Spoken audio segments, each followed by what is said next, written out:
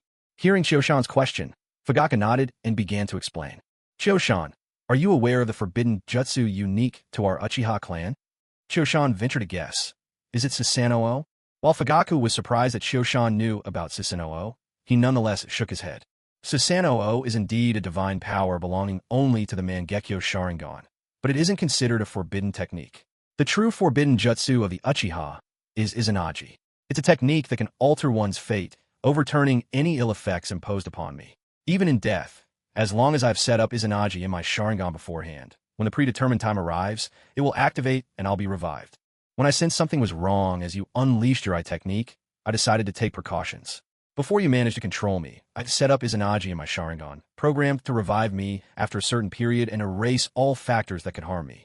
I hadn't expected your eye technique would make me obey your orders willingly and forbid me from doing anything against you. Since the Izanagi I prepared earlier would work against you, I had no choice but to remove it." Upon hearing Fugaku's explanation, Chiyosan felt a chill run down his spine. He realized just how close he had come to a disastrous failure and escape.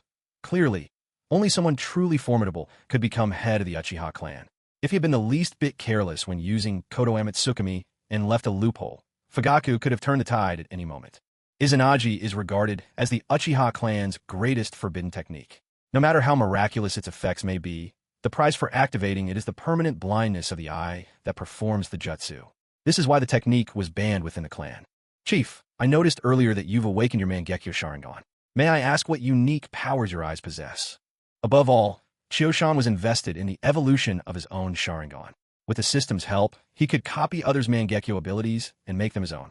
Chiyosan understood that, apart from true strength, everything else is an illusion.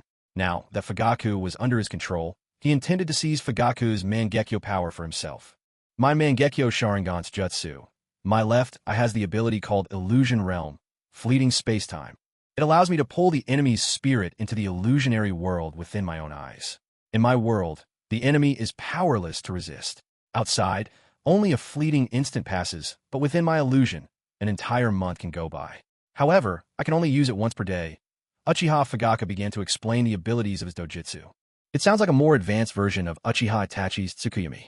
Although, unlike Tsukuyumi, I can't manipulate space and time within the illusion world, but the duration is even longer than Tsukuyumi's. Uchiha Kyuzen mused, stroking his chin as he listened to Fugaku's explanation. The Mangekyo Sharingan's ability, am I right? Is Izanagi. At Fugaku's words, Kyuzin nearly leapt up in shock. How could this be? It was almost unbelievable. Fugaku paid his reaction no mind. As I've told you before, Izanagi's effect remains the same. But since it's part of my Mangekyo, the side effect is no longer blindness. Instead, it can only be used once a month. Also, compared to an ordinary Izanagi, my version can be activated much faster. Otherwise, I wouldn't have been able to set it up so swiftly just now. Kyuzin pressed his hand to his forehead, thinking to himself, as expected, never underestimate anyone in this world, especially not the Uchiha. These powers are almost like cheating. No wonder so few of their clan remained later on, and the ninja world was thrown into such chaos. Not wanting to let opportunities slip by, Kyuzin decided to copy Fugaku's Mangekyo Sharingan abilities right now, so that his own Sharingan would soon be ready to evolve. Clan leader, activate your Mangekyo Sharingan, and don't resist, ordered Kyuzin. Alright, Fugaku, though unsure of Kyuzin's intentions, opened his Mangekyo Sharingan without hesitation. As Fugaku's Mangekyo Sharingan appeared before him, Kyuzin suppressed the thrill of acquiring new dojutsu powers and opened his own three-tomo Sharingan. Since he intended to copy Fugaku's Mangekyo abilities, Kyuzin refrained from using Shursui Uchiha's Mangekyo Sharingan for now. Shursui's dojutsu was Kodo Amatsukami. To copy Fugaku's abilities, he would need to begin from the three-tomo form. Kyuzin aligned his three-tomo Sharingan with Fugaku's Mangekyo. The tomo within Kyuzin's eyes began to spin faster and faster. Before long, his Sharingan slowly transformed into a pattern identical to Fugaku's Mangekyo Sharingan. At the same time, the ability's illusion realm, fleeting space-time, and Izanagi were copied from Fugaku into Kyuzin's eyes. At this moment, it was as if the potential, depth, and unique traits of Fugaku Uchiha Sharingan had been completely replicated and fused together with those of Shursui Uchiha. This is because Uchiha Chioshan's system doesn't just copy Mangekyo techniques. If it only copied the eye techniques, his eyes would deteriorate faster with each use. Only by replicating the full potential, depth, and characteristic abilities of the Sharingan along with the techniques could Chioshan's eyes truly evolve and gain the chance for greater development. The Uchiha Sharingan, in terms of characteristics, is divided into the eyes of illusion and the copy eyes. Shursui Uchiha is the prime example of an illusion-type user. When Chioshan replicated Shursui's Mangekyo techniques, he also inherited the distinctive traits of Shursui's eyes, greatly enhancing his own Genjutsu abilities. On the other hand, Chioshan and Obito Uchiha are known for their copy eyes. There's nothing more to be said about Chioshan, but later, Kakashi Hatake became renowned as the copy ninja Kakashi by relying on the Sharingan he received from Obito. So from now on, the more Sharingan that Chioshan copies, the more potential and distinctive powers his eyes will gain. The system will use these fused strengths as nourishment to fuel the evolution of his Sharingan, allowing it to ascend toward the Mangekyo Sharingan, the Eternal Mangekyo Sharingan, the Rinnegan, and even the Tomo Rinnegan, all without the need for eye transplants or Hashirama cells. Just as Chioshan finished copying Fugaku Uchiha's Mangekyo technique, slowly closed his Sharingan, and let out a quiet breath of relief, a katana suddenly pierced through him from behind. The blade drove straight through his chest, impaling his still-beating heart. Everything happened so swiftly, so unexpectedly, that Chioshan had no time to react. All he felt was a sudden chill on his back, a searing pain in his heart, and then with incredulous eyes, he saw the bloody katana jutting out from his own chest. There are few things more cruel than this. Everything had been going smoothly, and just as he was about to achieve his goal, disaster struck from out of nowhere. Chioshan opened his mouth, wanting to speak, but no words came out. His lips trembled, but still, he said nothing. The body that had been sitting upright started to hunch over. He felt all strength leave him, and slowly, unable to hold himself upright anymore, he collapsed to one side, revealing a slender figure standing silently behind him. When Uchiha Mikoto saw Uchiha Kyuzin fall, she finally released her grip on the sword she had been holding so tightly. Perhaps it was the intensity of the moment, but her fingers were trembling slightly. Her face had lost its color, and the three tomo in her eyes turned slowly. Kyuzin, I never wanted to kill you. But if I don't end your life, I can't guarantee Fugaku will recover. He's my husband, the father of my 2 children, and, above all, the clan leader of the Uchiha. So, to ensure nothing goes wrong, forgive me, but I have to send you on your way. Her words seemed meant for Kyuzin, yet at the same time, it sounded as if she needed to convince herself too. As she finished speaking, Mikoto's trembling gradually faded, and she regained her composure. She turned away and walked towards Uchiha Fugaku. Kyuzin lay on the ground, helpless and defeated. The moment he heard Makoto's voice, he understood exactly where he had gone wrong. He had underestimated others. He had underestimated Uchiha Makoto. He thought controlling Fugaku would be enough, never suspecting that Makoto had already sensed something was amiss.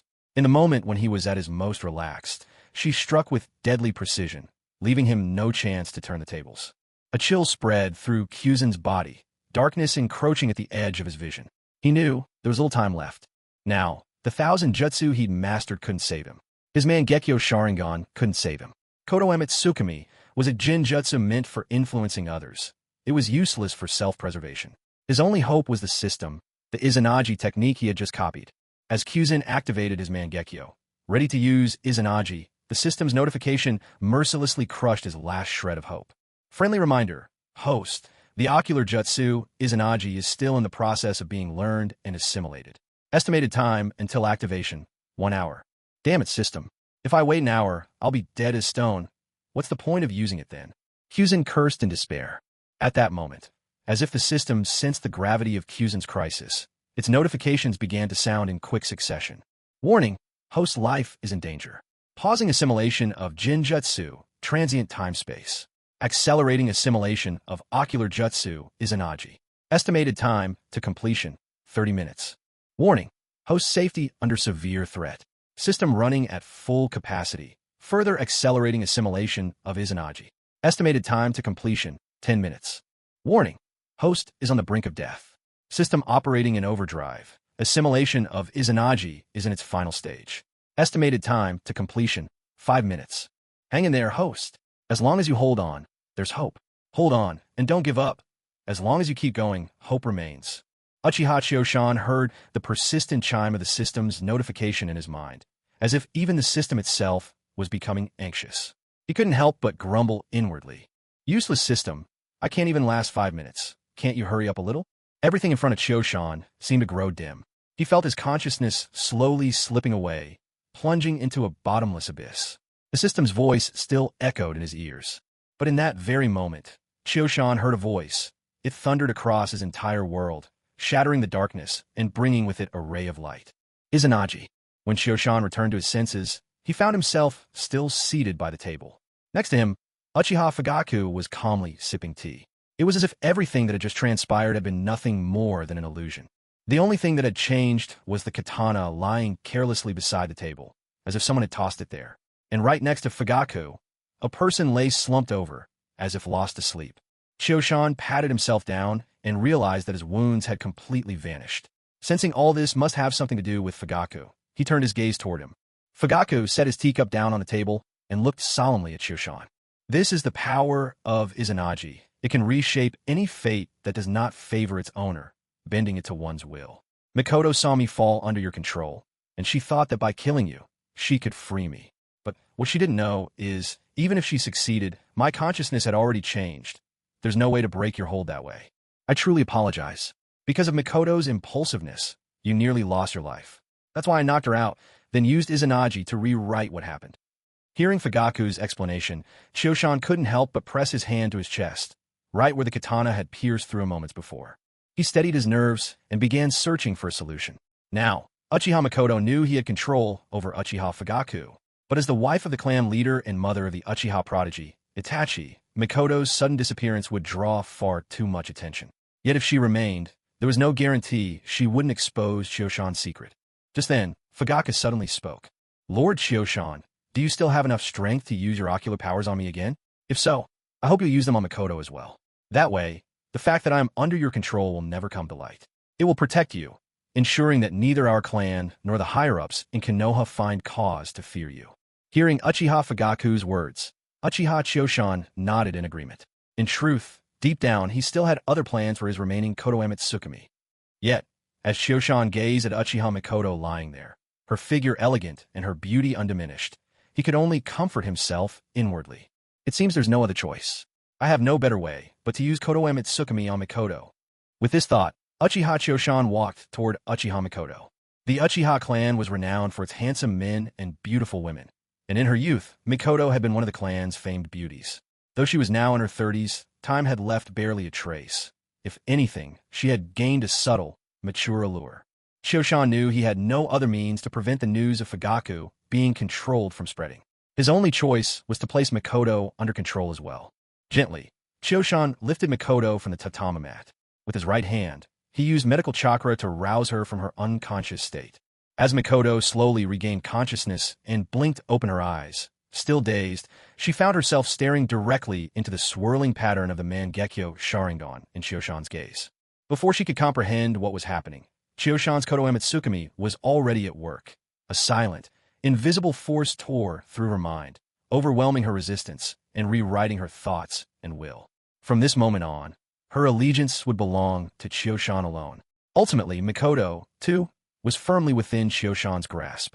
Chioshan slowly closed his Mangekyo Sharingan. By now, Mikoto had fully regained her senses. The moment she saw Chioshan, she quickly sat up, not to argue or resist, but instead to kneel respectfully, bowing her head low before him. My deepest apologies, Lord Chioshan. I was disrespectful before and may have caused you harm. I beg your forgiveness for my rudeness. Her frightened voice trembled as she spoke. Chioshan looked at Mikoto with her head bowed low. It was clear she wouldn't dare raise her eyes without his permission or pardon. Inwardly, Chioshan couldn't help but marvel at the effectiveness of the Kotoemitsukami technique. In the original story, Shursue's Kotoemitsukami was a power that could overturn heaven and earth, yet was never put to best use. Once wasted by Danzo during the Five Kage Summit, discovered and neutralized on the spot. Another time used to help Itachi break free from Edo Tensei, effective yet marginal in the grand scheme. But in this world where persuasion and cunning reign supreme, there's no better tool for ensuring loyalty and avoiding betrayal than Kotoemitsukami. Seeing that Mikoto Uchiha was still kneeling with her head bowed, and Fugaku Uchiha stood silently by her side, showing no intention of pleading for her, Kyuma Uchiha had no choice but to tell Mikoto to rise. Stand up. I don't blame you. Given our different positions, it was inevitable. From now on, do your best to serve me. This time, I'll let it go. Hearing Kyuma's words, Mikoto finally lifted her head for the first time, and the tears that had gathered in her eyes finally slipped down her cheeks. Thank you, my lord. From this day forward, I will follow you without hesitation, braving any danger. I will do everything in my power to fulfill your commands. Looking at Mikoto's tear-stained face, so delicate and sorrowful, even Kyuma, usually cold and unyielding, found himself moved. He could only change the subject. Where are Itachi and Sasuke Uchiha? With Mikoto's example fresh in his mind, Kyuma realized it was necessary to keep a close eye on these destabilizing elements. If Itachi sensed the slightest clue with his intelligence, he could become an immense threat. When Kyuma mentioned Itachi and Sasuke, Mikoto's expression softened instantly. She was, after all, their mother. My lord, Itachi was assigned a mission and left the village a few days ago. Sasuke, he's asleep in his room. Hearing that Itachi, the one he worried about most, was away on a mission, Kyuma finally allowed himself a sigh of relief. As long as Itachi wasn't at home, he was confident Itachi wouldn't notice anything wrong when he returned. As for Sasuke, Kyuma was at ease, given his age and lack of experience. He was sure there'd be no trouble with him. Now that everything was more or less settled and no one could stand in Kyuma's way, it was time to get down to business. Kyuma motioned for Fugaku and Mikoto to take their seats and began his formal conversation with the clan head. Lord Fugaku, do you know why I used my dojutsu to control you? Fugaku shook his head. I'm not certain, but if a man harbors ambition and possesses your kind of eye technique, it's understandable that he might use that power to control influential leaders or those in high places. At Fugaku's words, Kyuma shook his head. Even though Fugaku now obeyed him, Kyuma still felt it necessary to clarify. Clan head, I've always sought power, searching for every way to become stronger, not to gain authority. If I hadn't been left with no other choice, I'd never take the risk of controlling you and your wife. Kyuma pointed to his own eyes, his meaning deep and unfathomable. With these eyes, I see much farther than you do. Fugaku was no fool. Something seemed to dawn on him, and he blurted out, could it be that your eyes can see into the future? Chioshan nodded. That's right, close enough. You can catch glimpses of what lies ahead. As he spoke, he repeated to Fugaku what he had previously told Uchiha Shursui, how Shursui had met a tragic end and how the Uchiha clan was destined for annihilation. Hearing Chioshan's words, Uchiha Fugaku sat there in stunned disbelief, unable to fathom that such things could truly happen in the future. He was frozen in place, his mind swirling for a long while before he could recover. Have I been wrong all along? Should I never have tried to draw close to the third Hokage and Konoha? Should I, like the elder, have deepened the rift with the village? Is that the only way to preserve the Uchiha clan? Confused and hopeless, Fugaku found himself lost about what to do. He had always believed that if he could bridge the gap between the Uchiha and Konoha, their clan would eventually be fully accepted into the village. Seeing Fugaku tangled in doubt, Chioshan could only shake his head with a sigh. It was a mistake right from the beginning. Tell me, do you know who has always held real power in Konoha? Of course I know. The Hokage's line has always ruled. First, second, third. Our Uchiha clan has never once held the reins of the village, Fugaku replied. Exactly, the Hokage's lineage, Chioshan affirmed, nodding. And do you know who truly calls the shots in Konoha now? It's the second Hokage's disciples, Sarutobi Hiruzen, Danzo Shimura. They inherited the second's will, always wary of us, always isolating our clan. As long as they sit in power, the Uchiha will never see the light of day, never have a voice. What should we do then? Fugaku pressed anxiously. There are two paths. One is to break away from Konoha, establish our own village for the Uchiha. That way, the problem disappears.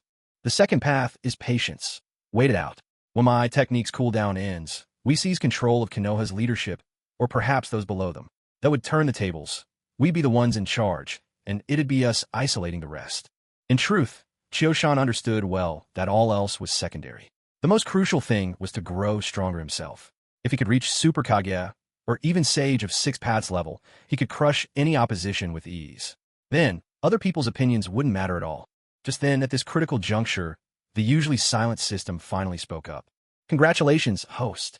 The eye technique illusion, momentary space-time, has been fully learned and assimilated. Congratulations, host. The eye technique, Izanagi, has been fully learned and assimilated. Side effects of the Mangekyo have been further reduced, usage time extended once again, and the Mangekyo Sharingan has grown even stronger. Please explore the specifics on your own, host. Ding. Host Mangekyo Sharingan has been detected as strengthened. The gestation period for your own unique Mangekyo Sharingan ability has been shortened. Estimated completion time, 8 hours. Please wait patiently. Upon hearing this, Uchiha Chioshan felt a genuine surge of joy. Though there was still some waiting to do, the thought that his own personalized ocular power would soon manifest filled him with anticipation. Without delay, Chioshan began to examine the two abilities he had just acquired: Illusory Realm, Instantaneous Space, and Izanagi. Of these, Izanagi held special promise. It was the Uchiha clan's forbidden technique, a power capable of rewriting fate and reversing cause and effect itself. Chioshan hadn't expected Fugaku Uchiha, who usually kept his strength hidden, to bestow such a formidable secret. After his careful review, Chioshan was quite satisfied. While the raw might of Izanagi hadn't been enhanced, its cooldown had significantly decreased. Compared to Fugaku, who could only use the technique once a month, Chioshan, thanks to the system's assimilation and his own far stronger Mangekyo Sharingan, found the cooldown shortened to once every 3 days. Its practicality had improved by leaps and bounds. As for Illusory Realm, Instantaneous Space, its cooldown had been removed entirely. As long as he had enough chakra, he could cast it as freely as a group of children playing in the yard, one after another, without restraint. Additionally, because Chioshan had previously learned and assimilated the Mangekyo Sharingan of both Shursui and Fugaku Uchiha, his Mangekyo was now far more potent than others of its kind. Once his unique Mangekyo ability fully awakened, he would likely reach the limits of what the Mangekyo Sharingan was capable of. While most could only house one ability per eye, Chioshan's eyes would hold 3 techniques each. With his Mangekyo at its peak, he could then plot and seek out the path to achieving the eternal Mangekyo Sharingan. Though his eyes had yet to reach the stage of the eternal Mangekyo, Chioshan's powers of observation, imitation, and illusion far surpassed those of a typical Mangekyo Sharingan wielder. After reviewing the system information on his eyes, Chioshan turned to Fugaku and his wife, who were still waiting expectantly. He began giving instructions. Clan leader, right now, we only have these 2 options. And even if our Uchiha clan wants to leave Konoha, it won't be easy. It must be done gradually. For now, we can secretly relocate some of our people and establish a small village. Shursui can lead a squad to guard them, ensuring everyone's safety. Right now, the most important thing is to calm the clan's nerves. I've already visited the Great Elder, and he agreed to be patient for the next few years. Once I've fully matured, my strength will reach the peak of the Kage level, maybe even surpass it. By that time, whether or not we have a grip on the third and the others, it'll be up to us to decide if they stay or leave. Everything will be according to our will. In the original story, Shursui Uchiha was doomed precisely because he placed too much trust in the third Hokage. He revealed his ocular technique to him, and the third then told Danzo, which led to their plot. Before Shursui could truly grow into his own power, they had already destroyed him. Then there was Itachi Uchiha, who was thoroughly deceived by the third Hokage's so-called will of fire. He kept telling himself that everything he did was for the village. But did he ever stop to think, if all his loved ones, everyone in his clan, were gone, if everything he cherished was lost, would the village still be his home? Would its very existence even matter anymore? In the end, it left only his poor little brother as a hostage within the village. After Uchiha Chosan had finished discussing the future development of the Uchiha clan with Fugaku, he finally felt relieved. As long as nothing extraordinary happened, the clan should be safe from total annihilation. With business concluded, Uchiha Chosan could finally relax. Looking back on this risky attempt to take control of the clan head, he realized that, despite the many twists and turns and his brush with death, his gains were remarkable. Not only had he secured control over Fugaku and his wife, putting the entire Uchiha clan in the palm of his hand, but he'd also obtained two remarkable eye techniques. The mission had succeeded perfectly. Just as Uchiha Chosan was preparing to leave, Fugaku and his wife asked him to stay. It was already deep into the night, after all. Even if he went home, he'd be alone. Besides, as head of the clan, Fugaku's house was the largest in the Uchiha compound, so hosting Chosan overnight was no trouble at all. Lying in a guest room, Uchiha Chosan found himself unable to sleep, even though it was almost midnight. Earlier, he hadn't felt much, but now, in the profound silence of the night, a creeping sense of dread began to set in. He had acted far too recklessly, coming here without any real preparation. This was the closest he had ever come to death. The powerlessness, the terror, the blurred consciousness, and that feeling of tumbling endlessly into the abyss. Chosan knew he would never forget it for the rest of his life. He silently reminded himself, from now on, always be thoroughly prepared. Your life comes first. Nothing is more precious. Just as Uchiha Chosan turned over in bed, preparing to drift off to sleep, he suddenly heard footsteps approaching the door. Instantly, his senses sharpened. At this hour, there were only Uchiha Fugaku and his wife, as well as young Sasuke, in the house. Fugaku and his wife had already submitted to him, and Sasuke was but a little child, no threat to him at all. Nevertheless, Chosan did not let his guard down. "Who's there?" he called out. The person at the door hadn't even knocked yet, and was surprised to be discovered by Chosan. After a brief pause, she answered. "Chosan-kun, it's me," came the gentle voice. "It's already the middle of the night. You must be hungry. I brought you something to eat." Upon realizing it was Mikoto Uchiha, Chosan relaxed and opened the door. There she stood, Mikoto Uchiha, graceful and composed, with a tray heaped with snacks in her hands. Dressed in a soft pink kimono, her eyes shimmered with gentle affection, gazing deeply at Chosan as though she could peer right into his soul. Chosan stood there, momentarily taken aback by the sight. Seeing Mikoto lingering at the doorway, he promptly invited her inside. As Mikoto passed by, he caught a faint, elusive whiff of her fragrance. He watched as Mikoto knelt gracefully beside the small table on the tatama mats, arranging the treats she'd brought. From where Chosan stood, the fit of her kimono only accentuated her elegant figure. Once everything was set, Mikoto glanced back to find Chosan still standing by the door. She quickly beckoned him. "Chosan-kun, you must be hungry too. Come and try what I made for you." As she spoke, she poured him a cup of sake. Chosan, prompted by her invitation, snapped back to his senses. Seeing Mikoto's preparations and feeling his own hunger, he didn't stand on ceremony. He sat down and began sampling the delicacies, which looked quite appetizing. Mikoto knelt by his side, recommending her homemade snacks and refilling his cup whenever he finished his drink. "Chosan-kun, you must be exhausted, aren't you?" Mikoto said softly as she poured him more sake. Chosan paused, glancing at Mikoto with a look of puzzlement. "Ever since you awakened your eye technique and gained the ability to glimpse the future, you've been shouldering the Uchiha clan's fate on your own," Mikoto continued, her voice trembling. "You've worked tirelessly to change our destiny, even risking your life. And in the end, I almost killed you myself. Chosan-kun, I truly am sorry." As she spoke, tears welled up in her eyes, turning them red as she struggled to hold back her sobs. Chosan put down his cup, staring at Mikoto in sheer bewilderment. He hadn't expected her imagination to run this wild. All he could do was offer comfort. "It's all right. This is just what I should do as a member of the Uchiha clan." Since Mikoto Uchiha thought this way, Kyuyama couldn't bring himself to argue.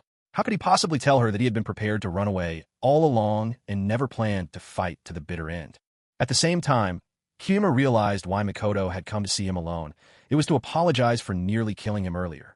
The night grew deeper, and with each cup, the sake became stronger. After the bottle of sake Makoto had brought was emptied, Kyuma was beginning to feel the effects of the alcohol. Noticing this, Makoto tidied away the things on the tatami mat and gently helped Kyuma over to the bed. Drowsy and half lost in dreams, Kyuma lay in bed, barely aware as Makoto turned off the light. Then, the faint rustling of clothing reached his ears. The haze of drunkenness vanished in an instant. Kyuma's heart started racing with nerves and anticipation as he stammered.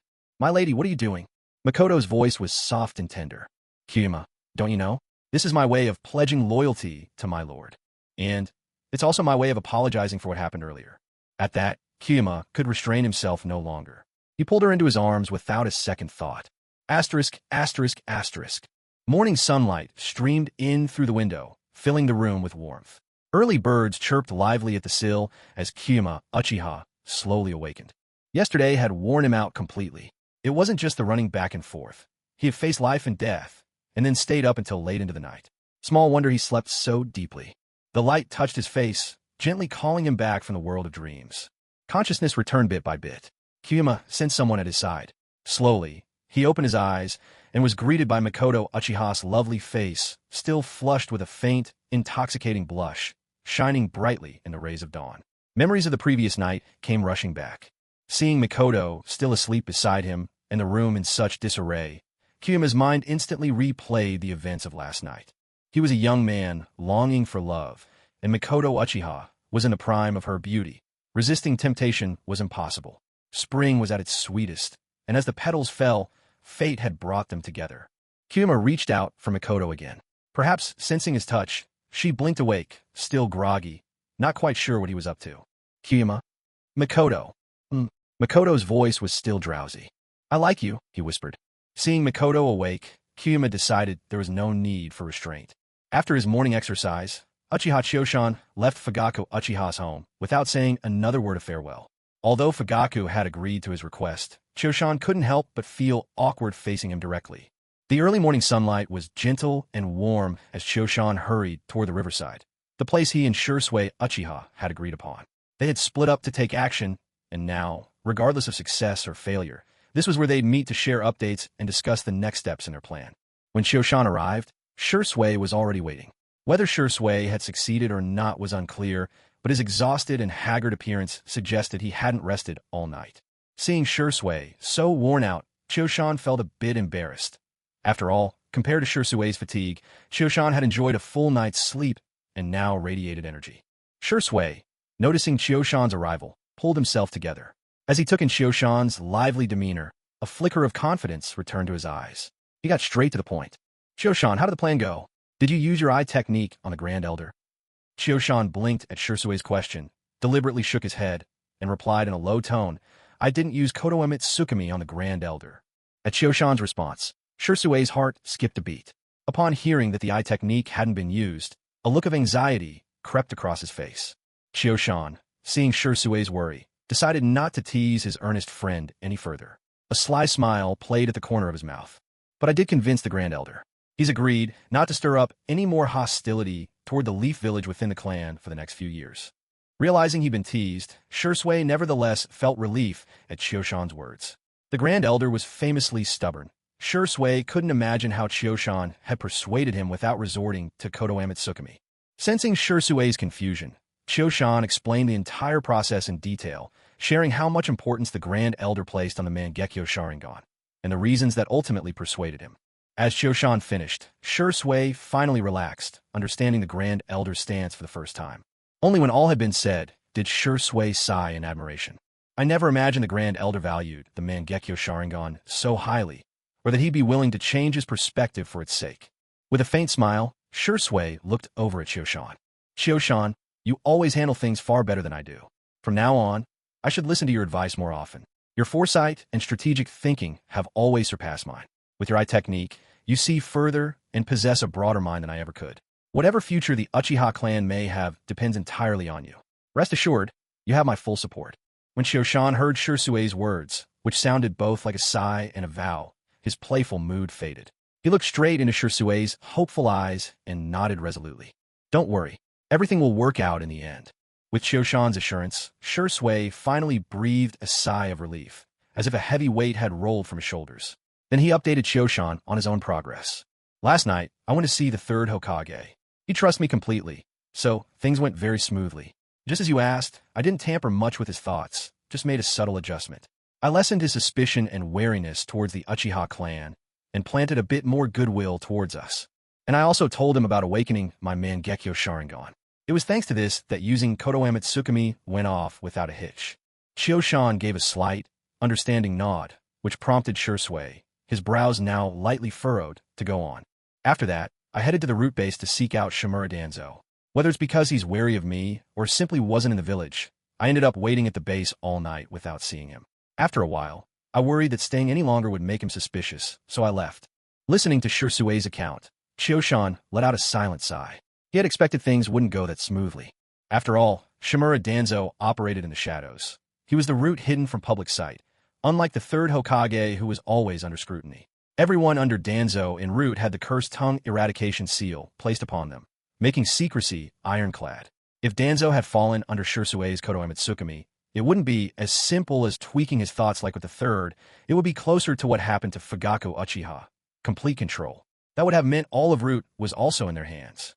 Still, there would be more opportunities in the future. An instigator as dangerous as Shimura Danzo, unless he was controlled or removed, Chioshan would never sleep soundly. But Shirsue had done all he could. It was just that Danzo was far too cunning for his own good, and Shirsue couldn't be blamed for coming up short. Chioshan consoled him, saying, "It's all right, as long as the third Hokage's attitude toward our clan shifts. Even if Danzo plots against us, the third will stand in his way. After all, the third is still the leader of our village, and it's his word that ultimately matters when it comes to Konoha. As for Danzo Shimura, we'll deal with him later. If we approach him too frequently right now, it will definitely arouse his suspicion." Hearing Kyuuma's analysis, Shirsue Uchiha nodded in agreement. That means we've accomplished more than half of our intended goals. As long as nothing drastic happens, our Uchiha clan should be able to coexist peacefully with the village. Yes, and there's also an unexpected gain. Uchiha Kyuma made up his mind not to keep secret from Shirsue and decided to tell him about his control over Fugaku Uchiha. When he noticed the questioning look Shirsue gave him, Kyuma continued, "I used Kotoeme Tsukumi to put the clan head under my control." Kyuma glanced up at the sky, looking somewhat embarrassed. After all, he previously claimed that Fugaku Uchiha wasn't much of a threat and didn't need to be controlled. Yet, unexpectedly, he went on to control him anyway. Before Shirsue could ask any questions, Kyuma offered further explanation. Although the clan head's attitude towards the village is fairly amicable, his indecisiveness limits what he can accomplish. And, as the clan head, only by having him on our side can we move forward with what comes next. Upon hearing Kyuma's reasoning, Shirsue felt conflicted. After all, Fugaku Uchiha was Itachi Uchiha's father, and Shirsue had always regarded Itachi as if he were his own younger brother. Now, his dearest friend, the very person he trusted with his life, had put Itachi's father under control. Shirsue's gentle nature made him feel deeply torn. Naturally, Kyuma understood Shirsue's temperament and didn't give him time to dwell on it. He laid everything out in the open. "Shirsue, there's one more thing I need to ask of you, something very important. I sincerely hope you'll agree. It might be arduous, even painful, but after weighing everything, you're the only one suited for this." Hearing Kyuma's words, Shirsue temporarily set aside his inner turmoil and focused his attention, listening intently to what Kyuma had to say. "Next, Shirsue, I need you to die." Kyuma's eyes blazed as he fixed his gaze on Shirsue, but his words sent Shirsue's heart pounding uncontrollably. Of course, Shirsue didn't believe that Kyuma would actually do anything to harm him. Gradually, his heartbeat settled, and he raised his eyebrows, signaling Kyuma to go on. Seeing Shirsue's reaction, Kyuma realized he hadn't managed to startle him and expressed his dissatisfaction. "Come on, Shirsue, even if you aren't scared, you could at least play along a little. I was telling you to die, you know? Doesn't that scare you at all? What's with that look?" Observing Kyuma's slightly exasperated expression, Shirsue grinned and replied warmly, "I still don't really know you, and you're always trying to mess with me. But I trust you. Even if you destroyed the village, I believe you wouldn't kill me."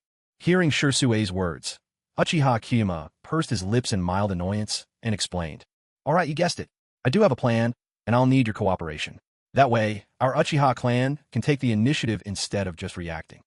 Uchiha Kyuyama nodded with determination, signaling his promise to cooperate, then urged Kyuyama to go on. The third Hokage already knows you've awakened the Mangekyo Sharingan, right? What if we make sure even more people find out about it? Just think, for someone like Danzo, with his attitude toward our Uchiha clan and his obsession with the Sharingan, what do you think would happen if he learned you'd awaken the Mangekyo? Shursui listened to Kyuyama's words and continued his analysis. Knowing a person like Danzo, he'd either try to win me over or take the opportunity to kill me off while I'm unsuspecting, all to steal my Sharingan for himself. But Danzo is also well aware that I have a close relationship with the third, so the chances that I'd be killed are even higher. Kyuyama nodded in agreement at Shursui's reasoning. Exactly, and that's when I step in. I use this incident as leverage to Ichu demands to move the entire Uchiha clan out of here, somewhere farther away from Konoha. The third, wanting to keep the peace, would have no choice but to agree. That way, we'd be able to set up our own barriers and finally break free from the constant surveillance of the Umbu and Root. At this, Shursui frowned, raising his doubts. But the third and Danzo aren't fools. They're both schemers, veterans of countless plots. If I just fake my death, there's no way we could fool them. Kyuyama looked at him, his gaze deep with meaning. With people as shrewd as the third and Danzo, not to mention all the clan's secret techniques in the village, do you really think a staged death could fool them? Shursui fell silent for a moment, his eyes as calm and deep as still water. I understand. And more than that, Shursui, do you realize what your death would mean? Kyuyama continued. Not only would our Uchiha clan escape this crisis, but we'd also gain another pair of Mangekyo Sharingan. Shursui immediately caught on. Uchiha Itachi. Kyuyama nodded. In the fragments of the future I've seen, Itachi awakens his Mangekyo Sharingan because of your death. Given his talent, his Sharingan should already be at the limit of the three-tomo form. And with the depth of feeling he has for you, if your death was the result of some conspiracy, the odds of him awakening the Mangekyo are incredibly high. Upon hearing Chioshan's words, Uchiha Shursui smiled with a touch of comfort. I didn't expect Itachi to be this gifted. He awakened the Mangekyo Sharingan at an even younger age than I did. He's sure to become an extraordinary force in the future. Listening to Shursui, Uchiha Chioshan couldn't help but grumble inwardly. Becoming a powerful shinobi is all well and good, but the boy's head is full of holes. Fooled by the third Hokage, threatened by Uchiha Bito, he ended up wiping out his own clan and parents, shouldering a mountain of hatred all alone and dying in isolation.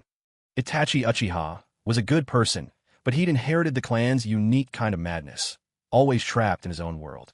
Chioshan couldn't help but feel sympathy for the fate that awaited him. Still, this wasn't something to change overnight. Things would have to shift gradually. With watchful eyes on the third Hokage, there shouldn't be insurmountable trouble. Chioshan looked at Shursui and spoke. So, Shursui, for the Uchiha, and for the sake of Itachi's Mangekyo, I have to ask you to truly die this once. Shursui gazed at Chioshan with utter seriousness. Let me confirm again. There really isn't any other way? You truly need me to die? Chioshan matched his gravity and replied. This is the best solution we have. Don't worry. If you die, I'll do everything I can to secure the Uchiha's future. I will see to it that the tragedy of our clan's extermination never happens again. I'll lead the Uchiha to glory. Hearing Chioshan's assurance, Shursui showed a relieved smile and gave a slight nod. All right, I promise you. But you must also protect my remains. I don't want them to end up in Danzo's hands. And as for my Sharingan, keep them. I hope they'll serve you well in the future. My left eye's Kotoeme Tsukumi hasn't been used.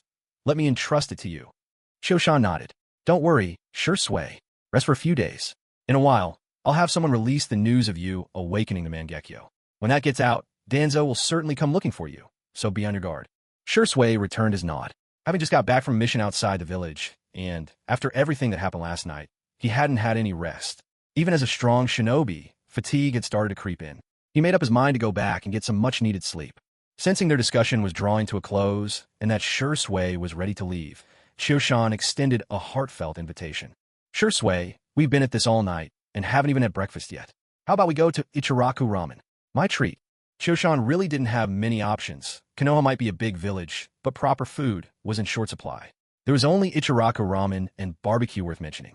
But honestly, what sane person goes out for barbecue at the crack of dawn? Besides, the barbecue place wouldn't even be open this early. That's why a steaming bowl of ramen, topped with extra meat and an egg, can be deeply satisfying. It perks you up and fills you with the energy to face the whole day ahead. However, Shursui Uchiha wasn't particularly fond of ramen, and right now, he had no interest in eating. All he wanted was to go home and rest in peace and quiet. So he politely declined Kyuzen's invitation and headed off on his own. Kyuzen Uchiha understood how Shursui felt and didn't press the matter. He watched Shursui's figure disappear into the morning light, feeling a bit down at the thought of eating alone. Rubbing his eyes, which still felt a touch sore, he grumbled in mild annoyance. Well, if nobody wants to join me, I'll just go by myself. I'm going to order the extra-large deluxe tonkatsu ramen. As Kyuzen strode away, muttering to himself and making his way toward the village, the riverside, already a quiet, seldom frequented spot, returned once more to its tranquil silence. The morning sun danced across the rippling water, casting a serene beauty over the scene. Although Kyuzen Uchiha set out early, quite a few people had already gathered inside Ichiraku Ramen by the time he arrived. Striding in, Kyuzen called out, "Uncle Ichiraku, I'll have the extra-large deluxe ramen." After placing his order, he paused, rubbed his stomach, and added, "Make that two, one tonkatsu, and one with extra flavor." Kyuzen Uchiha was right at the age where his body was growing fast, and, after last night's exertion, he could still manage to polish off 2 extra-large bowls of ramen if he put his heart into it. Regulars at Ichiraku Ramen were often ninja, most of whom burned through calories quickly thanks to their chakra training and the physical demands of their techniques. Members of the Akimichi clan, in particular, were famous among ninjas for their hearty appetites. Uncle Ichiraku was well used to serving ninja with insatiable hunger, so such requests no longer surprised him. A raised eyebrow or a second glance was the most reaction he ever gave. Besides, Kyuzen Uchiha was a familiar face at the ramen shop. Ever since he'd become a jonin, his mission rewards had gone up substantially, and with no one to look after but himself, Kyuzen never skimped when it came to good food. He was known for piling on the extra toppings whenever he ate at Ichiraku. Uncle Ichiraku greeted his order for the extra-large deluxe ramen with nothing more than a mild nod. Come out and lend a hand," Uncle Ichiraku called out hurriedly, seeing that there were too many orders for him to manage alone. Kyuzen Uchiha, seeing Uncle Ichiraku so busy, settled into a seat to wait patiently. While he was at it, he glanced around at the other customers. No familiar faces, no one he recognized. He hadn't waited long before his ramen was brought out. A petite figure, her head covered in a white kitchen hat, carefully carried over his extra-large deluxe ramen and set it down in front of him. The steam rising from the bowl had turned her cheeks rosy. In a soft voice, she said, "Big brother Kyuzen, your ramen's ready. Be careful, it's hot." As a regular at Ichiraku Ramen, Uchiha Choshan was, of course, very familiar with Uncle Ichiraku and Ayam. Whenever Uncle Ichiraku was busy, it was always Ayam who helped add toppings and serve the bowls. If Ayam weren't Uncle Ichiraku's daughter, she would have been reported for child labor long ago. Choshan thanked them and was just about to eat when he keenly noticed an extra egg in his bowl compared to usual. Glancing up, he saw Ayam giving him a subtle look before hurrying off to help elsewhere. Watching the little girl bustling about, her forehead beaded with sweat, then glancing at the extra egg in his bowl, Choshan couldn't help but smile. He began eating and joked with Uncle Ichiraku, "Uncle Ichiraku, your Ayam is so kind and adorable. You must save her for me. When she grows up, let me marry her."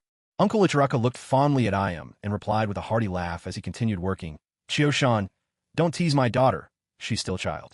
Besides, I know how it is with your Uchiha clan. True, you're not as strict as the Hyuga about marrying outsiders, but it's never easy. Especially someone like you, a genius among the Uchiha. The elders would never allow you to marry outside the clan." Hearing the exchange between Choshan and her father, Ayam's cheeks, already flushed, grew an even deeper shade of red. She hurriedly bowed her head, focusing on her work, though her hands now moved with a flustered clumsiness. Choshan had only meant to tease Ayam, but Uncle Ichiraku's words made him fall silent. He was right. While the great elder supported him wholeheartedly ever since he awakened the Mangekyo Sharingan, if he ever tried to marry an outsider, those stubborn elders would be the first to oppose him. But then, that's how it is. If you enjoy the clan's support and privileges, you also have to shoulder the clan's burden. For bloodline clans like the Uchiha and Hyuga, maintaining the purity of their bloodline was vital to preserving its unique power. Otherwise, over generations, that power could fade and the clan might disappear altogether. Of course, now wasn't the time to dwell on such matters. If a day came when Choshan wished to take a wife, chances are his power would have soared to a level no one else could hope to reach. By then, he wouldn't be the one following the rules. He'd be the one making them. At that thought, Choshan found the noodles in his bowl tasted even better. No wonder this was one of the most beloved foods in the Hidden Leaf Village. The noodles were perfectly chewy, the broth rich and fragrant, every topping a delight. Unless you just didn't like ramen, it would be impossible not to fall in love with Ichiraku's ramen. Just as Uchiha Choshan finished his noodles and was sipping the broth, little Shobu cautiously brought over a second bowl. Choshan looked at her rosy cheeks and gave her a beaming smile as he thanked her. After setting down the bowl, Shobu quickly glanced at her father. Seeing that he wasn't paying attention, she discreetly tapped the noodles with her finger, signaling that something was at the bottom of the bowl. She flashed Choshan a bright smile before turning to continue her work. Noticing Shobu's gesture, Choshan quietly lifted the noodles with his chopsticks to peek underneath. What a surprise! He'd already ordered an extra-large deluxe bowl packed with ingredients, but underneath there was another generous layer. Slices of meat, rolled pork, even more eggs. Choshan hurriedly covered the hidden treats back up with noodles, afraid that Uncle Ichiraku would catch on and blow his top right then and there. Just then, Choshan saw Shobu glance over again. He quickly gave her a secret thumbs up in thanks. Shobu, seizing the moment while her father wasn't looking, stuck out her tongue playfully in reply, letting Choshan know his message had been received. With dogged determination, Choshan finally polished off the second extra-large deluxe bowl. 2 extra-large bowls were already a stretch for him, and with all those extra toppings, he was well and truly stuffed. Setting his bowl down, Choshan let out a satisfied belch, paid for the meal, and, after bidding farewell to Uncle Ichiraku and Shobu, headed for the door. Just then, he noticed a small figure peeking in at the entrance of Ichiraku Ramen. The kid wore a bright orange outfit and had messy blonde hair. Both his clothes and face were smeared with grime. His expression was timid and uncertain, but when those sky-blue eyes gazed into the shop, they shone with longing. Choshan recognized him at a glance. The wandering child at the door was none other than the protagonist of Naruto, child of prophecy, son of the 4th Hokage, and Jinchuriki of the 9 Tails, Naruto Uzumaki. For now, though, he was just a stunted, undernourished little just as Uchiha Choshan finished his noodles and was sipping his soup. Little Shobu carefully brought over a second bowl. Choshan, noticing Akane's rosy cheeks, gave her a warm smile and said thank you. After setting the bowl down, she cast a quick glance at her father, making sure he wasn't watching, then discreetly tapped the noodles with her finger, signaling that something was hidden at the bottom of the bowl. She flashed Choshan a brilliant smile before hurrying off to continue her work. Catching Akane's gesture, Uchiha Choshan slyly picked up the noodles with his chopsticks, revealing what was hidden underneath. Good heavens! It was already an extra-large deluxe bowl, with more than enough toppings. Yet at the bottom, another generous layer was spread out. Slices of pork, rolls of meat, and eggs packed to the brim. Alarmed, Choshan quickly covered it all back up with noodles, afraid Uncle Ichiraku would catch sight and explode on the spot. At that moment, he noticed Akane stealing a glance in his direction. He quickly gave her a secret thumbs up to show his gratitude. Seeing this, Akane mischievously stuck out her tongue in response while Uncle Ichiraku was still unaware, letting him know she got the message. With determination, Uchiha Choshan finally finished off the second oversized deluxe bowl. Even 2 extra-large servings were a bit much for him, and with all the extra toppings in the last bowl, he was absolutely stuffed by the end. After setting his bowl down, Choshan let out a satisfied burp, paid for his meal, and waved goodbye to Uncle Ichiraku and Akane before heading out. Just then, he noticed a small figure peeking in at the entrance of Ichiraku Ramen. The child was dressed in bright orange, with messy blonde hair and grime covering his body and face. A timid look clouded his features, yet those sky-blue eyes gazed into the shop with unmistakable longing. Uchiha Choshan immediately recognized this little boy loitering at the door, the protagonist of Naruto, the child of prophecy, son of the 4th Hokage, and the Jinchuriki of the 9 Tails, Naruto Uzumaki. But in this moment, he was nothing more than a somewhat undernourished kid. His true parentage was hidden away by the 3rd Hokage, yet his identity as the vessel for the 9 Tails was made public, turning the villagers of Konoha against him. The food he could buy was always expired. He had no parents, no support, only loneliness and fear. Silently enduring abuse, darkness seemed to shroud his life unendingly. He was born the child of a hero, yet treated as a prisoner. If it wasn't for his status as the 9 Tails host, dying suddenly one day would have been the most natural thing in the world. Uchiha Choshan let out a quiet sigh, but didn't move closer. The relationship between the Uchiha and the village was already fraught with tension. As a prodigy of the clan, a leading figure among the younger generation, any rash approach toward the 9 Tails Jinchuriki would only agitate the already sensitive nerves of the 3rd Hokage and Danzo, who knew what they might do if provoked further. Besides, Choshan's Sharingan had only reached the Mangekyo level. It wasn't strong enough yet to control the 9 Tails. If he ever hoped to truly wrestle with the beast or suppress its power, he would need the eternal Mangekyo Sharingan. Nothing less would do. Choshan glanced at Uzumaki Naruto's thin, frail body, but the image flickered in his mind was of the fourth Hokage, a genius who'd risen from the civilian ranks, blessed with overwhelming talent, remarkable fighting prowess, and a warmth that he offered to everyone from the heart. If the fourth Hokage, Namikaze Minato, hadn't died before Choshan arrived in this world, he would certainly have tried to find a way to save him. It wasn't just Minato's friendliness toward the Uchiha that drew him, but the man's captivating personality as well. Had the fourth lived, relations between the Uchiha and the village could never have deteriorated to this extent. Choshan absent-mindedly touched the discount coupons Uncle Ichiraku had just handed him. As a loyal regular, Choshan often ordered the pricier ramen dishes, earning him frequent gifts of these coupons from Uncle Ichiraku. Without glancing back at Naruto, Choshan walked straight toward the exit. As he passed by the boy, he let the bundle of coupons slip from his pocket, dropping them quietly beside Naruto, and continued on his way without breaking stride, as if nothing had happened. The moment the Ichiraku ramen coupons landed next to Naruto, he noticed them immediately. There must have been at least a dozen coupons in the bundle, a dozen bowls of ramen just like that. Naruto eyed the coupons hungrily, licking his lips and rubbing his flat, empty stomach. He could almost taste the aroma of ramen wafting through the air. He looked up at the back of Choshan, already receding into the distance, then back down at the coupons at his feet, clearly in the throes of an intense inner struggle. Suddenly, Naruto grabbed the bundle off the ground and dashed off after the man. Choshan ambled leisurely in the direction of the Uchiha district, stuffed from his meal and treating the walk as a way to settle his food. Leaving the coupons for Naruto had been impulsive. He simply couldn't bear the sight any longer. The fourth Hokage and his wife both died protecting the village. Their child, instead of being celebrated as the hero's son, faced the opposite fate. Because he was the host of the Nine Tails, the third Hokage, in an effort to deepen his connection to Naruto, spread the rumor that Naruto was the fox spirit incarnate, causing everyone to ostracize him. Although there were those who knew Naruto's true identity, like those from the Yamanaka, Nara, and Akimichi clans, or the Hyuga, they didn't want to cross the third, so they kept their distance. At best, they allowed their own children play with him, but never truly welcomed him. Uchiha Kiyama considered himself far from a good man, yet he could never stoop to the third Hokage's level, doing such things to control the Jinchuriki of the Nine Tails.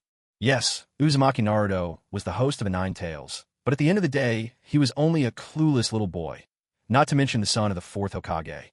Moreover, the Nine Tails was itself the embodiment of darkness, hatred, and malice. If Naruto hadn't been inherently kind-hearted, and if he didn't carry the influence of Ajura's chakra within him, he would have long since become a troubled child, resenting and raging against the world. As Kyuma was deep in thought, he suddenly heard a voice from behind. "Hey, big brother up ahead. Wait a second. You dropped something." Turning around, Uchiha Kyuma saw Naruto racing toward him, clutching the coupon he had just deliberately dropped. Out of breath, Naruto hurried over. Kyuma couldn't help but feel a headache coming on. He meant for Naruto to find and keep it, but here he was trying to return it. Kyuma didn't know if the ANBU were secretly monitoring Naruto nearby. Not wanting to provoke the already sensitive third or attract needless attention to the Nine Tails host, he schooled his face into a cold mask and said, "What do you want, kid?" Naruto, all too used to this kind of attitude, raised the coupon in his hand and explained, "Big brother, when you were coming out of Ichiraku Ramen just now, you accidentally dropped this coupon. I came to return it to you." Hearing this, a trace of coldness faded from Kyuma's face. He pretended to check his pockets and, after a moment, refused. "Don't worry about it, kid. The coupon expires in a month, but I've already been assigned a mission and need to leave the village. I won't be back for 2 or 3 months at least. If you need it, keep it for yourself. If not, just toss it for me." Without waiting for Naruto's response, Kyuma turned and walked away. Naruto watched the older boy walk off, unsure if he should chase after him or not. As he hesitated, his stomach suddenly rumbled loudly. He hadn't had a proper meal in 2 days, and his body was on the verge of protest. Originally, he had planned to stand outside Ichiraku, just to breathe in the aroma of ramen before heading to the river to fish for something to fill his stomach. He hadn't expected this unexpected turn of events. Knowing that these discount coupons were left behind by some older boys who didn't want them, Naruto felt at ease claiming them for himself. He peeled open his fists, which had been clutching the coupons so tightly that the paper was creased. Grinning, Naruto began to count them one by one. 1, 2, 3. The more he counted, the brighter the light in his eyes grew. There were 20 coupons in total, and every single one was for a large bowl of ramen. It was the first time he'd ever gotten his hands on such a fortune. Overjoyed, Naruto carefully pulled out one coupon and tucked the rest into the inner pocket of his coat. Filled with excitement, he dashed straight to Ichiraku Ramen, waving his prize in the air as he called out loudly, "Old man Ichiraku, one large ramen, please." His encounter with Uzumaki Naruto was nothing more than a minor episode. Uchiha Chosan didn't give it a second thought. He'd rather leave future ties with Naruto to Uchiha Sasuke. After all, as the reincarnations of Indra and Azura, those two were destined to cross paths again and again throughout their lives. Chosan strode quickly toward his own home. It was just an ordinary house with a small courtyard. His parents had been unremarkable members of the Uchiha clan. His father was a typical jonin, his mother a chunin. They had perished together during a mission when Chosan was only 9, leaving behind little in the way of inheritance. The house was the sort meant for a family of 3. Chosan opened the door and stepped inside, unable to resist rubbing his eyes. With only a little time left before the system's promised 8 hours were up, he could feel his eyes growing hot and swollen. Sometimes he could even sense the blood vessels throbbing at the corners. He realized this was because his Sharingan's ocular power was rapidly increasing as his unique dojutsu approached full awakening. The surging power was straining the eyes of his Mangekyo Sharingan, hence the growing heat and pressure.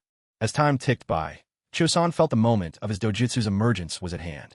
His eyes, now heavy with newfound power, had involuntarily activated the triple Tomo Sharingan, the Kama marks spinning faster and faster, as if whirling could digest the excess energy flooding them. The 3 Tomo spun at a dizzying pace, faster and faster, until Chosan began to worry that his eyes might burst from the strain. Then, suddenly, it was as though the spinning Tomo melted, reshaping themselves into an entirely new design. It bore some resemblance to Uchiha Shirsue's Mangekyo, yet its interior was hollowed out. There was also a hint of Uchiha Bido's motif to it, the pattern at the end gently interlinked. Perhaps due to the hollow spaces, it seemed even more delicate and intricate than the Mangekyo of either Shirsue or Abido.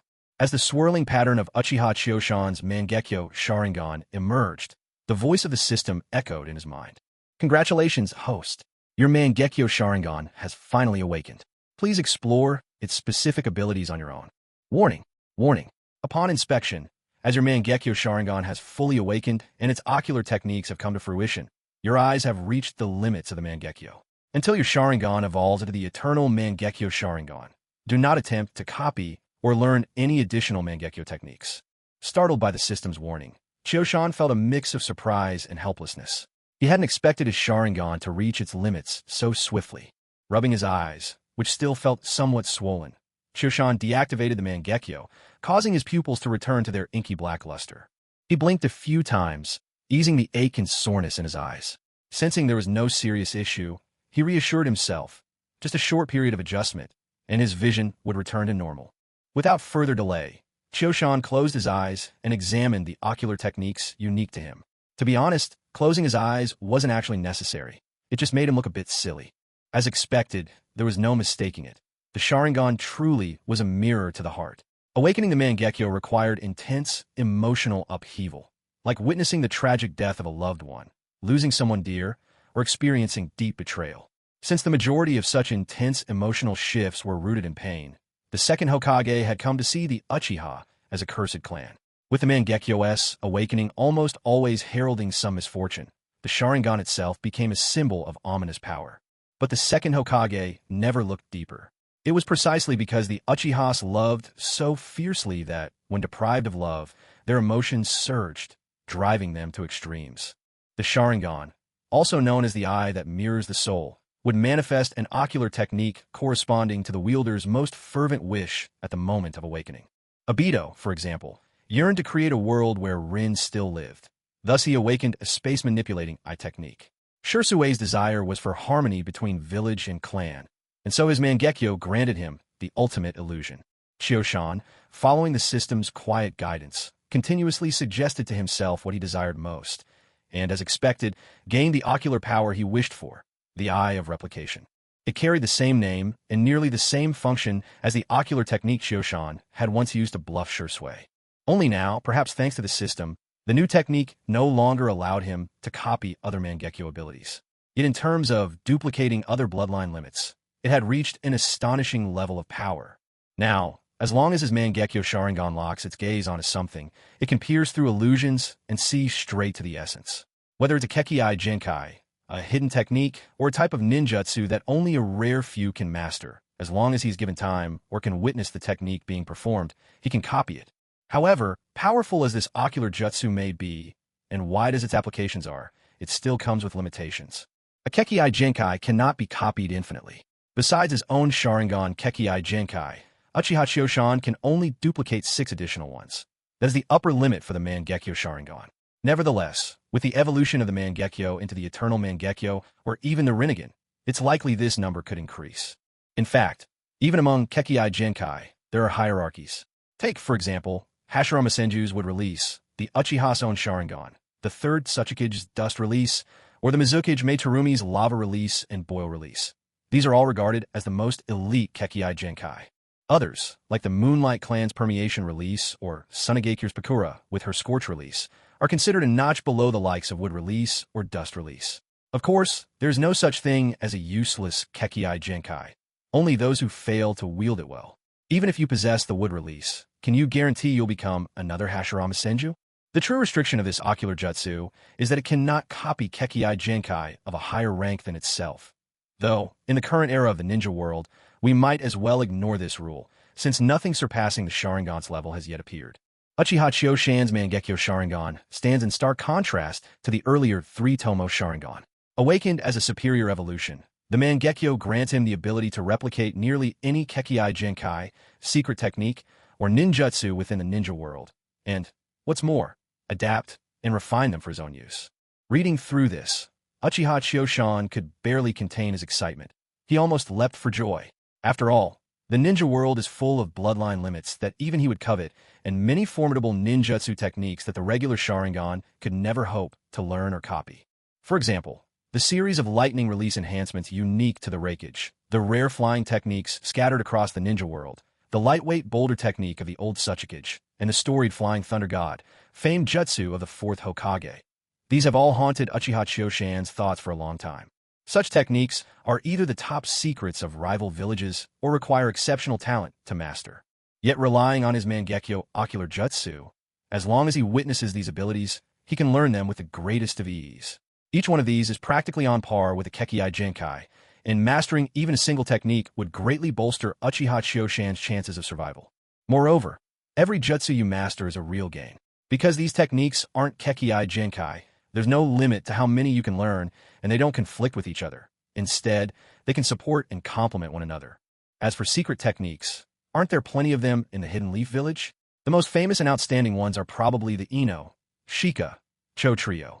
Among their family's secret arts, aside from the Akimichi clan's technique, which is tied to Yang Chakra and is temporarily off-limits for Uchiha Choshan, the rest, like the Nara clan's Shadow Imitation series or the Yamanaka clan's Mind-Body Switch technique, should be easy enough for someone like Choshan, who's rich in Yin Chakra, to copy without much difficulty.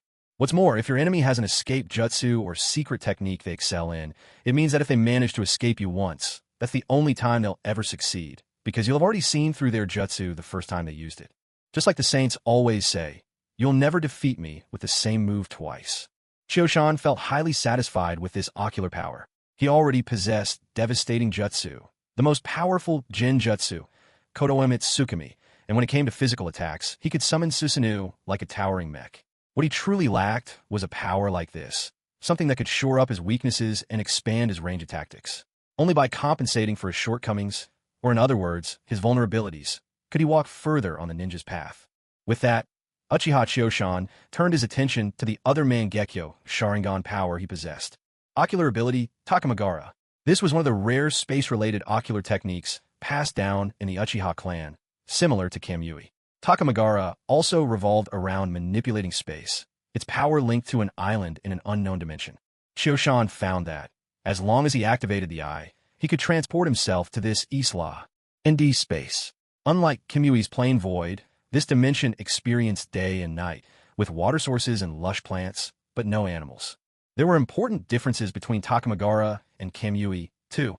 Takamagara did not allow intangibility. That is, it couldn't phase part of the body into another dimension when under attack.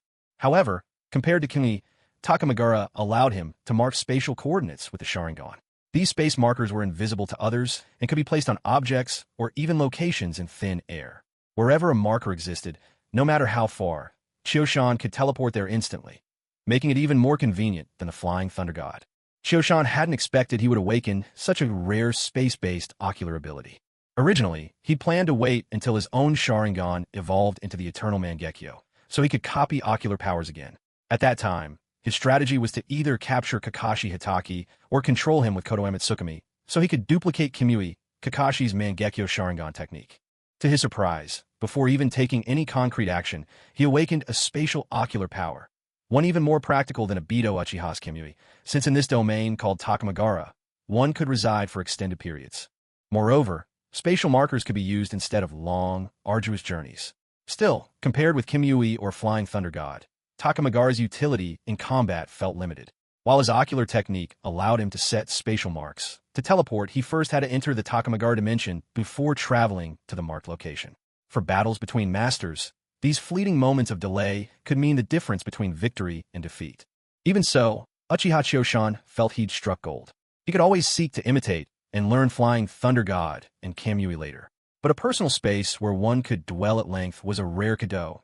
Even Ibido's Kamui had time constraints. He'd nearly been blown to pieces by Konin's explosive tags. This effectively meant that Uchiha Chioshan now possessed an unfailing stronghold, one that could be used for both offense and retreat. Should any situation grow perilous, he could slip inside and avoid traps or ambushes entirely. As long as he remained within, not even the Sage of Six Paths would be able to reach him. Through meticulous experimentation, Uchiha Chioshan discovered that spatial marks could be placed on others, and anyone bearing such a mark could channel chakra to activate it, teleporting themselves onto the island within Takamagara. In essence, it was like reverse summoning someone directly into his space. He could, if he wished, mark those most precious to him. Retracting a spatial mark was a matter of a single thought, granting him peace of mind over the safety of those he held dear. Slowly, Uchiha Chioshan opened his eyes, rubbing his brow with a troubled sigh. It seemed that, with the awakening of these two ocular techniques, his original plans would need to be reconsidered. He had initially planned to use the incident of Shursui Uchiha's death as an excuse to move their clan's territory closer to the village, easing tensions between the Uchiha and Konoha. The new location would also provide some escape from the surveillance of Hiruzen and Danzo, while remaining close enough to the village to guard against enemy siege. But with the awakening of his space-based ocular power, one so well-suited for traveling across the entire Shinobi world, there was now a new possibility.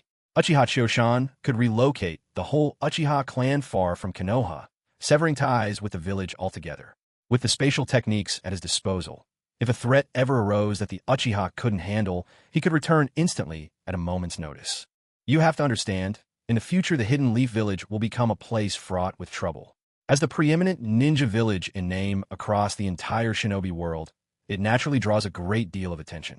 Not to mention that the Otsutsuki clan will often come by to stroll through the village. Just a few years later, a certain notorious individual, who could carry several floors with just a sack of rice, will descend upon the Hidden Leaf and unleash a devastating Super Shinra Tensei, flattening the village completely, leveled to the ground, nothing left but dust. If the shinobi possess some means of self-defense, then those clansmen who never became ninjas face such a catastrophe of jutsu, almost powerless to resist. Therefore, this is also a prime opportunity for the Uchiha clan to break away from the Hidden Leaf, to distance themselves from such a hotbed of disaster. Since you insist on watching my every move and refuse to allow me to grow stronger, then I might as well step out of this great game that is the Ninja Village. I'll simply leave. I won't play by your rules anymore. In the past, the Uchiha failed to seize such a chance. They clung tightly to the police force, guarding it like a precious jewel, not realizing the police was an unpopular post, one without real influence, while the big prize that was the Hidden Leaf had long since been carved up by the various other clans, large and small. If the Uchiha wish to ease their strained ties with the residents of the village, they need to give up this unpopular police force. At the very least, they cannot continue to stand apart as the sole opposition to the rest of the village. But should the Uchiha aim to prosper and thrive, such ambitions will inevitably threaten the interests of others, leading to constant clashes with all the other families vying for their share. If the Uchiha act too aggressively and make too much noise, they'll only provoke these families into joining forces against them. It would be wishful thinking to believe that Kodoeme Tsukumi is some sort of all-powerful solution. After all, it takes a long time to recharge and can only affect so many people. What's more, Uchiha Chioshan understands that in the ninja world, all else is illusion. Only one's own strength is real. Uchiha Chioshan sighed in frustration and rubbed his forehead. Clearly, to ensure the prosperity and expansion of the Uchiha clan, separating them from the hidden leaf is necessary. After all, the Uchiha have their own pride. They would never bow and break their own backs just for the sake of fitting in with the villagers. Having decided that the Uchiha must leave the hidden leaf, there is still much to prepare. Before the incident with Uchiha Shursui unfolds, he needs to carefully select new territory for the Uchiha outside the village. Ideally a coastal land surrounded by the sea on all sides, easy to defend and hard to attack, far away from any other nations and not bordering any of them. Uchiha Chioshan rose and walked over to the bookshelf, pulling out a map of the ninja world. In this era, even having an accurate map counts as a strategic asset. If he hadn't become a jonin, Uchiha Chioshan would have never gotten his hands on one. Chioshan spread the map out on the table, carefully searching for a place that matched his requirements. What he focused on most were the islands overseas or the regions along the coast. When the sun had risen to its zenith, Uchiha Chioshan stared at the map with a complicated expression.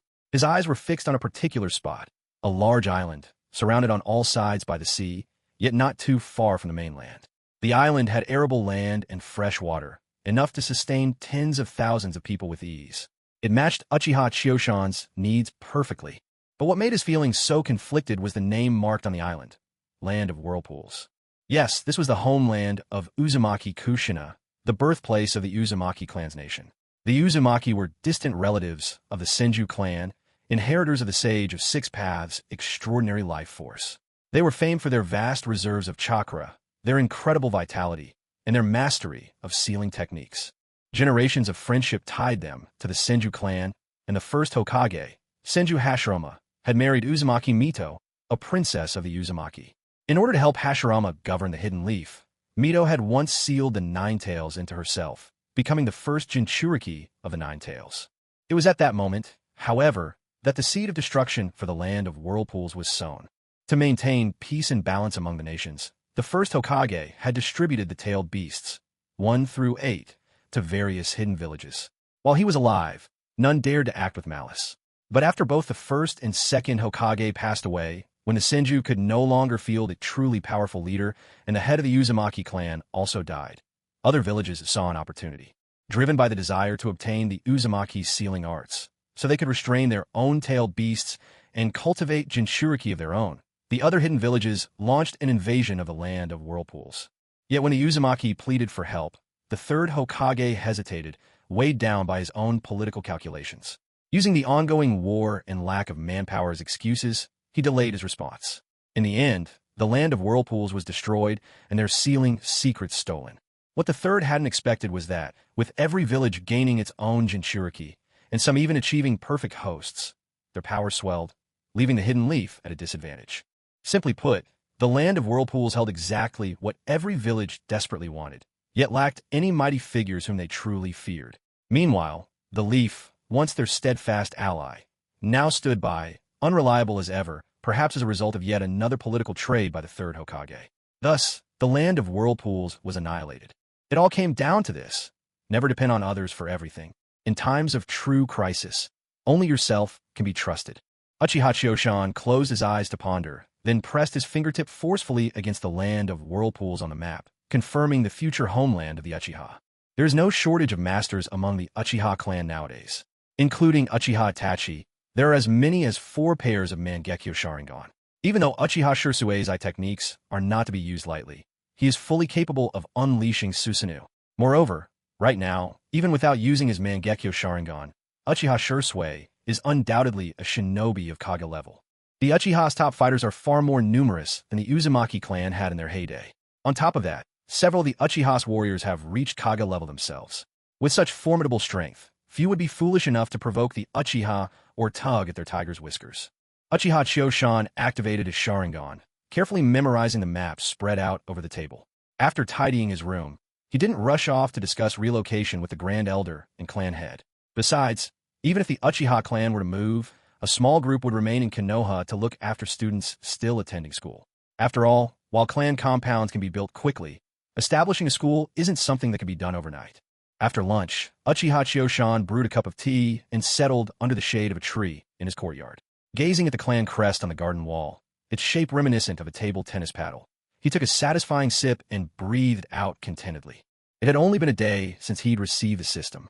Thanks to both the system's power and his own wits, he passed the threshold of Mangekyo Sharingan, greatly enhancing his strength. No longer was he a nameless Uchiha Jonin. Now he had stepped off the game board to become a true power holder within the Uchiha, one who moved the pieces instead of being one. Time slipped by quickly. In what felt like a blink, the afternoon was gone. Gradually, Uchiha Choshan's Sharingan had fully adapted, the lingering ache fading away at last. Next, it was time to visit the Grand Elder and persuade him to allow the Uchiha's relocation. As for the clan head, that was more a matter of going through the motions. Taking advantage of the golden light of sunset, Uchiha Choshan walked into the Grand Elder's courtyard. Since the Grand Elder's wife had passed away and he disliked having attendants, this sprawling courtyard was inhabited by him alone.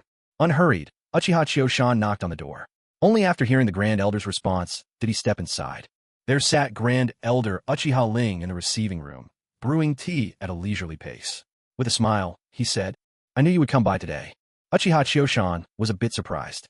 "You knew I'd come, Grand Elder?" The Grand Elder nodded, replying with a touch of mystery. "You must have already noticed, haven't you?" Uchiha Choshan was left somewhat confused by the question. "Notice what?" Seeing Choshan's bewilderment, the Grand Elder couldn't help but sigh in exasperation. "Your Mangekyo Sharingan. By now, you've awakened its ocular powers, haven't you?" Hearing the words of the Elder, Uchiha Choshan suddenly understood, so the Elder thought he had come seeking advice about ocular techniques. Choshan was about to deny this assumption, but after a quick thought, he nodded as if going along with it, though he planned to reveal only part of the truth. "Yes, Elder. My Mangekyo Sharingan has awakened a new ocular technique. I tried using it once, but the outcome wasn't great. That's why I've come to you for guidance."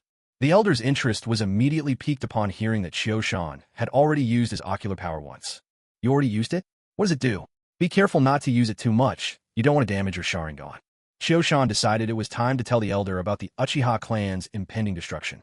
He believed this would help persuade the Elder that the clan must leave Konoha. With a weight settling over his features, Choshan spoke gravely. "My Mangekyo's power awakened last night after I went home. The feeling is truly strange, as if this technique was born from my eyes alone. Even when I'm not actively using it, I can sense its general function." The Elder nodded approvingly. "That's the natural progression of our Uchiha Sharingan. Once it evolves to the Mangekyo, a new power awakens, one that's unique to each of us, perfectly suited to our nature.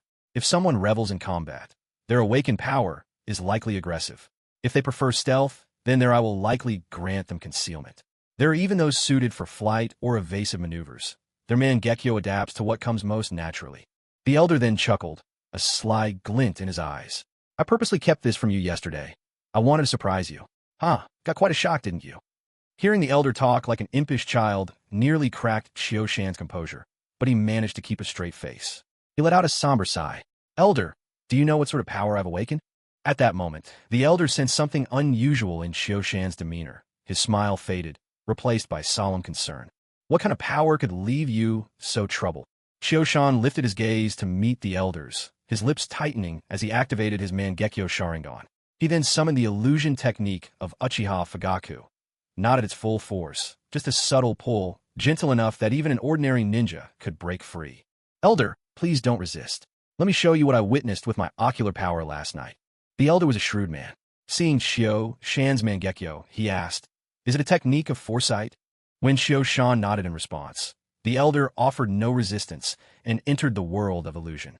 Although Uchiha Choshan didn't possess any precognitive eye techniques, he did inherit Uchiha Fugaku's ocular jutsu, illusionary realm, momentary time-space. Moreover, he was well aware of the Uchiha clan's impending doom. So, without hesitation, he crafted incredibly lifelike scenes using Fugaku's illusion. Scenes depicting the future deaths of Shursui Uchiha and the massacre of the Uchiha clan, and showed these visions to the Grand Elder. Of course, in the vision of the clan's destruction, he replaced Uchiha Itachi with a masked figure. Choshan knew Itachi was destined for greater things. He wasn't worried about the Grand Elder growing suspicious of Itachi. His true concern was that, if left unchecked, the Grand Elder might simply kill Itachi off without a second thought. And it wasn't impossible. The Grand Elder was not Uchiha Fugaku. He had devoted his entire life, his every effort and ambition, to the Uchiha clan. If he found out that, in the end, it was Itachi who wiped out their clan, he would stop at nothing to eliminate that threat. Choshan only revealed a selection of fragments and images to the Grand Elder. As the sequence neared its climax, a sudden idea struck him.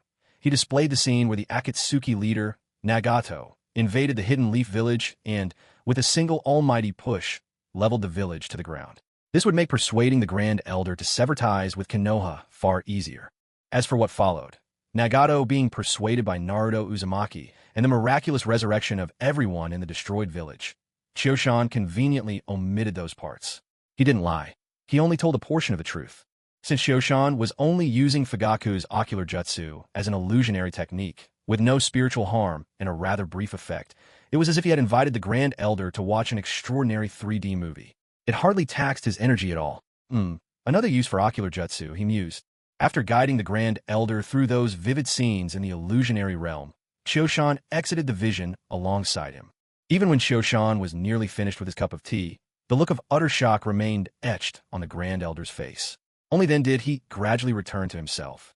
He took a gentle sip of tea, let out a heavy, lingering sigh, and seemed to age several years in an instant. Even his once straight back now bent with the weight of resignation. It was then that Chiyoshan recalled the Grand Elder and the third Hokage were contemporaries, among the oldest generation in the ninja world. At last, the Grand Elder broke his silence, his tone tinged with a wry self-mockery. Who could have foreseen that our mighty Uchiha clan would ultimately face such utter ruin? And even Shui, they killed him and stole his eyes. Sigh, Shui was a remarkable child in every way, except for being too kind-hearted, too burdened by hesitation. If not for that, with his strength, there's no way he should have been killed so easily.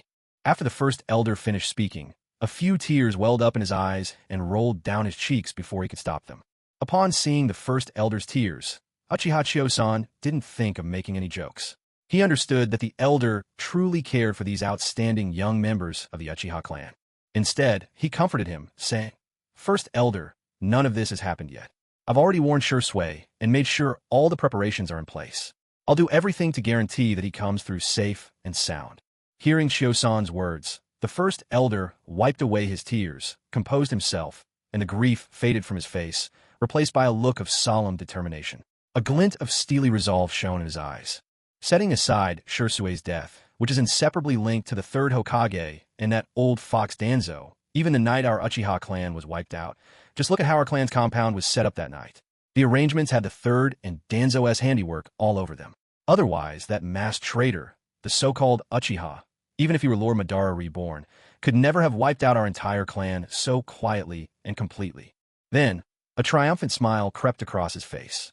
But it's not as if your Konoha had an easy time either. Within a few years, the enemy was at your very gates, your entire village reduced to ruins. At this point, the first elder's expression shifted to one of surprise and doubt. Those eyes, I feel like I've seen them somewhere before, he murmured, then rose and left the reception room. Uchiha Chiyoshan made no move to stop him, knowing full well that the elder had gone to consult the ancient records handed down through the Uchiha clan.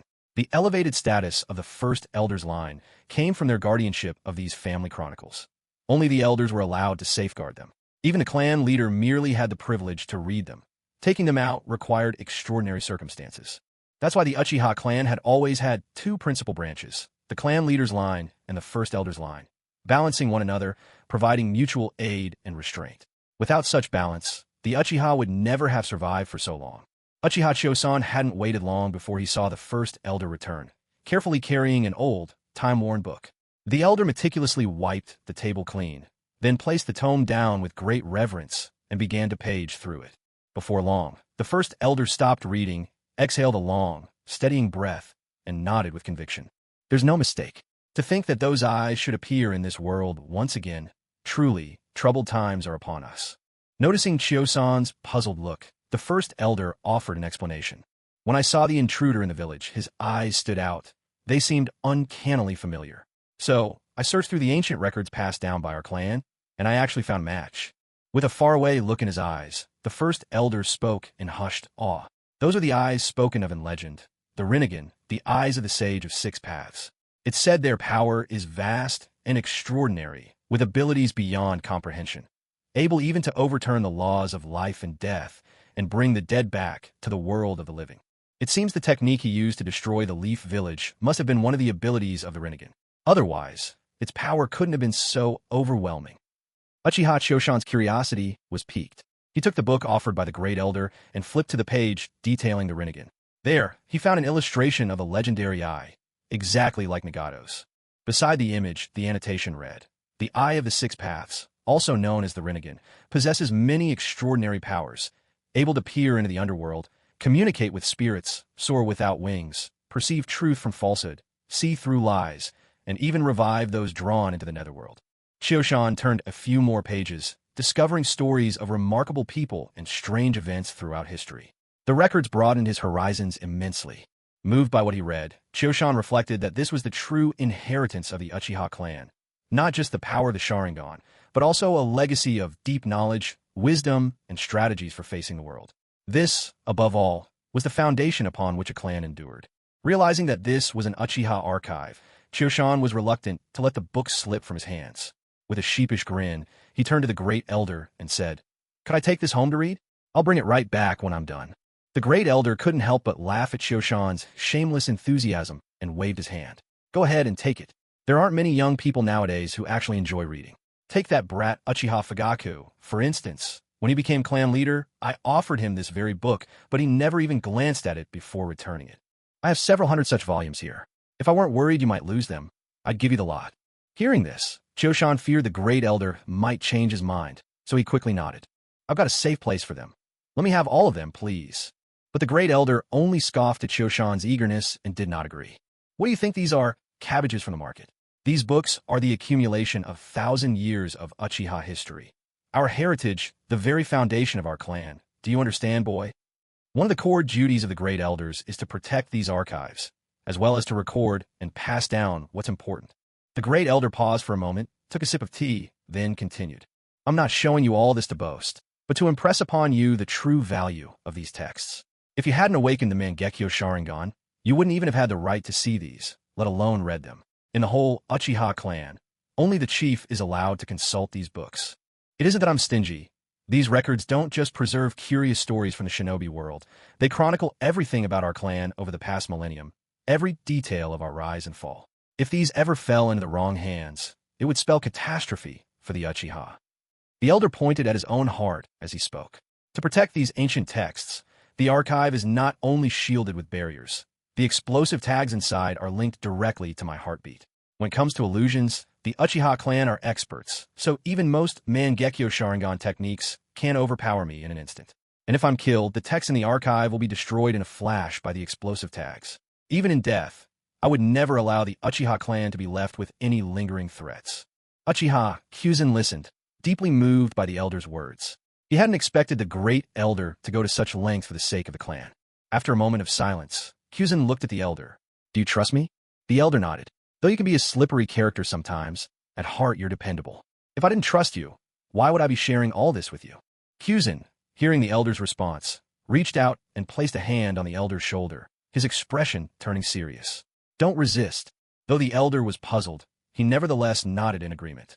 Kyuzin opened his Mangekyo Sharingan, and, as an extra measure, marked a space-time seal in the elder's home. Giving the elder a quick nod, he activated his ocular technique, unknown. In an instant, invisible ripples of space spread outwards.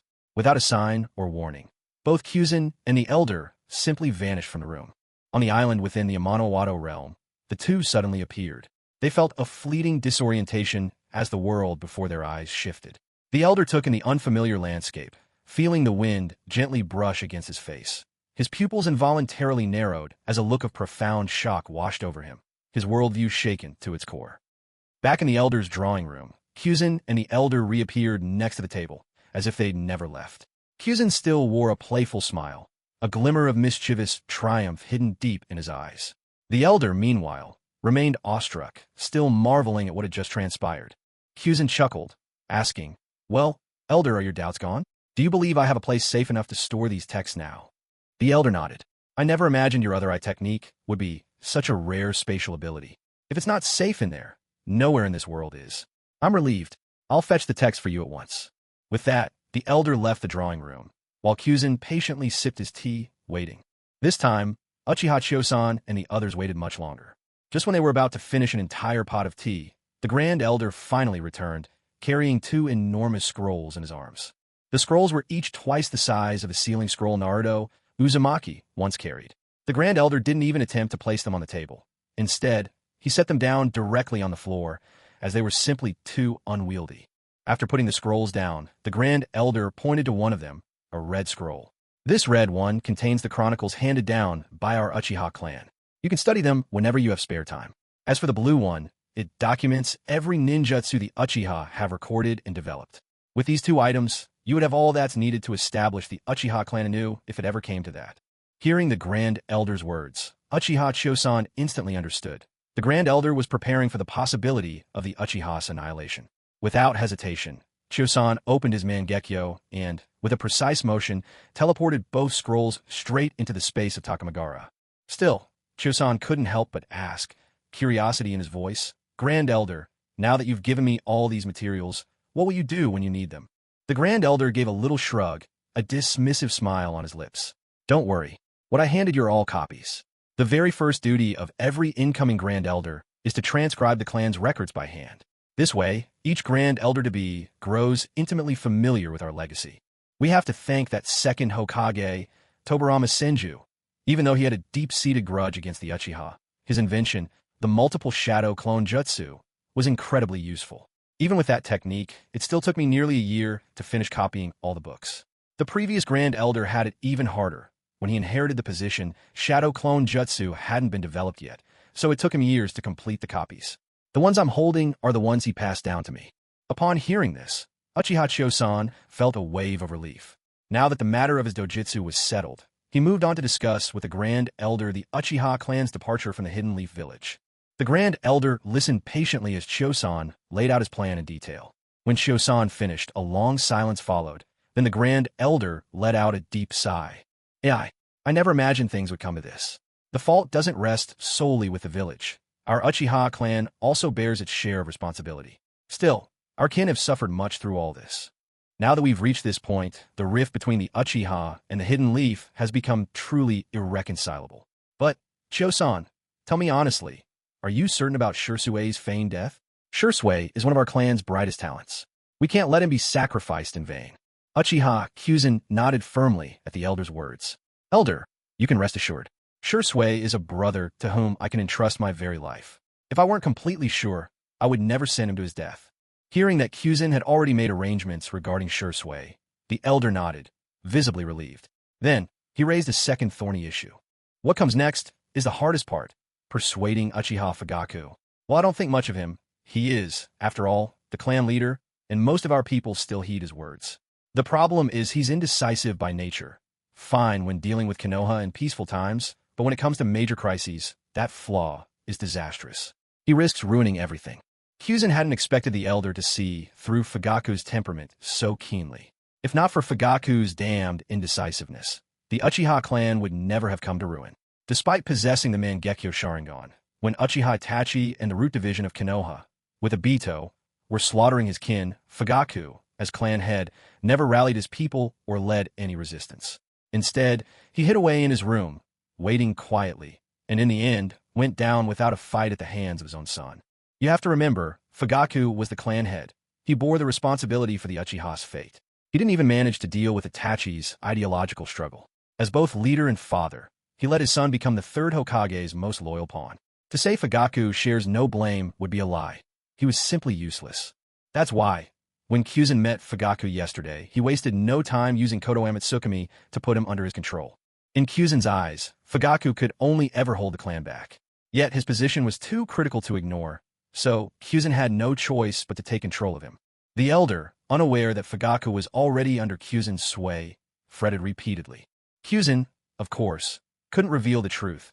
Controlling the clan leader would be seen as a grave act of betrayal. He could only reassure the Elder, saying, "Please don't worry, Elder. I'll go right away to talk to the clan leader and persuade him. Believe me, once he sees the glimpses of the future I've shown him, he'll surely support our plan. If things truly don't work out, I'll come back, and together, we'll try to convince him." The Elder nodded with a resigned sigh. "It'll have to be this way. If I go myself, it may seem like I'm forcing his hand, which could backfire." With the Elder's parting words lingering, Kyuzen left his house. Night had already fallen, and just as it was time for dinner, he decided it was the perfect opportunity to drop by the clan leader's house, and perhaps enjoy a meal there as well. After leaving the Elder's house, Uchiha Chosan didn't hurry. He strolled leisurely toward the clan leader's residence. The Elder's side had already been taken care of, And as for the clan leader, as long as he himself agreed, it would just be a formality. There was no need to rush. By now, it was already evening. There weren't many people left on the streets. Only a few playful children, dragged home reluctantly under their parents' calls. When Uchiha Choshan arrived at the clan leader's home, the family was just sitting down for dinner. Of course, Uchiha Itachi was still out on a mission and hadn't returned yet. Seeing Choshan come in, they quickly invited him to join them. Choshan didn't stand on ceremony and immediately accepted the offer. Mikoto Uchiha hurried off to the kitchen to add a couple more dishes, while little Sasuke, still just a boy, watched their guest with curious eyes. As the clan leader, Fugaku Uchiha often had visitors at home, and Sasuke had grown used to it. But since Choshan rarely came by before, Sasuke was still a bit unfamiliar with him, and his curiosity was only natural. Catching Sasuke's inquisitive gaze, Choshan responded with a friendly smile. Truth be told, Sasuke was a genius in his own right, but compared to his elder brother, he was still a little lacking, not just in raw talent, but also in intellect and perspective.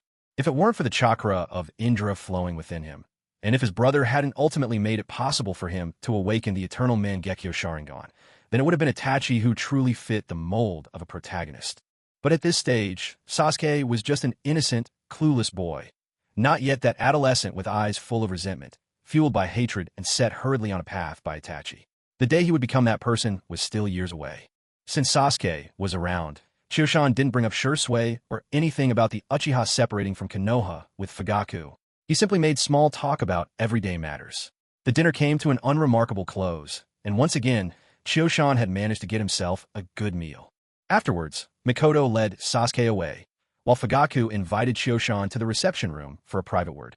Although Choshan had managed to influence Fugaku and Mikoto, he hadn't changed their personalities or the way they thought. Life for them continued as usual. Choshan, for his part, didn't use this advantage to behave recklessly. He still maintained his courtesy when dealing with the clan leader. Once Mikoto Uchiha had served the tea and quietly left the parlor, Kyuzen Uchiha wasted no time in telling Fugaku Uchiha about Shursui Uchiha's staged death, as well as the plans for the Uchiha clan to sever ties with Konoha. Fugaku, having long been aware that the Uchiha would eventually face annihilation, no longer clung to any hope of peaceful coexistence between the clan and the village. He had no reservations about agreeing to Kyuzen's plan. With their strategy set, the two began to discuss the finer details.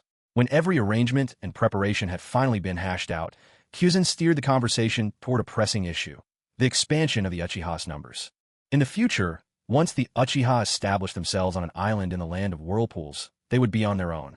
Though the clan's population was considerable, it might still prove insufficient should they face real danger. As clan leader, Fugaku knew that this was a matter he needed to address personally, to encourage his people to grow their families. Together, he and Kyuzen devised a range of incentive measures. By the time every matter had been settled, it was already deep into the night. It was only natural, then, that Kyuzen would stay the night as their guest. Near midnight, just as Kyuzen was about to retire, Mikoto appeared at his door, carrying a late-night supper. Opening the door, Kyuzen found Mikoto dressed in a form-fitting kimono, her delicate hands balancing a tray of snacks and sake. Her eyes glimmered with affection as she stood gracefully in the doorway. They exchanged a single glance, silent, yet rich with meaning. Kyuzen stepped aside, inviting her in. As Mikoto passed by, she left in her wake a fragrance both familiar and enticing to Kyuzen. Kyuzen couldn't help but draw a slow, deep breath, taking in her elegant figure. Just as Mikoto began to set the tray on the table, an idea suddenly lit up in Kyuzen's mind, a spark of inspiration. Catching himself, Kyuzen quickly stopped her. "Mikoto, wait, don't set it down just yet. I want to show you somewhere special." Seeing Mikoto turn to him with a puzzled look, Kyuzen said nothing further. He simply unlocked his Mangekyo Sharingan, left an invisible spatial mark, and moved to Mikoto's side, gently taking her hand to activate Kamui. This was second nature to Kyuzen by now. When he brought Mikoto onto the island within Kamui's world, she stood in astonishment, utterly taken aback by the sight. "Kyuzen, what on earth is this place?" she asked, gazing at Kyuzen, her eyes alight with wonder. In that instant, the world before her changed dramatically. The environment and scenery transformed all at once. Mikoto Uchiha didn't believe any of this was an illusion, because everything felt far too real. Even though Mikoto Uchiha hadn't been on a mission or the battlefield in ages, she was, after all, a jonin with a 3-tomo Sharingan. Her powers of observation were still keen as ever. The touch of the breeze, the earth beneath her feet, and the crisp scent in the air, everything was vivid and unmistakably authentic. She was no stranger to extraordinary experiences. After all, she had once counted both the fourth Hokage and Kushina Uzumaki among her friends. Before Chushan Uchiha could respond to her inquiries, she ventured another guess. Is this some sort of space-time jutsu similar to what the fourth Hokage used? Observing Makoto's wide-eyed curiosity and the almost endearing confusion on her face, Chushan decided to tease her. Why don't you guess again? Hearing this, Makoto realized her first guess was off the mark. She took another look at their surroundings and the sky above, then reasoned aloud, no, that can't be it. It should be night by now outside, but here, the sky is still bright. It's clearly not nighttime here. Chushan nodded approvingly at Makoto's quick deduction. She had noticed the peculiarity so fast. Indeed, even though there was a cycle of day and night in Takamagara, dusk would come about 6 hours later than in the outside world. So while it was now deep into the night outside, the sky here was only just beginning to darken. And even at its darkest, night in Takamagara retained a gentle luminescence, never plunging into true darkness. Watching Makoto glance around, still perplexed and unable to unravel the mystery, Chushan finally approached her. Taking the tray from her hands and placing it on a nearby rock, he gently wrapped his arm around Makoto's slender waist. Feeling his arm around her, Makoto's cheeks flushed with a faint blush. Yet, she didn't resist. Instead, she allowed herself to lean into his embrace, following the motion naturally. Chushan did not make another move. He simply held Makoto close as they quietly gazed over the scenery of the island. From where they stood, at the island's center and highest point, they could survey most of the landscape surrounding them. With one arm around her, Chushan explained, Makoto, you know I've awakened the Mangekyo Sharingan, don't you? Makoto simply let herself remain in his embrace. After all, Chushan was now the most important person in her life. She would give up everything for him. So, to be held by him like this filled her with happiness. Makoto Uchiha, upon hearing Chushan Uchiha's words, shot him a charming, playful look. If you hadn't awakened the Mangekyo Sharingan, there's no way you'd be holding me like this now. Chushan Uchiha felt a little embarrassed by her words and let out a sheepish laugh. I awakened a new, ocular technique. It's called Aim no Usum. It's a space manipulation art. This jutsu connects to a space named after itself. As long as I activate it, I can come here anytime I want, and I can bring anyone with me. I can even mark places with a space imprint. With those marks, I can travel to any spot I've tagged. Imagine, I could take you, Makoto, to see the world outside anytime you want. Upon hearing him, affection welled up in Makoto's eyes, overflowing with tenderness. She exclaimed, You're amazing. This ocular technique is even more impressive than the fourth Hokage's flying thunder god jutsu. Chushan replied modestly, Mine's still not quite a match for the fourth's teleportation. My technique is better for saving myself or rushing around, but not so useful in an actual fight.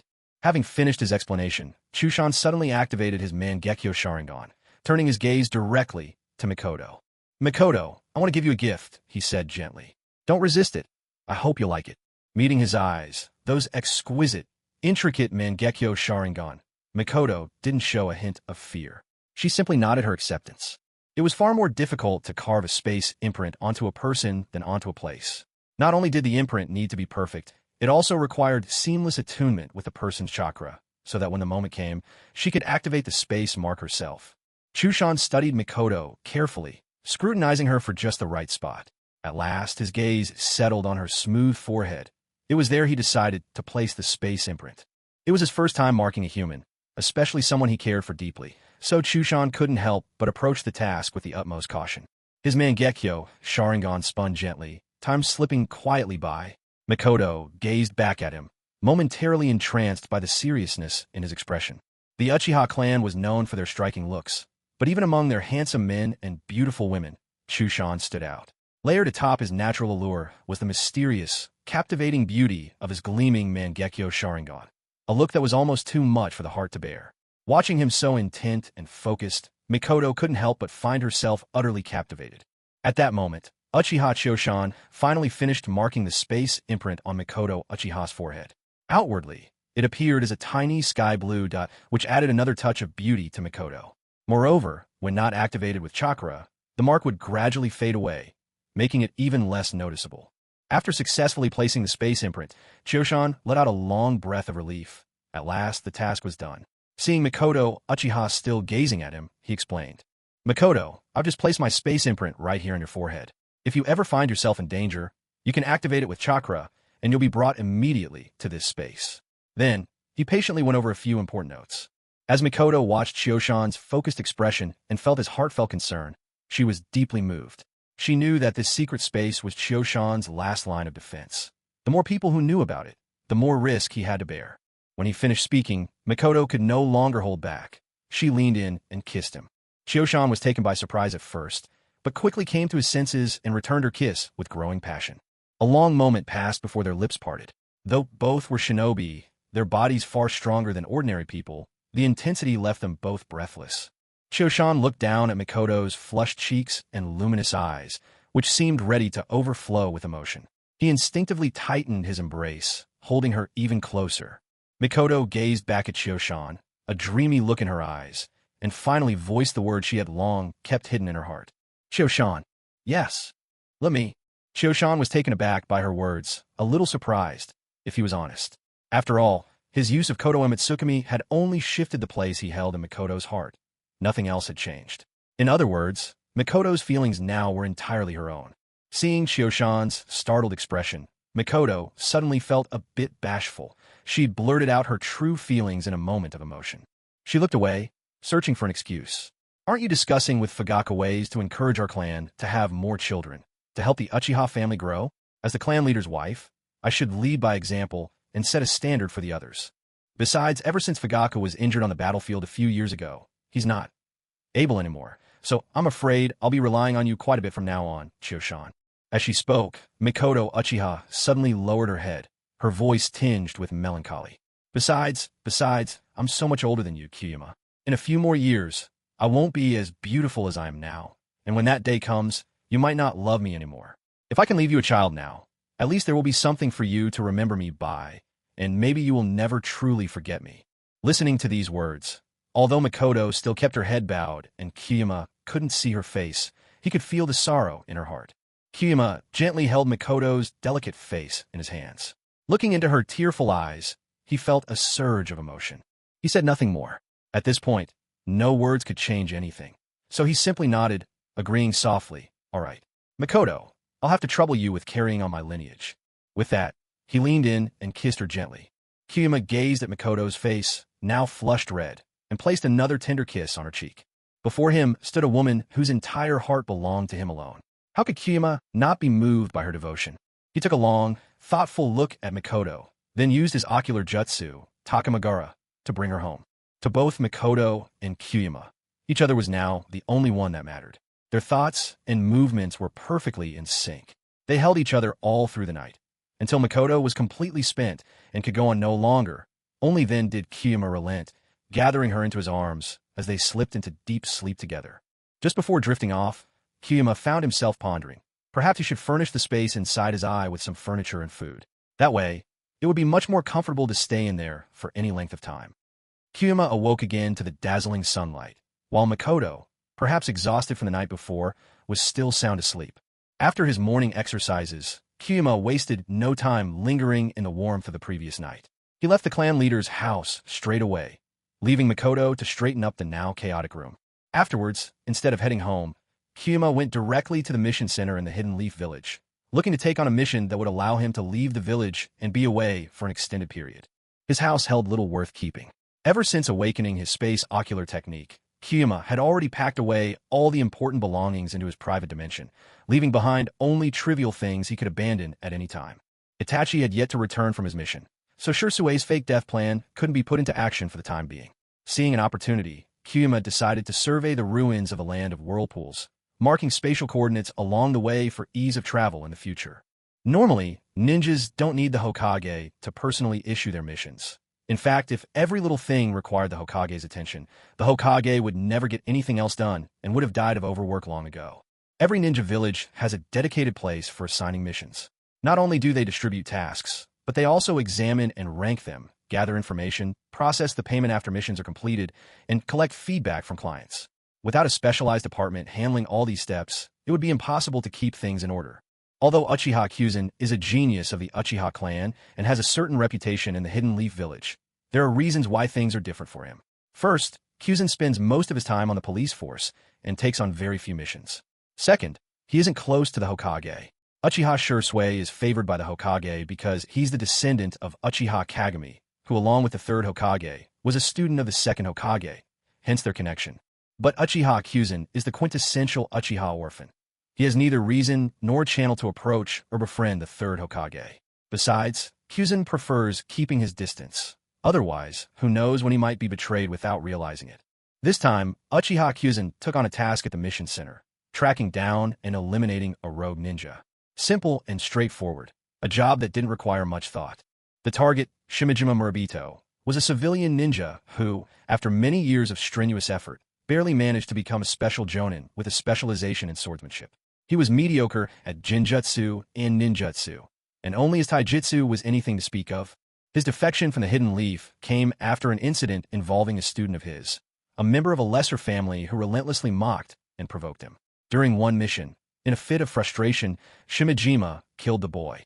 But he failed to cover his tracks, left evidence behind, and soon the victim's family began to suspect him. With a guilty conscience gnawing at him, Shimijima panicked after the village authorities summoned him twice for questioning. Unable to bear the pressure, he defected during an outside mission. Given Shimijima's low status and lack of access to village secrets, few were concerned about his betrayal. The village didn't even bother to send the Umbu. They just left the task at the mission center, setting the bar for applicants at any experienced jonin, which happened to be what Uchiha Kyuzen officially qualified as. Kyuzen hardly gave the rogue ninja a second thought. After collecting his mission details and related intelligence, he tossed them carelessly into his ninja tool pouch, then headed to a dumpling shop for a hearty breakfast. He strolled through the bustling streets, chewing on soft and sweet tricolor dango, a skewer in one hand, while his eyes took in the lively stream of people all around. As the very first shinobi village in the world, the Hidden Leaf Village still retained its deep foundation, even though Hiruzen and Danzo had somewhat overseen its decline. The village was home to all kinds of clans, each with their own unique bloodline abilities and a constant stream of geniuses emerging from among them. These were what truly formed the backbone of the Hidden Leaf Village. After all, Chioshan Uchiha had grown up here. It was impossible for him not to have any emotional ties to this place. Yet, the conflict between the Uchiha clan and the village was growing ever more intense, and Chioshan himself was rapidly coming into his own. To both Chioshan and his clan, the Hidden Leaf had become an invisible cage. They could either stay, enduring suspicion and oppression from Hiruzen and Danzo, or break free and let Chioshan grow without restraint. As he drew near Shursui Uchiha's home, Chioshan finally finished off his bag of tricolor dango. He casually tossed the last stick, which landed with a soft thunk in a nearby tree. With a quick push, he swung open Shursui's door and called out, "Shursui, are you up yet? I brought you your favorite tricolor dango." Calling out as he entered, Chioshan didn't bother with courtesies and walked right in. Shursui had been woken by Chioshan's voice while still in the middle of a dream, and he looked drowsy and half awake. He let out a huge yawn, snatched the bag from Chioshan's hand without a second thought, and started stuffing dango into his mouth as he mumbled, "What are you doing here, so early? On days without missions, you never wake up at this hour." Chioshan watched Shursui devour dango without a hint of care for his image. He shook his head and, as he poured a glass of water and handed it over, said with a sigh, "If your legion of admirers could see you like this, I wonder how many broken hearts there would be."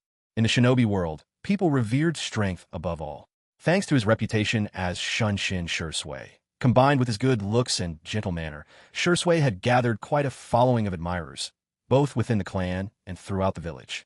Taking the cup, Shursui gulped down several large mouthfuls before giving a half-exasperated reply. For ninjas, strength is everything. That's what matters most. Who cares about appearances? Just look at Lord Jiraiya. Even if his image isn't the best, he still has plenty of admirers. Seeing Shursui eat with such enthusiasm, Chioshan couldn't help himself. He reached for a skewer as well and started chewing slowly. For a while, neither of them said a word.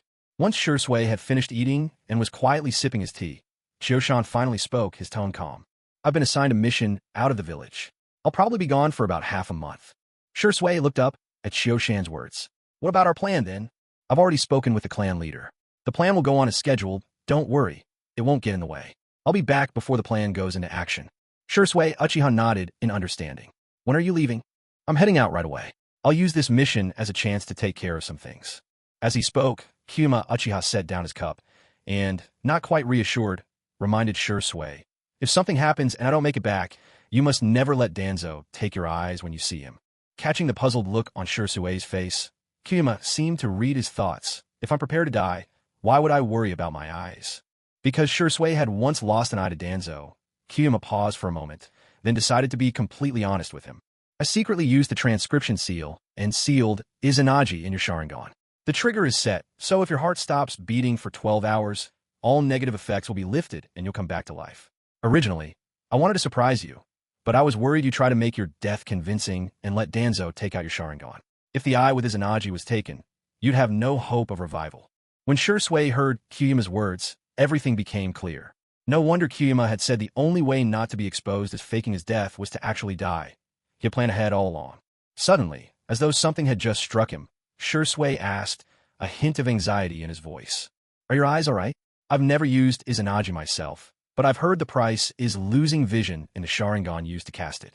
Kyuma was touched by Shursui's immediate concern and comforted him, saying, Don't worry, Shursui. My Sharingan is a bit special. It won't be affected.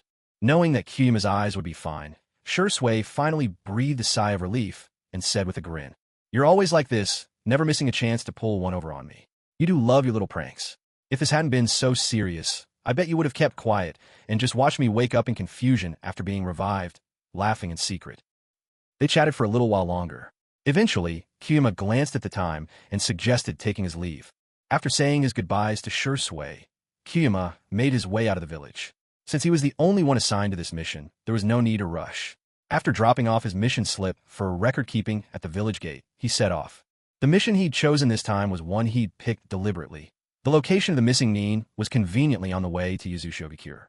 Because of this, Kyuma didn't feel the need to hurry to complete the mission. Instead, he decided to take care of his own affairs first. When Uchiha Chioshan passed through a rather large city, he transformed himself into a wealthy man and went on a shopping spree. Drawing from the funds he'd gotten from Uchiha Fugaku, Chioshan first purchased a great deal of grain, intending to use it when his clan relocated to the land of whirlpools. He also bought firewood, rice, oil, salt, tables, chairs, benches, and all sorts of necessities. Food, clothing, shelter, and transportation. Every aspect of daily life was on his shopping list. Because the quantity of goods he bought was enormous and the amount of money he spent was considerable, Chioshan simply rented a small courtyard. Through the use of multiple shadow clones combined with the transformation jutsu, he carried out the acquisition as planned, not drawing attention, yet working with remarkable efficiency. Of course, Chioshan didn't intend to buy everything at once. Doing so would have easily aroused suspicion from those with a keen eye. Since there were many cities along his route, he bought a bit here and a bit there. Gradually, the supplies added up. While the many shadow clones went out to make purchases, the real Chioshan stayed quietly in the courtyard. He went nowhere else, waiting as the little house slowly filled up. When the place was nearly packed, he simply activated his Mangekyo and transported all the goods to the island within his personal dimension. The island was spacious enough to store even 100 years' worth of supplies for his clan. Not that he had enough funds for such extravagance. After moving the last batch of supplies into his space, Chioshan nodded in satisfaction. Ever since he gained this unique dimension, working had become so much easier. The old method of using sealing scrolls was far less practical. Not only could the scrolls hold little, but they also took up too much space. In this way, Uchiha Chioshan continued on his journey toward the land of whirlpools, stopping along the way to buy goods, and at the same time, beginning to construct his own dwelling within Takamagara, his otherworldly space. After all, he couldn't always be sleeping on the wild ground whenever he needed rest inside the dimension. He planned to build his house on one of the higher points of the island, so that the entire landscape would be visible from within. Chioshan's requirements for the house were modest for now, just something serviceable. Later, once he mastered the wood style of Hashirama Senju or Yamato, he could easily create a 3-bedroom technique or perhaps conjure up a country mansion technique in one go. Since he had no experience in construction, Chioshan first used earth style to make the land firm and level in the spot he'd chosen. Afterwards, he offered high wages to hire a team of seasoned professionals whose livelihoods depended on this work. He brought them directly into his space, set them to their tasks, and left a shadow clone behind to supervise, just to make sure they didn't get any strange ideas and wander off. When bringing them in, he used a Jinjutsu. With his Mangekyo Sharingan, confusing ordinary people, much less non-ninjas, was mere child's play. While Uchiha Chioshan was bustling about with his plans for a cozy little home, on the other side, Uchiha Shursui also began putting into action the strategy they had discussed together. Shursui, ever shrewd, took care not to openly reveal his Mangekyo Sharingan. Instead, he accepted several difficult missions, only using his unique eye technique in truly challenging moments, such as when facing particularly troublesome foes or when preset traps posed real danger. He would unleash his Mangekyo only for the briefest moment needed, and then immediately conceal it, never lingering or drawing unnecessary attention. But as the saying goes, there are no secrets that walls can forever keep, especially when whispers are deliberately set free. Even with Shirsue's caution, seasoned ninja with years of survival in Shinobi world are no fools. It wasn't long after Shirsue completed a string of high-difficulty missions before word of his unusual Sharingan began to quietly spread. And it was just a matter of time before Danzo would hear of it. As for Uchiha Fugaku, his only apparent contribution was always reacting a step too slow, never quite able to stop the rumors from spreading. While events in the Leaf Village simmered and brewed, Uchiha Chioshan spent more than a week journeying in his leisurely, traveler's pace toward the east and at last reached the seashore. Meanwhile, in Chioshan's private pocket dimension, his hired construction crew finally wrapped up their work just yesterday. With a flicker of space-time jutsu, Chioshan returned them all safely to their hometowns. These professionals had certainly earned that title. Despite only having a week, the houses were sturdy and well-made, raised entirely on wooden stilts to guard against damp or pests. The workmanship might not have been ornate, but the materials were solid, guaranteeing a comfortable home for decades to come. Chioshan found himself thoroughly satisfied with their work, paying the crew in full, even giving them a generous bonus. Of course, he took no risks. Before sending them back, he used a subtle genjutsu to gently blur their memories, ensuring that no secrets would ever escape. According to intelligence reports, the Konoha rogue ninja, Kojima Murafu, was hiding in a fishing village along the coast, seemingly always prepared to take to the sea at a moment's notice to evade pursuit from the village. Chioshan's mission was clear: eliminate Kojima Murafu on the spot. Though if he preferred, he could capture him alive and bring him back to be imprisoned for life. Naturally, Chioshan chose the simpler path. Swift elimination would save him time and trouble. So just outside this quiet little fishing village, Chioshan stopped, pausing for caution's sake. Before making any moves, he sent a shadow clone ahead to scout the situation. This fishing village was never heavily populated to begin with. Uchiha Chioshan didn't even need to make inquiries. Just by observing the villager's skin, he could tell who belonged here and who did not. The fisherman's complexion, weathered by years of sun on the open sea, looked quite different from that of ordinary people. And their hands, cracked and rough from exposure, poorly cared for compared to those of a typical civilian, were even more telling. Ninja, after all, relied heavily on forming signs with their fingers, so they tended to care for their hands, unlike the fishermen, whose hands, soaked and battered by the sea, bore the obvious marks of their trade. Even though Kojima Murafu had disguised himself with makeup and dressed like the other fishermen, Uchiha Chioshan could distinguish him from a true villager with just these small clues. Of course, the sudden appearance of Uchiha Chioshan, a complete stranger, immediately set Murafu on guard. What's more, Chioshan made no effort to hide his identity as a ninja from Konoha, his forehead protector strapped openly across his brow. Chioshan had no intention to conceal himself, either, for in a situation like this, any stranger, ninja or not, would draw the utmost suspicion from a missing nin like Kojima Murafu. Besides, the one walking here was only his shadow clone. Even if there were traps, they would pose no real threat to him. Boldness matched his skill. Chioshan's strength, even by Konoha standards, ranked him among the top in the ninja world. Not only could he handle potential traps, but even if several Jonin-level enemies were lying in ambush, he could still walk away unscathed. And so, it was that when Uchiha Chioshan's shadow clone fixed its gaze on Kojima Murafu, who was pretending to mend a fishing net by the shore, the latter's body tensed and jerked, his disguise shattered in that instant. Abandoning the net, he bolted straight for the grove nearby. Instantly, Chioshan's clone unleashed the power of his three-tomo Sharingan and pursued without hesitation. When the shadow clone reached the woods, Kojima Murafu was done hiding. He had already donned his Jonin vest, a pouch of ninja tools hanging from his waist.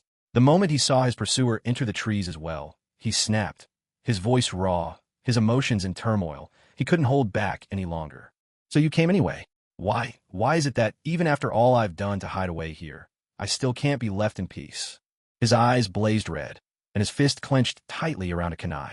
Veins stood out on his neck, thick with agitation. Why do you keep coming after me, huh? Is it just because he belongs to a ninja clan? Don't you get it? He was the one who provoked me first. I was his teacher. Has he never heard of respecting his elders, honoring his master, showing even a little respect for me? Before Uchiha Chioshan could say a word, Kojima Murafu poured out a torrent of pent-up emotion, venting his grievance through frantic questions. By the end, his voice shook and his eyes brimmed with tears. Uchiha Kiyama waited patiently for Kojima Murafu to finish venting before he spoke. I've already looked into the situation regarding you and your student. Even if he did something wrong, you had plenty of ways to handle it. You could have sent him back or given him a poor evaluation. Such things would have real consequences for him down the line, enough to balance out his provocation. Or, with your strength, you could have taught him a lesson yourself. As he spoke, Uchiha Kyuma shook his head. In the end, though, you were just too extreme. Yes, he provoked you and made you angry, but it was never enough to warrant you killing him outright. After letting out his pent-up emotions, Kojima Murafu finally regained some composure. Hearing Uchiha Kyuma's words, he didn't get angry. Instead, he replied, "You're part of Shinobi clan, too, aren't you? You're too naive. Do you know why he provoked me? It's because he looks down on me. He thinks there's nothing I can do to him. Even if I send him back, his family would just find him a new teacher, someone even stronger than me. There's no point in beating him, either. He's got plenty of people who'd stand up for him. And as for giving him a bad review, with his clan pulling strings, it still won't stop him from becoming a chunin, or even a jonin. Honestly, he'd be delighted if I sent him back. At worst, he'd graduate a year later and get an even better teacher assigned to him." At this point, Kojima Murafu's face grew tense, his expression twisting with frustration. Do any of you clan ninjas ever stop to consider what it's like for those of us who come from civilian backgrounds? Do you have any idea what I had to go through to get here? It's not the same as growing up in a clan. When civilian kids graduate from a ninja academy, we only know the bare basics, the 3 fundamental techniques.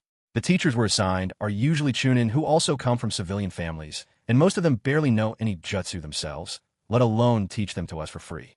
Every technique I have, I earned through hard work, meticulously completing mission after mission, trading for basic scrolls, honing my skills bit by bit. I risked my life more than once just to finally make it as a special jonin. If I can't even handle a fresh out-of-school brat, how could I possibly hold my head up? Hearing this, Uchiha Kyuma fell silent too. Compared to them, the clan-born ninjas, those like Kojima Murafu, ninja from civilian families, had to struggle so much harder just to advance, always running up against the limits set by the clans. This was also the reason Uchiha Choshan wanted to break away from the Hidden Leaf Village. With the disappearance of the Senju clan, the numbers and strength of the Uchiha clan dwindled day by day. All the important affairs in the village were now dominated by families close to the 3rd Hokage. Especially during Hiruzen Sarutobi's rule, the Sarutobi and Shimura clans had grown into towering giants within Konoha. With these tangled relationships and hidden rules, the village had become as stagnant as a dead pond, faintly reeking of decay. If the Uchiha clan wanted to prosper, they had to break free from Konoha. Even if they managed to endure until the 5th Hokage took the seat, Tsunade, who hailed from the Senju clan, was unlikely to treat them kindly. On top of that, the village's council of stubborn old advisors would only make things worse, ensuring the Uchiha would never find any real peace. Nevertheless, the mission had to be completed. If a few words from this island villager could make him give up, then all these years Uchiha Choshan spent in Konoha would have been for nothing.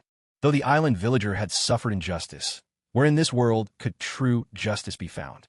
If justice really existed, the Uchiha would not be facing annihilation in just a few years. As people, once we act, we must be responsible for the consequences of our actions. Since you made this choice, you have to bear the results it brings. Uchiha Choshan did feel a bit of pity in his heart. The islander's temperament was still too extreme. Otherwise, he might have considered recruiting him, putting his talents to use for his own cause. Unfortunately, people like that can turn on you in the blink of an eye, no matter how well you treat them. Besides, he was not nearly qualified for the Kodoame Tsukumi. Uchiha Choshan took a couple of steps forward, preparing to say something. Ideally, to persuade the island villager to give up resisting and come quietly back to the village with him. But just then, the villager's face changed in a heartbeat. His furious expression vanished, replaced by a sly, triumphant smile. Choshan's heart skipped a beat. Before he could react, the island villager vanished with a soft pop. All at once, countless steel wires sprang up around Choshan, weaving a tight net in the blink of an eye. The wires shot toward him, wrapping around him swiftly, each one lined with explosive tags.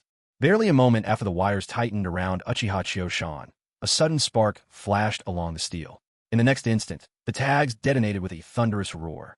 Not far from the woods, Uchiha Choshan rubbed his head in exasperation.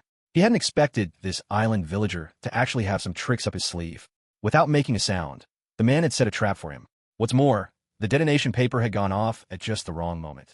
The blast was too quick, so sudden that his shadow clone was wiped out before it could even break free of the steel wire. Without wasting a moment, Uchiha Choshan conjured up another shadow clone and sent it ahead. It was no big deal. ever since he had awakened the Mangekyo Sharingan. Combined with his exceptional mental prowess, a perk he gained from reincarnation, his chakra reserves were as vast as a sea. He didn't care about the trivial energy drained by these shadow clones. Meanwhile, deep among the trees, the island villager's expression darkened visibly. He hadn't expected a proud Uchiha ninja to be so cautious as to make first contact with just a shadow clone. Indeed, the moment he spotted Uchiha Chiyoshan, he immediately recognized him as a member of the Uchiha clan. After all, there was that unmistakable paddle insignia on his clothing. That was why the island villager had lured Chiyoshan into a trap he had prepared in advance. What he failed to anticipate was that, despite the Uchiha's notorious arrogance, Chiyoshan would act with such care and use a shadow clone instead, ruining all his efforts at a stroke. And now, as he watched a second identical figure stride in with open boldness, the island villager's face grew even more sour. He couldn't help but sneer. So this is the legendary Uchiha clan, hiding like cowards behind their shadow clones. Is all that talk about never dueling an Uchiha one-on-one just a bunch of lies? Chiyoshan heard the villagers mocking, but didn't lose his temper. Instead, he gazed up at the man now standing atop a sideways tree trunk, asking calmly, "Your technique earlier, it used lightning releases nature transformation, didn't it? That's not something a commoner like you should have access to. So you lied about that, didn't you? Killing your disciple wasn't just a way to vent your anger, was it?" Watching the villager's face grow even more strained, Chiyoshan continued. Nature and shape transformation of chakra have always been tightly guarded secrets of the village. Unless you reach the rank of elite jonin, you have no access to such information. And without extraordinary merit, the village would never teach you these techniques. From your rank and the missions you completed, there's no way you should know how. So your real reason for killing your disciple can't have been mere anger. That excuse is just a cover. His death must have something to do with your research into lightning chakra nature transformation. Uchiha Chiyoshan had sensed something unusual from the abnormal explosion speed of the explosive tags just now. Normally, unless a special technique was employed, the detonation speed of standard explosive tags wouldn't be that fast. From the faint and unusual flash of light on the steel wire earlier, Chiyoshan deduced that Kojima Murafu had been practicing the nature transformation of lightning release chakra and had reached a certain level of mastery. Otherwise, the tags could never have exploded that quickly. But what Chiyoshan didn't mention was that mastering both the nature and form transformation of chakra to a certain degree was a prerequisite for developing a Kekkai Genkai, a bloodline limit.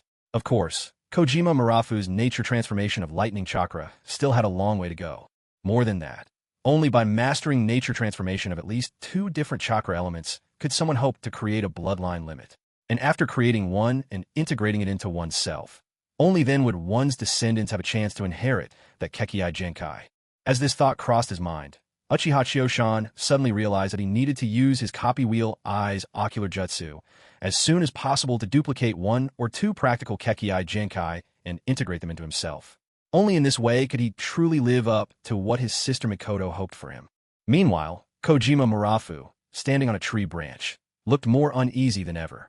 He hadn't expected Uchiha Chiyoshan's powers of observation to be so acute.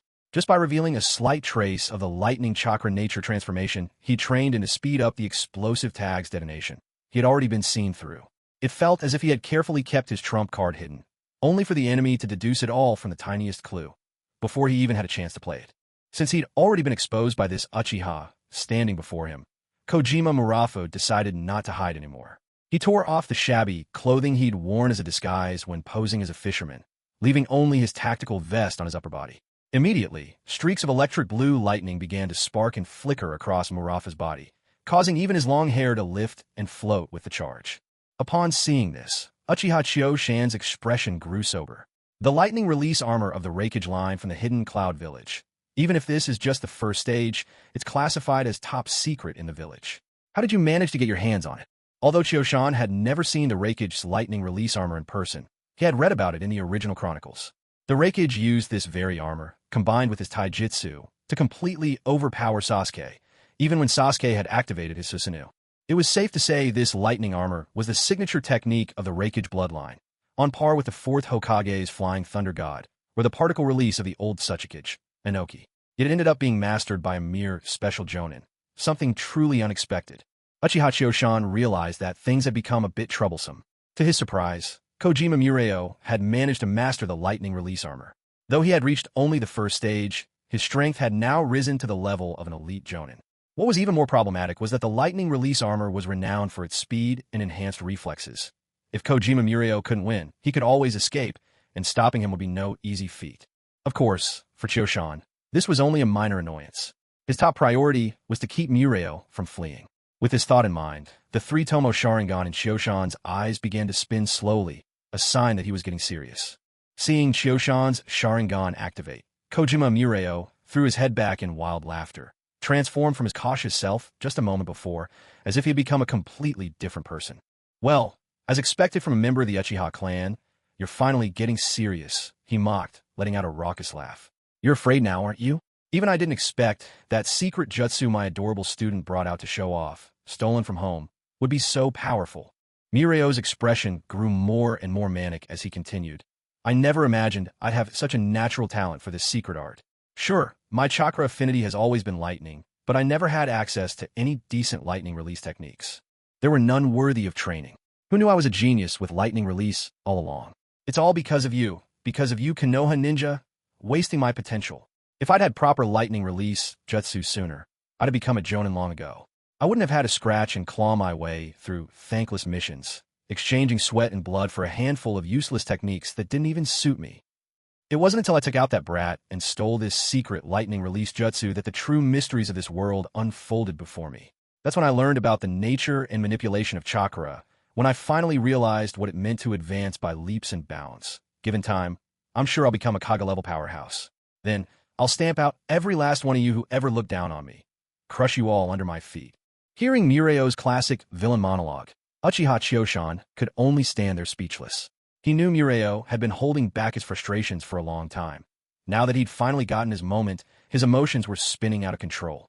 After this rant, Mureo seemed to calm down a little, only to notice that Chioshan had been quietly watching him the whole time, peaceful and unperturbed, as if observing a monkey leaping foolishly around on a stage. That realization made Mureo's cheeks flush with shame and fury. A harsh, dangerous glint flickered in his eyes. Once again, it was happening. Always the same. These children of the old ninja clans. Always looking down on him. Always with that same contemptuous stare, as if he was nothing more than a buffoon, unworthy of serious attention. This time, he vowed, he'd smash those disgusting expressions right off their faces with his fists. He'd make them see he was no one's punching bag.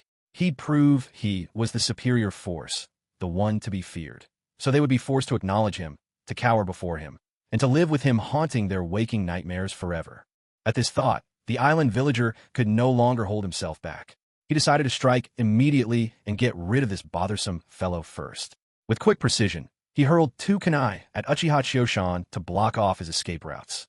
He then pushed off with his back foot, gripping a kunai tightly, and charged forward at a speed far faster than most ordinary ninja. Uchiha Chioshan shifted his body ever so slightly and dodged the 2 kunai flying toward him. Thanks to the dynamic vision of his Sharingan, which far surpassed normal eyesight, he was able to just barely keep up with the fight. Even though his physical speed was no match for the island villager, with the Sharingan's aid, he could manage to hold out for a while. Whenever the island villager swung his kunai at him, Uchiha Chioshan would always dodge by a hair's breadth. For attacks he simply couldn't avoid, he would use his own kunai to parry. For a time, although he was clearly at a disadvantage, Uchiha Chioshan could just about hold his ground. The Uchiha clan's bloodline limit never lent itself to physical enhancement, and the clan had never produced any renowned taijutsu specialists. It simply wasn't their strong suit. After all, when one's powers lay in ninjutsu and jinjutsu, why bother to exhaust one's self-training in close combat techniques that offered little return? As a typical Uchiha, Chioshan was only average at taijutsu. Thus, when facing the island villager, whose body was greatly strengthened by the lightning release armor, Chioshan's lack of prowess in hand-to-hand combat was painfully clear. He was only barely able to fend off the attacks, far from being evenly matched. Of course, Chioshan was not foolish enough to pit his weakness against his opponent's strength. As the island villager's assault grew more ferocious and his speed increased, Chioshan found it harder and harder to keep up. It was that frustrating feeling. His eyes could follow the movements, but his body simply couldn't respond in time. As the fight dragged on, the island villager finally spotted an opening in Chioshan's defenses.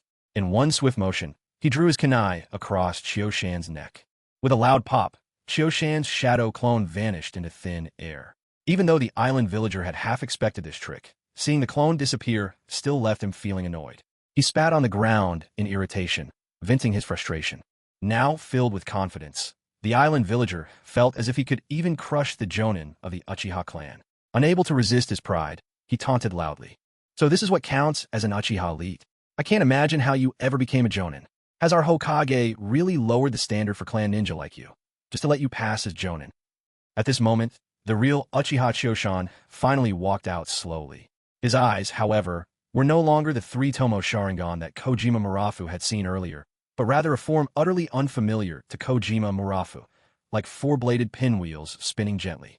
Seeing this unusual Sharingan, so different from the ordinary kind, even though Kojima Murafu had no idea what it was, a wave of anxiety swept through his heart. As Uchiha Choshan approached, the pinwheel-shaped Mangekyo Sharingan gradually ceased its motion. The moment they stopped spinning, tiny streaks of bright blue lightning began to arc and dance over Uchiha Choshan's body. That vivid electric blue, so impossibly familiar, made Kojima Murafu's pupils contract sharply, entirely against his will.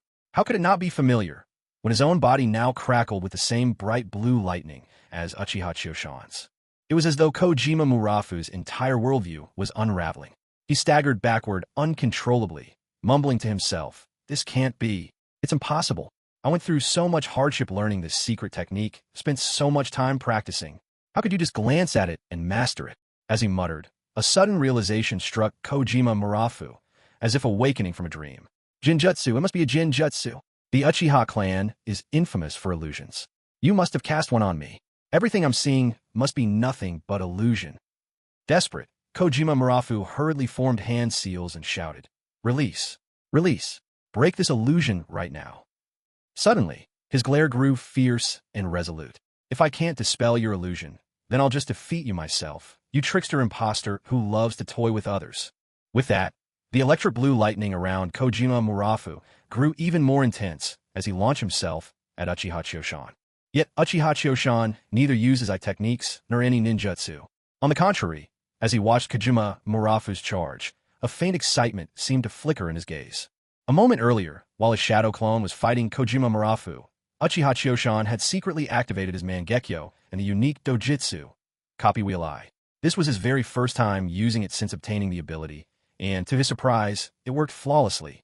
While Kojima Murafu was fighting the Copy Wheel, I had learned the secret lightning armor technique directly from him, perfectly adapting it to Choshan's own body. In no time at all, he had mastered the technique to exactly the same degree that Kojima Murafu had painstakingly reached.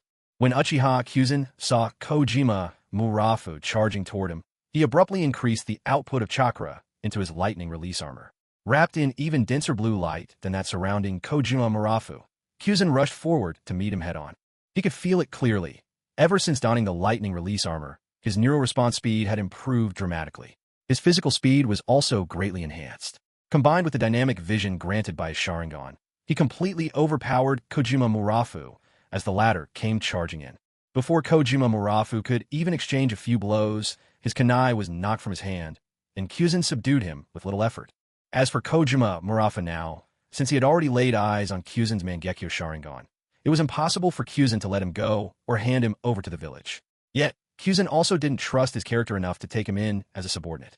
With the entire Uchiha clan now under his control, Kyuzen himself had no shortage of capable hands. Kyuzen's hand hovered at Kojima Murafu's neck, wavering, unable to bring himself to snap the neck of someone with such talent. In the end, he chose instead to knock Kojima Murafu out with a precise karate chop. He would imprison him for now and decide what to do later. After all, at present, he had only learned the first stage of the lightning release armor. The Reikage lineage had 3 stages to this technique, and who knew if Kojima Murafu possessed other secret methods worth learning. Via Amaterasu, Kyuzen made a quick trip back to the Uchiha compound, tossing the unconscious Kojima Murafu to Uchiha Fugaku with instructions to lock him away in the clan's secret prison. He would return to deal with him once the cooldown on his Kodoame Tsukumi had passed. With that, the task at hand was technically finished, though the true aim of Kyuzen's journey remained unfulfilled. At the seaside dock, Kyuzen found a cargo ship bound for the land of whirlpools. After some negotiation, the captain, seeing that Kyuzen was a ninja from the Hidden Leaf Village, agreed to let him come aboard. Through conversations on the ship, Kyuzen learned an important truth. In the present times, there were virtually no vessels sailing to the land of whirlpools. Though the island was large and fairly abundant in resources, Treacherous geography had filled the route with hidden currents and whirlpools. Any ship approaching risked disaster, let alone one trying to reach the shore. This was, in fact, the very reason for its name, the land of whirlpools, once known as Whirlpool Island. What's more, after the devastation that had befallen the Uzumaki clan and the subsequent slaughter, so many had perished there that even fewer dared venture to the island. Despite its considerable size, there were now scarcely any permanent residents at all. After 2 days at sea, the merchant ship finally came to a stop, keeping a fair distance from Whirlpool Island. From the deck, Uchiha Kyuzen could see the island in the distance. It was a sizable landmass, appearing vast even from afar. After bidding farewell to the ship's captain, Kyuzen leapt overboard and ran across the water, heading straight toward the island. Meanwhile, as Kyuzen set foot on Whirlpool Island, storm clouds were also gathering back in Konoha village. In a sealed cavern deep in the mountains, Shimura Danzo sat motionless upon a throne of stone, its edges carved with practiced care. The wavering torchlight danced across his impassive face, throwing it in and out of shadow, his solitary visible eye half closed, listening as an agent knelt before him, delivering a report. Lord Danzo, we've questioned everyone who's recently teamed up with Shursui Uchiha or been rescued by him during missions. There's no doubt, Shursui's Sharingan has undergone a drastic change. It's nothing like the regular 3-tomo pattern. Its perceptive power, as well as its enhancement of Genjutsu, both far surpass an ordinary 3-tomo Sharingan. After thorough comparison, we can confirm that Shursui Uchiha's eyes have evolved into the Mangekyo Sharingan. The root ninja, still kneeling on the ground, fell silent once his report was complete, maintaining his position as if he'd vanished from memory. In the cavern, time seemed to come to a halt. Were it not for the flickering firelight, one might forget the world continued to turn. At long last, Danzo slowly opened his eye. So the Uchiha clan has once again birthed the Mangekyo Sharingan. Tobirama-sensei was right. The Uchiha are indeed cursed with power that surpasses the 3-tomo eye. Long ago, it was because Madara Uchiha obtained this accursed power that the first Hokage's life was cut short. It seems the time has come to eradicate the Uchiha for good. Elsewhere, in the Hokage's office, members of the ANBU were also making reports. Lord Hokage, Danzo-sama's root division has been unusually active. They appear to be investigating Shursui Uchiha of the Uchiha clan. We're not sure what the advisor intends.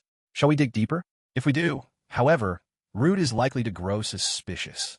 The third Hokage sat quietly behind his desk, listening as the report concluded. He picked up his pipe, took a long, thoughtful draw, and slowly exhaled a cloud of smoke. Danzo, so you've sensed it already, have you? Even Shursui's Mangekyo never escaped your notice. But Shursui is a true inheritor of the will of fire. No matter what, I must protect him. Danzo, remember Hiruzen Sarutobi, am still the Hokage. Don't overstep your bounds. When the third Hokage thought of this, he tightened his grip on his pipe, took a deep inhale, and then exhaled slowly before giving his orders. Investigate thoroughly. Don't worry about whether the Root Division will notice. And send a squad to secretly protect Uchiha Shursui. However, make sure they do not follow Shursui into the Uchiha clan grounds. Upon hearing the third Hokage's command, the ANBU member standing by the desk finally raised his head, revealing a face covered by a black mask. His headband was tilted, hiding one of his eyes, but his unmistakable silver hair gave away his identity. Kakashi Hitaki, the famed genius of Konoha and disciple of the fourth Hokage. He had become a jonin at just 12 years old. In a sense, Kakashi Hitaki was a grand disciple to the third Hokage, since his father, Sakumo Hitaki, had always been a staunch supporter of the Hokage. Thus, Kakashi was considered one of the Hokage's own, bred from loyal roots. After seeing Kakashi's acceptance, the third Hokage, still feeling a bit uneasy, spoke again with concern. Kakashi, you must understand, although Uchiha Shursui is an Uchiha, he has perfectly inherited the will of fire from the second Hokage, Lord Tobirama's disciple, Uchiha Kagami. So please be meticulous. Don't let Danzo ruin one of Konoha's best young talents. Kakashi, comprehending the importance of Shursui, gave a solemn promise to complete the mission. Then, donning his fox mask, he vanished with a teleportation jutsu. Meanwhile, the protagonist of this plan, Uchiha Shursui, had begun sensing that something was amiss. Outside of the clan grounds, the people following him had increased in number. Ever since he awakened the Mangekyo Sharingan, both his chakra and perception had grown tremendously. Perhaps due to heightened mental strength, his intuition had also become razor-sharp. Although the people tailing him acted professionally, never revealing their presence, Shursui's acute senses picked them out instantly. He could tell these were not just one or two individuals. At least a full squad, carrying chakra that radiated an oppressive gloom, noticeable to anyone with keen perception. Shursui surmised these must be Danzo's men. Only those from the Root Division, numb and stripped of all emotion, could give off such a stifling, somber aura. Shursui figured Danzo would most likely make his move in the next few days. Without wasting time, and according to plan, he reported the situation to the clan leader, Uchiha Fugaku. Upon receiving Shursui's notification, Fugaku immediately summoned Uchiha Mikoto, instructing her to contact Uchiha Kyuzen. Before leaving, Kyuzen had told Fugaku that if any urgent matters arose, he could be reached through Mikoto.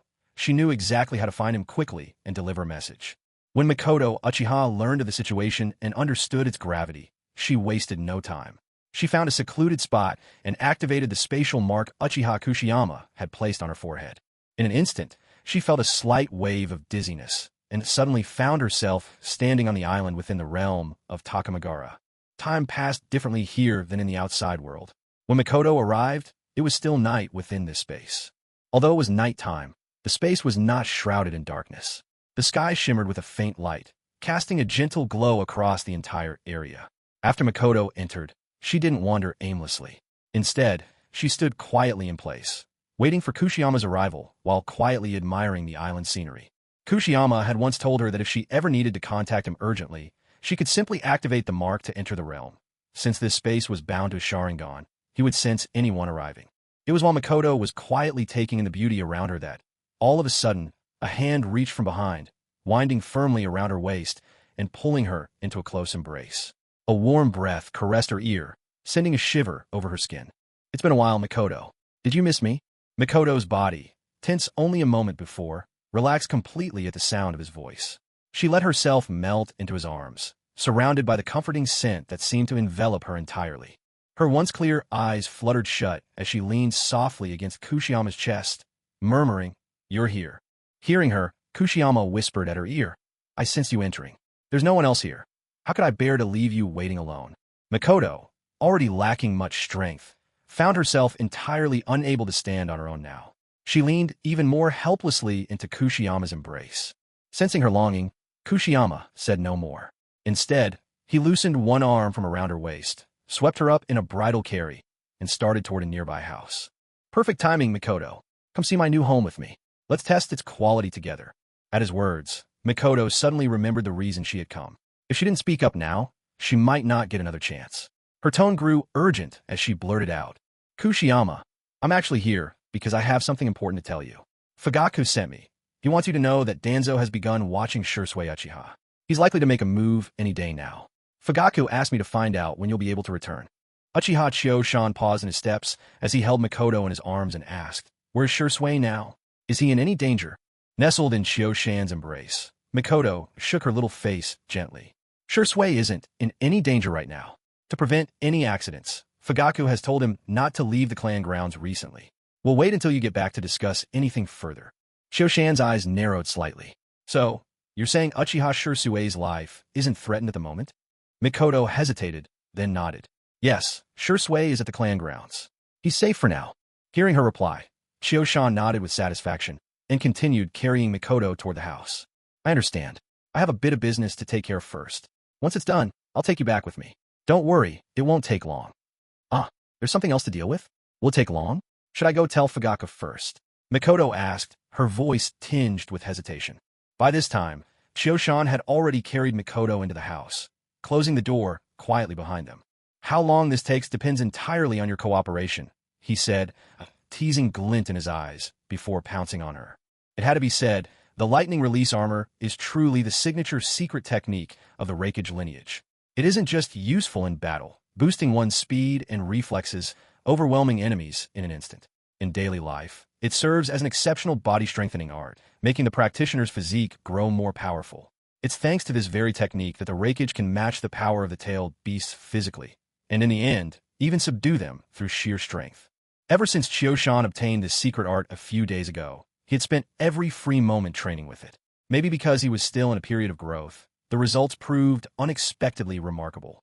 In just these few days, Chio-shan could clearly sense the changes in his body. Not just a surge in strength, but his physique had grown sturdier, his reflexes sharper. His appetite had multiplied as well. He was eating at least twice what he used to. And yet, this was only the beginning. Even at this early stage, the changes were obvious. He was still far from reaching the technique's limit. It's no wonder the Reikage clans relied on it, achieving Kage-level strength on pure physical ability alone. Once the two of them had tidied themselves, Chioshan wrapped his arm around Mikoto and stepped directly out of the space. They appeared in a secluded bedroom in the clan leader's residence. Upon arriving, Mikoto quietly separated from Chioshan. After all, this was Fugaku's home, and it was broad daylight. There were always people coming by to pay their respects. If their relationship were discovered, it would benefit no one. Even if Mikoto didn't consider Fugaku's feelings, she still had to think of her two sons. Uchiha Chioshan emerged from his bedroom, and, after bidding farewell to Mikoto, went straight to the clan leader's reception room. As he expected, both Uchiha Fugaku and the Great Elder were already there waiting for him. When they saw Chioshan return, Fugaku and the Great Elder dispensed with formalities. Once Chioshan had taken his seat, the two of them swiftly briefed him on the current situation, waiting for him to make the call. Chioshan listened with full attention, and after hearing everything, he felt that events were still unfolding according to their plan. Calmly, he took a sip of tea. Let's stick to the original plan. Have Shursui take on missions as usual. I suspect that with Danzo's hostility toward our clan, he won't be able to restrain himself much longer. As soon as he moves against us, we'll immediately notify the heads of every family in the village, as well as the third Hokage. At that point, we can justifiably arrange for some of our clansmen to leave Konoha. Without further words, the two of them moved quickly, one to get word to Shursui, the other to covertly mobilize people, determined to leave nothing to chance. The very next day, while Chioshan was still waiting at the clan leader's home for more news, word arrived. Shursui, on his way back from a mission, had been intercepted by root operatives who falsely claimed to be acting on the third Hokage's orders and escorted him away midway. No time could be lost. As soon as Chioshan got the message, he immediately set out with Fugaku and some of the clan members, heading for Danzo's root base. They had to act fast. With Shimura Danzo's unhesitating nature, he would not waste time once he decided to strike. Rapid action was the only cure for endless troubles. He would certainly leave no loose ends.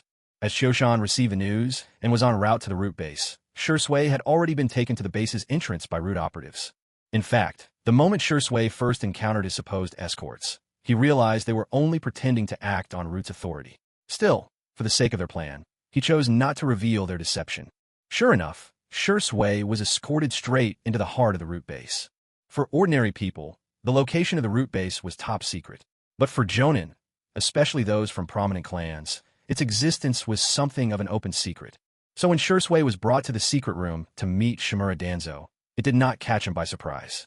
As long as Danzo had not explicitly shown hostility, Shursui kept up the expected appearance of respect.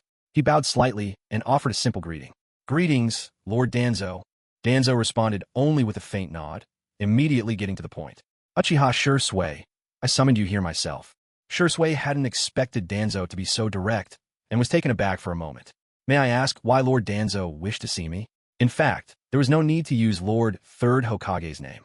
"If I knew you wanted to summon me, I would definitely have come." Danzo listened to Shursui's words without the slightest ripple of emotion. For years he had worked in the shadows, stirring chaos and muddying the waters. His willpower had long surpassed that of ordinary people. Whether Shursui spoke truth or lies was irrelevant. As long as Danzo achieved his own goals, that was all that mattered. "I was away for a while, and only recently returned. My subordinates mentioned you had come looking for me before. The reason I summoned you is simply to ask what business you had with me." Shursui hesitated for a moment upon hearing this, ultimately abandoning his earlier plan to use Kotoa Mitsukami on Danzo. After all, his Mangekyo Sharingan had already been exposed. Danzo, surely, was fully prepared. It was highly likely that Hyuga clan members and sensory-type Shinobi were currently observing him from the shadows. So Shursui decided to proceed with Kyuma's scheme instead. He lowered his gaze, masking his emotions. "I come to seek your guidance, Lord Danzo. I think my abilities are sufficient, so I wish to ask if I might serve under you." Danzo was clearly surprised by this answer, his tone betraying unexpected curiosity. "Oh, you wish to serve under me? Surely you know my reputation. Give me a reason why I should accept your service." Shursui was ready with the answer Kyuma had crafted for him. In any case, Danzo was never likely to agree. Recently, the Uchiha clan has found itself struggling to get by within the village. Relations have been strained for some time. You, Lord Danzo, serve as one of the village's advisors and are a close confidant of the third Hokage. I'm hoping that, if you're willing, you might help mediate between the Uchiha and the rest of the village, lessening the tensions between us. Danzo found Shirsue's words almost comical. Was Shursue really unaware that it was thanks in part to Danzo himself that the Uchiha were in such a predicament? But if labor offered itself freely, why refuse? Once someone fell into his grasp, he could handle them however he pleased. That can be arranged, Danzo replied. Someone, take Uchiha Shursue to receive the cursed seal. The instant he heard this, Shursue took a step back. Lord Danzo, what do you mean by that? Danzo's face darkened at Shursue's reaction. What's this? Have you changed your mind? Don't forget the consequences of trying to toy with me. But Shursue stood tall, undaunted. I'm willing to serve, Lord Danzo, but I must refuse the cursed seal. If the Uchiha clan head and elders learned I was forced to bear such a mark, they would see it as a disgrace and banish me from the clan. Danzo's anger flared at these words. You claim you're not mocking me? Every member who joins Root must accept the cursed seal. What makes you the exception? Uchiha Shursue, however, remained standing tall and unyielding. I've heard that among the legendary Sannin, Lord Orochimaru was also once a member of Root. Does that mean even Lord Orochimaru had to accept the cursed seal? Danzo, on hearing Shursue's words, was so furious that he laughed instead. Who do you think you are, to compare yourself with Orochimaru? Shursue, unfazed by Danzo's scorn, made no show of anger. He simply revealed his Mangekyo Sharingan and fixed Danzo with a piercing gaze. Instantly, an overwhelming aura surged forth, backed by his immense chakra and indomitable willpower. It's all about strength. Sensing the formidable pressure from Shursue, Danzo's underestimation of him vanished. Still, he didn't show any sign of fear. After all, he had encountered plenty of powerful figures. Those close by included the third Hokage, Hanzo the Salamander, the Sannin themselves, and in more distant memory, even the first Hokage, Hashirama Senju, and his teacher, Tobirama Senju. Compared to them, Shursue was not yet in their league. Instead, Danzo's eyes swept over Shursue's Mangekyo Sharingan with a calculating look. So this is the very I once possessed by Uchiha Madara, the Mangekyo Sharingan? Shursue nodded. Yes, this is the Uchiha clan's Mangekyo Sharingan. With these eyes, just give me time, and I'm certain I can surpass even Orochimaru and stand at the very peak of Kage-level strength. Danzo listened and shook his head. You merely possess the potential to become strong, but you're not yet a true powerhouse like Orochimaru. So, if you wish to serve under me, if you want my help, you must accept the cursed seal. Privately, Shursue sighed. If he could remain by Danzo's side without accepting the cursed seal, there would be plenty of opportunities to use Kotoeme Tsukumi. But with the seal, he would fall completely under Danzo's control. What's more, Danzo's covetous eyes had always lingered on the Sharingan. If, one day, he decided to take Shursue's Mangekyo Sharingan for himself, there would be nothing Shursue could do to stop him. With that realization, Shursue shook his head. Lord Danzo, I am afraid I simply cannot accept your cursed seal, no matter the circumstances. If that's how it is, then there's nothing more to discuss. As he spoke, Shursue grew more vigilant, inching slowly toward the door. Danzo, noticing Shursue's intention to leave, would never let his prey slip away so easily. A sinister grin stretched across his face. Trying to leave? Uchiha Shursue? This isn't a place you can come and go as you please. You want out now? I'm afraid you're too late. Seize him. The moment Danzo gave the order, Shursue realized he had already been surrounded by a dozen or more men. Startled, he swiftly formed hand signs and unleashed a jutsu. Fire style, fire dragon technique. Uchiha Shursue truly lived up to his reputation as one of the clan's legendary prodigies. When faced with a crisis like this, the only way out was to unleash a wide-reaching jutsu, to blast open a path through the encirclement before making his escape. Even the Root members, who prided themselves on their lack of emotion, had no choice but to dodge this sweeping Uchiha fire release. They scattered in all directions, seeking temporary shelter from the flames. But Danzo, unfazed, remained perfectly calm. Ever since Shursue appeared at his door, Danzo had been fully prepared. The people besieging Shursue were merely there to create a distraction, to cover up his true intentions. Just as Shursue was about to break through the tightening circle, something felt wrong. While others hurried to evade the fiery attack, Shursue too prepared to leap to freedom. But as he tensed his legs to spring forward, a searing, soul-piercing pain radiated up from his feet. Gritting his teeth, he managed only a few strained steps before he was forced to a halt. That brief delay was all it took. The Root members who had scattered now regrouped, closing the circle even tighter around him. Seeing that he had lost his greatest chance of escape, Shursue didn't panic. Instead, a calm settled over him. Bearing the intense, consuming pain in his legs, he reached behind him and drew his katana, positioning it upright in front of his body. His eyes, filled with unwavering determination, locked firmly onto Shimura Danzo, who had been seated calmly on his stone chair from the very beginning. Beads of sweat, large as beans, rolled down Shirsue's forehead from the pain. The sweat streamed into his eyes, stinging them, but he still dared not blink. Utterly focused, gripping the sword in his hands with all his might. Now that Shirsue was trapped, with nowhere left to run, Danzo gave a satisfied smile. Waving his hand, he signaled his men to hold off on their attack. Uchiha Shirsue, you must realize you have no choices left. Submit to me, accept the curse mark of root, and my promise still stands. I'll work to ease the tensions between your clan and the village. So, for the sake of your family, Shirsue, choose to accept. If you refuse, even if you somehow manage to escape, the poison my subordinates just used will kill you anyway. And let me be blunt. Even someone as skilled as Tsunade, one of the 3 legendary Sannin, would find no cure for Root's poisons. Shirsue could feel the toxin slowly spreading from his feet upward, but he was unmoved by Danzo's threats. His eyes remained fixed unflinchingly on the man before him. Don't underestimate the Uchiha clan, and never underestimate me, Shirsue of the Body Flicker. If you want to kill me, be prepared to pay the price. An Uchiha's pride is unyielding. There are Uchiha who die standing, but there will never be an Uchiha Shirsue who bows in submission. Shimura Danzo, upon hearing Shirsue's words, knew there was no way to persuade him any further. If he hadn't been worried that Uchiha Shirsue might, in his dying moments, destroy his Mangekyo Sharingan, Danzo wouldn't have wasted his breath. Seeing that Shirsue had resolved to die, Danzo stopped talking. Kill him, he ordered. The Root Shinobi, already encircling Shirsue, did not hesitate after Danzo's command. Without another word, they lunged toward Shirsue. Shirsue knew there was no escaping his fate this time. Still, a promise made must be kept, no matter the cost. He had given his word to Uchiha Kyuyama. Even if it meant dying, he was determined to ensure his body remained whole, doing everything in his power to keep that vow. More than that, Danzo, don't underestimate me, Shirsue of the Body Flicker. As a dozen Root members surged in with weapons drawn, Shirsue poured all his strength into activating his Mangekyo Sharingan. The Tomo began whirling ever faster, and just as the Root members were about to reach him, Shirsue felt a searing pain burst from his eyes, a pain that far surpassed the agony in his legs. Even Shirsue could not help but let out a wrenching scream.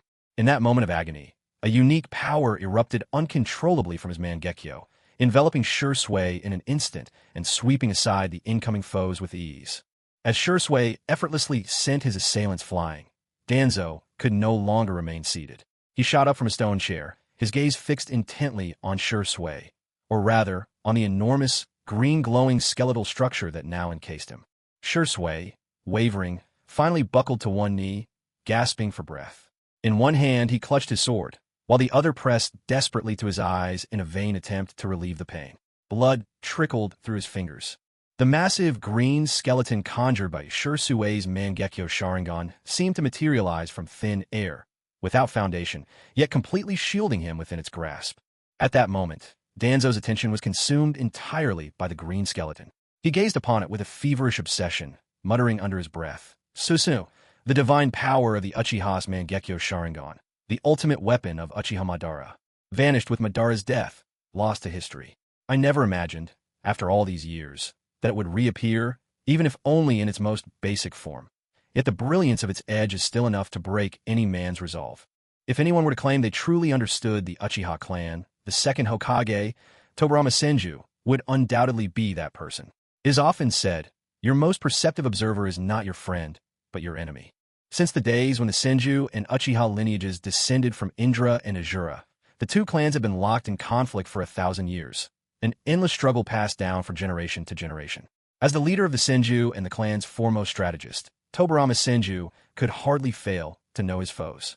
Danzo Shimura, as Tobirama's student, might not have been entrusted directly with the secrets of the Uchiha, but after his master's death, Danzo unearthed portions of these mysteries from documents Tobirama left behind, particularly those concerning the Sharingan.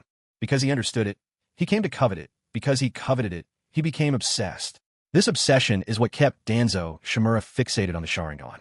Right now, however, Uchiha Shirsue faced a perilous predicament. The poison in his body was utterly incurable. In fact, it was the handiwork of Danzo's trusted subordinate, Torian Aburame's swarm of nanoscale poisonous insects. Even among the Aburame, renowned as the greatest insect users in the ninja world, Toryun's nanovenom was unique. The insects were so tiny that Shui had been poisoned without even realizing it. Had Danzo not instructed Toryun to focus on controlling and restraining Shui, and not killing him outright, Shui would have already met his end. Moreover, only Toryun could direct these insects, which is why Danzo could boast that not even Lady Tsunade, with all her medical genius, could find a solution. By now, the poison had crept from Shusui's feet up to his knees. He knew that if he could not find a way out soon, he would die here. Gazing at the ribcage forming protectively around his chest, Shui focused his will.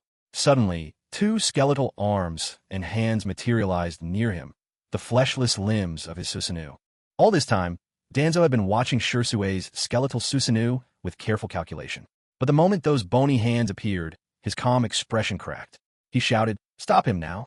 By the time Danzo shouted, Shui had already guided one skeletal hand to pierce the stone wall beside him. The rock yielded as easily as if it were mere tofu. With a gentle flex of a spectral arm, Shusui's body was effortlessly hoisted and launched toward the cave's entrance. Obeying Danzo's command, his subordinates threw kunai, shuriken, and every manner of concealed weapon, but the missiles simply bounced harmlessly away from the sheltering bones of the Susanoo. Under the protection of this skeletal guardian, Danzo knew that even if he gave chase, there was no way he could prevent Uchiha Shui from escaping. Danzo waved his hand, signaling his men to give chase, while he himself strolled along at a leisurely pace. Though it was unlikely they could actually capture Uchiha Shui, there was always a slim chance. What if Shusui's Susanoo ran out of time? If that happened, wouldn't Danzo be able to pick him up effortlessly? Shui gritted his teeth against the pain, steering the skeletal arm and dragging himself toward the mouth of the cave. After what felt like a short but grueling span of time, Shui finally managed to escape from the cave's entrance. He looked up at the sky, and it felt as if ages had passed. Though the sky was the same, nothing seemed quite like before. Even though he had escaped from Danzo's root base, Shui knew this was no time to relax. The pursuers would be arriving any moment, so the only sensible choice was to keep running, and fast. Moreover, Shui could keenly sense that his Susanoo's time was almost up. The Mangekyo Sharingan pulsed with pain so sharp it made his eyes twitch uncontrollably. If not for his years of tempered discipline, he might have already collapsed. But now it wasn't just his willpower that was giving out, it was his body itself. As he fled, Shui had tried one desperate measure after another, downing every antidote he carried, but nothing made a difference. In fact, after he drank the antidotes, it was as if the poison growing inside him had been enraged, spreading more rapidly through his veins. There was no time to linger near the cave's entrance. Shui set his sights on the Uchiha compound in Konoha, knowing he had to get there as quickly as possible. If he waited until his Susanoo faded and the pursuers caught up, things would only get worse. Root's base was still some distance away from the Hidden Leaf Village. If it were any closer, wandering villagers or genin on foraging missions around Konoha's outskirts might stumble upon it, and that would risk exposing everything.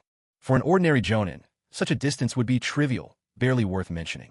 But for Shui in his current condition, it felt achingly distant, almost unreachable. With every step he got closer to Konoha, Shui felt himself inching ever nearer to his absolute limit. Below his chest, he had lost all feeling. The poison had reached this point already, creeping steadily upward. The moment it touched his heart would be the moment his life ended. His Susanoo, too, was on the verge of fading. Shui felt sharp pangs of pain in his mind, throbbing with exhaustion. A clear sign his mental strength was nearly spent. A strange haze clouded his thoughts. Continuing to control the Susanoo and keep moving was now pure instinct, the last fragile thread of clarity he could muster with every ounce of will.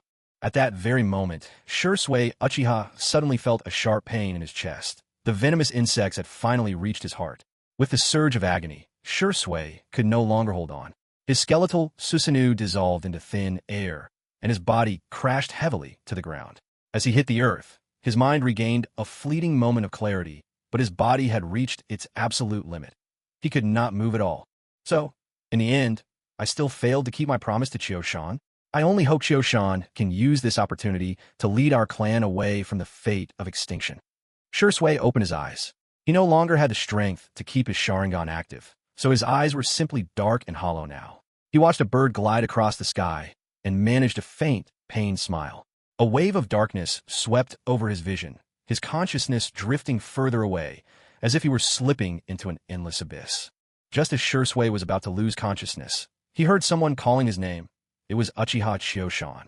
At first, he thought it was a hallucination, but then the voice rang out again, clearer this time, echoing in his ears. It was real. Chioshan had come looking for him. Shursui struggled to open his mouth, but only managed a frail whisper. In his desperation and fear that Chioshan might not find him, Shursui suddenly felt the ground beside him tremble. The next moment, his view was blocked. Shursui forced his eyes to focus and saw Chioshan's anxious face hovering above him. Realizing that Shursui no longer even had the strength to speak, Chioshan hurriedly pressed his palms to use medical ninjutsu, trying to assess his condition, hoping there might still be some way to save him. But as Chioshan's healing chakra touched Shursui's body, something felt wrong. He quickly tore open Shursui's shirt, revealing skin stained purple from the poison. His cells had already begun to die. Even the most advanced healing techniques were powerless now. Seeing Chioshan's expression, Shursui understood immediately. He knew his own body best, and he never believed Danzo Shimura would lie to him. When Danzo said no one could save him, that was, in all likelihood, the truth.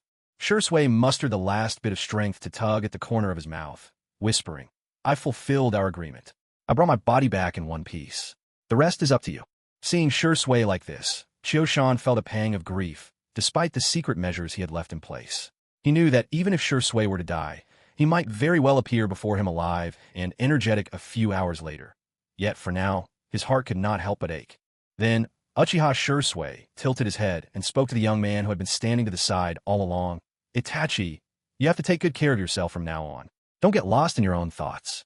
If you run into questions, don't hesitate to talk to Big Brother Kyuzen. He's quick-witted. And don't forget, you have a younger brother who needs you too. Only by looking after yourself can you look after others." It turned out that along with Uchiha Kyuzen, there were other Uchiha clansmen and also Uchiha Itachi, who had just returned from a mission a few days ago. When he heard that they were going to save Shursui, the big brother he admired most, he insisted on coming along. Kyuzen's mind had been entirely on Shursui, and he hadn't noticed that Itachi had slipped into the group. When Uchiha Itachi saw Shursui, the person he was closest to, in such a life-threatening state, he couldn't accept it, not deep down. His face remained outwardly calm, but his clenched fists and the repeated contraction of his pupils betrayed the storm raging in his heart. Just as Uchiha Shursui was about to say something more, Kyuzen suddenly lifted his head and looked toward the direction from which Shursui had just arrived. A dozen or more ninja in black uniforms came swiftly into view, stopping a short distance away. They spread out, forming a loose encirclement. At the back of the group, an old man walked forward at a slow, measured pace. Kyuzen recognized the old man's attire at a glance. He instantly knew who these people were, Shimura Danzo and his root operatives. Kyuzen quickly stepped forward, putting himself protectively in front of Shursui and Itachi. His gaze fixed intently on the approaching group, but he said nothing. Shimura Danzo emerged from behind his root followers and looked down at Shursui, who lay collapsed on the ground. Though he remained silent, everyone could see the satisfied smirk playing at the corners of Danzo's mouth. He hadn't expected he would actually succeed in catching up to Uchiha Shursui in the end. A few meddlesome Uchiha brats hardly posed a problem. If he could bring Shursui back, then even if the head of the Uchiha clan came demanding answers, there would be nothing they could do. As Danzo advanced, Kyuzen challenged him, his voice edged with accusation. "Who are you people? Why is Shursui in this condition? Does it have something to do with you?" Despite Kyuzen's stand, Danzo clearly gave them no consideration. The Uchiha youths didn't even register in his eyes.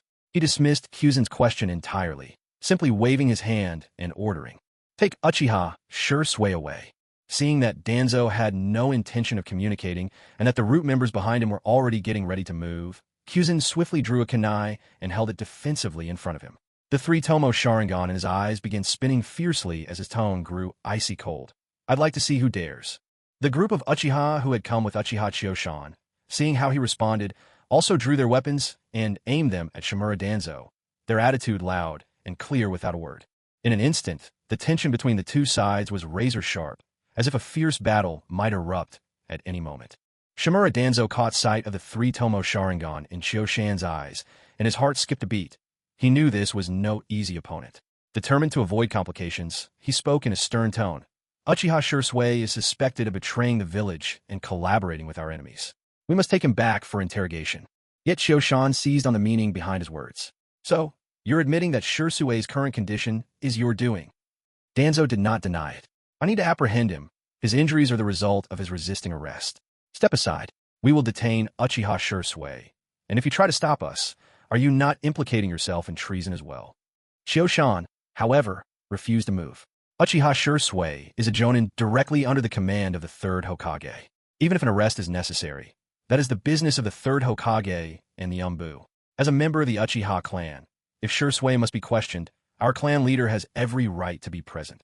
With that, he looked Danzo up and down. You are neither the third Hokage nor a member of the Umbu. Who gave you the authority to detain a member of our Uchiha clan? As the standoff stretched on, and just as Danzo looked ready to use force, Uchiha Fugaku finally arrived with the elite of the Uchiha and representatives from every family large and small in the village trailing behind. Although the Uchiha rarely got along with these other clans, it was still possible to invite them, especially since the messenger told them that Danzo's root was plotting to steal bloodline limits and clan secrets. If they dared to target the Uchiha today, it meant tomorrow they might just as easily come for any other family's secrets too. Meanwhile, the commotion caused by the gathering of so many clans had alerted the third Hokage, who hurried to the scene accompanied by a squad of Umbu. Among those who arrived was a skilled medical ninja. At Uchiha Fugaku's request and a nod from the Hokage, the medic began tending to Shursui's wounds. After examining Shursui, the medic shook his head and said, "The poison he's afflicted with is extremely rare. This is my first time seeing it. I can only use a secret technique to help him recover enough to speak, but saving his life, there's nothing I can do." Thanks to the efforts of the medical ninja administering aid, Shursui Uchiha finally regained a bit of strength and, struggling to speak, said, "Lord Third Hokage, clan leader, it was Danzo Shimura who poisoned me. He did it to seize my Mangekyo Sharingan. What's more, I can sense that beneath that bandage covering his eye, he's hiding another Sharingan as well." Hearing Shursui Uchiha's words, the various clan chiefs, standing nearby, exchanged uneasy glances. They all knew Danzo Shimura had long coveted their clan's unique bloodline and secret techniques, and that he often invoked the name of the third Hokage to demand people from their ranks. Out of respect for the third Hokage, they would grit their teeth and comply. That's precisely how Danzo's subordinates, like Torian Aburame and Fu Yamanaka, had come into his service. But never did they imagine he would grow so brazen as to blatantly resort to murder and robbery right before their eyes. Meanwhile, the Uchiha clan members gathered at the scene erupted with fury at Shursui's accusation. With eyes ablaze in crimson, each of them activated their Sharingan, glaring daggers at Danzo Shimura. They demanded he remove his bandage and prove whether Shursui's words were true. Danzo Shimura, though at a loss as to how Shursui managed to discover the transplanted Sharingan he kept concealed under his bandage, was no fool. He could feel the burning animosity directed at him, and knew that exposing the stolen Sharingan now would only escalate the situation beyond his control. Seeing there was no way to bring Shursui Uchiha back alive, Danzo resolved to leave at once, abandoning any pretense of remaining. With a cold parting remark, "I have no need to justify my actions to anyone," he turned on his heel and strode away, his rude operatives following close behind to cover his retreat. It was then that Shursui Uchiha's strength finally waned. His breathing grew weaker and weaker. With a final, drawn-out sigh, all traces of life left him. Uchiha Kyuzin, witnessing Shursui's death and Danzo's cold indifference, the man who stirred up trouble, now attempting to flee responsibility, felt a deep and burning anger surge within him. In the original story, it was Danzo Shimura who manipulated Itachi Uchiha and gave the order for the massacre of the entire Uchiha clan. The later sight of Danzo's arm, studded with Sharingan, bore greedy testament to how much he profited from that bloody night. Seeing Danzo try to make his escape, Kyuzin Uchiha could endure no longer. He shouted at the top of his lungs, "Old dog, you murdered Shursui. Where do you think you're going?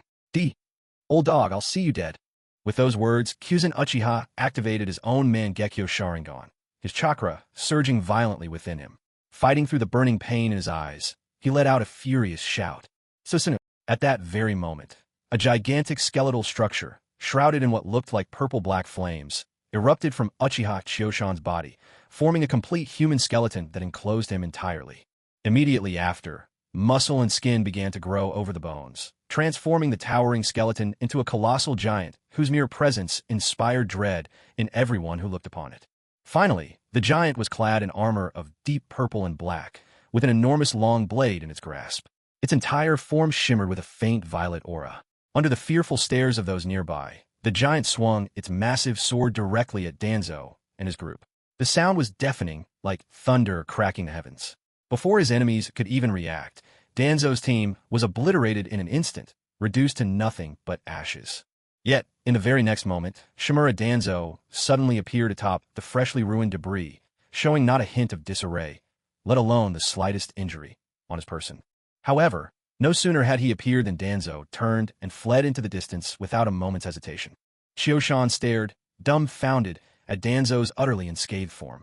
After a moment, as if suddenly recalling something, he let out a disgruntled tisk and gave up the pursuit. Killing Danzo once in a fit of rage was one thing, but to hunt him down again would be to openly break with the third Hokage, an irreparable split.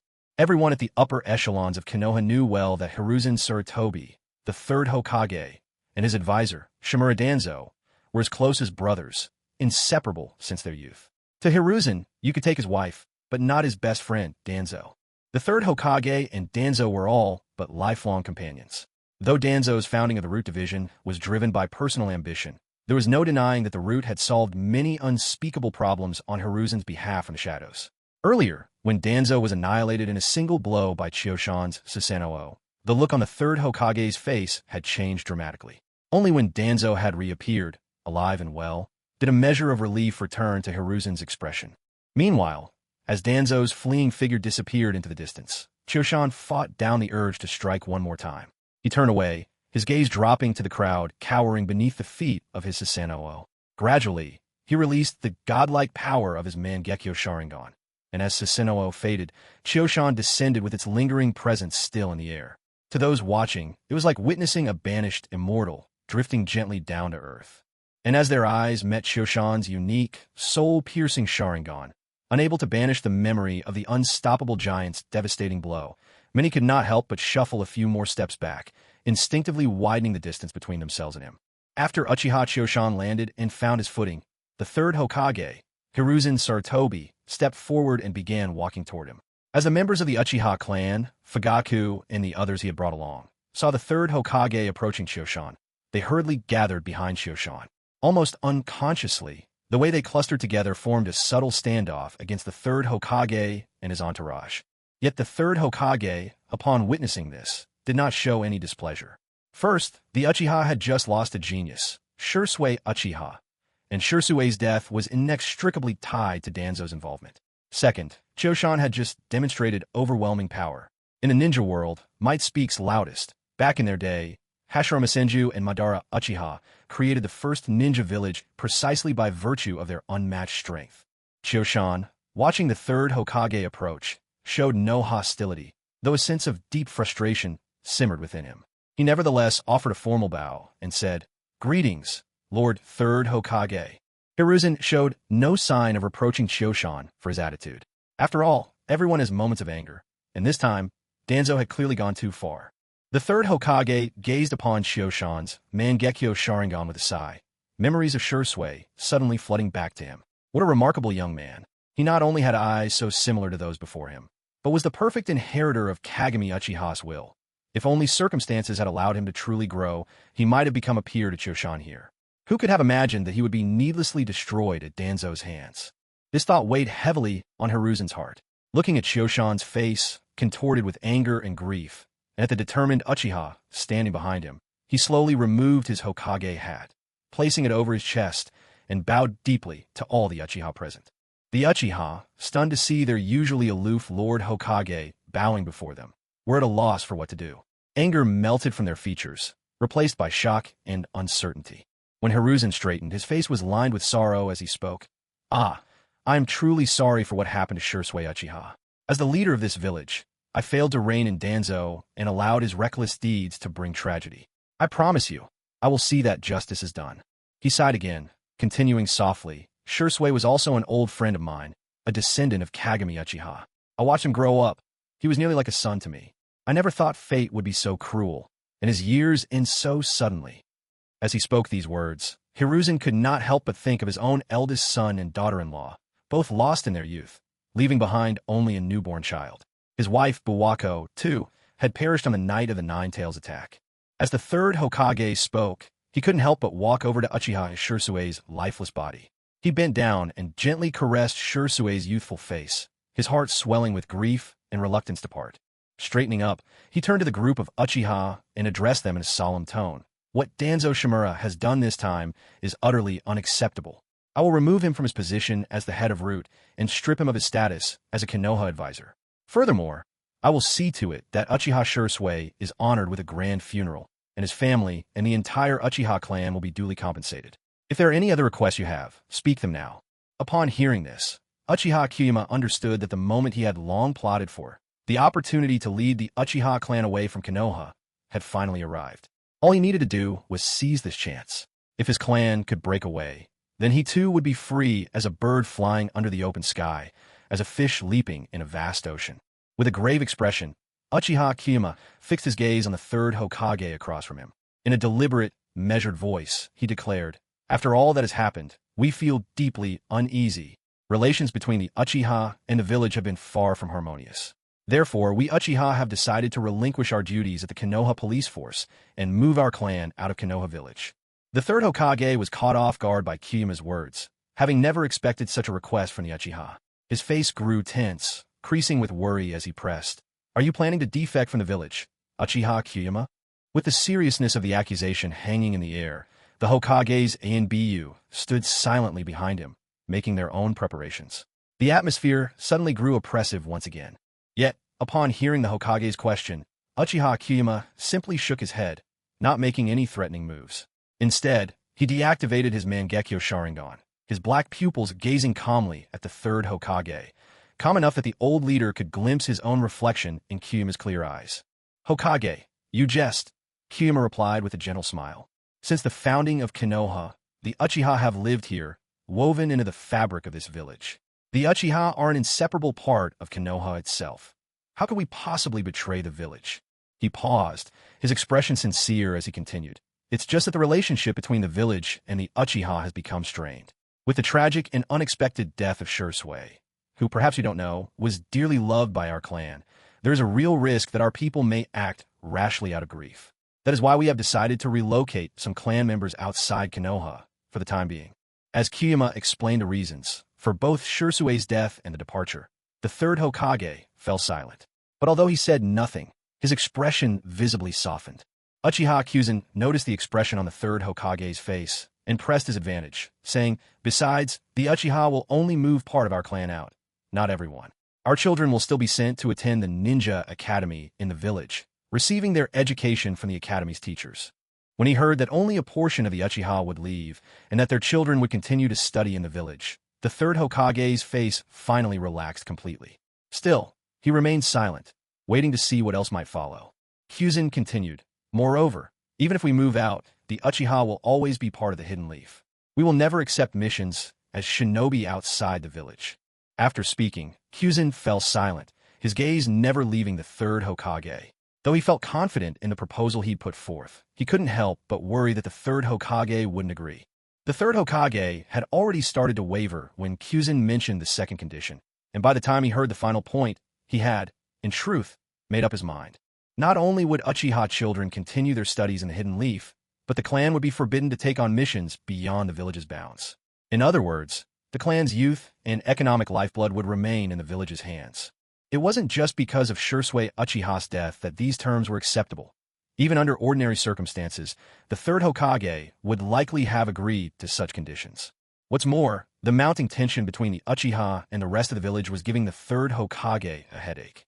Hearing the Uchiha propose to relinquish their duties in the police force, and so address the very root of the conflict with the other villagers, made the third Hokage all the more inclined to accept. In his heart, the third Hokage had already agreed. After weighing the situation one last time and confirming there would be no major problems, he feigned hesitation before finally nodding. "It's understandable for the Uchiha to have concerns," he said. "I accept your wish to have part of the clan move away. But always remember, the Uchiha will forever be a part of the Hidden Leaf. If ever life outside becomes too difficult, you are welcome to return at any time. The gates of the Hidden Leaf will always be open to you." Hearing the Hokage's reply, Kyuzen finally let out a long breath of relief. Through his efforts, he had succeeded in leading the Uchiha clan safely out of the deep pit that was the Hidden Leaf village. Once he had settled his clan's future, he would finally be free of all lingering worries, free to wander wherever he wished. After all, if Madara Uchiha or Kagaya Otsutsuki were to be resurrected, weren't Naruto Uzumaki and Sasuke Uchiha around to take up arms? As for himself, all he needed to do is show up on the sidelines, offer some enthusiastic cheers, and he'd get by just fine. Imagining the bright days ahead, Uchiha Chioshan could barely contain his joy, his eyes narrowing in delight. He quickly expressed his gratitude to the third Hokage. With business matters settled, the third Hokage showed no intention of leaving. Instead, he began to chat casually with Uchiha Chioshan about everyday life. With a cheerful chuckle, the third Hokage asked, "By the way, Chioshan, I don't see you too often. Is that because you're always busy assisting the police force?" Uchiha Chioshan, who felt little hostility toward the third Hokage, replied with genuine respect, "Yes, Lord Hokage. The clan leader trusts me, and I've been fortunate enough to serve as a squad leader in the police force." Sensing Chioshan's unease, the third Hokage patted him on the shoulder, still smiling. Relax, there's no need to be so tense. We're just making small talk. Now that the Uchiha clan has stepped down from the police force, do you have any plans for the future? Of course, Chioshan couldn't possibly divulge his real intentions, his dream to wander the world. So he answered politely, "I haven't made any concrete plans yet, Lord Hokage. Once I finish helping the clan with the move, I'll think about what to do next." At this point, the third Hokage began revealing his true intentions. With a kind smile, he said, "Since you don't have anything else lined up, once you're done with your clan's affairs, why not come help me out? I could offer you the position of ANBU captain, reporting directly to the Hokage myself. Rest assured, you'll have far more authority than you ever did in the police force. What do you think?" The third Hokage was a seasoned old fox. He'd long realized that this sharp-witted young man before him was likely the soul of the Uchiha, perhaps even their future leader. If he could keep Chioshan close, no matter how restless the Uchiha clan became, it would always remain within his grasp. Hearing the Hokage's suggestion, Chioshan sat there, stunned. Wait, what are you playing at? Weren't the Uchiha not allowed into the ANBU? Even when Uchiha Itachi joined, Uchiha Fugaku had to move heaven and earth to make it happen. I was planning on leaving Konoha behind, maybe roaming the world a bit. With my current strength, there's nowhere I can't go. I thought of you as an elder, and here you are scheming against me. Aren't you ashamed?" While Chioshan was cursing inwardly, his expression troubled, the third Hokage seemed to sense his hesitation and let his smile slowly fade. "What's this? You're unwilling to help me. Or perhaps, does your Uchiha clan have another agenda?" Catching the subtle threat in the Hokage's words, Chioshan rolled his eyes in secret, but on his face he managed to muster a cheerful smile. "How can I not want to? I was just stunned by the surprise. Joining the Umbu has been my dream. Serving the village as a member of the Uchiha clan is all I've ever wanted. There's no way I would be unwilling to go." Hiruzen Sarutobi, the third Hokage, only relaxed his expression after hearing Uchiha Kyuzen agree to join the Umbu. The smile returned to his face as he reached out and patted Kyuzen on the shoulder. "That's the spirit. Don't shy away from challenges, young man. Give yourself every opportunity to grow. One day, you'll be ready to shoulder even greater responsibilities." In response, Kyuzen nodded repeatedly, outwardly showing agreement with the Hokage's words. Yet, deep down, he couldn't help but complain inwardly. "Oh, come on. I haven't even started the job, and he's already selling me dreams. Hope I don't choke on them." After settling the affairs with the Uchiha clan, the third Hokage had no mood to linger. He had lost a beloved and loyal junior, and Danzo had landed him in a mess that still needed to be cleaned up. There were families across the village to reassure, doubts to dispel, and promises to make, ensuring everyone that Konoha had no designs on their bloodlines or secret techniques. Once Sarutobi had been seen off by Kyuzen and Fugaku, representing the Uchiha, expressed gratitude to the heads of the other families who had come at their invitation. These family leaders were all seasoned in the ways of the world. Now that the Uchiha were about to move out of the village, removing any conflict of interest, everyone quickly voiced their understanding. They assured the Uchiha of future cooperation, acting as though they had never taken part in ostracizing them before. The real reason for this sudden warmth was unmistakable. Just moments ago, Kyuzen's display had been utterly terrifying. His colossal Susanoo had appeared like a god descending to earth. Even Danzo's elite root unit, full of powerful jonin, had been defeated by a single swing of Kyuzen's blade. Given such overwhelming power in the hands of the Uchiha, anyone with sense would stay well clear of provoking them. Anyone with a discerning eye could also see that Kyuzen, despite his young age, had already reached the very peak of Kaga-level strength. Unless fate intervened, he was all but certain to become a legend. Only after seeing off the family representatives did Kyuzen and Fugaku finally have a moment to handle Shirsue's aftermath. Fugaku stood over Shirsue's body, his expression heavy and conflicted. If not for Kyuzen's foresight and contingency plans, Shirsue would truly be lost to them now. Thankfully, everything had gone according to plan. On the surface, the clan appeared to have lost an extraordinary genius. But in truth, this genius was simply being hidden from sight. Sometimes, being in the shadows is the greatest protection. Originally, Uchiha Kyuzen intended to find materials nearby and craft a stretcher to carry Uchiha Shursui. At this moment, however, when the group was still enveloped in the silence that had begun with Shursui's death, Uchiha Itachi spoke up. He offered to carry Shursui's body home on his own back, saying this would be his way of accompanying his most respected Shursu brother on his final journey. Seeing his eldest son like this, Uchiha Fugaku turned to glance at Uchiha Kyuzen, using his gaze to silently ask whether they should tell Itachi the truth. Reading Fugaku's look, Kyuzen subtly shook his head, signaling that it was better to keep quiet for now. Once the entire Uchiha group had gathered their things, Itachi hoisted Shursui's body onto his back, with the other clan members surrounding them protectively at the center. Together, beneath the fading light of sunset, they rushed back toward the Uchiha compound. As the saying goes, if you're going to put on an act, see it through to the end. After bringing back Shursui's body, no one stood idle. Everyone hurried to clean out Shursui's house and prepared a morning haul for him.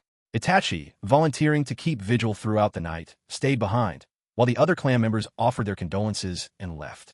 After the morning haul was set up, Kyuzen wandered out of the compound and ambled over to Ichiraku Ramen, where he ate several extra-large bowls of noodles.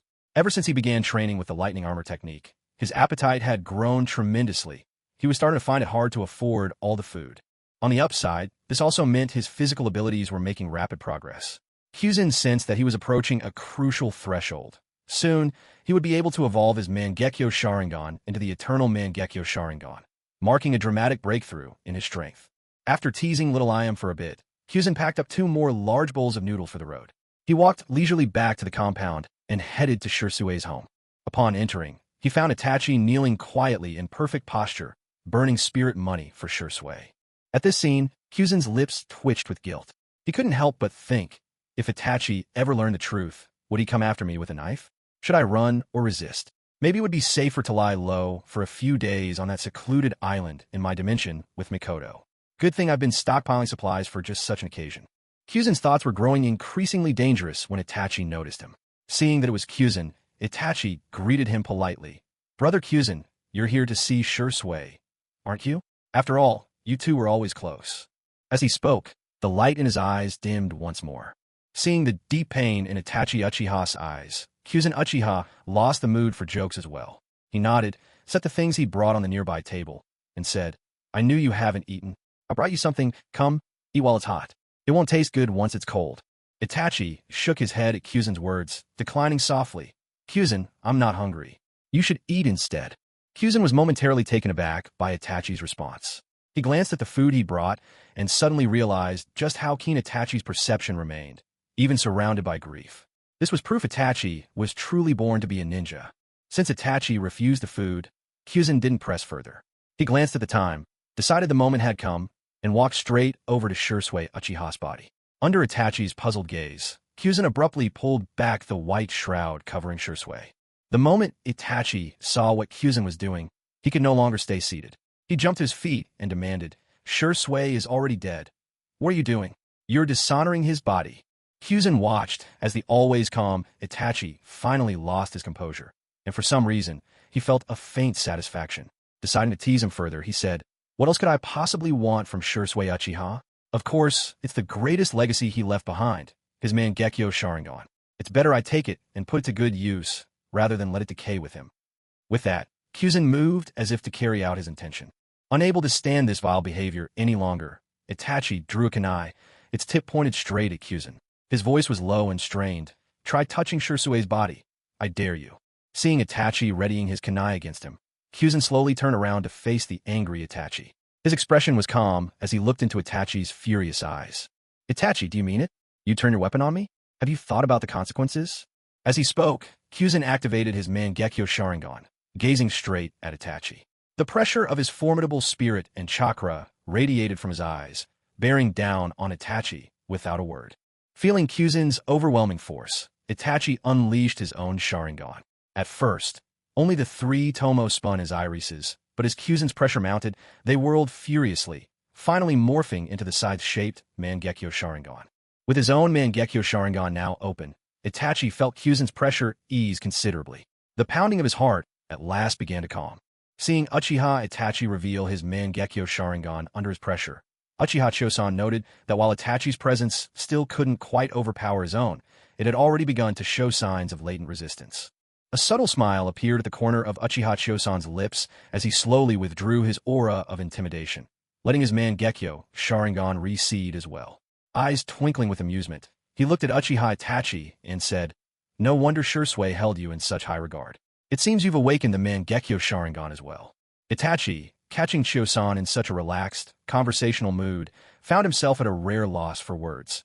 Despite his usually sharp intellect, he was momentarily baffled. Soon after, a look of realization dawned on him as he questioned, "Were you testing me?" Chosan curled his lips in mild boredom, then casually took a seat beside him. "I wouldn't say that.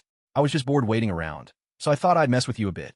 Hearing this, Itachi grew visibly upset. "Even if you wanted to test me, you shouldn't desecrate Shursue's body. You were his close friend, too. How could you do something like that to him?" Chosan poured himself a cup of water from the kettle on the table, speaking nonchalantly. "What's there to feel guilty about? Shursui isn't really dead." At these words, a flash of hope lit up in Itachi's eyes. In this ninja world, after all, there were many secret techniques for faking one's death. For a moment, he believed Shursui might have used one. But as soon as the hope surfaced, it faded. Realization washed over him, and he shook his head, saying, "I wish Shursue's death was a ruse, but even the third Hokage has confirmed that he's gone. And with Danzo involved, he'd never leave loose ends. Besides, there were skilled medical ninja on the scene, and members of the Hyuga clan watching with their Byakugan. If Shursui had only faked it, there's no way he could have fooled all of them." Despite his words, Itachi couldn't help but react. He reactivated the Mangekyo Sharingan, after only just closing it, to scrutinize Shursue's body one more time. He checked every detail, top to bottom, but at last closed the eyes again, still uncomfortable with the recent awakening of such power. Itachi massaged his aching, sore eyes and sighed, unable to keep himself from expressing it. He had exhaustively scanned Shursui just now with the Mangekyo, and found not a trace of chakra left in him. To a ninja, chakra is the fusion of body and spirit. When both are extinguished, only then does chakra vanish entirely from the body. Noticing Itachi's sighs, Chosan couldn't help a silent complaint. If Izanagi were that easy to detect or see through, then Uchiha Madara's fake death would never have fooled Hashirama and Tobirama back in the day. Seeing Uchiha Itachi still lost in sorrow, Uchiha Chosan chose not to comfort him any further. After all, judging by the time, Izanagi was about to be activated on Uchiha Shursui. In truth, Chosan never held any strong resentment toward Itachi. While Itachi did bear some responsibility for the destruction of the Uchiha clan, the main culprits were Danzo, Shimura fanning the flames, the third Hokage's indecisiveness, and Uchiha Bito's underhanded schemes. Danzo, coveting the Sharingan's power and clinging to his teacher, the second Hokage's dying wish, played his part, while Uchiha Bito understood all too well that the Uchiha clan was the greatest obstacle to his Eye of the Moon plan.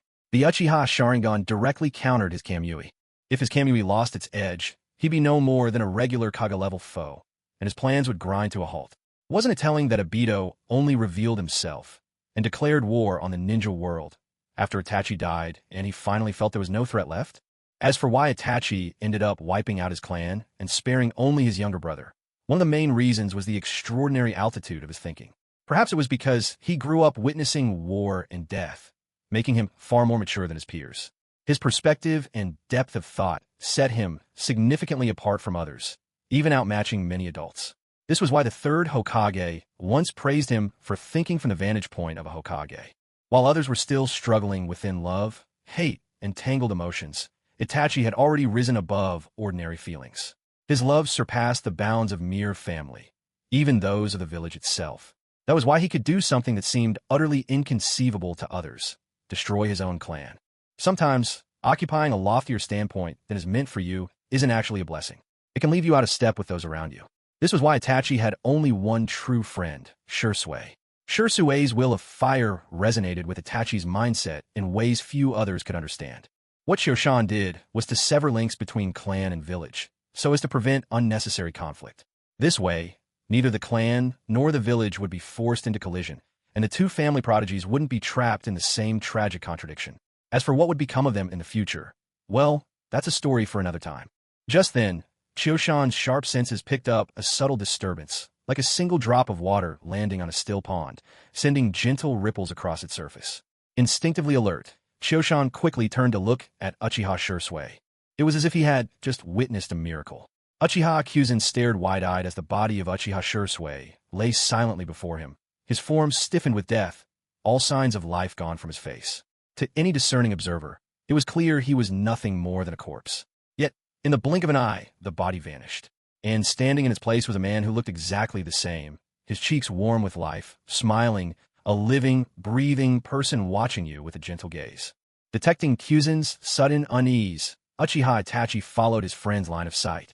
The moment his eyes landed on what Kyuzen saw, his whole body froze on the spot. Seeing Shursui brought back to life, and appearing perfectly healthy without a trace of lingering harm, the weight pressing on Kyuzen's heart finally eased. He was confident that Izanagi could bring Shursui back. After all, they had learned from the precedent set by Uchiha Madara.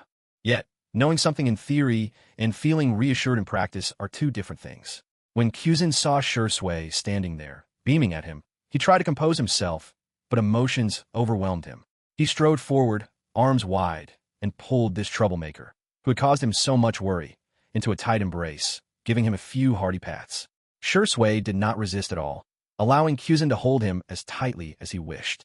After all, Shursui had truly brushed with death. Only those who have peered into the abyss can ever understand what it feels like to teeter on the edge of life and death. When he agreed to this plan, he had been prepared for the very real possibility that resurrection might fail, and that he might die permanently. There were simply too many uncertainties.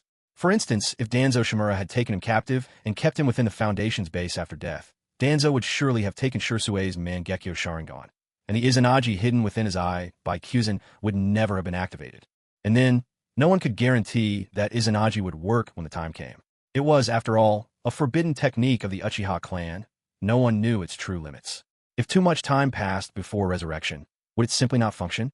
If so, only if Kyuzen's Sharingan evolved into the Rinnegan, and he used the samsara of heavenly life technique, would there be any hope at all for resurrection?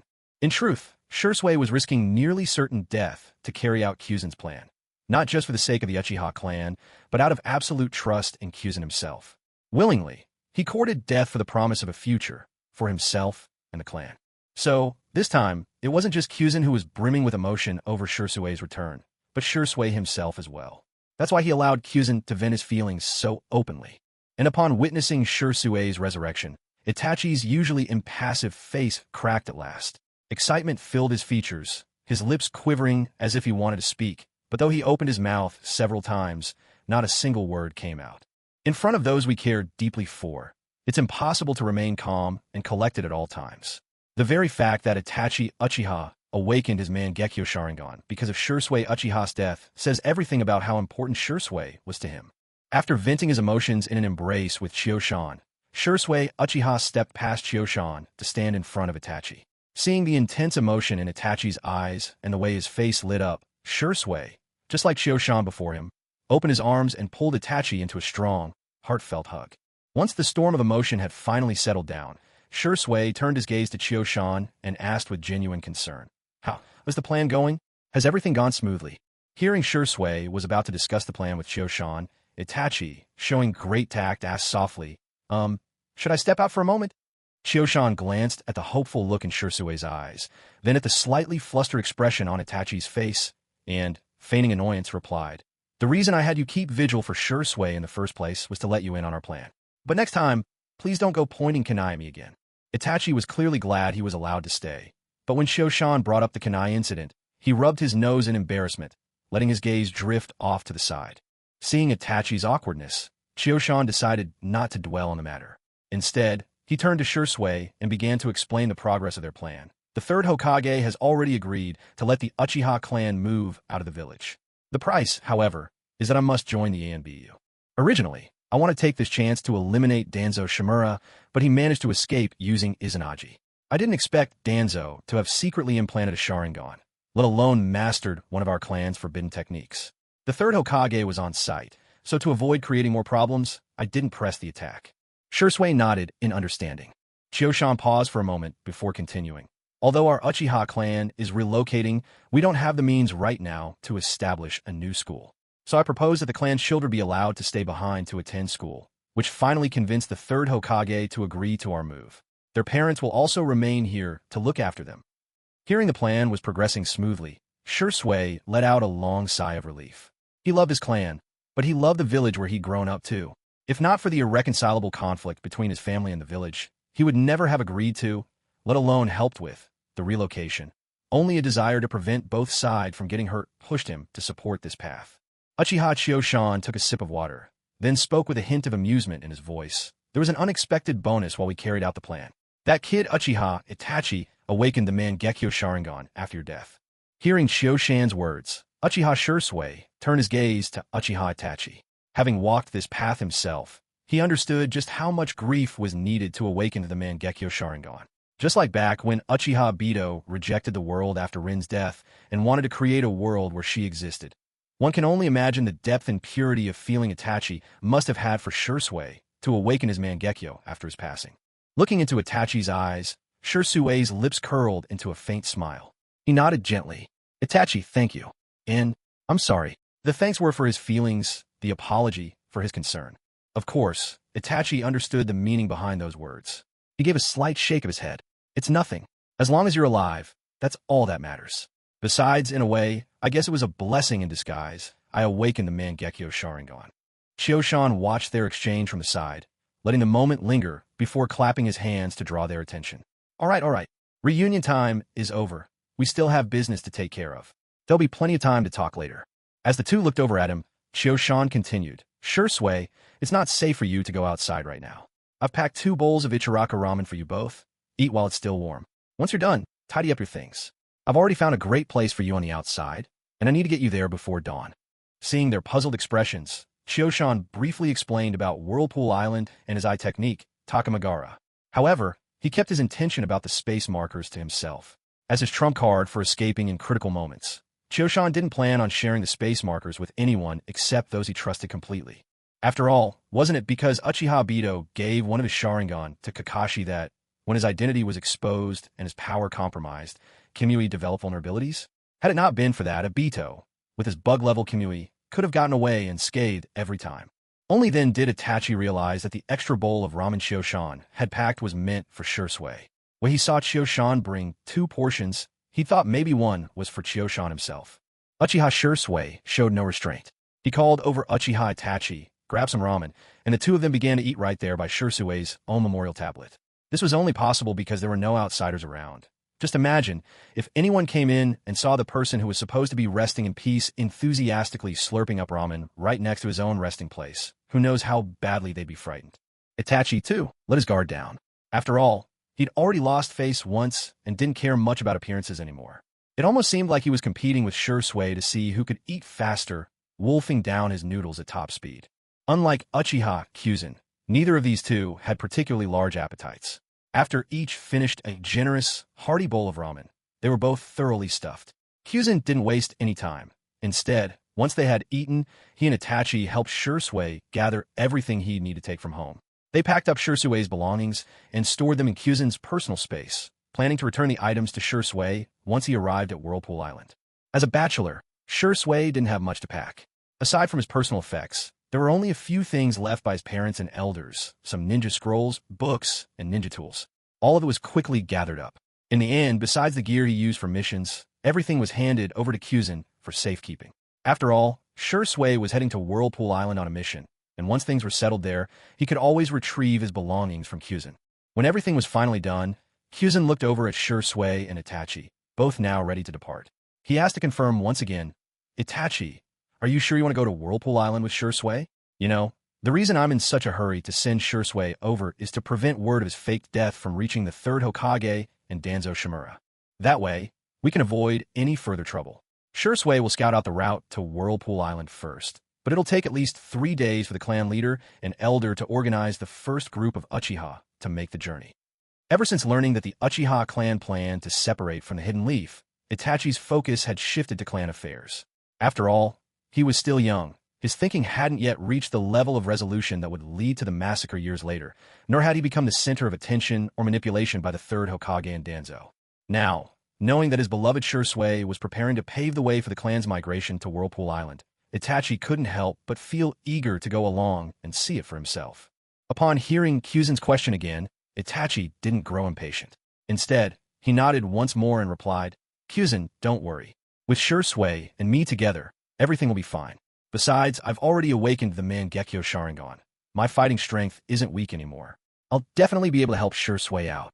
Hearing Itachi Uchiha's words, Chioshan Uchiha suddenly recalled that, in the original story, Itachi's health seemed to deteriorate quite seriously in the later stages. Perhaps it was because he awakened the Mangekyo Sharingan too early, placing an unbearable strain on his body. This is also the principal cause behind most hereditary diseases. When a body is still developing, it simply can't handle the immense power of such bloodline abilities. Chioshan quickly cautioned them. Itachi, you awakened your Mangekyo Sharingan far too soon. You mustn't use it too often, or your body will be overwhelmed by the burden.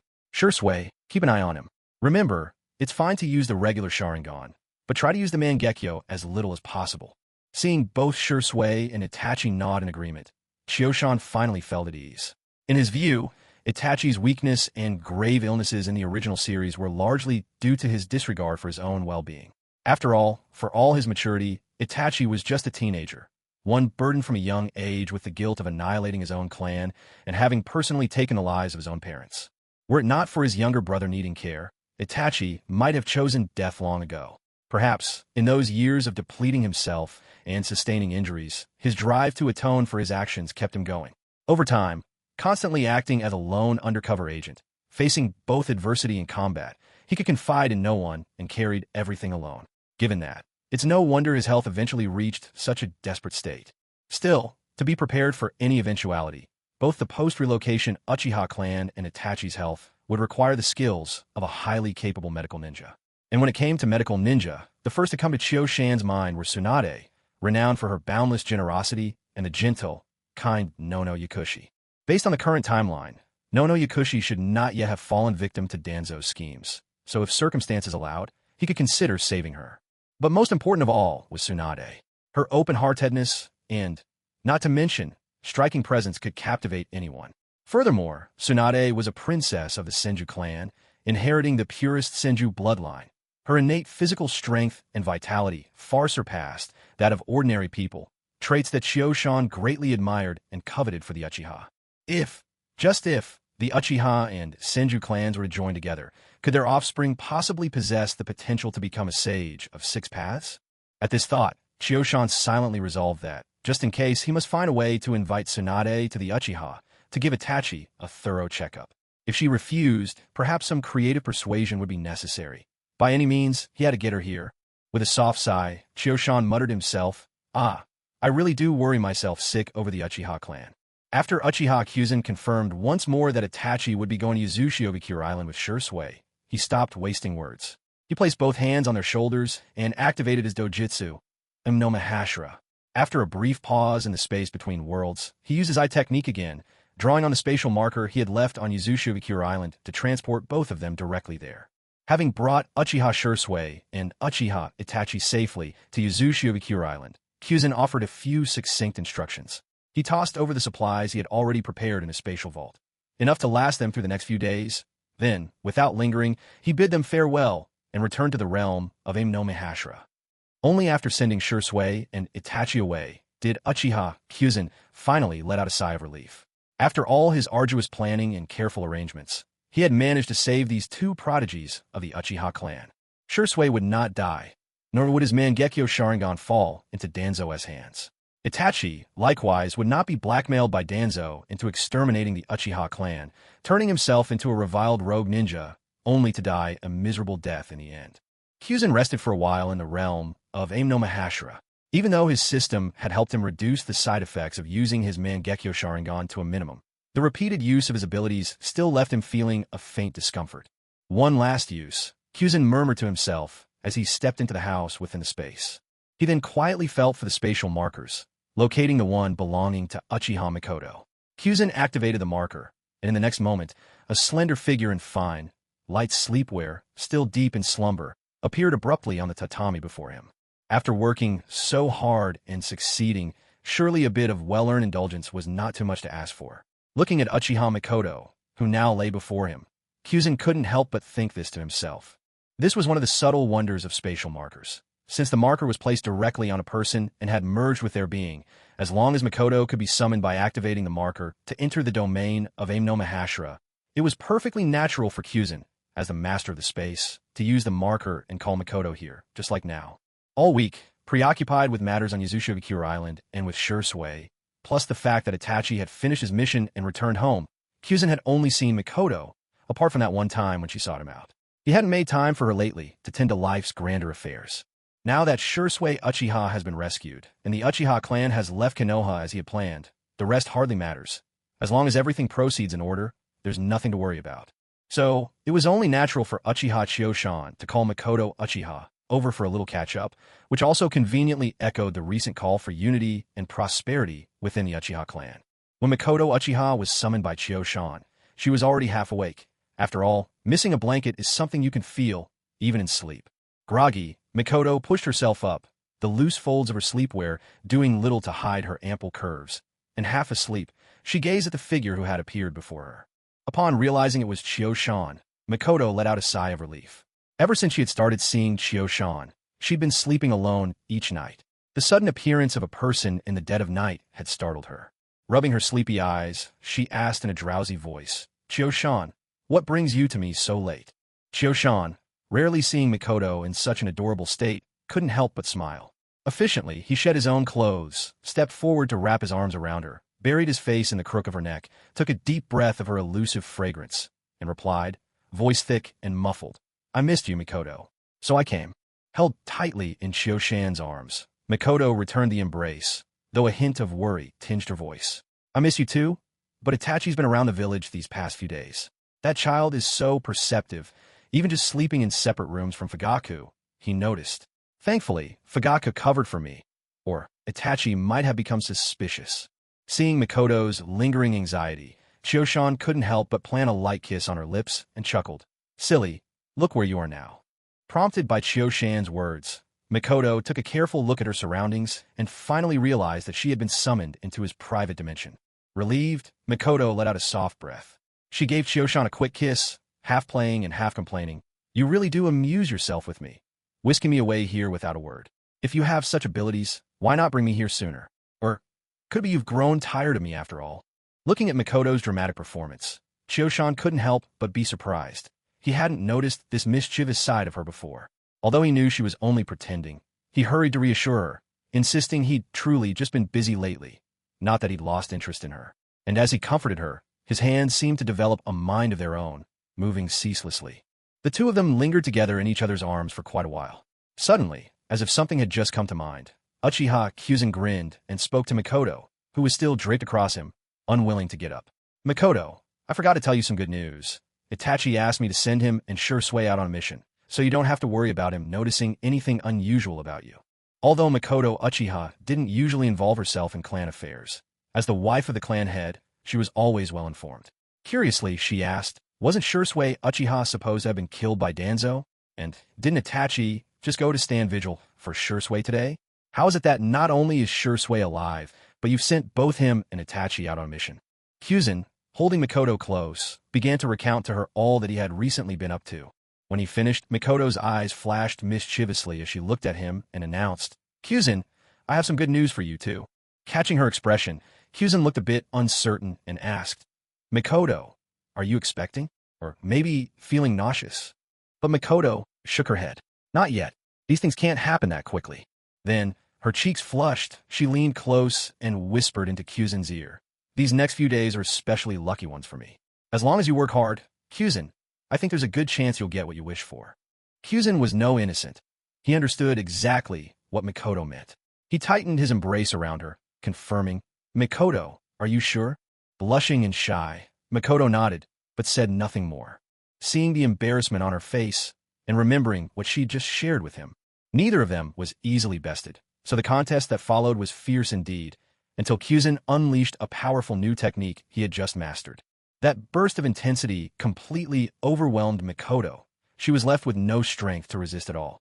When the two were finally spent and tidied themselves up, stepping out from their private world, daylight was already seeping through the sky. When Makoto saw that dawn had broken, she gave Kyuzin a quick greeting, then hurried off to prepare breakfast. Although Mikoto Uchiha no longer harbored any feelings for Fugaku, she still had 2 children of her own. For their sakes, she played the role of devoted wife and loving mother as best she could. And yet, in her heart, she knew, if Kyuzin ever wanted her to leave this house and be with him, she would choose him without hesitation. After parting ways with Mikoto, Uchiha Chioshan did not remain idle. He had already obtained the full inheritance of the Uchiha clan from the great elder, Uchiha Ling. However, there was still a hidden time bomb within the Uchiha, a secret that had once caused Madara Uchiha and Hashirama Senju to part ways and ultimately led to the great ninja world wars that followed. This so-called time bomb was a stone tablet concealed within the Naka Shrine. Legend had it that this tablet was left by the Sage of Six Paths and had been passed down through generations of the Uchiha, said to contain the true secrets of the world. For this reason, the Uchiha guarded it with unwavering devotion. Indeed, this stone tablet was extraordinary. The higher one's Sharingan evolved, the more of its message could be revealed. Back then, as more and more disagreements arose between Madara Uchiha and the first Hokage, Hashirama Senju, until they could no longer coexist, Madara sought a drastic solution from the tablet left behind by the Sage of Six Paths, the infamous Eye of the Moon plan. Madara Uchiha was truly a prodigy of the ninja world. If not for the appearance of his contemporary, Hashirama Senju, Madara might have suppressed the entire Shinobi era single-handedly. However, perhaps it was his pursuit of perfection. Seeing his close friend Hashirama's vision of a united village failing to prevent war, Madara foresaw that this would only lead to greater conflict in the world. What used to be battles between rival clans and families, after the Senju and Uchiha allied with a few lesser families to found the Hidden Leaf Village, soon escalated. Their combined strength became a model other nations were quick to copy. One after another, they united and established their own ninja villages, and with this rise in power, any conflict between nations now threatened to erupt into full-scale ninja world wars. At that point, both civilians and shinobi would inevitably be caught up in the chaos. And once war broke out, the shortage of soldiers would ultimately push even children to the front lines, so long as they could manage a simple transformation jutsu. Uchiha Itachi was just one such example. Madara's foresight was painfully accurate. He'd already sensed this outcome, could not accept it, and yearned to change the course of fate. Hashirama, however, did not share Madara's ideology. That was why Madara chose to leave, while the rest of the Uchiha, reluctant to give up the hard-won peace, stayed behind in Konoha rather than follow their clan leader into exile. Madara's last hope was the method he discovered upon the Sage of Six Paths stone tablet, the Eye of the Moon plan, a blueprint for world peace. This is also the reason why Uchiha Madara later fought Senju Hashirama once more. He needed Hashirama's flesh and blood to merge with his own, thus forming the power of all creation. Only by awakening the Rinnegan possessed by the Sage of Six Paths could he summon the shell of the Ten Tails, which was necessary to initiate the Eye of the Moon plan. Yet Uchiha Chioshan was well aware that the content of this stone tablet had actually been tampered with by Black Zetsu, the third son left behind by Kagaya Otsutsuki before she was sealed away. Black Zetsu's goal was to activate the Eye of the Moon and thus resurrect his mother, Kagaya Otsutsuki. In this sense, Madara fell straight into Black Zetsu's scheme. He longed for world peace, but was merely a pawn, used by Black Zetsu to further his own ends. So, to avoid unnecessary trouble and prevent future generations of Uchiha, with awakened Mangekyo Sharingan from conjuring up wild fantasies, including Shursui and Itachi Uchiha, who hadn't yet had a chance to uncover the tablet's secrets, Chioshan decided to cut the problem off at its source. He would simply remove the stone tablet entirely, hiding it away in his own space, ensuring that no one would ever have access to it again. The Naka Shrine was where the Uchiha clan held their meetings and honored their ancestors. Although the place held solemn significance for the Uchiha, there wasn't much of value inside, so the clan never bothered posting guards there. In the past, Chioshan had visited the shrine to pay his respects to the stone tablet. At that time, he only possessed a 3-tomo Sharingan. He scrutinized the tablet from every angle, his eyes sweeping from left to right, to the point that staring so hard nearly left him cross-eyed, but he still could not make out any of its secrets. Later, after awakening the Mangekyo Sharingan, he became consumed with trying to avert the Uchiha massacre and save Shursui's life. Besides, Chioshan already knew exactly what the tablet said, so he never returned to read it again. Now, with the Uchiha clan preparing to relocate, the Elder Council would never simply leave behind such an ancient and storied artifact. Determined to act before anyone else could, Chioshan resolved to move the stone tablet into his hidden space first. If the elders came searching for it later, he could give them a replica. As for this source of misfortune, it would simply remain sealed away, lost to the world. In the pale light of dawn, Choshan strolled to the Naka shrine. Seldom did anyone visit the shrine, and at this early hour, it was utterly deserted. Approaching the stone tablet, Choshan activated his Mangekyo Sharingan. He glanced over the inscriptions and curled his lip in mild disappointment. Just as he'd suspected, there was nothing particularly surprising written there. The tablet briefly recounted the origins of the Shinobi world, the spread of chakra, the Otsutsuki clan, the divine tree and its fruit, the Sage of Six Paths sealing the rampaging Ten Tails, as well as the evolution of the Uchiha clan Sharingan. It even provided the method by which the Mangekyo Sharingan could evolve into the eternal Mangekyo Sharingan. In truth, Uchiha Choshan remained skeptical about this method. Tracing its origins back in the days of the Sage of Six Paths, his eldest son Indra had only one younger brother, Ashura.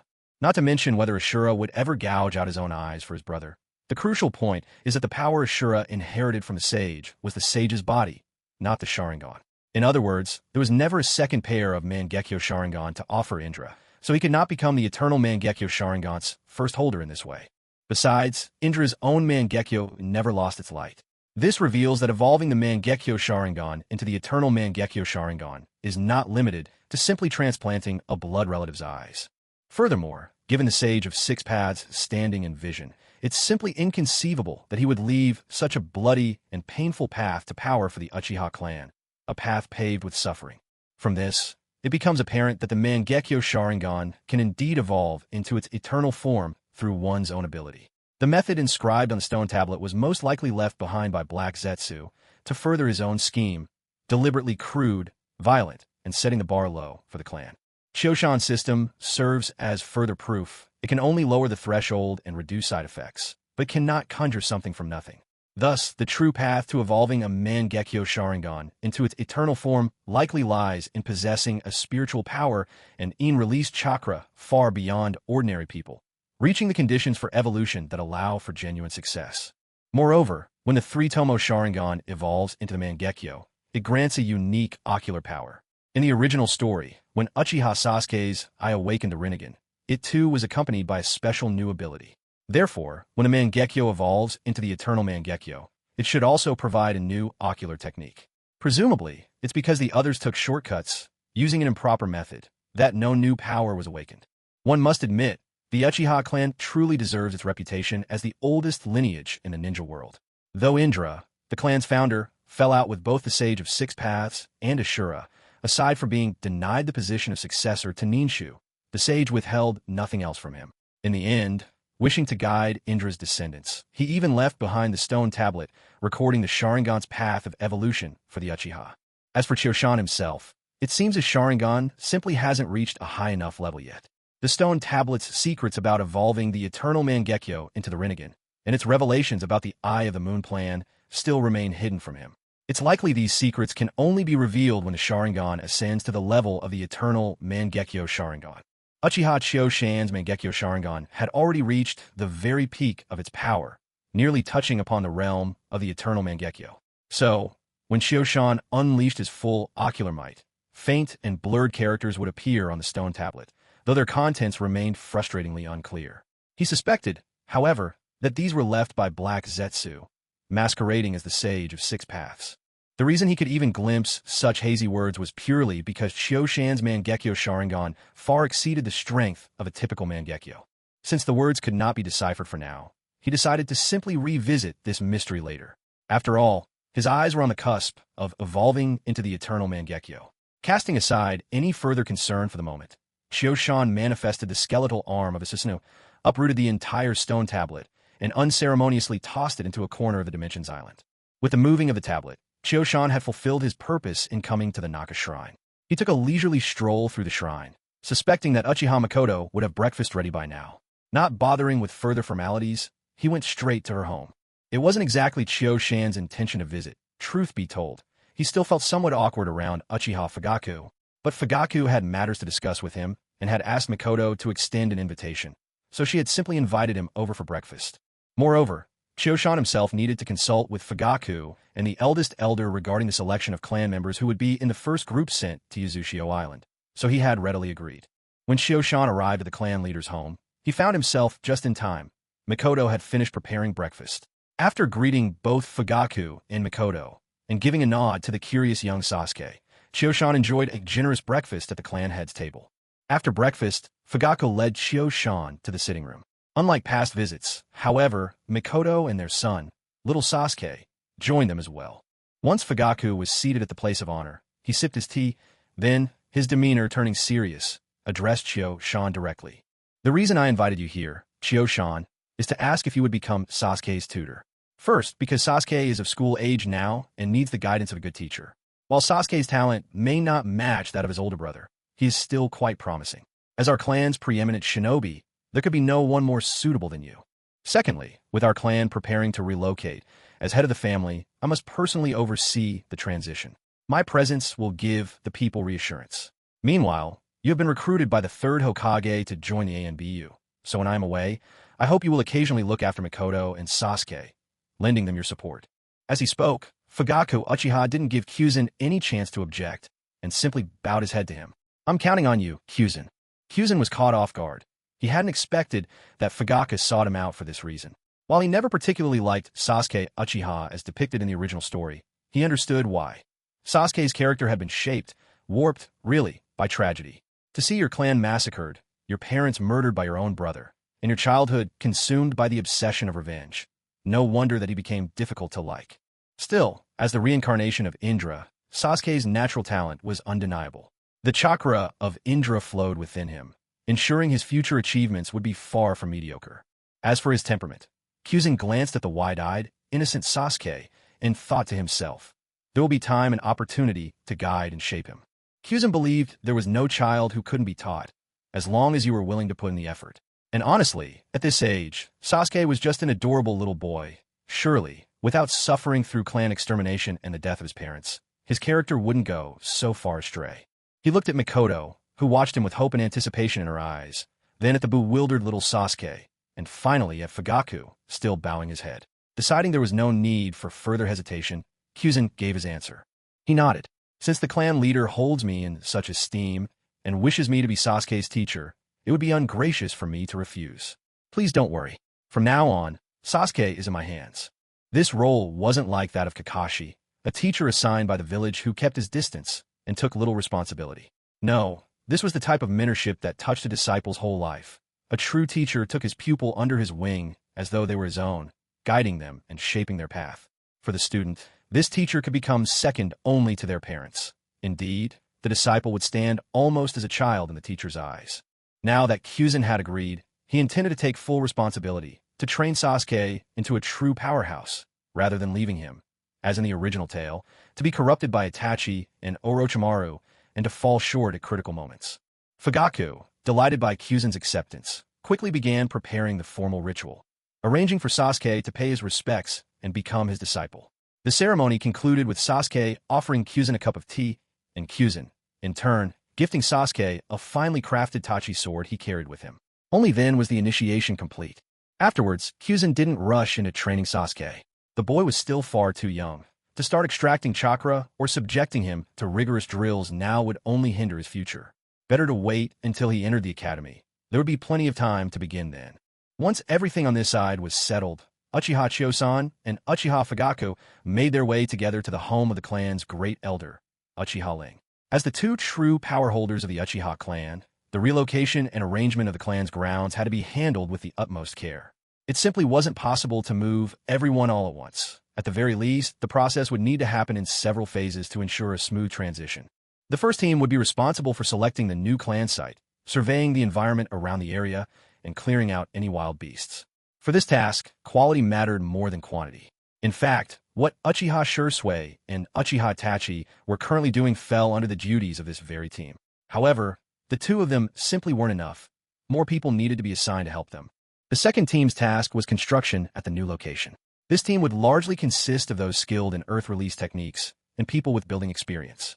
Naturally, if they had someone like Yamato, renowned for his wood release, 3-room 1-hall technique, it would be even better. But the third Hokage would never allow him to be spared, and besides, even if the third Hokage agreed, Uchiha Chiyo-san would never use him.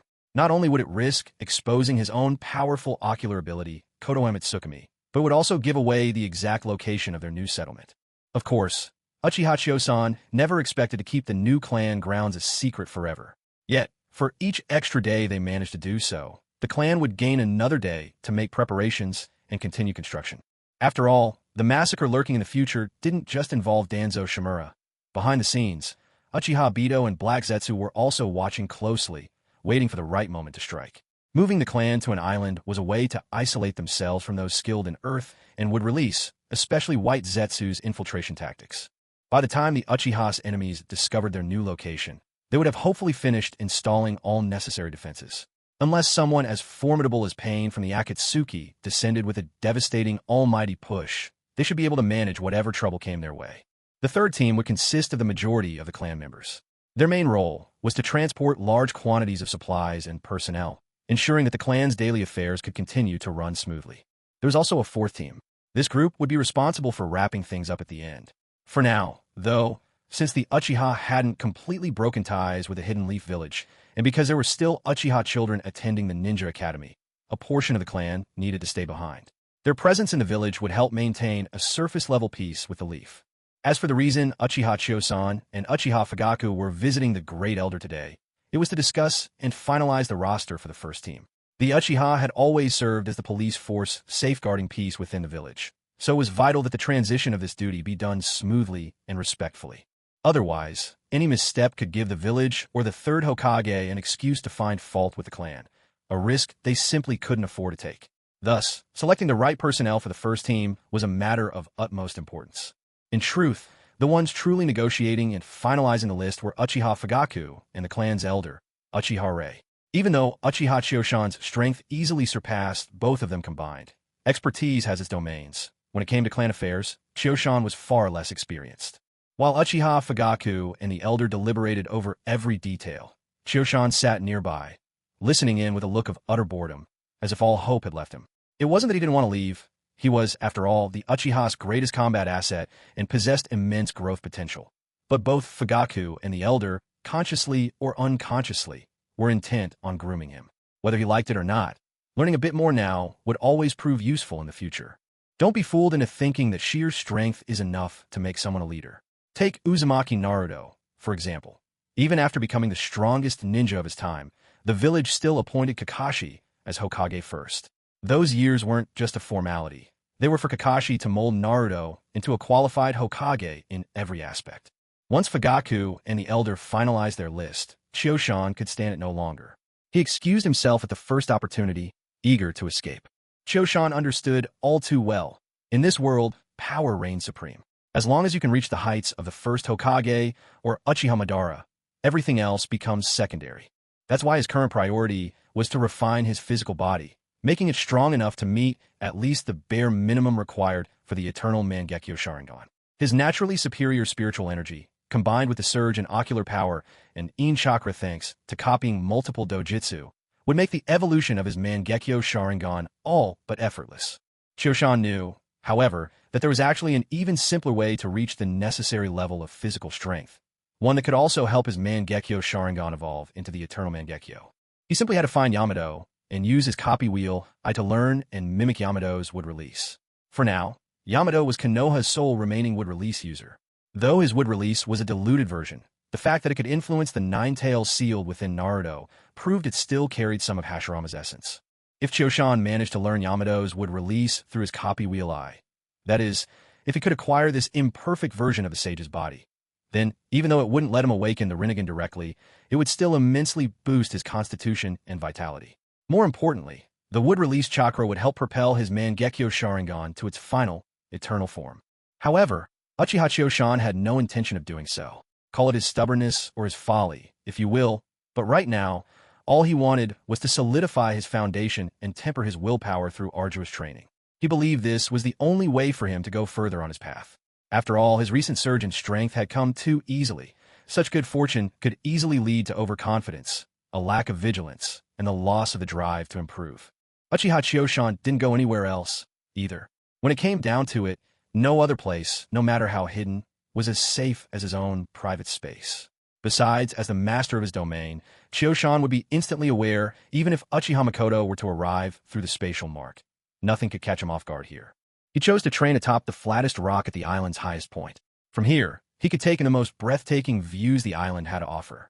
Moreover, Practicing the lightning-style armor on stone had its advantages. Since the rock didn't conduct electricity, he could push his lightning release to its limits, letting it electrify every cell in his body without worrying about the loss and dissipation of chakra. Ever since he'd learned the first stage of the lightning-style armor from the rogue ninja, known as the Island Villager, Chioshan had never ceased using it to temper his body. The origin of this technique had also been uncovered later, thanks to his interrogation of the Island Villager. It turned out that the armor was secretly taken from home by one of the Island Villager's students, the very student the man had killed. This boy possessed the rare, innate lightning chakra affinity, and his father had once quietly mentioned the armor to encourage him to train harder. In fact, the secret technique itself was something his father had stumbled upon on the battlefield. Who could have guessed a boy would stealthily take it out and show it off in front of his teacher? That moment of pride gave the Island Villager his chance. He killed his student and seized the treasure for himself. In truth, the boy's family still had no idea their treasured armor technique had been taken. They merely believed a personal dispute had driven the villager to murder his student. As for Chioshan, when he returned to the village to report the mission, he simply stated he had found no sign of the Island Villager and suspected the man had already escaped by sea, his whereabouts now a mystery, resulting in the mission's failure. Chioshan made his way up to the rock with practiced ease. Stripping off his shirt and shoes, he sat cross-legged and closed his eyes, silently channeling his lightning chakra, refining it into countless minute currents that surged tirelessly through his body, stimulating every fiber of his being. Such training demanded not only innate talent, but also extraordinary endurance. After all, to ceaselessly assault the cells with lightning's sting to temper and strengthen the flesh was, quite simply, a torment not for the faint of heart. Electric currents crackled and danced across Uchiha Chioshan's body, giving off a constant sizzle as they surged beneath his skin. His muscles twitched and jumped uncontrollably, and before long, beads of sweat began to trickle down his face. After all, it wasn't just the pain he had to endure. He also needed to keep his focus through that agony in order to precisely channel the currents to the correct spots. As the training session wore on, the currents intensified and more energy coursed through Chioshan's form. The stimulation made his entire body shudder so violently that, from a distance, it looked as if he were cloaked in a brilliant suit of blue lightning, armor forged from pure electricity. For 2 full hours, Chioshan pushed himself before finally stopping. It wasn't that he lacked the will to continue. The real danger was going any further would inflict lasting harm. He knew his basic medical ninjutsu was nowhere near enough to heal the kind of cellular injuries caused by this grueling training. If Uchiha Chioshan had the body of sage like Hashirama Senju, or the hardy constitution of the Uzumaki clan like Naruto, he'd have no such concerns. After all, the Uchiha bloodline didn't grant any unique power when it came to physical recovery. Alternatively, if he had a top-tier medical ninja by his side, someone like Tsunade or that spectacled pharmacist, he could recover much faster. Then he could practice the lightning armor technique at will, refining his strength without worry. Sensing the sharp ache radiating from deep within his body, Chioshan knew he was approaching his limit. He let out a quiet sigh and gradually eased out of the technique, ending his training session. With his eyes now open, Chioshan sat in silence, calmly admiring the tranquil scenery before him. Only after his trembling muscles finally calmed, ensuring that his combat readiness hadn't deteriorated, did he get dressed and teleport out of his secluded space. Training finished, it was time to eat. Ever since he began using lightning armor to condition his body, his appetite had soared. He could eat as much as 4 or 5 grown men in one sitting. Fortunately, in the bustling restaurants of Konoha, the chefs were used to big eaters like the Akimichi clan, so nobody batted an eye. Anywhere else, Chioshan's appetite would have drawn a crowd. He couldn't always rely on the clan chief or the elders for free meals, either. If he went to someone's house and ate like he truly wanted, it wouldn't be sharing a meal. It'd be turning the place upside down. This time, Chioshan made his way to Konoha's legendary Ichiraku ramen shop. He ordered several extra-large bowls. No surprise there. After all, Konoha didn't have much in the way of fine dining. Grilled meat was delicious, but who could afford that every day? Not Chioshan, certainly. When she saw Uchiha Chioshan calmly finish off all those giant bowls of ramen he had ordered, even Ayum, the little girl who'd seen her fair share of gluttons, was left wide-eyed in surprise. Still, worried that her favorite big brother might not have enough to eat, she took advantage of Uncle Ichiraku's distraction and secretly sneaked more fried eggs and sausage into the bottom of his bowl. Yet as his appetite grew, some clear changes began to show in Chioshan's physique. Though he hadn't been practicing the lightning release armor technique for very long, with each passing day, it was obvious that he was becoming noticeably more robust. If previously his build had resembled the lithe and agile style of a grown Uchiha Itachi, a classic illusionist ninja. Now he was visibly developing toward a stockier, more muscular frame reminiscent of King Guy. Of course, when it came to taijutsu, he was still nowhere near Guy's level. More than that, Chioshan could sense his body seizing every bit of opportunity from this growth spurt. Stimulated by the lightning release armor, he felt as if a second wave of development was kicking in, and he was pretty sure he'd even shot up a little in height. Within his clan, whether it was drawing up the first-team roster, organizing personnel, or reassociating guard posts and assignments, Chioshan had no intention of getting his hands dirty. Anything he really couldn't wriggle out of, he simply sent a shadow clone to handle, or just sit in to keep up appearances. This left Chioshan with plenty of free time on his hands. He left internal clan affairs to the Elder and to Uchiha Fugaku. Once they had the people assembled, he would just send them off to Yazushio Island. As for the third Hokage, it wasn't yet time for his formal report. To be honest, even when the time came to report in, Chioshan expected his role to be more ornamental than anything else. Little more than a mascot, acting as the vital link between the Hidden Leaf and the Uchiha. Within the Hidden Leaf, the Uchiha clan had always been regarded by the third Hokage and Danzo Shimura as a potential threat, watched closely for fear that they might one day rebel. Frankly, the Uchiha were strong enough to deserve that suspicion. After all, with their Sharingan, the most powerful bloodline in the ninja world, even a standard Jonin could gain a huge edge over his peers if he awakened the triple Tomo Sharingan, easily outmatching the average Jonin. But now that the Uchiha had split from the village, they weren't seen as a threat to be guarded against. They'd become a noble house worth courting. And that was exactly why Chioshan had orchestrated their departure from the Hidden Leaf. Of course, that split meant that the Uchiha would face challenges not unlike the ones that had destroyed the Uzumaki clan. But Chioshan believed in his own power. If anyone tried to stir up trouble, he'd show up at their doorstep with his Susanoo blazing. If they stayed holed up inside, well, tough luck. He'd just come in and settle things himself. What? You gathered tens of thousands of ninja to besiege me, hoping to wear me down to death, just like the third Reikage? Very well. I'll simply use the Amenoda Jikura space-time technique to leave the battlefield and activate Susanoo. Then I'll take a little trip to your village and have some fun. Do you really believe that I, Uchiha Chioshan, agreed to join the ANBU under the third Hokage out of fear? Hardly. It was out of envy for Konoha's Kekkei Genkai and secret arts. I haven't even had a proper chat with Yamado, who can use would release, nor have I found a chance to knock Kakashi out cold and take a good look at his Kamui Sharingan. I'm still waiting for the day Orochimaru eliminates the third Hokage, so I can discuss hopes and dreams with the future fifth Hokage. Right now, with the strength I possess, unless someone brings Uchiha Madara or the first Hokage, Hashirama Senju, back to life, no one can really do anything to me. Of course, I can't let all my trump cards be revealed. No matter how strong an ability, only those kept in the shadows remain true trump cards. Just look at the immortal duo from the Akatsuki. Their powers were downright bizarre, their survival skills unmatched, and yet once their secrets were uncovered, there was still a way to take them down. So, the best trump card is the one that remains hidden. The best enemy is the one that's eliminated for good. Ever since awakening the Mangekyo Sharingan, I've been consciously hiding my real power and my techniques, sometimes deliberately, sometimes not. Those who think they know me really only see a fraction of the truth.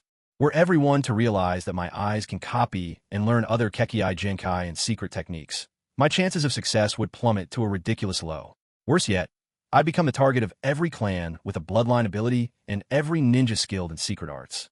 So, only when Uchiha Chioshan stands at the pinnacle of the world on his own strength, untouchable by anyone, will I truly be free to do as I please, arrogant, bold, and unrestrained. It's not about relying on a handful of tailed beasts that could rebel at any moment to become a sage-level powerhouse. Tailed beasts are best kept as pets and tools.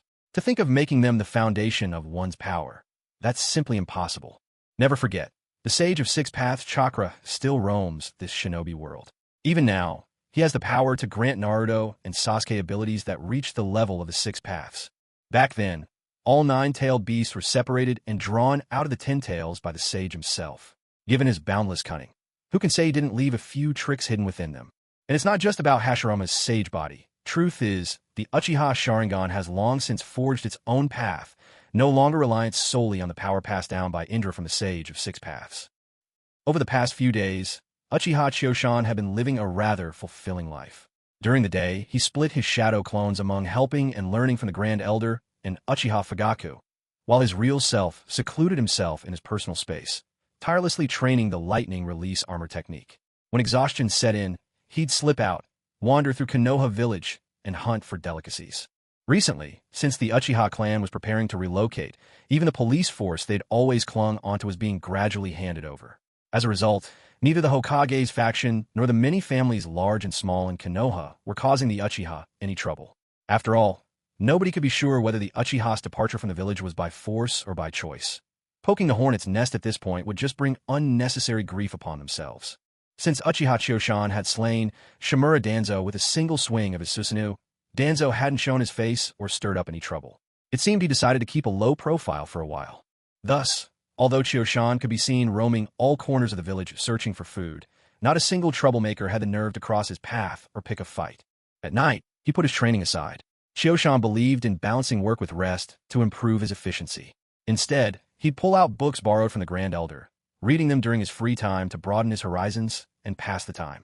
When the village was hushed and the night had deepened, Choshan would then summon Uchiha Mikoto into his personal space.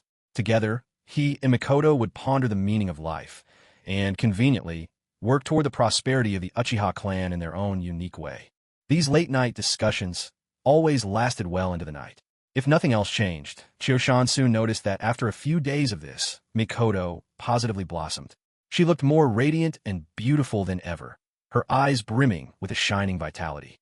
After days of preparation, the Grand Elder and the clan leader finally had the first wave of personnel and supplies ready to go.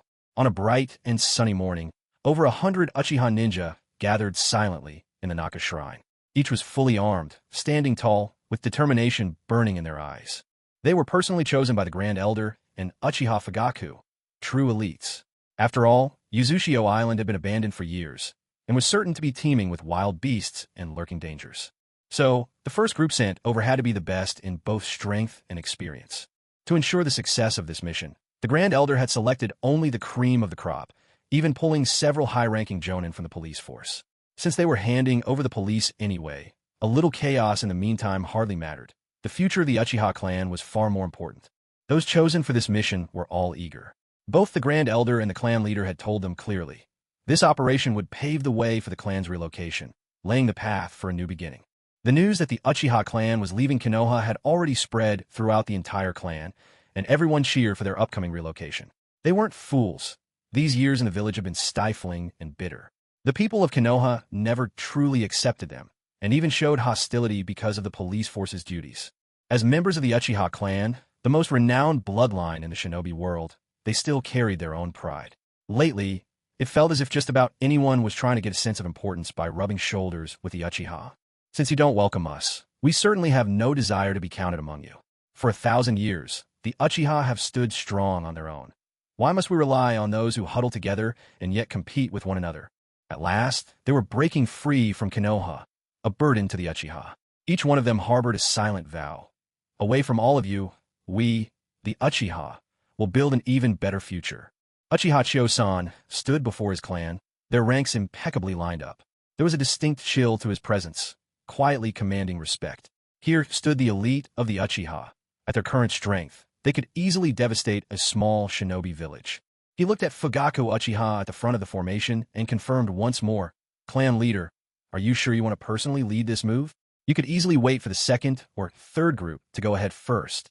Fugaku, fully dressed for battle, heard Chosan's concerned words and simply shook his head. "This concerns the future of the Uchiha clan. I have to see it with my own eyes to be at ease. Chosan, you're now both our clan's top fighter and acting deputy leader. You must shoulder this responsibility. Once I leave, the safety of everyone here will be in your hands. Don't let your emotions get the better of you. Work closely with the Elder Council and make careful decisions." Hearing Fugaku's words, Chosan was at a bit of a loss. Who would have expected that after sending just a shadow clone to observe and learn from the clan head and elders for a few days, he'd be handed the title of deputy leader? Still, he understood. Being their strongest member now, it wouldn't do for him to have an insignificant title. The clan needed the reassurance, and it strengthened their standing to outsiders. Realizing Fugaku wouldn't be swayed, Chosan agreed. Once all preparations were complete, he cast his gaze on the orderly ranks before him and addressed them with calm authority. "Relax completely. Don't resist." As he spoke, Chosan activated his Mangekyo Sharingan, pouring his chakra into the powerful eyes as they spun rapidly. "Kotoemet Tsukumi, activate." As Uchiha Chosan shifted the gaze of his Mangekyo Sharingan, every clan member he looked at vanished without a sound, leaving no trace behind. In just a short while, more than 100 people, including Uchiha Fugaku, were transported by him to the island within the Takamagara dimension. After he managed to transfer the last Uchiha clan member into the space, Choshan immediately deactivated his Mangekyo Sharingan. Though the system had greatly reduced the side effects of the Mangekyo, using it on such a large scale still brought on some adverse reactions. This was Choshan's first time attempting such an extensive use, and his eyes felt unbearably sore, tears streaming uncontrollably down his face. Thankfully, the drawbacks were nowhere near as severe as they could have been. At least, unlike Uchiha Itachi in the later years, who could barely withstand the use of Amaterasu, his eyes bleeding after a single activation, Choshan only had to deal with a bit of soreness. Rubbing his eyes, Choshan felt the sting gradually fade. When he opened his eyes again, he noticed the Grand Elder standing beside him, watching with concern. The clan head was leading the people out to expand their territory, and, as the Grand Elder, it was only natural for him to come and see them off. Seeing the Grand Elder's gaze fixed on him, Choshan greeted him, "Grand Elder." The Grand Elder, Uchiha Ling, looked at him with evident worry. The Mangekyo Sharingan may be incredibly powerful, but it is not something you should use often. The more you rely on it, the faster your vision will blur, and in the end, you might lose your sight completely, falling into eternal darkness. He paused for a moment before continuing. Besides, you don't have any siblings. Even if you did, there is no guarantee that they would awaken the Mangekyo as well. You must use your Mangekyo Sharingan with the utmost caution. In the face of the Grand Elder's concern, Choshan couldn't very well reveal that, with the system's help, he faced no risk of blindness, and was on the verge of evolving his eyes into the eternal Mangekyo. All he could do was offer reassurance. "Don't worry, Grand Elder. My eyes just feel a little sore, and up to now I haven't experienced any discomfort. My vision is still perfectly clear." Hearing Choshan's words, the Grand Elder finally relaxed. He only knew of the Mangekyo's side effects and the method to evolve them from texts passed down in the clan. He had no idea how many years it truly took before one's vision would blur. Seeing that Choshan showed no ill effects, he felt at ease at last. When it came to Uchiha Kyuzen, he couldn't afford to be careless. Even though Uchiha Shursui had also awakened the Mangekyo Sharingan, compared to Uchiha Kyuzen, there was still a noticeable gap. Right now, Uchiha Shursui could barely summon the power of the gods within the Mangekyo Sharingan, Susanoo, but could only manage the first stage, a skeletal framework. In contrast, Uchiha Kyuzen, after awakening the Mangekyo Sharingan, had in an incredibly short period of time leapt past the first two stages and reached the third stage of Susanoo, an imposing giant clad in full armor. Keep in mind, Susanoo currently has only 4 recognized stages, and for most, the Mangekyo Sharingan peaks at the third. The fully armored third stage of Susanoo is already considered the pinnacle of Kaga-level power, granting one the ability to stride fearlessly across the shinobi world. Originally, when the Great Elder learned that Uchiha Kyuzen had awakened the Mangekyo Sharingan, he intended to keep a low profile for several years, giving Kyuzen time to grow. His hope was to see Kyuzen Susanoo reach the second or third stage, thus providing the Uchiha clan with a Kaga-level powerhouse who could hold down the fort for 30 or 40 years. But to the Great Elder's surprise, Kyuzen's talent surpassed all expectations. In just a short time, he reached a level the Elder thought would take years to achieve. The more extraordinary Kyuzen became, the greater the Elder's sense of regret. The natural talent Kyuzen had shown was on par with, no, perhaps even beyond, that of Uchiha Madara himself. If only Kyuzen had a brother who had also awakened the Mangekyo Sharingan, the Great Elder had no doubt he would surpass even the legendary Madara and lead the Uchiha clan to new, unrivaled heights. Watching the Great Elder's figure fade into the distance, Kyuzen found himself feeling a strange sense of frailty and desolation from the old man's posture. Rubbing his chin, he mused that perhaps the Elder was just feeling out of sorts after the clan leader's departure, just a bit sentimental. Kyuzen quickly set these thoughts aside. He rubbed his still aching eyes, activated Kimyui, and slipped into his personal realm. Because time flowed differently in this space, it was still night. There, in the darkness, he saw his clansmen standing silently, none of them speaking or glancing around. Clearly, someone had prepared them before they entered. Kyuzen nodded in satisfaction, exchanged a greeting with the clan head, Uchiha Fugaku, and wasted no time. Using the spatial marker he had left on Whirlpool Island, he instantly transported himself there. Meanwhile, on Whirlpool Island, Uchiha Shursui and Uchiha Itachi had already received word via the cat summoning technique and were waiting for him. Uchiha Choshan saw them waiting there, nodded in acknowledgement, and walked straight to the open ground nearby. Gathering chakra from within his body, he sent a surging, powerful current toward his Mangekyo Sharingan. Uchiha Shursui and Uchiha Itachi then witnessed a scene they would never forget for as long as they lived. On the empty space before Chioshan, the very air seemed to twist and distort, and in an instant, over 100 people appeared there in silence, all of them their clansmen. A gentle breeze drifted by, caressing the group. The morning sunlight shone upon them, making the unreal scene feel just a little more believable. Once they saw clearly who was standing at the very front, leading the clan, clad in full armor, his face solemn, they instantly realized it was their clan leader, Uchiha Fugaku. Awakened from their daze, they dropped to one knee, lowered their heads, and placed a hand over their chest. "Good morning, clan leader." Uchiha Fugaku, too, finally collected himself from the shock. After all, this was also his first time experiencing such a space-time ocular jutsu. Back in the realm of Takamagura, it had been too dark to really notice anything. But now, seeing himself transported in the blink of an eye to this unfamiliar island, and taking in the unfamiliar landscape, he was genuinely awestruck. Fugaku looked at his eldest son and Shursui standing before him, giving a slight nod. "These past few days must have been difficult for you," he said. Shursui and Itachi replied at once. "For the honor of the Uchiha, this is our duty." Fugaku nodded again, signaling them to rise, then turned his gaze around to take in the surroundings, finally settling his eyes on the distant sea. "So, this is Uzumaki Island. What a fine place indeed. The Uzumaki clan sealing arts are impressive, but their strength lagged behind. The clan was merely a vassal under the Senju. Even with such an enviable land, they couldn't defend it. What a shame." After Fugaku finished reflecting, Shursui and Itachi stepped forward to report their patrols and findings on Uzumaki Island from the past few days. Meanwhile, the clan members who had just arrived with Fugaku were unable to contain themselves after experiencing the space-time transfer. Though they did not pace around, a soft chorus of whispers quickly rippled through their ranks. Among them were several clansmen who had once gone outside the village with Fugaku and Chioshan to meet Shursui. They, too, were deep in whispering conversation. Uchiha Yuta said, "The deputy clan leader truly deserves his reputation as the most skilled among us Uchiha. Who would have thought he wasn't just unmatched in strength, but also a master of space-time ninjutsu? Remember, it was the 4th Hokage who became famous with his Flying Thunder God technique.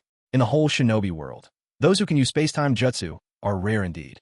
On hearing what Uchiha had just said, Shige Uchiha, who was standing nearby, quickly chimed in, Yes, I still remember that scene as if it happened yesterday. The deputy clan leader had taken us to look for Shursui, and none of us expected that the old schemer Danzo would ambush Shursui, nearly killing him. You know, Shursui was the deputy clan leader's close friend.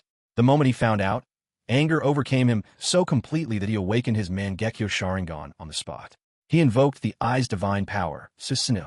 When I saw that colossal giant blotting out the sky, I was absolutely paralyzed with awe. For a moment, I even wondered if the deputy clan leader was, as the legends say, a god descended to earth. Later, when I returned to the compound, I found out the truth. His eyes had evolved beyond the standard 3-tomo Sharingan. He possessed the same Mangekyo Sharingan as Madara Uchiha once did. The Susanoo I witnessed was the legendary power of the Mangekyo Sharingan itself. Weren't you once a squad captain in the police force, just like the deputy clan leader? Tell me, were you hiding your true strength all this time? Did you, perhaps, also unlock the Mangekyo Sharingan, just like he did? Hearing Shige Uchiha's teasing, Yu merely rolled his eyes. The two of them are good friends, so you knew Shige was only joking and took no offense. If I could ever reach the level of the deputy clan leader, Yu said, that alone would make my entire life worthwhile. Besides, have you guys noticed? The deputy clan leader's space-time ninjutsu seems more formidable than the 4th Hokage's. At least, I've never heard of the 4th ever transporting so many people at once with his techniques.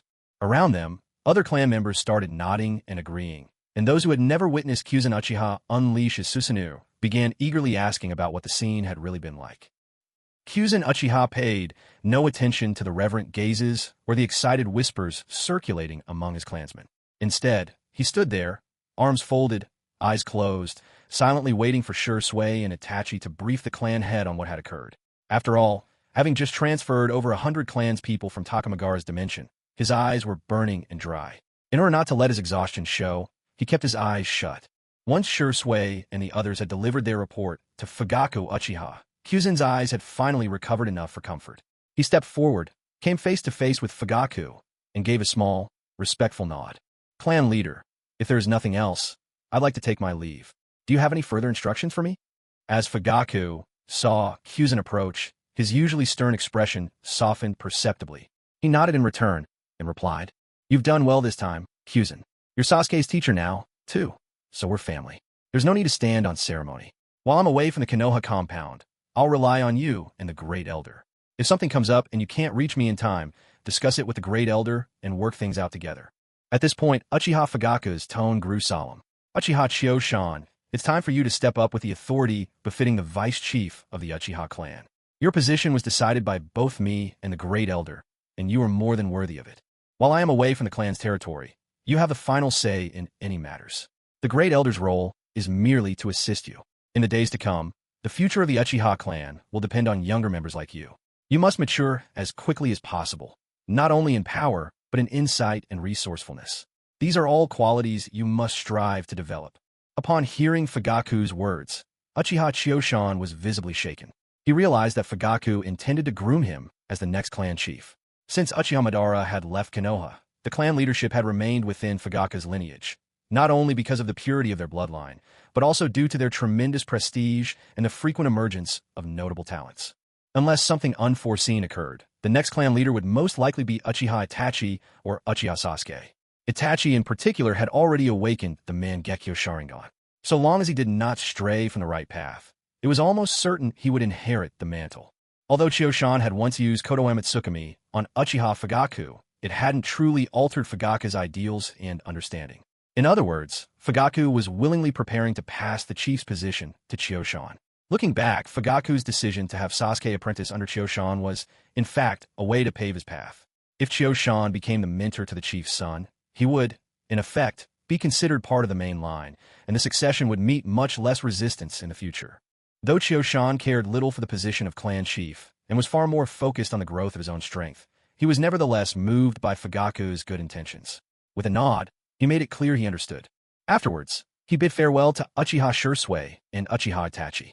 Shursui remained as warm as always, while Itachi, ever since learning that Chiyo-shan had become Sasuke's mentor, and knowing Chiyo-shan had saved Shursui's life, had become very friendly towards him.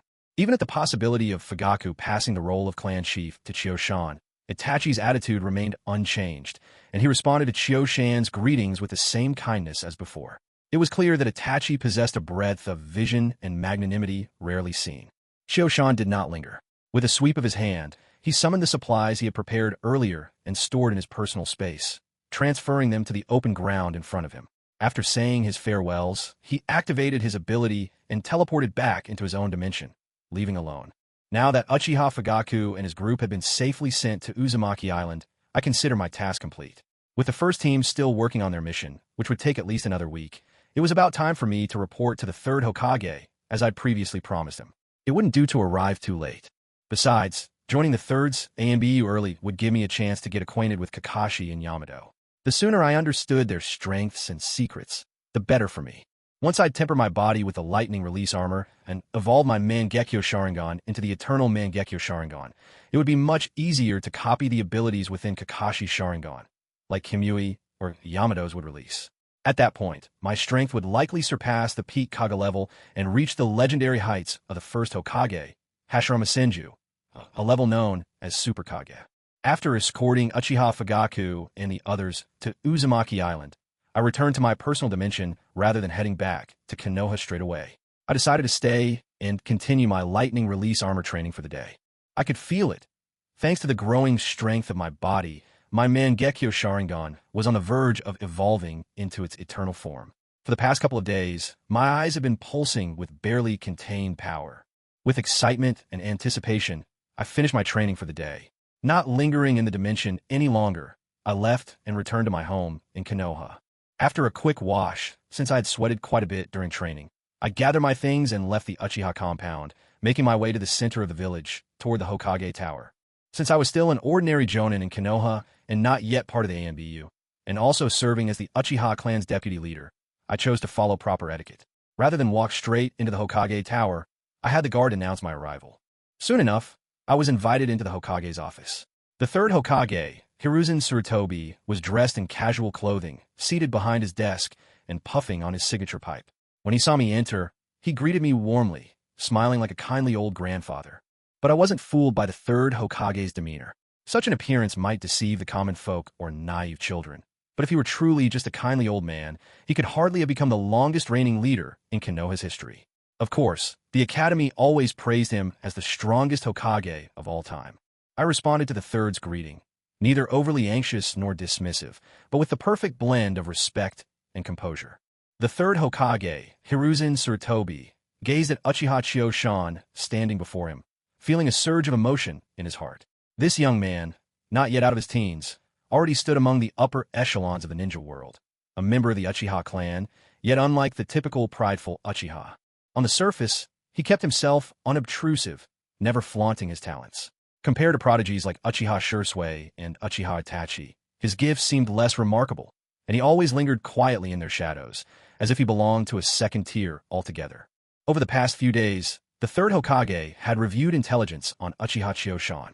Most days, the boy seemed to idle his time away in the Uchiha police force, never displaying the air of genius, merely going through the motions, drifting by without any signs of ambition or exceptional skill. If not for the recent incident involving Uchiha Shursui, which inadvertently brought Chiyo-shan into the spotlight, neither the third Hokage nor Danzo Shimura, two of the most powerful figures in all of Konoha, would have ever suspected that the Uchiha still harbored someone who had quietly awakened the Mangekyo Sharingan and advanced his Susanoo to the third stage. His strength had already reached the very peak of the Kage level. This was precisely why Danzo had been so uncharacteristically restrained in recent days. After all, even with the wealth of talent at Root's disposal, finding someone who could stand toe-to-toe with a Kage at their peak was no simple matter. The third Hokage found himself in a slightly better position. Though his favorite student, Orochimaru, had defected, either Jiraiya the Toad Sage or Tsunade would still be able to contend with Chiyo-shan should the need arise. As for Hiruzen himself, back at the height of his powers, he had wielded his mastery over countless jutsu effortlessly, able to contend with even the most formidable opponents as an equal. Even Chiyo-shan would have found it difficult to gain an upper hand against him then. But now, age had caught up with him. His body felt the weight of years. His reflexes dulled, and even his chakra reserves had diminished noticeably. Simply maintaining his strength at the basic Kage level was no easy feat were he to face Chiyo-shan in battle. He might hold his own briefly at first, but would soon be forced onto the defensive. And if Chiyo-shan unleashed the full force of his third stage Susanoo straight away, Hiruzen would have no choice but to focus on evasion and survival. He studied the young man before him, whose mature physique had grown into that of a youth, and recalled their previous brief encounters.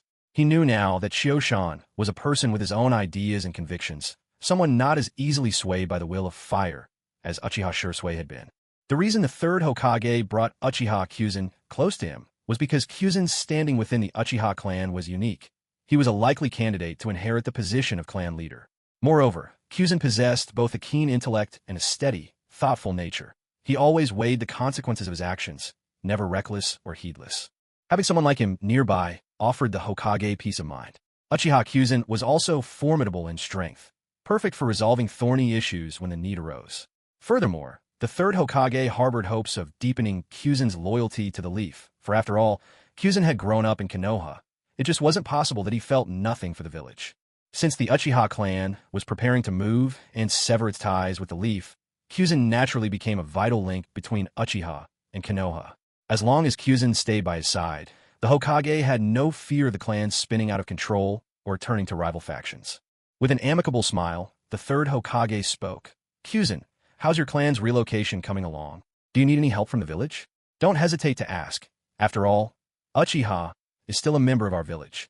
His tone made it seem as if the Uchiha were simply changing residence, not separating from Konoha altogether.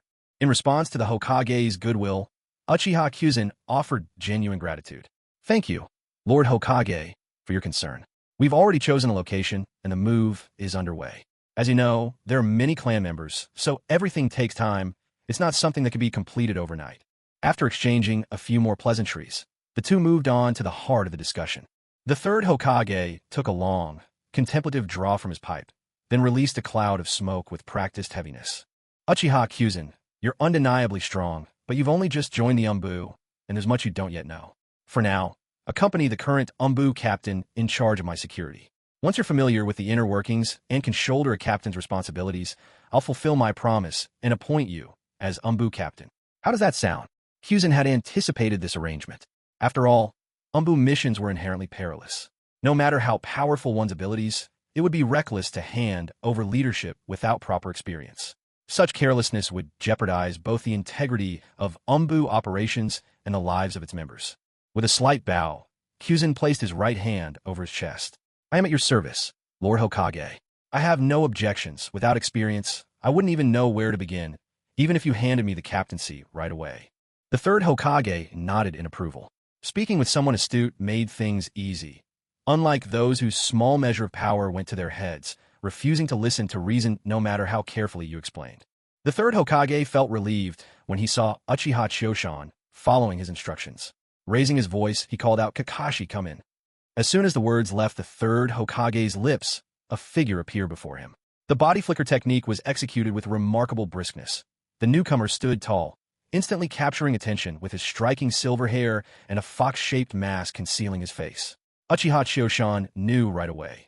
This was Hatake Kakashi, the renowned genius from the Hidden Leaf, a favorite among readers and a figure of legend. At that moment, Kakashi knelt before the Hokage in a gesture of respect, bowing his head slightly. "Lord Hokage," he addressed with quiet deference. The third Hokage turned to Kakashi and said, "Kakashi, this is Uchiha Choshan of the Uchiha clan. For now, he'll be joining your squad. I want you to look after him. Don't let his youth fool you. His strength is considerable." When Choshan had first come to visit the third Hokage, Kakashi had already recognized him. This was none other than the man who, outside the village, had unleashed a devastating attack and dispatched Danzo's entire group in a single, clean strike.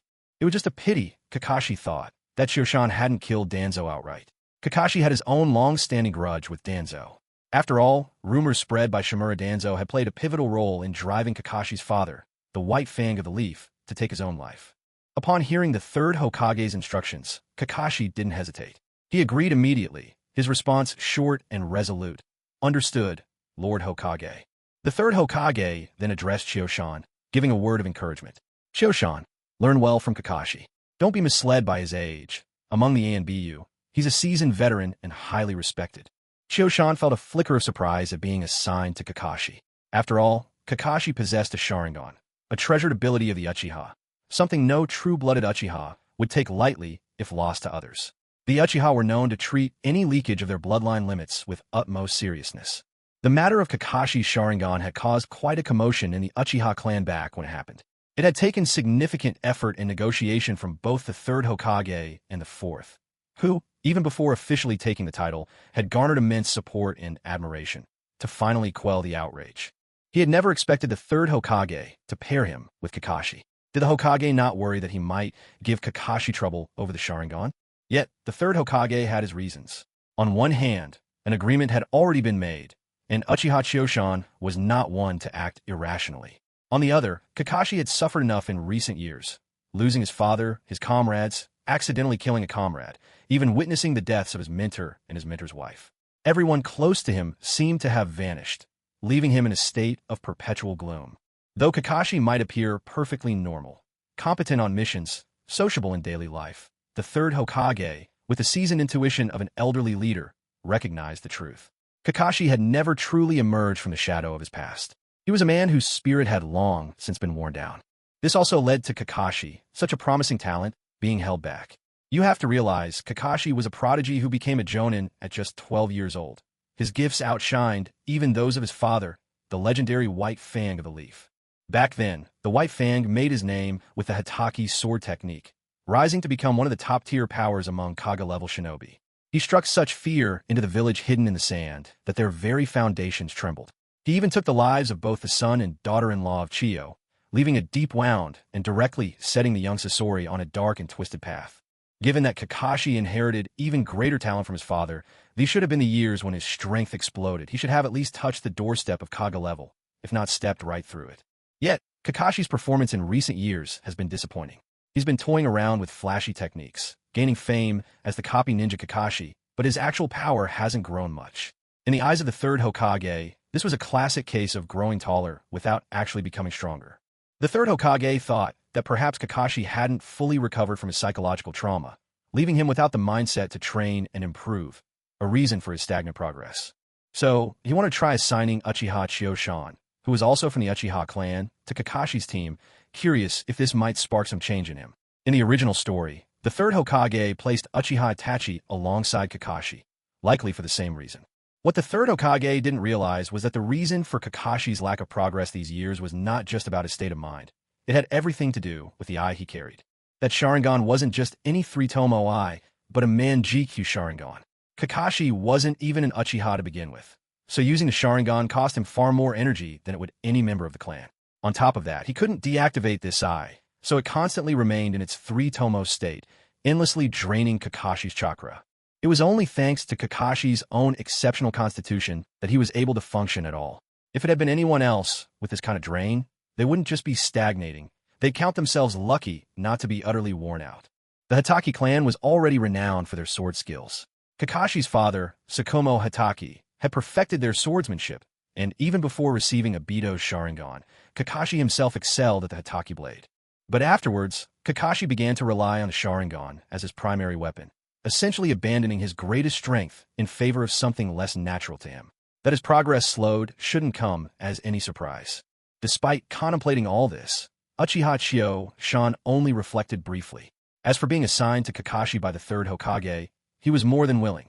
After all, this would make it that much easier to mimic Kimyui or get close to Yamato when the time came. Shoshan promptly turned to Kakashi and spoke.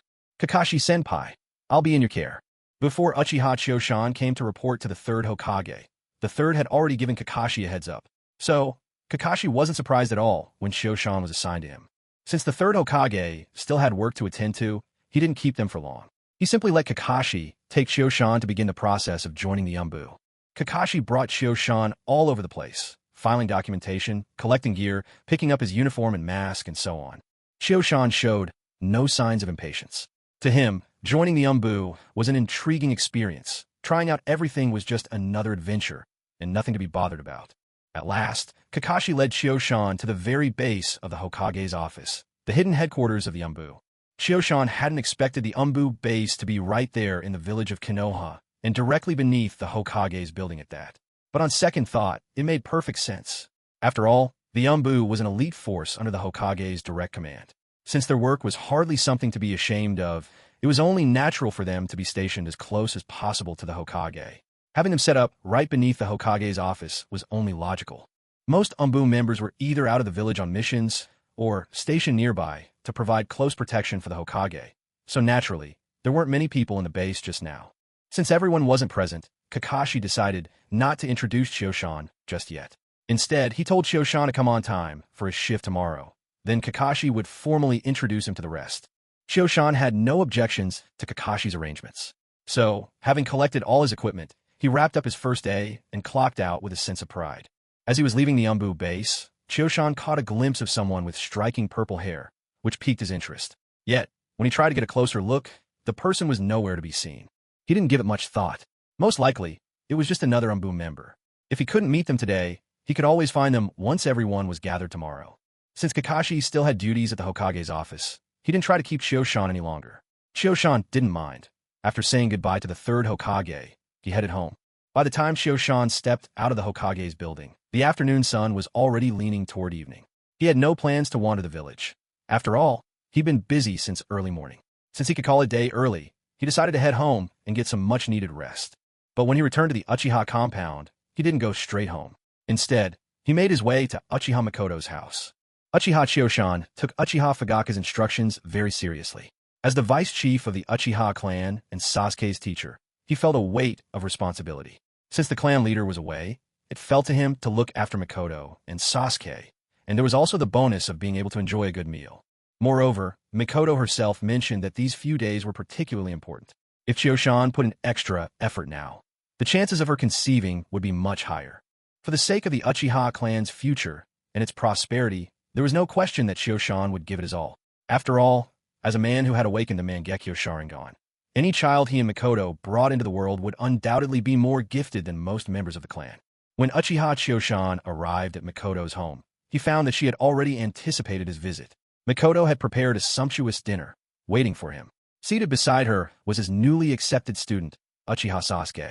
Since Shoshan was now officially Sasuke's mentor, he had every reason to visit Fugaku's house as often as he liked. No one would question his presence. Besides, with Fugaku and Itachi both away expanding their territory on Whirl Island, The two most obstructive figures had been sent off by Choshan himself. Now, given his current strength and position, the entire Uchiha clan looked up to him with admiration. No one dared to gossip anymore. After dinner, Choshan took it upon himself to leave quietly. After all, with only Makoto and little Sasuke left in the house, it wouldn't be appropriate to stay overnight. But Choshan didn't return home. Instead, he simply teleported straight to his private dimension. In the quiet hours of the night, before Choshan even had a chance to activate Makoto's spatial mark to summon her, he sensed a ripple in space. In the next instant, Makoto herself appeared before him, wearing a close-fitting kimono and carrying a tray. Her movements light, her presence serene. Choshan understood. Makoto must have soothed Sasuke to sleep before coming to find him. Now, in the Fugaka household, only poor Sasuke remained alone. Catching the look in Choshan's eyes, Makoto blushed and hastened to explain, "I left a shadow clone with Sasuke to keep him company." Without another word, Choshan swept Makoto into his arms and carried her into the adjacent house. For the following days, Choshan spent his daylight hours on duty at the Hokage's office alongside Kakashi. Each night, he held Makoto close, determined to give his all for the next generation. He was indeed eager to see whether a child born of him and Makoto would possess extraordinary talent. A week later, just as Uchiha Choshan was preparing to send the second wave of elders, arranged by the Grand Elder, to Whirlpool Island, his secret technique, lightning release armor, finally reached a breakthrough. More accurately, it was Choshan's body, honed through rigorous use of the lightning release armor, that finally overcame its limits. On that day, within the Takamagara space, Uchiha Choshan was about to wrap up his daily training with the lightning release armor when he suddenly sensed something unusual. It was as if his body had been reborn, a surge of power welling up from deep within.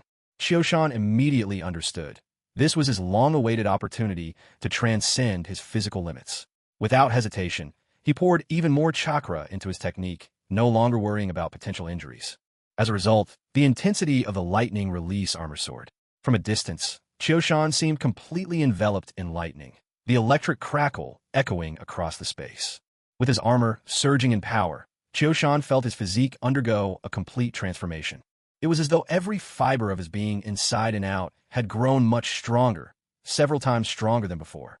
Feeling the transformation near its end, Choshan gradually reduced his chakra output. The intense light around his body faded bit by bit until at last he brought his training to a stop. But at that very moment, Choshan sensed that his Sharingan was behaving strangely, almost as if it were acting on its own. He couldn't help but open his eyes wide. First, the three-tomo pattern spun rapidly, evolving before his very eyes into the Mangekyo Sharingan. And the changes didn't stop there. His Mangekyo spun faster and faster, and, just as if some unseen hand were at work, elaborate new patterns blossomed across his eyes, rendering them even more exquisite and mesmerizing. As his Mangekyo Sharingan underwent its final evolution, transforming into the eternal Mangekyo Sharingan, Choshan felt a change ripple throughout his body. His chakra and ocular power both surged dramatically. Choshan could distinctly sense that his eyes had grown much stronger. No longer would he risk injuring himself by wielding eye techniques. And just then, a familiar presence finally returned. A voice from the system that Choshan had not heard in some time, delivering the news he had longed for. Congratulations to host Uchiha Choshan. Your Mangekyo Sharingan has evolved into the eternal Mangekyo Sharingan. Your chakra reserves have received a tremendous boost. Your ocular power, too, has greatly increased. The Dojutsu Kodo Amatsukami has been enhanced. The Dojutsu Momentary Spacetime has been enhanced. The Dojutsu Takamagara has been enhanced. The Dojutsu Izanagi has been enhanced. The Dojutsu Copy Wheel has been enhanced. Host, please be patient. As your Mangekyo Sharingan has now evolved into the eternal Mangekyo Sharingan, all your ocular techniques will be enhanced. The strengthening process is expected to be completed in 2 hours. Uchiha Choshan, upon hearing the system's notification, opened his eyes in delight. After so many days of relentless effort, he was finally reaping the rewards. Not only had his physical body been strengthened, but this enhancement had also triggered the evolution of his Sharingan. At last, he would be able to wield his ocular powers freely, no longer needing to fear their side effects. Through his tireless determination and the system's assistance, Uchiha Choshan's Mangekyo Sharingan had finally transformed into the eternal Mangekyo Sharingan. Once he felt that his Sharingan had fully stabilized, Uchiha Choshan slowly opened his eyes. He noticed that compared to its previous form, his Sharingan now bore patterns even more intricate than before. Subtle new designs layered upon the original, making the eyes appear even more beautiful and resplendent. It was as if this evolution had refined the very essence of his gaze, transforming his eyes from mere flesh into exquisite works of art, like jewels sculpted from the finest jade. As Uchiha Chiyoshan gradually unveiled his eternal Mangekyo Sharingan, he was awestruck by the world he now perceived. So this is the world seen through the eternal Mangekyo Sharingan. Everything around him was vibrant with detail. Even the specks of dust usually hidden to the naked eye seemed to drift through the air. The world had taken on the clarity of high definition, and as his focus deepened, the flow of time itself seemed to slow, allowing every scene to be observed with perfect lucidity. Gazing out at the world, Uchiha Chiyoshan found himself deeply moved. The ordinary sights he once took for granted now shone with newfound clarity, stirring feelings within him that he thought had long grown silent.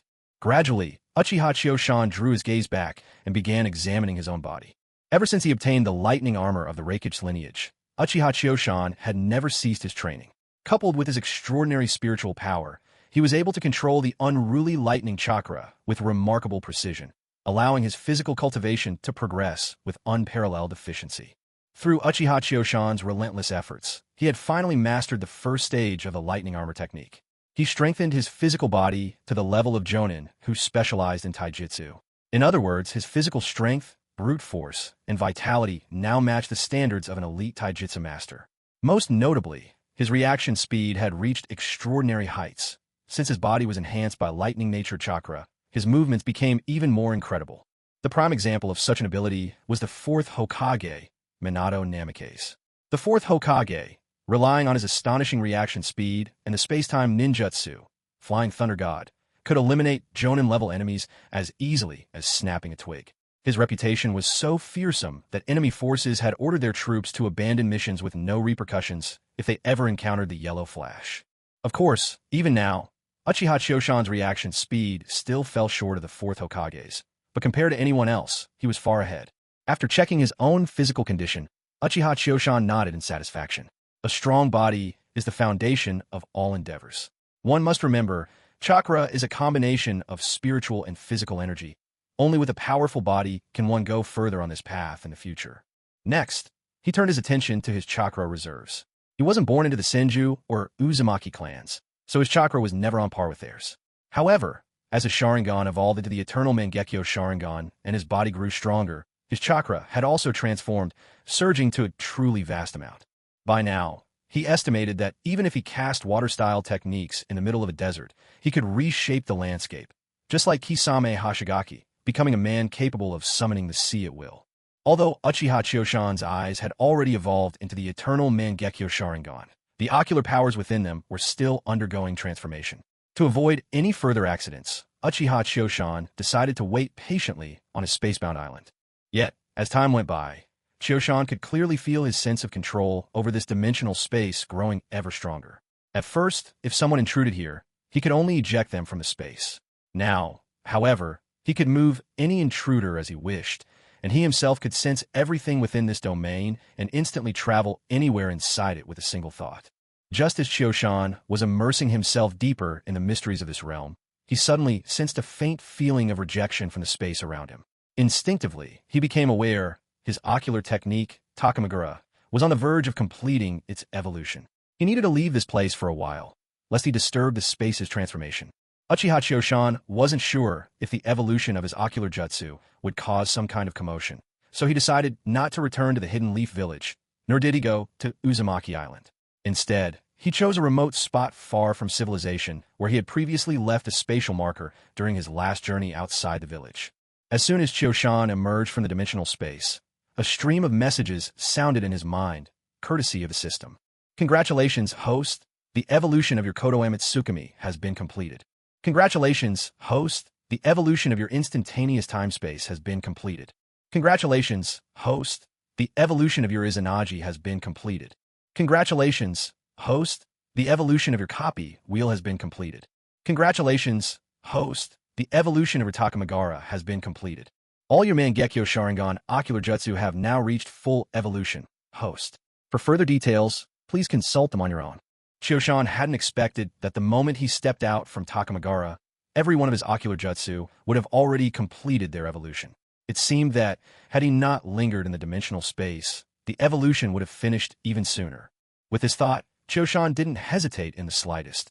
He returned straight into the Takamagara space. The instant he entered, Choshan was left utterly stunned by the transformation before him. In the past, the island within Choshan's Takamagara dimension wasn't all that large, just a modest landmass, big enough for a small village, a few hundred people at most. Now, after its strengthening, the most striking change was its sheer size. The entire island had expanded by at least tenfold. Now, even if every member of the Uchiha clan moved in, there would be room to spare. With the island's expansion, the old freshwater stream had grown into a small river, originating from near the mountaintop, snaking and winding across much of the island before finally flowing into the vast ocean. Nowadays, Choshan's curiosity sometimes drew him to the distant sea, wondering if he could venture farther out into the ocean. But each time, just past the offshore shallows, he would meet the invisible wall of the dimensional barrier, and have no choice but to turn back, his curiosity unsated. Gazing out across the island, everything appeared grand and awe-inspiring. Although it still couldn't quite rival Uzumaki Island, this place belonged entirely to Choshan. Every inch of it was his. Standing at the island's highest point, Choshan surveyed the landscape, his spirit soaring with pride. This island was his and his alone. The remarkable thing was, he could now sense every detail of the space around him, as if he were a god presiding over the realm, wielding absolute mastery here. Once Choshan recovered from the rush of exhilaration, he focused his attention on his eternal Mangekyo Sharingan, eager to examine exactly how far his jutsu had evolved and what new enhancements he had gained. First was the dojitsu, Aim no Minakanoshi. With the evolution of this ocular ability, the entire space it commanded expanded, and Uchiha Kyuzen's control over it grew considerably stronger. Now, should an enemy intrude upon this domain, not only would Kyuzen instantly sense their presence, he would be able to monitor their every movement within the space. Ultimately, he could not only expel the intruders at will, but also manipulate their position within the domain, anchoring them to a spot with the power of the space itself.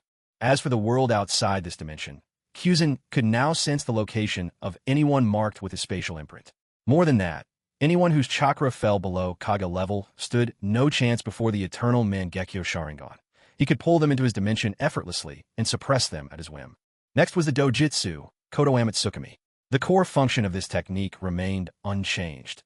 Whoever fell under its influence would be subtly and soundlessly manipulated. They were overtaken without their awareness. The most significant evolution of Kodo Amatsukami was its shortened cooldown, now just a month. Moreover, as Kyuzen's Mangekyo evolved to its eternal form, this fearsome power was restored for use once again. Then came the dojitsu, momentary space. Though Uchiha Kyuzen had never used it since acquiring it, it had already been strengthened twice.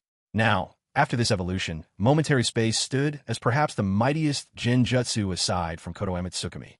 Here, time, space, matter, and living beings, everything was shaped and ruled by the caster's will. The technique struck not only at the body, but at the spirit itself. Anyone with insufficient mental strength or willpower would likely find their mind shattered in an instant. There was also the dojitsu, Izanagi, the art that could rewrite fate itself. Its cooldown remained at 3 days, but with Kyuzen's ever-strengthening eyes, he could now store 3 uses of Izanagi simultaneously, dramatically increasing his margin for error. Last, most importantly, was Kyuzen's unique and prized ability, the copy wheel eye. Though formidable, it was not without its limits. For example, it could not replicate or master certain innate bloodline abilities hidden within the body, such as the Senju clan's or Uzumaki clan's extraordinary chakra reserves and vitality. Now that Kyuzen's Sharingan had awakened the eternal Mangekyo form, the convenience and potential of the copy wheel eye reached new heights. The number of abilities he could duplicate rose to 9.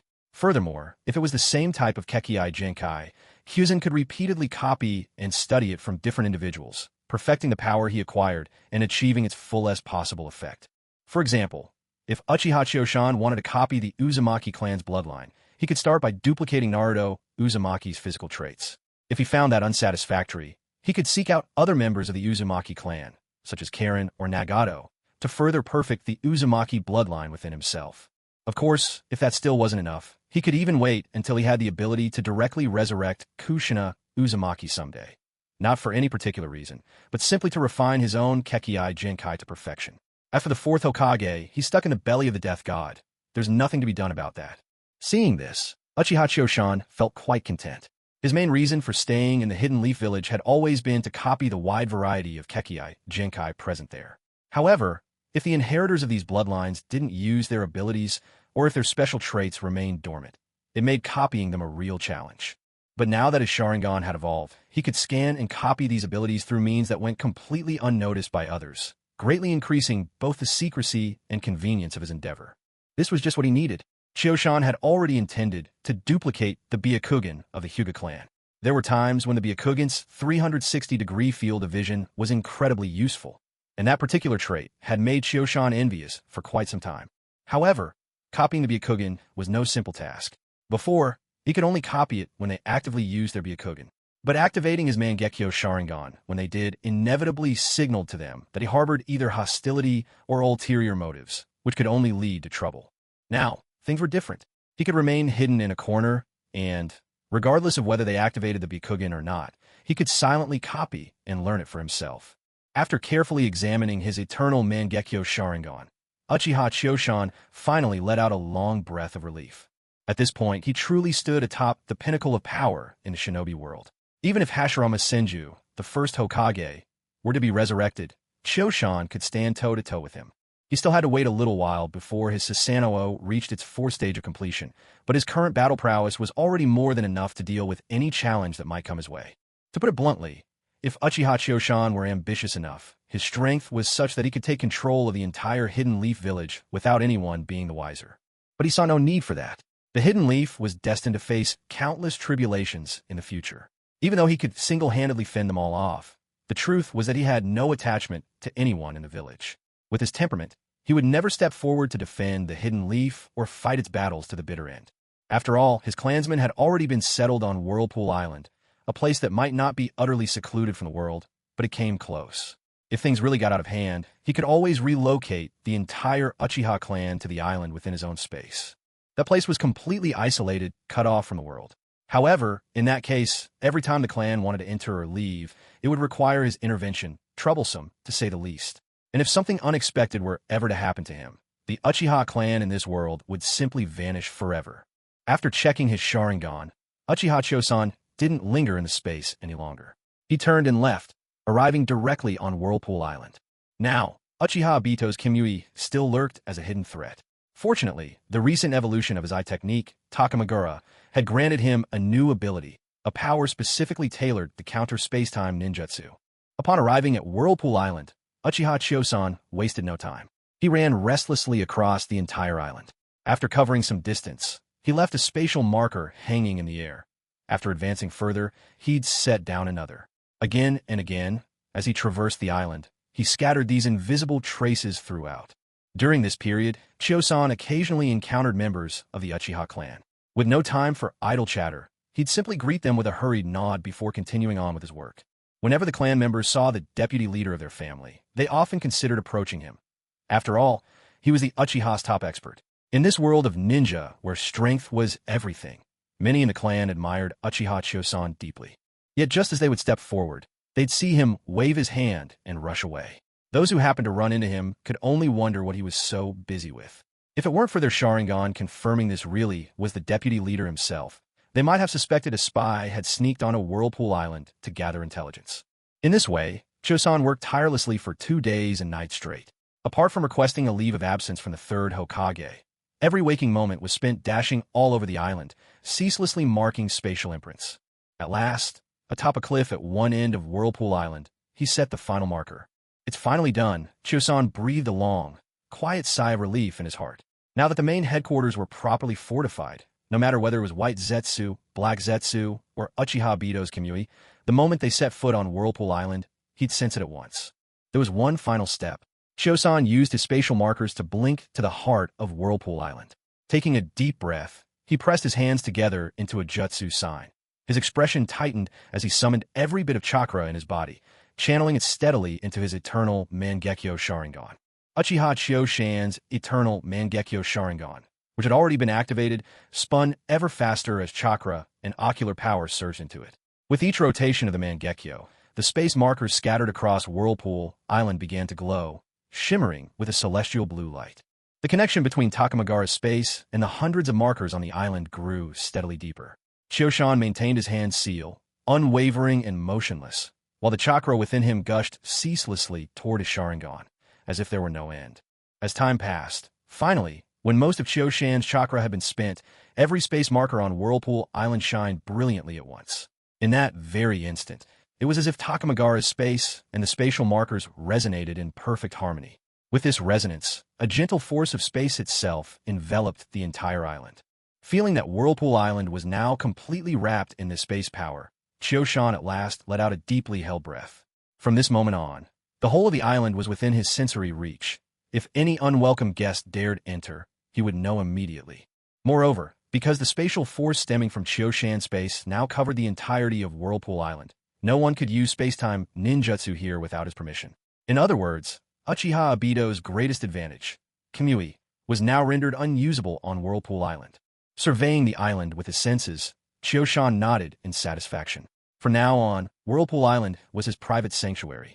Anyone who wished to intrude would have to pay a steep price. This also guaranteed the security of the Uchiha clan. There was simply no alternative. If the Uchiha clan relocated to Whirlpool Island, even a traitor Obito would think about wiping them out to clear the way for his Moon's Eye plan. It was precisely this action of Chioshan's that deprived Obito of his most powerful asset, making him think twice before stirring up trouble on Whirlpool Island. Afterward, Chioshan sought out Uchiha Fugaku, the one charged with holding down the fort on Whirlpool Island. He explained the situation to him in brief, then entrusted both Fugaku and Shursui with a space marker each, one that would deny entry into the space itself. With these markers, Fugaku and Shursui would be able to sense any anomalies occurring anywhere on the island. This way, Chioshan no longer needed to personally oversee every detail himself. After explaining everything clearly, Uchiha Chioshan left Whirlpool Island and returned to his personal space, where he immediately fell into a deep sleep. There was simply no helping it. Having gone 2 days and 2 nights without rest and expended so much chakra in the end, Chioshan, though not yet at his limits, was definitely exhausted by now. Wanting to keep himself in top condition, he didn't try to tough it out. When it was time to rest, he rested. By the time Uchiha Chioshan woke up, night had already fallen. Stretching with a comfortable yawn, he felt as though he'd come back to life. Thank goodness for his eternal Mangekyo Sharingan. If he'd had only the regular Mangekyo Sharingan and pushed himself this far, the mark he'd made on the Whirlpool Island space wouldn't even be halfway done before he would have been rendered blind. Chioshan rubbed his stomach. He was starving, so hungry it felt like his stomach and back were glued together. At that moment, he thought he could eat an entire cow. He glanced at the dry rations and jerky he'd stored, then looked again at his pitiably empty stomach, and decided he deserved something better. He owed it to himself to eat well. When Chioshan finally stepped out of his space, he realized it was already deep into the night. The whole Leaf Village had drifted off to sleep, and tranquility filled its streets. With a sigh, Chioshan resigned himself to the fact that the barbecue he'd been craving wasn't happening tonight. Even Ichiraka Ramen had closed by now. After a moment's hesitation, Chioshan used a space mark to arrive at Uchiha Mikoto's house. This wasn't anything strange. Chioshan hadn't cooked at home for ages, so there was nothing edible left in his place. He came to Mikoto's to see if there was anything to eat. As he quietly opened the door and crept toward the kitchen, his keen senses picked up that Mikoto hadn't gone to bed yet. In fact, she was in the kitchen in the middle of the night, sipping water. Sensing that Mikoto was still awake and in the kitchen, Chioshan knocked gently on the kitchen door. Startled, Mikoto, cup in hand, quickly set it down and asked warily, "Who's there?" Chioshan, not wanting to frighten her, hurried to reassure, "It's me, Mikoto. I just got back, and I'm starving, so I came to find something to eat." At the sound of Chioshan's voice, Mikoto breathed a sigh of relief. Lately, Chioshan had been coming to her house more than his own. It had become quite normal for him to pop by for food in the middle of the night. Mikoto quickly opened the door for him, then took out some snacks and placed them in front of him. "Chioshan, have a bite to take the edge off. I'll cook something for you right away." Chioshan didn't stand on ceremony. He nodded and immediately began popping snacks into his mouth. Uchiha Chioshan munched on his snacks while watching Mikoto, who was busily bustling around beside him. Curiosity got the better of him, so he asked, "Mikoto, why are you still up this late?" Mikoto continued cooking as she replied, "I'm not feeling well tonight. I couldn't fall asleep." When Chioshan heard that Mikoto wasn't feeling well, he grew anxious. He hurriedly put down the snack in his hand and fired off a series of worried questions. "What happened? Mikoto, what do you feel unwell? Are you sick?" Before Mikoto could answer, a lovely blush crept over her cheeks, making her look even more beautiful. Unfortunately, at that very moment, her back was to Chioshan, and he missed this captivating scene. Without stopping what she was doing, Mikoto responded, "I'm not sick, Chio-shan. It's something else, don't worry." She paused, then added, "Let's wait until you're done eating. I'll tell you then." Upon hearing that Mikoto wasn't actually ill, Chio-shan felt a wave of relief. In this world, Mikoto was the person he felt closest to, and if anything truly incurable happened to her, he would do anything, even drag Tsunade here by force if he had to. If Tsunade couldn't fix it, he'd seek out Orochimaru. And if even Orochimaru was helpless, he would turn to Nagato with the Rinnegan if that was what it took. While Chio-shan sipped his tea and was finishing off his second plate of snacks, Mikoto finally brought out the meal she had prepared: steamed rice, fragrant miso soup, pan-seared sori, and some side dishes. Possessing all the qualities of an ideal wife and mother, Mikoto had mastered her cooking skills. In no time at all, she had whipped up a delicious spread. As Chio-shan tucked in a meal with gusto, he was already making mental plans. When he had a chance, he'd teach Mikoto how to make dishes like braised pork, fish and pickled cabbage broth, mapo tofu, and 4 happiness meatballs, classics he hadn't tasted in ages and dearly missed. Meanwhile, Mikoto sat by his side, her face glowing with gentle affection as she watched Chio-shan eat, her eyes brimming with tenderness. She urged him to eat slowly, all the while adding more rice and dishes to his bowl. After Chio-shan polished off a big pot of rice, he finally put down his chopsticks, feeling truly satisfied.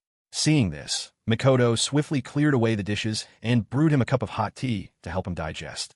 Once Chio-shan felt full and content, he continued sipping his hot tea and returned to the topic from earlier. "Mikoto, you mentioned there was something you wanted to tell me. What is it? Are you sure there's nothing wrong with your health?" Mikoto came to sit beside him, her face aglow with soft warmth as she looked at Chio-shan. "Chio-shan," she said gently, "I'm pregnant." With those words, Mikoto fell silent. She simply sat there, eyes full of hope and anticipation, waiting for Chio-shan's reaction. At this moment, Uchiha Chio-shan was utterly bewildered. Mikoto's voice was gentle and soft, yet to him, it rang in his ears like a deafening bell. All that echoed in his mind was her voice repeating, "I'm pregnant. I'm pregnant. Pregnant." Chio-shan stood there completely stunned. Even when the teacup slipped from his hand and the remaining hot tea spilled over his legs, he didn't respond at all. Mikoto gazed quietly at the dazed Chio-shan, uttering not a word. Her eyes sparkled, intent on memorizing every little motion and expression of this young man in front of her. She wanted to etch this moment into her heart forever.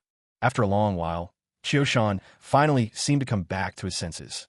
He grabbed Mikoto's hand tightly, his face filled with anxious anticipation. "Mikoto, is it true? When did this happen? Are you really pregnant?" Looking at the anxious Chio-shan, Mikoto wasn't upset that he was gripping her hand a little too tightly. She simply answered his questions with gentle patience. "It's been 2 days now. Lately, I've started to feel unwell, sometimes constantly drowsy, sometimes restless and unable to sleep. The smell of cooking oil makes me nauseous. I'm pretty sure about it, almost certain." Even before Chio-shan could say anything, tears began to pour from his eyes, an unstoppable, powerful wave of emotion. He couldn't hold them back at all. He threw his arms around Mikoto, crying without restraint, choking on his words as he said, "Thank you, Mikoto. Thank you so much." Mikoto found herself wrapped in his embrace, caught off guard by his reaction. She had expected him to be excited, delighted, maybe even startled or confused, but she'd never imagined him breaking down in such a wave of tears, as if all the hardships of the world were pressing down on him. Quickly regaining her composure, Mikoto began to gently pat Chio-shan's back with one hand, her other hand softly stroking his head, soothing him like a child. She murmured comforts, "Don't cry, don't cry. Your big sister is pregnant. You should be happy. There, let's not cry anymore." But Mikoto had no way of knowing the truth behind Chio-shan's tears. He was someone who had traveled from another world. This dangerous place was not his home. Since his arrival, his days had been filled with dire uncertainty and constant fear, and there was no one to whom he could confide the heaviness in his heart. Uchiha Kyuzen had always felt a profound sense of alienation from this world, as if he were forever an outsider, unable to truly blend in. Even his first kill had only made him mildly uncomfortable. Unlike others who would vomit uncontrollably, he had managed to keep himself together. Because of this, people praised him as a born ninja. But the moment Kyuzen learned that his beloved Mikoto was pregnant, a realization dawned upon him. He, too, now had relatives in this world. He was no longer completely alone. In that instant, the sense of separation he had always felt from this world suddenly vanished. For the first time, Kyuzen felt this world come alive. It was no longer just a manga or an anime. It became real, a world in which he, Uchiha Kyuzen, truly lived. That was why he broke down and wept without warning. It was a flood of emotions. He felt moved, aggrieved, relieved, and finally reconciled with the world around him. Mikoto comforted him for quite a while before he finally calmed down and gradually let go of her embrace. Looking up, Kyuzin noticed a large, wet patch on the front of Mikoto's shirt and couldn't help but blush with embarrassment. It was mortifying.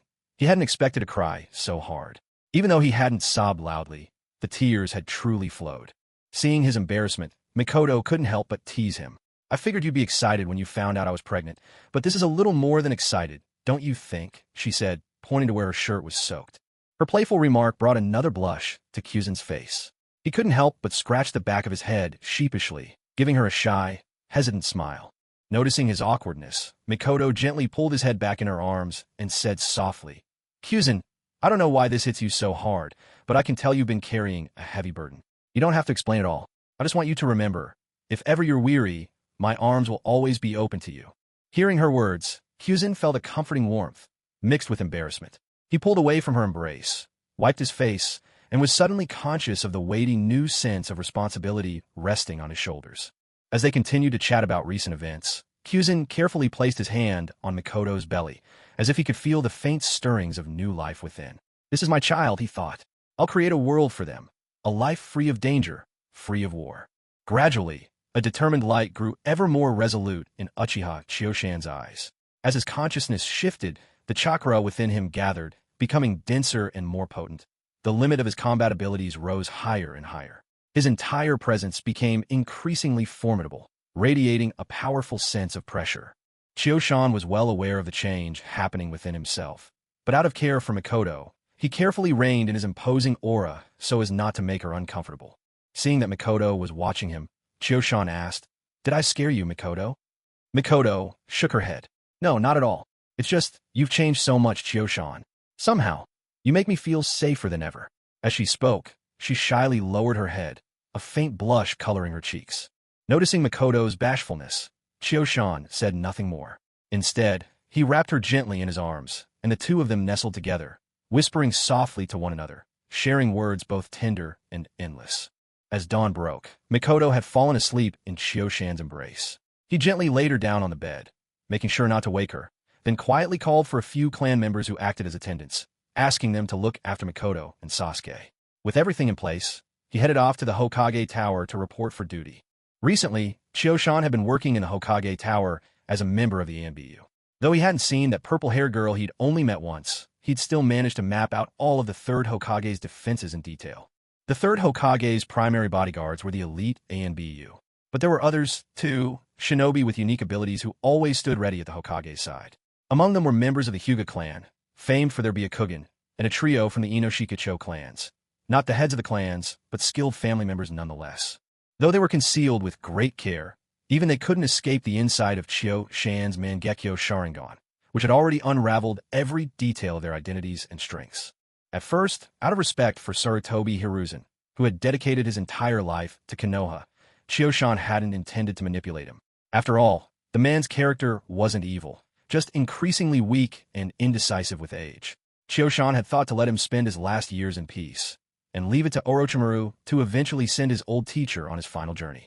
But plans never keep pace with change. Now, with Chioshan's own child soon to be born into this world, he could no longer abide the indecisive Hiruzen Sarutobi, nor the dark and ruthless Danzo Shimura. Keeping them both around would be a danger to everyone.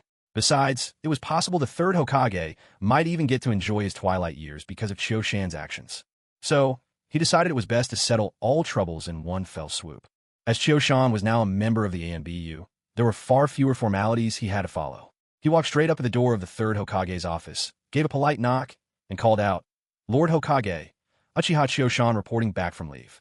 Since it was early in the morning, the third Hokage had just arrived at his office. He hadn't met with anyone yet, so he was alone in the room. Hearing that it was Uchiha Chioshan seeking an audience, he invited him in. A few days ago, Uchiha Chioshan had taken several days off for reasons unknown, and the third Hokage intended to ask about it, show some concern, and, while he was at it, impart a bit of the will of fire.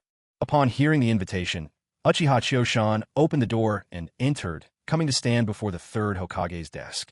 The third Hokage took a deep draw from his pipe and asked with genuine concern, "Chioshan, you've taken some leave recently. Was there something troubling you?" Is there anything this old man can do to help? Chioshan decided to use his usual excuse and replied, reporting to Lord Third, there have been some minor issues with my Mangekyo Sharingan. During my last use of Susanoo, I pushed myself too hard, and ever since then, there's been a dull ache in my Sharingan. For the past few days, I've been seeking help from the elders of the clan, hoping to find a way to treat it. The third Hokage was visibly concerned when he heard Chioshan's words. After all, Uchiha Chioshan was now part of the ANBU and, technically, one of his subordinates, among Konohagakure's most formidable assets. If something happened to Chioshan's Sharingan, the village itself would suffer a serious loss. He asked, so, did you manage to resolve the issue? Does your eye still hurt? Chioshan replied, replying to Lord Third, the pain in the Sharingan has subsided, but the pattern of my eye has changed somewhat. Hokage-sama, you are renowned for your vast knowledge. After all, you're Konoha's legendary professor of ninjutsu. Would you mind taking a look at it? The third Hokage was quite pleased by Chioshan's flattery. After all, standing before him was a member of the Uchiha clan who had awakened the Mangekyo Sharingan. To earn such praise from Chioshan made the third Hokage's heart swell with pride. With a cheerful smile, he said, Chioshan, I'm not omnipotent, but I haven't lived all these years for nothing. Go ahead, show me your Sharingan. I'll see if I can spot anything unusual. Chioshan heard the third Hokage's response and knew he had taken a bait. Containing the joy bubbling inside him, he answered in a steady tone, forgive my rudeness, Lord Third. I'm opening the eye now. With that, Uchiha Chioshan revealed his eternal Mangekyo Sharingan and fixed his gaze on the third Hokage. The third Hokage had no reason to suspect Chioshan of any ill intent. After all, this was the Hokage's office, surrounded inside and out by multiple layers of ANBU operatives. Even if someone attempted to make a move here, the odds of success were slim at best. And even if such a plot somehow succeeded, there would be no escape. And even if one managed to flee, there were still family and friends in the village who would never get away. While the third Hokage was still carefully studying the pattern of Uchiha Kyuzen's Mangekyo Sharingan, discovering that it had grown even more intricate than before, Kyuzen himself launched his ocular jutsu at the third Hokage. Ocular jutsu, Kodowa Mitsukami, activate. Since Uchiha Kyuzen was an old acquaintance, the members of the Hyuga clan lurking in the shadows didn't bother to activate their Byakugan, and the Yamanaka clan members merely maintained the most basic level of sensory perception rather than being fully alert. With such limited vigilance, it was impossible for them to detect any abnormalities when Kodowa Mitsukami was activated. At the very moment Hiruzen Tsurutobi, the third Hokage, was lost in the study of the Mangekyo Sharingan, an extraordinary force, undetectable to anyone around, silently invaded his mind. It rampaged through like an unstoppable storm, shattering all resistance and rewriting his beliefs, his consciousness, even the very core of his faith, completely overturning everything in his mind. From that moment onward, Hiruzen Tsurutobi became a servant to Uchiha Kyuzen. The Hokage's every thought, his every command, would now follow Kyuzen's will as the highest directive. Ocular Jutsu, Kodowa Mitsukami, successfully activated. Just as the third Hokage was still examining Kyuzen's Mangekyo Sharingan, he seemed to suddenly sense something. His gaze grew particularly complicated as he looked at Uchiha Kyuzen, who was watching him closely. After a silent pause, Hiruzen used a strange hand signal, waving twice, a gesture unfamiliar to Kyuzen, as if it were a secret sign, some special signal evolved from the Umbu's covert communications.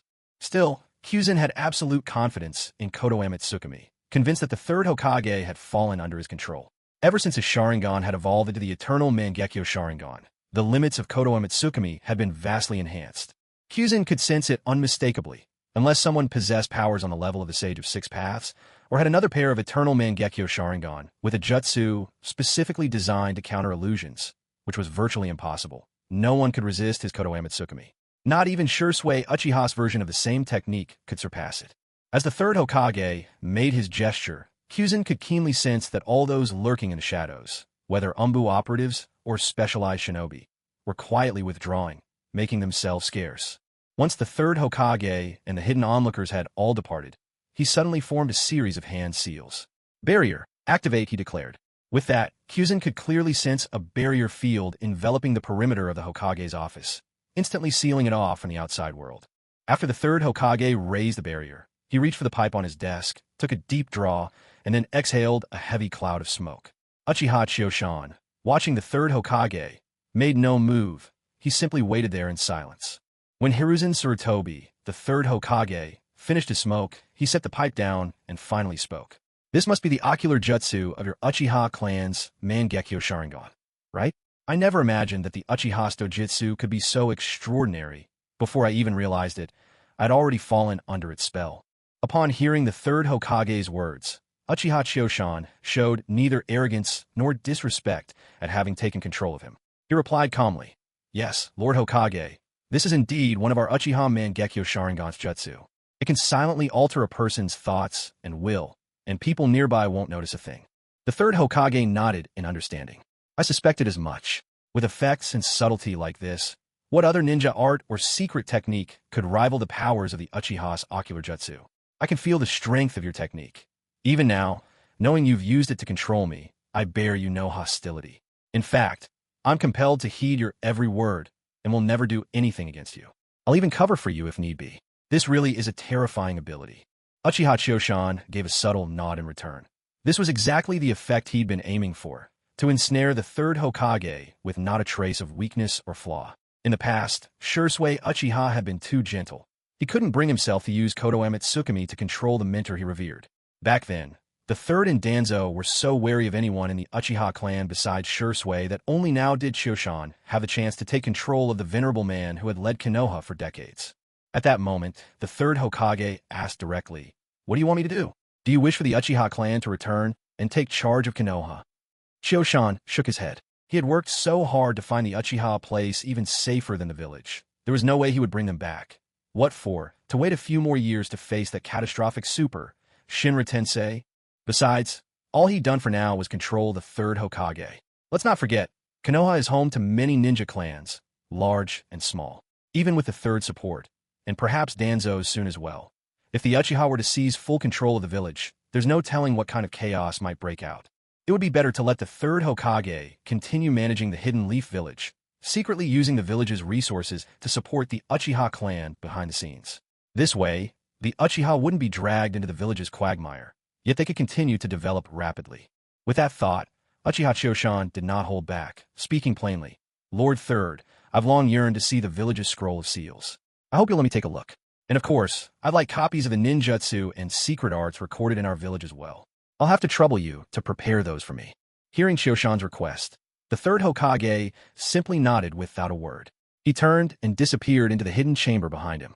After a brief moment, he returned, cradling a huge scroll in his arms, with Scroll of Seals written boldly across its surface.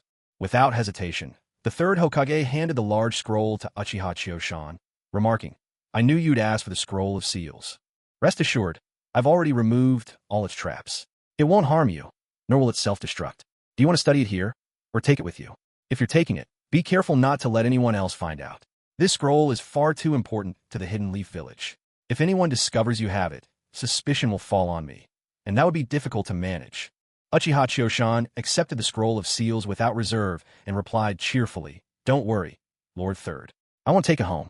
You know, once our Uchiha Sharingan reaches the 3-tomo stage, we can memorize the entire Scroll of Seals in no time."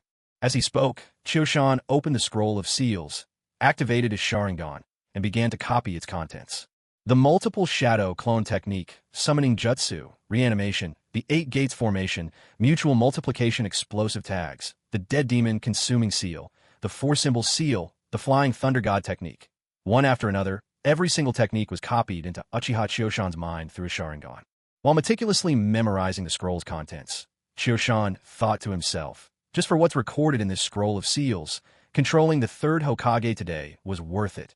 This alone more than makes up for everything. For a moment, the Hokage's office fell silent. The only sounds in the room, the rustling of scrolls, and the soft inhale and exhale of the third Hokage's smoking.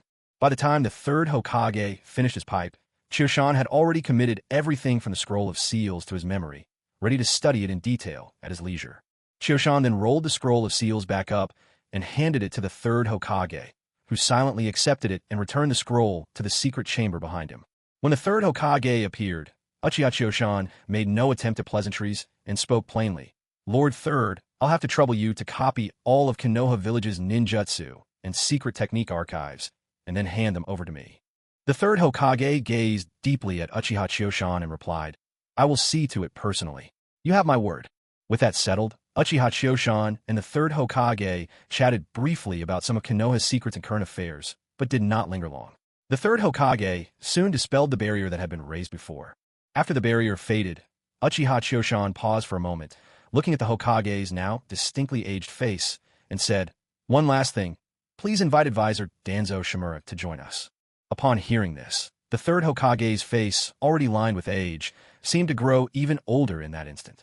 He fell into an uncharacteristic silence before eventually replying in a hoarse voice, "Very well, I'll call for Danzo now." With those words, the third Hokage, from somewhere unknown, produced a thin cord. He gave it a gentle tug, and a short while later, an unfamiliar figure, dressed in the manner of the ANBU, whom Uchiha Choshan had never seen before, flashed into the room with the body flicker technique. Looking at the newcomer, the Hokage ordered, "Go bring Danzo here. I have matters to discuss with him." Without uttering a word, the ANBU agent vanished with another flicker. After the ANBU left, the third Hokage turned to explain to Uchiha Choshan, "He's one of my trusted men. With him delivering the message, Danzo will come as quickly as possible." He then asked, "Choshan, are you planning to control Danzo the same way you control me?" Uchiha Choshan did not bother to hide the truth from the Hokage. He nodded. "That's right. Danzo is too great a threat to me. You know as well as I do. He's always been hostile to the Uchiha clan. I can't just let him hide in the shadows, stirring up trouble." The third Hokage, having known his old comrade's character for long, felt a bit awkward hearing these words. Still, for the sake of his old friend's life, he thickened his skin and said, "Danzo has indeed made many mistakes. What happened with Shursui? He was wrong for that too. But Choshan, on my account, could you at least consider sparing his life? Besides, he's still useful. He can help you oversee the root division and gather intelligence." Hearing the Hokage's plea, Uchiha Choshan was unfazed.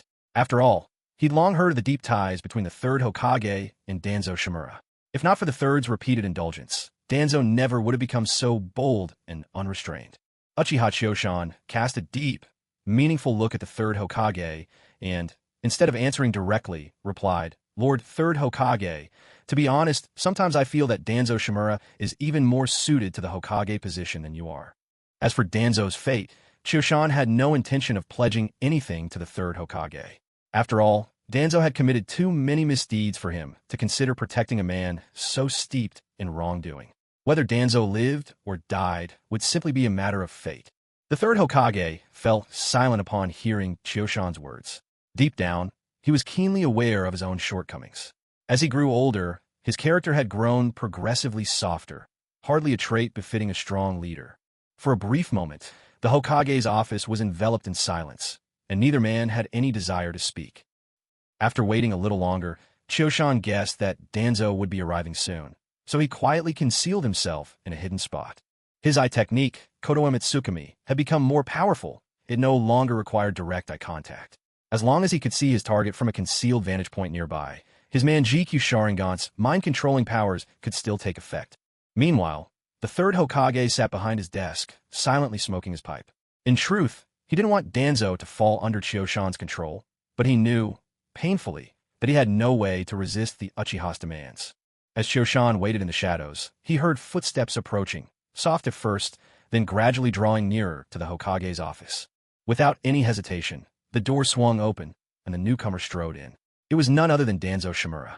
The third Hokage, being an old friend, inspired little caution in Danzo, who marched right up to the Hokage's desk without the slightest hint of wariness.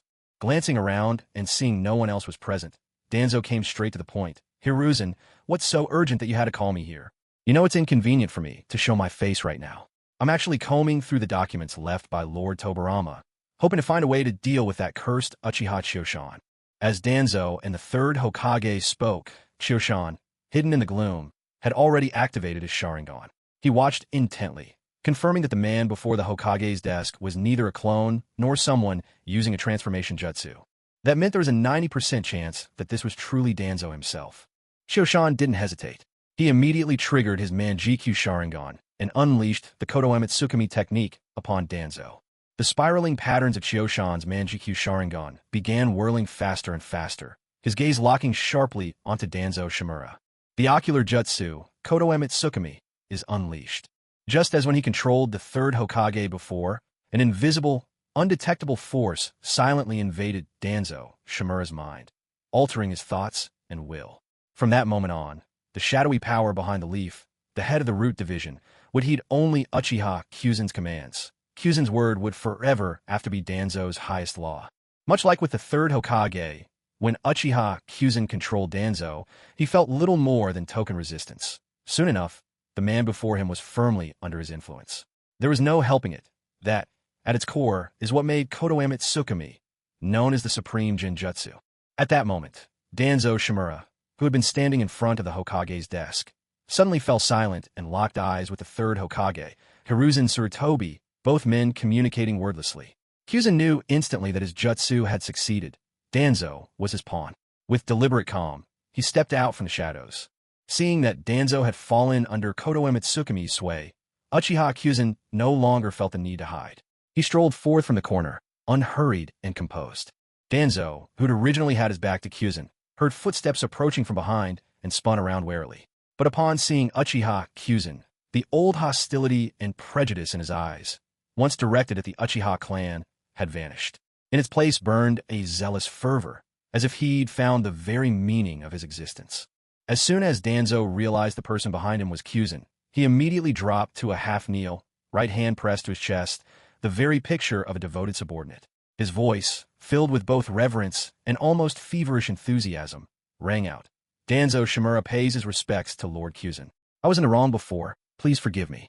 If my conduct displeases you in any way, just say the word, and I will end my life beneath the Hokage rock, ensuring you not be troubled by me again. Danzo paused, then continued. Of course, if my lord sees fit to spare my life, I will devote every fiber of my being in loyal service to you, even unto death.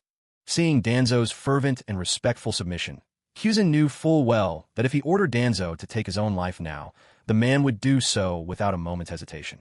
Gazing down upon the half-kneeling Danzo Shimura, Kyuzen nodded in satisfaction. Kodoeme Tsukumi was truly formidable, capable of effortlessly turning these men, both formidable shinobi even among the Kage, into loyal servants whose very lives were bound to his command. When he previously took control of the third Hokage, out of respect for the old man, he didn't treat him like a subordinate, but approached him as an equal. Of course, his orders were absolute. No matter how much respect he showed the third Hokage, there was never any room for resistance to his commands. As for Danzo Shimura, Uchiha Choshan had never had a favorable impression of him, so he dispensed with any courtesy. He directly used Kodoeme Tsukumi to place Danzo under his control, making him a subordinate, and not just any subordinate, but the lowest-ranking one. Choshan cast a glance at Danzo, who was still half-kneeling on the floor, and made no move to let him rise. Although Danzo was no longer young, he was, after all, a student of Tobirama Senju and possessed the strength of someone who had only recently entered Kage level. While this strength was unimpressive to Choshan now, he still thought nothing of leaving him kneeling there for a while longer, say, an entire day and night. Choshan saw no issue with that. He looked from a kneeling Danzo to the third Hokage, who had risen from behind his desk and now stood at Danzo's side, and said directly, "Regarding my control over you both, not a word about this must leak out. Act as you always have. Do not give anyone reason to notice anything different. Of course, any and all actions directed at me or the Uchiha clan are to be cancelled. Find your own reasons. Just make sure you don't arouse any suspicion. Is that clear?" As Choshan spoke, his tone grew steadily more serious, his voice rising noticeably by the end, making it clear to the third Hokage and Danzo just how important this was. Both men promptly assured him that they understood and would not allow any mistakes. Choshan felt relatively at ease in trusting these orders to the third Hokage and Danzo. Although their personalities and approaches to handling matters were quite different, one thing was the same.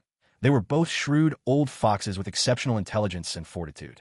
They wouldn't easily let others spot any flaws.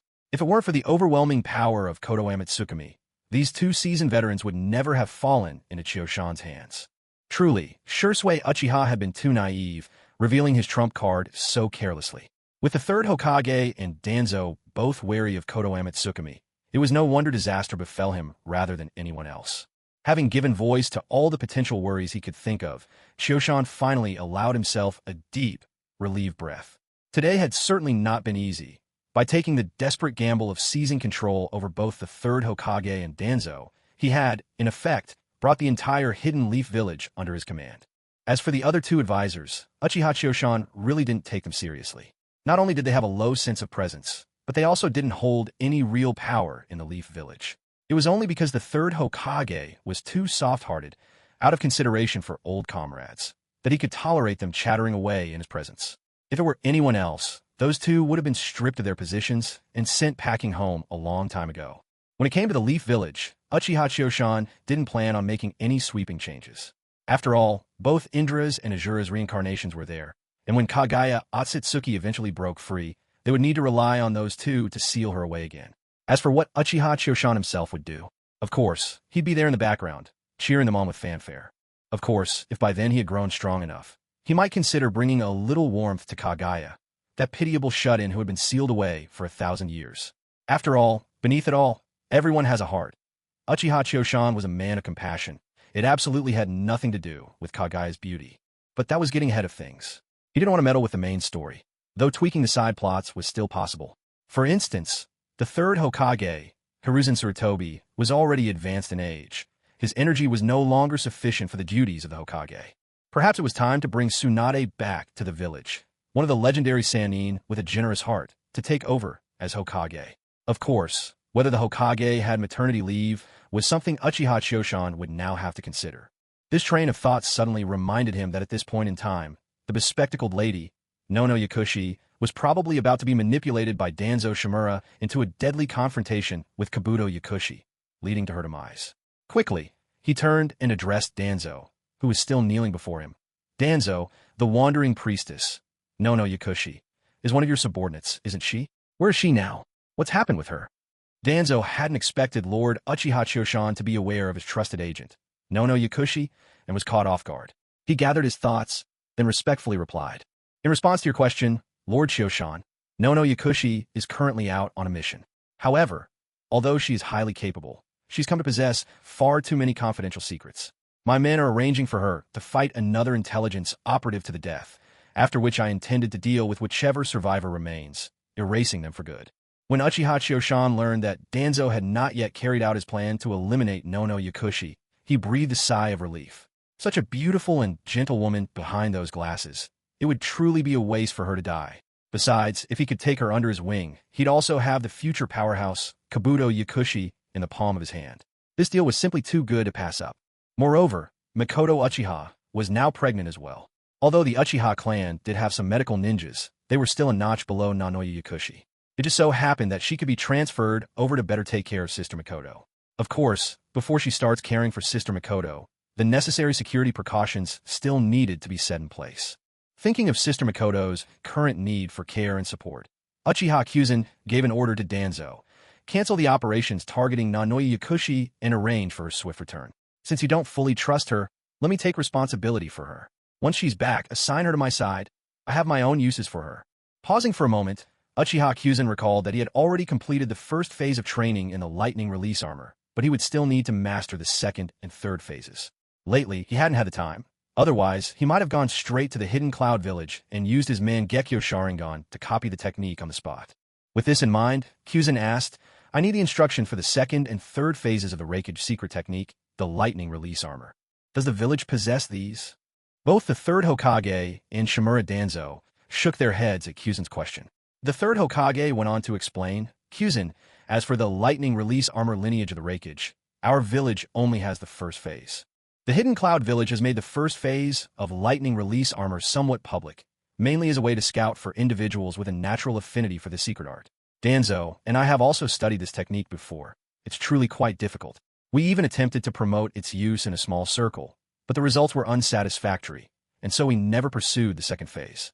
After all, the risk is considerable. We could easily expose our undercover agents in the Cloud Village. As for the third phase, it's rumored to be a tightly guarded secret among the Reikage line. They only pass it down orally, with nothing ever written down, making it even more unlikely that we could obtain it. Hearing the third Hokage's response left Kyuzen with a headache as well. After all, for now, he had only mastered the first phase of the lightning release armor. Without the foundation provided by the second phase, try to directly copy the Reikage's perfected third phase armor might end up destroying his body, causing him to collapse completely. At the moment, only two options presented themselves. The first was to obtain the second phase of the lightning release armor and train it himself, so he could eventually copy the Reikage's version directly. While this would have its difficulties, the second phase was not an especially closely guarded secret by the Reikage line, so it wasn't impossible. The other option was to strengthen his own body increasing his physical toughness. But this route was much more troublesome. Not only was the training inefficient, it would also waste a great deal of time. The good thing, though, was that the strength of his physical body didn't matter much to him. So, he didn't need to worry too much about it. In the future, once he could copy the sage body of Hashirama Senju, the first Hokage, all his problems would be solved once and for all. Uchiha Choshan massaged his temples and gave a direct order. Then have our ninjas stationed undercover in a hidden cloud village try to bring it here if possible. But above all, prioritize his safety. There's no need to risk a life for the sake of this secret technique. Upon hearing Uchiha Choshan's words, the third Hokage and Shimura Danzo responded in unison. Understood, Lord Choshan. Yet their reactions could not have been more different. The third Hokage wore a smile, for he approved of Uchiha Choshan's respect for the lives of the Konoha shinobi. It matched his own values. Danzo, on the other hand, looked completely unconcerned. To him, the success of the mission outweighed any one ninja's life. As long as the mission succeeded, what did giving up a life matter? With the matter of lightning release armor settled, Uchiha Choshan could finally turn to the business he had long been anticipating. He looked at the two men in front of him and asked, "Now, can someone tell me where our only wood-release user in the village hidden in the leaves is right now?" Choshan didn't mention Yamato's name because he wasn't sure where Yamato currently was. If he was still in Shimura Danzo's hands, then his name wouldn't be Yamato, but rather the codename Tenzo. It was clearer just to ask about the wood release directly. When they heard Uchiha Choshan was looking for the wood release user, the third Hokage hadn't yet spoken when Shimura Danzo shot a venomous glare in his direction and began to complain. To answer Lord Choshan, originally that wood release user was nurtured within Root, my division. But recently, Hiruzen Tsurutobi lured him away, and now he should be with his Umbu unit. The third Hokage, caught off guard by Danzo's tattling, coughed several times, as though smoke had caught in his throat. After the fit passed, he quickly replied, "Lord Choshan, that would release ninja has taken a new name Yamato. He's on standby with the Umbu.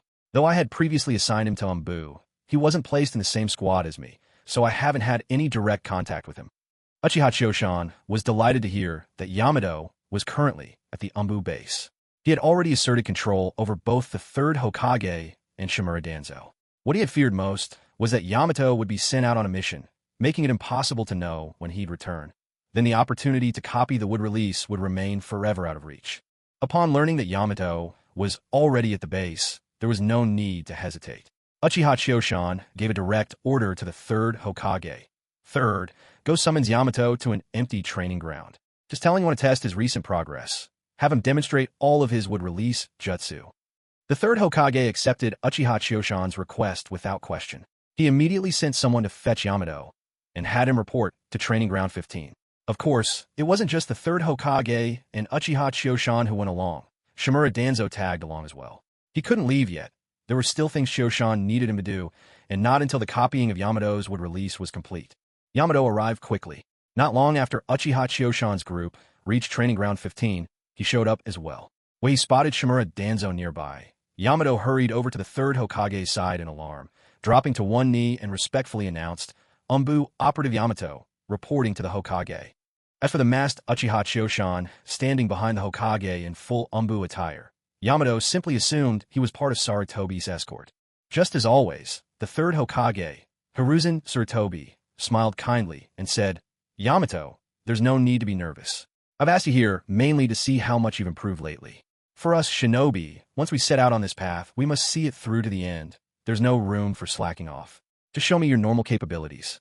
It was impossible for Yamato not to be nervous, with both his former and current superiors standing right in front of him. Still, he took a deep breath, forcing his nerves down, bowed once more to the third Hokage, and then strode calmly to the center of the training field, ready to demonstrate his mastery over wood release. As Yamato walked to the middle of the field and prepared his display, Uchiha Choshan, who had been waiting eagerly for this moment, activated his eternal Mangekyo Sharingan. His gaze locked tightly onto Yamato, ready to copy each and every jutsu he performed. Stepping into the center, confident that no one else would be caught in the crossfire, Yamato prepared himself, then began his demonstration in earnest. He formed hand seals, starting with simple ones and gradually moving to more complex patterns, one after another, unveiling the full array of his wood release techniques. Wood release, wood locking wall. Wood release, silent killing binding technique. Wood release, great force technique. Wood release, cutting sprigs. Wood release, Kakuan entering society with open hands, and on and on. Yamato unleashed many variants of wood-release jutsu. Defensive, offensive, some for cloning and transformation, and even the legendary technique for controlling the Nine Tails. As Yamato showcased each technique, Uchiha Choshan replicated every move, gathering a formidable arsenal. Shields, attacks, transformations, and, in the end, even the power to command the Nine Tails. Just as Choshan grasped Yamato's wood-release, his heart pounding with excitement, the system accompanying him quietly sent him a notification. Congratulations, host! By using the ocular technique, copying eye, you have learned the Kekki Genkai, wood-release. This occupies one learning slot, and it is estimated that within 12 hours, the wood-release will be fully integrated into your body. Please be patient. If you experience minor discomfort during the fusion process, this is normal. There is no need to be alarmed. Uchiha Choshan was delighted to hear the system's announcement. This time he had gained immensely. Not only had he obtained the long-coveted wood-release, but all the associated techniques had been imprinted in his memory. There is no need to pore over references or struggle through self-study. Watching as Yamato performed the last of his wood-release jutsu, the wood-release, for Pillar House technique, 4-room 2-hall jutsu, Choshan couldn't help but sigh, despite already knowing the outcome. Truth be told, Yamato's wood-release was already quite formidable. With this ability alone, he had at least the skills of an elite jonin. Offense, defense, control, and sealing. He could do it all. But in the end, everything depends on whom you're comparing him to. The other wielder of wood-release was none other than the god of Shinobi himself, the first Hokage, Hashirama Senju. Hashirama, with only his wood-release, had managed to suppress the entire Shinobi world. If he hadn't encountered Uchiha Madara, he would have reigned as a god in his era. Choshan speculated that Hashirama's wood-release was likely different from Yamato's, and it probably had everything to do with his sage body. If the Mangekyo Sharingan of the Uchiha represents the pinnacle of Yin release, then Hashirama's sage body is the pinnacle of Yang release. Hashirama's wood-release is probably not merely a Kekki Genkai combined from earth and water, but rather an advanced Kekki Tota that incorporates earth, water, and Yang attributes. That's the only way to explain how Yamato can merely build houses, while Hashirama could treat Nine Tails like a plaything. Otherwise, how could Hashirama ever have competed with Uchiha Madara, who wielded the eternal Mangekyo Sharingan and the fully manifested Susanoo? Just imagine, aside from Hashirama's wood-release, true several thousand hands, the thousand-hand cannon, which could shatter Madara's Susanoo, anyone else faced with a complete form of Susanoo would simply feel powerless. I could jump as high as I can and still not reach its knee. After displaying every wood-release technique in his repertoire, Yamato was clearly drained. Even as he bowed to the third Hokage, he was still out of breath. The third Hokage, however, had already seen Yamato's wood-release in action many times before, so he knew exactly what to expect. He smiled, offered a few words of praise, and sent Yamato off to rest. Yamato, understanding the situation perfectly, respectfully saluted both the third Hokage and Shimura Danzo before quietly taking his leave. Uchiha Choshan watched as Yamato's figure grew smaller in the distance and sighed. This wood style is truly remarkable. Offense and defense combined in one, far surpassing the effects of simple earth style or water style. The third Hokage, hearing Uchiha Choshan's words, also sighed. Indeed, but it's a shame that in our village, we only have this one wood style ninja. It's incredibly hard to awaken wood style. Even within the Senju clan, only the first Hokage ever awakened this power. His granddaughter Tsunade, so gifted with such pure Senju blood, still hasn't managed to awaken it. With that, he let out a regretful sigh. Uchiha Choshan echoed with a sigh as well. Never mind that in the later years of the village, ninjas with wood style seemed as common as pebbles on the roadside. If you look closely, you'll find that everyone with wood style is either related to Hashirama Senju or tied to the god tree. From beginning to end, aside from the legendary Azura, only the first Hokage, Hashirama Senju, managed to awaken wood style on his own. As this thought crossed his mind, Uchiha Choshan frowned again and hesitated before speaking. Yamato's wood style is indeed impressive, but its power seems rather lacking. At best, he's at the level of an elite jonin, not even reaching Kage tier. You know, back in the day, Hashirama Senju's wood style alone elevated his might far beyond the level of any Kage. Before the third Hokage could reply, Danzo Shimura, who had been waiting on the side, couldn't hold back any longer. How could Yamato ever compare with the first Hokage? He's just a pale imitation. We've done our calculations. At most, Yamato's wood style is only 20% as strong as the first Hokage's. There's no real comparison. Seeing Shimura Danzo seized the moment to assert himself again. Uchiha Chiyoshan replied with annoyance, I haven't even settled the score with you yet. Enjoying that Uchiha Sharingan, aren't you? Find the Izanagi technique useful? The other day you were killed by me and resurrected without a scratch. Wasn't that thanks to Izanagi? And tell me, under that eye patch of yours, isn't there still one of our Uchiha clan's Sharingan? Danzo was left speechless, thoroughly shut down by Uchiha Chiyoshan's barrage. He knew his standing before Uchiha Chiyoshan was nowhere near that of Hiruzen Tsurutobi, and now, having merely interjected once, he found himself ruthlessly berated. He clamped his mouth shut, not daring to utter another word. Uchiha Chiyoshan could never bring himself to like Shimura Danzo, not even a little, though Danzo claims he is the very root of the Leaf Village, and that everything he does is for the good of the village in every respect. Indeed, it's true that Danzo Shimura has done quite a few things in the interest of the Hidden Leaf Village, but judging by what he himself has witnessed, most of Danzo's actions have been driven by self-interest. Danzo treats the village as if it's his own possession, rather than seeing himself as a member of the community. That's precisely why Uchiha Kyuzen has always shown Danzo little courtesy. Were it not for the need to have Danzo in charge of root and gathering intelligence, and for the sake of the third Hokage's reputation, Kyuzen would have long ago sent him to the Pure Land to reunite with his teacher. At this thought, another idea seemed to occur to Uchiha Kyuzen, so he instructed Danzo, make copies of all the jutsu, secret techniques, and record from root, and deliver them to me. Remember, I mean every single document. Uchiha Kyuzen continued, Danzo, make a copy of Root's ninjutsu, forbidden techniques, and intelligence dossiers. Send everything to me. He paused for a moment, emphasizing, remember, I want all your files. This includes the records of any illicit experiments Root has conducted. Sort them out and hand them over as well. Once he had finished, something else seemed to cross Uchiha Kyuzen's mind, and he added, I won't concern myself with affairs outside the village, but within its walls I don't want to hear of another incident where a leaf ninja is persecuted. If there's ever a situation you can't handle with certainty, turn it over to the Yamanaka clan. Let them examine the memories and deal with it accordingly. If you truly want to demonstrate your abilities, try them out on outsiders instead. Don't throw your weight around in the village anymore. Do you understand?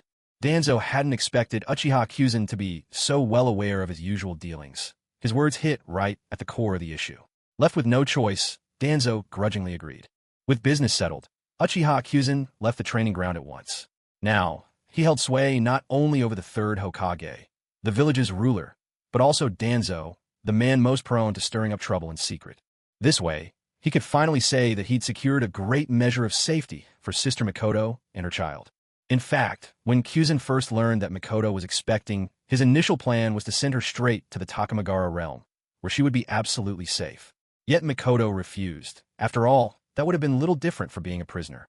Moreover, Uchiha Sasuke would soon be starting at the Ninja Academy. With both his father and older brother away on Yuzushio Island, neither could be by his side, and as his mother, Mikoto couldn't bear to leave Sasuke alone in the village.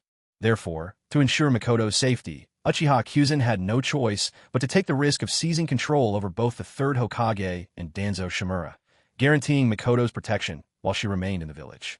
Now that everything was settled, Uchiha Chiyoshan naturally couldn't wait to return to Mikoto's side.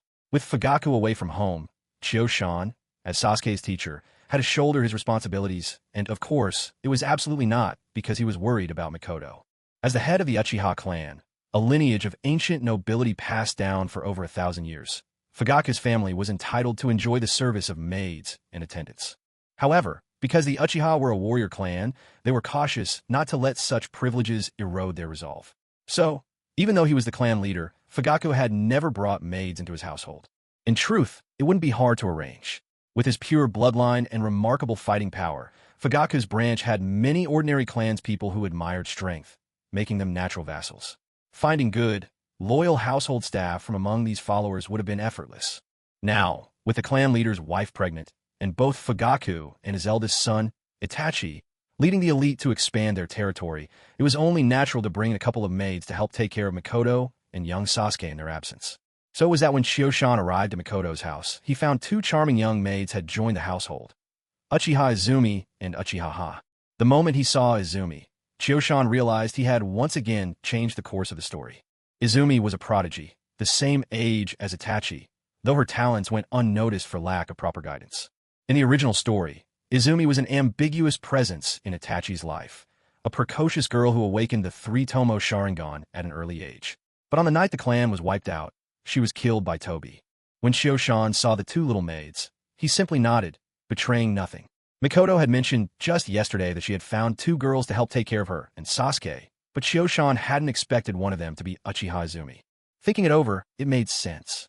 Despite her gifts, Izumi was not strong due to lack of training and formal recognition. With only her mother in the clan, and being a girl herself, she was easily overlooked. Being assigned as a maid was not unusual. Shio-shan, in his own playful way, didn't warn Mikoto about Izumi and Itachi's ambiguous connection. He was rather curious. When Itachi returned home and found Izumi acting as a maid in his house, what kind of expression would he have? Who knows? Maybe it would turn into a scene straight out of a story called Young Master Falls for the Maid. Since there were now two young maids at home, Uchiha Shio-shan didn't behave as intimately with Mikoto as usual. After quietly finishing his meal, he rose and took his leave. Mikoto, after all, was a woman who cared about appearances. There was no need to put her in an awkward position. Besides, she was pregnant now and couldn't fool around with him as she once did. If he really missed her, he could always visit her at night or summon her to his own space. After all, the two maids only stayed at Mikoto's house during the day, returning to their own home every evening. Once Shio-shan had eaten his fill and returned to his own house, he slipped away into his private space. Given how obvious his behavior had become, it would be easy to attract the attention of Uchiha Obito or Black Zetsu. Even his own house was no longer safe. Only within his personal space could he truly relax. But Shio-shan wasn't idle in Takamagara. He had just obtained a trove of forbidden ninjutsu scrolls from the third Hokage, and there was much to study. He already knew the multiple shadow clone technique. The impure world reincarnation required sacrifices and was still incomplete, and so forth. The 8 gates release formation, perhaps it was worth consideration, but it required more thought. In the end, Shio-shan selected the Flying Thunder God technique.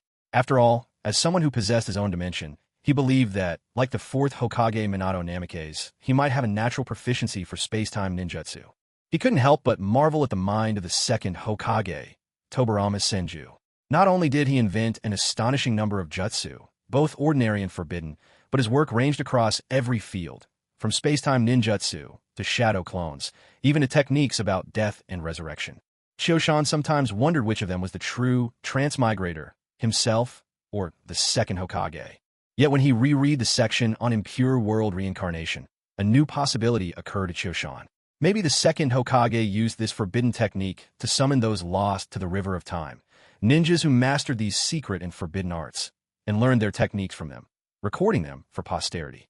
After all, human energy is always limited. No matter how gifted the 2nd Hokage was, it seemed impossible for him to master such a vast array of ninjutsu on his own. Yet not only did he master them all, he even created many from scratch. Shio-shan's doubts only deepened. Still, suspicions aside, he needed to learn these techniques. The 2nd Hokage was dead, and the real truth hardly mattered anymore.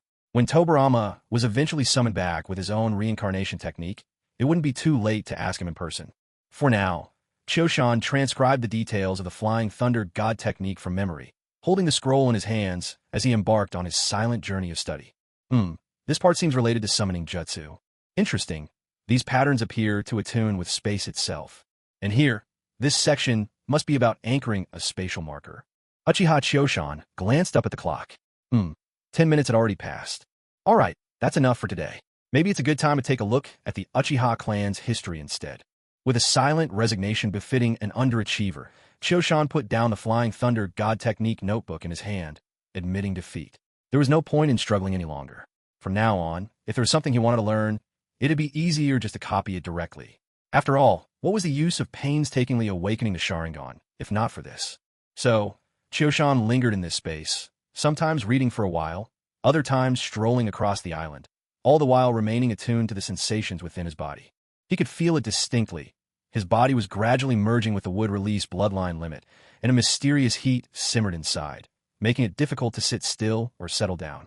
Moreover, Shio-shan noticed his physical strength slowly increasing, his constitution growing sturdier, and the vital energy within him quietly becoming more potent with each passing moment. It's worth remembering, apart from his wood release, the most formidable trait of the 1st Hokage, Hashirama Senju, was his extraordinary vitality. Able to heal himself without the need for hand seals, even Uchiha Madara acknowledged that no one could slay Hashirama on the battlefield, a testament to that overwhelming life force. In fact, the strength of 100 seal wielded by the fifth Hokage, Tsunade, was merely an imitation of her grandfather Hashirama's self-healing ability, achieved without hand signs. Although Yamato's would release fell far short of Hashirama's, it was nonetheless a powerful hereditary jutsu. Later in the story, even White Zetsu could wield a variant of the true several thousand hands technique, thanks to Yamato's capture and fusion with Zetsu's body, which infused that essence. So, to some extent, Yamato's would release preserve a trace of Hashirama's original mastery. As this vigorous life force within him grew, Choshan discovered the emergence of a new kind of chakras unlike before, warmer and gentler to the touch. These energies nourished his body, making him stronger, more resilient, and brimming with vitality. Even his eternal Mangekyo Sharingan, now bathed in these nourishing chakras, felt as if they were surrounded by the warmth of a healing spring. Like rusty machinery newly oiled, their movements became smoother and more vibrant than ever before. Choshan could sense it clearly. His eternal Mangekyo Sharingan, continually nourished by this fresh reservoir of wood-release chakra, was stirring up something deep within. The divine power of the Mangekyo, the Susanoo, was awakening. It felt as if invisible shackles were loosening, allowing the Susanoo to surge toward a higher state. The path to its complete form now lay open before him. No wonder Uchiha Obito was able to use his single Mangekyo Sharingan for such a long time. After he was rescued from the battlefield by Uchiha Madara, in order to save his life, Madara fused part of White Zetsu's body with his own. This allowed Obito to use wood style. And the chakra of the wood style could nourish the Sharingan, which is why Obito was able to wield his Mangekyo Sharingan so freely and frequently. Just look at Kakashi. Every time he uses Kimui with his Sharingan, it leaves him utterly drained, as if he's lost half his life with each use. Now, as Uchiha Choshan was struggling with the burning and restless heat in his body, feeling unbearably uncomfortable, he finally sensed it. A certain force within him had reached its critical point. A power awakened from deep inside his body. This was the power of wood style. His chakra surged explosively with the awakening of wood style. Even before this awakening, Uchiha Choshan already possessed a vast reservoir of chakra. Through the continual evolution of his Sharingan, his chakra reserves swelled further. Before this moment, Choshan's chakra was already comparable to that of a minor-tailed beast. Now, with the awakening of wood style, his chakra increased yet again. At this point, Uchiha Choshan's chakra could very well wrestle with the tailed beasts themselves, perhaps even surpassing those with the powers of one tail or two tails. Fortunately, Uchiha Choshan wasn't in the village at this moment. Otherwise, the uncontrollable outpouring of chakra from his body, enough to be comparable to several Kakashis, would have certainly thrown the surveillance departments into a frenzy, with everyone on edge and chaos erupting throughout. It took quite some time before the chakra fluctuations running wild in Uchiha Choshan's body finally settled down. He tightened his fists, feeling power surging through every fiber of his being. At this moment, he felt as if, even if the Sage of Six Paths himself were to appear, he could face him head-on. Of course, Uchiha Choshan was well aware that this was just an illusion brought about by his freshly surged power. But still, with his current strength, he could walk the ninja world with impunity. Since his wood style had awakened, it was only natural to give it a try. He wasn't in a hurry to go back. Instead, he started experimenting with wood style techniques right there on the island, taking the opportunity to do a little landscaping as well. Back when Choshan was copying wood style, he conveniently replicated Yamato's wood style ninjutsu, too. That meant he could use the techniques directly now, without the need for further study. So, right there on the island, Uchiha Choshan found a wide-open space and began to test out wood style ninjutsu. After a series of experiments, Uchiha Choshan discovered that although he had copied Yamato's wood release, the power of his own wood release was far greater than Yamato's, at least twice as strong, by his estimation. He also found that casting wood release techniques felt much easier for him, likely because he possessed such an abundant amount of chakra. As for why his wood release was so much more powerful than Yamato's, Choshan guessed it had something to do with his Uchiha bloodline and his eternal Mangekyo Sharingan. If wood release could enhance the Sharingan, then naturally it was possible that the Uchiha bloodline, or the Sharingan itself, could in turn strengthen wood release. This interconnection was hardly surprising. After all, the sage's eyes and the sage's body were always meant to complement each other. There was no reason one should benefit without the other. When Choshan had finished experimenting with all his wood release techniques across the island, boredom struck him. So in a scenic and peaceful spot high on the island, he used wood release. Linked Colin's home, an upgraded 4-bedroom, two living room mega villa version, to build a massive wooden mansion spacious enough for more than 10 people. Only then did he leisurely return to his house in the Hidden Leaf Village. By the time Chiyo-shan emerged from the dimensional space, dusk had already started to fall, and the sky was slowly darkening. He stretched and yawned, gazing absent-mindedly at the evening glow on the distant horizon. Since arriving in the world of Naruto, today was the most meaningful day for Chiyo-shan. Not only because he had finally managed to bring the third Hokage and Danzo Shimura under his control, thereby gaining effective control over the entire Hidden Leaf Village. More importantly, today he learned that he had a child in this world, a child who would become his deepest bond. But even so, he couldn't afford to let his guard down. There were still plenty of dangers lurking outside. Not to mention the Sage of Six Paths, who wandered the whole ninja world in the form of chakra. There were also the three great sages from the three sacred places. Take the Toad Sage, for example. He was a figure from the same era as the Sage of Six Paths. The sage himself had long since passed on and now existed only as chakra, while the Toad Sage had managed to survive till the present. Who would believe he wasn't a threat? Forget about his actual power. Just the Toad Sage's unpredictable prophetic dreams were a troublesome challenge for Chiyo-shan. After all, these dreams were the only known prophetic ability in the world of Naruto. The real problem was that the mighty Jiraiya placed such unwavering faith in those dreams. Even if it meant sacrificing his life for the prophecy, Jiraiya would never hesitate or regret it. If the Toad Sage ever prophesied something unfavorable for Chiyo-shan, Jiraiya would spring into action like a fly drawn irresistibly to a strange scent, rushing in to make trouble for him, no matter what. Even if Uchiha Chiyo-shan could easily send Jiraiya away, Jiraiya would likely persist, tirelessly searching until he managed to gather both Tsunade, who wanders the world gambling, and Orochimaru, hidden away in the Sound Village conducting his experiments. Although Orochimaru no longer holds much affection for the Hidden Leaf Village, if he learns of Uchiha Chiyo-shan's existence, he'd probably show up just to stir up some trouble. As for Tsunade, she is Uchiha Chiyo-shan's next target. If Jiraiya warns her in advance, it will be far more difficult to catch her off guard. Although she currently suffers from hemophobia, that's likely just an excuse she uses to avoid returning to the village. Otherwise, even without resorting to Uchiha clan's genjutsu, simply finding a trustworthy master of illusion to give her a psychological suggestion would swiftly cure her fear of blood. Let's not forget, standing behind the three legendary Sannin are the three great sage lands: the Toad Sage, the White Snake Sage, and the Slug Sage. It's no wonder the Hidden Leaf is the foremost village in the ninja world. Their foundation runs deep. Most of the famous summoning realms are under Konoha's influence. If those forces were ever united against him, even Uchiha Chiyo-shan would have a hard time defending himself. And that's not to mention the likes of Nagato from the Akatsuki or Uchiha Obito. Nagato, a direct descendant of the Uzumaki clan, possesses the only pair of Rinnegan eyes in the ninja world. His various bodies, each with a troublesome and unique ability, are already enough to give Chiyo-shan a headache. As for Uchiha Obito, although Chiyo-shan himself masters space-time dojutsu and has no fear of Kimui, Obito inherited Madara Uchiha's legacy. Who knows what other treacherous tricks he's got up his sleeve, lying in wait. Underestimating him would be a disastrous mistake.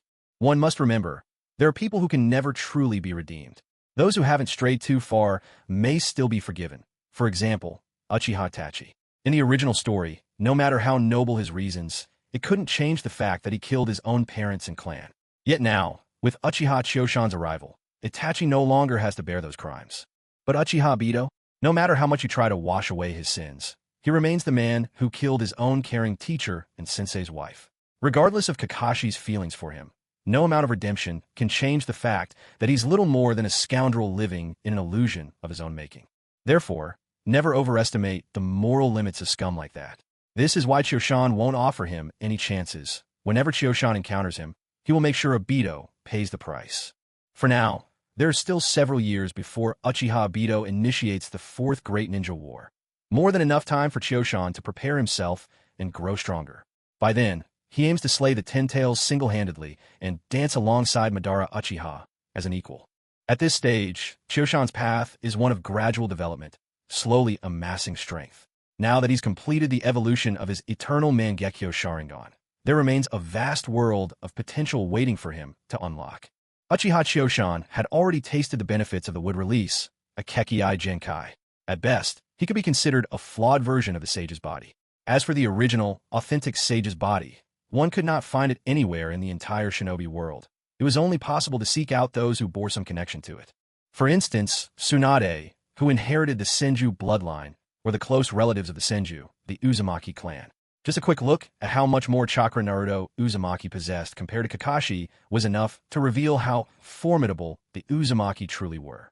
It was worth noting, the Jinchuriki of the Nine Tails had always been members of the Uzumaki clan. Why was that? Because ordinary shinobi, or rather, people from other bloodlines, simply could not withstand the immense chakra of the Nine Tails. This fact alone spoke volumes about the extraordinary physical constitution of the Uzumaki. This was also why Uchiha Madara chose to transplant the Rinnegan into Nagato, because Nagato, too, was an Uzumaki, and his blood ran pure with the clan's lineage. Madara knew only too well that ordinary people would never be able to support the Rinnegan. That is why he selected Nagato for this purpose. So, even though the land of whirlpools had been destroyed, many key players remained deeply intertwined with the Uzumaki clan. Suddenly, a memory surfaced in Uchiha Chiyoshan's mind. He recalled that there was, later on, a female member of the Uzumaki who appeared and joined Sasuke Uchiha's small team. Her name was Karen, and at this moment, she should be in Kusagakure, the hidden grass village of the Land of Grass. Since Uchiha Chiyoshan planned to study and replicate the Uzumaki clan's physical traits, the more members of this clan he could find, the better. Currently, in the Hidden Leaf Village, there was only Naruto Uzumaki representing the clan. But compared to Karen, Naruto's bloodline was not particularly advantageous. Take Karen and her mother, for instance. Both possessed a natural Uzumaki ability to heal through their bodies. No matter how severe one's injuries were, simply biting their skin would rapidly replenish chakra and restore wounds. Moreover, when Karen made her appearance, she already demonstrated a signature Uzumaki ability, Kagura's Mind-Eye, an exceptionally powerful sensory technique. By contrast, Naruto possessed only vast reserves of chakra and an extraordinary healing factor. In this sense, Karen's Uzumaki lineage seemed purer than Naruto's.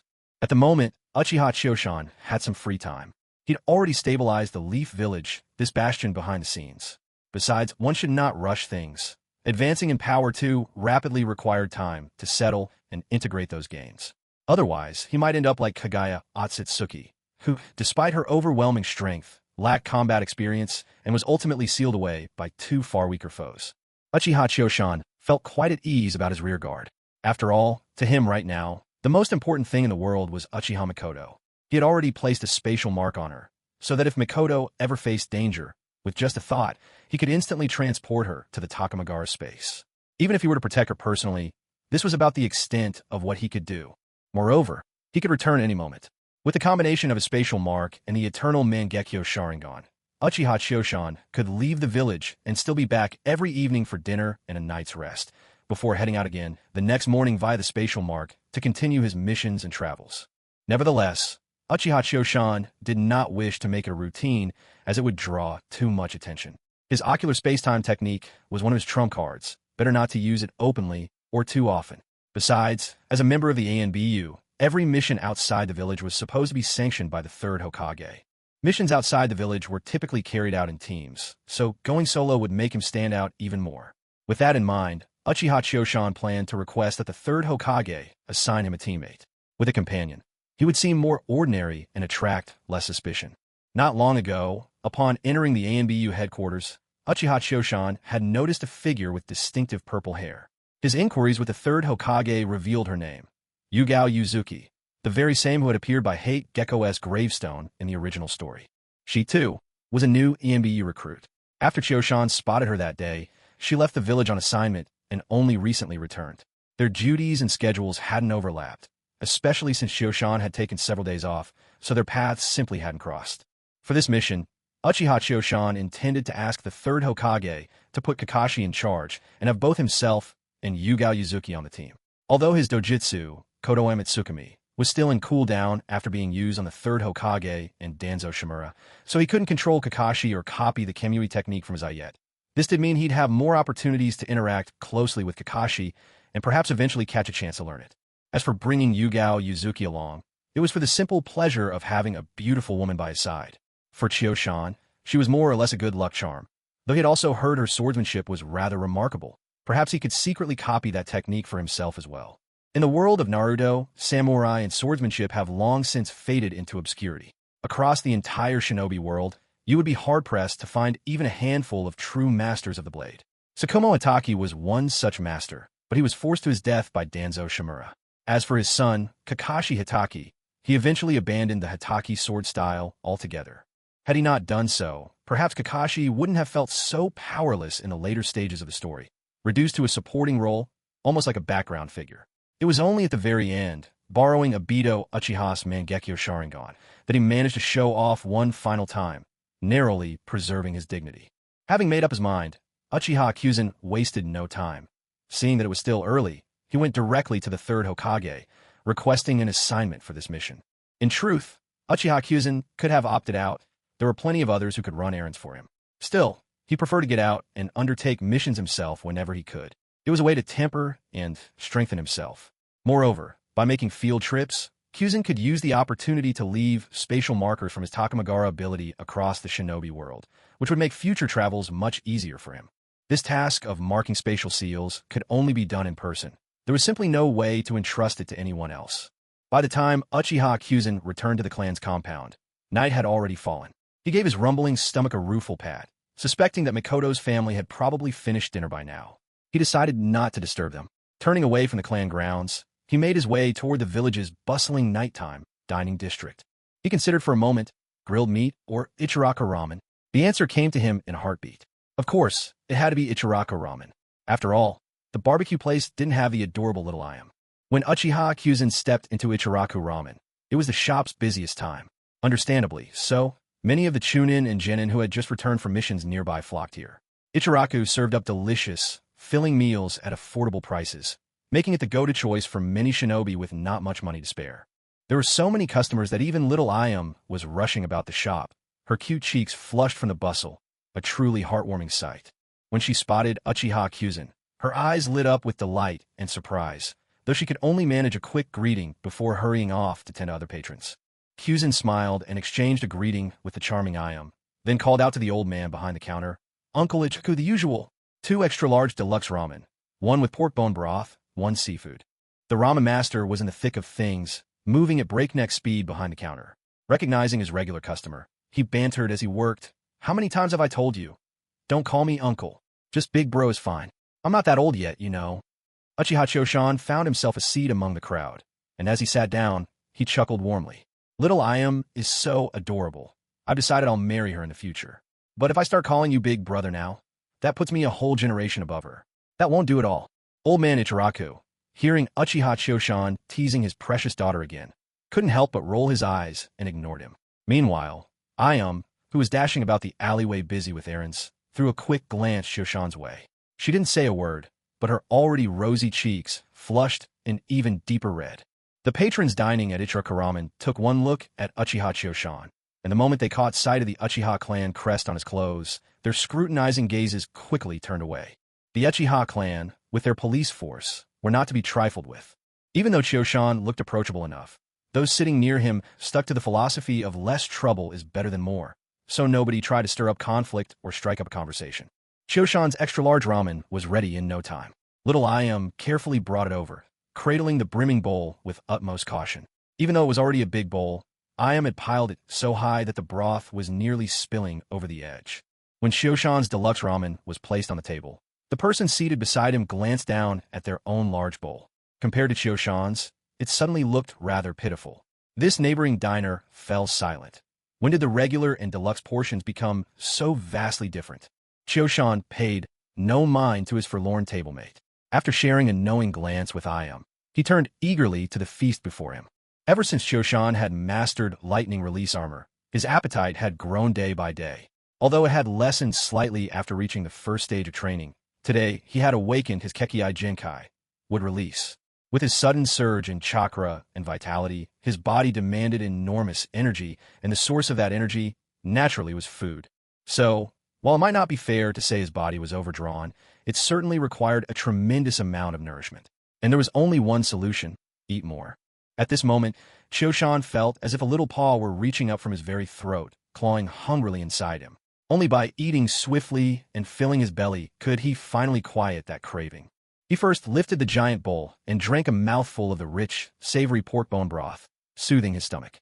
Then, as if unfazed by the heat, he grabbed his chopsticks and began to savor the noodles enthusiastically, slurping them down with relish. There's a saying that only when you're truly hungry can you appreciate the true flavor of food. Uchiha Chiyoshan devoured his first bowl at a speed few could match.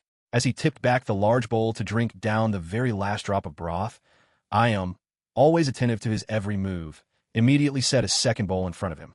By the time Uchiha Chiyoshan finally set his bowl down in satisfaction, he had polished off 6 large bowls of ramen. Even Tuchi, the seasoned owner, and young Ayam looked on in astonishment at his incredible appetite. Satisfied and full, Uchiha Chiyoshan gave his goodbyes and strolled back toward the Uchiha clan grounds, taking his time as if on a leisurely walk. Early the next morning, Uchiha Chiyoshan went to report to the third Hokage. After all, it was his suggestion to bring Karen back from the land of grass. Showing up too late wouldn't look good. Besides, acting too casually in front of the third Hokage could easily attract suspicion or disapproval from others. When Uchiha Chiyoshan arrived at the Umbu headquarters to report in, the third Hokage had already started his day at the Hokage Tower. The very first order of business was to summon Kakashi, Uchiha Chiyoshan, and Yugao Yuzuki to assign them their new mission. Both Kakashi and Yugao had just returned from missions outside the village and had no idea what was going on. Kakashi shot Uchiha Chiyoshan a questioning glance, silently asking if he knew what this was about. Although Chiyoshan did know, he simply shook his head to signal otherwise, indicating he was just as clueless. Kakashi then went to another room to fetch Yugao Yuzuki, so the three of them could report in to the third Hokage together. It was Uchiha Chiyoshan's first time meeting Yugao Yuzuki. Although she was a few years his junior, she had already blossomed into a striking young woman. Years of sword training had given her a graceful tone and lithe form, a youthful buoyancy about her. For Yugao, it was also her first close encounter with Uchiha Chiyoshan. Though she'd seen him from afar and heard plenty about his reputation, being this close was new. At the sight of the famed Uchiha Chiyoshan, she realized he wasn't much older than herself, and, with his looks, extraordinary even among the handsome Uchiha, he stood out from the crowd. But above all, Yugao felt that Chiyoshan differed from the other Uchiha she'd met. There was a gentle warmth to his presence. Suddenly confronted with someone both so handsome and so easy to be around, Yugao didn't panic, but a blush crept onto her cheeks. As Kakashi made the introductions, her face remained flushed and taut with tension, though the way her hands gripped tightly betrayed just how nervous she was. After the brief introductions, the three hurried off to see the third Hokage. After all, the third was already waiting for them. As for getting to know each other better, there would be plenty of opportunities ahead. When the third Hokage saw the three arrive in the room, he wasted no time with pleasantries and immediately issued them an urgent mission. As was his habit, the third Hokage first took a slow drag from his pipe before presenting the newly received intelligence to the trio. Kakashi, Uchiha Chiyoshan, Yugao Yuzuki, I've received word that a mother and daughter, clan members of the Uzumaki from the destroyed land of whirlpools, have taken refuge in Grass Village of the Land of Grass. Their current situation is precarious. Though their homeland has fallen, the Uzumaki have always been steadfast allies of the Hidden Leaf. For their safety, under my authority as the third Hokage, I am tasking you to bring them safely back to our village. He paused for a moment, then addressed Kakashi directly. Kakashi, you know better than anyone the unique constitution of the Uzumaki clan. Bringing them back is not only a way to strengthen Leaf Village, but it will also give them a place to finally call home. As the third Hokage relayed this information, Kakashi's mind began to drift. He hadn't expected this mission to involve the Uzumaki. After all, it was his late mentor's wife's clan. The memories, both cherished and haunting, lingered at the edges of his thoughts, impossible to forget, but painful to confront.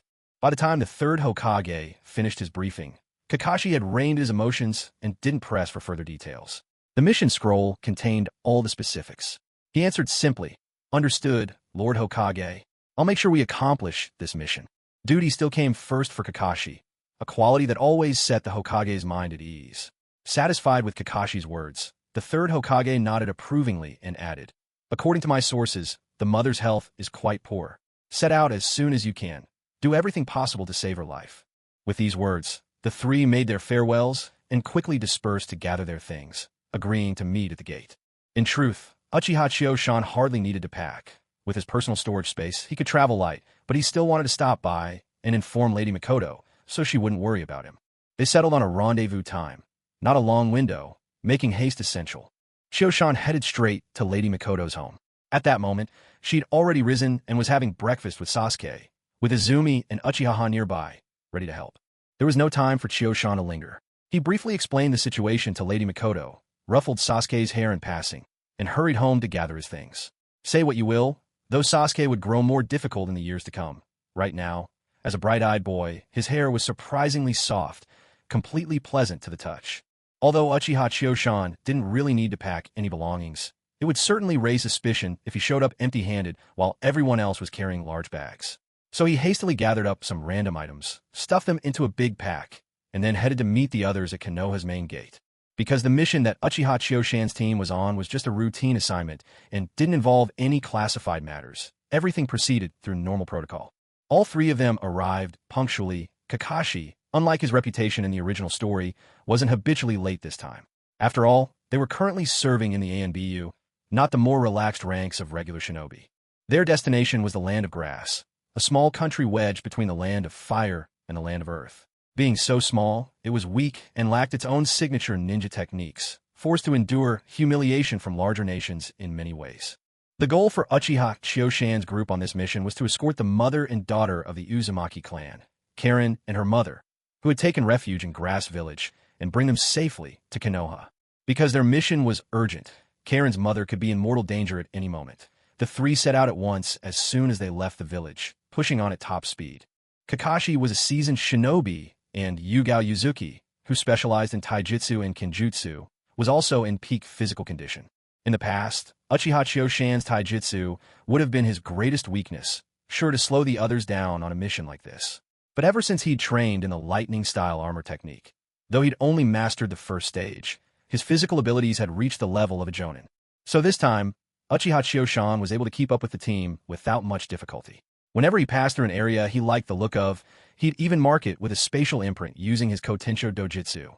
Since all three of them wore the NBU masks, as long as he was careful, neither Kakashi nor Yugao would notice he was secretly using his Mangekyo Sharingan to set these marks. Given the urgency of their mission, the trio raced ahead without pause, reaching Grass Village in the Land of Grass after only 3 days. Upon their arrival, the three didn't seek an audience with the village leader right away. Instead, they chose to slip in unnoticed and gather information first. Grass Village was nothing like Konoha. It was a small shinobi settlement, lacking its own medical ninja. This made the healing abilities of Karen and her mother stand out as especially crucial. Uchiha Chiyoshan's team suspected the Grass Village leader would be reluctant to hand them over. Negotiation may have been an option, but only if they were absolutely certain they could take their mission target back with them safely. Otherwise, if they approached the leader prematurely, it would only alert the enemy, likely causing their targets to be hidden away. Kakashi and his companions had no intention of using force or intimidation to resolve the situation. Not only would such an approach endanger Karen and her mother, but it could also drive the Land of Grass straight into the arms of a Wagakure in the Land of Earth. So now, the best course of action is to secretly take away Xianglin and her mother without alerting anyone. This way, even if they are later discovered in the Hidden Leaf Village, the situation won't escalate. Kakashi and his team waited outside the Hidden Grass Village until nightfall. Once darkness settled, Kakashi told the other two to wait and then set off alone, combining transformation jutsu with camouflage invisibility jutsu. He alternated between the two, slowly and cautiously sneaking into the Grass Village. The camouflage invisibility jutsu is a stealth technique favored by a Wagakure, the Hidden Stone Village, ninjas. Whether it was Kakashi, Obito Uchiha, or even Naruto and Sasuke in their early days, they had all fallen victim to this jutsu before. It's also one of the most frequently used stealth techniques in the series. Given that Kakashi earned his reputation as the copy ninja thanks to his Sharingan, it's no surprise that he's mastered this stealth jutsu as well. In fact, Uchiha Chiyoshan also knows this camouflage invisibility jutsu. But since it's less risky for one person to infiltrate alone, Chiyoshan made no attempt to compete with Kakashi for the job. Kakashi's boldness here comes from the fact that the Grass Village is just a small, minor village, so much so that they don't even have medical ninjas, let alone ceiling or barrier specialists. Perhaps they don't even have many sensory-type ninjas at all. If they'd been up against a larger village, Kakashi would never have dared to blend in so openly. Uchiha Chiyoshan and Yugao Yuzuki watched as Kakashi slipped into the village, then settled in to wait patiently. Neither of them spoke a word. After all, they were so close to the enemy's village. Better to play it safe. Chiyoshan soon drifted into idle daydreams, thinking to himself about whose bloodline limit he should try to copy next.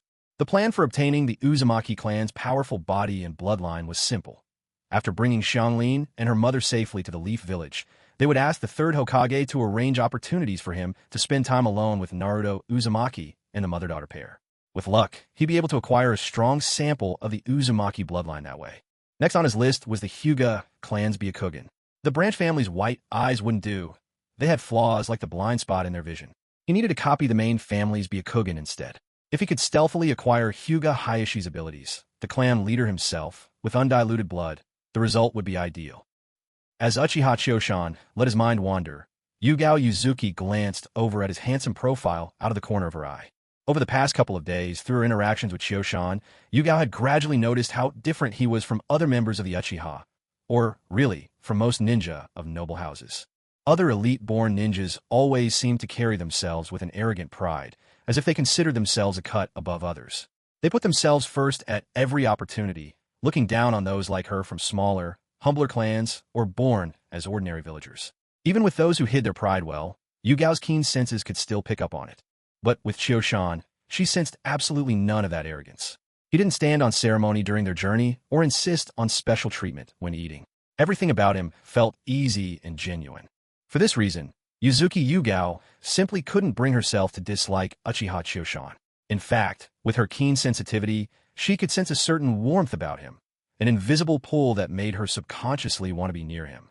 So during their breaks, Yugao would steal glances at him from time to time. After all, attractive people tend to draw attention wherever they go, and, truth be told, Yugao really had no reason to dislike Uchiha Choshan. Watching him, her mind would drift. He doesn't look much older than me, yet he's already so strong at such a young age. Nearly everyone in the Umbu knows about Uchiha Choshan's Susanoo, how he defeated Danzo in a single stroke. At his age, he must be getting close to marriage, right? I wonder if the Uchiha clan allows marriage outside of the clan.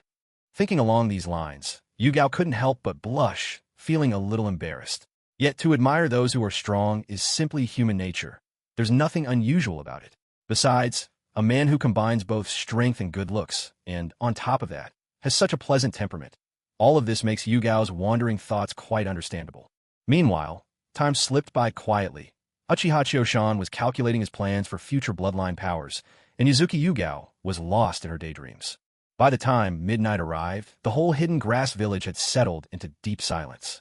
Kakashi, having completed his infiltration mission, quietly regrouped with Uchiha Choshan and the others.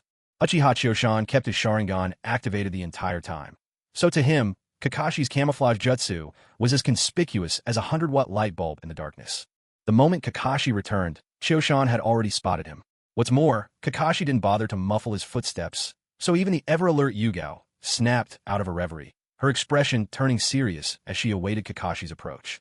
Only after Kakashi gave a series of Umbu hand signals to confirm his identity did he come closer to rendezvous with Choshan and Yugao.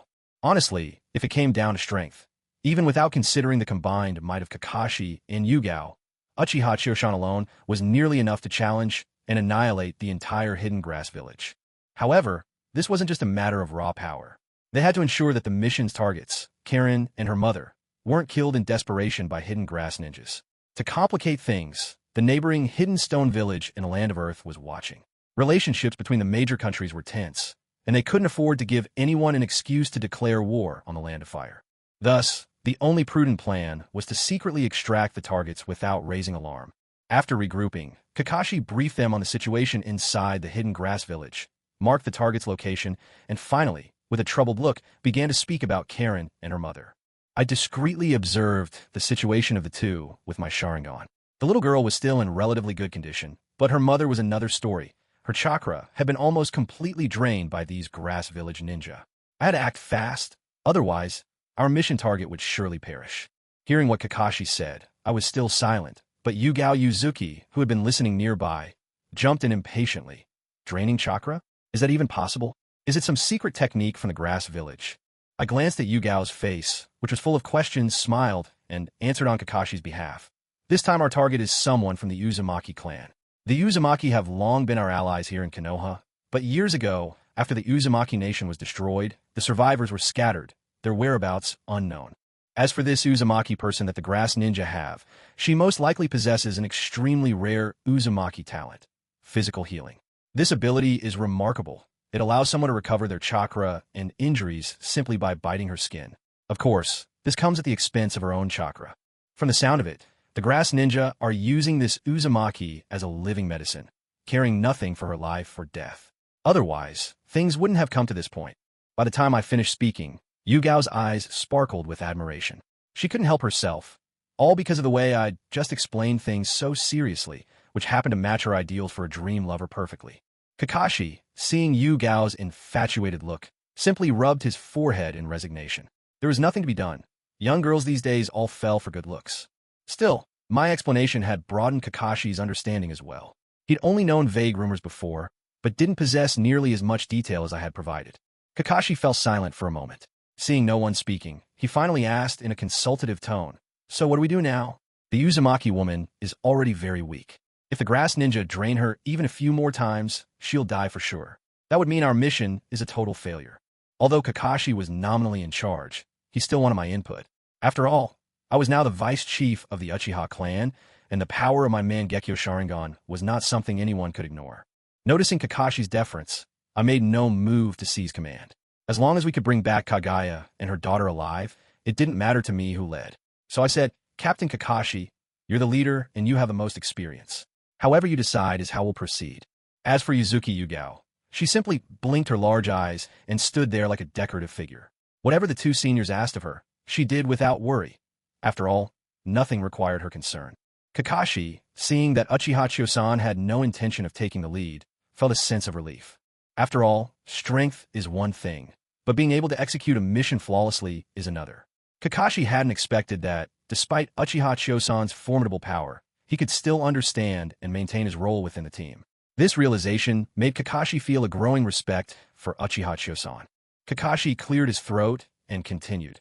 "Our main objective now is to rescue these two members of the Uzumaki clan and bring them back to the Hidden Leaf Village. So here's my plan. Uchiha Chiosan, you'll accompany me as we infiltrate Grass Hidden Village. The timing is perfect. First, we'll talk to the two Uzumaki clan members and see if they're willing to come with us to the Leaf. If they agree, we'll leave together.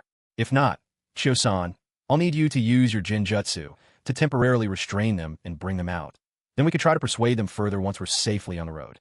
Upon hearing Kakashi's plan, Uchiha Chiosan glanced at him in surprise. It seemed Kakashi also knew something about the hidden truths behind the fall of the Land of Whirlpools. Otherwise, he wouldn't be so concerned that members of the Uzumaki clan might refuse to follow them. After detailing Chiosan's role, Kakashi turned to Yuzuki Yugao and instructed, "Yuzuki Yugao, your task is to set traps along our escape route and at the outskirts of the village. This is to prevent anyone from Grass Hidden Village from following or intercepting us. Once that's done, stand by to cover our retreat from outside." Kakashi paused, then asked, "Is everything clear? Any questions?" When he saw that neither teammate had any objections, Kakashi declared with conviction, "Good. The mission begins now." Without hesitation, Kakashi activated the camouflage jutsu, glancing over at Uchiha Chiosan only to see that he, too, had concealed himself with the same technique. Kakashi was mildly surprised, but said nothing. He merely gestured to Chiosan and then took the lead, silently slipping into the grass-hidden village. Uchiha Chiosan, seeing Kakashi leading the way, followed quietly behind, leaving Yuzuki Yugao to ready their escape route. The infiltration by Kakashi and Uchiha Chiosan went smoothly. After all, Kakashi had scouted this area before, and the two Uzumaki clan members were living on the outskirts of the village, which made their approach even easier. Now, the main task lay ahead, persuading these two members of the Uzumaki clan to willingly leave with them. If they could do that, then the mission would be more than halfway accomplished. Uchiha Chiosan and Kakashi arrived at the place where Karen and her mother lived, and without bothering with formalities, they entered the house without knocking. Since there was only a frail woman and a little girl inside, neither of them sensed anything unusual about Uchiha Chiosan and Kakashi's arrival. Entering the small house, Uchiha Chiosan took in his surroundings. The room was sparsely furnished, plain and simple, just enough for people to live in. It was clear that life here had been truly difficult for the mother and daughter. Their attention soon turned to the very people they'd come for. Mother and daughter huddled together on a simple bed, sound asleep in each other's arms. Uchiha Chiosan activated his Sharingan for a quick assessment. The little girl, Karen, seemed to be in decent condition. Her state was about what you'd expect from a normal child.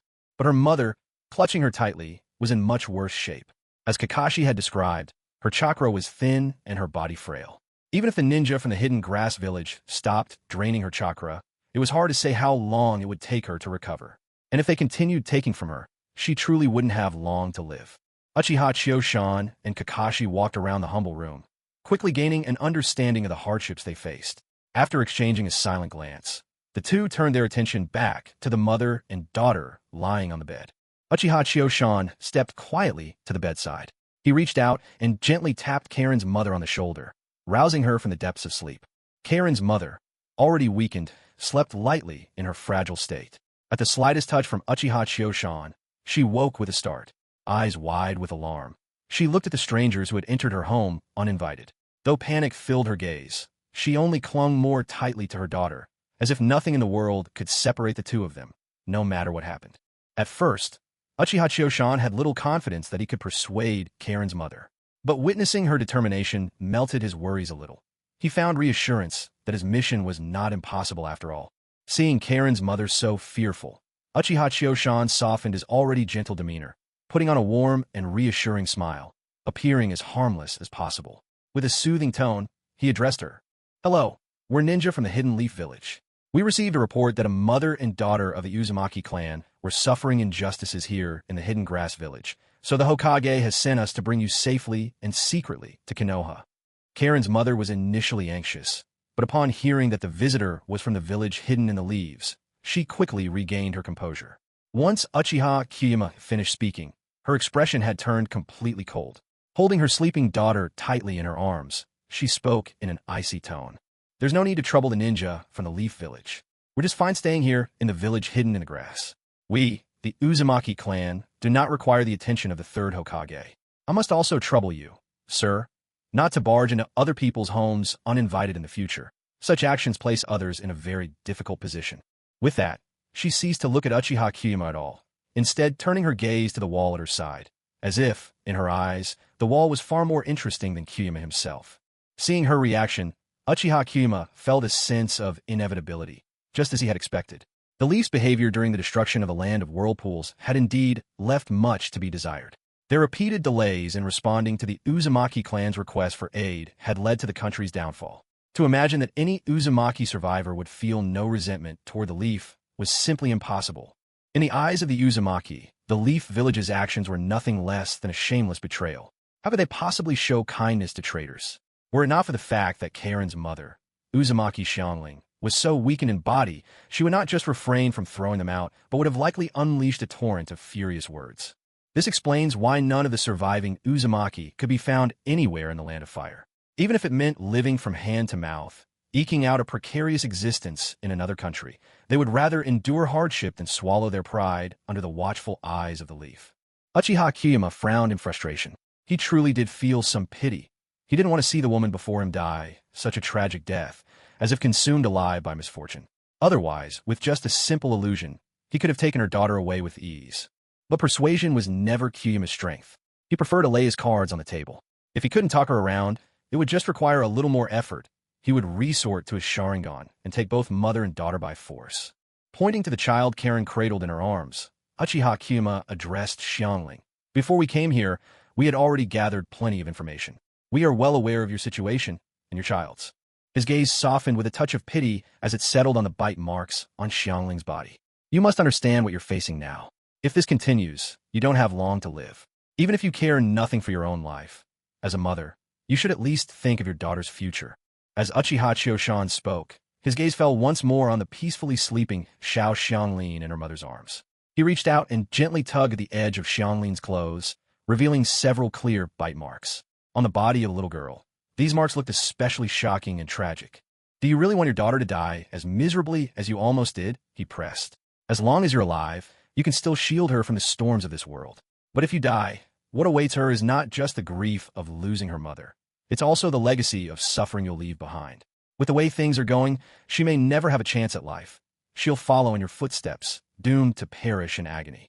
Kushina Xiangling was no fool. Hearing Uchiha Chio-shan's words, she realized such a fate was entirely likely. The coldness on her face began to crack, giving way to visible struggle. As she looked down at her daughter, her eyes filled with helpless indecision. Noticing her wavering heart, Uchiha Chio-shan pressed his advantage. "If you and your daughter come to Konoha, I promise you both fair treatment. You can even conceal your real surname and live as ordinary civilians.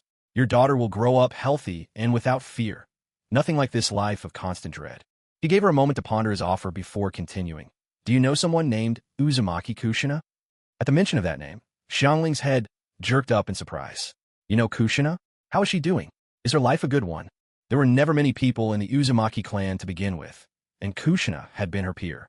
Uchiha Chiyoshan had guessed not only that they knew each other, but also that they had probably grown up side by side as close friends. He was right. Xiangling and Kushina had indeed grown up together. Before the destruction of the land of whirlpools, the two of them had both been direct heirs of the Uzumaki clan. The fact that Kushina had been chosen as the Nine-Tails Jinchuriki spoke volumes about the purity of her Uzumaki lineage. Much like Mito Uzumaki, the wife of the first Hokage, Hashirama Senju, she too was a true-blooded heir of the clan. Similarly, for Xiangling to possess such rare innate abilities, physical healing powers almost unseen even among the Uzumaki, and for her daughter to also inherit those gifts, including both physical healing and the Kagura Mind's Eye, left no doubt that Xiangling too belonged to the clan's main bloodline. As for why she'd fallen so far, it could only be chalked up to fate and the hand dealt by time. Without a nation or a family to call her own, even a princess is a princess no longer. Facing the hopeful gaze of Kushina, Xiangling, Uchiha Chiyoshan sighed inwardly. Though he felt a pang of pity, he decided to speak to her with unflinching honesty. Senior Kushina Uzumaki was one of the jonin of our Hidden Leaf village. However, a few years ago, she and her husband sacrificed their lives to save the village. Seeing the light fading once more from Karen Uzumaki's eyes, Kyuma Uchiha continued, as if wanting to offer some consolation. But Kushina left behind a son, Naruto Uzumaki. Unfortunately, things haven't been easy for him. Ever since he was little, Naruto had no parents to care for him, so now he's just an orphan, living on his own with nobody to look after him. Kyuma Uchiha paused for a moment, meeting Karen's gaze. If you move to the Leaf Village, he said gently, you could help look after him. At these words, Karen Uzumaki fell silent. Sometimes she looked at her daughter, sometimes she stared at the wall, lost in thought. It was clear that a fierce struggle was raging inside her heart, caught between hesitation and resolve. About the time it would take to finish a cup of tea passed in heavy silence. Finally, Karen let out a long, slow breath, as if she had reached a decision.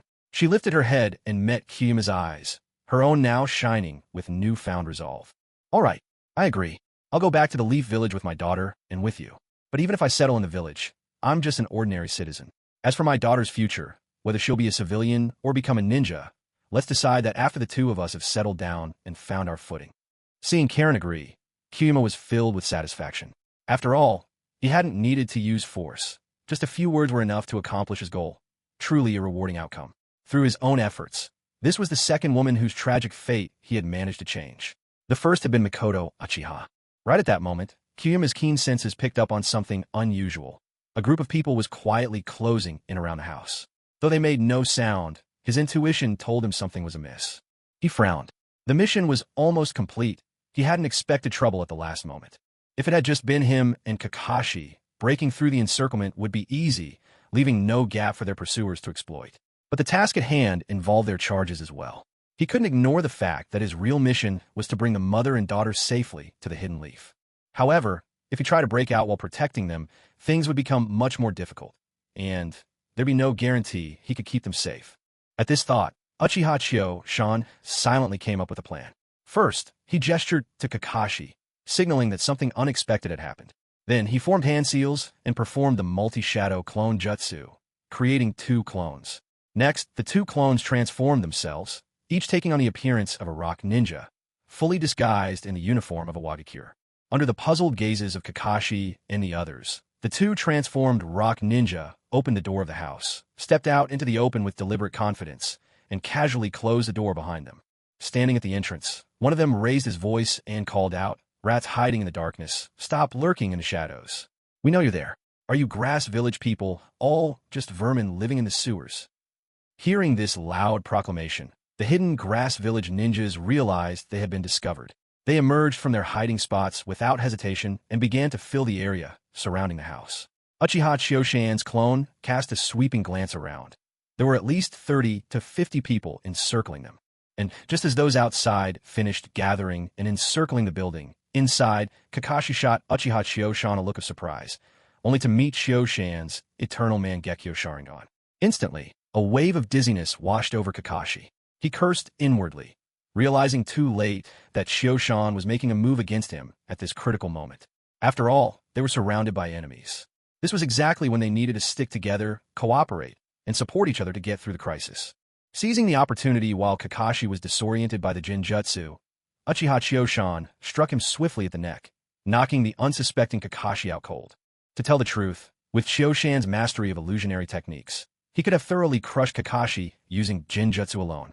However, duels and illusion arts involve battling spiritual strength, and a forced or overly intense resistance could leave Kakashi with lasting mental wounds. So, Shio-shan chose instead to daze him with a softer illusion and then used a more physical method to send Kakashi into peaceful unconsciousness, trusting that Kakashi would be blessed with a dream beneficial to mind and body.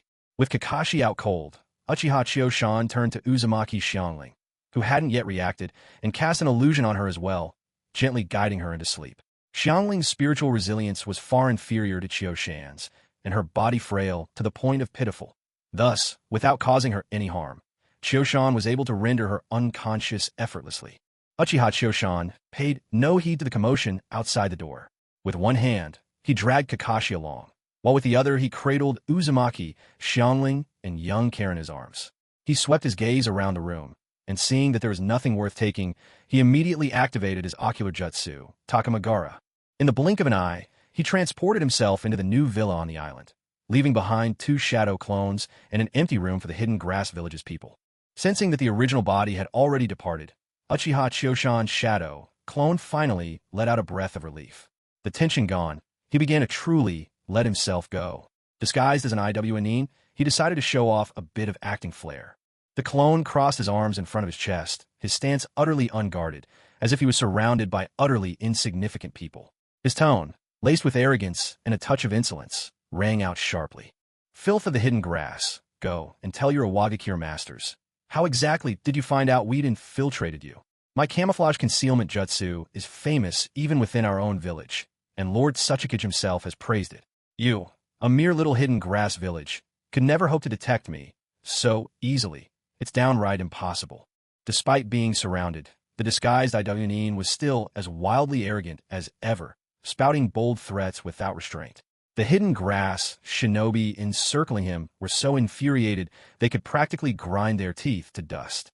At last, a young shinobi among them, unable to endure the provocation any longer, stepped forward and fired back mockingly. "Even if your camouflage jutsu is impressive, it's no match for the secret techniques of our hidden grass. The moment you touch any grass around our territory, we sense it at once.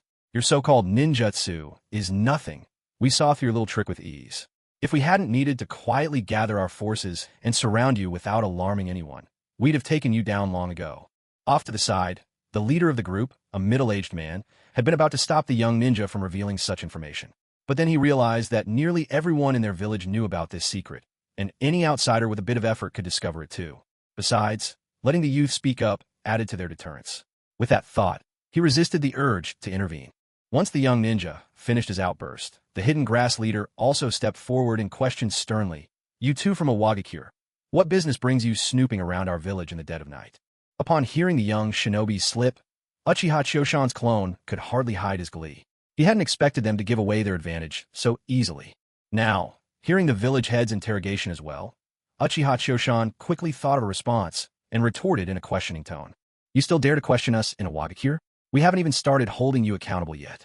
Do you even know who's living in this house? They're fugitives of the Uzumaki clan, the survivors of Yzushi Ogakure, a nation we destroyed. Why is Kusagakure sheltering them? Is it because you're dissatisfied with the great nations? Or are you hoping to follow in Yzushi Ogakure's footsteps and find out just what it feels like to be wiped off the map?" Of course, the leader of Kusagakure knew full well who Karen Uzumaki and her mother were.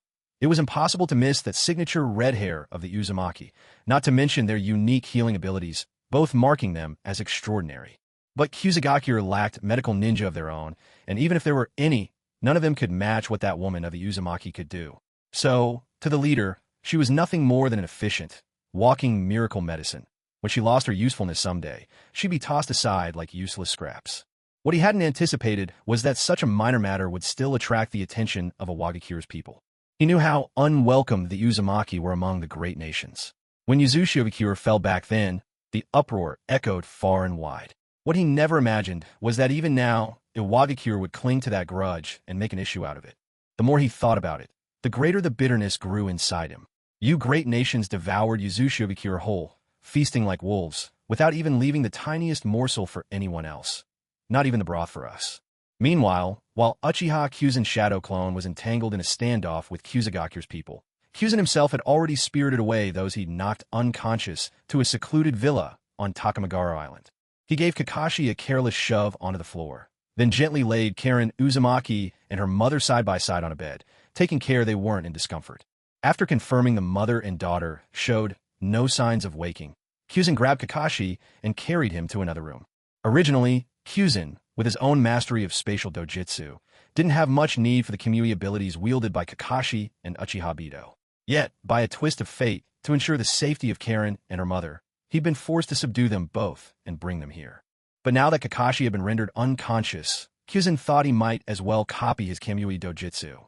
That way, if Kakashi ever became wary of him, it wouldn't be as tricky to deal with. Placing Kakashi face up on the floor, Kyuzen swiftly removed the forehead protector covering Kakashi's left eye. Then, with the utmost care, he lifted the eyelid and revealed the infamous Sharingan beneath. Seeing that even in unconsciousness Kakashi's three-tomo Sharingan remained active, Kyuzen couldn't help but smirk wryly. No wonder Kakashi was always exhausted. Keeping that chakra-hungry eye open all the time was draining the life out of him. Such a brilliant prodigy, yet so much of his potential was squandered this way. Uchiha Choshan didn't hesitate. He took a deep breath, then activated his eternal Mangekyo Sharingan and locked eyes with Kakashi's three-tomo Sharingan. Carefully and deliberately, he began to channel a steady flow of ocular power into Kakashi's Sharingan. Though Kakashi was still unconscious, his Sharingan began to spin under Choshan's stimulation. The more Choshan persisted, the faster the tomo rotated, faster and faster still, until, as if rushing past some unseen threshold, the spinning tomo blurred together, merging at their ends and finally forming a tri-bladed windmill shape, gleaming with a vivid light. Choshan took a quiet moment to appreciate this exquisite Mangekyo Sharingan, the only space-type Mangekyo apart from his own. Among the many Sharingan, this was a true gem. Knowing he might not have many more chances to admire this eye in the future, Choshan savored the moment while he could. But he didn't dawdle for long. Yuzuki Yugao was still waiting for them outside the borders of Kusagakure, and he couldn't let her grow anxious. Once he finished admiring Kakashi's Sharingan, Choshan immediately activated his own Eternal Mangekyo and began the process of copying the secret jutsu hidden deep within this eye, Kamui. Indeed, it was no surprise that a Sharingan bearing the power of Kamui would be so formidable. Even Choshan could sense it. This lone eye was one of the Mangekyo he'd seen with the greatest potential and the richest hidden depths. Ever since his own Sharingan had evolved into the Eternal Mangekyo, Choshan had never encountered an ocular jutsu this difficult to replicate. He waited a long while before the system finally responded, its notification sounding at last. Congratulations, host. Ocular jutsu Kamui has been successfully copied. System is assimilating and learning. Estimated time until use, 22 hours. Hearing the system's prompt, Choshan finally let out a sigh of relief. The depths of this Kamui space jutsu had truly surpassed his expectations. After waiting so long, he'd almost feared it would end in failure. But in the end, he'd succeeded. Choshan couldn't help but wonder just how had Obito Uchiha managed to awaken such a powerful ocular jutsu. He guessed that when the Sharingan evolved into the Mangekyo, the fusion of genius and the simultaneous surge of negative emotions from both Obito and Kakashi had brought forth this rare space-type jutsu into the world. Exhaling once more, Choshan felt a weight lift from his shoulders. Bringing the unconscious Kakashi into this space had been the right move. If anything had gone wrong during all that time, he'd have regretted it for the rest of his life. The leader of the grass-hidden village stared at the IWA Shinobi standing brazenly at the doorway, whose arrogant words were becoming unbearable. He knew that if these two IWA Shinobi were allowed to escape today, what awaited them would be endless trouble from the Hidden Stone Village. Discreetly, the grass-hidden village leader exchanged a glance with one of his burly subordinates, silently instructing him to deal with the intruders. The burly subordinate, not lacking in cunning himself, understood the signal at once. After receiving the leader's command, he gathered his men, stepped forward, and shouted, "You two have barged into our village without permission. Who knows what trouble you're here to stir up? And yet, you dare to question us? I suggest you surrender now. If you do, we might consider sparing your lives and leave your fate to your own village." Uchiha Kyuzen's shadow clone hadn't had enough of playing this part yet. When the grass-hidden ninja challenged and tried to persuade him to surrender, he simply seized his weapon, shouting, "You grass-hidden wretches dare lay a finger on me? Let me tell you, there are IWA shinobi who die on the battlefield, but never cowards who surrender. Come on then." With that, he brandished his weapon and appeared ready to charge, though his feet didn't move an inch. The stocky ninja from the grass-hidden village, seeing the IWA shinobi across from him, making threats and gearing up for a fight, hesitated. Should he attack or hold back? After all, these were shinobi from one of the great 5 nations. Killing them could have dire consequences. But if he held back, he'd be disgraced. To let someone so arrogant walk away without even trying to stop him would ruin his standing in the village for good. Remembering his leader's silent command, the short, sturdy ninja clenched his teeth, raised his weapon, and shouted, "Even if you come from the Hidden Stone Village, you're still spies who forced your way into our home. Grass-Hidden Village isn't afraid of trouble. Attack." With that, he led the charge, weapon in hand, as the first to rush the IWA shinobi. Just as the burly ninja's weapon was about to strike, he suddenly noticed the expression on the IWA shinobi's face. The arrogance from moments before was gone, replaced by a calm and collected look. There wasn't a trace of panic, only a hint of mockery in those eyes and a slight smirk at the corners of his mouth. Seeing that, a chill ran down the sturdy ninja's spine. He couldn't figure out what mistake he had made, but he felt, with sinking certainty, that he had been duped. At that moment, his weapon struck the IWA shinobi. There was no spray of blood, no wounding blow. Both shinobi at the doorway simply dissolved into a puff of white smoke and vanished. The densely packed grass-hidden ninja who surrounded the house saw the IWA shinobi disappear before their eyes, and in an instant, silence fell over the entire scene. Everyone present was thinking the same thing. Wasn't he just spouting wild words, utterly unrestrained? Where is he now? Weren't there only fallen IWA shinobi? Where did he go? The atmosphere grew awkward for a moment.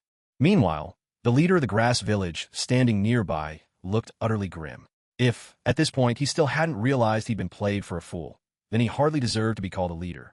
In an instant, he snapped to his senses and shouted, "Don't just stand there. Get inside and check the rooms. Don't let them escape." Those around him suddenly saw the light. Some stayed to stand guard while the rest quickly rushed inside to search the place. Deep down, the grass village leader knew that, by now, searching was unlikely to yield any results. Still, one question gnawed at his mind. They had been completely surrounded, so how did those people escape? Who knew when the answer to this riddle would ever come to light? Just as Uchiha Kyuzen's shadow clone vanished, he was in the middle of copying Kakashi's Mangekyo Sharingan ability, Kamui. When Uchiha Kyuzen absorbed the memories of his shadow clone, he was speechless, a wry smile creeping onto his face. Never had he expected that, in letting himself go, he'd become quite the performer, and a masterful one at that. Still, after discovering his shadow clone had dissipated, Uchiha Kyuzen knew he had to act quickly. He needed to hurry and rendezvous with Yuzuki Yugao. If those grass village shinobi, whom he'd just outwitted, found the girl first, there was no telling if she could handle the situation on her own. He turned his focus inward, sensing his Sharingan. This time, he could feel that copying Kakashi's Kamui had brought him great benefits. While it might not cause his Sharingan to instantly evolve to the next stage, it had certainly taken him a considerable step forward. First, Uchiha Kyuzen helped Kakashi put his forehead protector back on, covering his left eye. Of course, he also took the chance to flip off Kakashi's mask and peek at the face beneath. Quite the handsome guy, he had to admit. Almost as good-looking as himself. Once he had made sure Kakashi was properly taken care of, Kyuzen hoisted him over his shoulder and returned to the room where Kushina Uzumaki and her daughter were hiding. He scooped them up as well, gave the room a once-over to ensure nothing was left behind, and then, using the space-time marker he'd hidden near Grass Village beforehand, quietly slipped away with his group. After bringing everyone back to safety, Kyuzen surveyed the area, making sure there was no one around. Then, without wasting any time, he hurried towards the rendezvous point where he had agreed to meet Yuzuki Yugao. He needed to find her fast and make a quick getaway. If they lingered anywhere nearby, the grass shinobi, unless utterly incompetent, would surely be organizing a thorough search. Because he had knocked Kakashi out, he realized that it was best to make a swift escape while down one fighter and up one burden. After all, he had already completed his mission, and, as a bonus, he had managed to copy Kakashi's Sharingan technique, an unexpected stroke of luck. Uchiha Kyuzen led the 3 others away without the slightest hesitation and reached the rendezvous point, with Yugugo Yuzuki right on schedule. Once he met her, and they confirmed each other's identities, there was no need for small talk. Kyuzen simply handed over Uzumaki Karen and her mother to Yugugo and then slung Kakashi from a drag into a proper carry on his back. With renewed urgency, Kyuzen and Yugugo raced off at full speed, putting as much distance between themselves and the hidden grass village as possible. Kyuzen's body was exceptionally strong thanks to his training with lightning release armor, and Yugugo, a lifelong swordswoman, was equally fit and tireless. So, burdened with Kakashi and the others, the two of them pressed on with barely any strain. Hours passed as they ran, changing directions several times along the way. Only after being certain that there were no pursuers did they finally select a hidden spot to rest. Once they'd settled Kakashi and the Uzumaki mother and daughter, little Karen had woken once during all this, only to be coaxed back to sleep by Kyuzen's Jinjutsu. Yugugo at last turned to Kyuzen to ask about the outcome of his mission and about Kakashi's current condition. Kyuzen busied himself with building a fire while explaining the events to her, though he left out the details about the Takamagara dimension and just who it was that had rendered Kakashi unconscious. The campfire crackled gently in the clearing.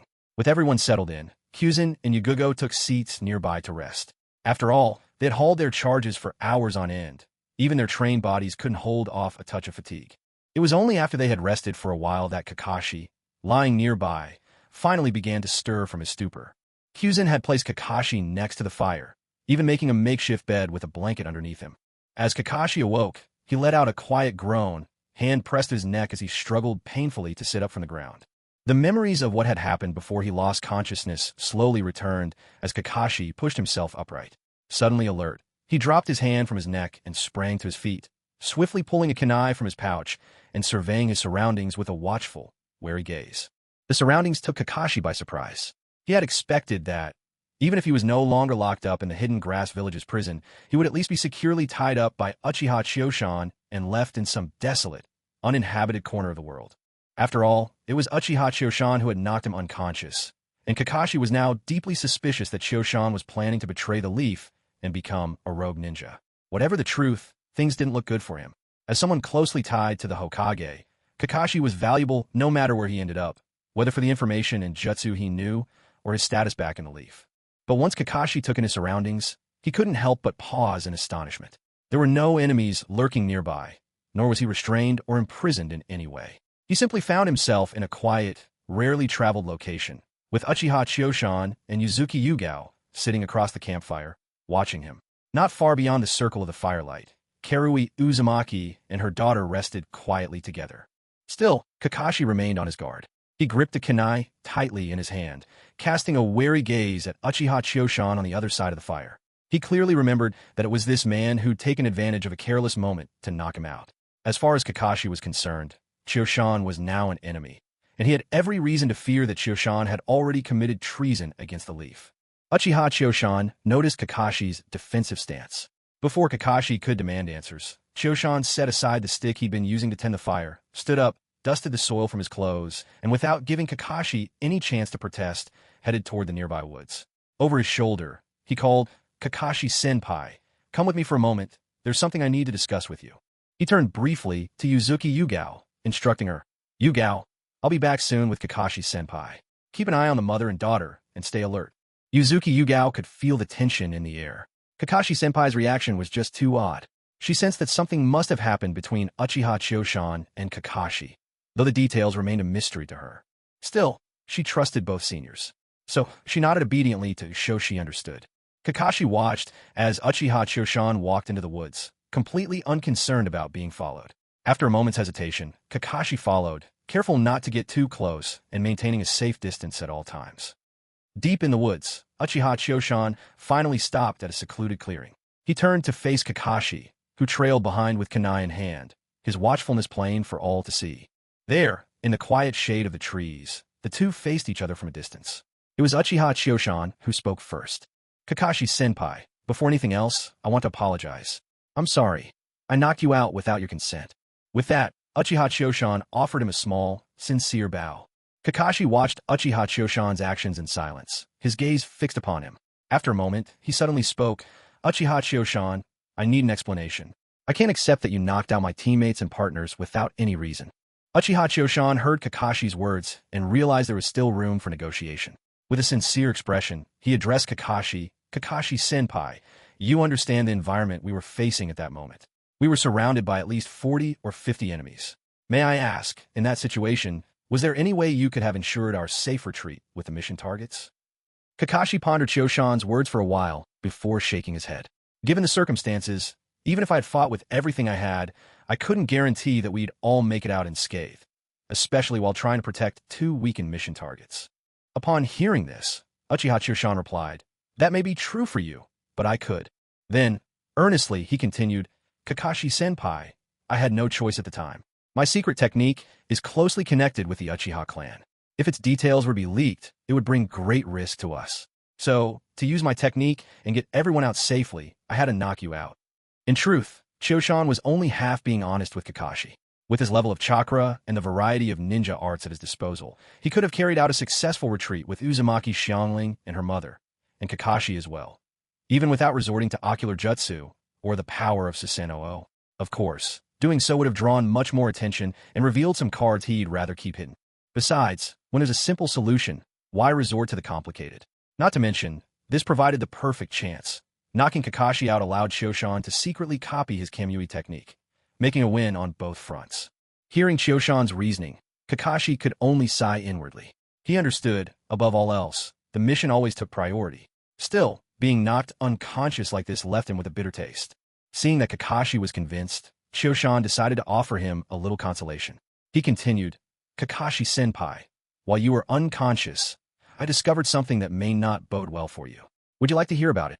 Kakashi, perceptive as ever, fell silent for a moment before replying hoarsely, "Does it have something to do with the Sharingan in my left eye?" Choshan nodded. "It seems you've noticed it too. I checked on your Sharingan while you were unconscious. Don't get the wrong idea. Since our Uchiha clan has already entrusted you with this eye, we would never go back on our word. I was simply curious, so I took a quick look." Kakashi nodded, his spirit somewhat dejected. After all, this Sharingan was a gift from Obito Uchiha and his teammate. Obito Uchiha had been laid to rest forever on the battlefield. Of course, this was what Kakashi believed. Seeing that Kakashi remained silent, Uchiha Choshan continued, "When I examined your Sharingan, I noticed that even when you're unconscious, it never deactivates. This could be because you lack Uchiha blood, which makes it impossible for you to shut the eye." Uchiha Choshan paused for a moment before going on. "During my examination, I also discovered something that truly astonished me. If other members of the Uchiha clan were to find out, I can't imagine what kind of uproar it would cause."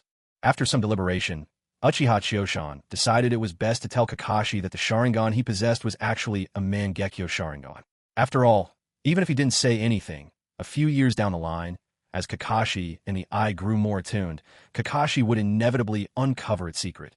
He was curious.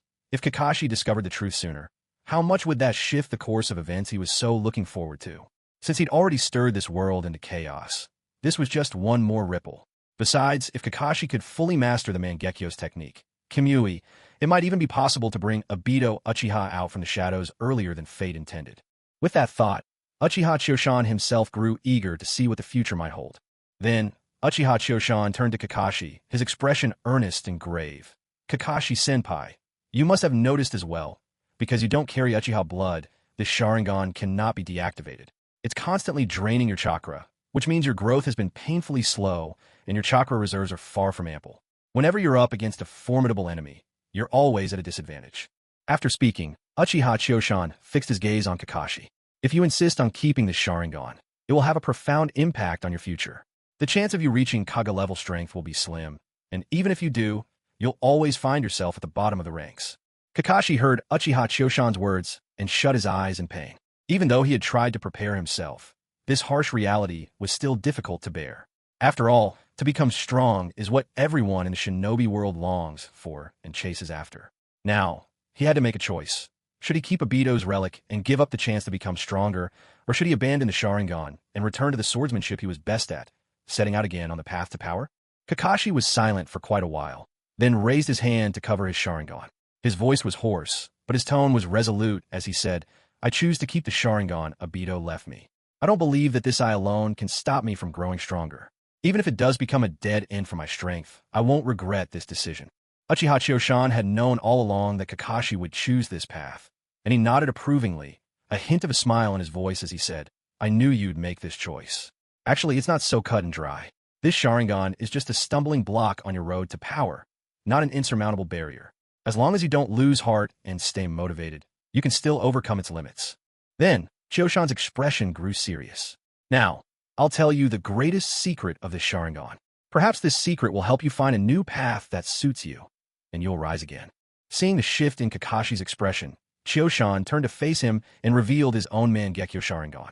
Of course, he simply activated it without casting any technique on Kakashi. The moment Kakashi saw Choshan's Mangekyo open again, his body tensed instinctively. He remembered the time when Choshan's Jinjutsu had taken him down instantly. Warily, he turned his face away, his whole posture growing tense, readying a kunai defensively.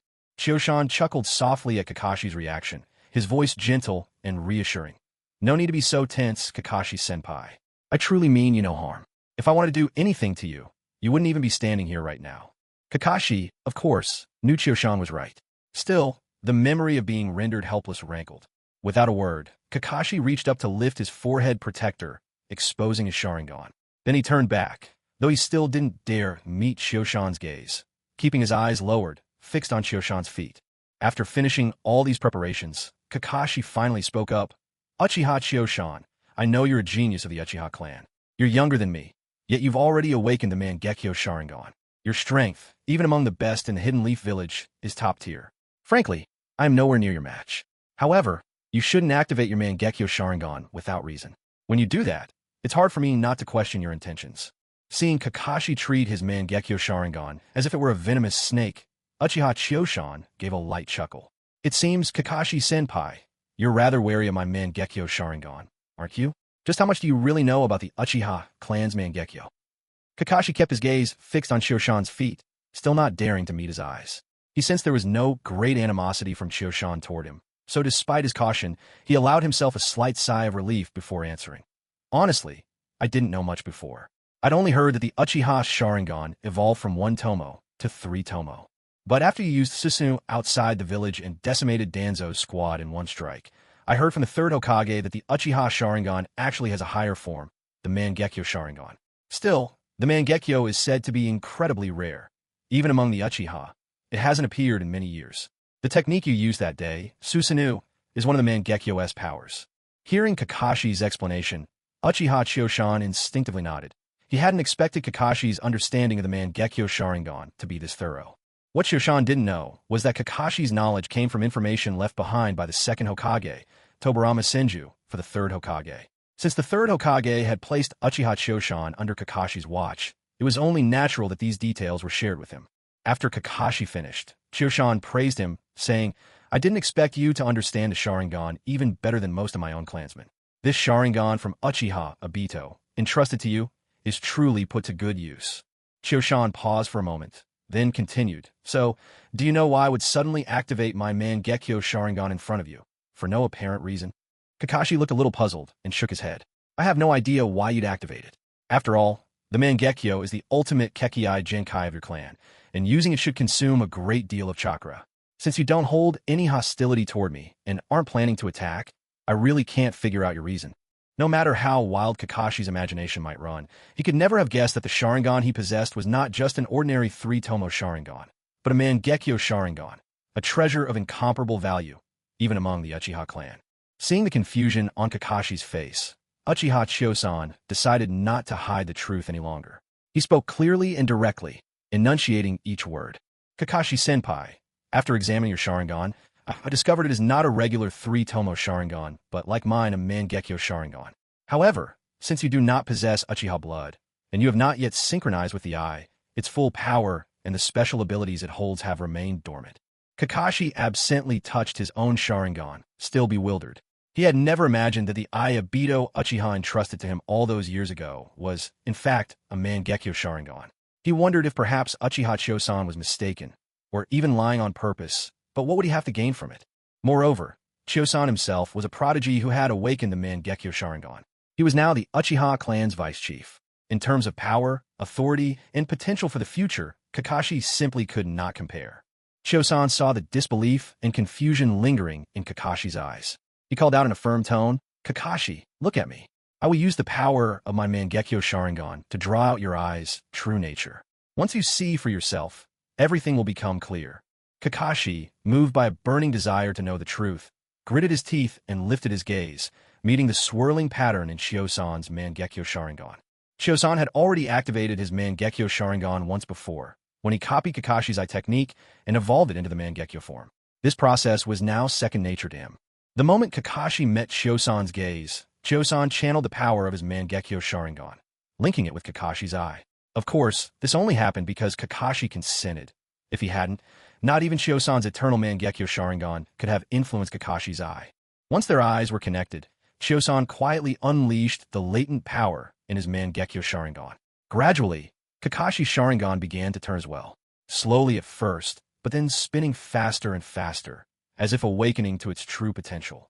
As Kakashi's Sharingan spun ever faster, he could clearly sense that his eye was reaching its limit. Yet, as if breaking through an invisible wall, it effortlessly surpassed everything that had come before. In that moment, Kakashi felt a sudden warmth radiate from his Sharingan, and the world through his eye seemed to transform completely. It was as if someone with severe nearsightedness had finally put on the perfect pair of glasses. Suddenly, he could see the world's true nature, every distant and close detail brought into crisp, vibrant focus. Moreover, Kakashi could distinctly feel that, at the very instant his Sharingan broke through its limits, an odd yet refreshing sensation rose up within him. It was as if something deep inside his eye, something neither ninjutsu nor any secret technique, was waiting to be awakened, a force of immense power. Then Kakashi suddenly recalled what Uchiha Chosan had mentioned moments ago, and understanding dawned. This must be the unique ocular power, the exclusive ability naturally embedded within the Mangekyo Sharingan. At that very moment, Uchiha Chosan swiftly clasped his hands into a series of seals. He summoned a wall of water between the two of them, a surface so still and flawless that it reflected their images like a perfect mirror. Kakashi looked at the water wall conjured by Chosan, his gaze drawn to his own reflection. Everything about his appearance seemed as usual, except for his Sharingan. What had once been a three-tomo pattern had now transformed into another design entirely, resembling a great spinning windmill with three sharp points. Not only was it more striking to behold than before, but it exuded an aura of power so deep and mesmerizing it was almost overwhelming. After confirming that Kakashi had fully taken in the new form of his Sharingan, Uchiha Chosan slowly ceased the spinning of his own eternal Mangekyo Sharingan. As that movement stilled, the connection channeling ocular power into Kakashi was severed. Immediately, Kakashi could feel his Mangekyo Sharingan beginning to slow, its abilities growing fainter and more blurred, until at last it regressed completely, returning to its original three-tomo form. With a casual wave of his hand, Uchiha Chosan dispelled the water wall that had stood between them. With a knowing smile in his voice, he asked, "So, did you feel the true power of the Mangekyo Sharingan and the abilities hidden within its eyes? Do you believe what I said now?" Kakashi gazed at his own Sharingan, a faint sense of loss welling up inside him. The Mangekyo Sharingan from moments before had granted him a feeling of unprecedented strength, and that secret art slumbering at its core had seemed to promise untold power. Now, with its loss, that sensation had faded completely, leaving him with a lingering disappointment. Still, upon hearing Chosan's question, Kakashi snapped back to attention. He nodded without hesitation, his response frank and sincere. There was no doubt in his mind now. He fully believed every word Uchiha Chosan had said. When Uchiha Chosan saw Kakashi nod in acknowledgement, he continued, "This is the first time I've ever encountered such a situation. After all, even within our Uchiha clan, the Mangekyo Sharingan is exceptionally rare. I never imagined that the Sharingan Obito Uchiha, entrusted to you, would actually evolve into a Mangekyo. It's hard to say where exactly things took such a turn." Then, Choshan's tone grew solemn as he warned Kakashi, "Kakashi-senpai, as the deputy head of the Uchiha clan, it is not my place to simply turn a blind eye to a Mangekyo Sharingan leaving our family. However, given the circumstances, the fact that our Uchiha clan is already preparing to move away from the Hidden Leaf, and that trouble is piling up around us, there's more to consider. Besides, your Sharingan was granted to you by the third and fourth Hokage, with our clan's consent. It would be ill-mannered to suddenly change our stance now. So, for this time, I'll pretend I know nothing about this. But in the future, when you use it, you must never let others realize it is a Mangekyo Sharingan. Otherwise, as the deputy head, I will find myself forced into an impossible position. If things come to that, I may have no choice but to reclaim that Mangekyo." Kakashi hadn't expected Uchiha Chosan to say something like this. But after thinking it over, it did make sense. Originally, for a regular three-tomo Sharingan, the Uchiha had reluctantly accepted the arrangement, given the word of the third and fourth Hokage. But if it turned out to be a rare Mangekyo Sharingan, there was no way the Uchiha would tolerate letting it slip out of their grasp. Even the clan elder, if he were to find out, would go mad with determination, risking life and limb to recover any Mangekyo that got away. Coming to terms with this, Kakashi felt genuinely thankful toward Chioshan. For him, it wasn't that he coveted the power of the Mangekyo. What mattered was the sentimental value of the eye Obito Uchiha had entrusted to him. Kakashi looked at Chioshan and spoke with heartfelt sincerity. Uchiha Chioshan, thank you. Don't worry, I'll keep this strictly confidential. Seeing that Kakashi was so tactful, Chioshan nodded in approval. The real reason he allowed Kakashi to keep the Mangekyo Sharingan was to observe what would happen. After all, with Kakashi discovering Kimi Sharingan's space-time ability years earlier than expected, perhaps there was a chance he could uncover the mystery of the real instigator, Uchiha Obito. Additionally, since he couldn't track down Obito for the time being, there was no harm in letting Kakashi use Kimui every now and then. He could toss a few jutsu into the dimensional space just for fun. The odds of randomly hitting Obito were slim, but it was a thrill, like opening a mystery box, exhilarating in its own way. Uchiha Chioshan gave Kakashi a final reminder. This Sharingan of yours, I've guided you through how to use it and helped you sense what it's like to awaken the Mangekyo Sharingan. You must remember this sensation and strive towards it. When you finally open it on your own, relying solely on your own effort, your powers of perception and your ability in illusions will both receive a tremendous boost. Moreover, if you pay close attention just now, you may have noticed a special power within the Mangekyo Sharingan, a power that is neither ninjutsu nor a secret art. This is the unique ocular technique of the Mangekyo Sharingan, a gift found only in the Uchiha bloodline. Uchiha Chioshan paused, observing Kakashi's nod to show he understood and had felt it, then continued. This ocular technique, too, is a defining power exclusive to the Mangekyo Sharingan of our clan. It manifests differently in each of us. No two are the same. Once you are able to awaken your Mangekyo, take some time to truly sense it. It will reveal its purpose to you. He then explained a few precautions to Kakashi. After all, as a true inheritor of the Uchiha legacy, Chioshan knew far more about this than Kakashi, who was still a novice when it came to the Sharingan. Knocking Kakashi out and copying the ocular technique Kimui this time had been a great gain, one that he considered a worthy exchange and a gift in return for Kakashi. The two of them talked a while longer, but soon Uchiha Chioshan chose to end the conversation. After all, his main targets, the Uzumaki mother and daughter, were still under the watchful eye of Yugao Yuzuki. Although he trusted Yugao, he couldn't help but worry that something unforeseen might happen to them. If it did, this trip would have been for nothing. Karen, as mentioned, was first discovered in one of Orochimaru's bases, which implied that Orochimaru had at least some interest in the Uzumaki bloodline and its special qualities. Still, it shouldn't be an issue at this stage.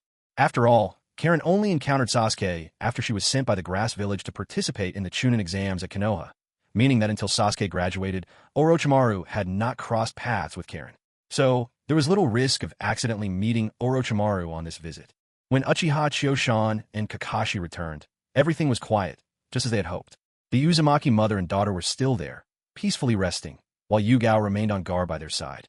Given the resilience of the Uzumaki bloodline, Xiangling ought to have awoken from the illusion by now. However, it seemed her body needed the rest so desperately that she remained in a deep sleep, letting her body recover from its injuries. Chioshan walked over to Yugao's side, and, noticing the fatigue on her small, weary face, his expression softened. With a gentle voice, he said, "Yugao, thank you for your hard work. Kakashi and I will watch over things here for now. Go and get some rest." After all, Yuzuki Yugao was still just a newcomer who had only recently joined the AMBU. Though her swordsmanship and overall abilities were impressive, she was still no match for someone as extraordinary as Uchiha Kyuzen. What's more, she had spent the past few hours carrying Uzumaki Karen and her mother on her back, so she was utterly exhausted.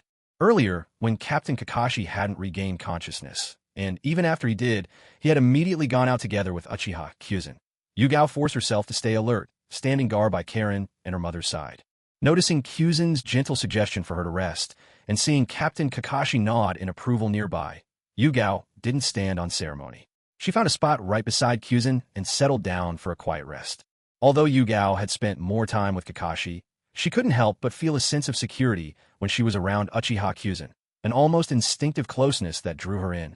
In this world of shinobi, whether ninja or civilian, everyone lived each day as if it could be their last, so people, men and women alike, tended to express their feelings more boldly. And Kyuzen himself, with his handsome appearance, gentle demeanor, exceptional strength, noble background, and prominent status, not to mention being single, exerted a magnetic pull that Yugao found impossible to resist. So Yugao did not bother with restraint. Though she said nothing outright, she made her intentions obvious, boldly hinting at her feelings for Kyuzin. Kyuzin, for his part, responded with warmth and kindness, encouraging her to rest at ease. After all, Yugao was an attractive woman with a graceful figure and delicate features. He was more than happy to accept the favor of a beautiful companion. Kakashi, observing Yugao's attitude, could only sigh in resignation. It wasn't that he harbored any feelings for Yugao. In fact, he was more surprised and a little helpless at her boldness. Still, as someone resigned to singlehood now and for the foreseeable future, this display of affection was a bit much for him to bear. As time ticked slowly by, the aftermath of all that had happened through the night weighed on them. Neither Kakashi nor Kyuzin had the inclination or energy for conversation. Yet the two of them were formidable ninja, and Kyuzin's powerful spiritual presence made him something of a sensory specialist. The task of keeping watch through the night was a simple one for them both. So, after a few hours on guard, the sky began to lighten at last. Seeing that dawn had come, Kyuzin stopped adding wood to the campfire. Instead, he watched in silence as the sun crept slowly above the horizon, welcoming a new day. In this world, only the sun remains as it was. Everything else has changed, even the moon. That's why Uchiha Kyuzin loves watching the sunrise. Only then can he recapture the feeling of his previous life. It was in this misty dawn, as the first light spilled over the earth, that Yuzuki Yugao awoke. She was still drowsy when, through half-lidded eyes, she caught sight of Uchiha Kyuzin's perfect profile. Bathed in the glow of the morning sun, his features seemed gilt in gold, every sharp and handsome line exquisitely outlined. In Yugao's eyes, he was nothing short of a god descended to earth. Even his eyes, catching the newborn sunlight, sparkled brilliantly, so dazzling it felt as if that light was shining straight into Yugao's heart, leaving her utterly mesmerized. Never in her wildest dreams had Yugao imagined she would be hit so hard by his looks, especially while just waking and still lost in a haze. Blushing furiously, Yugao clapped her hands over her burning cheeks, murmuring to herself, "Oh no, is there any hope for me at all? Can someone rescue me?" Uchiha Kyuzin was nothing if not perceptive. Even though Yugao's whisper was barely audible, he picked up the quiet stir of her embarrassment. He turned his head, his tone gentle as he spoke to the newly awakened Yugao. "You're awake? Why not sleep a little longer?" Under his gaze, Yugao panicked. She couldn't tell if he'd caught her muttered confession. In a fluster, she scrambled to her feet, her cheeks aflame and her voice stumbling. "Kyuzin-can, I'm already fully rested." Once she'd managed to stammer that out, she wished she could disappear into the ground out of sheer embarrassment. Kyuzin smiled and nodded, just about to say something, when he suddenly frowned slightly, his attention turning toward Uzumaki Karen and her mother. Meanwhile, Uzumaki Karen had also just woken up. After a night of real rest, she still looked pale and frail, but there was more color in her cheeks than before. Seeing that Kyuzin's attention had shifted, Yugao released a quiet breath, relieved, since the earlier moment was almost too awkward to bear.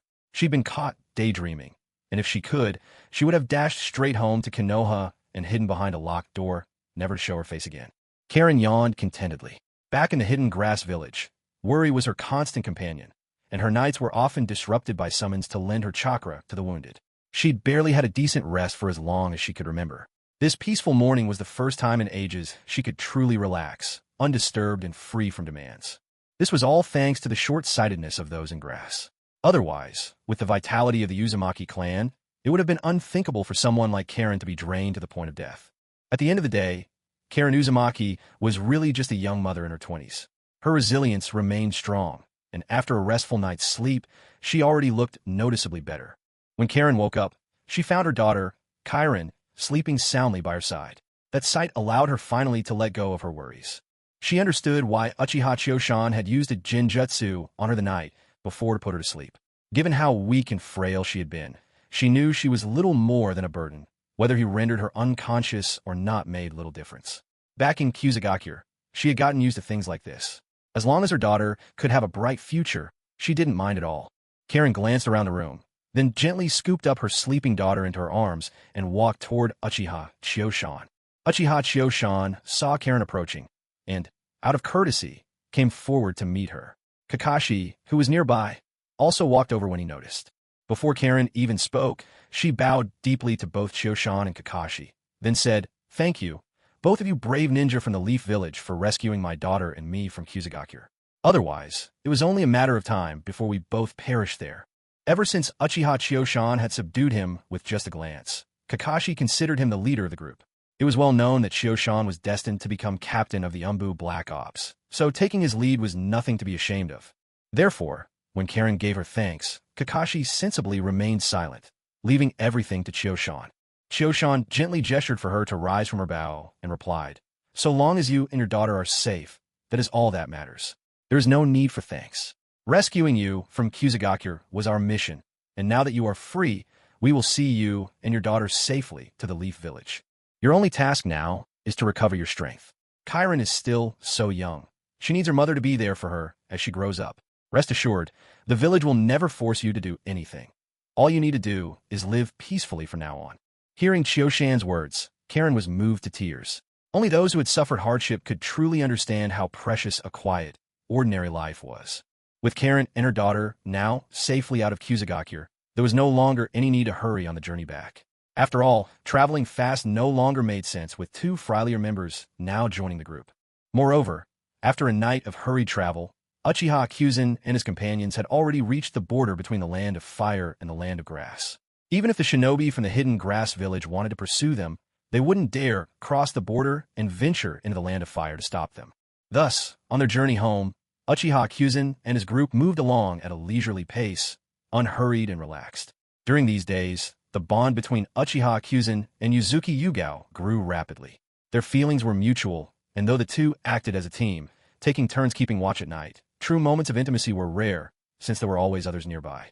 However, they took care of each other, exchanged meaningful glances, and their affection blossomed in these subtle ways. During this time, Uchiha Kyuzen also asked Yuzuki Yugao about Moonlight Hate.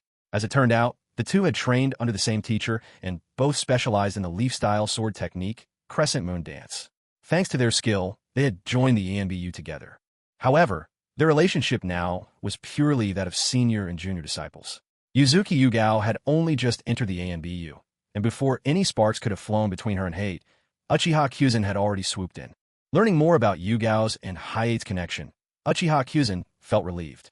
After all, he wasn't one to covet another man's wife, nor did he wish to play the rival in another's romance. Since Yuzuki Yugao was still single, all the better. On the journey home, Uchiha Kyuzen also invited Yuzuki Yugao to demonstrate her famous leaf-style sword technique, Crescent Moon Dance. Watching Yugao perform the Crescent Moon Dance was a true delight. As Uchiha Kyuzen admired her skill, he discreetly activated his Mangekyo Sharingan, copying the technique as he watched. After all, it never hurts to master another art. Uchiha Kyuzen made no attempt to hide what he was doing. He copied the technique openly. This honesty led the two to spar together, honing their skills as they traveled. Whether or not their swordsmanship truly improved wasn't clear, but one thing was certain. Their relationship became even closer. Kyuzen had a feeling that, once they reported back and handed in their mission, something worth looking forward to just might happen. After all, since Mikoto had become pregnant, it had been a very long time since Uchiha Kyuzen had enjoyed certain pleasures. While the group wasn't rushing their return, both Uchiha Kyuzen and Yuzuki Yugao felt the time on the road passed in the blink of an eye. Along the way, Yugao taught Kyuzen her sword arts, while Kyuzen taught her Jinjutsu. Their skills intertwined, students and teachers in turn, and before they knew it, they'd arrived at the gates of the Hidden Leaf Village. Meanwhile, the Uzumaki mother and daughter, during this calm and unhurried journey, had also begun to recover physically, at least to the point where they could manage the tasks of ordinary people. Soon, Uchiha Kyuzen and his companions passed through the great gates and made their way to the Hokage's office, where they greeted the third Hokage. The third Hokage began by greeting Uzumaki Xiangling and her daughter with a cheerful smile, warmly welcoming them and offering some words of reassurance. He then instructed some specialists to escort the mother and daughter out, making sure they would be settled somewhere safe and comfortable. Afterward, he praised Uchiha Chioshan and his companions, asking them to briefly recount the events. Chioshan and Kakashi took turns explaining, and the third Hokage nodded along approvingly as he listened. Finally, the third Hokage told Kakashi and Yuzuki Yugao to go home and rest, yet he asked Uchiha Chioshan to stay. Chioshan, already guessing what this was about, caught Yugao's worried gaze and shot her a reassuring look, silently telling her not to worry and to go ahead. Although Yugao was a bit concerned, she obediently did as she was told and quietly withdrew from the room. Once Kakashi and Yugao had both left, The third Hokage dismissed the guards lurking in the shadows as well. He picked up his pipe, took a slow drag, and spoke at last. Chioshan, how should we arrange things for Uzumaki Xiangling and her daughter? Chioshan pondered for a moment before replying, just settle them in the usual way. No need for any special treatment. I promised them when I brought them back that we wouldn't force them to become shinobi. Let them decide for themselves. And, if possible, place them somewhere near Uzumaki Naruto. Xiangling is technically Naruto's aunt. After all, and since Naruto is the child of the fourth Hokage, Konoha has already shortchanged him far too much. By putting Xiangling nearby, she can look after him too. Besides, even if Xiangling learns that Naruto is a Jinchuriki, she won't judge or shun him. This way, we can at least answer to the fourth Hokage for how his child is treated. Hearing Chioshan's words, the third Hokage opened his mouth as if to speak. He wanted to object. In truth, the hardship and isolation he'd forced on Naruto were deliberate. By making Naruto an outcast, the Hokage ensured that he would always hold a special place in the boy's life, so that even if Naruto grew strong as a Jinchuriki, he would remain loyal and obedient to the Hokage. If Xiangling were to be placed by Naruto's side, especially considering they're both from the Uzumaki clan and the close relationship between Xiangling and Kushina, she would surely treat Naruto like her own son. In no time at all, Xiangling might replace the Hokage in Naruto's heart, which would disrupt all his carefully laid plans for the future. But although the third Hokage opened his mouth again, in the end he didn't voice his objections. His own fate now hung by a thread, entirely dependent on Uchiha Chioshan's goodwill. If he were to lay bare his selfish, sordid intentions, he'd be handing Chioshan yet another reason to kill him, and nothing good could come from exposing his ugliness. So, in the end, all the third Hokage could do was give a heavy, resigned grunt of acknowledgement. Chioshan glanced sidelong at the Hokage. He'd long since seen through all the old man's schemes, but had never bothered to call him out. As for Naruto Uzumaki, he had truly endured a difficult childhood. Despite being the son of the fourth Hokage, not only did he receive none of the privileges one might expect, he was also manipulated by both the third Hokage and Danzo Shimura. He practically grew up steeped in adversity. Just look at Konohamaru, the third Hokage's grandson. What a contrast. The whole village knows who he is and goes out of their way to accommodate him. Even before he started school, he was assigned a special jonin, someone skilled at teaching, to serve as his private tutor. And Naruto, the son of the fourth Hokage, received no guarantees for even the basics of life, living off expired food, surrounded by people who looked upon him with hatred, and at times, outright abuse. If it had been anyone else in his shoes, they would have gone over to the dark side long ago, transformed into the Nine Tails, and leveled the entire Hidden Leaf village. Only Naruto could have borne such suffering. Uchiha Chioshan didn't actually object to the existence of privilege. Wherever there are people, there will always be privilege. In fact, whether in the Uchiha clan or in the Hidden Leaf village, Chioshan himself enjoyed a position of privilege. What he resented, however, was the hypocrisy. A grandson arranged for with every possible benefit, every privilege of education meticulously planned out, while on the other side, the hero's son was bent and molded into a mere tool. This was what truly chilled Uchiha Chioshan's heart. That's why he made sure to arrange for Uzumaki Karen and her mother to live near Naruto. In a way, it was a small measure of compensation for all that Naruto had endured. Besides, he was curious to see, now that Naruto would have Karen, a childhood friend growing up alongside him, would he still remain fixated on that so-called Sakura? Once Uchiha Chioshan was done settling Naruto and the mother and daughter, he felt his temper flare in spite of himself. He turned crankily to the third Hokage and asked, "Anything else? If not, I'm heading home." Hearing that Chioshan wanted to leave, the third Hokage hurriedly replied, "Chioshan, I've made copies of all the materials you asked for. They're ready and waiting in the secret chamber. Just give me a moment and I'll get them for you." Without waiting for a reply, the third Hokage set down his pipe, got up, and disappeared into the chamber behind him. Chioshan watched as the third Hokage bustled back and forth 5 times in total, only then managing to carry out more than a dozen scrolls, the same massive size as the scroll of seals, and stack them until they covered every inch of the Hokage's desk. Once the third Hokage had brought over all the documents, he began to introduce them to Uchiha Chioshan. This time, I more or less copied every single record from the village. It includes all the jutsu practiced here, secret arts, rare medicinal recipes, descriptions of the various Kekkei Genkai, and detailed accounts of the specialties, the ninjutsu, and secret techniques favored by each clan. There's information on barrier jutsu, medical ninjutsu, sensory techniques, and even the wood release passed down by the first Hokage, Hashirama Senju. Every possible aspect is covered. along with gathered intelligence reports, secret stories, and concise introductions of each force's strengths and signature jutsu. Uchiha Chiyoshan, seeing the collection's remarkable breadth, was deeply pleased. This time, the third Hokage had truly bundled together all that was left behind by the Senju clan, the long-standing archives of the village itself, and the accumulated wisdom of every family over the years, handing Uchiha Chiyoshan a complete, thoroughly duplicated set. With these records in his possession, Uchiha Chiyoshan knew that, even if Konoha village were to be erased from the world, he could almost single-handedly restore it to its former glory with the knowledge inside. Since these scrolls were all actually sealed scrolls, the content sealed within went far deeper than what could be seen on the surface. There was simply no way for Uchiha Chiyoshan to reseal them all into a single scroll and just carry them away. And, with no one else around, only the third Hokage, who was still under the sway of his Kodoeme Tsukumi and couldn't reveal any secrets, Uchiha Chiyoshan acted without hesitation. He activated his eternal Mangekyo Sharingan and, channeling the power of his ocular jutsu, Kamui, instantly transported every document on the desk to a specially prepared room inside his villa on Kamui's island.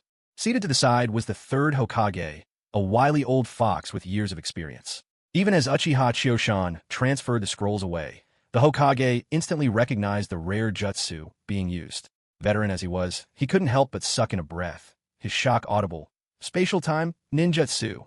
The third Hokage, watching all of his carefully compiled scrolls vanish, drew in another sharp breath, startled all over again. Spatial time, ninjutsu. Truth be told, if one judged only by strength, the third Hokage might not have been the most fearsome in the shinobi world. Yet, for experience and vision, he truly stood head and shoulders above the rest.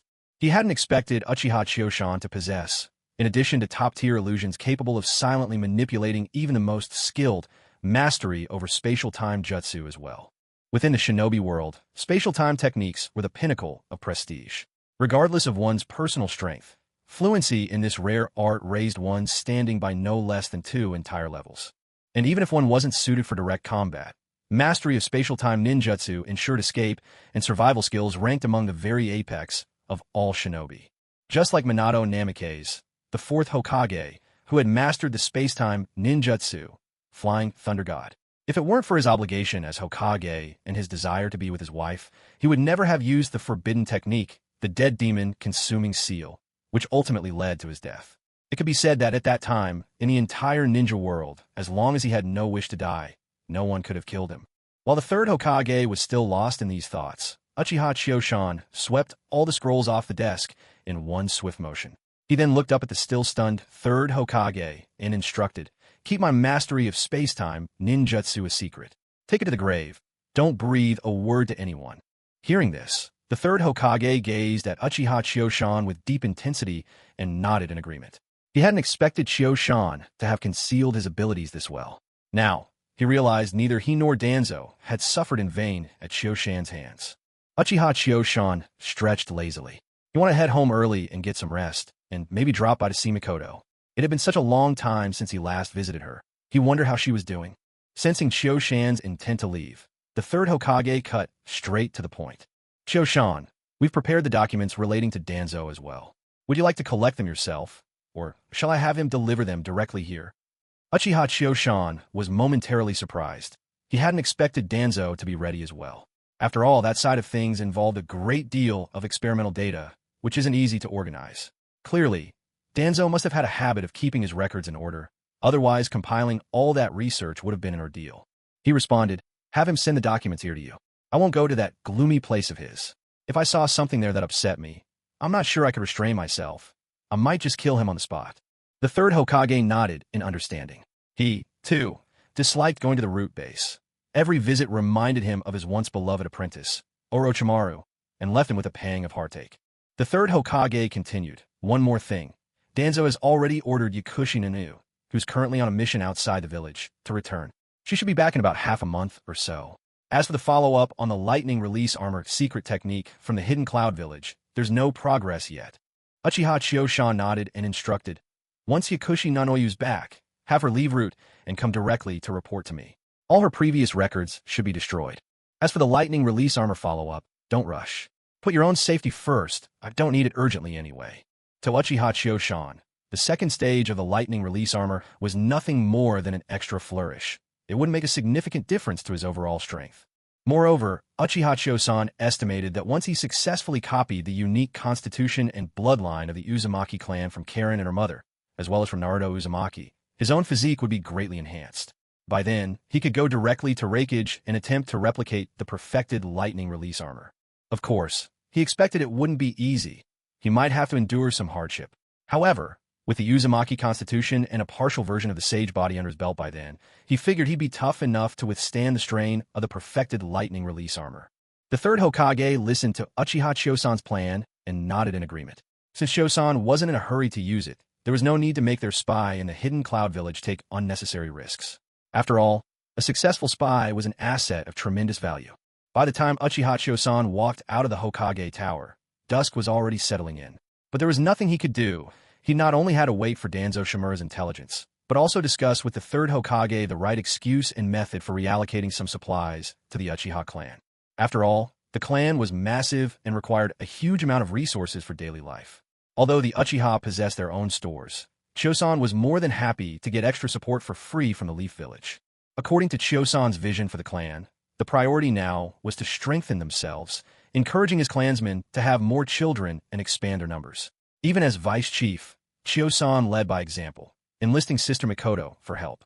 As for the trivial matter of earning a living, let the village take care of that for the time being.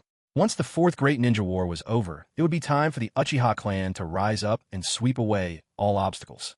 So, by the time Chosan finished all these affairs, it was already getting late. Just as Uchiha Chosan was heading from the Hokage Tower towards the Uchiha compound, and had just passed a street, he suddenly felt a presence. Looking to the end of the street, he found Yugao Yuzuki still waiting for him rather than having gone home to rest. Standing there amidst the evening breeze, her hair danced lightly as the wind caught it, highlighting the delicate beauty of a young girl in the dimming light. Seeing Yugao Yuzuki waiting for him so quietly brought a gentle smile to Chosan's face. He walked over and offered his hand to her. When Yugao saw Chosan's gesture, her cheeks flushed slightly, but she shyly placed her hand in his palm. Hand in hand, Chosan led Yugao toward the Uchiha compound, not pausing in his stride. As they walked, he asked her with a hint of concern, "Why didn't you go home to rest? Were you waiting for me all this time? Aren't you tired?" At this moment, a blush had already spread across Yuzuki Yugao's ears. Hearing Uchiha Kyuzen's words, she spoke softly yet with a note of resolve. "I was worried about you. Both Kakashi-senpai and I came out, and you were the only one left behind. I just couldn't set my mind at ease. Not long ago, the Uchiha clan had a conflict with Danzo Shimura. I'm not sure where the third Hokage stands, so I was afraid he might make things difficult for you. I'm young, and my voice carries little weight. I had no other way except to wait here for you. I even thought, if you didn't come out by nightfall, I'd run to the Uchiha clan and let them know. At the very least, your family would know that the third Hokage kept you behind." Listening to Yuzuki Yugao, Uchiha Kyuzen felt something inside him. His most tender place struck hard. He gazed at this foolish girl, her head bowed and face flushed, his eyes full of gentleness. Lowering his head, Kyuzen looked warmly at this silly girl. To be an elite shinobi accepted into the Umbu was no small feat, certainly not something achieved by ordinary schoolyard children. After all, being chosen for Umbu meant she'd undergone an entire regimen of training. And as for secrecy, those rules were ingrained in her soul. Yugao had to understand the consequences of what she was suggesting. Umbu, as a unit directly reporting to the third Hokage, placed absolute loyalty to the third above all else. If because of Kyuzen being detained by the Hokage, Yugao went to the Uchiha clan with news of the situation, if that ever came to light, the least she'd face would be expulsion from Umbu. And with a stain like that on her record, Yugao's path as a shinobi would be over. She'd be demoted to the life of an ordinary civilian, likely placed under constant surveillance. The harsher punishment? She could lose her status as both shinobi and citizen. She'd be imprisoned for no less than 10 years, and once released, exiled, never again allowed to set foot in the Hidden Leaf Village. Don't let the cheerful antics of the anime fool you. In the real world, Konoha is the largest shinobi village in the ninja world, and easily the most strictly managed, half-militarized city. Here, even the slightest betrayal is unforgivable. That this silly girl, Yugao, was prepared to report to the Uchiha clan meant she had already accepted whatever consequences might come. As for deceiving Kyuzen, that was simply impossible. Ever since Kyuzen awakened the Mangekyo Sharingan, his mental strength had soared, sharpening his senses to the point where he was nearly a sensory ninja himself. Telling whether someone was lying to him, such small tricks was now as easy as breathing. Unless Yuzuki Yugao possessed the wisdom and experience of cunning veterans like Orochimaru or the third Hokage at such a young age, which even Jiraiya and Tsunade didn't have, such mastery was out of reach. Uchiha Chosan fought the urge to ruffle Yugao's hair, choosing instead to give her hand a firm, reassuring squeeze. Sensing the surge of emotion in Uchiha Chosan's grip, Yugao, who had just been hanging her head like a timid quail, lifted her gaze to meet his. She understood the message in his eyes and responded with a radiant, wholehearted smile. The setting sun lit up Yugao's delicate, peach-like cheeks with a rosy glow, her brilliant grin basking in the golden warmth. A gentle breeze rustled her hair, and in that moment, it felt as if sunlight had poured straight into Uchiha Chosan's heart. For a moment, Uchiha Chosan stood there, lost in thought. He didn't speak further, but simply tightened his hold on Yugao's hand and led her forward. "You must be hungry. Since you've worked so hard, dinner's on me tonight. Let's get some barbecue. Eat as much as you want. You won't leave hungry." Feeling Chosan's hand grasp hers with such determination, Yugao beamed again and nodded enthusiastically. "Absolutely. Don't worry, I can really eat." Uchiha Chosan took Yugao to the most famous barbecue joint in the Hidden Leaf Village, and the two of them feasted to their heart's content. Ever since Chosan started training with lightning release armor, his appetite had grown enormously. Yugao, too, was a sword practitioner. With her swordplay, there's physical training and stamina to match, so she could certainly hold her own. Between the two of them, they polished off enough barbecue for 10 people. Chosan alone put away 6 portions, while Yugao finished 4. The staff couldn't help but cast them frequent glances, wondering if they belonged to the Akimichi clan. After they finished eating, neither felt like wandering around the village, having just returned from their mission. They walked hand in hand down the street for a while. Chosan, trying his luck, gently steered Yugao towards the Uchiha clan's compound. Sensing his intentions, Yugao darted a quick glance at him, then pretended not to notice and allowed herself to be guided, though a blush quietly crept onto her cheeks. Seeing that Yugao didn't object and followed him willingly, Chosan managed to maintain a calm appearance, but inside, he was brimming with joy. He led her straight into the Uchiha district, right to his own house.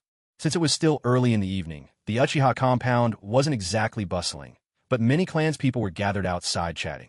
When they saw their promising young deputy leader returning with a girl for the first time, they fell silent, turning curious eyes toward Yugao. The older ones were easier to handle. They only watched them with a mixture of understanding and curiosity. After all, even the young deputy clan leader was getting on in years, and it was about the right age to start thinking about relationships.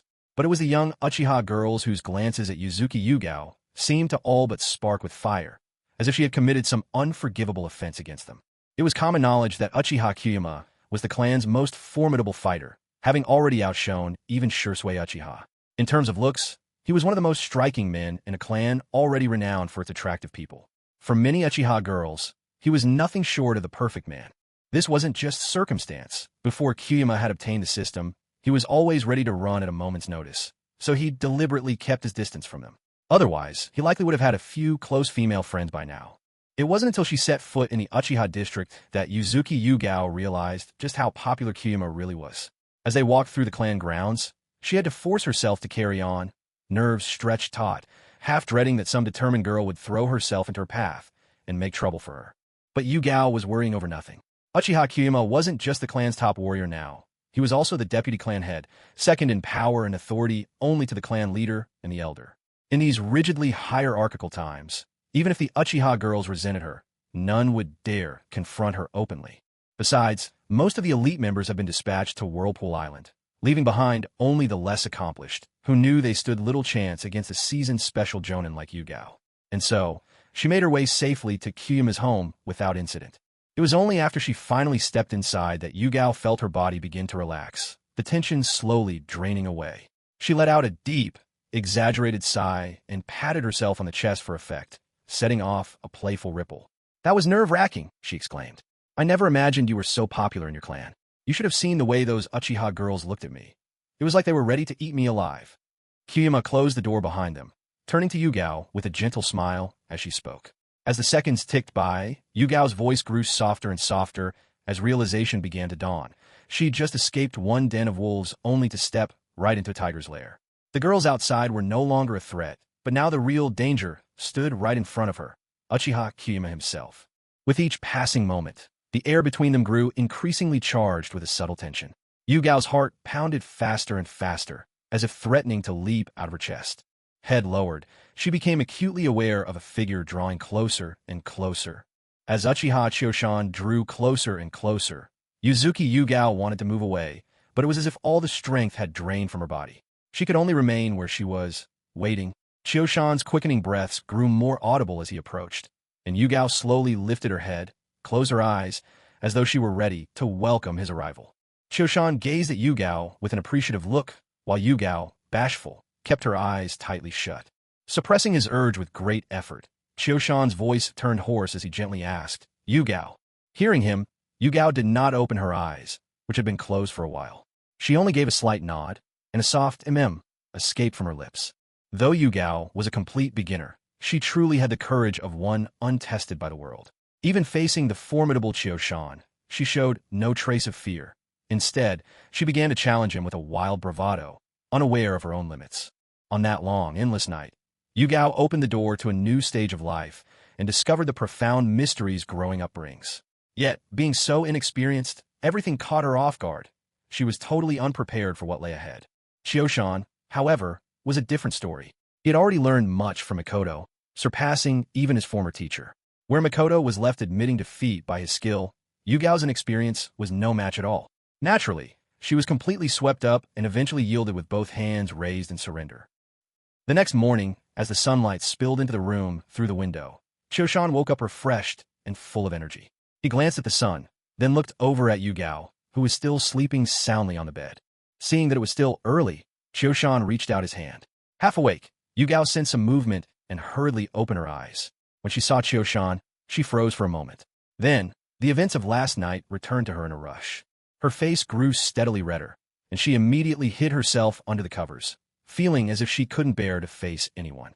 Chioshan found it amusing to see Yugao burrowed under the blanket like an ostrich hiding from the world. Did she truly think she could spend the whole day in there? He coaxed Yugao out from under the bedding bit by bit, gathering her into his arms and softly comforting her. All the while, his hands didn't remain idle, and before long, Yugao was left feeling dazed and drowsy once more. Ayatsuki Yugao had not expected this at all. After losing 3 matches in a row last night, she was dragged into another fight first thing this morning. She thought she'd finally have a chance to turn the tables, but Uchiha Kyuzen, energized by the morning, defeated her twice more. Even though she'd had a full night's rest and should have felt refreshed, Yugao found herself thoroughly exhausted by the morning's exertions, her whole body powerless as she collapsed on a bed and quickly drifted into a deep sleep once more. After his morning exercise, Uchiha Kyuzen felt completely rejuvenated, strength coursing through every limb. If only he hadn't seen just how utterly spent Yugao was, he would have pulled her back for another few rounds. He first went out to buy breakfast and placed it at Yugao's bedside. Then he set up a protective barrier at home to safeguard her while she slept, before heading out himself, planning to drop by at Sister Mikoto's place to see how things were going. In fact, Kyuzen had meant to visit Mikoto the previous evening, but something came up and delayed him. So, as soon as he'd made sure Yugao was settled this morning, he could hold himself back no longer and hurried to Mikoto's house. It just so happened that breakfast was underway at Mikoto's home. Kyuzen, never one for formalities, greeted Mikoto, ruffled Sasuke's hair, then gave a nod to the 2 little maids, Uchiha Izumi and Uchiha Ha, that stood by, before taking a seat and tucking in without the slightest guilt. The 2 young maids weren't surprised at all. After all, Vice Clan leader Kyuzen was Sasuke's master, which practically made him half the head of the household. As soon as Kyuzen sat down, they busied themselves serving him soup and dishes, scrambling to see to his breakfast. Mikoto's smile never left her face from the moment Kyuzen arrived, well aware of his renowned appetite. She directed Izumi to fry up a few more eggs and sausages, while she, already finished with her meal, watched on with amusement as Kyuzen devoured his breakfast, bite after hearty bite. Meanwhile, Sasuke snuck glances at Kyuzen from his side. He knew this man before him was his teacher.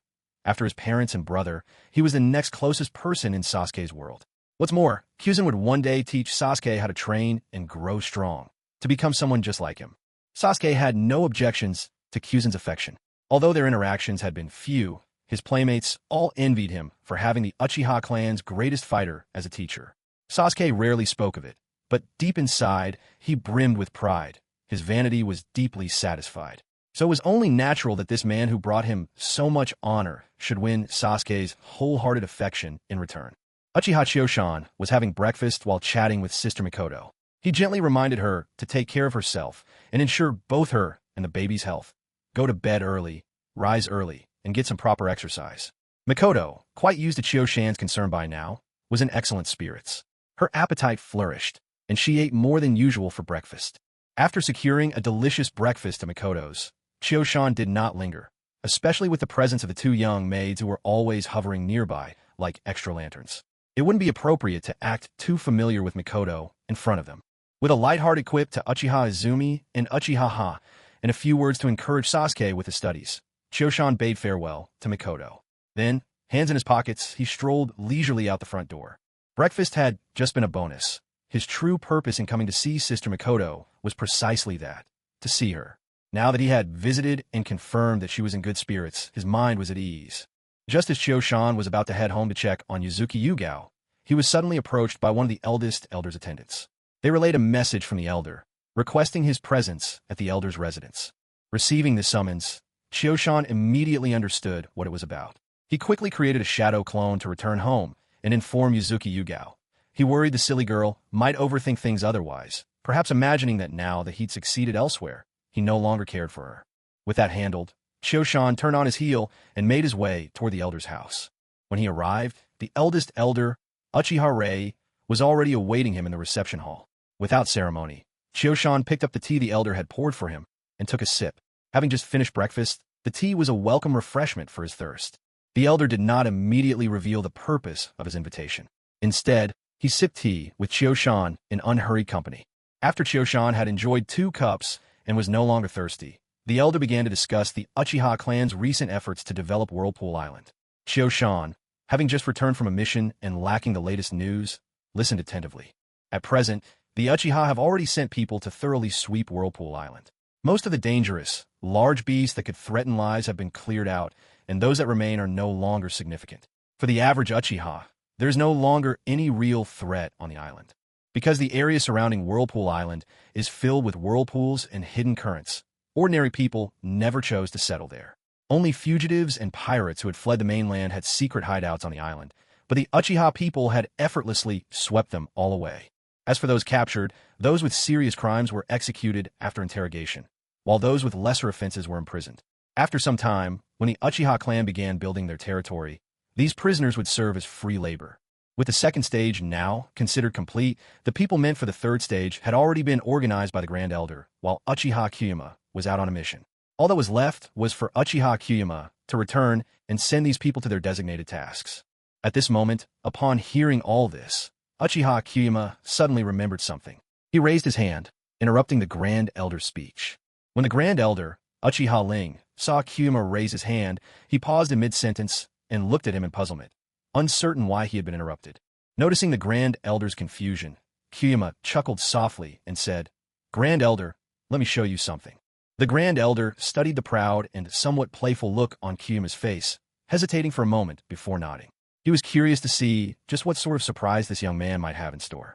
Clearing his throat, Kyuyama extended his hand toward the Grand Elder, palm upward. With a mere thought, something miraculous began. Out of nowhere, a vine sprouted swiftly from Kyuyama's palm. The vine grew at an astonishing pace, weaving around Kyuyama and the Grand Elder, quickly filling the entire reception room. The Grand Elder was utterly stunned as he watched the vine rapidly spread across the room from Kyuyama's hand. He never could have imagined that he would live to witness the legendary wood-release technique again, and to see it wielded by a member of the Uchiha clan who had awakened the Mangekyo Sharingan, no less. He could only sit there, wide-eyed, watching the vine fill the room in the blink of an eye, his mind seemingly frozen, incapable of any reaction. Once the room was overflowing with vines and Kyuyama sat back, serenely sipping his tea, the Grand Elder finally snapped back to himself. He reached out to touch the vines beside him, reassuring himself that they were real and not just an illusion conjured by Kyuyama's jinjutsu.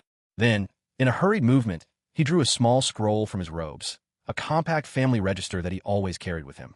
Every member of the Uchiha clan was recorded there. To keep the scroll portable, the names were written as tiny as mung beans. After all, those of the Uchiha clan were masters of the Sharingan, so poor eyesight was never a concern. The elder was rifling through the clan genealogy at a rapid pace, muttering quietly under his breath, "It shouldn't be. It simply shouldn't be. I remember every detail of the important members in the Uchiha clan's lineage. If you trace Uchiha Kyushin back 3 generations, It's pure Uchiha blood all the way. Let me check again. Could there be something I've missed? Or is my memory starting to fail me, to forget a matter of such importance? No, that can't be. If any Uchiha ever had dealings with the Senju clan, something so significant, how could I possibly not remember it? Uchiha Kyushin, sipping his tea, watched the elder's frenzied searching with a rather helpless expression. He spoke with resignation. Elder, there's no need to keep looking. I, Uchiha Kyushin, am pure-blooded Uchiha. I absolutely don't carry a drop of Senju blood. But the elder would hear none of it at this point. As if Kyushin's insistence meant nothing. How could there be no Senju blood when he had already awakened the wood release? Who would believe such a thing? When Kyushin spoke, the elder merely glanced at him, then ignored him altogether, focusing intently on the genealogy scroll. He held it close to his face, despite his perfectly good eyesight, peering over it with the intensity of someone both aged and stubborn. Kyushin, realizing the elder had no intention of paying him any mind, could only roll his eyes in exasperation. He took another sip of tea and waited patiently for the elder to finish his investigation. Time trickled by, moment after moment, until Kyushin had drunk 2 whole pots of tea and was close to needing the restroom. At long last, the old man finally lifted his head from the clan records. Elder Uchiha Ling, visibly weary, closed his eyes and pinched the bridge of his nose, his tone prickly as he said, "Well, how exactly did you come to possess the wood release? I've checked your ancestry for 3 generations. Pure Uchiha, no question. I looked 3 generations further and found the same. Any further, and I'd be searching through half the clan's history for nothing. The Senju bloodline couldn't possibly survive, let alone awaken in you. After 6 generations, the blood would be so diluted, it would be impossible to meet the conditions for wood release." Seeing the elder was finally willing to listen, Kyushin set down his cup and replied, "That's a rather long story." The elder, unconvinced by Kyushin's casual demeanor, fixed him with a hard stare and snapped, "Then make it short." Realizing the elder's patience had worn thin, Kyushin answered obediently, "I copied it." And with that, he said no more. The elder waited a moment. When Kyushin didn't elaborate, he asked, "That's it?" Kyushin nodded honestly, "That's it." A vein bulged visibly on the grand elder's forehead, and he spoke through gritted teeth. "Where? Who did you copy? How can you even copy them? Explain yourself. If you don't make everything clear, don't even think about leaving today." Seeing that the grand elder was truly angry, Uchiha Choshan didn't dare tease him any further. The grand elder had always treated him kindly, and if he really did get a beating, Choshan didn't have the courage to fight back. So, he decided to come clean, though not without some reservations. The grand elder probably knows that I earned a nickname, the Eye of Mimicry. Later, after awakening the Mangekyo Sharingan, I discovered one of its techniques, Eye of Mimicry, which allows me to copy certain bloodline abilities and secret arts, though with limits. The Grand Elder was visibly shocked upon hearing about this ability. After all, such a powerful ocular technique, if used wisely, could greatly enhance one's strength. However, he didn't interrupt Chioshan, only nodded for him to continue. Chioshan, encouraged by the Grand Elder's gesture, went on, "Not long ago, I went to report to the 3rd Hokage and joined the Umbu. After becoming a member, I happened to come across an Umbu operative who surprised me. He could use with style, a technique thought to be exclusive to the 1st Hokage, Hashirama Senju. I suspected he was a descendant of the Senju clan, secretly placed in Umbu by the 3rd Hokage. It just so happened that I had awakened the Eye of Mimicry, so I quietly trailed him a few times. I caught him practicing with style at the training grounds and was able to copy both his chakra nature and with style ninjutsu. But judging from my own observations and comparing the records left by our Uchiha clan, there's a huge difference between this ninja's wood style and that of Hashirama's Senju. If Hashirama's wood style was Super Kage level, then this ninja's is only at the elite ninja range, nowhere close to Kage level.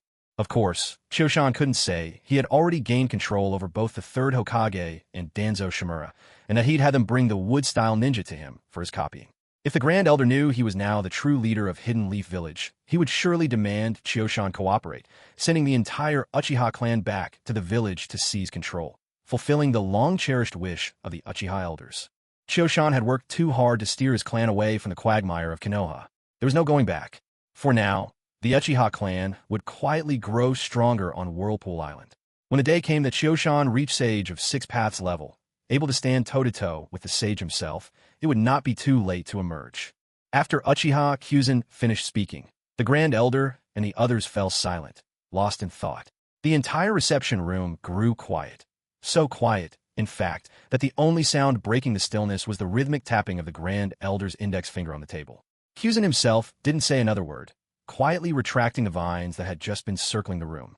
After a while, the Grand Elder sighed, breaking the heavy silence. I never imagined there was still someone mastering wood style, and that the third Hokage has been secretly hiding one away. The third is a wily old fox, harboring deep schemes. If he's hidden a wood style user within the ANBU, he must have a purpose for it. Kyuzin, even though your skills are formidable now, be extra vigilant when you're on missions for the ANBU. Once our Uchiha clan has fully relocated from the Leaf Village, there'll be no need to keep up appearances with the third. You could just come back. Kyuzin made no effort to argue. Instead, he smiled and replied, "It's all right, Grand Elder. Working in the ANBU can be interesting. I get to encounter novel situations and hone my abilities. Besides, you know how strong I am now. Even in the Leaf, I'm a force to be reckoned with. The third Hokage isn't like Shimura Danzo. He won't make a move against me unless he's certain of success. After all, at least on the surface, I'm one of his own. He won't do me wrong in the open." Grand Elder Uchiha Ling acknowledged the truth in Kyuzin's words and felt reassured. Yet his face suddenly turned stern, as if recalling something important. "Then tell me, what's the story behind your eye technique? That's an ability of enormous significance. Used properly, it could raise your strength to an entirely new level. Yet you didn't even consult this old man. I may not be as strong as you, but I've got more life experience. At the very least, I could offer you some counsel and advice." Hearing the elder's admonition, Kyuzin could only nod in acquiescence. He couldn't tell the Grand Elder that his knowledge of this shinobi world ran even deeper, or that he even knew everything that was still to come. So instead, he explained to the Grand Elder the effects of his copy eye technique. After learning about the abilities and limitations of Kyuzin's copy eye, the Grand Elder grew contemplative, murmuring quietly to himself. When it comes to secret arts and Kekkai Genkai, the most powerful are of course those of the 5 Kage throughout history. Among them, the second and third Tsuchikage stand out. They mastered the combined elements of wind, fire, and earth, a Kekkai Toda. Then there's the second Tsuchikage, Mu, with his unique invisibility jutsu. What a valuable skill. Too bad he's gone now, and I've never heard of anyone inheriting that particular technique. There's also the secret technique, lightning release armor, from the third and fourth Reikage, which is pretty impressive. While the third was alive, he made a name for himself relying on it. Rumor has it he could stand up to a tailed beast. That's something worth considering. And then there's the storm release in their village, which fuses water and lightning elements. It's quite powerful, too, and might be worth a try. As for the land of water, the current 5th Mizukage, Meitorumi, has both boil release and lava release, which are quite formidable. There's also the village's ice release. Don't forget the 3rd Kazekage's magnet release. It's incredibly powerful, and it even grants the advantage of flight. Uchiha Kyuzin watched as the Grand Elder muttered on and on. Far from feeling annoyed, he was filled with happiness. After all, having someone who cares for you, someone who draws on his life's experiences to pave the way for you, means they want nothing more than to help you go further in life. Just then, the Grand Elder suddenly seemed to remember something and turned to ask, "You were just now showing off the wood release you copied. Is there a reason for that? You never struck me as someone who'd do something just to show off." Hearing the Grand Elder's question, Kyuzin gave a helpless pat to his own head. After all this talk, they were finally getting to the point. Kyuzin glanced around. This wasn't the right place for a demonstration. With the Elder's permission, he brought him into his own Kamui space. The Grand Elder, Uchiha Rei, stood atop the highest point of Kyuzin's celestial island and surveyed the entire landscape. Though it isn't my first time seeing this space, I'm still overwhelmed by it. Kyuzin, your eye technique truly feels like a gift from the gods themselves, and you, it seems, are the one chosen by them. Your arrival saved the entire Uchiha clan. And I must say, this time the island feels much bigger than before. It looks like your power has taken yet another giant leap forward. The world ahead is for young people like you, Kyuzin. Keep striving. All Kyuzin could do in response to the Elder's words was nod in acknowledgement. Then, Kyuzin took the Grand Elder to an open clearing.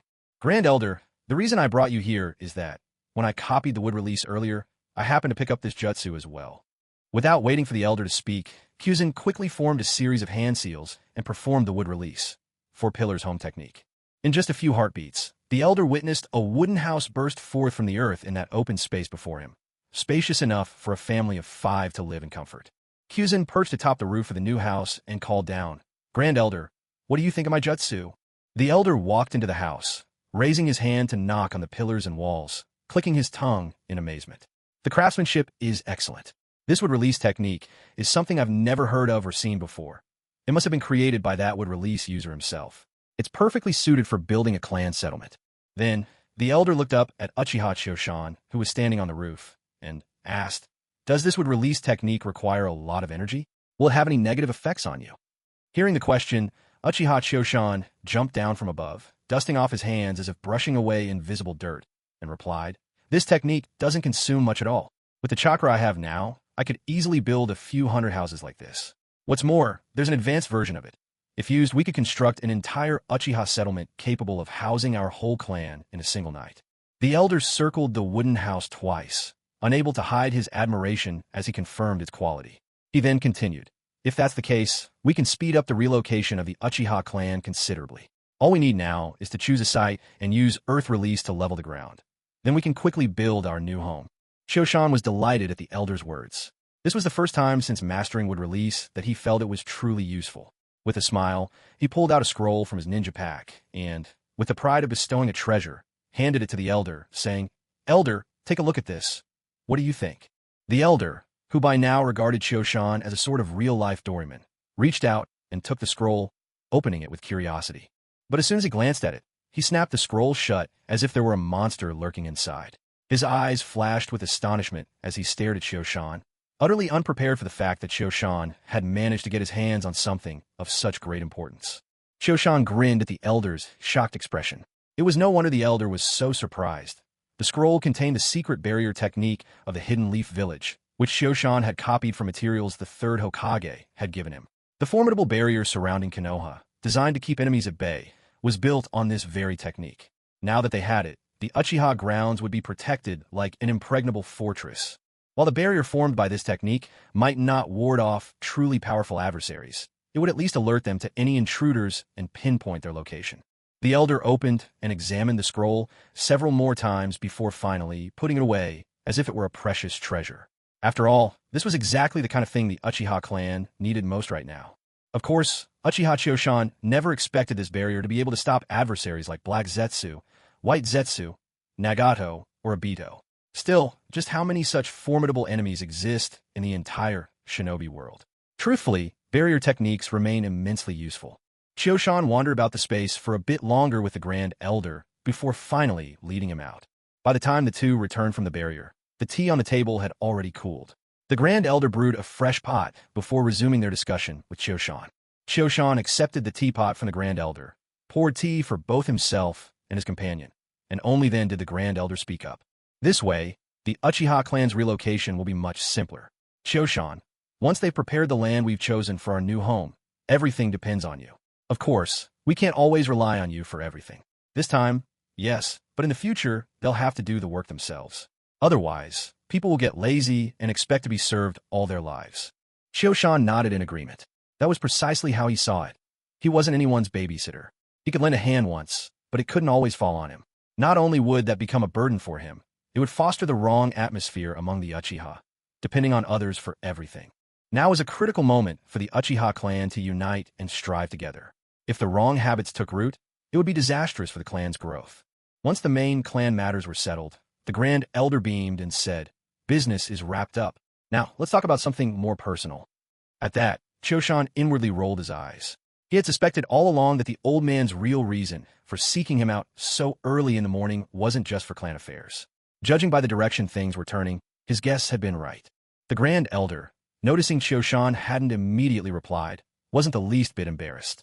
Instead, he chuckled and asked, "I heard you brought a young lady home last night, and she even stayed over?" Choshan didn't act shy about it. After all, by this age, it was only natural for him to start thinking about settling down. Nothing to be embarrassed about. He sipped his tea and replied, "Yes, I met a girl on a mission with the Umbu. I like her, and fortunately, she likes me too." The Grand Elder absent-mindedly tapped his finger on the table as he searched for the right words. "Well, you're at that stage where it's time to find someone special. In fact, I'd picked out a few girls in the clan to introduce to you. But who'd have thought you'd bring one home yourself?" The Grand Elder paused for a moment. Seeing that there was no sign of displeasure on Uchiha Chosan's face, he continued, "I'm not stopping you from meeting girls outside the clan. But you should know, as the foremost warrior of our Uchiha clan, you are always setting an example for the others. If everyone follows your lead and forms families outside, While the Uchiha clan may not fall apart, our internal unity will be greatly weakened. The Grand Elder glanced again at Ukihara Chio-san's expression. He understood that, at Chio-san's age, love meant more than life itself to him. What's more, for someone so young to have reached such heights, it would be impossible not to have some pride. And for the proud, nothing is more infuriating than being told what to do. That was why, when it came to matters like this, the Grand Elder always took extra care in how he spoke to Chio-san. Since he hadn't detected any impatience from Ukihara Chio-san, the Grand Elder continued, "None of these are big issues. They're not enough to shake the foundation of the Uchiha. Besides, in a while, the entire clan will be moving to Whirlpool Island. It won't be so easy to meet people from outside the Uchiha anymore." Now, Grand Elder Uchiha Ling stared solemnly into Chio-san's eyes, all seriousness in his voice. "I called you here because there's something I wish to say, and frankly, with your intelligence, you've probably already guessed what it is. You are the premier talent of this Uchiha generation, perhaps even more gifted than Uchiha Madara himself. What sets you apart is that from a young age, you've known humility and restraint.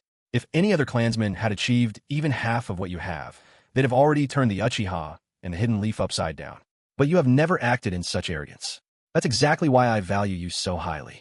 Since you've awakened the Mangekyo, and your dojutsu is far more powerful than most, it shows that the Uchiha blood in your veins is exceptionally pure, perhaps even purer than that of Fugaku's line. That's why I hope you'll choose an Uchiha woman to carry on your bloodline. If you were to have a child with someone from outside the clan, our blood would become diluted. So much so, your child might even struggle to awaken the Sharingan." Just as Ukihara Chio-san was about to reply, the Grand Elder raised a hand to stop him. "I don't care how many women you have outside, nor will I stop you from seeking love beyond our clan. I only hope you'll also choose one, or even several, Uchiha women of your own. Our blood is so pure, and should it fade away, I would bear that responsibility as Grand Elder. If there's someone you like, just tell me, and I'll help you talk to her. Of course, matters of the young should ultimately be settled by the young themselves.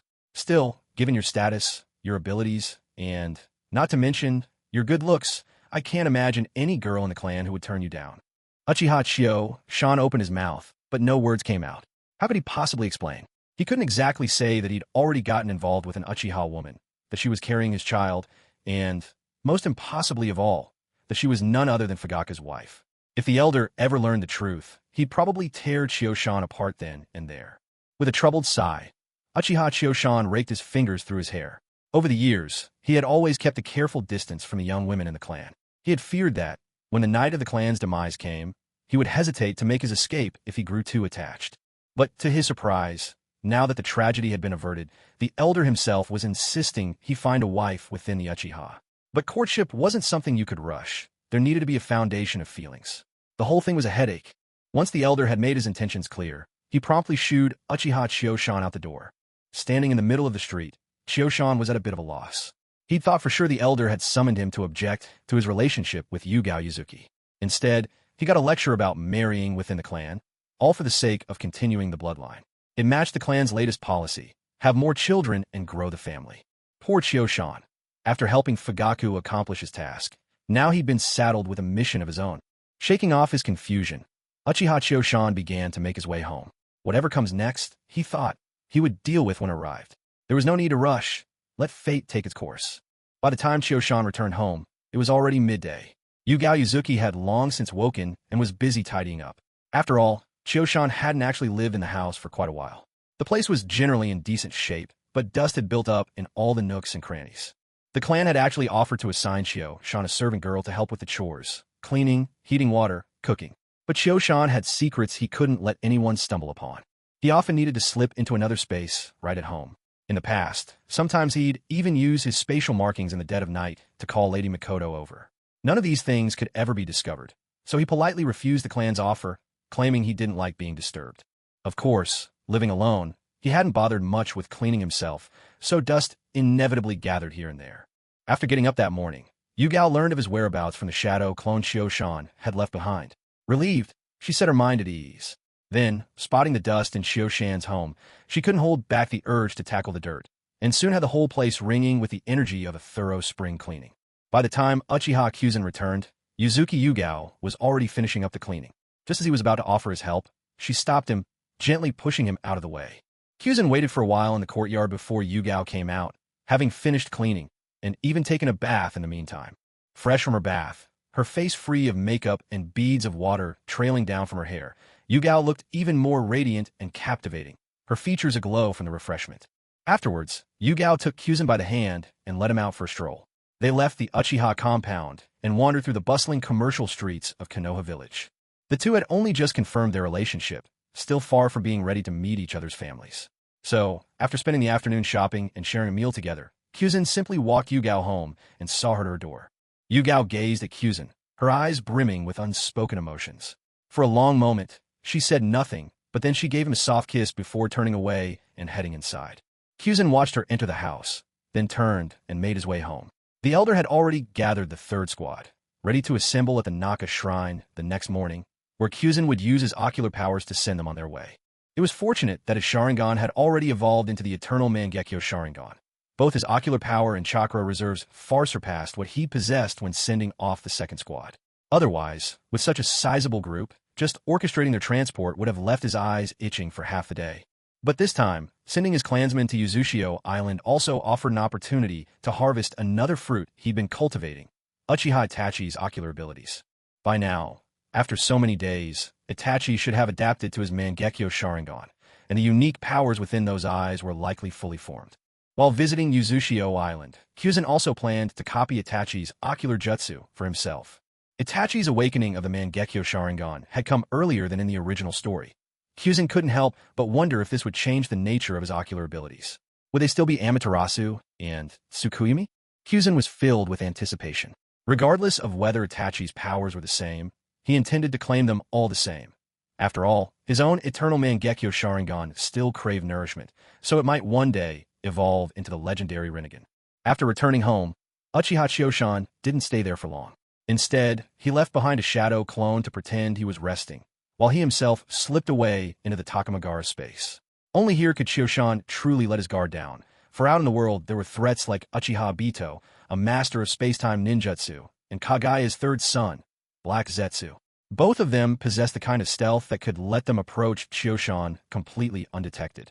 Although Chioshan's spiritual awareness had grown remarkably sharp, neither Black Zetsu, who'd lived for over 1,000 years, nor Obito, who inherited Uchiha Madara's formidable legacy, was an opponent to be taken lightly. Who could say whether they had their own ways to bypass his senses? Out of caution, then, Chioshan chose the safest path, retreating to the shelter of Takamagara to rest without worry. Just last night, when he had stayed at home with Yuzuki Yugao, Chioshan had been on high alert, even going so far as to station 2 extra shadow clones outside as sentries. In truth, if Chioshan could somehow attain the Uzumaki clan's signature sensory ninjutsu, Kagura's mind-eye, he would no longer have to worry about sneak attacks. That particular ability was said to be the pinnacle of sensory techniques, a passive skill, always available as long as one willed it, and with barely any cost in chakra. For Chioshan, it would add no real burden at all. Chioshan found himself rather envious of the Uzumaki clan's unique physical constitution. To achieve as flawless a replication as possible of their bloodline, he needed Karen Uzumaki to first recover her health. Only then could he try to perfectly copy the blood traits of both Karen and her mother, as well as that of Uzumaki Naruto, thereby gaining a truly pristine Uzumaki lineage. Sadly, Uzumaki Kushina was already dead. There was no way to draw upon her directly. Had it been possible, the resulting bloodline might have been even closer to perfect.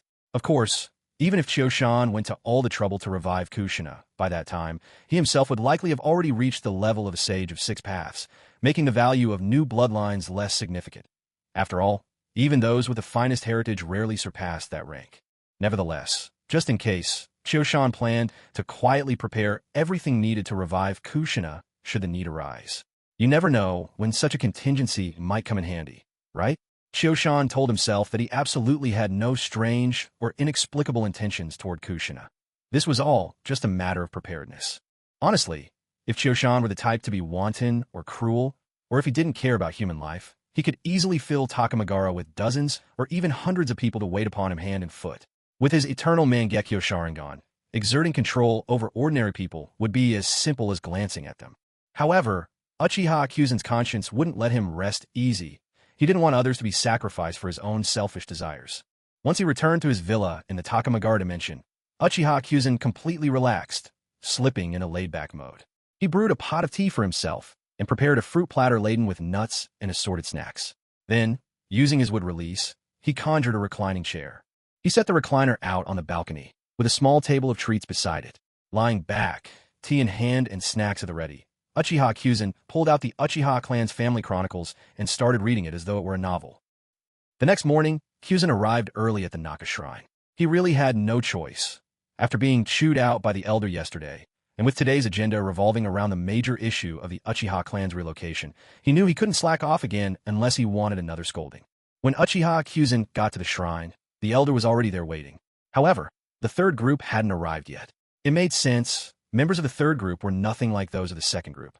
The latter were elite shinobi sent to fight on Yuzushi Island and clear the wild beasts. In contrast, the third group was many times larger and had a completely different mission: to develop the clan's future settlement in their chosen location. Most of the third group had special skills, particularly in construction. They couldn't be held to the same standards as combat personnel. So, the elder showed no irritation at their disorderly arrival. After all, different people call for different expectations. He noticed Kyuzen as soon as he entered the shrine and smiled in greeting, clearly pleased to see Kyuzen so early. Kyuzen, rather than waiting quietly after arriving at the shrine, started wandering around the place again. Last time, he had pulled up the sage's stone tablet, left by the sage of 6 paths, and tossed it into his own space, leaving only a large pit where it once stood. Now, the pit had been filled in. Not that he knew whether the elder was responsible. Since the elder hadn't mentioned the missing tablet, Kyuzen wasn't about to bring it up either, playing dumb as if nothing had happened. When Uchiha Chosan finished his stroll around the Nanga shrine and returned to the gathering place, everyone had already arrived. As soon as these people saw him, they all greeted him with respectful politeness. After all, he was the deputy head of the Uchiha clan, their foremost warrior, and not long ago he had cut down Danzo Shimura and his group, their longtime adversaries outside the village, with a single stroke, finally letting the Uchiha breathe a sigh of relief. That deed alone had earned him his clan's high regard. Since the elder had already explained everything to the group beforehand, Chosan wasted no time once everyone was assembled. He activated his eternal Mangekyo Sharingan, fixed his gaze on the assembled crowd, and, using the eye technique Takamagara, sent the hundreds of neatly arranged Uchiha straight into his personal dimension in the blink of an eye. After transporting them all to Takamagara, Chosan blinked and, feeling no discomfort in his eyes, couldn't help but feel a hint of delight. Since the last time he knocked Kakashi unconscious and copied the eye technique Kamui, Chosan had not only acquired a space akin to that of Kamui, but had also gained a spatial attack ability. He could twist and tear open space, dragging anything or anyone nearby into the rift. In addition, his Takamagara technique had also been enhanced. Now he could effortlessly move hundreds of people into his dimension in one go. Perhaps it was because his eyes were the eternal Mangekyo Sharingan, but his version of Kamui was far less cumbersome than Kakashi's. He no longer needed such lengthy preparation. As long as his eternal Mangekyo Sharingan fell upon a place, he could tear it open instantly. If he focused a bit more chakra, he could forcibly send his target straight into his Kamui dimension. Chosan's newly acquired Kamui dimension resembled a Bido Uchiha's, a vast, empty space, perfect for locking people away, as if installing a private prison into another world. Once someone was sealed inside, their fate was entirely in Chosan's hands. Even if he confined a tailed beast, he wouldn't have to worry about it escaping. Of course, this Kamui space had its flaws. For instance, it couldn't hold those proficient in time-space ninjutsu. If someone, like the 4th Hokage, had a spatial marker in the ninja world, they could spend a tremendous amount of chakra to escape from the Kamui dimension. But if you knew nothing of time-space ninjutsu, then you'd just have to endure your confinement and hope the owner of the space didn't forget about you, leaving you to starve in the endless void. Chosan had just finished examining his eyes and was preparing to enter the Takamagara space himself, when, unexpectedly, he noticed the great elder already at his side. Uchiha Kyuzen put his journey to Takamagara on hold, turning his gaze to the approaching Grand Elder. The Grand Elder came up to Uchiha Kyuzen, pointed at himself, and said, "This time, I'll be going with you to Whirlpool Island. Take me along as well." Only then did Uchiha Kyuzen notice that the Grand Elder was dressed differently than usual. He was already clad in combat gear, clearly prepared for this in advance. A hint of confusion crossed Kyuzen's face. When they discussed their plans yesterday, the Grand Elder hadn't mentioned coming along to Whirlpool Island. Seeing Kyuzen's puzzled expression, the Grand Elder, Uchiha Rei, grumbled, "You think I want to go? Wouldn't it be better if I stayed here, holding down the fort? It was only last night that I found out. Uchiha Fugaku, that blockhead, left his pregnant wife at home and went off to Whirlpool Island to lead our clan's expansion. Do you think I'm someone so utterly lacking in feeling? I'm heading to Whirlpool Island to bring him back. He should spend more time with his wife. Kyuzin was startled by the Grand Elder's words. For a moment, he wondered if the old man had somehow caught wind of his affair with Lady Mikoto and was hinting at it now. But as Kyuzin studied the Grand Elder's face, he realized it was just his nerves getting the better of him. The old man was simply speaking his mind, with no hidden suspicions. Even so, Kyuzin couldn't shrug off the uneasy feeling. Not when he knew, deep down, that Lady Mikoto's pregnancy had nothing to do with Uchiha Fugaku. Yet he couldn't bring himself to protest. Whatever angle he considered, the Grand Elder was in the right. Still, the thought of Uchiha Fugaku sharing a roof with Lady Mikoto gnawed at Kyuzin. But as for killing Fugaku for no good reason, Kyuzin wasn't capable of that.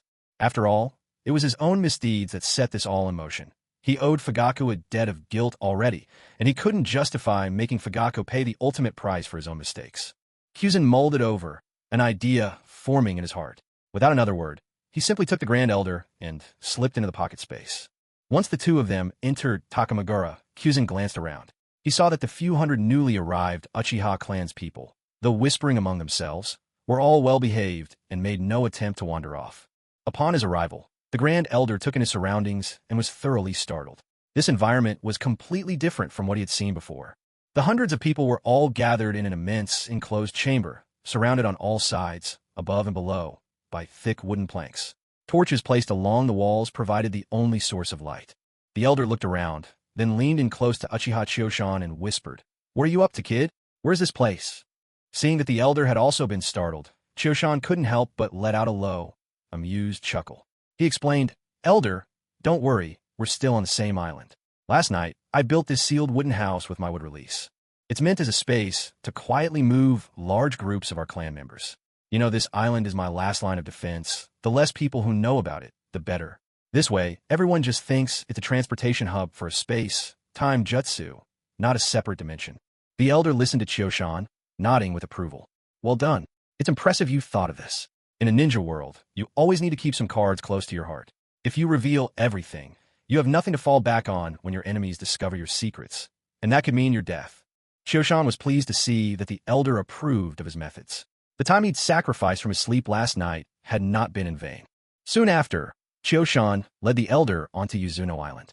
Meanwhile, Uchiha Fugaku and the others, who'd been alerted ahead of time, were already waiting to receive them. But even Fugaku hadn't expected that the elder would come along this time. He was taken aback at the sight, quickly stepping forward to greet him. "Elder, what brings you here?"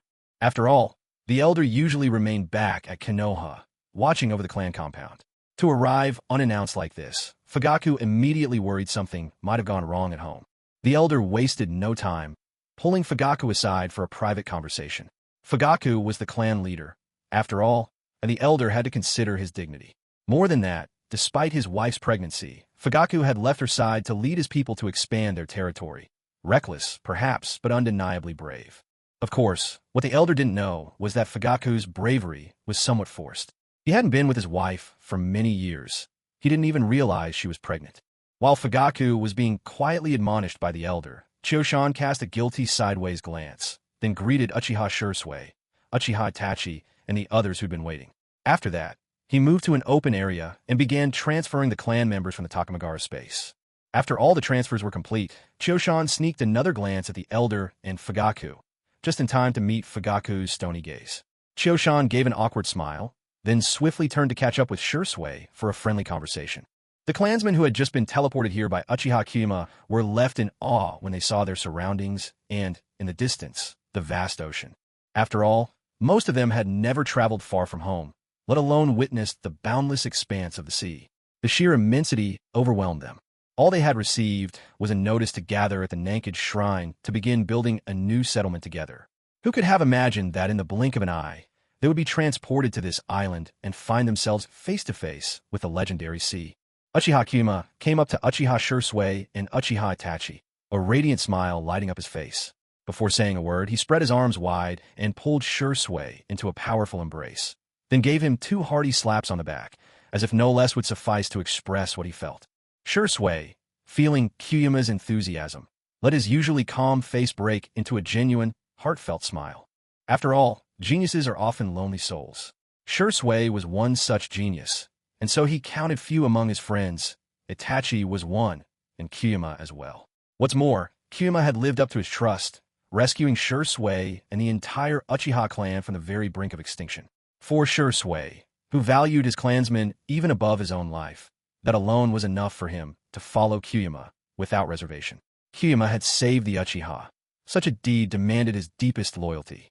Because of this, although Shui said nothing, his happiness at Kyuma's arrival was plain to see. Standing nearby, Itachi watched them quietly. When he saw the two embracing, his lips curled ever so slightly into a smile.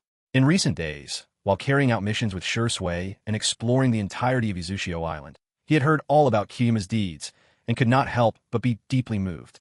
It shocked him to realize that in the Uchiha clan, beyond the brother he admired, Shui, there was still another quietly working to save their people. Someone who had even managed to defuse the looming conflict between the clan and the village.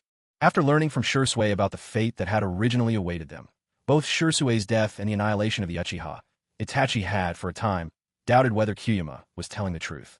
But everything he observed contradicted those doubts. Shui had never revealed his Mangekyo to anyone, yet Itachi had awakened his own after witnessing Shusui's death. He could also see, from the way the Uchiha now interacted with the village, that their relationship had taken a new direction. All this pointed to one truth. Uchiha Kyuma truly possessed eyes capable of seeing the future. As for the future of Itachi Uchiha, although Uchiha Choshan had never spelled it out, it was clear to him, as the eldest son of the clan leader, as the prodigy of the Uchiha family, that he was the designated heir. He was meant to inherit the mantle when the clan leader passed on. Yet now that the Uchiha clan had been annihilated, there was no way the village of Konoha would let him go. For Itachi Uchiha, his fate was clear. Either death, or a life as a fugitive, a rogue ninja who had fled from Konoha. So, when it came to the prospect of the Uchiha clan leaving Konoha and relocating to the Whirlpool Island, he couldn't have agreed more wholeheartedly. This way, Shui would still be alive, the clan would not have been destroyed, his parents would still be safe, and his beloved younger brother Sasuke could live a healthy life and grow to adulthood. He himself would no longer have to be trapped between his clan and the village, torn and forced to choose. Otherwise, between the two groups he loved most, it would inevitably come down to betraying one for the other. Moreover, the mysterious figure lurking in the shadows, always watching the Uchiha clan, would surely be thrown into disarray by this unexpected move. Itachi quietly pondered this. He had always stayed vigilant toward this enigmatic person, found lingering near the Uchiha lands, or perhaps deliberately letting himself be discovered. After the clan used space-time ninjutsu to relocate to the Whirlpool Island, it would be no simple task for that shadowy figure to find them again. For that reason, Itachi now held a very favorable attitude toward Choshan Uchiha. After all, Choshan had saved their clan, their parents, Shui, Sasuke, and even himself from a doomed fate. In Itachi's eyes, Choshan was someone to whom one could entrust both life and hope. On top of that, Choshan was now also his brother Sasuke's teacher, a role that made Itachi feel even closer to him. After Uchiha Choshan finished reminiscing with Shui, his gaze turned to Itachi, who stood quietly to the side. Bathed in the soft light of morning, both Shui and Itachi looked travel-worn and weary. Of course, in the past week, neither had truly rested. The whole time, they had been scrambling and struggling on this island, with nowhere to find peace or recuperation, leaving the traces of fatigue plain to see. But while their bodies appeared tired, their spirits were lively and bright. Now that the knot between the Uchiha clan and the village had been unraveled, and after these days of hard work and shared struggle, the shadows that once clung to Itachi had finally faded away. He exuded a warmth and clarity that made his presence calming and pleasant to all around him. Moreover, these days of eating, sleeping, and living side by side with his clansmen on the Whirlpool Island had given Itachi a sense of true belonging. Bit by bit, and without even realizing it, the old barriers between himself and the rest of the clan had simply vanished. This progress alone brought him sincere, heartfelt joy. Uchiha Chosan looked at the sunny, handsome young man before him and couldn't help but nod approvingly. He still had high hopes for Uchiha Itachi. Itachi's talent was remarkable, and his tactical mind ranked among the very best in the entire ninja world. It was just that he bore far too many burdens, and as time went on, a world weariness began to take hold of him. In the end, that was what led to his early death. Otherwise, even if not surpassing the Kage level, reaching its very peak would have been a simple task for him. Chosan decided to first catch up with Itachi, to reminisce and talk about the past, before bringing up the idea of copying his ocular abilities. After all, The Mangekyo Sharingan's powers are reflections of one's innermost heart, and the manifestation of those abilities stem from the deepest desires within. For someone to allow Chiyo-san to copy these powers is, in essence, to bare their soul. For most people, this is a difficult thing to do. Of course, Uchiha Chiyo-san was unaware that his current standing in Itachi's heart was incredibly high. Not only would Itachi have agreed without hesitation to let him copy the ocular abilities, but even if Chiyo-san had asked for the Mangekyo Sharingan itself, as long as he gave an acceptable reason, Itachi would have handed it over without a second thought.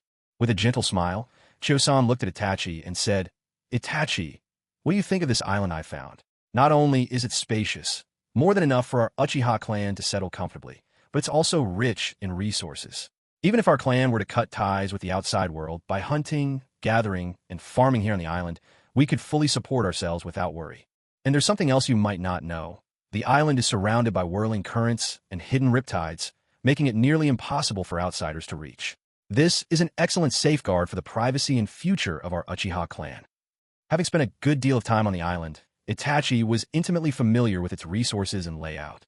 Deep down, he agreed that Chiyo-san had made an excellent choice for their clan. Upon hearing Chiyo-san's question, Itachi paused to gather his thoughts, then answered respectfully, "Lord Chiyo-san, I truly admire your choice. This island, both in secrecy and resources, more than meets all the needs of the Uchiha clan's growth. It is perfectly suited for us to choose seclusion and focus on our own development." Hearing Itachi's words, Chiyo-san smiled and gave his shoulder an encouraging pat. "No need to be so formal. We're our own people. After all, just address me the same way you would Sure-Sway. From now on, just call me Big Brother." Uchiha Itachi was, in fact, someone who respected rules and tradition. Although Uchiha Chiyo-san was only a few years older than him, Chiyo-san's position as the clan's deputy leader and his status as Sasuke's mentor put him a generation above, both in the clan hierarchy and in Itachi's mind. At present, Itachi greatly admired and respected Chiyo-san, which was why he addressed him so formally as Lord Chiyo-san. However, Itachi was not a rigid or pedantic person by nature. When Chiyo-san requested a less formal way of address, Itachi only hesitated for a moment before acquiescing, changing his words with a quiet, "All right, Brother Chiyo-san." Seeing Itachi's willingness to adopt the change, Chiyo-san felt a surge of happiness. To him, this meant Itachi was beginning to accept him more closely, not just as a superior, thus increasing his own chances of replicating Itachi's ocular powers. It also boded well for Chiyo-san's plans for the future. At that moment, Chiyo-san opened his mouth, as if about to speak but paused. Instead, he lifted his gaze, scanning the surroundings with some hesitation, before he addressed both Sure-Sway and Itachi. "Don't resist. I'm going to take you to a secluded place. It'll be easier to talk there." With that, Chiyo-san raised his arm and placed a hand on each of their shoulders. Sensing no resistance from either, he activated his ocular jutsu. Using a spatial marker he had left on Yuzushi Island, he transported the two of them to the far side of the island, atop a windswept cliff. He released them and took a few steps forward to the edge, looking out over the vast, rolling sea. The sight seemed to open his own heart, filling him with a rare sense of expansiveness. Here, the wide-open view ensured their conversation would not be overheard. Turning back to face Sure-Sway and Itachi, Chiyo-san spoke. "Now, our plan for the Uchiha clan to relocate from the Leaf Village has come to fruition. As long as nothing unexpected occurs, it won't be long before our entire clan settles on this island." He paused to let the words sink in before continuing. "So, whether it's you, Sure-Sway, or you, Itachi, as bearers of the Mangekyo Sharingan, your power has already reached the level of the Kage, leaders among leaders even at that rank. Remaining here on Yuzushi Island and becoming mired in everyday details will only hold you back, offering little for your growth and doing no favors for your future paths." Listening to Chiyo-san's words, both Sure-Sway and Itachi nodded in silent agreement. They understood. Having already swept the island clear of threats, remaining would waste their potential. As ninjas, both of them had a clear sense of their own roles and worth. Seeing that they agreed with his view, Uchiha Kyuma continued. "So, in my capacity as the deputy head of the Uchiha clan, I am assigning you both a mission. I hope you will accept it, and accomplish it with distinction." He paused, noticing that Sure-Sway and Itachi's expressions had already turned serious, then went on. "Sure-Sway, Itachi, through hidden channels I've received intelligence. The former leader of Mangekyo in the Land of Rain, Hanzo the Salamander, has been assassinated. The one who killed him is the leader of an organization called Akatsuki, a man named Pain. And this organization is anything but simple. Their goal might be to collect the tailed beasts and dominate the entire ninja world. Moreover, the leader of this group is exceptionally powerful, likely beyond Kage level. The other members are all notorious rogue ninja from across the world. That's why I am entrusting this investigation to you two, to gather information about this organization. But above all else, your own safety must come first. Do not take any reckless risks. He leaned forward for emphasis, and there are some among them who have set their sights not only on the Nine-Tails Jinchuriki in Konoha, but also on our Uchiha clan. At this, Uchiha Kiyama turned to Itachi and asked, Itachi, have you recently discovered an intruder in our clan's territory? Hearing this, Itachi immediately recalled that mysterious shadow and nodded, confirming there was indeed someone, very enigmatic and extremely strong. Kiyama nodded gravely. That individual is a member of Akatsuki. They've already marked the Uchiha. True, we've relocated to Yuzushi Island, making it hard for them to find us easily. Still, there are no secrets that last forever, and if we simply hole up on this island, they'll find us eventually. Which is why, for the safety of both Konoha and our clan, we must uncover the truth about Akatsuki. Only then will we have the initiative. With that, Uchiha Kiyama locked eyes with Shursui and Itachi and asked, well, this is a dangerous task. Do you have the confidence to see it through? Shursui and Itachi exchanged a determined look and nodded. No problem. For the sake of the Uchiha, we'll complete this mission. In truth, their willingness to accept the mission was also partly because of Konoha. After all, they grew up there and were raised on the will of fire. Although the Uchiha had separated from the village, it was only natural that they still cared about Konoha's fate. Uchiha Chioshan was well aware of this himself. However, as the de facto leader of the Hidden Leaf Village, he didn't regard Uchiha Shursui and Uchiha Itachi's actions as betrayal. In fact, the information about the Nine-Tails Jinchuriki was intentionally inserted by him. His purpose was to heighten their motivation and ensure they took the mission seriously. Seeing the two accept the mission without any hesitation, Uchiha Chioshan's stern expression softened, and he allowed a faint smile to appear. He offered some words of advice. The leader of the Akatsuki, Pain, is exceptionally powerful. Furthermore, most of the other members of this organization possess strength on the level of a Kage. Their abilities are both strange and formidable. So when you enter the Hidden Rain Village to investigate, you must prioritize your own safety. Don't be reckless, or alert them to your presence. Shursui and Itachi, noticing how seriously Uchiha Chioshan regarded this organization, felt the gravity in their hearts deepen even further. They nodded solemnly, assuring him that they would exercise great caution. Uchiha Chioshan hesitated for a moment, as if steeling himself, and then said, let me give you both a safeguard. This way, no matter what happens, you will be able to return safely. Making this decision clearly took a great deal of resolve for Uchiha Chioshan. While such a measure would indeed protect Shursui and Itachi, it might also foster a sense of dependence, potentially hindering their future growth, a future he had high hopes for. If the two of them could come into their own, it would bode well for the Uchiha clan as a whole. But then another thought crossed his mind. Only those who survive have a future. After all, not even Jiraiya, one of the legendary Sannin, managed to return alive from Rain Village. Though Shursui and Itachi had both awakened the Mangekyo Sharingan and reached Kage-level strength, compared to Jiraiya, they were still somewhat lacking in power and experience. Yet, Uchiha Chioshan believed that both Shursui and Itachi could overcome any feelings of dependency and truly mature. Without further explanation, Uchiha Chioshan activated his eternal Mangekyo Sharingan. Under the puzzled gaze of Shursui and Itachi, he extended his hand toward them and with a gentle movement, erased the rudimentary space markers he had previously placed on their foreheads. He then extended his index finger and touched their foreheads lightly, imprinting each of them with a sky blue mark, a complete version of a space marker. The mark flickered gently a few times before slowly fading from sight.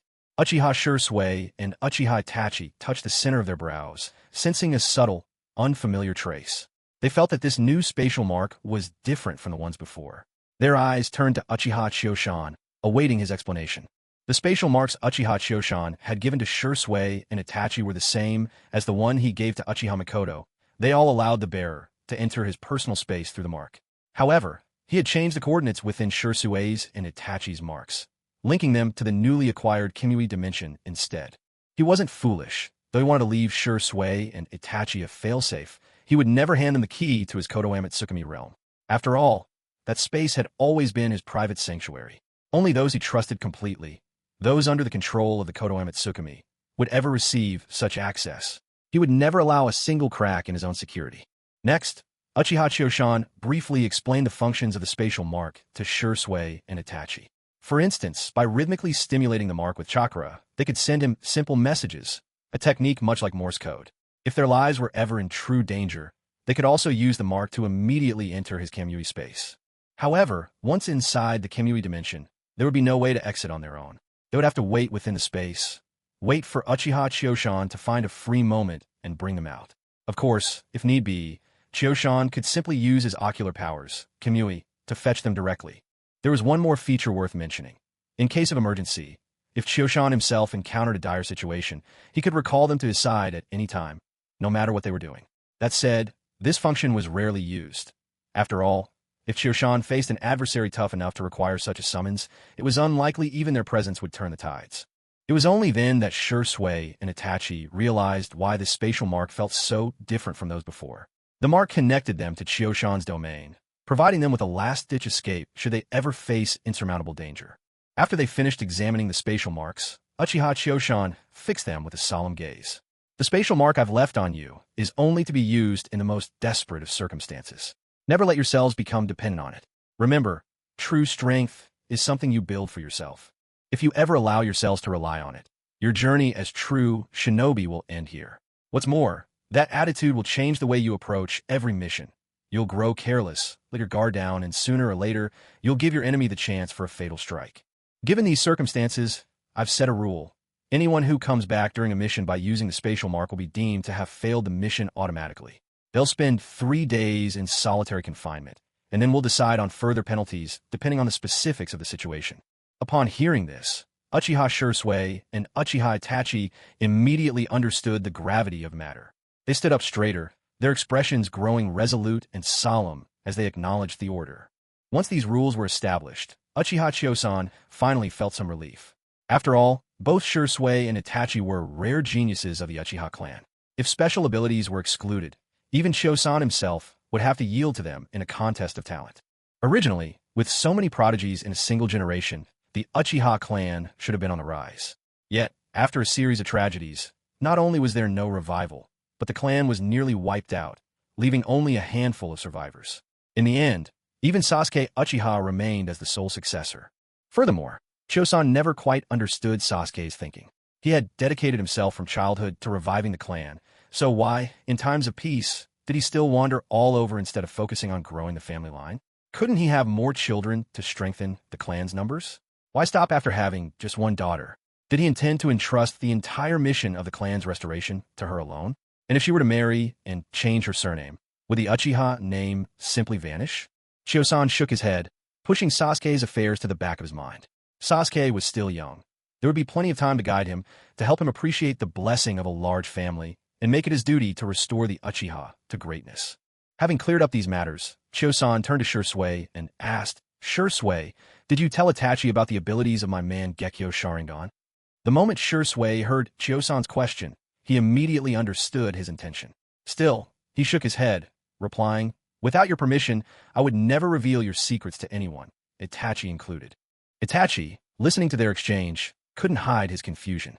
He, too, wielded the power of the Mangekyo Sharingan. Although he recognized how formidable its abilities were and how much it boosted his strength, he didn't see why they needed to be kept so strictly confidential. Shursui, noticing the look on Itachi's face, didn't say anything more. Instead, he glanced at Chosan, silently asking if he should explain things to Itachi. After all, when Chosan replicated Itachi's ocular abilities later, Itachi would have to understand what was happening.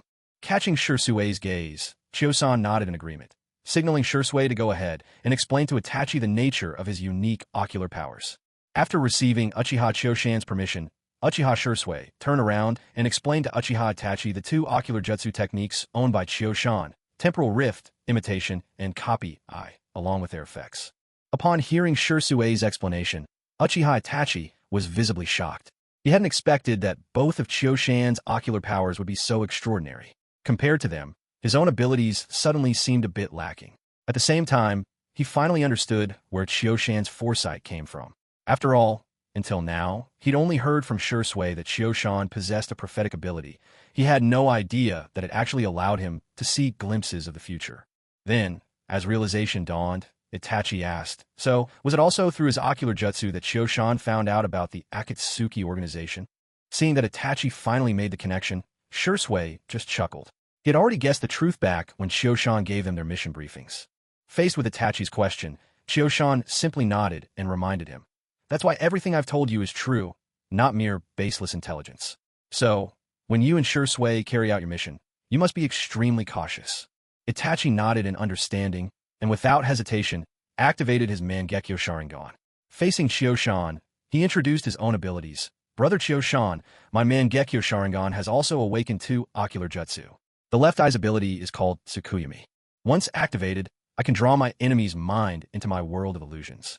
In the world of Tsukuyumi, everything, including time, space, mass, and more, falls under my control.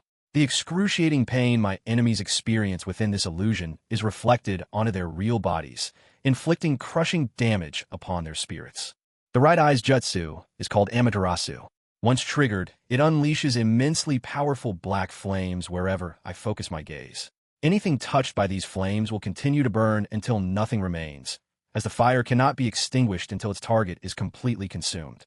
However, this ability puts a heavy strain on my eyes, so I must be careful when using it, otherwise it could lead to irreversible vision loss.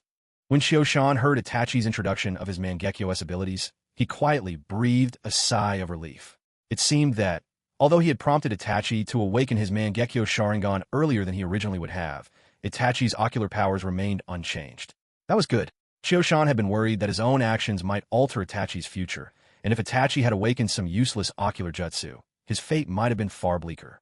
After finishing his explanation of his ocular powers, Itachi Uchiha looked straight into Kyuzen Uchiha's eyes and spoke earnestly. Kyuzen, you saved the Uchiha clan and Shursue's life. Although you haven't directly told me what sort of fate awaits Sasuke and me, since even my parents were killed, it's likely that neither Sasuke nor I would have had a happy ending.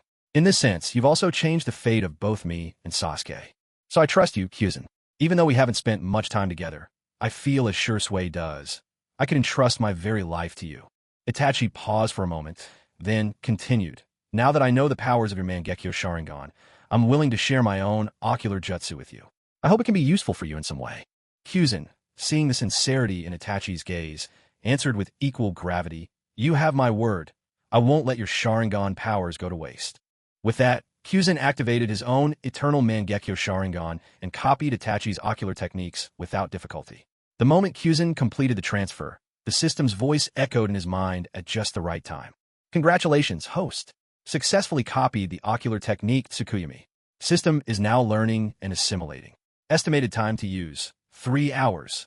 Congratulations, host. Successfully copied the ocular technique Amaterasu. System is now learning and assimilating. Estimated time to use, 5 hours. Kyuzen read the notifications with some confusion. In his mind, both Tsukuyumi and Amaterasu were practical and equally valuable ocular techniques. So why did it take longer to assimilate Amaterasu than Tsukuyumi? Soon, Kyuzen realized the answer. Tsukuyumi's abilities overlapped in some way with Fugaku Uchiha's Jinjutsu, his illusion techniques, while Amaterasu was an entirely new power for him.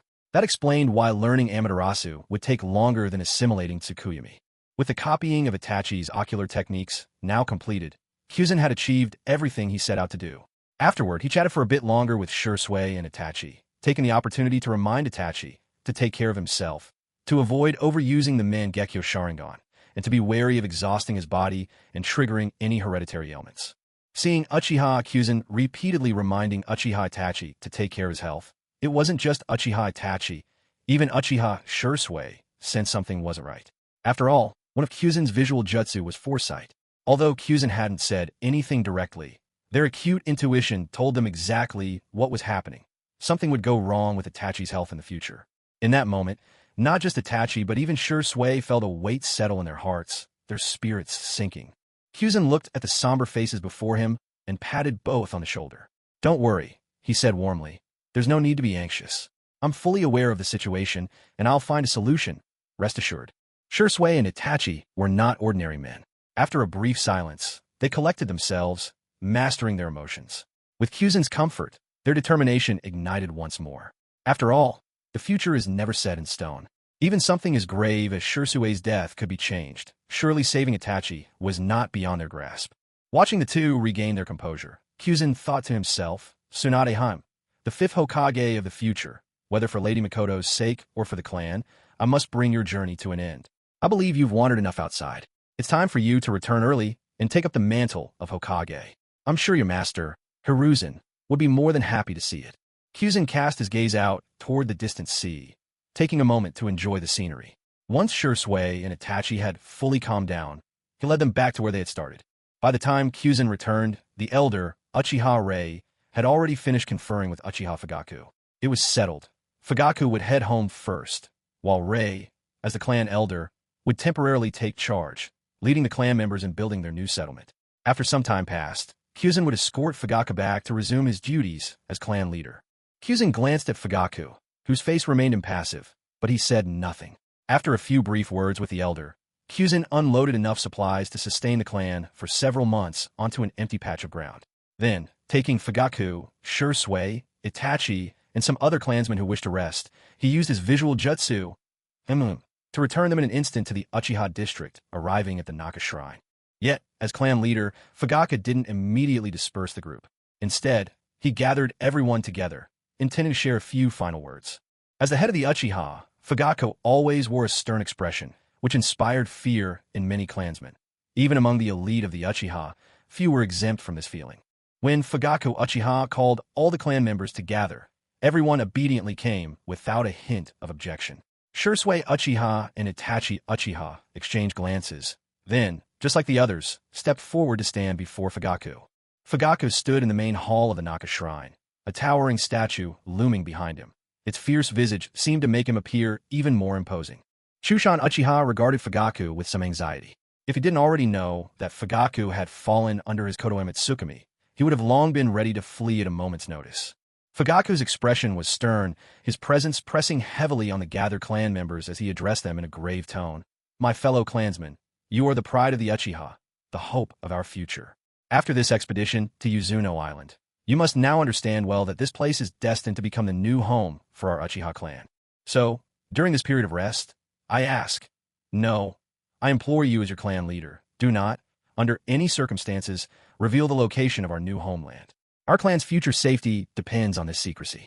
From this moment forward, lock this knowledge deep in your hearts. Do not think of it, do not speak of it, do not hint at it, do not record it in any form. If you can stay home, then do not go out. If you must go out, stay within the clan's territory as much as possible. Should you need to buy anything, ask your family or trusted companions. If you need to handle any affairs, trust in our family. I will see that everything is properly taken care of. Because Chushan had shared fragments of the future with him, Fugaku knew well the various perils that awaited Konoha. He was determined not to let the Uchiha get swept into these dangers. Thus, he took the secrecy around the new territory with utmost seriousness. After all, as long as no one could find them, even if someone wanted to target the clan, they would be powerless to act. Suddenly, Fugaku cast a glance at Chushan, standing nearby, and added, one more thing.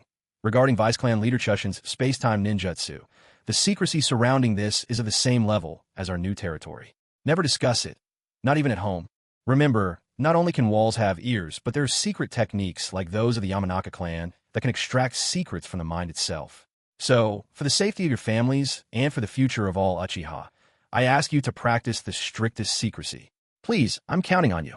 With these words, Fugaku, a clan leader, bowed deeply before his people, lowering his head in a rare gesture of humility and earnest request. When Uchiha Fugaku actually bowed to them, it wasn't just Uchiha Kyuzen who was stunned. Even the clansmen around him were taken aback. After all, Uchiha Fugaku was their clan leader, and he usually wore a stern expression. Such a dramatic change hit them with a wave of shock. Yet in that moment, they understood the weight their leader placed on this matter. Hurriedly, they bowed back in return, their voices rising in unison. For the glory of the Uchiha, rest assured, clan leader. At the same time, those few clansmen who harbored some discontent. After all, they'd been toiling outside for days and had just returned for a much-needed rest, only to be met with new demands. Found their complaints dissolved completely under Uchiha Fugaku's unexpected show of humility. Fugaku straightened up, surveying the faces before him, each one alight with excitement. He offered them a few more encouraging words, then with a grand wave of his hand, dismissed them. Uchiha Kyuzen watched the entire scene from the sidelines. He couldn't help but be thoroughly impressed by Fugaku's methods. Who would have thought this thick-browed, sharp-eyed Fugaku would have such a side to him? Among everyone present, only Shursui, Itachi, and Kyuzin himself remained unfazed by Fugaku's display. The reason wasn't so much their strong will as it was their unique standing. Whether it was Itachi as the clan leader's son, Kyuzin as deputy leader, or Shursui the clan's young genius, their close status to Fugaku made such gestures less impactful. The regular clansmen, however, found themselves deeply moved beneath the halo of their clan leader's actions. Once the clansmen had trickled away from the Naka shrine, only the four of them were left. Fugaku turned to Itachi and Shursui and said, "Itachi, Shursui, you two head home first so your mother won't worry. I still have some things to discuss with Kyuzin. Tell your mother to prepare a bit more food. Kyuzin and I'll be back soon. Shursui, have your meal before you go too." Itachi glanced at his father, then at Kyuzin. Without a word, he simply nodded and left together with Shursui. Once the two were out of sight, Fugaku let out a small sigh and spoke to Kyuzin with a hint of complaint. "Kyuzin, you really haven't been careful. How could you let Makoto get pregnant?" "Fortunately, I've never spoken about my own injury. Only Makoto knows. If Itachi were to find out that something was wrong with me, he'd start to have doubts. Not only would that hurt him, it would also affect his feelings towards his mother. If that were to happen, Makoto would be heartbroken. And if the clan discovered that the child wasn't mine, it would seriously undermine my authority as clan leader, stirring up all sorts of discord within the Uchiha." Uchiha Chiyoshan felt a bit awkward when he heard Uchiha Fugaku's grumbling. These are questions he simply couldn't answer. After all, Makoto was Fugaku's wife. Though he liked Sister Makoto, and she liked him too, even if it was under the influence of Koto Amatsukami. But faced with her husband himself, Chiyoshan could only feel uncomfortable. So, Chiyoshan could only try to give Fugaku the runaround once again. He glanced over at Uchiha Fugaku and abruptly activated his eternal Mangekyo Sharingan, staring straight into Fugaku's eyes. "Clan leader, take a look at my eyes. Do you notice anything different from before?" At first, Fugaku remained unfazed by Chiyoshan's display of his Mangekyo Sharingan. After all, if Chiyoshan had wished, Fugaku was willing to give him his own life. There was no fear that Chiyoshan would harm him. But as Chiyoshan spoke, Fugaku finally noticed it. The pattern of Chiyoshan's Mangekyo Sharingan was now even more intricate and elaborate than before. If he focused, he could even sense a subtle aura of oppressive power emanating from them. Fugaku gazed deeply into Chiyoshan's eyes. Suddenly, something incredible flashed through his mind, and his composure collapsed. His face lit up in astonishment. The pupils in his eyes shrank dramatically, as if startled by some shocking revelation. He cried out, "Is that the eternal Mangekyo Sharingan?" Chiyoshan hadn't expected Fugaku to recognize the eternal Mangekyo Sharingan so quickly, but then he remembered the stone tablet at Naka Shrine, and that Fugaku himself possessed a Mangekyo Sharingan. In that light, it made sense that Fugaku knew of these things. Since Fugaku had already figured it out, Chiyoshan decided there was no reason to keep him in suspense any longer. He nodded briskly, admitting Fugaku's guess without hesitation. Yet even with Chiyoshan's confirmation, Fugaku's astonishment hadn't lessened in the slightest. To his understanding, there was only one way to evolve a Mangekyo Sharingan into its eternal form. It required sacrificing a loved one and transplanting their Mangekyo Sharingan into your own eyes, a transformation achieved only through the ultimate price. Chiyoshan, however, was an orphan. He had lost not just siblings, but even his parents. He no longer had any close relatives. Under these circumstances, how had he managed to awaken the eternal Mangekyo Sharingan so quietly? This, more than anything else, left Fugaku utterly perplexed. Chiyoshan looked at Fugaku and asked, "You've read the stone tablet at Naka Shrine too, haven't you?" Although Fugaku Uchiha didn't quite understand why Kyuzin Uchiha was asking this question, he still answered honestly, "Yes, I've read it." The method for advancing the Mangekyo Sharingan was also found on the stone tablet. However, I couldn't see the later parts. Perhaps only a more advanced Mangekyo Sharingan could unlock the rest. As he spoke, Fugaku couldn't help but glance again at Kyuzin's eternal Mangekyo Sharingan. Of course, Kyuzin Uchiha understood what Fugaku was thinking. He waved his hand dismissively and said, "Forget about the contents of the stone tablet. While what's inscribed there is true, it's mostly misleading and incomplete." Fugaku was even more astonished after hearing Kyuzin's words. That stone tablet is a treasured relic of the Uchiha clan. It may not be a weapon of great power, but it has been passed down for generations. According to legend, ever since our clan appeared in the ninja world, the stone tablet has been with us. How could the records on it possibly be wrong? Kyuzin glanced at the clan leader before him, who was just as taken in by the stone tablet as Madara had once been. He knew that mere words wouldn't be enough to convince Fugaku. He would have to show him something more. So Kyuzin pointed at his own eyes and explained, "I never said the information on it is wrong. It's just not complete. And the way it describes the Mangekyo's evolution is itself a path full of pitfalls. Take my own eternal Mangekyo Sharingan as proof. I didn't have any close kin who could hand me down another Mangekyo. Everything I achieved, I figured out for myself. As Kyuzen spoke, something seemed to cross his mind. He patted his head, then casually retrieved a scroll from his space, tossing it over to Fugaku. This scroll has been handed down through generations in the Uchiha clan. It was from this very scroll that I drew inspiration and managed to discover the true path to evolving the Mangekyo into the eternal Mangekyo Sharingan. Fugaku quickly accepted the scroll and opened it eagerly. After all, the side effects of the Mangekyo Sharingan, along with the elusive method to achieve the eternal Mangekyo, had tormented him for years. His anxiety had grown even greater after learning that Uchiha Itachi had also awakened the Mangekyo. He was certainly proud of Itachi's remarkable talent, but discovering an alternative path to evolution had become an urgent matter. After all, he had 2 sons, but only 1 pair of Mangekyo Sharingan. If Sasuke awakened the Mangekyo one day as well, was he supposed to simply stand by and watch as one of his children lost their sight? There wasn't much written on the scroll, and Uchiha Fugaku finished reading it in no time. Yet after he was done, he still hadn't drawn any inspiration from its contents. With a hint of bewilderment, he lifted his head and looked at Uchiha Chiosan. This records the origins of the Uchiha clan and the life of our ancestor Indra, doesn't it? I basically learned all of this when I was a child. There's nothing here about how to further awaken the Mangekyo Sharingan, is there? Uchiha Chiosan, slightly annoyed, retrieved the scroll from Fugaku's hand. That's exactly the problem. Because we've heard these things since childhood, we take them for granted. But look carefully. Ancestor Indra had no siblings. After all, because of his rivalry with Azura, he refused to acknowledge him as a brother. So, think about it. Indra never went blind, even in his old age. What does that tell you? Upon hearing the question, Fugaku blurted out, of course, Ancestor Indra's eyes were the eternal Mangekyo Sharingan. Yet halfway through his answer, as if recollecting something, he began to murmur, Eternal Mangekyo Sharingan. Eternal Mangekyo Sharingan. No siblings, no siblings. Suddenly, as if struck by a revelation, Fugaku turned abruptly towards Chiosan, fixing his gaze intensely on him. So agitated was he that his own Sharingan activated involuntarily. Noting Fugaku's realization, Chiosan ignored his discourtesy and explained, it was from these records that I first drew inspiration myself. Although Ancestor Indra was extraordinarily gifted, he had no siblings. So how did he evolve his Mangekyo Sharingan into the eternal Mangekyo Sharingan?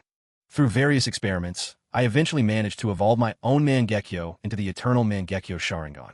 Chiosan glanced at Fugaku, knowing how anxious he was, and didn't prolong the suspense. He continued, through my observations and experiences, I found that when my Sharingan evolved from the 3-tomo form to the Mangekyo, not only did my chakra and mental power grow exponentially, but my Onin attribute also increased substantially. As I further mastered the divine power of the Mangekyo, the Susanoo, my In attribute continued to soar. That led me to a bold speculation. Chiosan paused a moment, then went on, so I began to wonder, perhaps as our In attribute and spiritual strength grow stronger, our Mangekyo Sharingan becomes more powerful. And once we surpass a certain threshold, our Mangekyo Sharingan may naturally evolve into the eternal Mangekyo Sharingan. At this point, Uchiha Kyuzen pointed to his own eyes and, with a hint of pride, said, as it turns out, my suspicions were correct. If you repeatedly stimulate your mental power and develop your In attribute, and perhaps also reach a certain level of physical strength, then your Mangekyo Sharingan can evolve into the eternal Mangekyo Sharingan. Moreover, when you're getting close to meeting the requirements, you can actually sense, if only faintly, which aspects you've yet to fulfill. So, unless your natural talent is truly lacking, there's really no need to resort to those bloody and inhuman methods. Uchiha Fugaku took a moment to process Kyuzen's words. Finally, he let out a long, deep breath, as if the matter had finally become clear to him. This way, in the future, both Itachi and Sasuke would have another path to choose from, and there'd be no need for the brothers to turn against each other. Then, Fugaku returned to the earlier topic. So, how did you end up with Mikoto? I'm lucky I wasn't away in Yuzushiogakure for too long. I suppose this must have happened before my trip. Hearing Fugaku bring up the matter again, Kyuzen felt a bit awkward. He rubbed his nose self-consciously and explained, lately, everyone in the clan has been encouraged to have more children, to strengthen the Uchiha. Plus, I was curious, if a child born with the eternal Mangekyo Sharingan might show a tremendous natural talent. So, well, one thing led to another, and that's that. After his explanation, Kyuzen realized his reasoning was flimsy at best and let out a few sheepish chuckles. Fugaku really hadn't expected Kyuzin to give that as his reason. He could only give him a long, searching look, then turned and headed out the door. As he walked, he said, Mikoto should have dinner ready. You don't need to go finding another place to eat. Come to my house. Besides, Sasuke is about to start school, and as his master, you should take responsibility for his guidance. When Kyuzin heard Fugaku's words, he remembered that he did indeed have business at Fugaku's home. He could only scratch the back of his head with a wry grin, muster his courage, and tag along behind Fugaku to freeload a meal at his house. By the time the two of them arrived at the clan leader's home, Mikoto had already finished preparing the meal with 2 young attendants. Everything was ready. They were just waiting for the men to arrive. Fugaku took his seat at the head of the table, and Kyuzin sat to his right, in the seat of honor reserved for close guests. Since there were no outsiders tonight, Mikoto herself took a seat at the table as well. Only Itachi seemed a little out of sorts. He looked nothing like his usual calm, collected self. Instead, he fidgeted in his seat and kept glancing at one of the attendants nearby, as if there was something he wanted to say, but for some reason couldn't bring himself to speak. Sitting at the head of the table, Fugaku Uchiha had already noticed something unusual about Itachi. He didn't dwell on it, but simply set down his chopsticks, his expression turning stern as he addressed him, Itachi, mind your manners. Itachi suddenly became aware of his odd behavior. After apologizing to Fugaku, he composed himself and returned to normal. Meanwhile, Kyuzin Uchiha was trying hard to stifle a laugh. He picked up a piece of fish and popped it in his mouth, but his eyes kept darting playfully between the ever-so-serious Itachi and the well-behaved young maid, Izumi Uchiha, who stood quietly nearby. A small, mischievous smile tugged at his lips. Part of the reason Kyuzin had shamelessly come here for dinner was his curiosity. He really wanted to see how Itachi would act meeting his little girlfriend. The encounter was bound to be entertaining. So, as Kyuzin watched Itachi and Izumi go to great lengths to pretend they didn't know each other, he couldn't help but chuckle inwardly. When everyone had finished eating, Shursui Uchiha didn't stay much longer. After all, it wasn't his own home, and lingering here felt uncomfortable. Soon enough, he took his leave from Fugaku, who made no attempt to keep him. They'd both just returned from Uzushio Island, exhausted and in need of some rest. Seeing Shursui about to leave, Kyuzin used it as an excuse to take his own leave as well. He'd come mainly for the spectacle of Itachi's little drama, and now that his curiosity was satisfied, it was high time to make a graceful exit. And so, Kyuzin and Shursui departed together, slipping out into the quiet evening. Once outside the patriarch's residence, Shursui visibly relaxed. It had been ages since he'd had a good chat with Kyuzin, so the two of them strolled along, catching up and sharing stories as they made their way home. Their houses were in the same direction, though Shursui's home was much closer to the patriarch's, so they arrived at his place first. Just as Shursui was about to say goodbye, he realized Kyuzin had followed him right up to his door, grinning slyly, eyes twinkling with anticipation. Shursui paused for a moment, understanding immediately what this was about. Without another word, he opened the door and led Kyuzin inside. They didn't stop anywhere else, but headed straight to the most secure room in Shursui's house. Only after shutting the door firmly did Shursui turn to Kyuzin, his face grave. Kyuzin, what's this about? Kyuzin's relaxed smile never left his face. He saw how on edge Shursui was and tried to put him at ease. Shursui, there's no need to tense up. It's nothing big, just some minor business. He offered reassurance as he spoke, giving Shursui a friendly pat on the shoulder. Upon hearing what Uchiha Kasayama said, Uchiha Shursui finally breathed a sigh of relief and replied, If it's really something minor, you could have just mentioned it earlier. There was no need to follow me all the way home. Kusayama shook his head. Even though it's a small matter, if others happen to see it, it could still cause some trouble. That's why it's better to handle this at your place. Shursui cut straight to the point. What is it? Without another word, Kusayama activated his Mangekyo Sharingan and gazed into Shursui's eyes. In the next instant, his Sharingan spun subtly, unleashing an almost imperceptible dojutsu on Shursui. Shursui's own eyes responded, transforming into his 3-tomo Sharingan, spinning a few times before they slowly closed. As his Sharingan involuntarily activated and faded, Shursui instinctively focused his attention inward. When he finally closed his eye, he took a deep breath and concentrated, as though carefully sensing what had happened. After a while, Shursui slowly opened his eyes, his expression complicated as he looked at Kusayama. This time I could sense it. Once again, you've used a transference seal to leave an Izanagi in my eye. What is the activation condition this time? Kusayama laughed when he heard this. You've made progress. Now you can sense when I've implanted a jutsu in your eye. Don't worry, it's the same as before, just an insurance. The trigger is your death. 5 seconds after you're killed, your body will revive, completely intact. Shursui, however, didn't join in the laughter. He kept his gaze steady, his expression tight as he fixed his eyes on Kusayama. What's your price? What's the price you pay for this? There's a reason Izanagi is forbidden among the Uchiha. It comes with a terrible cost. Whether it's a 3-tomo or a Mangekyo, any I use for Izanagi eventually goes blind. I don't believe you can use this forbidden jutsu without any consequence. Kusayama, tell me, what price do you pay for using Izanagi? Otherwise, no matter what, there will always be a thorn in my heart. Upon hearing Shirsue's words, Kusayama fell silent. In truth, he had long realized that every time he used Izanagi, a bit of his yin chakra would inevitably diminish. However, with the help of the system, the cost was negligible, nothing more than a sliver of yin chakra, which he could restore in just a few days of training. It had almost no effect on him at all.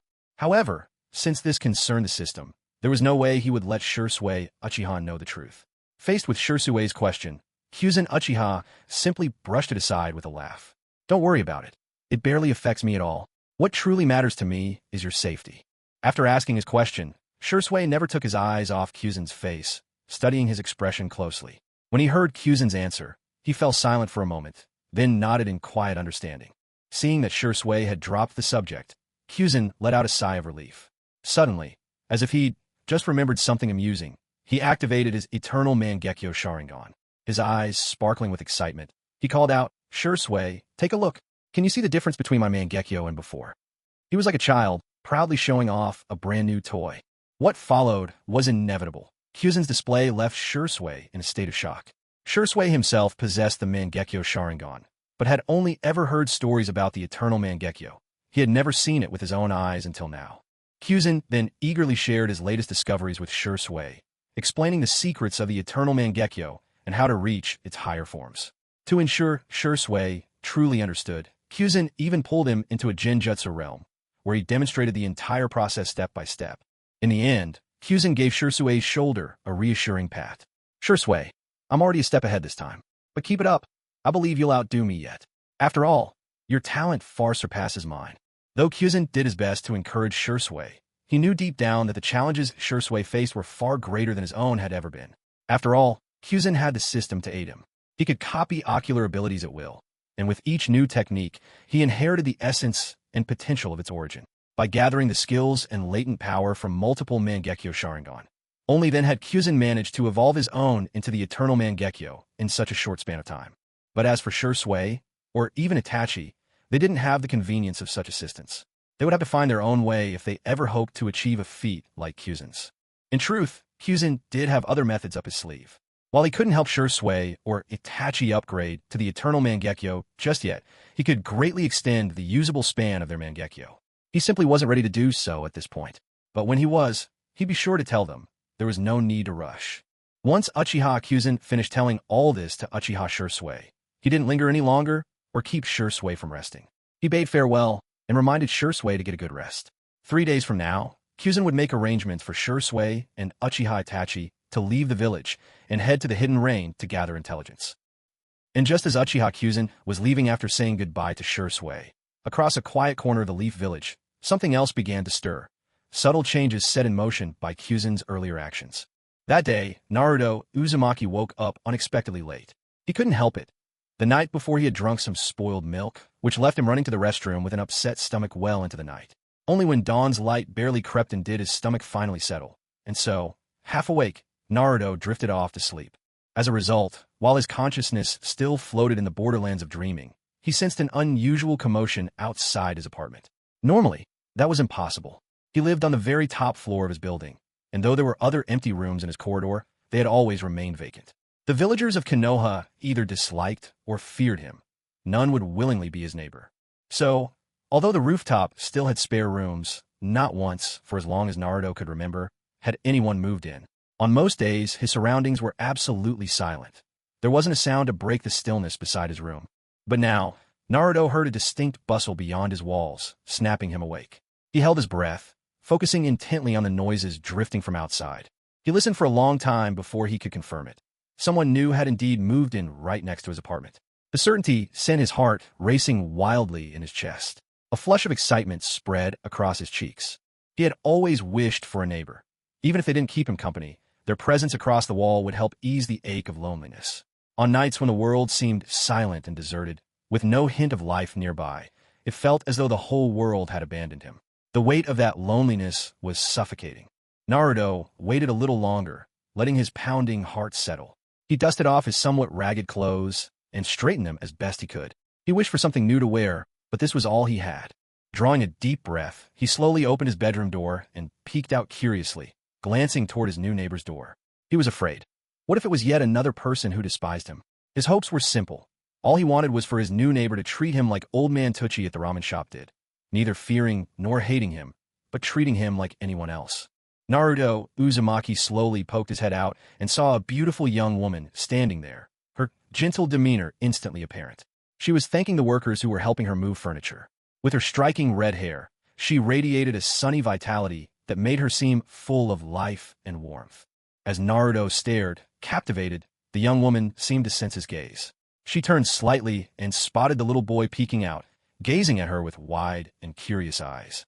She gave him a smile, bright and kind, filled with sunshine and goodwill. When Naruto saw Karen Uzumaki smile, he was completely stunned. This was only the second time in his life that he'd felt genuine kindness from someone else. The first had been from the third Hokage. Moreover, whether it was the bloodline of the Uzumaki clan running through his veins or the heightened intuition he possessed as a Jinchuriki, every instinct told Naruto that the kindness offered by this beautiful young woman was utterly sincere. It was nothing like what he felt from the third Hokage, who, though kind, always harbored a hint of caution and other complicated feelings. But from this big sister, what Naruto felt was pure, gentle warmth, a type of kindness so profound that he found himself completely swept away by it. Once the movers had left, Karen Uzumaki noticed Naruto still lingering outside her door, standing there awkward and unsure of himself. With a gentle smile, she approached Naruto, squatting down in front of him and regarding this little one with tenderness in her eyes. His faded clothes, unwashed face, rough and tangled hair, his slight frame smaller than other children's age, and the faintly sallow color of his cheeks. All of it told her at a glance that this was a poor child with no one to care for him. The truth was, if it weren't for the strength of the Uzumaki blood within him, Naruto might not have even survived to grow up. Karen gently patted the boy's unruly hair and looked at him with loving concern. "Hello, Naruto Uzumaki. It's nice to meet you. I am Karin Uzumaki. I hope we can get along from now on." As soon as Karen's hand touched his hair, Naruto blushed a deep red, overcome with shyness. When he heard Karen speak, his eyes flew wide open. He stared at this beautiful sister before him and stammered out a question. "Uzumaki. Uzumaki Karen. Are you an Uzumaki too? Does that mean you're part of the Uzumaki clan, just like me?" In truth, Naruto didn't really understand what the Uzumaki clan was or what clan blood even meant. He had only watched the other ninja families in the village and learned that sharing a surname usually meant belonging to the same clan.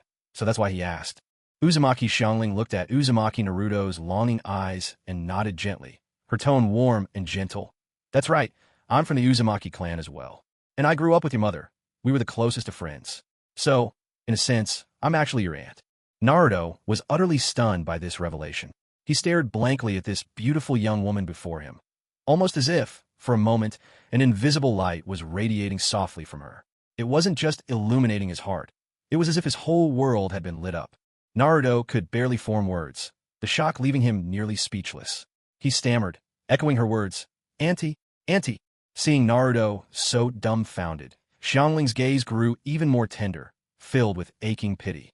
She answered softly, "Yes, I was your mother Kushina's childhood friend, and we're relatives too. But after the war, we got separated. I've only just arrived in Konoha, and I didn't expect Kushina would have a child, and one already so grown. So both by kinship and by family ties, you should call me Annie." Naruto looked at the woman in front of him, feeling as though he were dreaming. It was almost too good to believe. At last, he needed reassurance.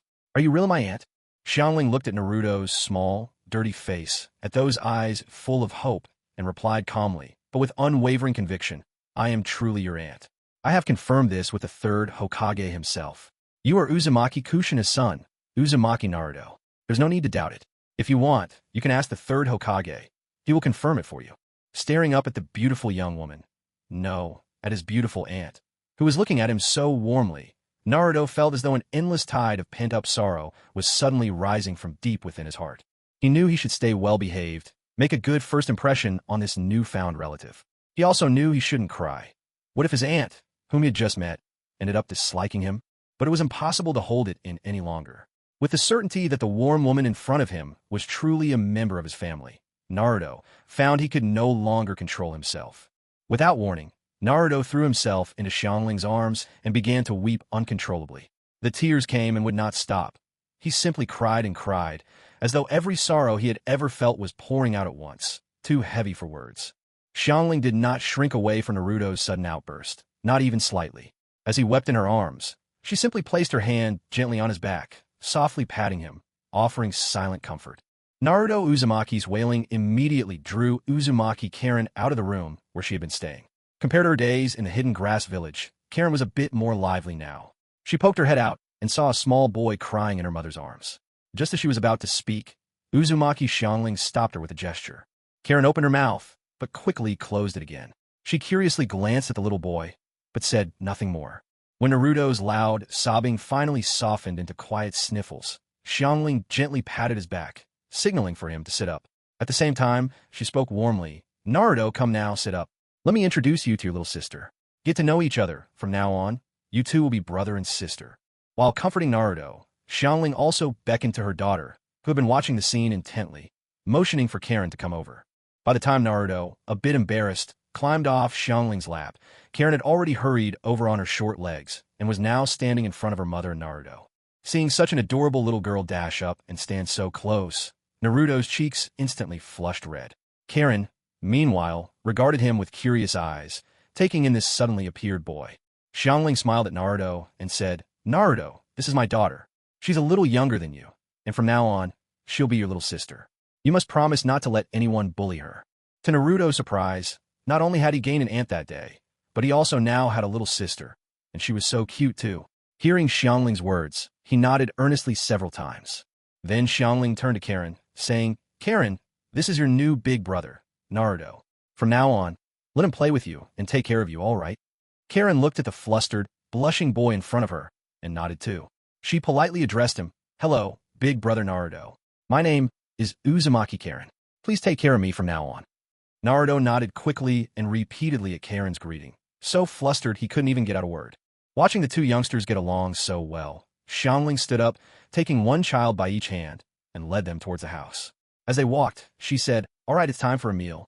Let's go home and cook something to eat. And, just as Naruto and Karen were meeting for the first time, Uchiha Kyuzen was bidding farewell to Uchiha Shursui. Something simply couldn't be delayed any longer. Tsunade had to be called back. Whether for the sake of Sister Mikoto or for Uchiha Itachi, the renowned healing master needed to return to the Hidden Leaf. Even if she suffers from hemophobia, it's not really a problem. There are plenty of Jinjutsu experts in the Uchiha clan. With a simple psychological suggestion, her fear of blood could likely be removed. As for why Tsunade hasn't sought a permanent cure after all these years, it's probably because of some lingering regret or deeper disappointment in her heart, something that's driven her to avoid facing it head-on. And so, her phobia has persisted. Besides, there still hasn't been any news about the second stage of the Raikage's secret lightning armor technique in the Hidden Cloud Village. Uchiha Kyuzen is also reluctant to let Konoha's spies risk themselves on his behalf. That's why he's decided to wait a few more days, until Uzumaki Karen has fully recovered. Once she has, he'll copy the nearly perfect Uzumaki bloodline from the 3 remaining survivors of the clan. After that, he plans to pay a visit to the Hidden Cloud Village to meet the 4th Raikage face-to-face. The second stage of the lightning armor is difficult to obtain, so he'll go straight to the 4th Raikage himself and directly copy the perfected lightning armor from him. By then, he will already possess an incomplete version of the sage's body, along with the Uzumaki bloodline, which should allow him to bypass the second stage altogether and practice the perfected lightning armor directly. Of course, when that moment comes, it's certain to be a rough ordeal. Just in case, Kyuzen thinks it's best to bring Tsunade back. If she's by his side during his training, keeping an eye on him or lending a hand, not only will his progress be quicker, but he might also spare himself some unnecessary suffering. That's why, after leaving Shursue's house, Kyuzen didn't return home to rest or sneak into his personal dimension to laze around. Instead, he went directly to the Hokage Tower in search of the 3rd Hokage. Now, that Uchiha Kyuzen is a member of the Umbu. The guards didn't stop him at all and just let him walk right in. Luckily, it was almost lunchtime, so not many people were in the Hokage's office. Kyuzen stepped inside and found the 3rd Hokage taking a break, idly smoking with nothing much to do. When the 3rd Hokage saw Kyuzen come in, he took a deep, deliberate drag on his pipe, and exhaled a long stream of smoke that drifted far across the room, a gesture that spoke of his years as a seasoned smoker. Through the flickering shadows of the pipe, the third Hokage looked at Kyuzin and asked, "Kyuzin, what brings you here? Shouldn't you be at home, resting right now?" Kyuzin replied, "I have something important to ask for your help with, Lord Third." As he finished speaking, he cast a meaningful look at the Hokage, emphasizing, "It's something of utmost importance." Hearing Uchiha Kyuzin's words and noticing the seriousness on his face, the third Hokage straightened up, his demeanor growing solemn. He gestured with his hand, signaling for the hidden personnel to withdraw. Only after confirming their departure did he turn to Kyuzin and ask, "What is it that requires even the ones in the shadows to leave?" Kyuzin replied respectfully, "I am here to request that you, Lord Third, summon back Lady Tsunade, one of the legendary Sannin, to the village. There is a member of my Uchiha clan, Uchiha Itachi, whose health has been showing worrying signs. We suspect it may be a hereditary bloodline illness. Because it's still in its early stages, there should be hope for treatment. So I wish for Lady Tsunade's return, to see if she might be able to help. Even if she cannot cure it completely, perhaps she could at least ease his symptoms." The third Hokage took a slow drag on his pipe, then asked, "Uchiha Itachi, you say? That child. I know him well. Not only is he a genius who awakened a Sharingan at an exceptionally young age, but he also carries the will of fire in his heart. What has happened to him?" Kyuzin sighed. "It is precisely because he is so gifted that he awakened the Mangekyo Sharingan far too early. At his current age, his body isn't yet fully developed, incapable of withstanding the Mangekyo strain. That's where the problem lies. So I asked Lady Tsunade to examine him. If there's a way to heal him, wonderful. If not, even easing his suffering would be a great relief. At present, Uchiha Itachi is still well. Kyuzin's request is merely preventive, hoping Tsunade will perform an early checkup." The third Hokage was stunned to learn the Uchiha clan had produced yet another Mangekyo Sharingan. His body tensed involuntarily. He vividly recalled the shock he felt at witnessing Kyuzin's Susanoo. In fact, it was precisely because of Kyuzin's Mangekyo that he now found himself under the Uchiha sway. No wonder the very mention of another Mangekyo Sharingan alarmed him so deeply. The thought of Itachi's awakening brought up memories of Uchiha Shursui. If only Danzo hadn't murdered Shursui, Shursui would be supporting him now, and perhaps he wouldn't have fallen under Kyuzin's control. At this, the third Hokage let out a heavy sigh. "Ah, Danzo, you've truly been my ruin."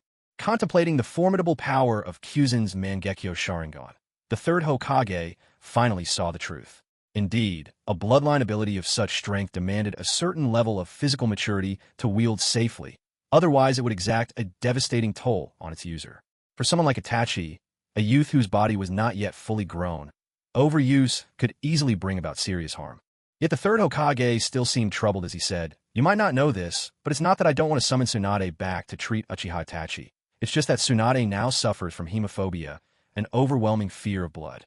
She truly isn't able to treat patients right now. That's also why, in recent years, I've allowed her to go her own way.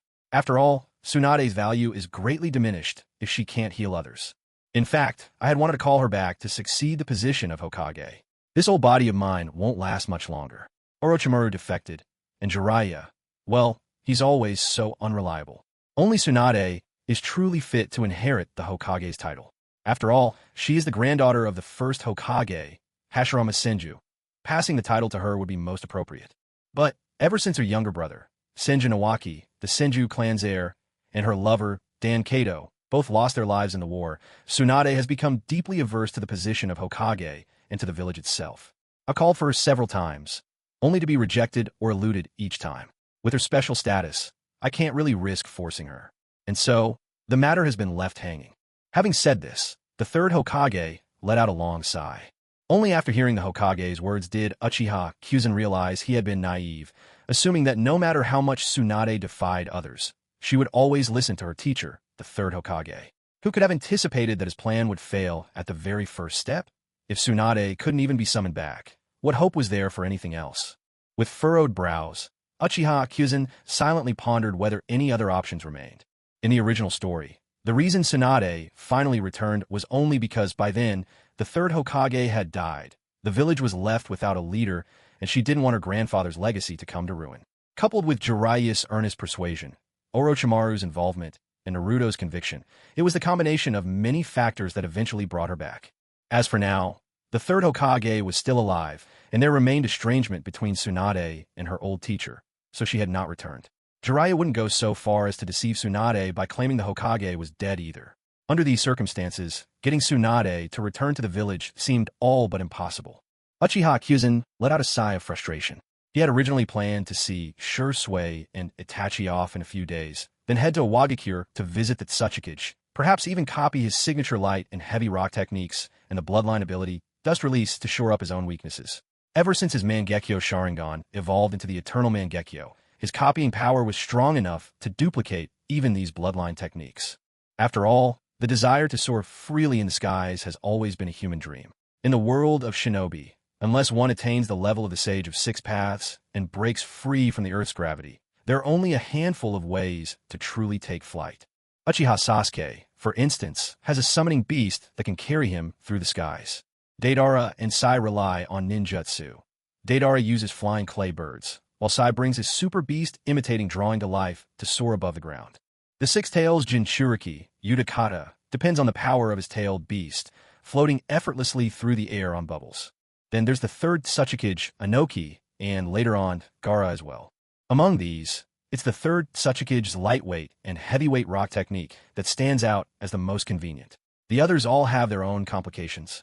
That's why Uchiha Chiyoshan thought about copying this secret technique, the Tsuchikage's exclusive skill. It would make traveling so much easier in the future. And, truth be told, Anoki's dust release had long stirred Chiyoshan's envy. Such a formidable jutsu.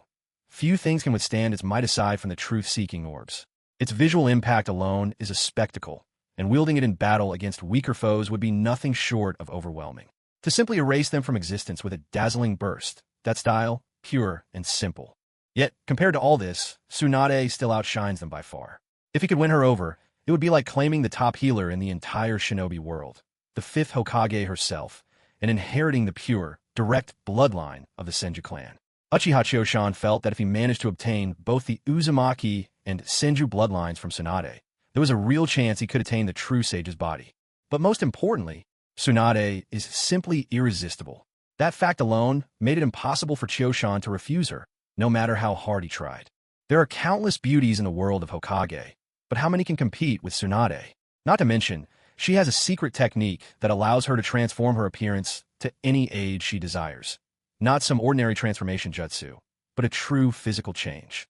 Upon realizing this, Chiyoshan could feel the scales tipping heavily in Tsunade's favor within his heart. Still feeling reluctant, Uchiha Chiyoshan couldn't help but ask the third Hokage, "Isn't there any other way?" The third Hokage shook his head, a shadow passing over his expression. "Unless I die, and Jiraiya personally goes to persuade her, only then is there some hope that she might return and accept the position of Hokage." Chiyoshan sighed and rubbed his forehead, a headache brewing. He had thought it would be easy to tempt Tsunade back. Then everything else would fall into place. But it's true. There's no such thing as a free lunch in this world. If you want something valuable, you have to go after it yourself. Seeing that even the third Hokage had no solution, Chiyoshan couldn't blame him. After all, the old man had done all he could. He could only ask, "Do you at least know where Tsunade is?" The third Hokage nodded. Of course he knew. After all, Konoha's network of spies stretches throughout the ninja world. They may not be the strongest, but when it comes to gathering information, they're second to none. Adding to this, now that Shimura Danzo, under his intervention, has established intelligence sharing with the third Hokage, the Hokage's intelligence network undoubtedly stands unrivaled across the entire ninja world. What's more, since Tsunade is merely wandering around the continent for fun and not a fugitive, she makes no attempt at disguise. With her striking features, it's hardly surprising that the third Hokage wouldn't know her whereabouts. Uchiha Chiyoshan obtained Tsunade's location from the third Hokage. As expected, she was now in the famous gambling paradise of the ninja world, Tanzaku Town. He knew it all along. As a notorious gambler, wherever there was a casino, Tsunade's shadow would appear. Thanks to her extraordinary luck, or lack thereof, she quickly made a name for herself as the Big Pigeon among gamblers. Was she really unaware of how hopeless her odds and gambling skills were? Only because she was princess of the Senju clan and one of the Sannin of the Hidden Leaf could Tsunade afford to indulge in such reckless gambling. Yet even she had run up mountains of debt, which forced her to invent a transformation jutsu, allowing her to change her age at will, just to dodge creditors. Who knew in the end who might benefit from this odd strategy? After receiving Tsunade's address from the third Hokage, Uchiha Chioshan took his leave. There was no rush. He planned to deal with Shursui and Itachi in a few days first. Besides, he had other matters to attend to on his own side. The new settlement for the Uchiha clan was already being leveled and prepared. In a few days' time, he would need to go over and use would release to construct the houses. Soon, Uzumaki Xiangling's body would have recovered. When the time came, he could reunite Naruto with his mother, Uzumaki Xiangling, and copy their unique Uzumaki bloodline for himself. So, for the next few days, he could simply enjoy a well-earned break. After stepping out of the Hokage's office building, Uchiha Chioshan glanced up at the sky. It was already midday. No wonder he was starting to feel hungry. He brought his steps to a pause just before heading back to the clan, thought for a moment, then turned and made his way toward Yugogo Yuzuki's home. This little girl had just fallen into his hands recently. If he didn't visit her today, she probably wouldn't throw a fit, but it's only natural she'd feel a bit anxious and uncertain. Sure enough, well before Chioshan reached her house, he spotted Yugogo far off, leaning on her upstairs window, staring aimlessly at the scenery outside, clearly bored. Uchiha Chioshan shook his head with an amused smile. Had this little girl really been waiting at the window all morning? He watched as Yugogo perched at the window, absent-mindedly observing passersby. Her lovely violet hair was tied up in a high ponytail, yet she looked as droopy as a flower wilted by frost, listless and forlorn. Just as Uchiha Chioshan stood by the side of the street, watching Yuzuki Yugao with a gentle smile, Yugao seemed to sense something. She suddenly lifted her head and caught sight of Chioshan standing there. Her eyes lit up instantly. With a swift motion, Yugao pushed off from the windowsill and leapt nimbly from her second-floor room. In hardly more than a heartbeat, she landed neatly in front of Chioshan, a little breathless, a smile tugging at the corners of her lips, and her bright eyes fixed on the one who held her heart. Seeing her appear before him, Chioshan couldn't help the smile that blossomed across his face. His voice was soft and warm as he asked, "Have you had lunch yet? Would you like to join me?" Hearing his words, Yugao broke into such a wide grin that her eyes nearly disappeared into crescents. "Not yet," she replied cheerfully. "Anko told me about a place with amazing food. How about I take you there?" Even as she spoke, Yugao slipped her hand through Chioshan's left arm, already preparing to sweep her beloved along on a stroll about town. Chioshan, looking at the ever-impulsive Yugao, shook his head in half-amused resignation, then gently patted her head and spoke kindly. "You, always in a hurry. You're heading out and didn't even tell your family? Go, let them know. I'll wait for you." Only then did Yugao remember, belatedly, that she hadn't said a word to anyone at home. Somewhat embarrassed, she stuck out her tongue, then darted off in a flash, her violet ponytail bobbing up and down behind her as she sped away. A faint hint of voices drifted back to Chioshan's ears. The next moment, Yugao came dashing out again, slipped her arm around his, and headed straight for their destination. All along the way, Yugao chattered animatedly to Chioshan, telling jokes, sharing little stories, gossiping about this and that, her words tumbling forth as if there would never be an end to everything she wanted to say. And so, Chioshan and Yugao spent the afternoon together, eating, window shopping, trading idle talk as they wandered about the village. Time slipped by in a blink, and by the time they snapped out of their reverie, night had already fallen. Gazing at the newly lit lamps as dusk draped over Konoha village, Yugao lamented, "Time flies by much too quickly. It feels like we only just started our walk, and already night has come." Chioshan gently patted her high ponytail in consolation. "Moments of happiness always seem short. Don't worry, I'm off duty for a few days. I can spend more time with you." Yugao tightened her grip on Chioshan's arm, nestling it against the gentle curve of her chest. A faint blush colored her cheeks, starlight glimmered in her eyes, and in a slightly shy whisper she asked, "You really seem to like my ponytail. You've patted it quite a few times already today." Uchiha Chioshan's face flushed with embarrassment. He hadn't expected Yuzuki Yugao to so quickly discover his little preference. Sneaking another glance at her high ponytail, he explained, his cheeks tinged with red, "It looks really nice. It gives you such an energetic vibe." After saying this, he awkwardly scratched his cheek with a finger and let out an embarrassed chuckle. Seeing Chioshan, Yugao took his hand and led him forward without another word.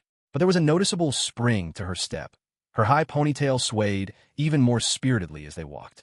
That evening, Yugao didn't go home. Instead, she ended up being taken, whether willingly or by quiet invitation, back to Chioshan's house. After a long while, everything gradually settled into calm. Chioshan held Yugao quietly in his arms, gently running his fingers through her hair. After a moment's hesitation, he finally spoke. "Yugao, do you want to spend your whole life with me?" At that moment, Yugao was resting her head on Chioshan's chest, quietly listening to his heartbeat. When she heard his words, she murmured softly, "What a silly question. After tonight, how could I not want to entrust the rest of my life to you? Or did you think I, Yuzuki Yugao, would ever be the kind of woman who'd give her heart so lightly?" Chioshan was deeply moved by her response. He realized that, in this world, there was someone who loved and cared for him deeply. After a pause, Chioshan gathered his thoughts. Wanting to give Yugao an extra layer of security in her life, he spoke again. "Yugao, you know I'm from the Uchiha clan. I've mastered a secret technique, one that can greatly ensure the person's safety after it's cast." He stopped briefly, then continued. "However, there is a requirement for this technique. The person must vow absolute loyalty, promising never to betray me." The moment Yugao heard Chioshan's words, she immediately lifted her head, eyes brimming with tears as she gazed at him with emotion. "I've already given myself to you, Chioshan-kun. Don't you see how resolute my heart is? Since I chose you, I decided to spend my whole life by your side. There could never be any doubt or wavering." Chioshan was deeply moved by Yugao's declaration. Yet, some things once done cannot be undone. Besides, this was a lifelong commitment. So, facing the now emotional Yugao, Chioshan gently stroked her ponytail and spoke to her in a heartfelt, earnest tone. "Evening glory, a person's lifetime is long. So long that one can witness the rise and fall of dynasties, the world shifting, friends and loved ones changing. So, you don't need to answer me right now. Go home and think it over carefully. If you agree, consider whether or not you might regret it in the future. Think everything through. Don't make this decision on impulse." Matsuki Yugao shook her head, teardrops rolling down her cheeks, making Uchiha Kyuma look at her with deep compassion.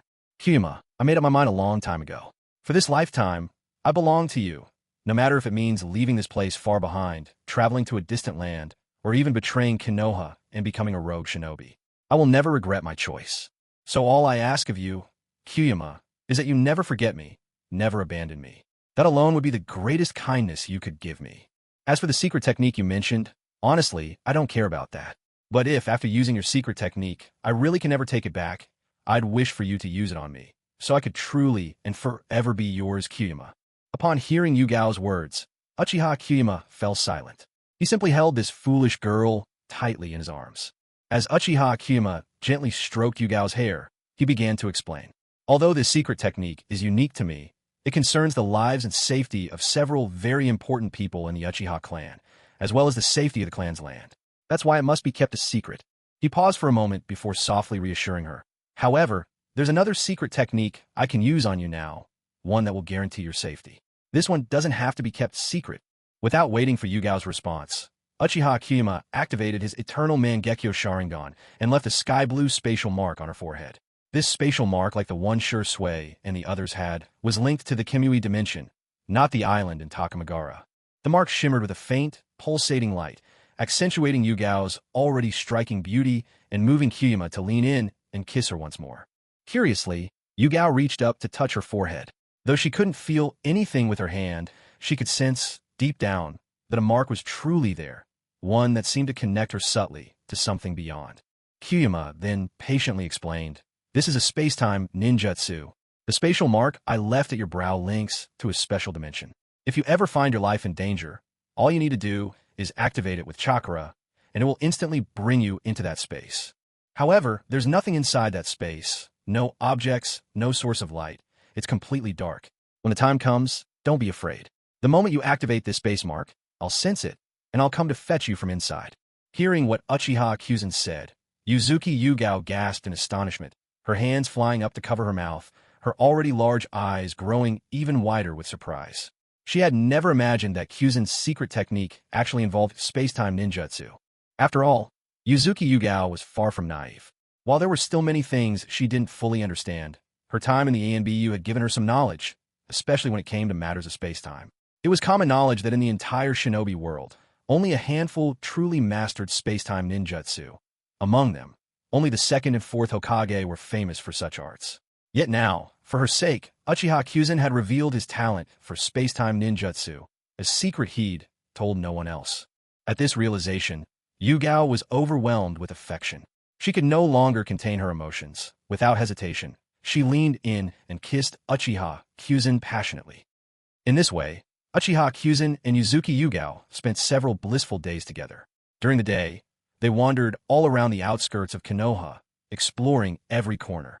At night, they were inseparable, devoting themselves to each other until the first light of dawn. Had Kyuzin's own physical endurance not rivaled that of a jonin famed for taijutsu, with the added benefit of possessing a partial sage's body, he surely wouldn't have been able to keep pace. On the third day, the cool-down period for Kyuzin's ocular technique, Izanagi, finally came to an end. That very day would also mark the time he bid farewell to Uchiha Shursui and Uchiha Itachi. As for Uchiha Fugaku, upon learning that his eldest son, Itachi, was about to undertake a mission assigned by Uchiha Kyuzin, he didn't stand in their way. He only gave his son a word of caution, to be vigilant in all things. Due to Shursui's feigned death, he could not show his true face publicly in Konoha. So, both Shursui and Itachi donned masks for their departure. What's more, Kyuzin never intended for them to leave through Konoha's main gate. The risks and complications were too great. Thus, on that morning, Uchiha Shursui and Uchiha Itachi came together to Kyuzin's house. After giving Yugao the space mark, Kyuzin made no further effort to hide his ability with space-time ninjutsu. Before the two arrived at his home, he had already sent Yugao away by activating the imprint he'd placed earlier in her own house. Both Shursui and Itachi, rejuvenated after days of rest, looked refreshed and were brimming with energy. Once they arrived, Kyuzin led them into his secret chamber. After activating the protective barrier, Kyuzin began to share with Shursui and Itachi the information he had gathered about the members of the Akatsuki organization. Since it was still early in this timeline, Uchiha Chioshan wasn't exactly sure who the current members of the Akatsuki were. He could only give them a rough overview. Of course, Chioshan focused mainly on Haiden, who possessed an immortal body, and Kakuzu, who had 5 hearts. No matter how you looked at it, their abilities were so bizarre that even those stronger than them could easily suffer a loss if they didn't understand their powers. Shursui and Itachi weren't particularly surprised by Chioshan's information. In their eyes, it was only natural for Chioshan, gifted with foresight, to know about such things. After sharing this intelligence, Chioshan's expression turned serious as he looked at them and said, "Shursui, Itachi, there's someone you must be especially wary of, Pain, the leader of Akatsuki. Behind him stands a man named Nagato, who possesses the Rinnegan. If you ever encounter someone with the Rinnegan, it's all right to make some contact, but don't get caught up in a drawn-out fight. The moment you realize you're overwhelmed, activate your spatial mark right away and return to the safe zone." At this, Shursui finally looked truly astonished and couldn't help but ask, "So the legendary Rinnegan has finally appeared, and the Akatsuki's leader really possesses the Sage of Six Paths' eyes?" Chioshan nodded solemnly and replied, "It is indeed the Rinnegan, and its powers are incredibly strange. That's why you must be cautious. Activate the spatial mark at the first sign of real danger." Aware of how serious the situation was, Shursui agreed, his face grave. Chioshan, seeing all was explained, turned to Itachi with a gentle smile and said, "Itachi, come closer. I have something for you, something that could save your life." As soon as Shursui heard this, he instinctively stepped forward. He knew exactly what Chioshan intended to give to Itachi, and said with concern, "Chioshan, Izanagi is a forbidden technique. You shouldn't use it too frequently. It could do great harm to your body." Chioshan simply waved his hand with an unconcerned look. "It's fine. Whatever I lose, I can recover in a few days of training. You and Itachi are pillars of the Uchiha clan. Losing either of you would be a great pain for us. Besides, the toll Izanagi takes on my body isn't that great. I'll be back to my old self in a few days." Hearing this, Shursui wanted to argue, but he knew there was truth in Chioshan's words. With a sigh, he stepped to the side. Itachi, who had started to move forward, paused when he saw Shursui trying to stop Chioshan. Next came the sound of Uchiha Shursui and Uchiha Kyuzin arguing and debating. When the two mentioned Izanagi, Uchiha Itachi's eyes suddenly narrowed. As the eldest son of the main branch of the Uchiha clan, Itachi had long heard of the legendary Izanagi. He also knew how to activate it. However, the price for using Izanagi was far too steep. The Uchiha, famed for their Sharingan, would never resort to such a self-destructive forbidden jutsu unless there was absolutely no other choice. When Shursui stepped aside to clear a path toward Kyuzin, Itachi hesitated for a moment, but still walked forward to stand before Kyuzin. Normally a man of few words, Itachi found himself unable to hold back at this crucial moment. "Kyuzin, is the cost for you to perform Izanagi really not that great? Maybe you shouldn't use it on me. And besides, as the Uchiha's top warrior, you shouldn't do anything that would weaken your own strength." Hearing Itachi's words, Kyuzin immediately understood his intention. It was simply to persuade him not to use such a forbidden technique that would take a toll on his body. Kyuzin lifted his hand, fighting the urge to mess up Itachi's hair, and instead gave him a warm pat on the shoulder, his face lighting up with a bright smile. Don't worry. As the Uchiha's top warrior, this bit of wear and tear is nothing to me. I'll recover in just a few days. As long as you and Shursui return safely, that will be the best thanks you can give me. Hearing Kyuzen's words, Itachi's eyes shimmered. He opened his mouth but couldn't get any words out. In the end, he simply bowed deeply to Kyuzen, his face solemn. Afterwards, Kyuzen used his own Izanagi to strengthen the seal within Itachi's Mangekyo Sharingan, adding yet another layer of protection for Itachi's life. Truth be told, Kyuzen wasn't overly worried about the partnership between Shursui and Itachi. Both were calm and level-headed shinobi, not ones to act rashly, and each possessed remarkable intelligence, fully capable of completing their mission while safeguarding their own survival. Besides, with both of them now at Kaga-level strength, so long as they didn't act recklessly, even if they were confronted by all 6 of Pain's Rinnegan avatars, they still had a good chance of getting out unscathed. What's more, Kyuzen had given them 2 additional layers of security. Even if they encountered the entire Akatsuki, plus the 6 paths of Pain, their chances of survival remained quite high. In the original story, one of the 3 legendary Sannin, Jiraiya, essentially met his end due to the demands of the plot. If Jiraiya hadn't been determined to gather intelligence, even the 6 paths of Pain couldn't have stopped him from making his escape once he'd set his mind to slipping away. Thus, in Uchiha Choshan's view, in the world of Naruto, anyone can be redeemed, except for Uchiha Obito, who killed his own teacher and teacher's wife, and Nagato, who killed his own master, Jiraiya. In Choshan's eyes, such acts are unforgivable. After sealing Izanagi into Uchiha Itachi's eyes, Choshan gave them a few final instructions. Then, placing his hands on the shoulders of Shursui and Itachi, he utilized the spatial marker he'd left outside the village and instantly sent the 2 of them out of Konoha. With the pair safely on their way, Uchiha Choshan made his way to the home of Uchiha Fugaku. As the head of the Uchiha clan, Fugaku was a true Kaga-level powerhouse, yet he was left idling at home, a clear waste of talent. So, Choshan planned to entrust him with an important job. Arriving at Fugaku's residence, Choshan found the patriarch calmly enjoying tea in the tea room. Taking the opportunity, he sat down cross-legged beside him and joined in, quietly sipping tea together. After some time, Choshan set down his teacup and explained the reason for his visit to Fugaku. Clan leader, I have a favor to ask of you. Fugaku placed his cup down as well, turning to Choshan and replying, if there's something you need, just say the word. I'll see it done. Choshan didn't stand on ceremony. Since you're currently unoccupied, I'd like to ask if you could make a trip to a Wagakure of the Land of Earth and Kimobikure of the Land of Lightning. Of course, I'm not asking you to risk your life, just to travel to the outskirts of those villages. When you arrive, let me know via the spatial marker I placed on you, and I'll come to you. It turned out Choshan just wanted Fugaku to act as his courier, free of charge. He still needed to stay in Konoha until Uzumaki Xiangling's restoration was complete so that he could replicate their bloodline abilities. Meanwhile, by sending his trusted Fugaku ahead to the Hidden Cloud and Hidden Stone, Choshan could use his spatial markers to reach those villages effortlessly. This would lay the groundwork for copying the Cloud's Storm and Lightning release armor and the Stone's 3rd Tsuchigage's lightweight boulder jutsu and dust release techniques. Without delay, Choshan wiped away the old, simplified spatial marker from Fugaku, replacing it with one identical to the one he had placed on Shursui. Fugaku didn't hesitate for a moment before agreeing.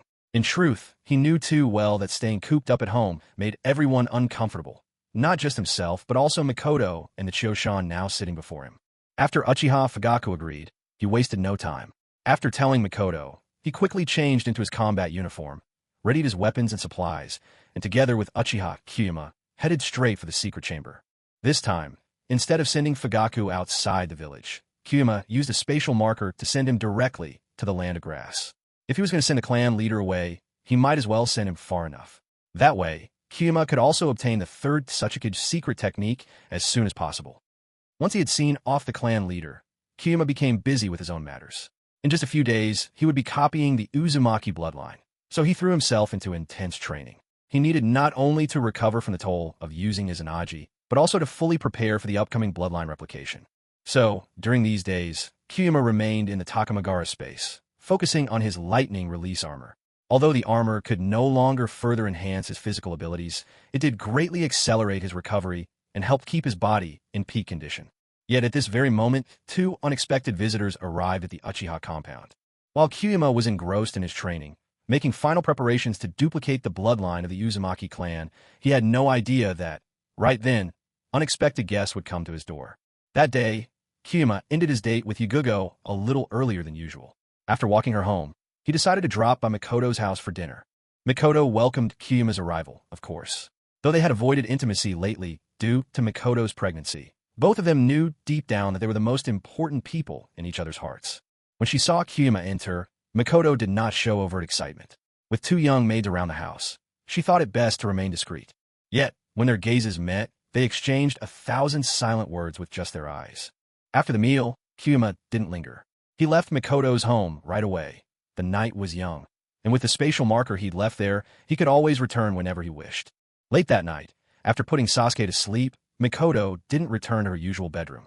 Instead, she went to a more secluded guest room. Opening the door to the guest room, Makoto quickly stepped inside and locked the door behind her. Just as she secured the lock, a large, burly figure suddenly appeared behind her and swept her up in his arms, his embrace wholly enveloping her slender form. Uchiha Makoto showed not the slightest surprise at this sudden embrace. Instead, she nestled into his arms, closing her eyes as if she deeply cherished the comfort of this familiar embrace.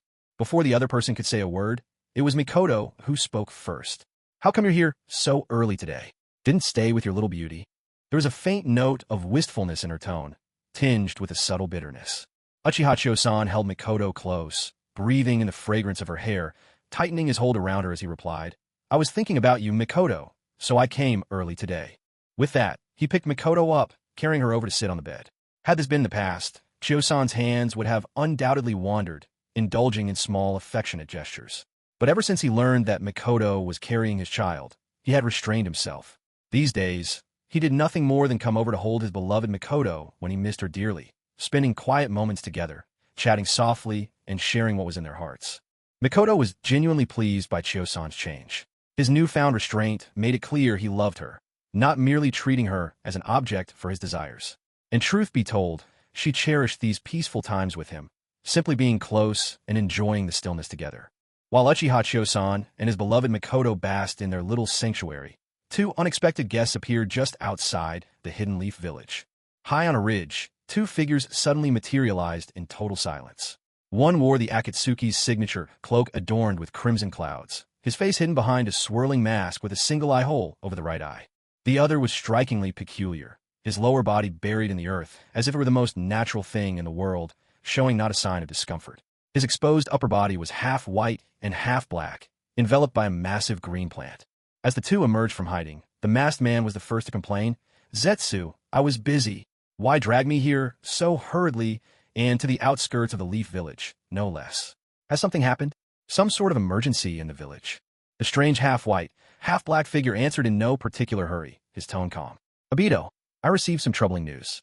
There's been a major upheaval in the Leaf Village lately, especially within the Uchiha clan.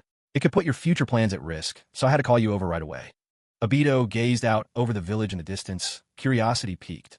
What possible upheaval could there be in this already decaying Leaf Village, or in the Uchiha clan for that matter?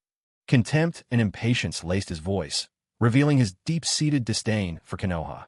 Zetsu paid no mind to Uchiha Obito's attitude. He understood all too well that ever since young Rin was accidentally killed by Kakashi right before Obito's eyes, Obito had grown to hate Konoha, and, one could even say, to hate the entire world. Zetsu explained unhurriedly, "I only just received the information myself. Not long ago, Konoha's advisor Danzo Shimura killed a member of the Uchiha clan named Shursui, who had awakened the Mangekyo Sharingan. When Obito heard this, he raised his hand to the right eye of his mask, murmuring, 'Another Mangekyo Sharingan? I didn't expect another one to die so easily. Truly, this is a filthy world.'" Zetsu paused for a moment, then continued. "Right after Danzo killed Shursui and was about to take his eyes, a new Mangekyo Sharingan wielder surfaced among the Uchiha, a man named Kyuzen Uchiha. This Kyuzen emerged suddenly, immediately unleashing the third stage of Susanoo. In front of Konoha's Hokage, he struck down more than a dozen elite jonin, including Danzo Shimura himself, with a single blow. However, somehow, Danzo survived, the sole survivor among them, thanks to a secret technique. Hearing Zetsu's words, Obito was stunned. He trusted Zetsu's skills in gathering intelligence, which meant there could be no mistake. The sudden appearance of Kyuzen Uchiha left him deeply unsettled.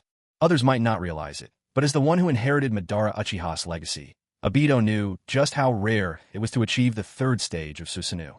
Simply put, Susanoo, as the divine power of the Mangekyo Sharingan, represented a leap in mastery and ability with every stage it advanced. Anyone able to reach the third stage had pushed both the Mangekyo Sharingan and their own powers to their very limit. To access the third stage meant the wielder had fully developed their Mangekyo Sharingan, and their abilities were at least at the absolute peak of Kage level. At such heights, there were few in the Shinobi world who could stand as their equal. Although Obito had inherited Madara's legacy and possessed the rare space-manipulating Mangekyo Sharingan, a power that kept him virtually invincible, he found himself lacking compared to this newly emerged Kyuzen Uchiha. This mysterious clansman, Kyuzen Uchiha, had become someone whom Obito regarded with deep wariness and dread, because he knew that with only one Mangekyo Sharingan, there was no way he could summon his own Susanoo, and without Susanoo, he stood little chance of confronting Uchiha Choshan head-on. Originally, his plans took into account the fear that several pairs of Mangekyo Sharingan might emerge from the Uchiha clan. If that happened, it would seriously undermine his efforts to collect the tailed beasts and launch a war in the future. That was the reason he meant to annihilate the Uchiha clan, to remove this element of instability altogether. But what he hadn't expected was that, before he could make his move, such a formidable figure would appear among the Uchiha. What's more, Uchiha Obito still had no idea what kind of ocular power Uchiha Choshan's Mangekyo Sharingan possessed. If Choshan's abilities countered his own, it could leave him at a serious disadvantage. Obito stood there in deep thought for a moment before asking, "Zetsu, what happened to Uchiha Choshan after that?" Given the third Hokage's and Danzo Shimura's personalities, it's hard to imagine they'd tolerate someone like him.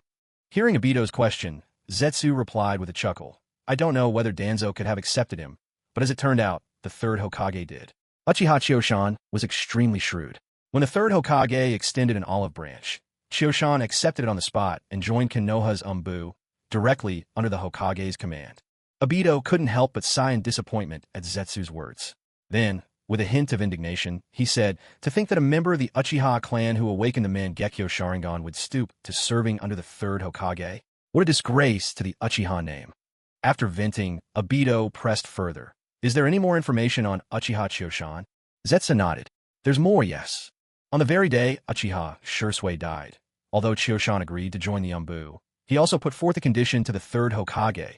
He demanded that the Uchiha clan be allowed to sever ties with Konoha. Perhaps because of the circumstances, the third actually accepted. That's why I called you here in such a hurry.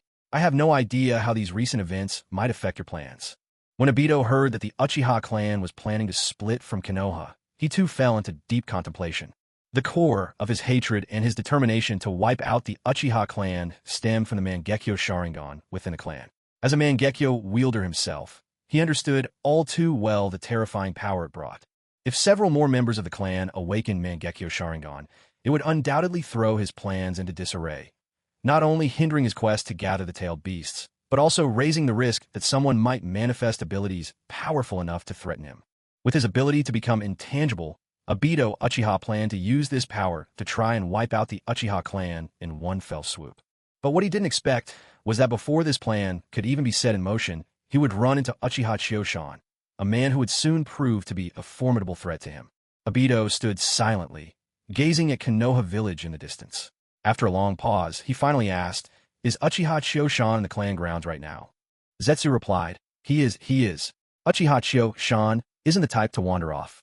He's been in the village these past few days and hasn't left at all." Obito scoffed at this, his voice laced with disdain. "Umph. With the strength and status Uchiha Choshan holds now, there's no way the third Hokage would dare let him out. It's exactly their stubborn, old-fashioned thinking that has left this world reeking of decay." After a brief pause, Obito continued, "Since I've come all this way, I might as well pay Uchiha Choshan a visit and test his abilities. If he isn't up to par, then I'll send him to meet Madara myself." With that, Obito passed straight through the barrier surrounding Konoha, as if it didn't exist. Without making a single sound, he strode silently into the village. Zetsu, who was left behind on the sidelines, called out and hurried after him, half his body buried in the earth yet moving with astonishing speed. "Obito, wait up! Don't leave me behind!" The night was deep and quiet, and all of Konoha had drifted into sleep. The village, so lively during the day, now lay in peaceful silence, interrupted only by the occasional barking of a distant dog. Obito slipped into Konoha without hindrance, but as he stepped into the Uchiha clan grounds, he suddenly froze and came to an abrupt stop. Having relied on his Mangekyo Sharingan's Kimui for so long, Obito had become highly attuned to fluctuations in space. And at this moment, as he passed into the Uchiha territory in his intangible state, he distinctly sensed a spatial disturbance brushing over him. It wasn't so much that it swept past him, but rather that he had crossed into a barrier forged from spatial techniques. A barrier so refined that even his own intangibility was not enough to keep him from being discovered. Zetsu, lacking Obito's sensitivity, simply noticed Obito stop and asked curiously, "Obito." But before Zetsu could react any further, Obito sprang into action. He seized Zetsu in one swift move and activated his eye technique, Kamui, pulling both of them instantly into his own pocket dimension. Though Zetsu was not unfamiliar with Obito's Kamui space, he couldn't help but feel puzzled by Obito's swift reaction. He hadn't sensed a thing before suddenly being swept inside. At this moment, Uchiha Obito, who had just entered the Kamui space, looked particularly grim. He hadn't expected that within the very grounds of the Uchiha clan, there would be a space barrier similar to the one guarding the Hidden Leaf Village, such a barrier that detected him with ease. All this time, Uchiha Obito had relied on the intangibility granted by his Mangekyo Sharingan's Kamui, allowing him to move freely wherever he liked. Even back when Kushina Uzumaki gave birth to Naruto Uzumaki, despite the many barriers in place, he had slipped in silently and succeeded in his ambush. Yet now, this suddenly revealed spatial barrier hadn't stopped his intrusion, but it immediately noticed him, a first in all his years of using Kamui. It helped that Obito was particularly sensitive to spatial fluctuations. Otherwise, he might not have realized he was exposed until his enemies were standing right in front of him. Obito glanced at Zetsu, who had come into the Kamui space with him and was now looking on in confusion. With a heavy expression, Obito explained, "We've been discovered. To avoid any unexpected complications, let's just lie low here for a while. We'll head out after things calm down." Both Black Zetsu and White Zetsu, upon hearing Obito's words, were visibly startled. After all, Black and White Zetsu had watched Obito grow up. They knew well how formidable his Mangekyo Sharingan's Kamui technique was. Obito had been using these powers to hide in the shadows, deceiving even Nagato, the wielder of the Rinnegan. Even someone with the Rinnegan couldn't see through his disguise, which proved just how fearsome Kimui's ability truly was. It never crossed their minds that a simple reconnaissance mission would result in them being exposed so easily. In that instant, not only did Obito and White Zetsu panic, but even the always calm and calculating Black Zetsu felt shocked to his core. For years, Black Zetsu had kept a close watch on the Uchiha clan. The clan descended from Indra, quietly guiding each of Indra's reincarnations in the hope of awakening the Rinnegan. For decades, he'd successfully manipulated Madara, the reincarnation in this generation, and helped him awaken the Rinnegan. Then, from within the Uchiha, he'd picked the not-so-bright Obito to carry out the plan. Feeling that everything was under control, he'd recently relaxed his surveillance of the clan. Yet, just as he was about to have Obito wipe out the unstable Uchiha clan for good, another obstacle appeared: Uchiha Choshan. What's more, Choshan emerged already at the peak of Kaga-level strength, not even giving him the faintest chance to nip this thread in the bud. However, the most crucial point is this. The Mangekyo Sharingan technique that Uchiha Choshan might awaken is likely to be connected to space-time ninjutsu, and it happens to directly counter Uchiha Obito's Kamui. While Uchiha Obito and White Zetsu were still a loss, Black Zetsu, relying on a millennium of experience, had already determined that Obito's location was discovered by some form of eye technique, a technique so unique that not even Black Zetsu, with all his ancient knowledge, had ever encountered it before.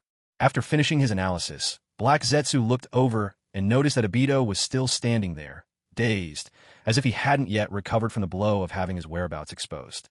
It was understandable. Ever since Obito awakened the Mangekyo Sharingan in his youth due to Rin's death and gained the Kamui ability, Kamui had become his ultimate trump card. With the power of Kamui, Obito had transformed overnight from an insignificant Chunin into one of the most elusive and formidable figures, rising to Kaga-level strength almost in an instant. Indeed, Kamui was his strongest asset. Thanks to its intangibility, there was no place in the ninja world that was out of his reach. Whether he wanted to escape or engage in battle, he could always follow his own will. As long as he decided to leave, nobody could stop him. But now, his greatest source of confidence had been laid bare. How could he not be thrown into a state of panic? As he had wandered across the world over the years, he knew deep down that if he lost Kamui, even with all that he had inherited from Uchiha Madara, at best he would be an ordinary Kaga-level ninja. Forget capturing tailed beasts or launching a war. Even facing a particularly strong Kage, he would be outmatched and utterly defeated. At his side was White Zetsu, who was loudly wailing and fussing about. White Zetsu wasn't truly human, and compared to Black Zetsu, he was downright unstable, almost deranged. Sometimes, not even Black Zetsu could handle him. Black Zetsu glanced at the still silent Obito, feeling inwardly contemptuous. In his eyes, Uchiha Obito was simply lucky, chosen by Madara by chance, fortunate enough to awaken a broken level eye technique which allowed everything to go so smoothly for him. Whether in strength or temperament, Obito was miles behind Madara. Back when he first awakened the Mangekyo Sharingan, he couldn't even bring himself to act decisively against Kakashi and reclaim his eye. It wasn't as if taking back the Mangekyo Sharingan would cost Kakashi his life. Yet Obito still hesitated over such a trivial matter. If he couldn't even be ruthless about the small things, how could he ever accomplish anything great in the future? However, for now, they still had to rely on Uchiha Obito to get things done. So, Black Zetsu had no choice but to suppress his own dissatisfaction and focus on adjusting Obito's current state. Others might not know, but Black Zetsu had long since figured out the limits of Obito's Kimyui. The three of them could stay here for at most 5 minutes. When that time was up, he and White Zetsu couldn't be sure if they'd get out, but as the master of the Kimyui dimension, Uchiha Obito would certainly be able to escape, facing Uchiha Kyuzen, who very likely possessed time-space dojutsu as well.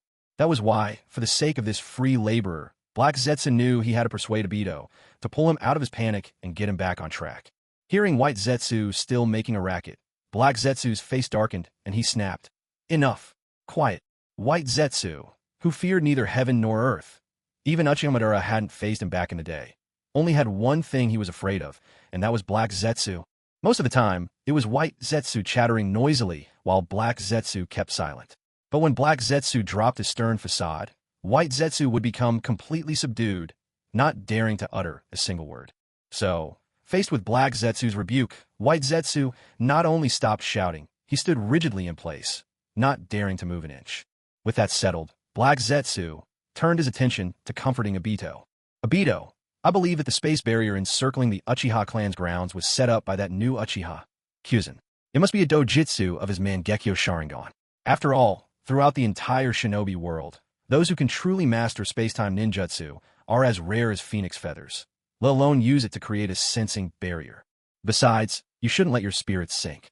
If his dojutsu can set up a spatial barrier, then in other aspects, he's unlikely to be too extraordinary. Remember, in the materials left behind by Uchiha Madara, your Kamui is already considered the most advanced among all spatial dojutsu. There's no way Kyuzen's technique is more formidable than yours. As Black Zetsu spoke, the fear and unease in Obito's heart gradually faded away. It was only the sudden emergence of that space barrier, a barrier capable of detecting his intangible state, that had startled him for a moment.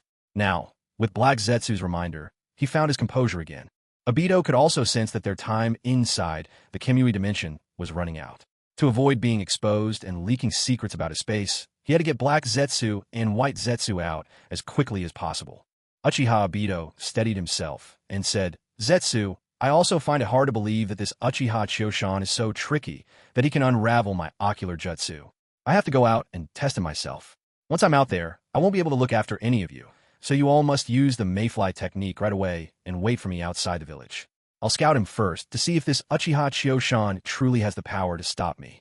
Just as Uchiha Obito and Black Zetsu brushed against the space barrier set around the outskirts of the Uchiha compound, Choshan, who was holding Sister Mikoto in his arms, talking softly with her, instantly sensed the intrusion of unfamiliar chakra. It was Uchiha Choshan himself who had set up the space barrier around the Uchiha clan grounds. This function had emerged as a byproduct of his dojutsu, Takamagra, which evolved further after his Mangekyo Sharingan reached the level of the Eternal Mangekyo. It was a compact ability, a simplified version of the spatial detection he'd originally created on Whirlpool Island. The moment Choshan detected the presence of unknown chakra, he immediately understood Uchiha Obito, that traitor, had shown up. Ever since he'd brought the third Hokage and Shimura Danzo to heel, and with the entire Uchiha clan on the verge of relocating, no one with an ounce of sense would even dream of provoking trouble here. What's more, it was deep in the night. If an intruder was caught by the Uchiha clan at such an hour, they'd likely be killed on the spot, and nobody would dare protest. That's why Choshan reasoned that these two intruders could only be Uchiha Obito, that snake in the grass, and Black Zetsu, the shadowy manipulator. Without hesitation, Choshan sprang into action as soon as he sensed their arrival. First, he gently reassured Mikoto, who was still nestled in his arms. Mikoto, someone has trespassed into the Uchiha grounds. I'll go check it out. Go into the personal space first. I'll send Sasuke to you right away. Though it had been a long while since Uchiha Mikoto last went on a mission, she fully understood the gravity of the situation. She was well aware that, if it were just a minor disturbance, Chioshan wouldn't be urging her to hide within the spatial sanctuary. She didn't protest. Instead, she gave him a word of advice. Please be careful. If the intruder is too powerful, don't try to play the hero. Prioritize your own safety above all else. Meeting Mikoto's worried gaze, Chioshan said nothing. He simply nodded, then sent her safely into the villa within his personal space. Without delay, Chioshan moved to Uchiha Sasuke's bedroom and with a wave, transported his still-sleeping brother, blanket and all, directly to Mikoto's side within his spatial realm. At this moment, with both the Uchiha elder and the clan leader absent, the responsibility naturally fell on Uchiha Chioshan, the deputy head of the clan, to protect his people. However, if he were to encounter an enemy beyond his ability to defeat, Chioshan would not hesitate to make his escape first. After sending Sister Mikoto and Uchiha Sasuke into a safe space, Chioshan dashed out of the room, leapt onto the rooftop, and bounded across the roofs, making his way rapidly towards the source of the spatial disturbance he had detected.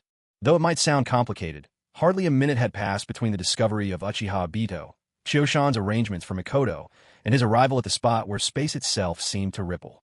By the time Chioshan reached the outer area of the Uchiha compound, his body was already sheathed in a suit of armor that radiated a dark violet light, fitting closely and offering complete protection. This was a compact version of Susanoo, perhaps lacking some of its overwhelming power, but not sacrificing an ounce of defense. Instead, it left him more agile and ready for anything. Caution was Chioshan's guiding principle. After all, with the likes of Obito's Kinui or Black Zetsu's sinister tricks lurking in the shadows, it was impossible to be too careful. Facing enemies like these, every bit of vigilance could mean the difference between life and death. Perched atop the roof, near where he sensed the disturbance, Chioshan's eternal Mangekyo, Sharingan, swept ceaselessly across the surroundings. All was silent, the world seemingly undisturbed, but he knew all too well that if it was Obito he faced, the enemy could very well be hiding within the Kamui dimension. Chioshan dared not lower his guard for even a moment. It was then, as Chioshan scanned the night, that a figure abruptly appeared in his left front, wearing a spiraling mask and draped in a robe adorned with red clouds. The instant this masked stranger materialized, Chioshan locked his gaze on him. And as soon as he took in the man's telltale garb, he was certain, standing before him was the notorious traitor, Uchiha Obito, who had skulked in the shadows for so long. Nevertheless, with both Obito right before him and Black Zetsu perhaps lying in wait, Chioshan decided it would be wiser to conceal his recognition. So he acted as though he were unaware of their true identities. His eternal Mangekyo Sharingan, never leaving Obito as he demanded, in a cold and proud voice befitting the Uchiha. "Who are you, that you dare trespass on the grounds of the Uchiha clan?"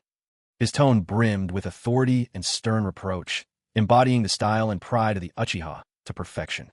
Upon hearing Uchiha Chioshan's words, Uchiha Obito was reminded of the days he once spent living among the Uchiha clan.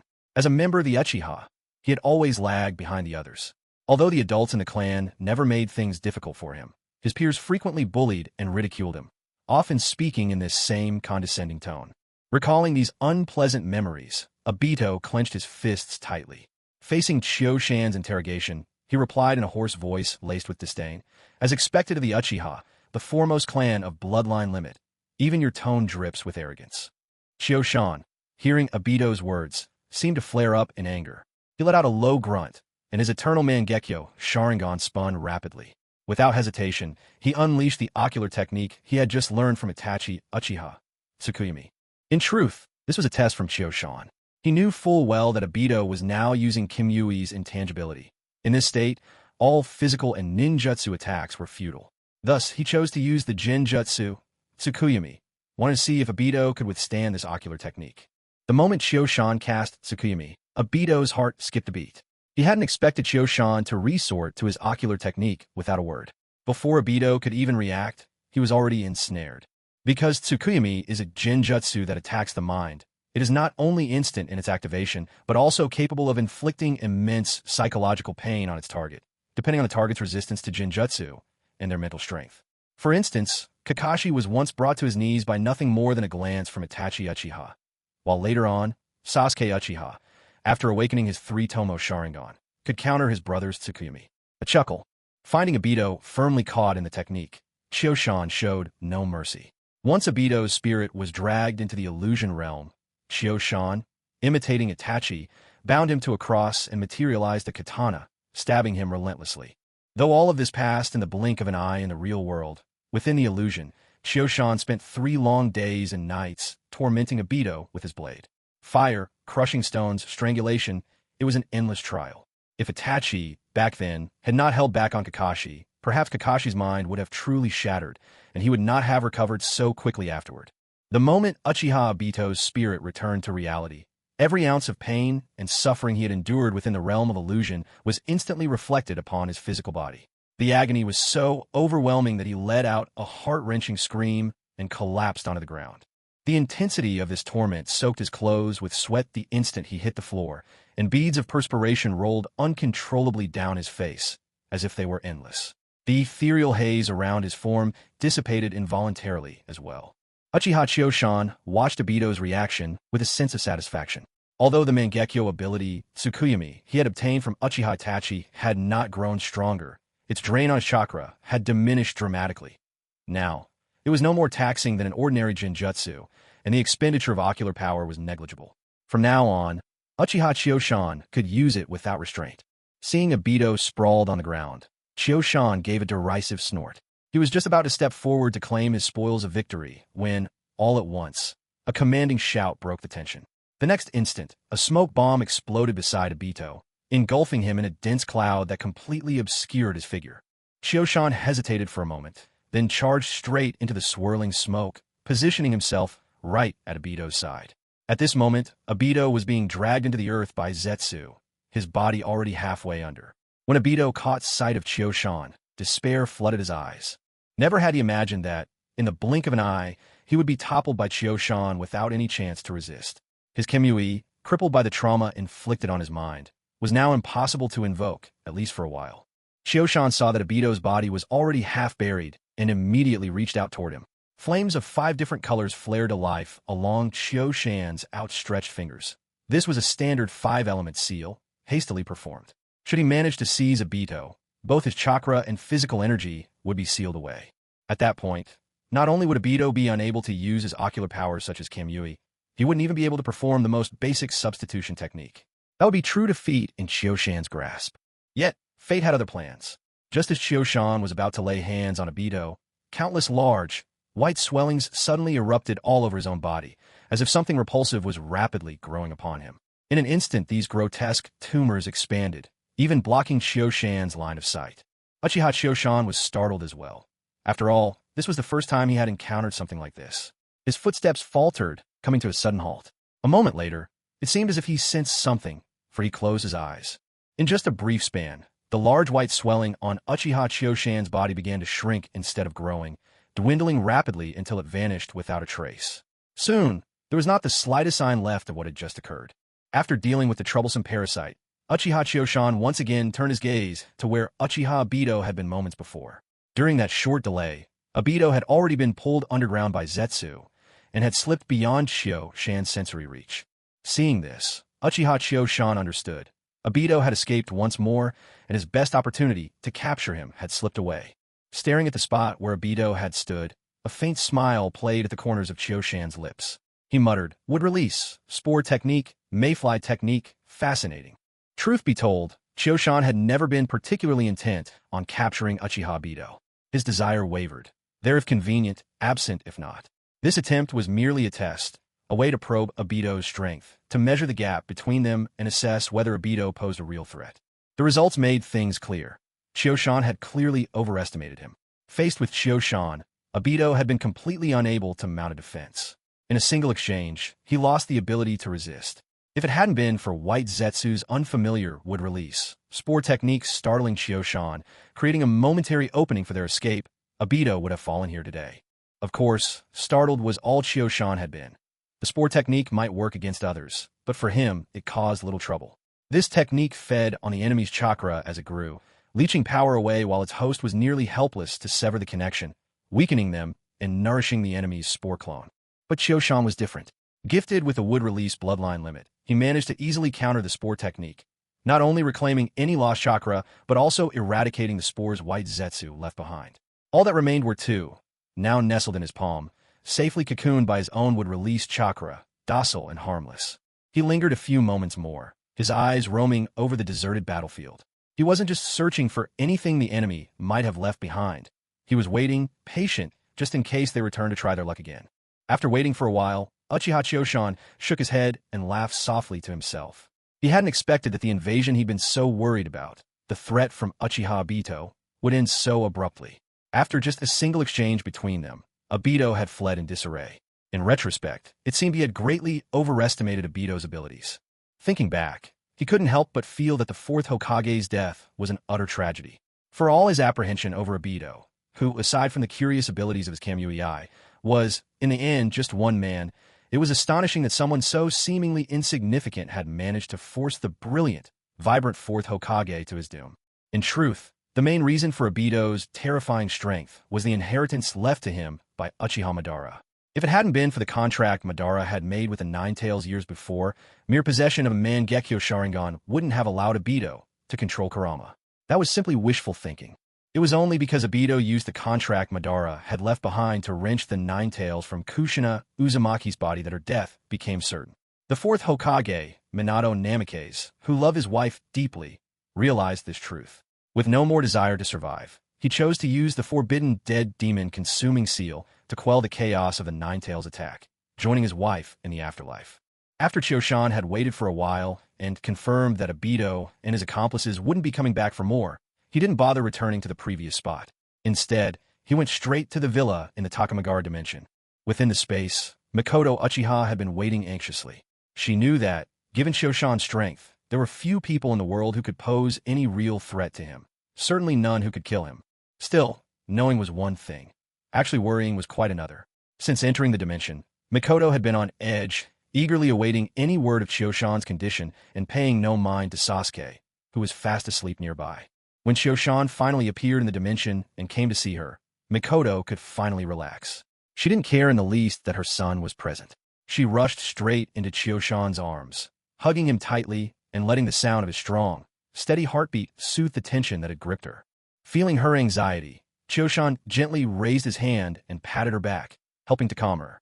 "Don't worry," he murmured. "It was just a petty thief who overestimated himself. I dealt with him easily." After holding Choshan for a moment longer, Mikoto reluctantly let go, glancing over at Sasuke, who was still sleeping soundly.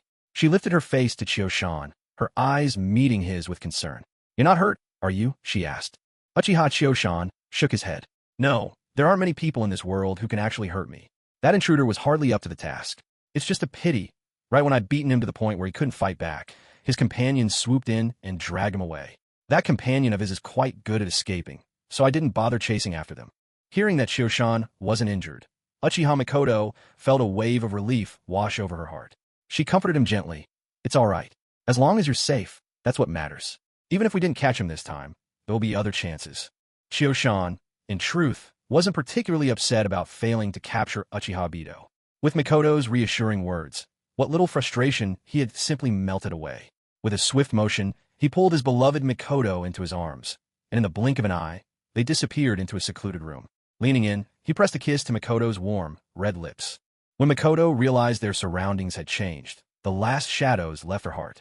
Meeting Choshan's kiss, she responded with a passion to match his own. While Choshan and Mikoto were wrapped in their tender moment within the private space, far from the Hidden Leaf Village, in a remote area, Black Zetsu and White Zetsu drew Uchiha Obito out, using their mayfly technique, dragging him like a lifeless pig from the ground. Obito was, in a way, fortunate. Thanks to White Zetsu's symbiotic body fused with his own, not only could Obito use some would-release techniques, but White Zetsu could also employ the mayfly technique to bring him along. Otherwise, suffering that mental trauma, Obito would have been completely unable to use his Kimui's intangibility. Faced with a powerhouse like Choshan, he would have had no choice but to surrender. In truth, by this point, Choshan was already on the verge of reaching the Super Kage level. After Black Zetsu and White Zetsu tossed Obito onto the ground, he merely curled up there, motionless. Frankly, after enduring 3 days and nights of relentless torture in Choshan's Tsukumi world, it was a miracle he hadn't fainted then and there. Black Zetsu and White Zetsu exchanged glances as they looked at the huddled Obito. They too had escaped Kinyui's dimension alongside him, but under his cover had immediately burrowed underground to hide themselves. They had witnessed the entire battle between Obito and Chioshan with their own eyes. To them, Chioshan was the very embodiment of a true Uchiha, not just in his temperament and prideful aura, but also in those strange and unfathomable ocular powers. He was, beyond doubt, a master among masters of the Uchiha clan. As for Uchiha Obito, he was a master forced to mature ahead of his time.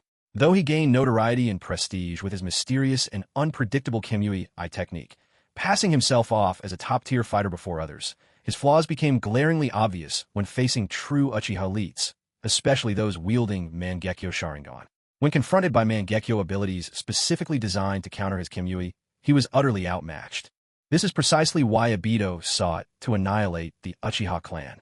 Even after he succeeded, he remained deeply wary of Uchiha Itachi, who had joined the Akatsuki. Only after Itachi's death did he dare to step out from behind scenes. There was nothing he could do about it. When up against another Mangekyo user like Itachi, both of Itachi's ocular techniques posed significant threats to Obito. Even the one-time use technique Itachi left implanted in Sasuke's eye, Amaterasu, forced Obito to activate his Inagi just to preserve his own life. Standing next to Obito, Black Zetsu had yet to speak, but White Zetsu had already begun wailing. What should we do? What should we do? Poor little Obito is hurt. What are we going to do? White Zetsu paced back and forth anxiously as he spoke. Even Black Zetsu, affected by White Zetsu's antics, lost patience and snapped. Shut up. Get Obito back to base first. This time, he suffered a mental trauma. There's no quick fix. He'll just have to recover slowly. Take him to the demonic statue of the Outer Path. If Uchiha Madara could use the statue to extend his life, I believe it can heal Obito's wounds as well. At that moment, although Obito had not lost consciousness, the pain in his head was excruciating. He could barely hold on. Hearing Black Zetsu's words, he struggled to speak. Hurry, take me there. Upon hearing from both Black Zetsu and Obito, White Zetsu realized he had no better solution. Though he was usually unreliable, he understood the severity of the situation. He shouldered Obito and immediately activated his Mayfly technique, rushing toward their former base where the demonic statue was hidden. This attempt to probe Uchiha Chioshan was a complete failure. Nevertheless, in the minds of both Black Zetsu and Obito, the threat posed by Chioshan had now been raised to the highest level. After all, to be able to disable a Kaga-level powerhouse like Obito in the blink of an I made it clear, this was not an opponent to be taken lightly. At the very moment when White Zetsu took Obito Uchiha away to treat his injuries, Kyuma Uchiha also brought Sister Mikoto and young Sasuke out from the dimensional space. After all, the Uchiha clan still needed his protection, and Sasuke was still sound asleep inside. If Sasuke were to wake up in that unfamiliar space, who knows what he might imagine, or if he might talk about it to others. To avoid any unnecessary trouble, Kyuma made sure to bring Mikoto and Sasuke out early. After the intrusion by Obito, Kyuma found newfound confidence in himself. He hadn't expected that the one he viewed as a grave threat, Obito Uchiha, could be defeated so easily at his hands. Even so, while Kyuma now had a clearer sense of both his own abilities and Obito's, he remained vigilant. After all, having probed Obito, he was now bound to have drawn the attention of both Obito and Black Zetsu. Making himself their prime target, the thorn in their side they could not wait to remove. Moreover, within the Akatsuki organization, there was still one particularly troublesome figure, Nagato, the Rinnegan's wielder. Although Nagato didn't exactly obey Obito's commands, it was possible he could still be influenced. Thus, Kyuma knew his current strength wasn't enough to completely overpower his foes. If Nagato were ever to come after him, Kyuma might not be defeated outright, but Nagato's power still posed a serious threat. Given this, the only path forward was to keep striving to strengthen himself. The reason Kyuma hadn't wandered far outside Konoha, choosing instead to stay put, was that he was waiting for Karen Uzumaki's body to recover, so he could replicate the clan's unique Uzumaki constitution.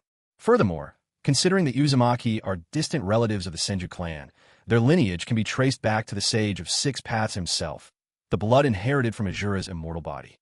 That explains why, in this generation, Azura is reincarnated into Naruto Uzumaki, just as Indra's reincarnation repeatedly appears in the Uchiha line. Unlike the Uchiha, Azura can reincarnate into either the Senju or the Uzumaki, for both clans are his descendants. Therefore, Kyuma speculated that if he could replicate the Uzumaki bloodline and constitution, it might fuse with his incomplete sage body and would release helping him further complete his connection to the sage's power. This was exactly why Kiyama treated the process of merging the Uzumaki bloodline with such caution and anticipation. The next day, the Uchiha clan members went about their lives as usual. They had no idea that just yesterday, an unexpected visitor had nearly brought calamity to their entire clan. Nor did they know that their vice-clan leader had once again safeguarded the Uchiha clan. After all, the turmoil last night had been minimal. None of the Uchiha's elite fighters had been within the clan compound. On top of that, both Konoha's Umbu and root surveillance had been withdrawn. As a result, only a handful of people were aware of what had transpired. Yet Uchiha Kyuzen had never intended to let the clan know about these events. In his eyes, the current Uchiha clan could be said to truly belong to him alone. Now that he bore the title of vice-clan leader, and the others followed his lead, protecting them had naturally become his duty. At present, what concerned Uchiha Kyuzen most was that Uzumaki Karen's body had all but fully recovered. After all, she was a pure-blooded member of the Uzumaki clan. Her healing was quick by nature.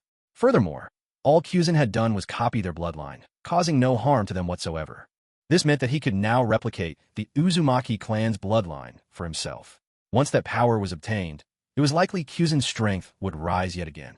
The real question was whether the merging of this new bloodline would finally allow him to break through to the Super Kage level, reaching the heights once attained by Madara Uchiha and Hashirama Senju, to truly stand at the very pinnacle of the shinobi world.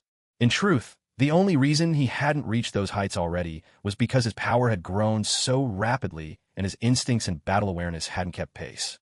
Otherwise, when his Mangekyo Sharingan evolved into the Eternal Mangekyo, he would have already achieved the rank of Super Kage. Madara Uchiha became a legend not merely because of his power, but also because he possessed both supreme battle instinct and an insatiable will to fight, unleashing 100% and more of his capabilities with every move. In stark contrast stood the pitiable Lady Kagaya, Otsutsuki, the eternal shut-in. Though she possessed a lofty existence, immense chakra reserves, and a mastery of ancient arts, Kagaya, being isolated for millennia, had never truly fought against others. Even when she did act, her opponents were so much weaker that they were crushed instantly, affording her no real combat experience. Worse yet, after being sealed away for 1,000 years, she seemed almost dazed, wholly unused to conflict. In the end, she was sealed away by Naruto and Sasuke, who, though only just on the Six Paths level, managed to prevail by joining forces. Because of his own innate talent and the rapid pace of his recent progress, Uchiha Chiyoshan found that his combat skills were always lagging behind his powers. He couldn't even dream of unleashing feats like Uchiha Madara, who performed far beyond anyone's expectations. In truth, if Chiyoshan could manage to wield 80 to 90% of his abilities in battle, that in itself was something he could quietly pat himself on the back for. There's no shortcut to refining one's skills in combat. It requires relentless fighting, continuous learning, ongoing improvement, and then more fighting. Only that way can one's battle technique be honed to its peak. Yet now, Uchiha Chiyoshan could barely even find a worthy opponent, much less engage in repeated battles. So he had no choice but to rely on his golden finger, steadily amassing raw power. If your overall combat stats are high enough, and provided your fighting skills aren't a total disaster, you can simply overwhelm most adversaries, even if your technique isn't at the level of the legends. That's part of why Chiyoshan hadn't insisted on keeping Uchiha Obito around. If he detained Obito, who then would resurrect Uchiha Madara in the future. And if Madara wasn't revived, whom could Chiyoshan copy those legendary ocular arts and bloodline from? Uchiha Madara, for Chiyoshan, was like the ultimate treasure trove. Madara did not just possess the Rinnegan, which surpassed even the eternal Mangekyo Sharingan. His Rinnegan was authentic, untainted. The ocular powers Chiyoshan could acquire from Madara far outstripped those he could have gleaned from Nagato. And that's not all. Once Madara was resurrected, he'd also possess the would-release Kekkei Genkai inherited from Hashirama Senju. This would-release was the genuine article, not a diluted or incomplete version like Yamato's. Madara's would-release would be just as powerful as Hashirama's, complete in every respect. That's exactly why Madara had ultimately fallen victim to Black Zetsu's betrayal. Otherwise, no matter how crafty Black Zetsu was, defeating Madara would have been utterly out of the question. So, Chiyoshan didn't go all out to eliminate Obito. He only put him through a single month-long Tsukuyami, and even during their escape, Chiyoshan didn't employ any stronger methods to stop them. Otherwise, whether Obito could have escaped at all would have been anyone's guess. Now, Uchiha Chiyoshan had revealed himself completely. Even though neither Black Zetsu nor Obito had figured out his full strength or deepest secrets, Choshan had unmistakably become their greatest enemy at present. Given that it was anyone's guess whether Nagato might be swayed into fighting Choshan on their behalf, the most important thing for Choshan now was to focus on getting stronger without delay. Once he'd settled Mikoto and Sasuke, Choshan decided to stay as well. He knew Obito wouldn't be returning, but he couldn't bring himself to leave Mikoto alone with her worries and fears. So, that night, he kept her company until dawn. After enjoying another sumptuous breakfast at Mikoto's home, Uchiha Chosan finally took his leave. Upon departing, he headed straight to the Hokage's office, as today he needed to copy Naruto's Uzumaki clan bloodline.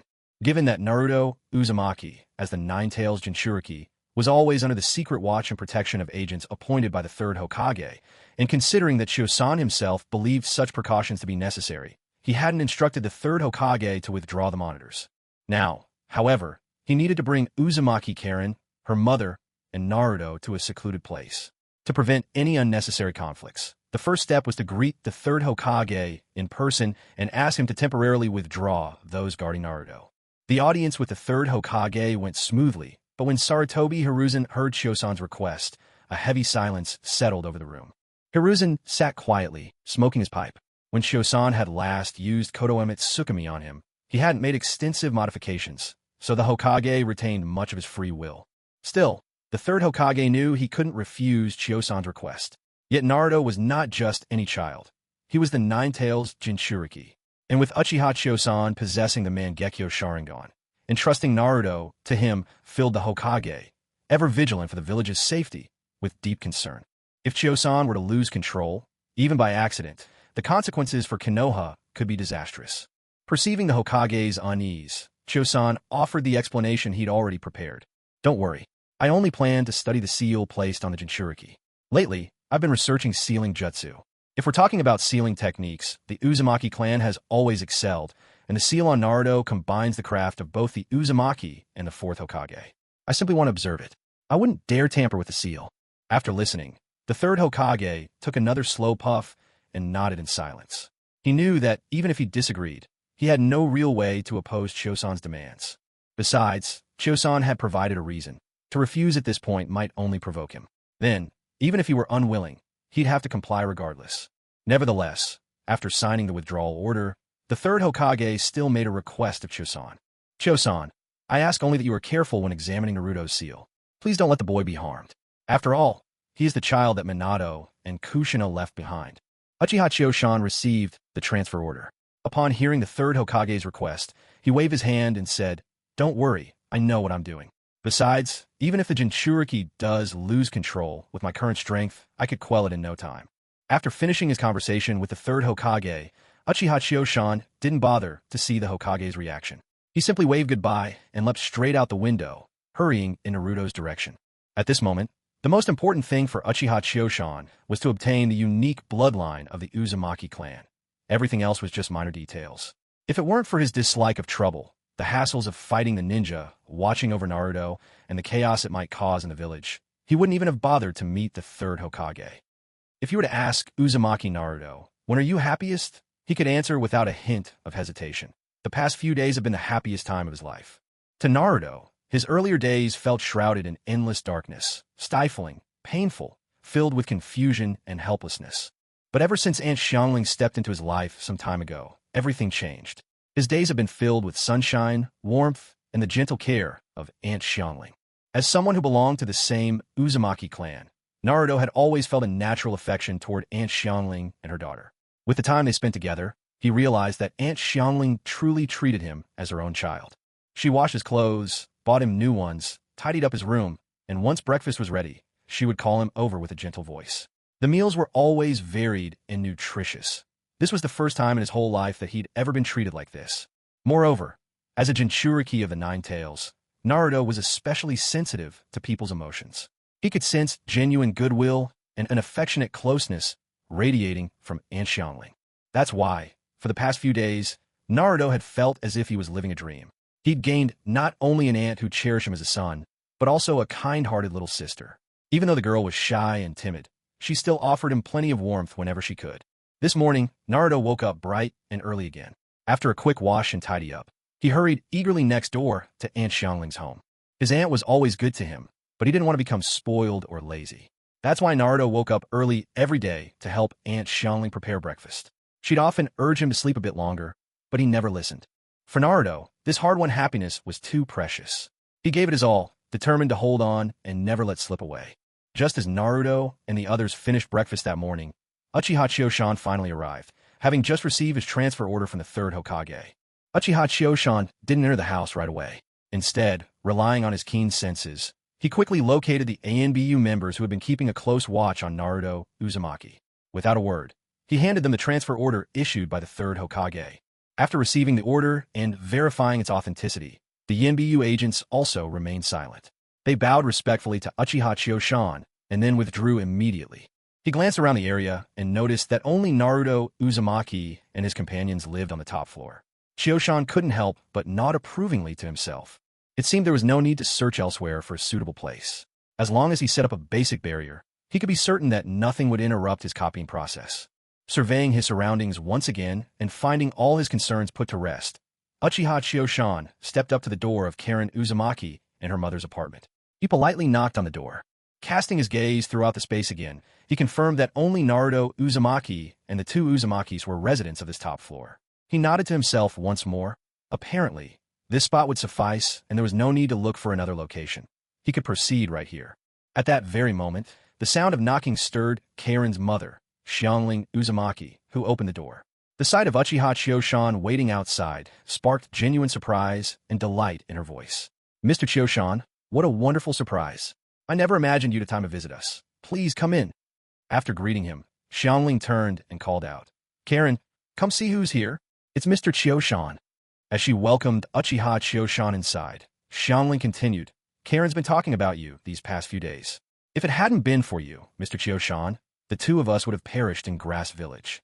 Karen has been wanting to thank you in person for everything you've done." Little did she know that it was Chiyoshan himself who had asked the third Hokage to issue the mission to bring them here. If it weren't for his intervention, she truly would have died back in Grass Village, and her daughter Karen would eventually have become nothing more than another test subject for the cruel medical experiments there. Of course, Uchiha Chiyoshan never mentioned any of this. After all, he had his own reasons for saving the Uzumaki mother and daughter, and saw no point in taking credit for it. Just as Chiyoshan stepped into the room, young Karen came tumbling out in response to her mother's calls.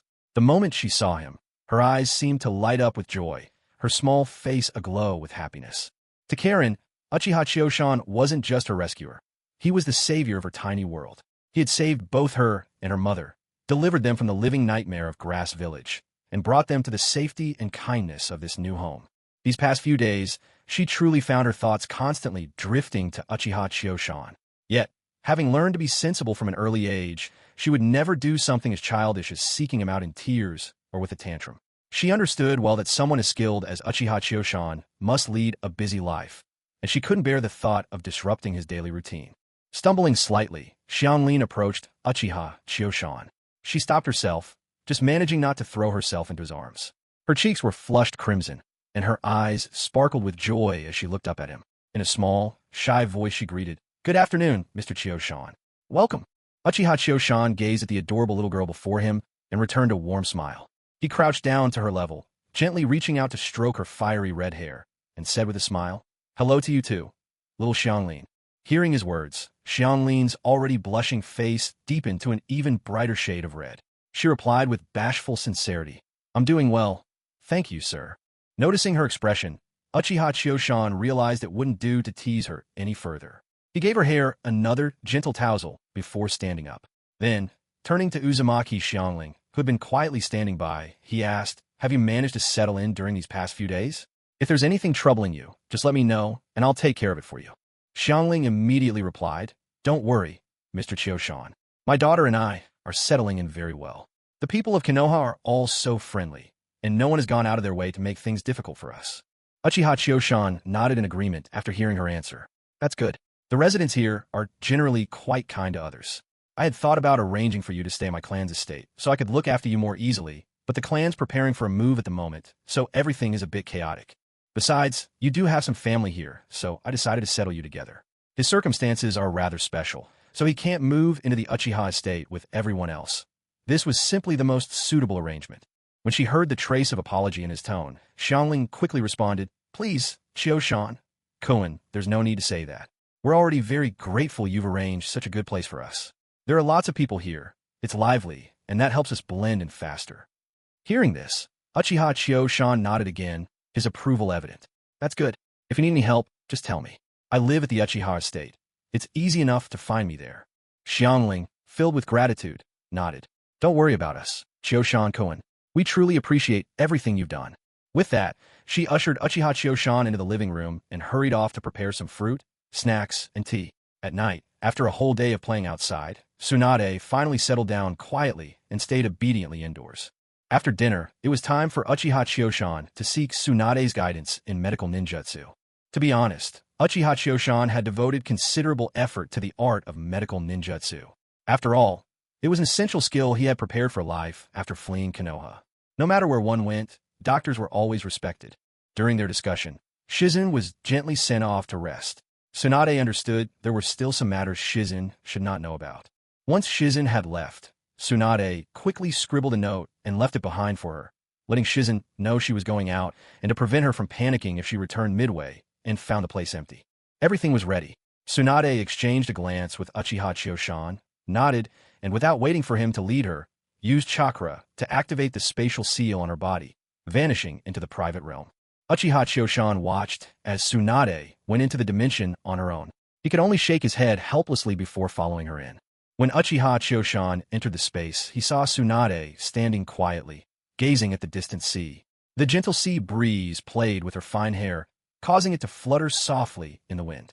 Chioshan watched the scene in silence, unwilling to break the precious stillness and tranquility of the moment. After letting the sea breeze caress her for a while, Tsunade turned to Chioshan and said, "This space of yours could really be the perfect retreat. No one to disturb, ever." Uchiha Chioshan looked deeply into her eyes and replied, "If you like it, this place can be yours too." Tsunade didn't answer his question directly. Instead, she turned to gaze at the horizon and said quietly, "I agree to your request, but you must give me time enough to accept you." Her voice was calm, as if she were speaking about someone else. Yet, the flushing tips of her ears betrayed her true feelings.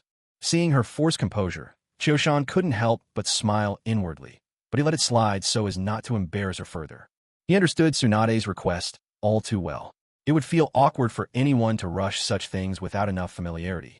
Stepping forward, Chioshan gently took Tsunade's hand in his and answered softly, "Of course. I'll wait for you." When Uchiha Chioshan grabbed her hand, Tsunade was startled, thinking he might be up to something sinister.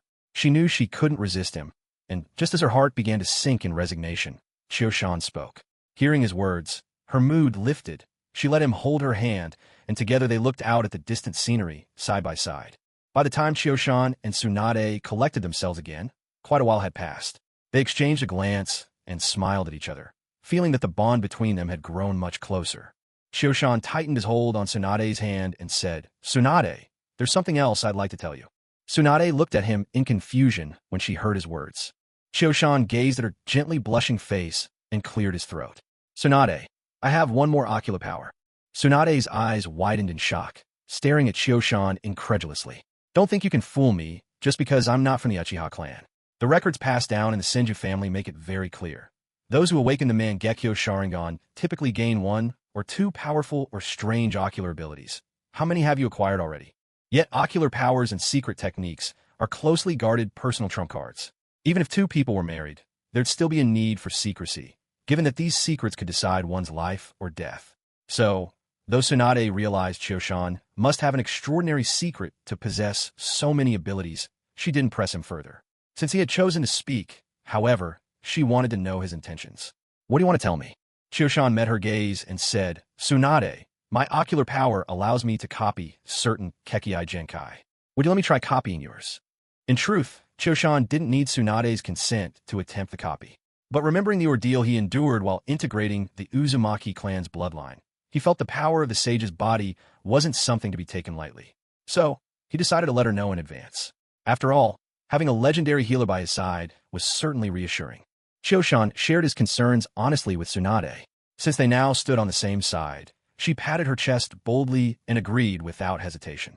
Once everything was ready, Chioshan activated his eternal Mangekyo Sharingan. staring into Tsunade's eyes, his mind focused as he unleashed his ocular technique, the Eye of Replication. Because Choshan's eyes had achieved the highest form of the Sharingan, the process of copying did not take long at all. Now came the most crucial part. After finishing the replication, Uchiha Choshan drew in a deep breath and commanded, "Fuse."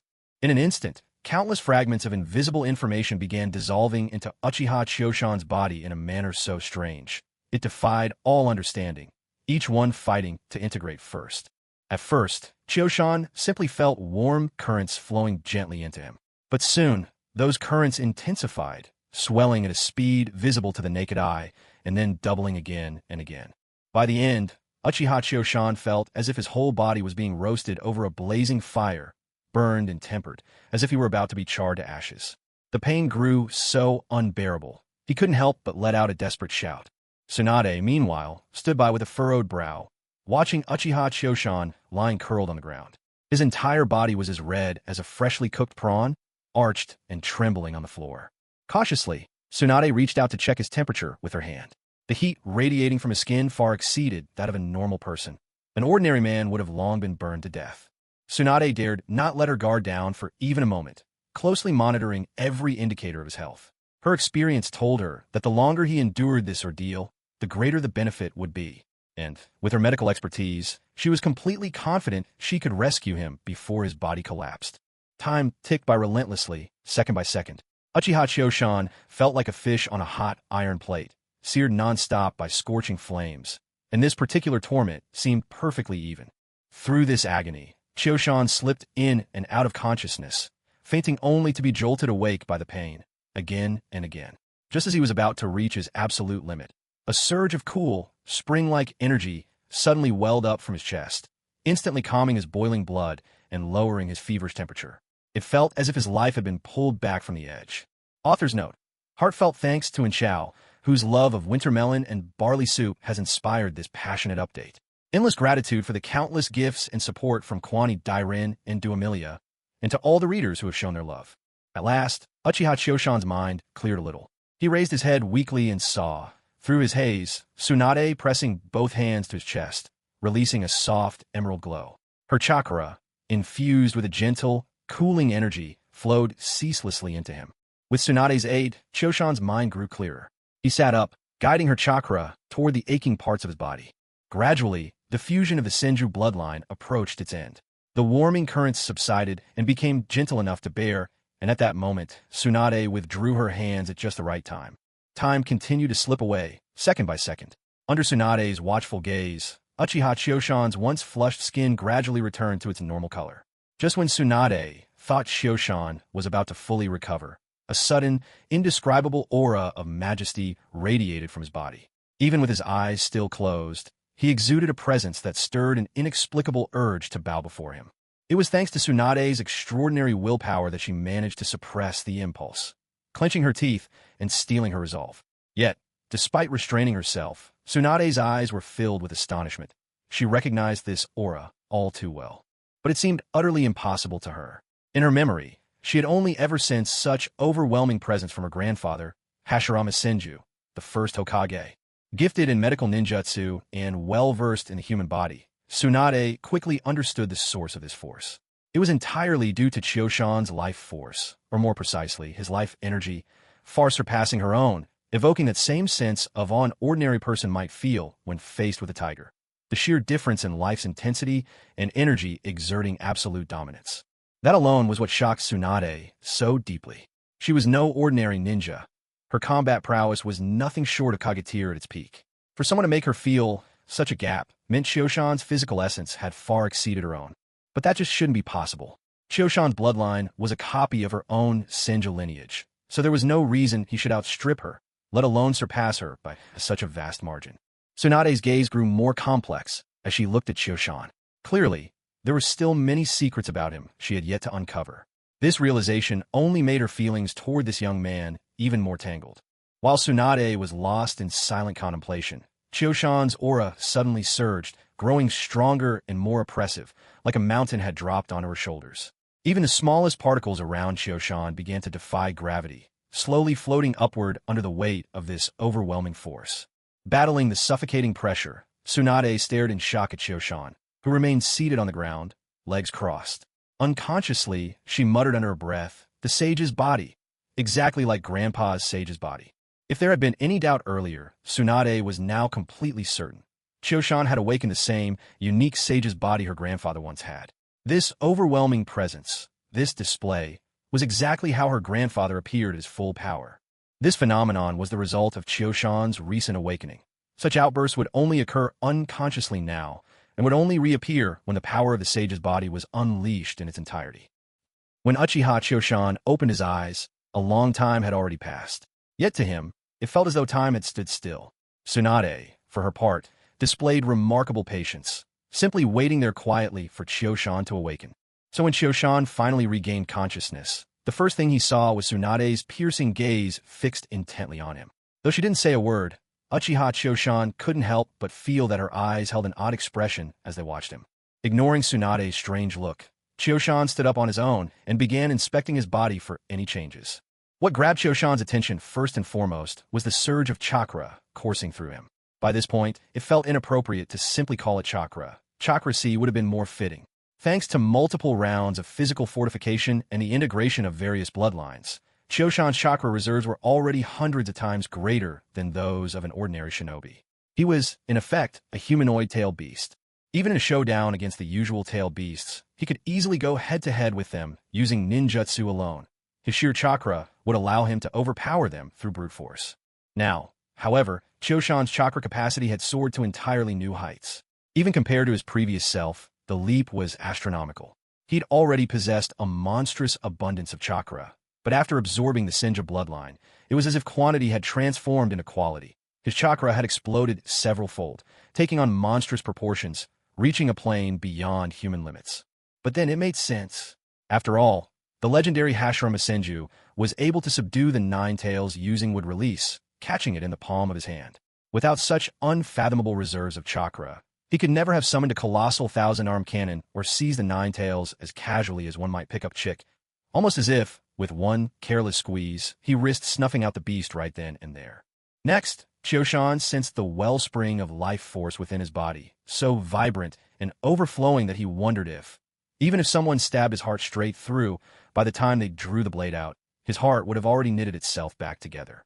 At that thought, Chioshan abruptly retrieved a kunai from his ninja pouch, set his jaw, and stabbed it clean through his own thigh. As he gritted his teeth and yanked the blade free, he watched the deep wound knit shut at a speed visible to the naked eye. In mere seconds, the injury had healed completely. He pressed his hand to the spot he'd just pierced. There was no pain at all. He walked a few steps back and forth, but nothing fell off. There were no adverse effects whatsoever. This is the famous markless healing of Hashirama Senju. Harnessing his own immense life force, he could effortlessly close wounds on his body. Even Madara Uchiha once remarked that on the battlefield, no one could kill Hashirama. The most terrifying part was that even after death, Hashirama's cells would remain alive, brimming with astonishing vitality and a fierce, invasive power. After Madara Uchiha grafted Hashirama's cells into his own body, even a face of Hashirama grew on Madara's chest. It was just like that saying, if you truly love him, you tattoo his portrait right over your heart. In this, Madara did a perfect job. Meanwhile, Tsunade had been observing Uchihoshi's experiment all along. As Uchihoshi continued, Tsunade's emotions churned more and more turbulently. She bit her red lips, trying to keep her growing excitement in check. After he finished testing the markless healing ability, Uchihoshi nodded with satisfaction. With this power, as long as he didn't court death himself, it would be nearly impossible for any enemy to kill him. Such was the greatest trump card of Hashirama, the first Hokage. Without it, in those head-to-head clashes with Madara Uchiha, who knew which of them would have slain the other? At this moment, Uchihoshi suddenly noticed Tsunade looking his way. It was as if he'd found the perfect person to show off to.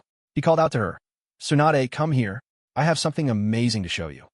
Tsunade took a deep breath, calming the restlessness inside her, and strolled over to Uchihoshi. She leaned in as if joining in the fun, and asked with a playful smile, "What's this amazing thing?" The instant Uchihoshi saw Tsunade's beautiful face so close, her radiant features dazzled him, and he quickly darted his gaze away, only to stumble right into another captivating view. With a nervous cough, Uchihoshi turned his head aside to cover up his flustered state and hurriedly changed the subject. "Tsunade, let me perform something you haven't seen in ages. If you like it, How about a kiss as my reward? There was no way Tsunade couldn't see Uchihoshi's embarrassment, but she didn't call him out on it. In fact, she didn't seem to mind at all. Watching Uchihoshi play the clown, Tsunade nodded with a gentle smile. If you impress me, I'll definitely give you that chance. Spurred on by Tsunade's response, Uchihoshi took 2 steps forward. Facing the wide-open ground ahead, he formed a hand seal that was all too familiar to Tsunade. Would release, Advent of a World of Trees. As Uchiha Choshan formed the hand seals, a remarkable event unfolded before him. The land at his feet abruptly swelled and broke open, and from beneath the ground burst forth a dense mass of branches. In the blink of an eye, these branches shot skyward, rapidly maturing into towering trees.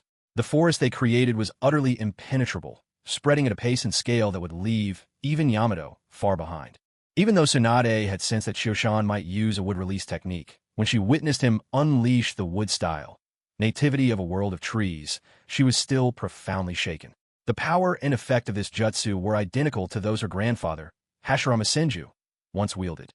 Standing there, an overwhelming sense of unreality washed over her, as if past and present had somehow merged. Tsunade pressed her right hand tightly over her mouth, but tears still welled up and blurred her vision. She stared greedily at the spectacle before her, unable to blink, for this was her grandfather's signature technique.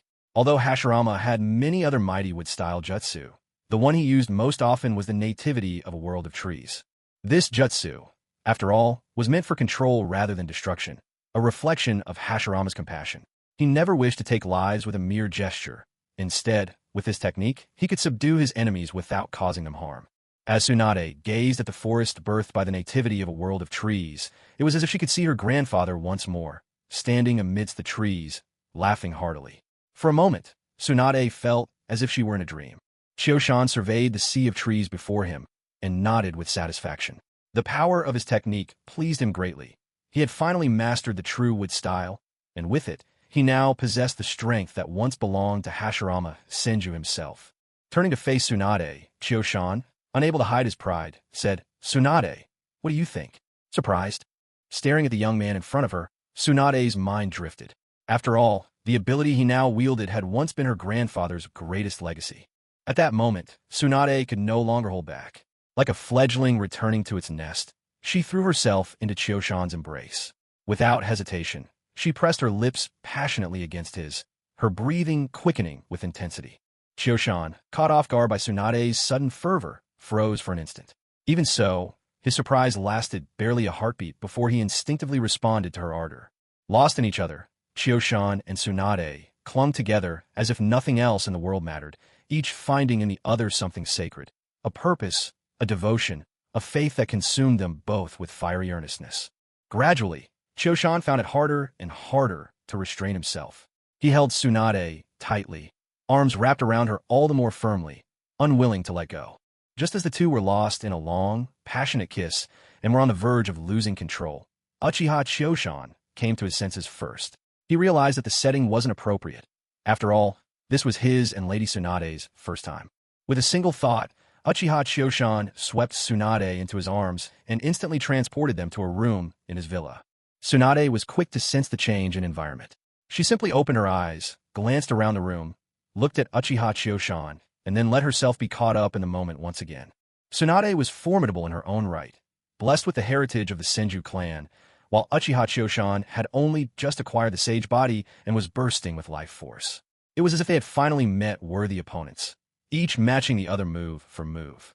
In the end, though, Tsunade couldn't overcome Uchiha Choshan's sage body. She didn't last until the very end, and finally, she surrendered to Lord Choshan. So, the battle concluded, Tsunade conceded, and Uchiha Choshan emerged, by some stroke of luck, as the victor. Of course, the true winner of this duel would only be decided in battles yet to come.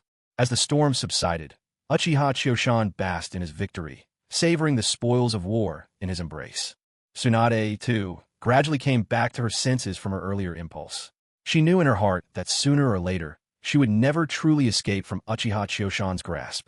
Still, she hoped to take her time to get used to things, nurture their bond a bit, and when the time came, she would be ready to accept him. Tsunade hadn't expected she would surrender so quickly. The surge of emotion she felt was partly because she'd just witnessed her grandfather, Senju Hashirama's legendary wood-release technique again. In the beginning, When Uchiha Choshan asked her for a kiss, she'd only meant to reward him a little. She never imagined that, little by little, she would end up rewarding herself as well. And just as Tsunade was finishing these thoughts, Uchiha Choshan, whose vitality was staggering, recovered completely. Feeling a bit sheepish, he said, "Tsunade, I'm afraid I'll have to trouble you again." Looking at this man with inhuman vitality, Tsunade could only sigh helplessly before leaning in once more. By the time Tsunade quietly slipped out of the room and tiptoed back to her own lodgings, dawn was already breaking on the horizon. In truth, it had only just reached midnight when Uchiha Choshan finished copying Tsunade's Senju bloodline, fused it within himself, and gained the sage body. Had Tsunade returned at that moment, she would still have had time for a full night's rest, and nothing would have been delayed for the next day. But after Uchiha Choshan obtained the sage body with Tsunade's help, both were elated, and one thing led to another. They simply couldn't help themselves. Given that both of them possessed bodies far beyond ordinary humans, and that Uchiha Choshan now had the sage body, it was safe to say that even if he fought nonstop for 3 days and nights, he would not tire. That's why when two evenly matched opponents meet, two talents facing each other, it becomes impossible to separate winner from loser. They fought intensely, neither willing to back down. After many more battles, if Tsunade hadn't been worried about how she'd explain things to Shizen, she wouldn't have reluctantly found her way back. Otherwise, neither of them knew when they might be able to leave that strange dimension. When Tsunade quietly entered the room, just as she'd expected, she found Shizen asleep, slumped over the desk. Tsunade didn't dare disturb her. Moving silently, she crept to the bed and slipped beneath the covers. At that moment, Shizen groggily lifted her head, her bleary eyes settling on Tsunade, who had just snuggled under the comforter. "Oh, Lady Tsunade, you're back." The moment Shizen woke up, Tsunade's heart skipped a beat. Feigning irritation, she pretended to have just been woken and snapped. "I've been back for a while. You were sleeping so soundly that I didn't want to disturb you. Now, hurry up and get some proper rest." Shizen hesitated, her hand, which had been rubbing her eyes, pausing mid-motion. She had lost track of how many times she'd woken in the night, only to find the bed as empty as ever. There was no way Lady Tsunade had returned that early. Shizen parted her lips as if to say something, but held her tongue. She knew Tsunade's temperament all too well. If she exposed her now, she'd only bring trouble on herself. So she wisely swallowed her words. With Tsunade finally home, Shizen's worry melted away. After exchanging a few sleepy words, she went off to her own quarters to rest. Although she was deeply curious about where Lady Tsunade had spent the night, she knew better. Asking would only invite disaster. Once Shizen had gone, Tsunade finally relaxed, relieved that her flimsy excuse had worked. Thinking of her recent ordeal, Tsunade muttered through clenched teeth, "Damn that Uchiha Kyuyama. I kept telling him to hurry up, to finish things quickly, but he took his sweet time. Nearly got me in deep trouble." After venting, a wave of exhaustion crashed over her. It was no wonder Tsunade hadn't slept a wink all night. She had first helped Uchiha Kyuyama undergo the transformation in his sage form, then sparred with him for half the night. Despite her impressive stamina, even Tsunade couldn't keep up with Kyuyama's boundless energy. So, as soon as her head touched the pillow, she quickly drifted into a deep sleep. Meanwhile, back in that otherworldly space, Uchiha Kyuyama was still wide awake, experimenting with his newly gained sage body. The previous night, when he'd first acquired the power, he hadn't even had a chance to savor it before Tsunade had swept him up into other affairs, keeping him busy till dawn. It was only after sending Tsunade back that Uchiha Kyuyama finally had time to investigate the wonders of his sage body and explore its connection to the eternal Mangekyo Sharingan. The sage body is an extremely rare gift in the world of Naruto, possessed by only a handful of individuals: the Sage of Six Paths, his younger son Azura, and Hashirama Senju. The reason Hashirama could stand toe-to-toe with Madara Uchiha, who wielded the eternal Mangekyo Sharingan, was precisely because he had the sage body. Unlike the Sharingan, which has a clear path of progression, single tomo, double tomo, triple tomo, Mangekyo Sharingan, and finally Eternal Mangekyo Sharingan, each stage achievable through specific means until one eventually attains the power of Indra, the sage's elder son. The sage body belongs to a different realm altogether. Only Azura and Hashirama are known to have it, with Hashirama inheriting this formidable trait by being Azura's reincarnation. It's no wonder that this body is so exceedingly rare, and yet so many seek its power. Without exception, those who manage to obtain even a portion of the sage body all bear the visage of Hashirama, a testament to how dominant and overwhelming this power is. Uchiha Shan only succeeded in transforming his own physique into the sage body after replicating Yamato's with style and acquiring both Uzumaki and Senja bloodlines. At this moment, Uchiha Shan was flipping through yesterday's system notifications. Because of an important event yesterday, a moment of great significance, he had chosen to ignore the system prompts completely, following his heart instead. After all, it involved his dream woman, Tsunade, with her wide-hearted embrace. Who wouldn't lose their head? Congratulations, host. Upon detection, since you have acquired the sage body, your eternal Mangekyo Sharingan has been nurtured and enhanced by its power, and its evolution has reached new heights. The eternal Mangekyo Sharingan has ascended to its peak. Congratulations, host. With your eternal Mangekyo Sharingan at its apex, the power in your eyes has doubled, your mental strength has doubled, and the cooldown for ocular jutsu has been halved. Congratulations, host. Because you possess both the sage body and the perfected Sharingan, the synergy between the two has earned you a new reward. Your Susanoo, the divine power, has broken through to its ultimate form, the fifth stage, keen as heaven and wide as earth. On the foundation of your previous Susanoo, its power is increased tenfold, granting it a stature never seen before. Uchiha Shan couldn't help but whistle in amazement at the sight of these system notifications. He had never imagined that the combination of the sage body and the eternal Mangekyo Sharingan would awaken such tremendous power. This is 10 times stronger than an ordinary Susanoo. Its sheer size alone now rivals the legendary true several thousand hands, the sage art, would release technique once wielded by Hashirama himself. This height had now reached a level comparable to the 10 tails. Capturing the 9 tails would be as easy as seizing a chick. With just a slight slip of the hand, he might even accidentally crush the 9 tails. With this new strength, Uchiha Shan now possessed the power to stand toe-to-toe with the 10 tails. Even if Uchiha Obito summoned the demonic statue of the Outer Path, Shan could easily pin it to the ground and unleash a furious assault. In that moment, a thought flickered through Uchiha Shan's mind, and he asked, "System, when will my Sharingan evolve into the Rinnegan?" He pressed further, "System, when will my eternal Mangekyo Sharingan be able to upgrade to the Rinnegan?" The system responded, "Host, you currently lack the necessary conditions to evolve the Rinnegan. Thus, your eternal Mangekyo Sharingan cannot be upgraded." Shan was taken aback by the system's answer. In his memory, Uchiha Madara had managed to awaken the Rinnegan in his twilight years by grafting a fragment of Hashirama's flesh into his own body. Afterward, he transplanted his Rinnegan into Nagato, who possessed Uzumaki lineage, and trained Uchiha Obito to prepare for his eventual resurrection. That was why Uchiha Shan found this answer so surprising. He believed he already met the same conditions as Madara, perhaps even surpassing them, since he now possessed the complete sage's body. By all rights, he should have awakened the Rinnegan more swiftly than Madara had. Facing Shan's confusion, the system gave a more detailed explanation. "Host, the reason Madara succeeded is that he is the reincarnation of Indra, carrying Indra's chakra within him. Hashirama, on the other hand, is Azura's reincarnation. When Madara transplanted Hashirama's flesh, he effectively possessed both Indra and Azura's chakra.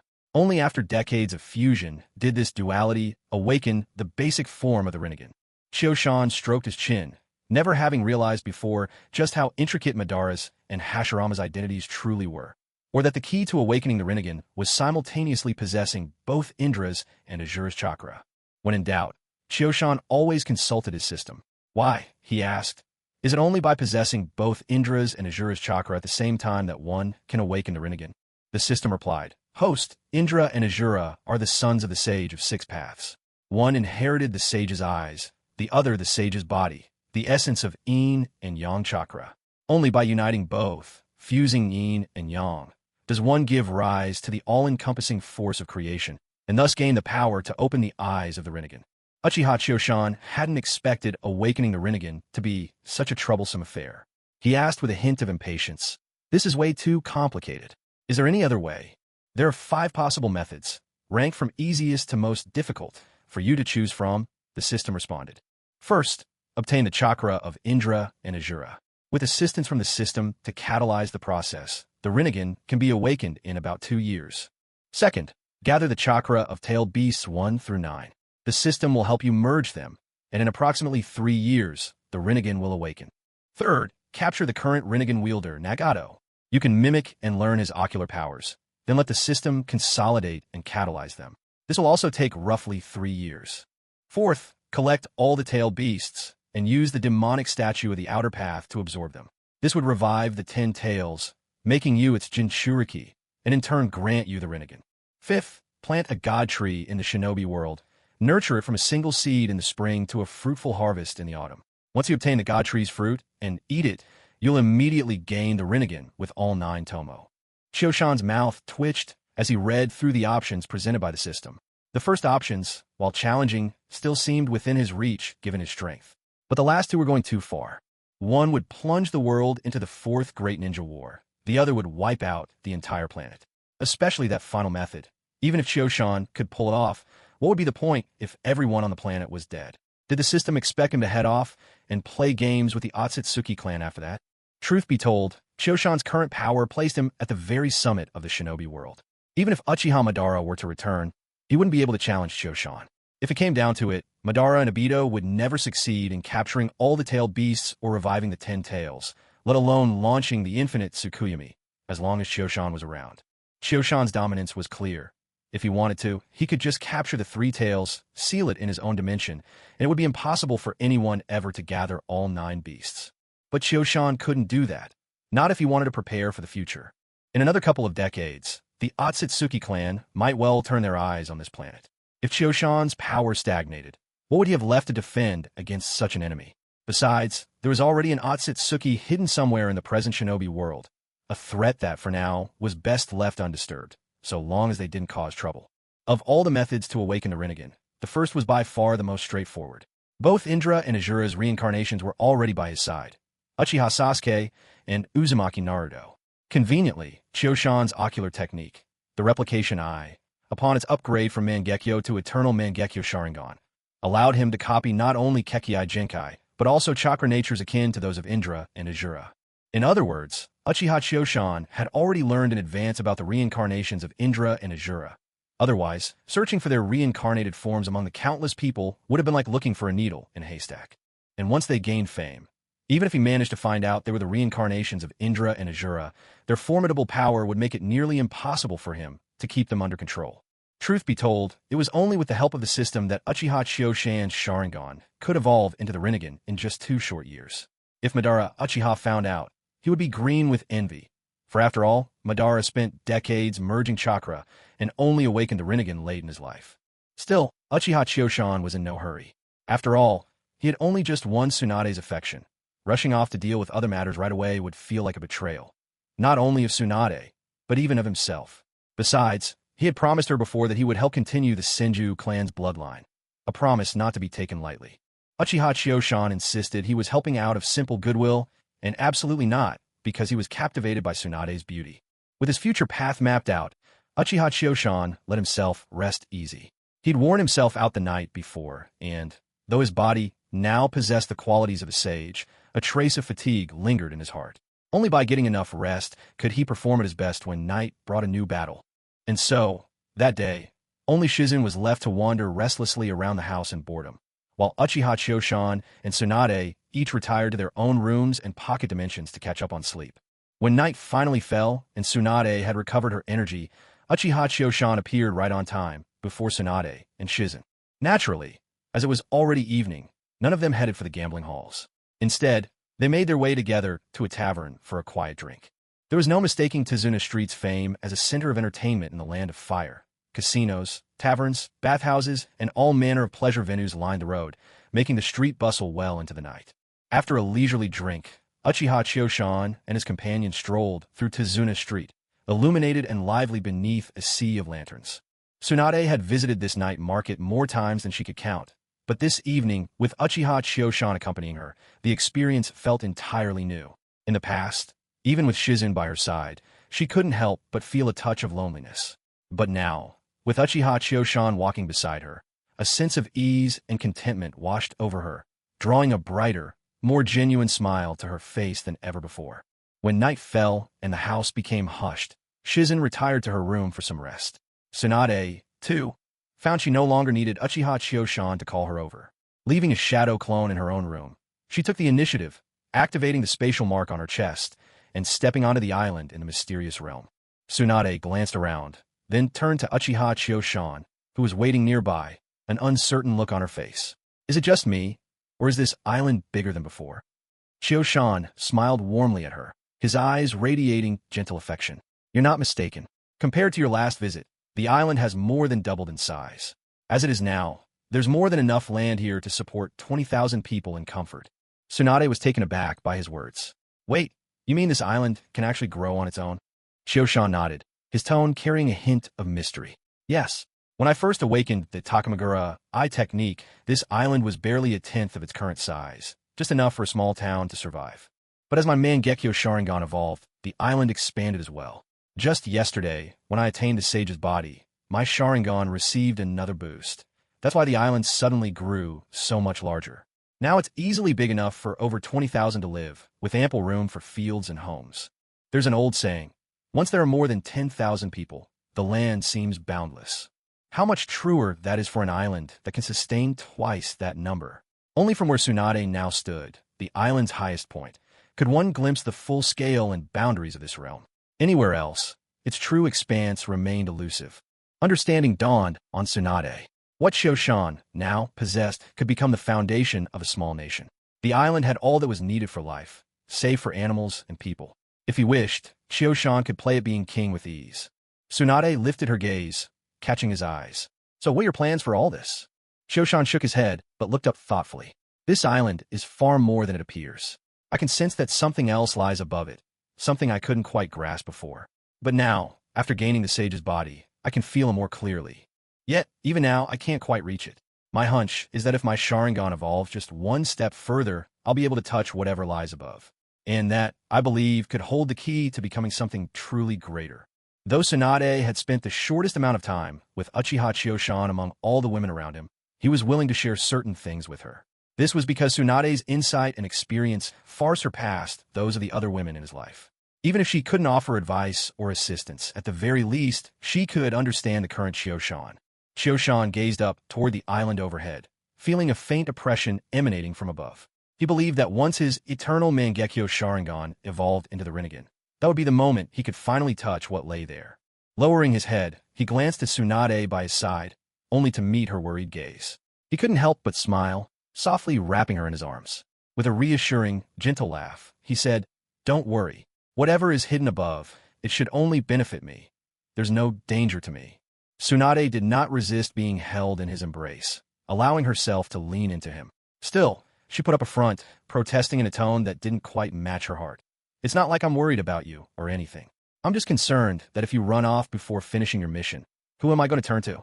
Chio-shan knew very well Tsunade's occasional stubborn charades. Adopting a coaxing tone, as though soothing a child, he replied, all right. Let's go take care of the mission first, shall we? No sooner had he finished speaking than, not waiting for Tsunade's response, Chio-shan whisked her away with a swift teleportation, bringing them instantly to the very room in the villa where they'd fought the day before. It was only then that Tsunade realized what had happened, shouting as she did, Wait, I wasn't finished talking. Chio-shan paid no heed to her stubborn protest, placing her gently on the bed before leaning in for a kiss, cutting off whatever else she had wanted to say. Before long, Tsunade's initial reluctance faded, and she gradually melted into his embrace. The room soon filled with the familiar creak of the bed, accompanied by Tsunade's passionate cries and muffled pleas of, no more, no more. And so the familiar scene repeated itself. As dawn broke, Chio-shan would bring the tousled and weary Tsunade back to her room, using the space mark he'd left there. After a night of exertion, Tsunade, upon dispelling her shadow clone, would fall into a deep sleep, paying no mind to Shizen's morning visit. She wouldn't rise until noon. Just like that, day after day, for over a week, this became Chio-shan and Tsunade's routine. Meanwhile, Shizen was mystified by the changes in her lady Tsunade. All she could sense was Tsunade's constant drowsiness these days. Worried for her health, Shizen finally voiced her concerns to Tsunade herself. After Tsunade shot several covert glares at the true culprit, Uchiha Kushiyama, she reassured Shizen, telling her not to worry. She explained that she'd merely been feeling drowsy these past few days because she was training in a secret technique, which finally put Shizen's concerns to rest.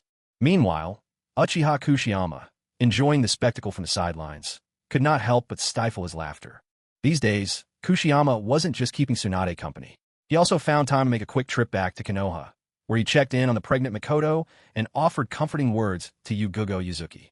While he was there, He took the opportunity to copy the Indra and Azura chakra signatures hidden within Sasuke, Uchiha, and Naruto Uzumaki, thus beginning the countdown to the evolution of his eternal Mangekyo Sharingan. Thankfully, there were no overly dramatic rules forbidding the use of his eye techniques during this evolution period, so Kushiyama's combat abilities weren't at risk of declining. After spending more than a week at Tsunade's side, news finally arrived from Uchiha Fugaku, whom Kushiyama had sent on a mission to the Land of Earth. One evening, as Kushiyama was sharing a few drinks with Tsunade, he raised his cup to his lips, only to suddenly sense a gentle nudge on the spatial mark he'd left with certain people. It was his unique signal.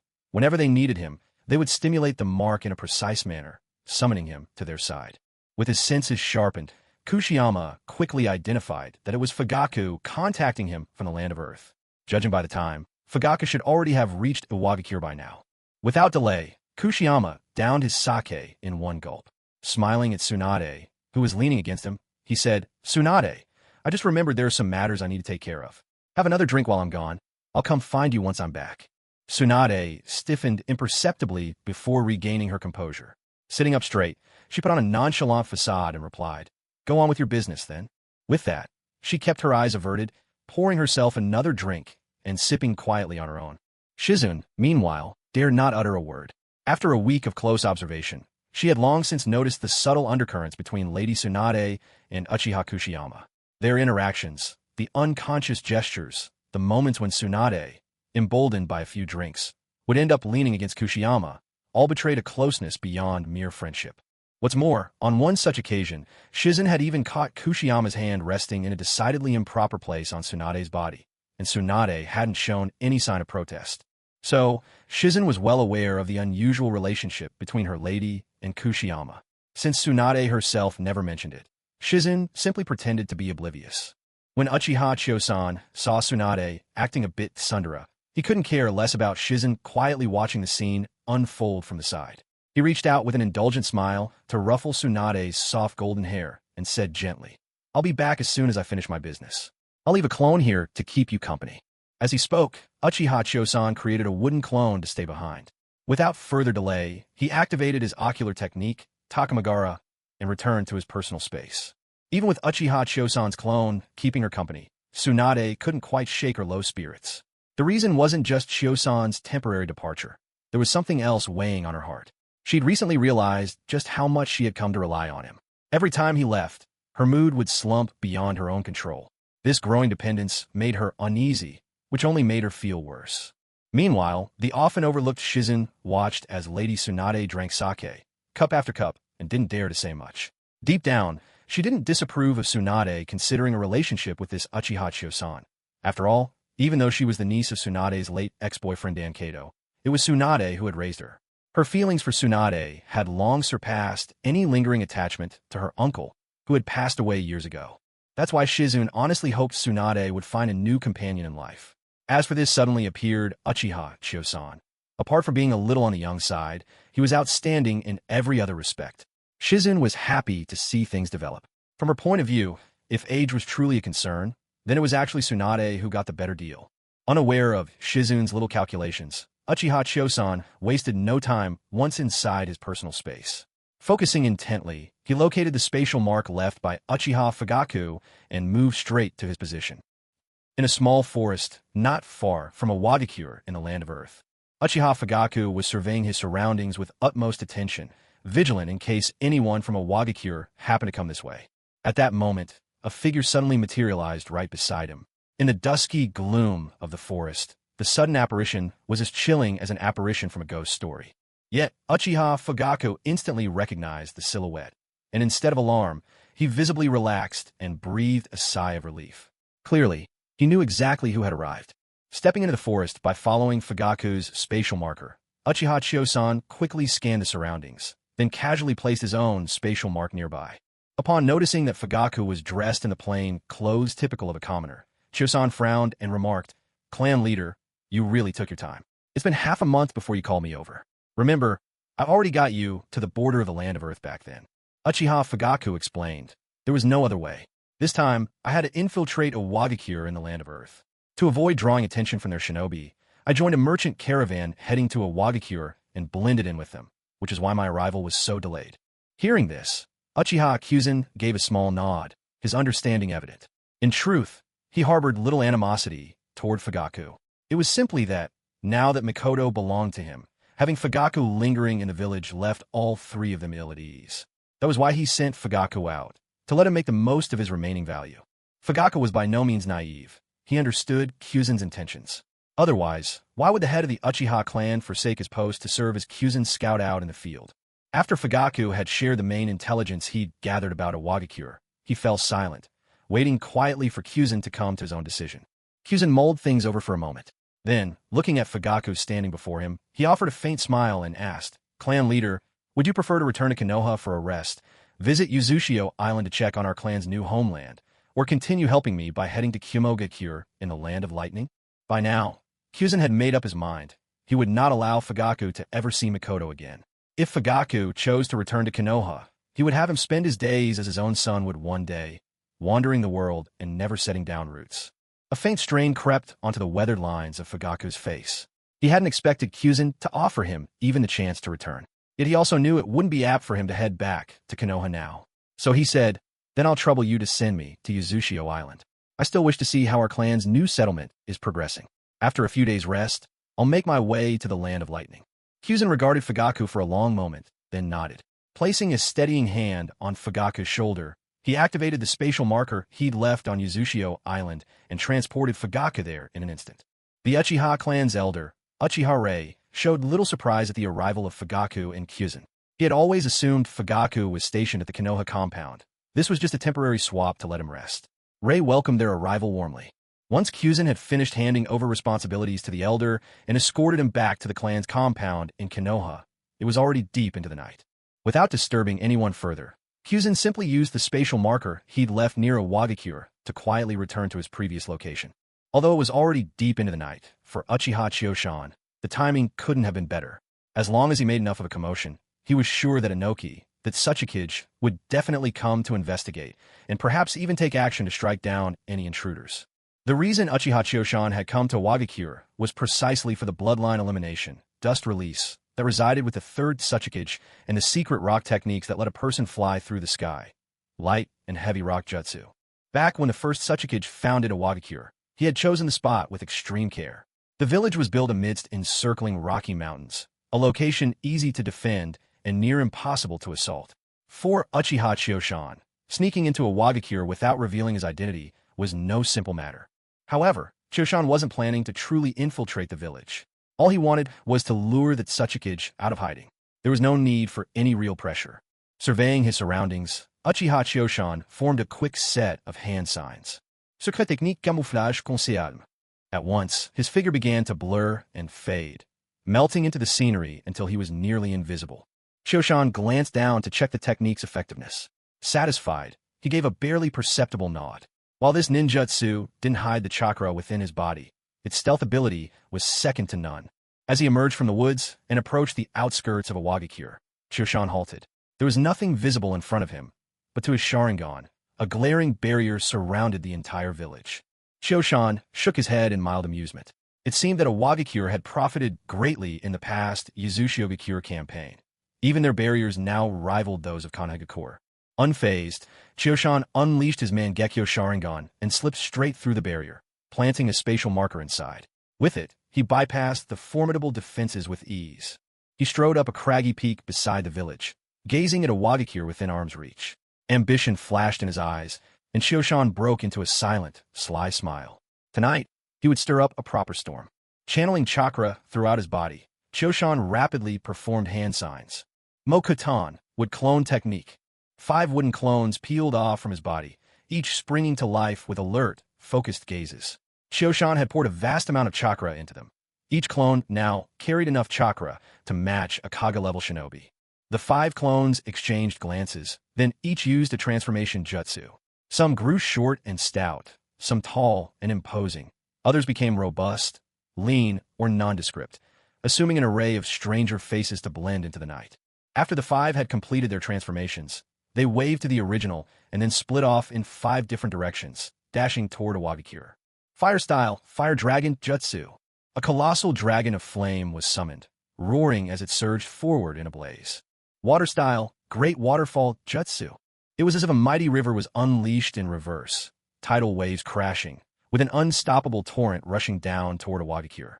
Earth-style, earth flow rampart. The ground trembled violently, like a magnitude 10 earthquake had struck in an instant. The earth split apart, buildings collapsed, and the land heaved up and down with a constant, earth-shaking rumble. Wind-style, 1,000 turbulent streams. Gales powerful enough to lift people and objects off the ground erupted at once. The wind carried thousands upon thousands of cutting blades, sharper than knives, slicing mercilessly ahead. Lightning-style, lightning armor. Lightning-style, Chidori stream. A burly figure donned a vivid suit of armor, crackling with electricity, and with thunder flashing in his grasp like a god of lightning descending to earth, he charged forward in a blinding burst. Each clone, as if by silent agreement, unleashed large-scale, spectacular jutsu designed more for awe than for destruction, all to expand their impact and draw the Tsuchikage out as quickly as possible. Tsuchikage-sama. Tsuchikage-sama. We're under attack. There are intruders. Please wake up. The Tsuchikage, Anoki, had just fallen asleep. At his advanced age, even though his strength had barely declined, he no longer had the energy he once possessed. He did have a son, but the young man was far too honest and mild-mannered to inherit his position. The loud pounding at the door startled the Tsuchikage awake at once. He sprang to his feet. Ow, my back! He immediately clutched his waist. His old ailment had caught him off guard in his haste to get up, and he'd pulled his back again. Hearing movement inside, the anxious messenger didn't hesitate a moment longer and simply burst through the door. Seeing that Tsuchikage doubled over and holding his lower back, it was obvious what had happened. He hurried to support the old man upright. Once assisted, Anoki quickly formed a hand sign. Earth-style lightweight boulder jutsu. Immediately, his body seemed to float as if freed from the pull of gravity, slowly rising into the air. With the reduction in weight, the pain in his back eased significantly. Rubbing his waist with lingering dread, the Tsuchikage looked down from above and asked, "What's the situation outside? How many enemies are there?" The newcomer was a plump man dressed in earthen-red clothing. In the face of the Tsuchikage's questions, he did not panic. Instead, he responded with clear thinking and composed speech. Reporting to Lord Tsuchikage, the intruders began their attack from the eastern side of the village. So far, we've identified 5 individuals. All 5 are skilled fighters, each wielding different techniques, and their origins remain unknown. As the Tsuchikage listened to the man's report, he was already soaring outside. Once the plump man finished, the Tsuchikage pressed further. What about the barrier? Did the barrier team notice anything unusual? The man shook his head. The barrier team noticed nothing out of the ordinary either. It seems the intruders used some unknown method to bypass the barrier. On hearing this, the old Tsuchikage immediately sped up, a grim determination flashing across his face. He growled, "Those damned fools! I'll make them pay. Contact all the jonin in the village at once. Unless they're stationed at a critical post, everyone is to assemble immediately." With that, he paid the plump man no further heed and flew straight out the window. High above, as the Tsuchikage took to the sky, he quickly spotted where the intruders were located. After all, between torrents of fire dragons and crackling lightning techniques, such displays shone brightly against the darkness. Impossible to miss. Without hesitation, he flew in their direction. Meanwhile, atop a rocky peak, Uchiha Chiyoshan was quietly admiring his handiwork. Suddenly, his attention was drawn to a small figure approaching rapidly through the night sky. Although midnight's darkness shrouded the land, making it almost impossible for the average person to spot such a distant intruder, Uchiha Chiyoshan saw everything clearly through the power of his eternal Mangekyo Sharingan. After all, the Uchiha clan prided themselves on the sharpness of their eyes. Their powers of observation were unmatched. The moment Chiyoshan recognized that small flying figure, his eyes gleamed. To possess flight and such a distinctive short stature, there could be no mistake. That had to be Anoki, the Tsuchikage of Awagakure. However, with the camouflage jutsu still cloaking him, Uchiha Chiyoshan showed no fear of being discovered by the Tsuchikage. He simply stood in silence, waiting for Anoki to draw near. Given the urgency of the situation, the old Tsuchikage did not wait for the jonin to muster. Instead, he soared ahead using the lightweight boulder jutsu. On arrival, the scene that greeted him filled him with rage. His eyes widened in fury. These invaders were all scoundrels. Like slippery eels, they refused to engage Awagakure's ninja directly. Instead, they continued to unleash massive jutsu all around. Fire Dragon Jutsu, Great Waterfall Jutsu, Earth Dragon Jutsu, Great Mud River Jutsu, Majestic Destroyer Flame. They hurled these attacks left and right as if their chakra was limitless. No sooner did they finish casting one technique than they scattered, racing off to another spot, clearly wary of being pinned down by the village's defenders. In just a short while, a tenth of the buildings in Iwagakure had already been destroyed by the attackers, and nearly a fifth of the village had been affected by the chaos. All of this unfolded before the eyes of the elderly Tsuchikage, causing a pang of heartbreak, so sharp it felt as if he were bleeding inside. Unlike Konoha, Iwagakure was originally built in this remote, tucked-away corner for the sake of security. Safe it might be, but it made interaction with the outside world extremely difficult. The village's main sources of income were the stipend from the daimyo of the Land of Earth and the missions completed by Iwagakure's own ninja. Even during normal times, expanding and developing Iwagakure was no easy feat now. After this onslaught from the invaders, years of effort had practically been wiped out in an instant, enough to make even Inoki, the Tsuchikage, cough up blood with frustration. What's more, these invaders were downright infuriating. Not only did they use large-scale jutsu recklessly as if chakra cost nothing, but they also kept moving from spot to spot with every attack, driving the Iwagakure ninja, trying to corner and intercept them to the brink of madness. Perched above, the old Tsuchikage had the advantage of perspective. For the moment, he put everything else aside and focused on one clear priority: take down the enemies wielding the most destructive techniques. He surveyed the battlefield, then flew directly above the invader using Earth-style jutsu. With a cold harumph, he calculated the enemy's movements and swiftly formed a string of hand signs. Earth-style weighted boulder jutsu. As the third Tsuchikage unleashed his technique, the short invader below looked as if a mountain had been dropped onto her back. Though she tried to keep moving, her movements grew visibly sluggish. The nearby Iwagakure ninja saw the change and realized that the invader had fallen victim to their Tsuchikage jutsu. Their eyes lit up with excitement, like cats spotting a fish flopping onto dry land. They rushed in from all sides, unleashing their own barrage of jutsu at the intruder. Earth-style rising stone spears. Earth-style rock pillar club. Earth-style mudslide. Attack and restraint jutsu, each more aggressive than the last, surged toward the diminutive invader, as relentless as a swarm of moths drawn into open flame. The small invader quickly shifted tactics and switched to a different technique. Earth-style earth spear. In an instant, her entire body took on the sheen of smooth black glass, resilient and unyielding.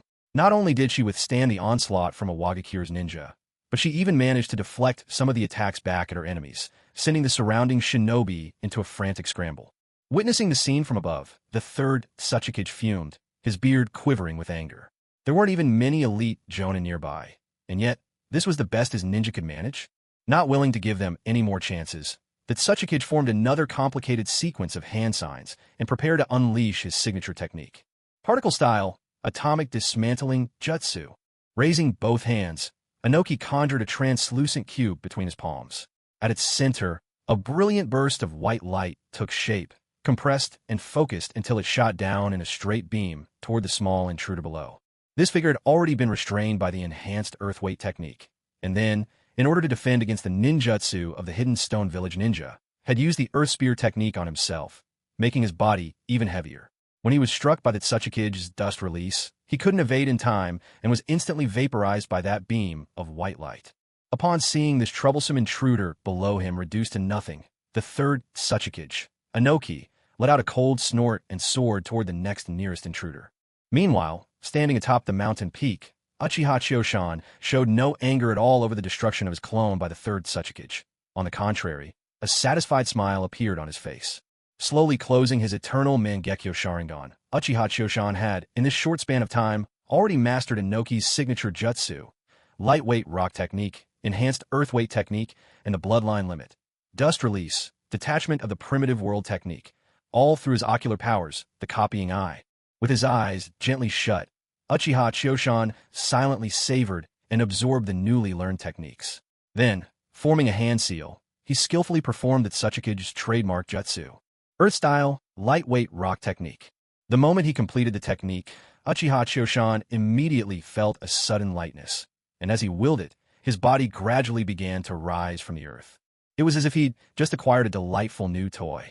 Uchiha Choshan paid no more attention to the fierce battle raging below. Instead, he soared higher and higher into the sky, feeling an exuberant joy as he experimented further. The higher he flew, the more spirited he became. Changing direction again and again in midair, It only took a short while for Uchiha Choshan to master the art of flight. His mood grew even more elated as he climbed ever higher, at the point when the entire hidden stone village beneath him had shrunk to the size of a clenched fist in his vision. A sudden rush of new images and memories appeared in his mind, pulling his interest away from the joy of flying. As it turned out, at that very moment, the third Tsuchikage had destroyed another intruder below. With the destruction of the clone, all of its memories naturally returned to Uchiha Choshan's consciousness. Uchiha Choshan paused in midair, looking down at the hidden stone village far below. There was no doubt. The hidden stone truly deserved its reputation as one of the 5 great ninja villages. In just a matter of moments, a large number of ninja had gathered. 2 of the 5 intruders had already been eliminated, and the remaining 3 were now completely surrounded. Although they could not be captured or destroyed just yet, the intruders were no longer capable of causing significant damage to the village. Uchiha Choshan glanced down at the hidden stone village, then at his own body, noting that the camouflage invisibility technique he'd cast still hadn't dissipated. Frowning slightly in thought, he turned and flew toward the most conspicuous building in the village, the Tsuchikage Tower. In truth, Uchiha Choshan's goal for this venture had already been achieved perfectly. Without revealing his identity, he had managed to learn all the secret techniques of the third Tsuchikage, Inoki. Even so, with nothing pressing to do, and since most of the village's attention, especially that of the Tsuchikage and the Iwagakure Shinobi, had been drawn to the eastern side of Iwagakure, he thought it would be a shame to pass up the opportunity to have a look around the Tsuchikage's office. Who knew what treasures he might find if he took advantage of the distraction? The weather tonight was just right, not a moon in the sky, with only a handful of stars. So, as Uchiha Choshan flew toward the Tsuchikage's building, there was little chance of him being spotted. What's more, the camouflage concealment jutsu he used made detection nearly impossible. When Choshan hovered above the Tsuchikage's office building, he couldn't help but smile. The scene before him was a familiar one. Through his Sharingan, he saw a red, translucent barrier snugly encasing the entire building, blocking out any trespassers. Drawing on an old trick, Choshan slipped past the barrier with ease. Ghost-like, he drifted through the corridors without ever touching the floor, and it didn't take long for him to locate the Tsuchikage's office. Just as Choshan reached out to open the door, he paused, memories flashing through his mind. Another shadow clone of his had been destroyed. Not wanting to waste any more time, Choshan pushed open the office door and stepped inside, eager to begin his treasure hunt. All the way, Choshan kept his Mangekyo Sharingan active. After all, wherever there were traps or seals, traces of chakra would be present, and with his Sharingan, spotting them was effortless. But now, hovering in midair, Choshan frowned as he scanned the entire office. Up until this moment, he had yet to find any sign of chakra within the Tsuchikage's office. In other words, aside from a few unimportant documents scattered on the desk, there was nothing of real value in this room. Choshan found this nearly impossible to believe. The Tsuchikage's building was the most heavily guarded place in Iwagakure, not only watched over by vigilant shinobi outside, but sealed tight with a formidable barrier. If he hadn't flown in from the roof, infiltrating from ground level would have been a major ordeal. Could it be, after all that effort, that what they'd been protecting was just an empty building? Unconvinced, Choshan took another lap around the office, scouring every inch from above. If he still couldn't find a hidden chamber, he'd have no choice but to try his luck in other rooms. Just as Uchiha Kyuzen had just flown past the wall behind the Tsuchikage's desk, he suddenly halted in midair. Then, he drifted back a little, retracing his flight by a few steps. Kyuzen examined the wall carefully, scrutinizing every detail until he was sure. The secret room had to be behind this very wall. Although the entire wall fit together seamlessly, without the slightest sign of chakra fluctuations or traces, there were some barely discernible variations in color. The difference was almost invisible. Even during the day, most people pressing their face against the wall wouldn't spot it. Only because Kyuzen had activated his eternal Mangekyo Sharingan could he notice such subtle details. Without it, he would have missed this clue entirely. He pressed his hand against the wall, but nothing happened. Next, he meticulously searched around the desk, making sure there were no hidden mechanisms or traps. Letting out a sigh, Kyuzen deactivated his rock lightning technique, planting his feet firmly on the ground in front of the wall. He placed his hands on the discolored section and pushed with all his might. As he expected, the wall began to slide aside, slowly but surely, revealing the hidden chamber tucked away behind it. At that very moment, Kyuzen sensed a faint ripple of chakra. It was so subtle that only someone of Uzumaki blood might detect such a fragile disturbance, and Kyuzen could sense how far it traveled. The realization sent a surge of dread through his chest. He pushed harder, revealing the secret chamber in its entirety. Just as he did, he noticed in one corner a fine, thread-like filament, so thin it resembled a spider strand. It had already broken and was attached to a seal about the size of a coin. No doubt the earlier fluctuation had come from this seal being triggered. The discovery made Kyuzen's lips twitch in frustration. Despite all his caution, he'd still fallen into the third Tsuchikage trap. Meanwhile, the third Tsuchikage, who had been watching the besieged intruders, suddenly felt a unique disturbance. Though extremely faint, it struck him as more shocking than even a grand fire annihilation. Jolted upright, the Tsuchikage snapped his head around, eyes wide and frantic, staring in the direction of his office. The building remained silent in the darkness, but that ripple had made things clear. A stealthy enemy had infiltrated and had found his most tightly concealed secret chamber. Immediately afterward, the third Tsuchikage flew at full speed toward the Tsuchikage's office building. Before leaving, he barked an order. Annihilate the intruders with everything you've got. Show no mercy. Once they're dead, all jonin are to proceed to the Tsuchikage's office for reinforcements. There's an intruder there. Initially, after killing 3 of the intruders, the third Tsuchikage had planned to capture the remaining 2 alive, as they were already surrounded by the ninja of Awagakure. He remained close by as a safeguard to prevent either of them from going berserk or making a desperate escape. But now, the third Tsuchikage couldn't afford to be cautious.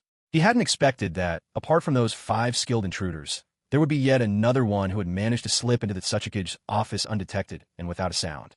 In this critical moment, the most reliable course of action was to eliminate the 2 remaining intruders on the spot, while he himself hurried to intercept the other inside the office. Though the third Tsuchikage was in a rush, his urgency stemmed only from a fear that something inside the office might be destroyed. These were items passed down through the succession of Tsuchikage, not simply things he worried might be stolen. He trusted in the strength of his own sealing techniques. In this world, aside from himself, and unless the Sage of 6 Paths were to rise from the grave, no one else could break that seal and retrieve what was within. Not in any short amount of time, at least. While the third Tsuchikage was hastening toward the office having sensed the disturbance, Uchiha Chioshan stood calmly in the secret chamber of the Hokage's office, rubbing his chin in contemplation as he examined the seal on the wall. Chioshan knew that, with the ripple of chakra already exposed, he had at most a minute before the third Tsuchikage would return. Within these fleeting 60 seconds, he would have to crack the seal, take whatever was inside, and vanish before the Tsuchikage arrived. Although Chioshan was not afraid of the third Tsuchikage, in fact, he could easily defeat him. This was Awagakure, the Tsuchikage stronghold. Chioshan had no interest in fighting a potentially furious third Tsuchikage on his own home turf.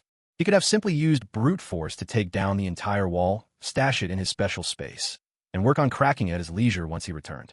That would have been the easy way. However, Chioshan was intrigued by the challenge. He wanted to know if he could decipher the seal, steal its contents, and escape within such a brief span. Would it leave the third Tsuchikage questioning the meaning of life? This curiosity is what kept him focused on the seal, scrutinizing its intricacies. To Chioshan, the seal was hardly a complex one. It was simply a variant of the 8-trigram seal, mixed with elements of the 5-element seal. But at the heart of the seal was a special chakra left behind by the caster, a unique imprint. Unless one possessed the right chakra nature, attempting to force open the seal would trigger the self-destruct mechanism hidden within. With Uchiha Chioshan's level of sealing technique, it would be impossible to break this seal in a short time. However, he could prevent the self-destruct mechanism inside from being triggered. Besides, Uchiha Chioshan had already guessed the special chakra that the third Tsuchikage had left behind.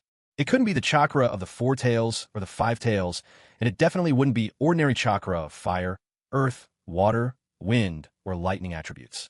Given the pride of Inoki, the third Tsuchikage, what he left behind could only be their exclusive Tsuchikage secret, the Keki-ai Toda, formed by fusing earth, fire, and wind chakra, dust release chakra. 20 seconds had already passed. With a thought, Uchiha Chioshan activated the Kagura Mind's Eye of the Uzumaki clan. Instantly, he sensed the dense chakra signatures of ninjas from the Hidden Stone Village. Among them, a distinct white chakra was swiftly heading his way. It had to be the third Tsuchikage himself. Estimating the speed, Uchiha Chioshan realized that the third Tsuchikage was even faster than expected and would arrive in just 30 seconds. He closed his eyes briefly, then focused intently on channeling the newly acquired dust release chakra within his body. Though he was still a bit unpracticed, with his vast mental strength, he managed to guide the chakra smoothly to his index finger, which began to emit a brilliant white glow. Raising his hand, Uchiha Chioshan gently pressed his glowing index finger against the core of the seal, ready to halt the detonation program at any moment. The instant his dust release chakra touched the seal on the wall, it was like a stone dropped into calm water. A series of ripples spread across the surface. Right before his eyes, the seal began to glow steadily, and from within, its contents slowly emerged. An old, earth-yellow scroll. The scroll was large, nearly as long as the one Jiraiya usually carried, about 1 meter in length with a diameter of 40 centimeters. Upon seeing the scroll, Uchiha Choshan showed a look of affirmation. It was just as he'd expected. He took the scroll into his hand, and with a casual motion, wiped away the seal on the wall. Exactly 20 seconds had passed since then. The third Tsuchikage was only 10 seconds away from the battlefield. Taking one last glance around the now-empty secret chamber, Uchiha Choshan immediately activated his ocular technique, Takamagura, and slipped back into his personal space. Just 5 seconds after Choshan's departure, the third Tsuchikage burst in through the Tsuchikage building's window, charging straight into the now-open secret chamber. His hands repeatedly flexed and relaxed, ready to unleash a dust release the instant he encountered any foe. As he stormed into the chamber, a blinding white glow bloomed in his palms, already resolved. No matter what suspicious figure he saw, he would eradicate them on the spot. However, when the third Tsuchikage, Inoki, entered the secret chamber, he froze in place, his whole body seized by shock. There was nothing at all, to be seen. The entire room was empty, not the faintest shadow of a person. Even the walls were bare. The familiar symbols that used to mark the chamber had vanished without a trace.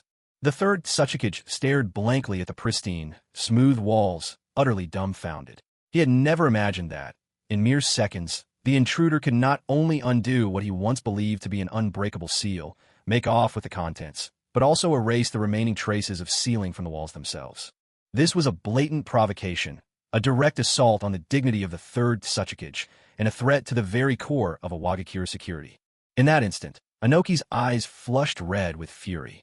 The white glow in his hand surged until it blazed, growing more intense by the second.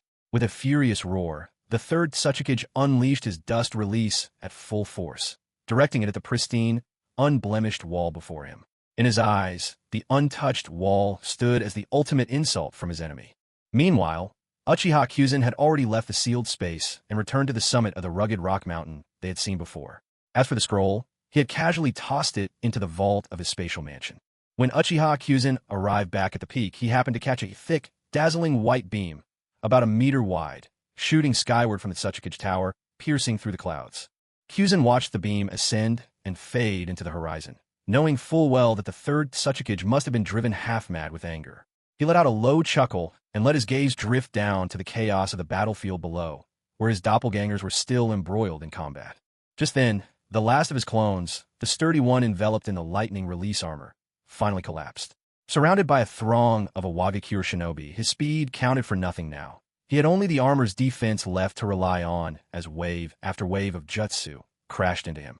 He might have been able to hold out a little longer, but before leaving, the third Tsuchikage had issued a ruthless command to finish things quickly. None of the Iwagakure ninja dared disobey a direct order, so they attacked with full force, unleashing their jutsu at maximum power. That was the end for the lightning armor clone. After the two remaining invaders were buried beneath volleys of jutsu, the majority of Iwagakure's shinobi seemed to burst into action as if their feet were on fire. Only a few stayed behind to clear the battlefield. The rest rushed headlong toward the Tsuchikage tower. The Iwagakure ninjas understood the urgency.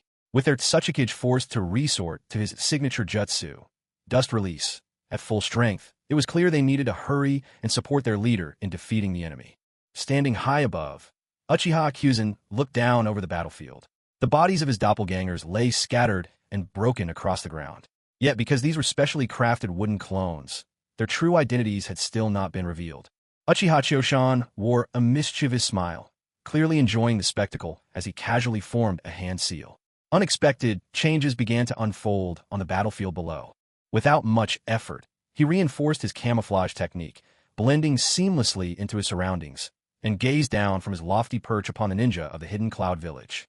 Most of the ninjas had already hurried off toward the Tsuchikage's mansion, while those who remained were tidying the battlefield, putting out fires, tending to the wounded, helping civilians, and gathering the bodies of both comrades and invaders. Everything was proceeding in an organized, orderly manner. Choshan's lips curled into an almost wicked grin as he looked down, and with another casual hand sign, he set his plans in motion. No sooner had he completed the seal than a shocking transformation swept over the corpses of the invaders below. As if thrown into an incinerator, they rapidly charred, kindling a brief glow of fire before collapsing into heaps of black ash that scattered on the wind.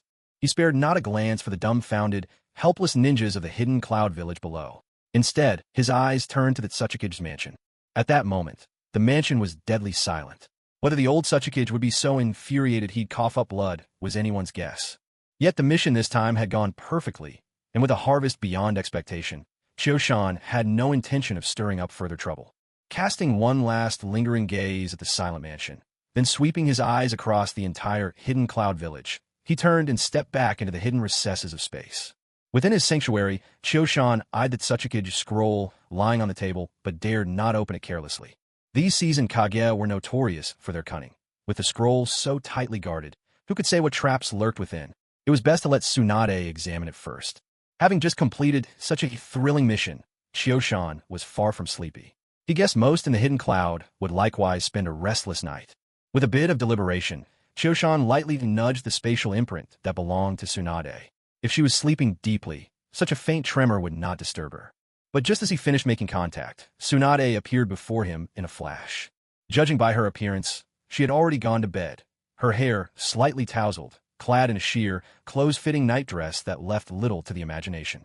The moment she entered, Tsunade's face was stormy with irritation. But before she could utter a single word, Chioshan pulled her into his arms, pressing her lips into a kiss. Tsunade hadn't expected any of this. At first, her muffled protests were spirited enough, but soon she found herself melting into Chioshan's passionate embrace. Uchiha Chioshan could do nothing about it. Tsunade was simply too alluring tonight. He had meant to call her over for business, but now, faced with such temptation, he figured he might as well settle the matter between them before any official task. Otherwise, he doubted he'd be able to focus on anything else. Without further hesitation, Uchiha Chioshan kissed Tsunade and swept her up in his arms, carrying her toward the bedroom. Along the way, their clothing was deliberately discarded, one article after another, marking a trail to where the two of them disappeared behind the door. Soon, the bedroom was filled with the gentle creak of the bed and Tsunade's melodious, breathless murmurs, each note lingering and winding, a symphony of tenderness echoing through the room. As for the Earth Shadow Scroll, their newly acquired treasure, it was left abandoned atop the table, forgotten by all. By noon, Uchiha Chioshan, Tsunade, and Shizen found themselves in Tsunade's bedroom, staring wide-eyed at the Earth Shadow Scroll that still sat untouched on the table. Even the little pink pig was there, frowning dutifully, playing its part as an onlooker. The previous night, swept up by a sudden impulse, Uchiha Chioshan had taken Tsunade, who'd entered the space out of concern for his safety, into his embrace. By the time the storm had passed and peace returned, it was almost midday. When Uchiha Chioshan finally emerged with Tsunade in his arms, they ran right into Shizen, who had just been heading to Tsunade's room. Although Tsunade still wore her nightgown, her disheveled hair, flushed cheeks, and the way she clung to Chioshan told Shizen everything she needed to know about the unscheduled events that had just taken place. Even that wrinkled nightgown bore witness to what had transpired. An awkward silence immediately filled the room. Held fast in Chioshan's arms, Tsunade wished she could dig a hole with her toes and disappear entirely. Her cheeks, already flushed, turned a vivid scarlet. She was a picture of embarrassment, transformed from Princess Tsunade into the very embodiment of bashfulness. Sensing the mood, Shizen didn't utter a single word. Showing remarkable tact, she turned and left the room in silence, thoughtfully closing the door behind her. Once Shizen was gone, Tsunade, despite her lingering fatigue, quickly extricated herself from Chioshan's arms and dashed into the washroom. When she emerged, aside from that same wrinkled nightgown, there was no trace left on her appearance of what had occurred. Dressed neatly once more, Tsunade called Shizen back in, her composure restored, and explained that she and Uchiha Chioshan had simply been up late researching something together, that there was nothing more to read into it. With an instinct for self-preservation, Shizen nodded along, agreeing eagerly to everything Tsunade said, as if she'd never doubt a word. Chioshan, for his part, played along, retrieving the Earth Shadow Scroll from the hidden cloud village and placing it prominently on the table. Thus began a silent standoff as Tsunade, caught in her lie, and Shizen, well aware of it, sat around the table, exchanging meaningful glances, no word spoken, just wide-eyed and speechless. Tsunade stared at the scroll lying on the table, questioning her own memory and even her very life. Could it be true, just as I said? Had I really been researching this after all? Shizen, holding the little piglet in her arms, watched Tsunade as she frowned at the scroll, falling into deep contemplation herself. Could I have misunderstood Lady Tsunade all this time? Was she, in fact, truly researching this scroll together with Uchiha Chioshan? After all, when Uchiha Chioshan produced the scroll, he'd also given a brief explanation of its origins. And after he finished, both Tsunade and Shizune had been genuinely startled. This was practically on par with the forbidden Jutsu scroll from the Hidden Stone Village, something found in the sealed chamber inside the Tsuchikage's office. No matter how you looked at it, it was hidden even more tightly than Konoha's own forbidden scrolls. In other words, this scroll was either the forbidden Jutsu scroll of the Cloud Village, or something even more critical. That's why Tsunade and Shizune fell into a spiral of self-doubt. With something this important in my hands, what on earth was I thinking playing around with Uchiha Chioshan? There's no way the Lady Tsunade I know, when faced with something this monumental, would have any room in her heart for such distractions. I must have been mistaken earlier. It took quite a while for Tsunade to sort through the chaos in her mind. Glancing at the silent faces around her, she cleared her throat and spoke. This scroll concerns matters of great importance. The three of us alone simply aren't enough. Let's return to Konoha and hand it over to the old third Hokage. Let's leave the headache to him. Ever since Tsunade found out that the third Hokage had already been manipulated by Uchiha Chioshan, and that she herself was now Chioshan's woman, the future fifth Hokage of Konoha, her resistance to returning to the village had melted away. Even so, after finishing her sentence, Tsunade turned her eyes to Uchiha Chioshan, quietly seeking his approval. In her view now, she belonged to Uchiha Chioshan. Konoha belonged to him. Even the Tsuchikage scroll was his.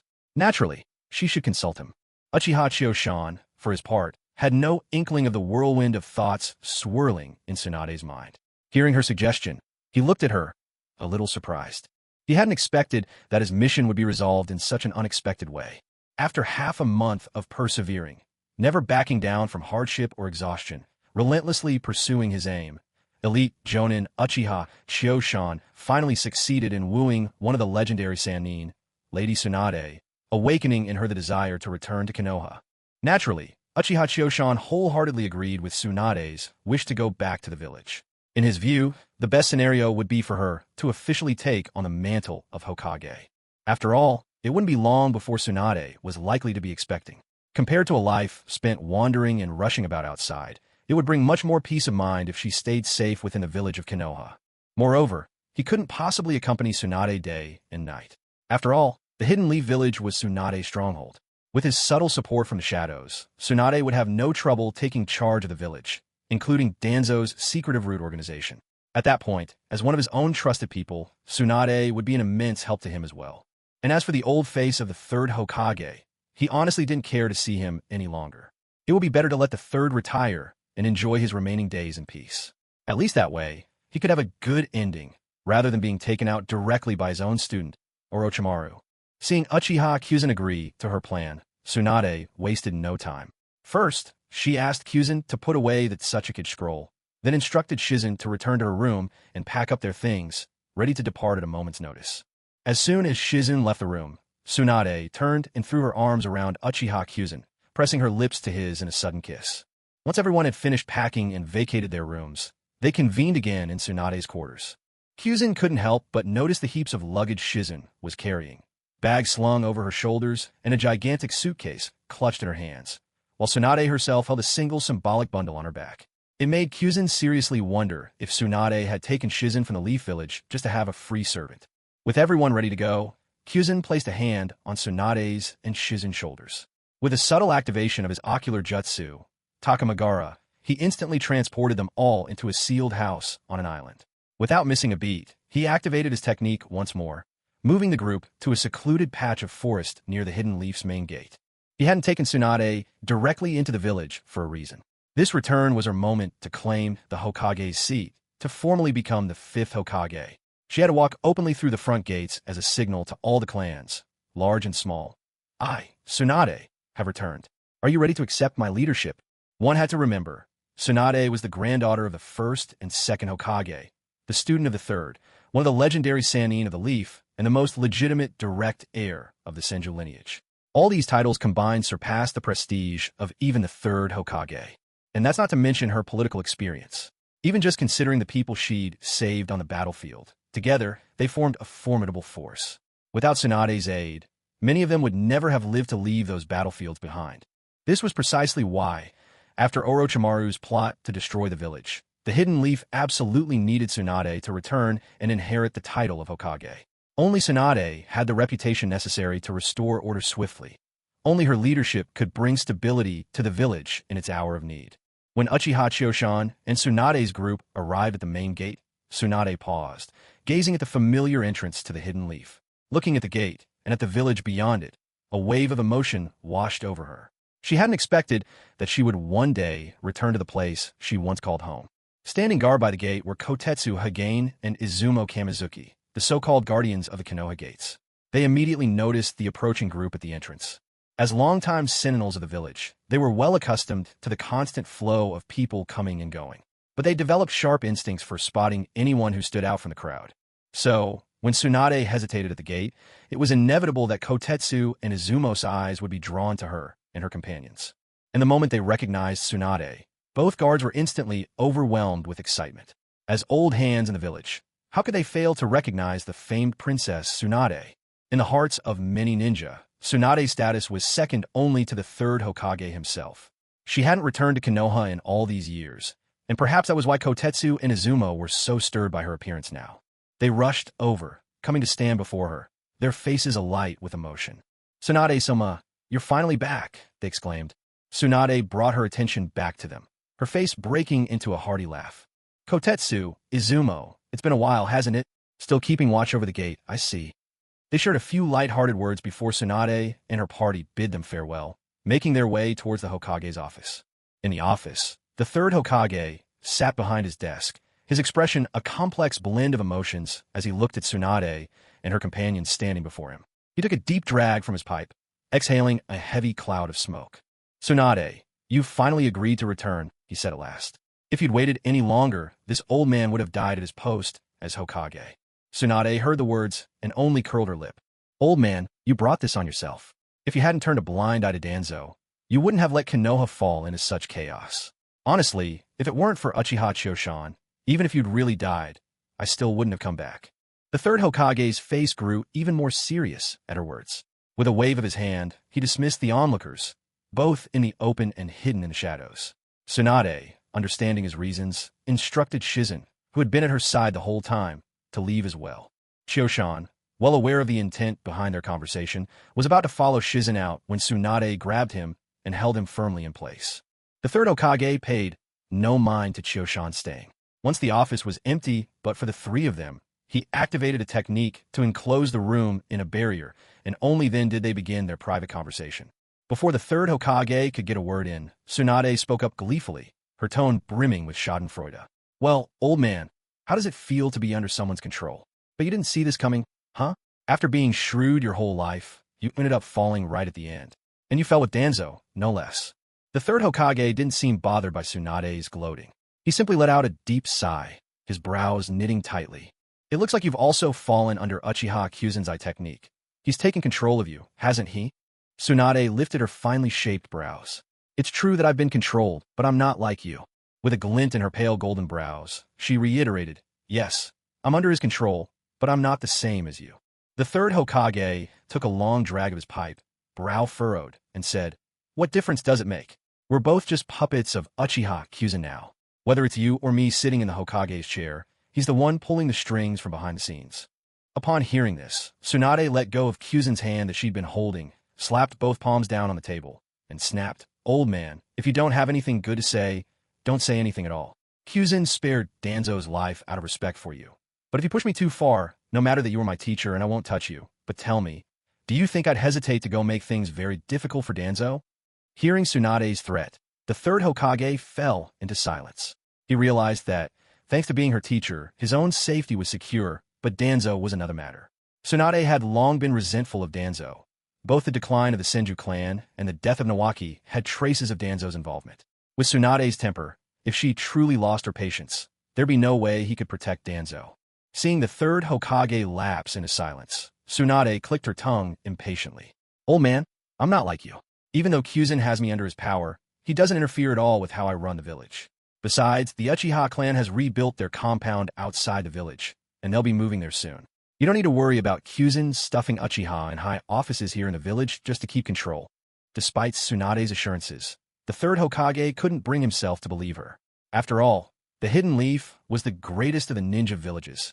How could Uchiha Kyuzin possibly pass up on such influence for himself? Tsunade could see that her words hadn't convinced him. She reached out, and under his questioning gaze, took Uchiha Kyuzin's hand in hers. Looking away, her cheeks colored as she spoke, slightly embarrassed. Kyuzin said he wants to help me continue the Senju bloodline, to restore the Senju clan to its former glory. The child we'll have in the future is destined to inherit the Hokage's seat. So there's no need to worry that Kyuzin would seek to control me. After all, everything I do now is to pave the way for our child. The third Hokage was momentarily stunned when he heard Tsunade's words. He never would have imagined that Uchiha Chioshan and Tsunade would end up together. Still, the thought brought him a measure of relief. In the eyes of the third Hokage, this was the best possible outcome. After all, the village hidden in the leaves had, in a sense, returned to the hands of the Senju clan, and now he could finally face his own teacher, the second Hokage, Tobirama Senju, with some peace of mind. A smile found its way back onto the third Hokage's face. Teasing Tsunade, he said, "Tsunade, now that you've made up your mind about having a child, you should settle down and focus on your duties as Hokage. Don't go wandering off anymore. While you're pregnant and later taking care of your child, this old man can help carry some of the burden for you."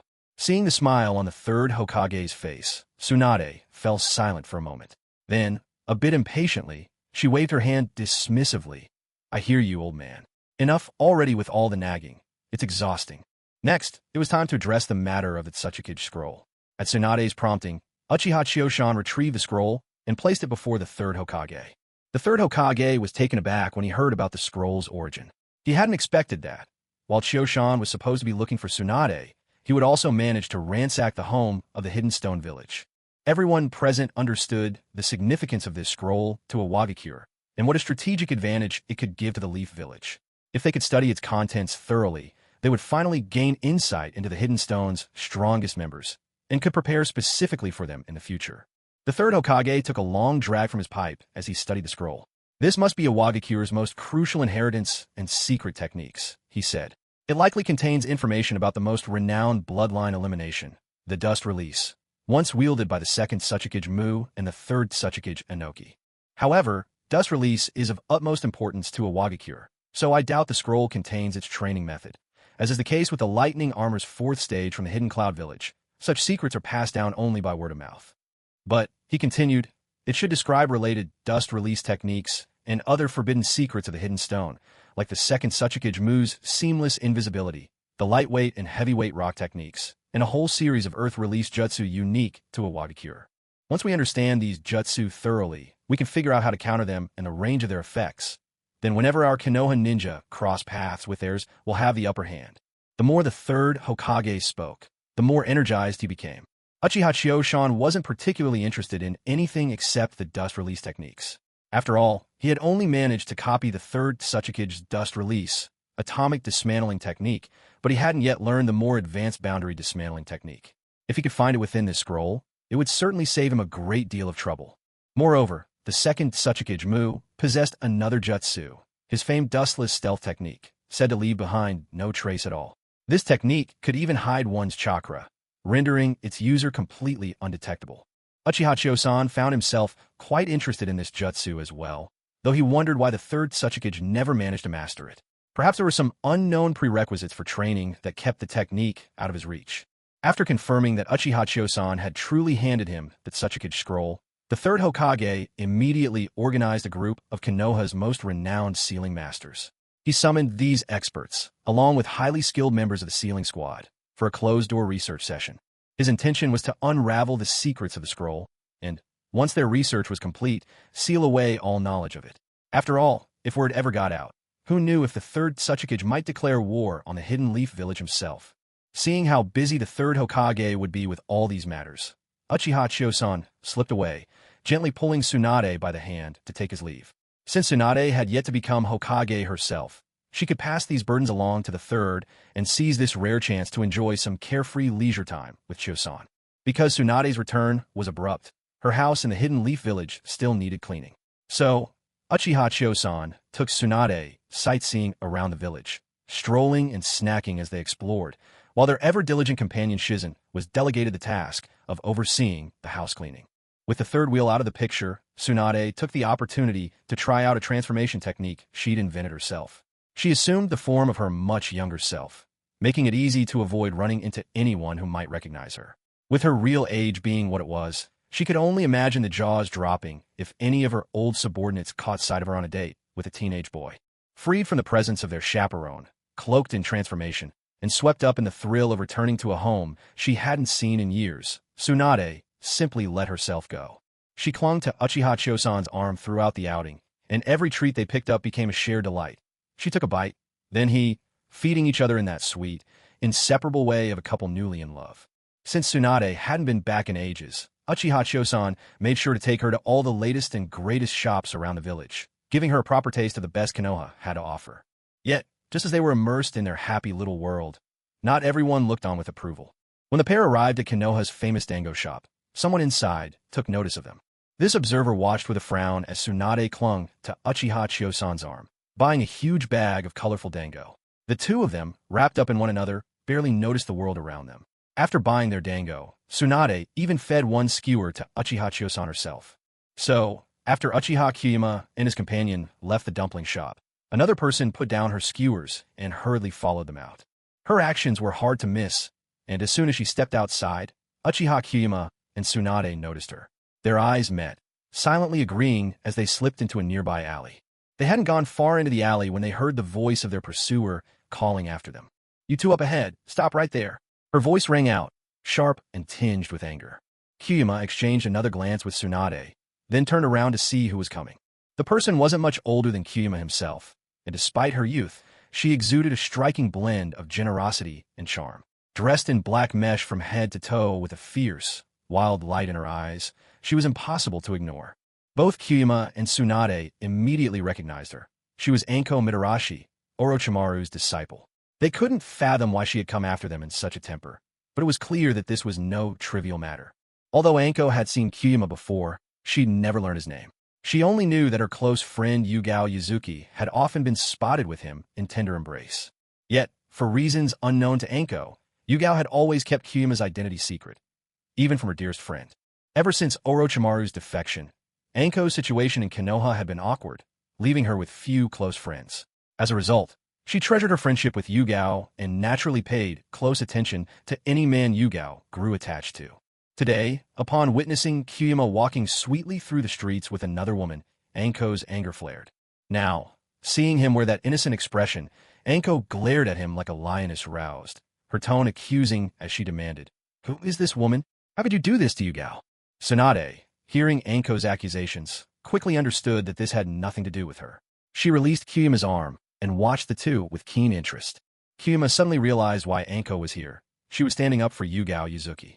He felt at a bit of loss for words. After all, Kyuma had already explained everything to Yugao. He would never have only one woman. As the Uchiha who had awakened the Mangekyo Sharingan, and as the clan's deputy chief, it was his duty to marry within the clan and help continue the Uchiha bloodline. Yuzuki Yugao understood these things as well, and she made it clear she didn't mind, which was why Uchiha Kyuzen felt at ease bringing her into his life without any guilt. So when Anko Mitarashi suddenly appeared, Kyuzen knew her intentions were only for her friend's sake. He didn't make things difficult for her. Meeting her gaze, he said, "Yugao is aware of all this. If you don't believe me, you can ask her yourself." With those words, he turned to leave. But Anko wasn't convinced by Kyuzen's response. She thought he was feeling guilty and trying to escape, which instantly set her off. Without a second thought, she charged forward and grabbed for Kyuzen's shoulder. "Don't you and that woman leave. Come with me. We'll get to the bottom of this with Yugao." Kyuzen hadn't expected Anko to be so headstrong, coming at him with accusations before even understanding the situation.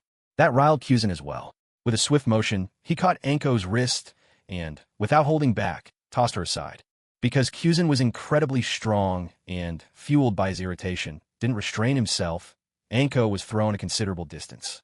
Even so, Anko managed to adjust herself midair and landed on her feet with impressive agility. However, Kyuzen's strength had been overwhelming. She ended up skidding on her knees for more than 50 meters, stopping only as she neared the end of the narrow alley.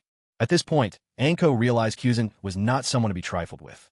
Yet when faced with this intimidating man, the stubbornness in her eyes only grew stronger. Tense-faced, She brandished a kunai in front of herself. Tsunade hadn't expected things to escalate this far, nor for this young woman to be so obstinate. While it wasn't really her problem, she was involved too, so she stepped forward. Girl, you're no match for him. While he's still being reasonable, come back here and sort things out. Talk it through. For Anko, there was no backing down now. She was completely cornered. Even after so brief an encounter, she already knew she was no match for Kyuzin.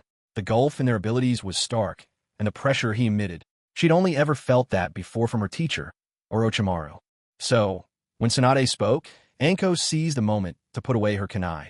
Still, she declared, I'll speak to Yugao myself and tell her everything you've done. Just don't do anything that would break her heart. Otherwise, I'll be back for you. Kyuzin didn't wish to make a scene. Besides, Anko standing up for Yugao showed she truly cared for her. He didn't want to put Yugao in a difficult position, caught between them. So, no one objected when Tsunade stepped forward to mediate, nor did anyone pay much attention to Mitarashi Anko's sharp words. He simply nodded, then turned and took Tsunade's hand, leading her toward the mouth of the alley. Mitarashi Anko watched Uchiha Kyuma's smug expression with open disdain. As the two were about to leave the alley, she called out, Hey lady, be careful not to let yourself be fooled by some jerk. Uchiha Kyuma could only shake his head in exasperation at her words. The two of them walked down the street, Tsunade watching Kyuma with a teasing, knowing smile that never quite reached her lips. At last, when Kyuma began to feel a little awkward under her gaze, she laughed softly and said, What a cad. Without waiting for his response, she slipped her arm through his once again and resumed their stroll. Tsunade knew well by now, there was no way she could ever leave Uchiha Kyuma. Rather than sulking, it was better to use a few tricks to make him love her even more. Back in the alley, Mitarashi Anko stomped her foot in frustration when she saw Tsunade cling to the man's arm again, full of righteous indignation. She turned and headed off in another direction. She just had to warn Yuzuki Yugao about this man's true colors, to make sure she kept her guard up. Kyuma spent the whole evening accompanying Tsunade as they wandered through the Hidden Leaf Village, even sharing dinner, some grilled meat and a few drinks, at a cozy little barbecue place. By the time they made their way home, satisfied and a little tipsy, Shizen had already brought helpers to clean Tsunade's house from top to bottom. She now stood at the door, waiting, a level of professionalism that reminded Kyuma what true legacy looked like. Stepping inside, Kyuma's eyes widened in astonishment at the sight of Tsunade's home. He'd always known she was wealthy, but he hadn't expected her house in the village to be so grand, so utterly extravagant. Never mind the elegant craftsmanship, the sheer size of the place. Was this even a house? It was more like a mansion. There was enough room here for dozens of people, let alone just Tsunade. Tsunade caught Kyuma's astonished expression, and her lips curled in proud amusement. She said modestly, This old house was left to me by my grandparents. I haven't lived here in ages, so it feels a bit dated. Kyuma was about to respond to her humble brag when she pulled him right inside. Later that night, after Shizen had been politely dismissed, Tsunade grabbed Kyuma and pulled him straight into the bedroom, her passion rising with an intensity he'd never seen before. Kyuma barely had the strength to keep up with her. When finally everything was calm again, Tsunade lay there recovering her strength, idly tracing circles on Kyuma's chest. Uchiha Chioshan was there, gently stroking Tsunade's hair, and asked, Tsunade, something seems off about you today. Has it been so long since you visited that you're feeling a little excited? Tsunade understood what Chioshan was implying. She hadn't just been passionate. Her actions had also been unusually intense. As Tsunade recalled what happened earlier, she couldn't help but blush, her delicate face turning rosy. She turned to the side, pressing her cheek against Chioshan's chest, listening to the steady, powerful rhythm of his heartbeat. It's not just that, she said softly. There's another reason. At that point, Tsunade couldn't help but lift her head, her gaze meeting Chioshan's eyes. Chioshan, you know I have some skill as a medical ninja, don't you? Hearing her modest remarks, Chioshan couldn't help but laugh. If your skills weren't top tier, there would hardly be any medical ninja left in the entire Shinobi world. Tsunade smiled, delighted by his praise. It's because I'm fairly skilled that I can notice warning signs in the body ahead of time. Chioshan was startled by her words. He suddenly sat up, a jolt running through him, hands moving to Tsunade's shoulders. His eyes anxiously searched over her body, trying to spot any troubling sign. Even though everything he saw was enchanting, all other thoughts had already left him. What's wrong with your body? Did I get too carried away just now? Chioshan's voice was tinged with worry. Tsunade hadn't expected such a strong reaction from him. A gentle warmth welled up inside her, but she couldn't help but laugh soothingly, reassuring him, Don't worry, I know my own body better than anyone. There's nothing wrong, really. Chioshan breathed a sigh of relief at her answer. Judging from the way Tsunade had led into the conversation, he'd been convinced she was seriously ill. Then what did you want to say earlier? I really thought you might be sick. Hearing his words, Tsunade's cheeks bloomed with a soft blush. She unconsciously placed a hand over her lower abdomen, and a bright, shimmering emotion flickered in her eyes, drawing him in. Slowly, Tsunade leaned in close, her lips brushing against Chioshan's ear as she whispered, I think I might be pregnant. Though her voice was soft as a breeze, in Chioshan's ears the words landed like a great bell tolling at dawn or dusk, shocking, profound, resounding through his soul. Chioshan's hand, which had been caressing Tsunade's smooth back, suddenly froze. He turned his head to look at her face, and Tsunade gave him a slight nod, confirming that she meant what she said. She hadn't been joking. Uchiha Chioshan's gaze shifted once more to Tsunade's smooth, flawless abdomen. It was beautiful, no trace at all that within, a tiny life was already beginning to grow. When he spoke again, Uchiha Chioshan's words came out in a jumble, stammering with disbelief. Wait, how could this happen so quickly? We haven't even been together that long. Is this really possible? Maybe there's some mistake. Tsunade couldn't help but let out a gentle laugh at Chioshan's confusion. You silly thing. I'm a normal woman. Getting pregnant is perfectly natural, isn't it? What? Are you not happy about this? You don't want a child? Don't be ridiculous. Of course I want a child. Chioshan exclaimed, suddenly raising his voice. I just didn't expect it to happen this soon. That's all. Seeing how flustered he was, Tsunade chose not to tease him any further. With tenderness, she brushed her fingertips against his cheek and explained softly. Ordinary people wouldn't notice this early. But I'm a medical ninja. I know the body inside and out. Just now, I noticed the hormonal changes in myself and ran a careful check. I compared the results with what I remember from all the expectant mothers I've treated. Only then did I confirm I'm pregnant. If it were anyone else, they wouldn't suspect a thing until their next cycle was late. Hearing Tsunade's explanation, Chioshan finally understood. She really was pregnant. She was carrying his child. With trembling hands, Chioshan reached out. Moving slowly, as if afraid his touch would shatter something precious, he gently caressed Tsunade's belly, as though it held a rare and priceless treasure. Suddenly, as if struck by a bolt of realization, Chioshan's face changed. He raised his hand and delivered a hard slap to his own cheek. The sound cracked through the air, and a bright red mark blossomed instantly across his face. Startled, Tsunade grabbed his hand, fearing he might strike himself again. What are you doing? Why are you hitting yourself? She exclaimed in surprise. Chioshan lowered his eyes, his reply tinged with guilt. If I had known you were pregnant, I wouldn't have been so rough with you just now. Tsunade couldn't hold back a giggle at his remorse. As she spoke, she raised her glowing palm, channeling healing chakra to smooth away the red mark on his face. It's all right. I'm perfectly fine. I know my limits. Even earlier, I was using chakra to protect my abdomen. That's why I could be so present with you. But now, well, I can't be with you like that for a while. Once I've had the baby, and I've recovered, I'll be yours again. From that moment on, Chioshan could only obey Tsunade's every word, especially for the sake of the child they shared. He nodded eagerly, sincerity shining in his eyes. Don't worry. Even if you wanted me to touch you, I wouldn't dare. Your well-being comes first, always. Tsunade couldn't help but chuckle at Uchiha Chioshan's reaction. Such a scaredy cat, she teased. At that moment, Tsunade withdrew her hand from Chioshan's face. Seeing that his expression had returned to normal, she smiled with satisfaction. Then, noticing the confusion in Chioshan's eyes, Tsunade simply tossed on a piece of clothing and asked, Chioshan, you don't have a summoning beast yet, do you? Chioshan shook his head. The Uchiha clan does have a tradition of forming contracts with the ninja cats, but I always felt the ninja cats wouldn't do much to boost my abilities, so I never signed a contract. Tsunade nodded, and after making sure Chioshan was properly dressed, she moved to an open space at the side of the bedroom. She bit her finger, then began weaving hand signs, and finally pressed her palm to the floor. Summoning jutsu. With a puff of white smoke, Tsunade's summoning beast appeared, a slug stretching more than 2 meters long. This was Chioshan's first time seeing Tsunade's summoned slug, and he couldn't help but take an extra moment to study it. Once summoned, the slug glanced around, saw it was indoors, and understood there was no fight at hand. In a voice reminiscent of an innocent little girl, it asked, Lady Tsunade, it's been so long. Is there something you need this time? Tsunade, who hadn't seen the slug in quite some time either, couldn't resist patting its head. Slug, would you mind bringing out your contract scroll? I'd like my husband to sign a contract with you. It was Tsunade's first time calling Chioshan her husband outside, and a blush crept onto her lovely face. The slug was surprised to hear this. "Oh my, Lady Tsunade is married now. That's wonderful. Is it this gentleman right here?" As she spoke, the slug glanced at Shio-shan, who was standing nearby. Tsunade nodded, her cheeks still tinged with pink. "I hope he can sign a contract with you. That way, he can visit the Shikatsu forest and train your clan sage mode." The slug beamed. "Your husband is quite handsome. The two of you make a great pair."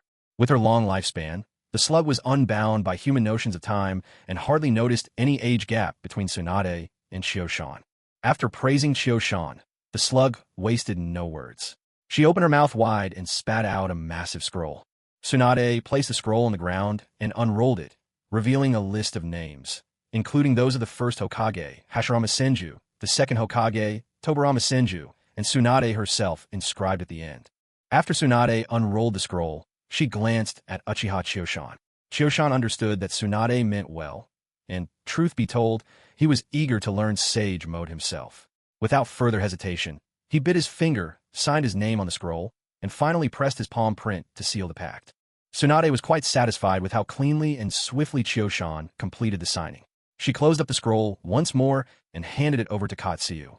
Katsuyu, after swallowing the scroll whole, didn't hurry to leave. After all, the man standing before her was now a part of their circle. Katsuyu also knew this man was here to train in Sage Mode, possibly risking his life for it, so it was only right to lay out everything about the practice as clearly as possible. First, Katsuyu glanced at Tsunade and asked, "Lady Tsunade, have you already told your husband about the method for mastering Sage Mode from Shikatsu Forest?" Tsunade waved her hand in response. "I haven't had the chance yet. It's better if you explain it to him yourself. I haven't succeeded in the training, and I'm afraid I might leave things out or not describe it accurately." Katsuyu nodded, then turned to address Uchiha Chio-shan. "Lord Chio-shan, to master the Sage Mode of our Shikatsu line, one must first withstand pain that most people couldn't possibly endure.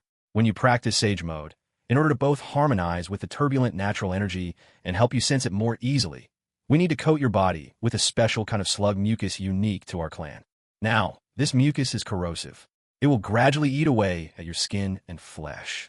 You'll have to steel your mind and focus intensely amid the agony, while methodically absorbing the natural energy. Only by blending it with your own chakra in just the right proportions can you enter Sage Mode. You're truly considered to have mastered Sage Mode when you can sense and absorb natural energy from the world on your own, without needing the mucus as an aid. However, because our mucus is corrosive, anyone attempting this training must possess formidable healing abilities. Lady Tsunade fell a bit short in this aspect, which is why she was unable to succeed.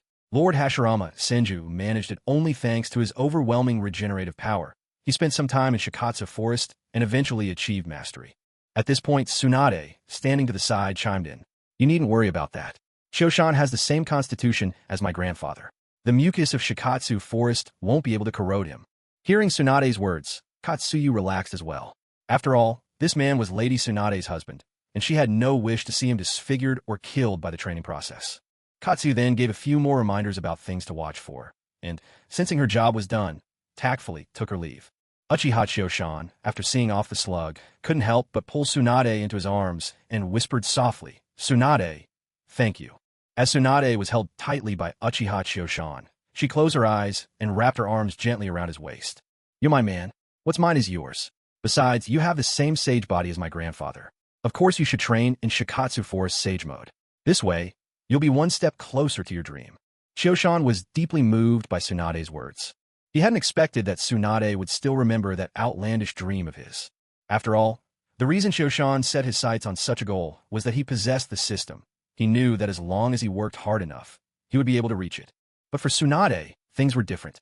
She was the granddaughter of Senju Hashirama, who was once known as the god of Shinobi, a man atop the entire Shinobi world.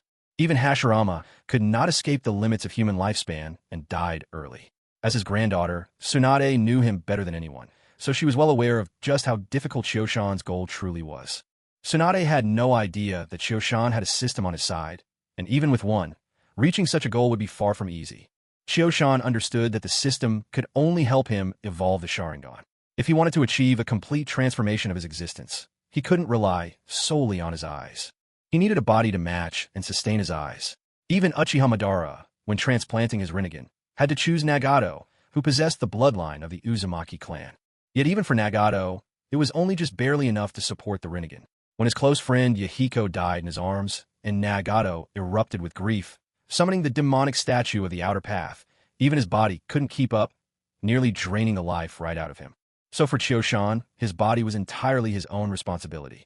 When he previously merged with the sage body, if it hadn't been for Tsunade's help, even if he survived, his body would have been damaged beyond repair, ending up no different than Nagato. That night, since Tsunade was already pregnant, Chioshan dared not get up to any mischief.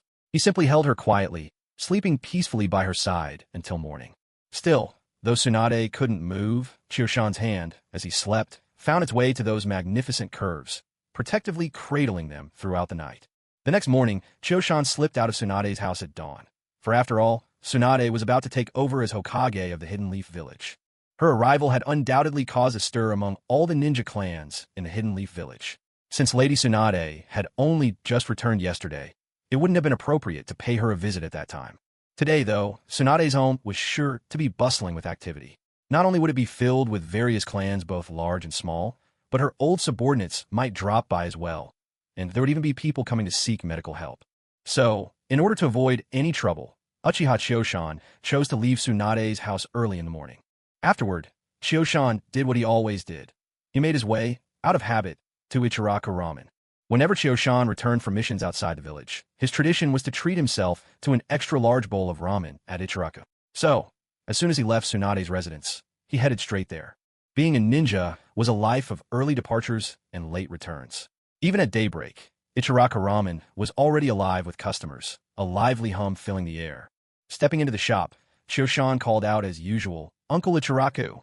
The usual, "Please, one deluxe, extra-large tonkatsu ramen." Uncle Ichiraku, ever the same, answered with a cheerful smile. But next to him, little Ayam, the young girl helping out, caught sight of Chioshan.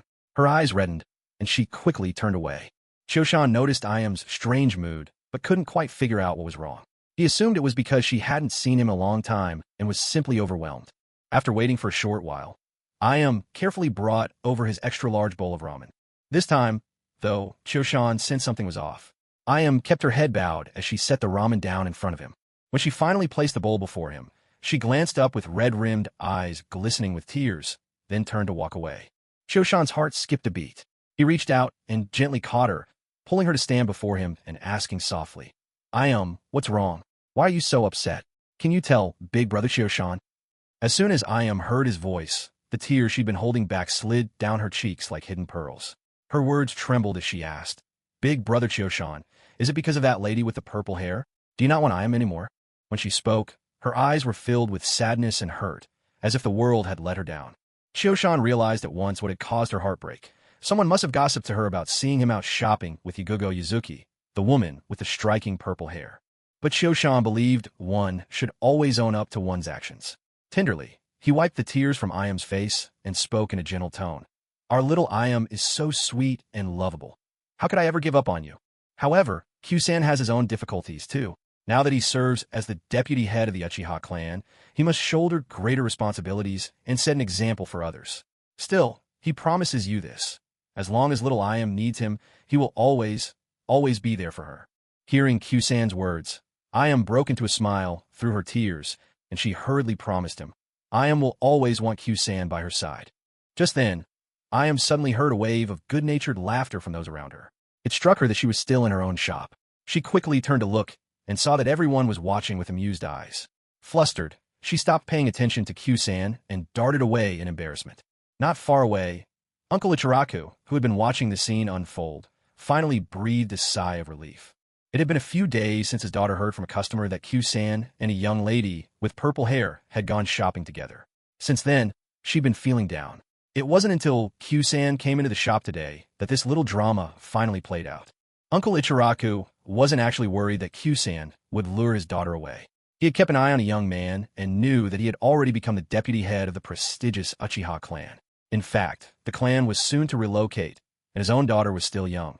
She would soon forget these fleeting encounters in life. He decided to let things be, as long as his daughter wasn't heartbroken anymore. Now that he had cheered Ayam up, Kyusan turned his attention to the extravagant, oversized bowl of ramen in front of him. As was his habit before eating, Kyusan gave his noodles a gentle stir, revealing beneath the surface a generous helping of fried eggs and slices of sausage. He couldn't help but chuckle and shake his head. This little girl, even when upset with him, had secretly added extra toppings to his bowl. How could she still be so endearing? Since it was a heartfelt gesture from Ayam, Q-san had no intention of letting her down. After exchanging a slightly guilty glance with Uncle Ichiraku, he began to savor the hearty meal. It was just as well that no one happened to be sitting next to Q-san.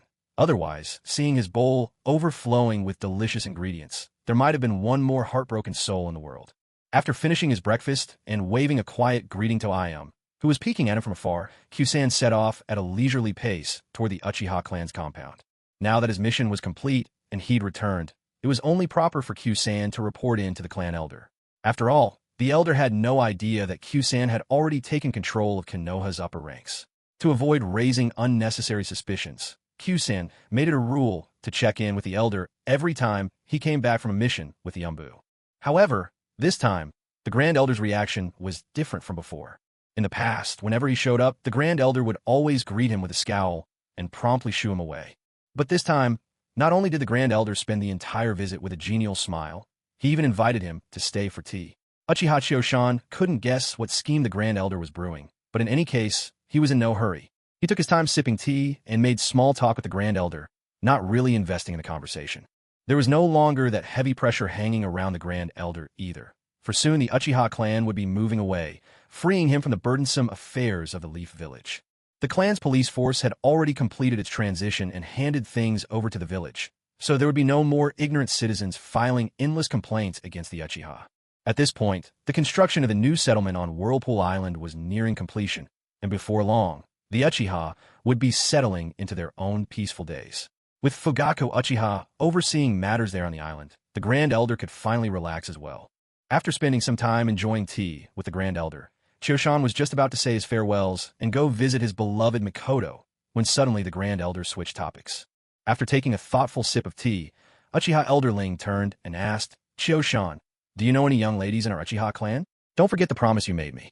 Hearing the Grand Elder bring up this age-old subject yet again, Choshan dodged the issue, as usual. "Grand Elder, you know very well that I've been dedicating all my time to training. I hardly know any of the clan's girls, let alone spend time with them. I haven't even spoken to them much. There's no need to rush. These things should happen naturally." Choshan certainly couldn't confess that he had already made his own secret contribution to the future of the Uchiha clan. If he did, the Grand Elder would probably chase him all around the village waving his stick. But when the Grand Elder heard Choshan's evasive reply, he wasn't angry. He only smiled and said, "I know you're busy, so I've taken care of it for you. I've spoken to those girls, and they all agree that you're easy to get along with. They're willing to follow you, for the sake of the Uchiha clan's prosperity." Choshan was utterly stunned by the Grand Elder's words. Easy to get along with? Who had he ever gotten along with? He was never home. When would he possibly have the chance to interact with anyone? Seeing Choshan's utter bewilderment, the Grand Elder broke into a triumphant grin, as if to say, "Tried to dodge your way out of it, didn't you? Thought you could hide, but I've planned everything in advance." Without giving Choshan a chance to react, the Grand Elder raised his voice and called out, "You can come in now." Choshan's gaze followed to the doorway of the parlor, curious to see just who it was that he had supposedly gotten along with.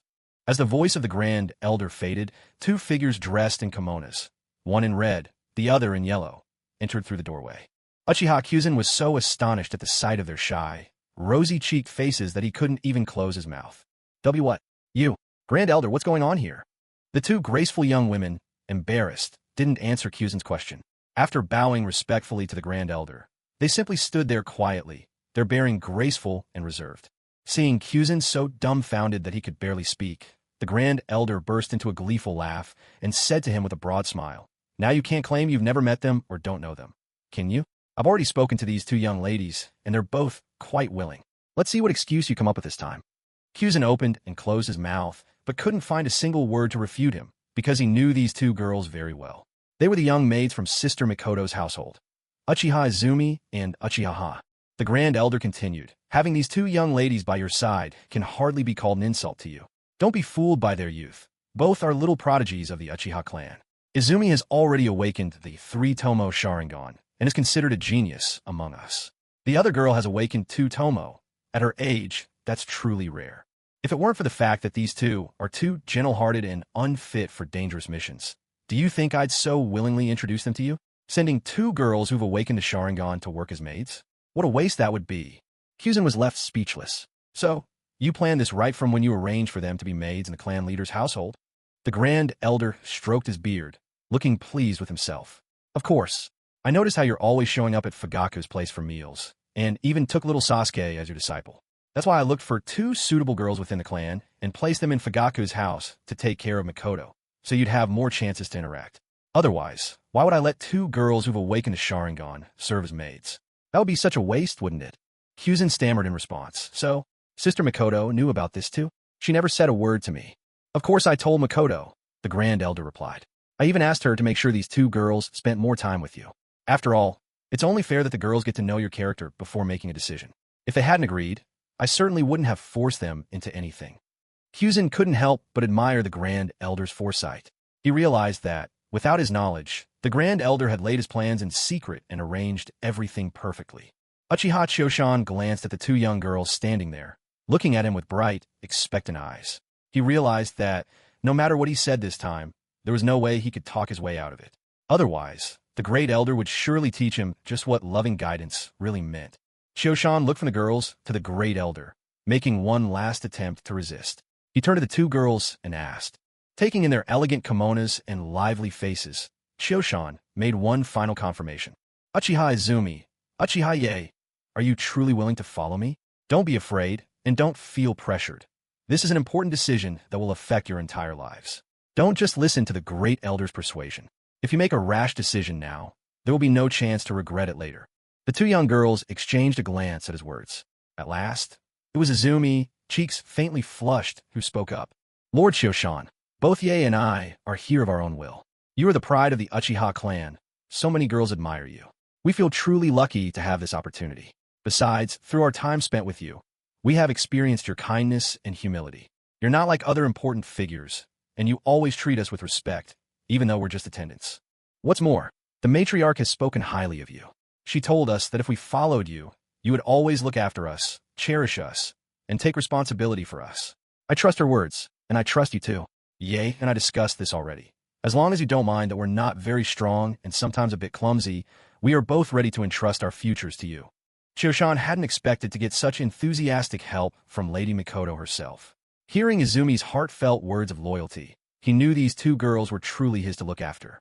As the old saying goes, there's no such thing as a free feast or an untroubled cup of tea. Choshan couldn't have anticipated that.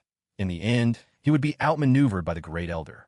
Choshan sighed inwardly, then glanced back at the Great Elder, who was sipping his tea, and nodded. Great Elder, I accept. I'll let these 2 girls come with me. He paused, then continued. But, Great Elder, as you know, I'm constantly traveling far and wide. It's not easy to bring them along everywhere. The Great Elder set his cup aside and replied, I've already thought of that. You have that special place, don't you? The girls can stay there. I happen to know that's where you spend most of your rest time anyway. You can rest assured about the loyalty of these 2 young girls. Moreover, I've already taken care of any worries they might have left behind. All they need to do is follow you with peace of mind. If they ever get truly homesick, they can come back for a visit once every year or so. Furthermore, since these 2 girls will be with you from now on, they are your people, they belong to you, and you are everything to them. Your fortunes are now tied together, for better or for worse. They will have your interests at heart, always. They'll know what can be said and what cannot. When the elder mentioned that place, his tone was deliberately vague, but Uchiha Choshan knew exactly what he meant. The place was his own personal space, the island that belonged only to him. The elder's proposal was truly tempting to Choshan. Since no one else lived on that island, there was never anyone to tidy up the place or take care of the villa. Taking these 2 young girls there wouldn't just mean having someone to keep the island and the villa in order. It would also mean that during his breaks, he could enjoy their company and care, cooking, massages, conversations, and perhaps a bit more, he thought, chuckling to himself. Choshan looked over at the elder, who gave him a slow, reassuring nod, signaling him not to worry. Then, turning his gaze to the 2 lively young girls before him, he made his final confirmation. You've both heard it. If you're coming with me, it means you'll only be able to return home every once in a long while. Of course, I promise you, it won't be longer than 2 years between visits. But in the future, you'll still be spending most of your time in that place, because in a way, that will become our new home. He was convinced that within 2 years, there would be enough Kotoem at Tsukumi for the girls, and until that time came, he'd best limit their returns. He didn't want to risk his secret space being exposed. Upon hearing Choshan's words, Uchiha Izumi and Uchiha Ha exchanged determined glances, their delicate hands balled into fists as they both nodded earnestly. Lord Chioshan, we are willing to follow you. You can count on us. Chioshan nodded in response, issuing further instructions. All right then. Go and pack up whatever you need. Say goodbye to your families. And when everything's ready, come find me at Makoto's house. I want to check on Sasuke, see how his training is coming along. The two girls readily agreed. After a quick farewell to the elder, they hurried off to gather their belongings. The elder, now satisfied that his goal was achieved, relaxed with a cheerful smile and invited Chioshan to have some tea. But Chioshan was far too preoccupied for tea. He drained his cup in one swift motion, bid the elder farewell, and set off for Makoto's house. There were things to discuss with her, and perhaps some old scores to settle. When Makoto Uchiha saw that Uchiha Chioshan arrived with a sullen expression on his face, she paid him no mind. With her slightly rounded belly showing, she invited him to sit, and then quickly instructed the two rather plain-looking young maids beside her to hurry and prepare refreshments and tea. Afraid of falling into another trap, Chioshan activated his Sharingan and scanned over the two maids. He saw that they were indeed unremarkable in appearance, not in disguise, and, more importantly, showed no trace of chakra in their bodies. Clearly, they were not ninja, just two ordinary maids. Makoto watched Chioshan's excessive caution with amusement and couldn't help but let out a laugh. She quickly beckoned him to try the sweets. Chioshan shot Makoto a look of frustration, but as his gaze fell upon her gently rounded belly, the irritation in his eyes melted away into tenderness. He picked up a sweet and popped it in his mouth, speaking with muffled resignation. Makoto, why did you team up with the elder to set me up? You know I'm not planning to settle down just yet. Makoto pushed the dish of pastries a little closer to him and gazed at him softly. I'm not asking you to start a family. I just found two young girls to help look after you. You know my condition. I can't do much for now, and I still have Sasuke to care for. After thinking it over for a long time, I agreed to the elder's suggestion. She lifted her hand and gently caressed Chioshan's face, her eyes full of affection. You know my status. I was never meant to be with you openly for long. Having these two girls take care of you gives me peace of mind. Don't worry, I know them both well. They're good girls. Please, don't let them down. Hearing her words, Chioshan understood the thought behind her actions. After all, everyone in the Uchiha clan knew she was the clan leader's wife, even if Uchiha Fugaku had been sent away by Chioshan with no intention of ever letting him return. Still, there was no way Makoto could openly be with Chioshan. How would the rest of the clan see them? Especially since she was now pregnant. The inconvenience of caring for Chioshan herself was only heightened. So when the elder came to discuss it with Makoto, she agreed, finding two girls she trusted to take her place. Chioshan set down the sweet in his hand, reached out, and gently drew Makoto into his embrace. He slowly patted her back and said, I'm sorry for making things so hard on you, Makoto. Uchiha Makoto understood what Uchiha Kyuzen meant. She closed her eyes, leaning softly into his embrace, her hand gently caressing her belly. Her face radiated with the gentle glow of motherhood as she replied, I don't feel wronged. Bearing children for you, Kyuzen-kun, is something I chose willingly. You should know, even though you use Koto Amatsukami to influence me, it only prevents me from doing things that could harm you. As for being with you, that's something I, Makoto, do wholeheartedly of my own accord. So, you don't need to feel any burden. As long as you come to see the two of us often, I'll be perfectly content. Hearing Makoto's words, Kyuzen said nothing more. Instead, he laid his hand upon hers, and together they savored the fluttering presence of the tiny life within her. After a moment, Kyuzen's brow knit slightly. He gently loosened his embrace from Makoto. Noticing her look of curiosity, he explained in a hushed voice, those two little girls are almost at the door. A look of realization dawned on Makoto. She sat up from Kyuzen's arms and returned to her own seat, then poured tea for him once more. At the same time, the two true attendants standing nearby seemed to awaken from a trance. Shivering as if stirred by a sudden breeze, they snapped out of Kyuzen's genjutsu, their eyes once again alert and bright. A short while later, the two charming young attendants, dressed in kimonos and carrying bundles large and small, entered Makoto's garden. Before Kyuzen could say a word, Makoto called them over, taking their hands in hers. As she did, she offered gentle reminders to look after Kyuzen well. Kyuzen waited a moment, and once their conversation had settled, he stood to take his leave. With the two young attendants in tow, he departed from Makoto's home. He didn't make any stops. Without lingering in Makoto's house, given there were many eyes about, he discreetly sent Uchiha Izumi and her companion into his own private space. After all, there were others in Makoto's household, making it inconvenient to use ocular jutsu where they might be seen. Once he brought Izumi and her companion to his own home, he wasted no time. Before the girls could react, he He placed his hands on their shoulders and whisked them away into his private dimension. As expected, Uchiha Izumi and Uchiha Ha were both startled out of their wits. After all, they were just two young girls with little experience of the world, entirely unaware of the many secrets hidden in the shinobi realm. Faced with something so far beyond their understanding, it was only natural that they be left utterly bewildered and afraid. Kyuzin first brought them to the highest point on the island. While the girls gazed in dazed wonder out over the distant sea, Kyuzin took the opportunity to explain his personal dimension, the island itself, his Mangekyo Sharingan, and the mysteries of ocular techniques. Gradually, the girls began to understand what had happened. Next, Uchiha Choshan led the two little girls to the villa he'd crafted himself with style, assigned them their own rooms, and told them their job was to take care of the villa. Facing a domain they were familiar with, the two girls finally snapped out of their daze. The sight of the messy villa didn't faze them. Instead, without even waiting for Choshan's instructions, the pair quickly divided the work and threw themselves into tidying up with infectious enthusiasm. But now, when they glanced at Uchiha Choshan, their gazes had changed from before, filled with admiration and reverence. For in the eyes of these two, Uchiha Choshan's actions and abilities were nothing less than divine. His place in their hearts soared to unattainable heights. Watching the lively energy as the two girls bustled about, Uchiha Choshan offered a few words of advice, then slipped out of the space. Having settled the matter with the elder, he still needed to check on Yugao Yuzuki. After all, Yugao truly loved him with all her heart. It wouldn't do to let her remain despondent for too long. Yesterday, while wandering the marketplace with Tsunade, they'd run into Yugao's close friend, Anko Mitarashi. Given Anko's notorious tendency for meddling, Choshan was certain she'd already rushed to tell Yugao everything. Even though Yugao understood him and didn't mind, a sense of disappointment and sadness was inevitable. Thinking of this, Uchiha Choshan intended to visit the girl and spend some time with her, as he should. Choshan reached out with his senses for the spatial seal he'd placed on Yugao Yuzuki. Sure enough, she was at home.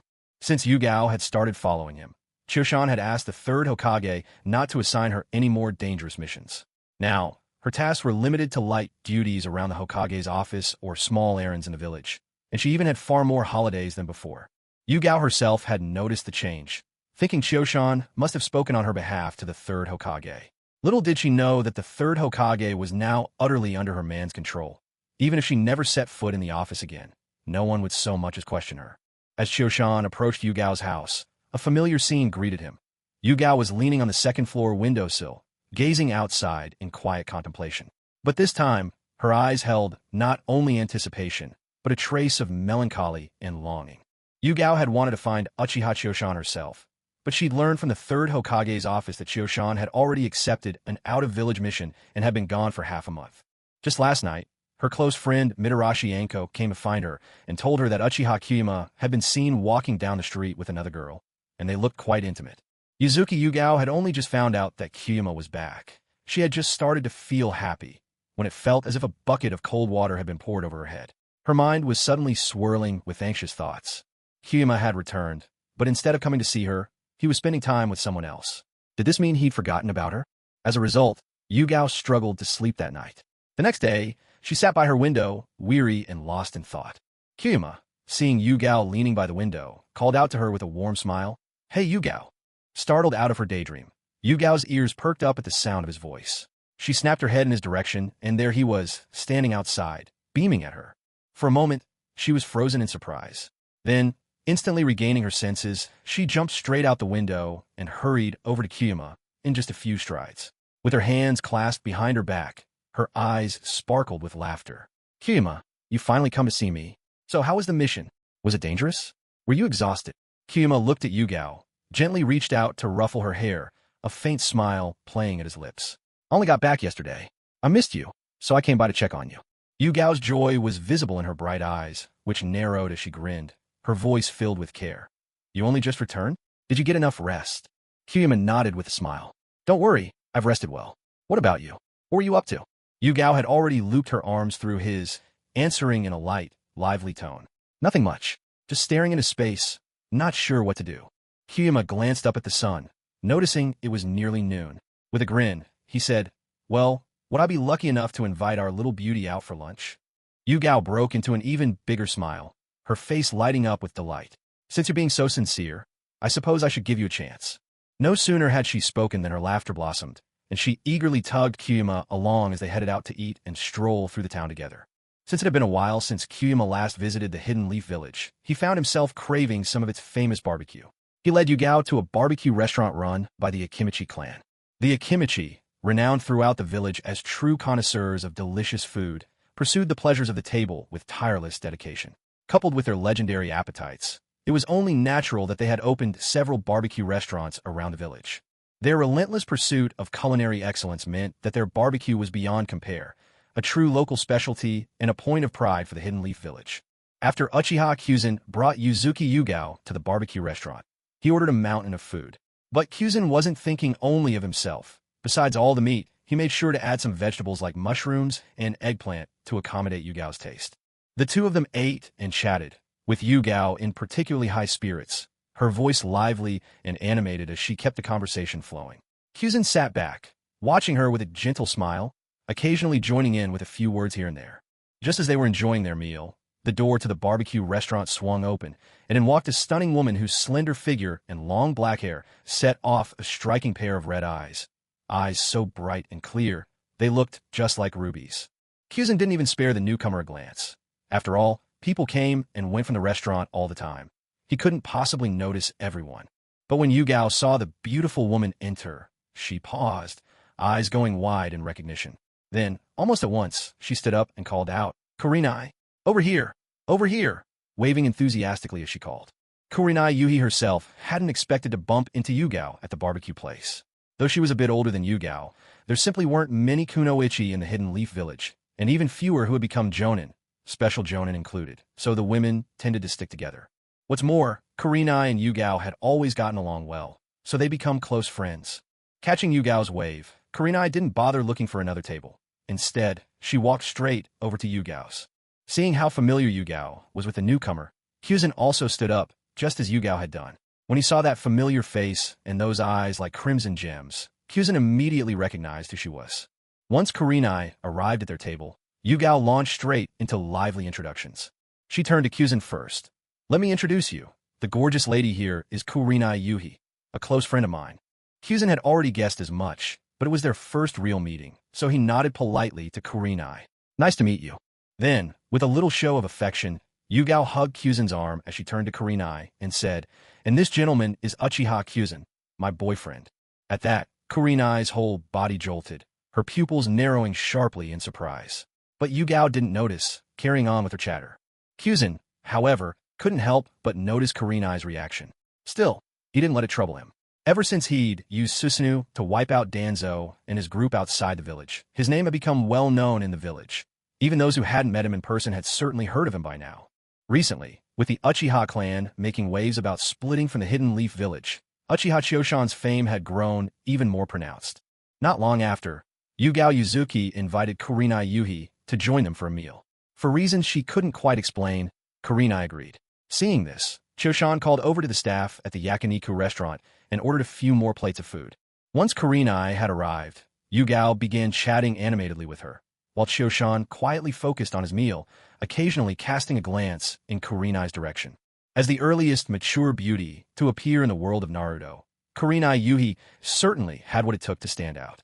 Her battle prowess might have been mediocre, and in the later parts of the story, she barely played any part at all, but with her striking appearance and gentle manner, she seemed the perfect choice for an ideal wife.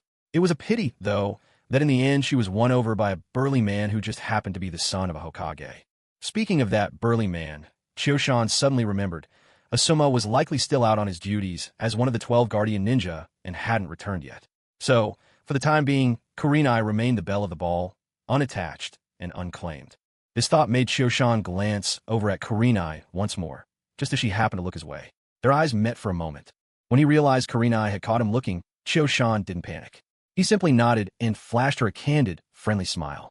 Blushing, Kurenai averted her gaze, her cheeks tinged with a delicate pink. Choshan hadn't expected her to react that way. For an instant, he felt a bit surprised, but then he looked away as well. After all, today he was here to spend time with Yugao, this sprightly, energetic girl. No need to complicate things. Once the meal was finished, Kurenai politely excused herself.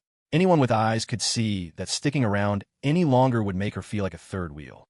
As for Yugao, full of youthful vigor, She made the most of her day with Chioshan, dragging him all across the village without a moment's rest. Not only did they stroll through all the famous streets of the Hidden Leaf, but they even explored the surrounding areas, from the Hokage Rock to Training Ground 14 and the riverside near the Uchiha district. Eventually, as evening fell, Yugao lingered reluctantly before bidding Chioshan goodbye. She had night duty to attend to. Lately, with the third Hokage looking out for her, Yugao hadn't been assigned any out-of-village missions. Still, even these night shifts were necessary. Without them, she might never manage to secure her place within the ranks of the ANBU. Uchiha Kyuzen understood perfectly well. After escorting Yuzuki Yugao to her doorstep, he bid her farewell. Just before leaving, Yugao pulled him into a deep kiss that lasted a full 5 minutes. Glancing at the time, Uchiha Kyuzen decided to find a secluded spot where no one would notice him and return directly to his private realm. At the moment, only Uchiha Izumi and Uchiha Ha, a pair of little girls, were waiting for him there. Worried that they might struggle to adjust at first, Kyuzen planned to return and soothe their nerves. But just as he rounded a corner, preparing to use his eye technique to slip back into his private space, he abruptly stopped. He turned toward a shadowy side alley behind him and said, "Come out. I already know you're there." The person hiding in the alley's darkness was startled by how quickly Kyuzen had discovered her. Though she was well aware of the man's formidable skill and had mentally prepared herself, she hadn't expected his senses to be quite so keen, sharp enough to rival even the ninja trained specifically for sensory perception. Upon hearing her presence laid bare so directly by Uchiha Kyuzen, Kurenai Yuhi emerged quietly from the shadows of the alley. Kyuzen watched her step into the light, his brow furrowing slightly. In a calm, composed tone, he asked, "May I ask, Miss Kurenai, what brings you here to find me?" He doubted that Kurenai had tailed them for the entire afternoon. If she had, his acute intuition would surely have picked up on it long before now. It was much more likely, he thought, that Kurenai had calculated Kyuzen would walk Yugogo home, and so she waited for him along his way back. Hearing Kyuzen's question, Kurenai gave a polite, apologetic bow. "I'm very sorry, Deputy Clan Leader of the Uchiha, to meet you in such a way." Her words piqued Kyuzen's curiosity. "It seems you've learned quite a bit about me," he replied. "Of course, anyone paying close attention could deduce that I'm the Uchiha clan's deputy leader. But you didn't come here by chance, did you? You were waiting here on purpose. So what is it you want?" Kurenai opened her mouth, hesitating as if unsure where to begin. Her ruby eyes shimmered with a subtle sadness. Seeing this, Kyuzen offered an encouraging smile. "No rush. Go ahead and tell me whatever it is.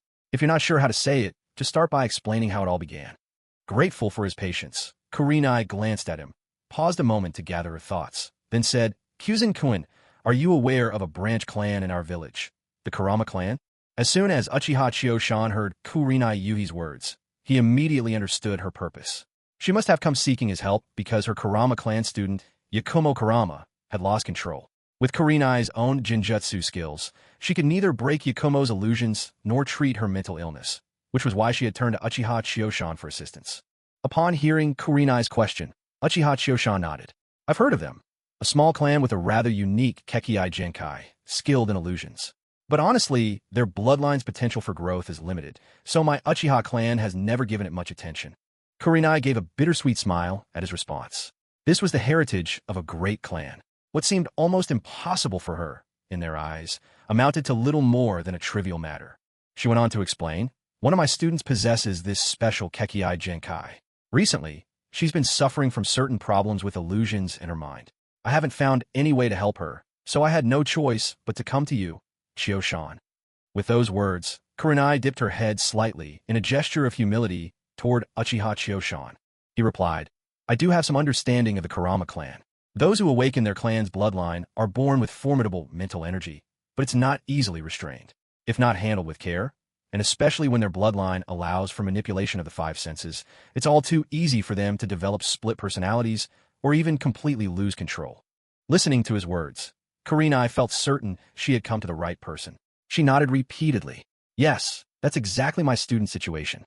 Her other personality lost control, turned into something monstrous, and even killed her own parents. I can't tell her the truth. I'm afraid she'd fall apart. So now she resents me, her teacher.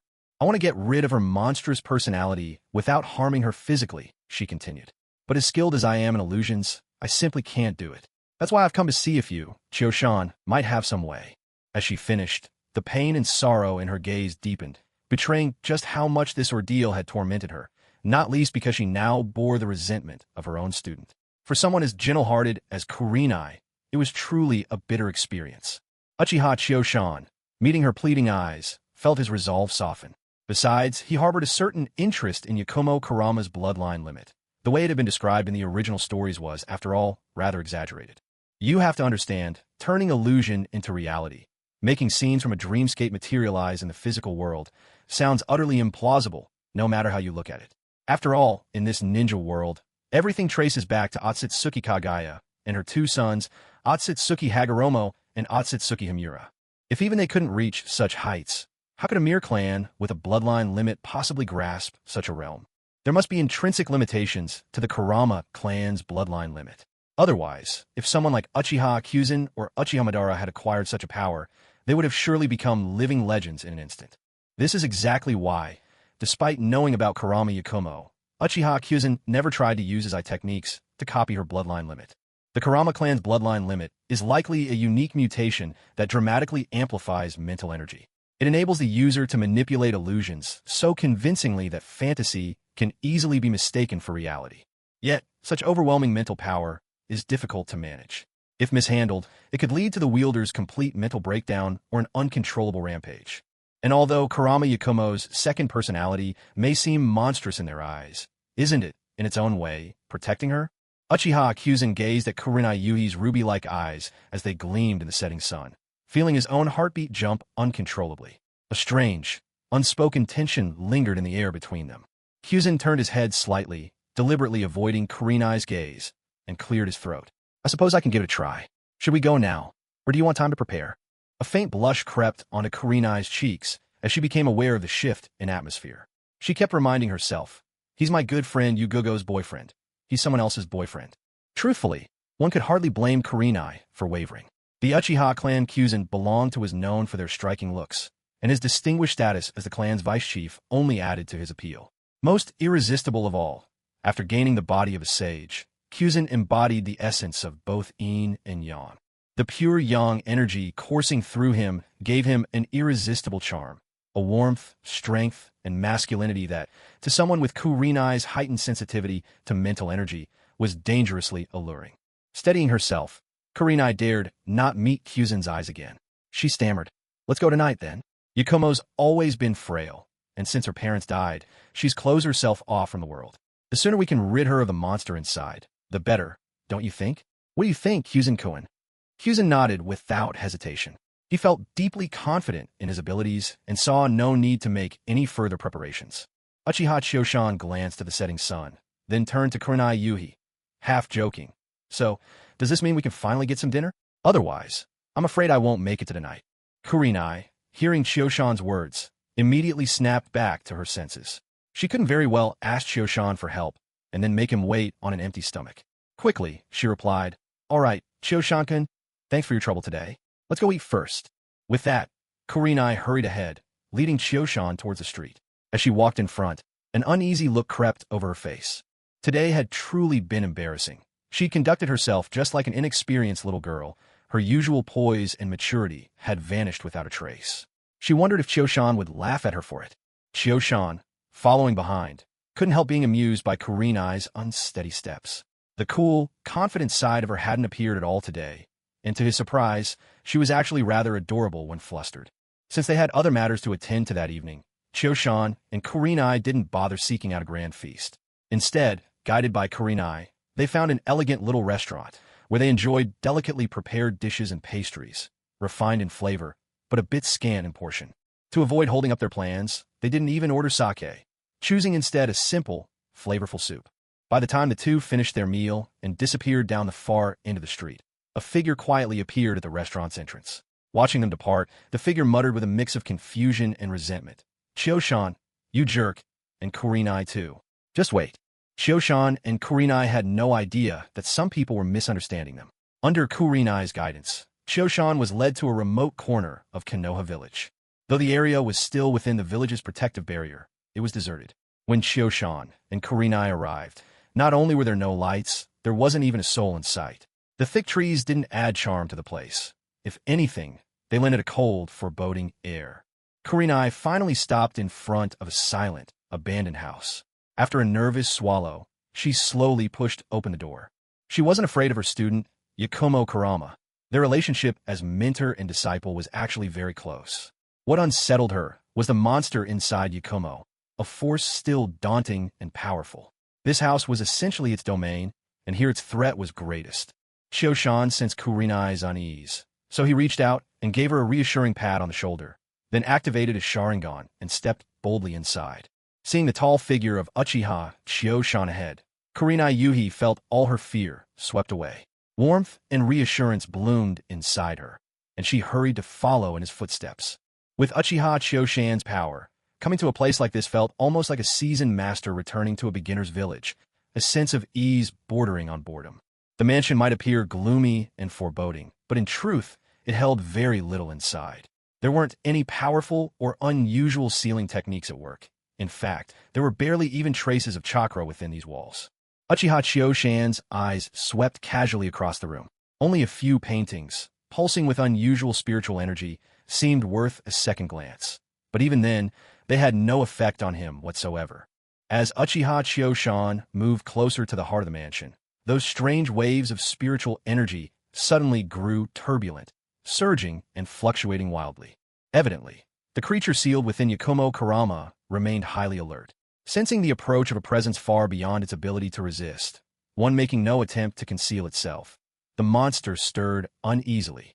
Uchiha Shio-shan stopped in front of the room where the spiritual disturbance was strongest. After a brief pause, he reached out and, with a single push, flung open the tightly shut door. The very next moment, the strangeness inside the room exploded to its peak, as if forming a unique barrier woven from pure spiritual power. The barrier instantly wrapped itself around both Uchiha Shio-shan and Kurinai Yuhi, enveloping them where they stood at the doorway. Within this psychic barrier, an invisible force immediately began tugging tenaciously at their spirits, trying to drag them both into the monster's illusion. Kurinai's spiritual strength was no match for it. With only a brief struggle, she was pulled completely into the illusion, while Uchiha Shio-shan simply glanced around calmly and, without resistance, allowed himself to enter the artificial world as well. He watched Kurinai vanish into the illusion, the corners of his lips lifting in a slight, amused smile. With a deliberate openness, he let the force draw him in, stepping willingly into the fabricated dreamscape. It wasn't that Uchiha Shio-shan sought danger for the thrill of it. Rather, his curiosity had been piqued by Yakumo Kurama's bloodline limit. He wanted to see if this technique, which could manipulate all five senses, might offer him some new inspiration, something truly eye-opening. Besides, if he intended to destroy the monster sealed within Yakumo and to set her free, he would need to willingly enter its illusion, gauge the creature's strength, and prepare himself for what would come next. After all, with his own power and the sheer resilience of his spirit, he could tear this fragile illusionary space apart at any moment and return to reality whenever he wished. Another persona of Yakumo Kurama had indeed transformed into a monster. After the creature pulled Kurinai Yuhi and Uchiha Kyuyama into the illusion, it too entered the dreamscape, but almost immediately, Uchiha Kyuyama noticed its presence and quietly concealed himself. The monster persona, Ito, born from Yakumo Kurama, bore horns, a bluish face, and sharp fangs. Truly, as a creature conjured by the imagination of a young girl, it fit perfectly with a child's vision of a monster. Although Kurinai Yuhi was herself a genjutsu-type ninja, she was no match for the monster Ito, who could reshape reality at will, especially given that this was its domain, its home turf.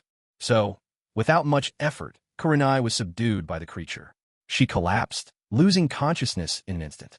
Once Ito had dispatched Kurinai, it paid her no further attention, and instead began to glance around, searching for any sign of Uchiha Kyuyama. Even though it was a monster, Ito possessed a certain degree of cunning intelligence. It distinctly remembered dragging two people into this illusion, but no matter how it looked, the other person was nowhere to be found. As Ito wandered the dream world restlessly, prowling in search of its quarry, it slowly became aware that its grip over the realm was subtly slipping away. A sudden chill ran through Ito. It jerked its head up in alarm, eyes darting to the sky. Once pitch black and completely devoid of light, the heavens now blazed with a pair of enormous Mangekyo Sharingan eyes, filling most of the sky. The swirling patterns of the Mangekyo clearly belonged to Uchiha Kyuyama. As it turned out, after entering Ito's illusion, Kyuyama had secretly wielded his eternal Mangekyo Sharingan, quietly seizing control over the dreamscape, bit by bit, without Ito even noticing. It was only due to the monster's acute instincts that it sensed something was amiss, just as Kyuyama was about to completely overtake the realm. The moment Ito caught sight of the gigantic Sharingan dominating the sky, every hair on its body stood on end. For as long as it had existed, nothing had ever struck it with such primal terror as now. Just as Kyuyama was about to fully seize command of the illusion, Ito let out a shrill, childish scream and bolted, scrambling to escape from the dream world. Uchihashi Kyuyama couldn't help but chuckle at the scene. After Ito had fled, he revealed himself and walked over to Kurenai's side, gently waking her from her slumber. Clutching her head, Kurenai roused herself, clearly in pain. When she saw Kyuyama standing there, a faint blush crept across her face. After all, as a teacher, she had failed to defeat even her own student, and, to make matters worse, Kyuyama had witnessed the whole embarrassing ordeal. Yet Kyuyama didn't tease Kurenai. After all, the monster Ito's spiritual power had already reached Kaga level. It was no shame to be defeated by such a foe, although it was just barely at the threshold of Kaga level. And even then it was unstable, as if it could fall back down at any moment. It was still not something Kurenai Yuhi could handle, especially when the confrontation was happening in its area of expertise. Uchiha Kyuzen quickly grabbed Kurenai's hand. Before she could voice her protest, her face still flushed. Kyuzen had already broken through the illusion and brought them both back to reality. When Uchiha Kyuzen and Kurenai regained their senses, they found themselves still standing at the doorway, with the door before them still wide open. The room itself was actually quite small. One could see its entirety clearly from just outside the door. Apart from the paintings that covered the walls, the room looked no different from any ordinary bedroom. But what drew the eye most was the small figure lying on the bed, bundled up tightly under the covers. That was surely their target for this visit, Kurenai's pupil, Yakumo Kurama. Yet, even under the thick blanket, the trembling of that tiny body was plain to see. Kurenai instantly noticed the shivering form and felt a rush of anxiety. She knew her student had always been frail. Colds and fevers were all too common for her. From the look of things, Yakumo was already ill, and badly so. In the past, it had been Yakumo's parents who looked after her. But since their passing, even her own clan had grown wary of her, keeping their distance. Now, when sickness struck, there was no one left who would come. After scanning the bedroom and finding nothing out of the ordinary, Kurenai stepped inside and moved quickly toward Yakumo's bedside. Seeing this, Uchiha Kyuzen reached out as if to stop her, but Kurenai was already inside before he could act. He had no choice but to let out a resigned sigh and follow her in. Kurenai sat beside the bed, softly calling Yakumo's name, gently patting her as she did. Hearing Kurenai's voice, the shivering beneath the blanket slowly subsided. With great effort, Yakumo turned her head toward her teacher. Just as Kurenai reached to place a hand on Yakumo's forehead to check her temperature, Yakumo suddenly opened her eyes. Kurenai froze in place. But after Yakumo's eyes opened, what Kurenai saw was not the familiar gaze of her student. Staring back at her were the eyes of the monstrous Ito, pitch black, devoid of any white, filling Kurenai's heart with dread. Just as Kurenai Yuhi was about to make a move, a strange smile spread across Kurama Yakumo's face. In the next instant, a surge of black light burst from Yakumo's eyes, shooting straight into Kurenai's, who stood only a breath away. In that single moment, Kurenai lost all consciousness. Once the dark mass had entered Kurenai, Uchiha Chiosan furrowed his brows slightly. Through his Sharingan's piercing gaze, he could see the black force swiftly occupying Kurenai's mind, shoving her original consciousness aside and taking command. As Uchiha Chiosan was preparing to act, Kurenai's body suddenly jerked. The motion was stiff, like a machine in need of oil, her movements awkward and halting as she slowly turned to face him. Her eyes had become pitch black. Looking at the black-eyed Kurenai, Chiosan's lips curved into a knowing, enigmatic smile. Before the creature possessing Kurenai could utter a single word, Chiosan's eternal Mangekyo Sharingan began to spin slowly. I art Tsukuyami. At the very moment the entity inside Kurenai, Ito, attempted to speak to Uchiha Chiosan, he conjured the power of his eternal Mangekyo Sharingan without hesitation. I art Tsukuyami. In an instant, both spiritual presences within Kurenai, Ito, bewildered and wide-eyed, and her own suppressed consciousness, were yanked into Chiosan's illusory Tsukuyami realm. This time, unlike Itachi back then, Chiosan didn't bother with any dramatic introductions to his ocular powers as he unleashed Tsukuyami on Kakashi. He always thought that was a bit much. Having drawn both Ito and Kurenai into the realm of Tsukuyami, Chiosan wasted no time. Ito's spiritual form was immediately bound to a cross, and beside it, several manifestations of Chiosan's psyche appeared, each gripping a gleaming katana. Without a word, they plunged their blades relentlessly into Ito. The air of the Tsukuyomi world filled with the creature's agonizing, soul-piercing screams. Kurenai, dragging alongside Ito, could not help but tremble at the grisly scene. She had seen men stab before, but never like this, an unceasing, methodical torment. The creature's wails alone were enough to make her shudder at the intensity of that pain. Once the monster had been dealt with, Chosan's figure suddenly appeared at Kurenai's side. Startled by his sudden arrival, Kurenai flinched like a startled sparrow. But when she saw it was only Uchiha Chosan, relief washed over her heart. Uchiha Chosan glanced at Kurenai Yuhi, who was still a little tense, then looked around at their surroundings. There was one drawback to the Tsukuyomi space: its unsettling, blood-red hue. The color tended to weigh heavily on one's mind, and added psychological pressure that could be quite effective when tormenting enemies. But in a situation like this, it simply felt out of place. Chosan thought for a moment, offered Kurenai a reassuring smile, and snapped his fingers. Instantly, everything changed. The once blood-red world melted into the soft amber of dusk. The oppressive crimson sky faded, replaced by the glow of the setting sun. The blood-red moon vanished, and a warm, golden orb now bathed them in gentle light. Even the monster Ito's dreadful screams were sealed off, leaving only Chosan able to hear them. Kurenai's anxiety swiftly eased. Bathed in the tranquil light of the sunset, she gazed at Chosan in wonder, gradually enraptured by the man before her. Time and again, it was he who had reached out and saved her when she faced desperate danger. Without his help, she would never have been a match for that monstrous foe. It was especially true just moments before. Distracted by worry for her disciple, Yakumo Kurama, she had let her guard down, allowing the monster to effortlessly seize control of her body. At that moment, she had nearly given up hope. With her body taken over, even her very life hung by a thread, completely at the mercy of another's will. To make matters worse, she feared that Chosan, who had come with her, might act with hesitation, held back by concerns for her safety. That, of course, was exactly why the monster Ito had targeted Kurenai's body. From what Ito had witnessed in its illusory realm, Chosan was the one person it could not hope to defeat. Confronted by him, it would be wiped out in an instant. So, drawing on Yakumo Kurama's memories, Ito set a trap specifically for Kurenai. In its mind, once it possessed her body, Chosan would have no choice but to spare it for the sake of her life. But the moment Ito seized control of Kurenai, just as it prepared to negotiate with Chosan, he shattered its advantage with a single move, pulling it directly into his own illusion. The monster Ito owed its existence entirely to Yakumo Kurama. All it knew and believed came from that little girl.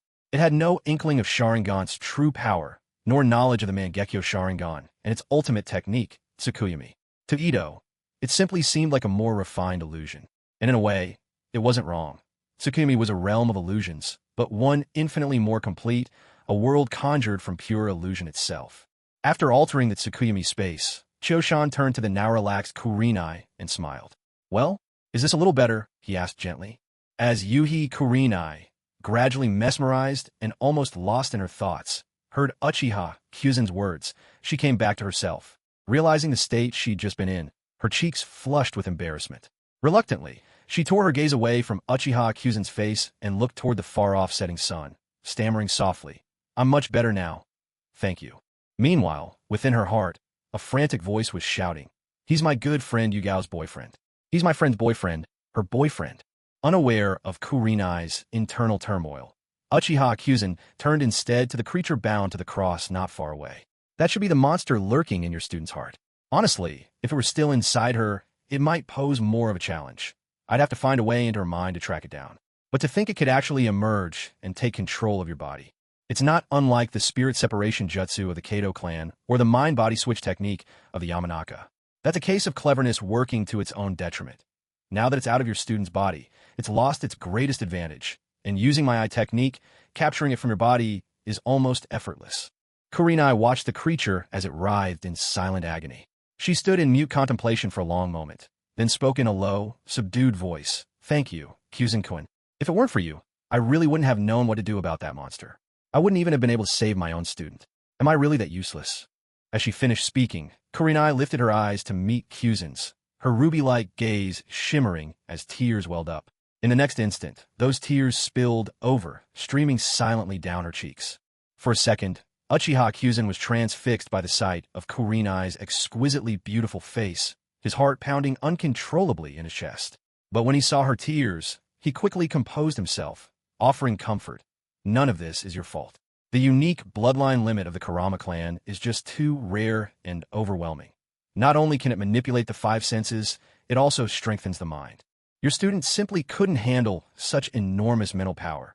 And to make matters worse, she's been through a lot emotionally. That's how this monstrous split personality came to be. At first, it probably tried to protect her, but now it's grown too powerful. Yakumo Kurama doesn't stand a chance against it. Give it a little more time, and this monstrous persona could very well devour her main personality, erasing it and taking its place. Kurenai, anxiety welling up in her chest, blurted out, "Then, what should we do?" Growing even more worried, she pressed, "What should we do now?" Uchiha Choshan looked at Kurenai Yuhi with a faintly amused expression, as if he were looking at a naive girl. He gently patted her head, then pointed toward the not-so-distant monster that was still being stabbed by his clone, and said, "Relax. I've already captured it. There's no way I'll let it escape now, is there?" Hearing Choshan's words, Kurenai realized she had asked a rather silly question. Embarrassed, she scratched her cheek lightly with her fingertip, and a slight blush colored her face. Choshan paid no heed to Kurenai's awkwardness and continued, his gaze turning back to the monster. "Now, there's one more problem to solve. What should we do with this creature?" Curious, Kurenai asked, "You've already caught it, haven't you? Isn't dealing with it supposed to be easy now?" She was also quite intrigued by Choshan's earlier mention of his ocular technique, wondering what it truly entailed. But knowing it was a secret art of the Uchiha clan, she decided to pretend she hadn't heard it, and didn't press any further. Choshan shook his head lightly. "I could certainly destroy this monster right here and now. But you see, it's a spiritual entity, more specifically, the embodiment of a second personality. That gives me some room to work with." He paused for a moment, then continued, addressing her curiosity. "At this point, I have three choices. The first option, I kill the monster and let its chaotic spiritual energy flow back into Kurama Yakumo's body. But as you know, Yakumo's health is fragile. If such an immense force were to return to her, it'd only worsen her condition. In fact, that's why she has always been weak. There's another risk too. Since Yakumo's mental state is unstable, if she suddenly regains all that power, it's entirely possible that another monster, just like this one, might be born from it." Choshan paused briefly, giving Kurenai a moment to absorb the information. Then he went on, "There's a second method. Since I extracted this entity from your body, in theory, if it collapses while my ocular technique is active, it will return to you once the jutsu ends.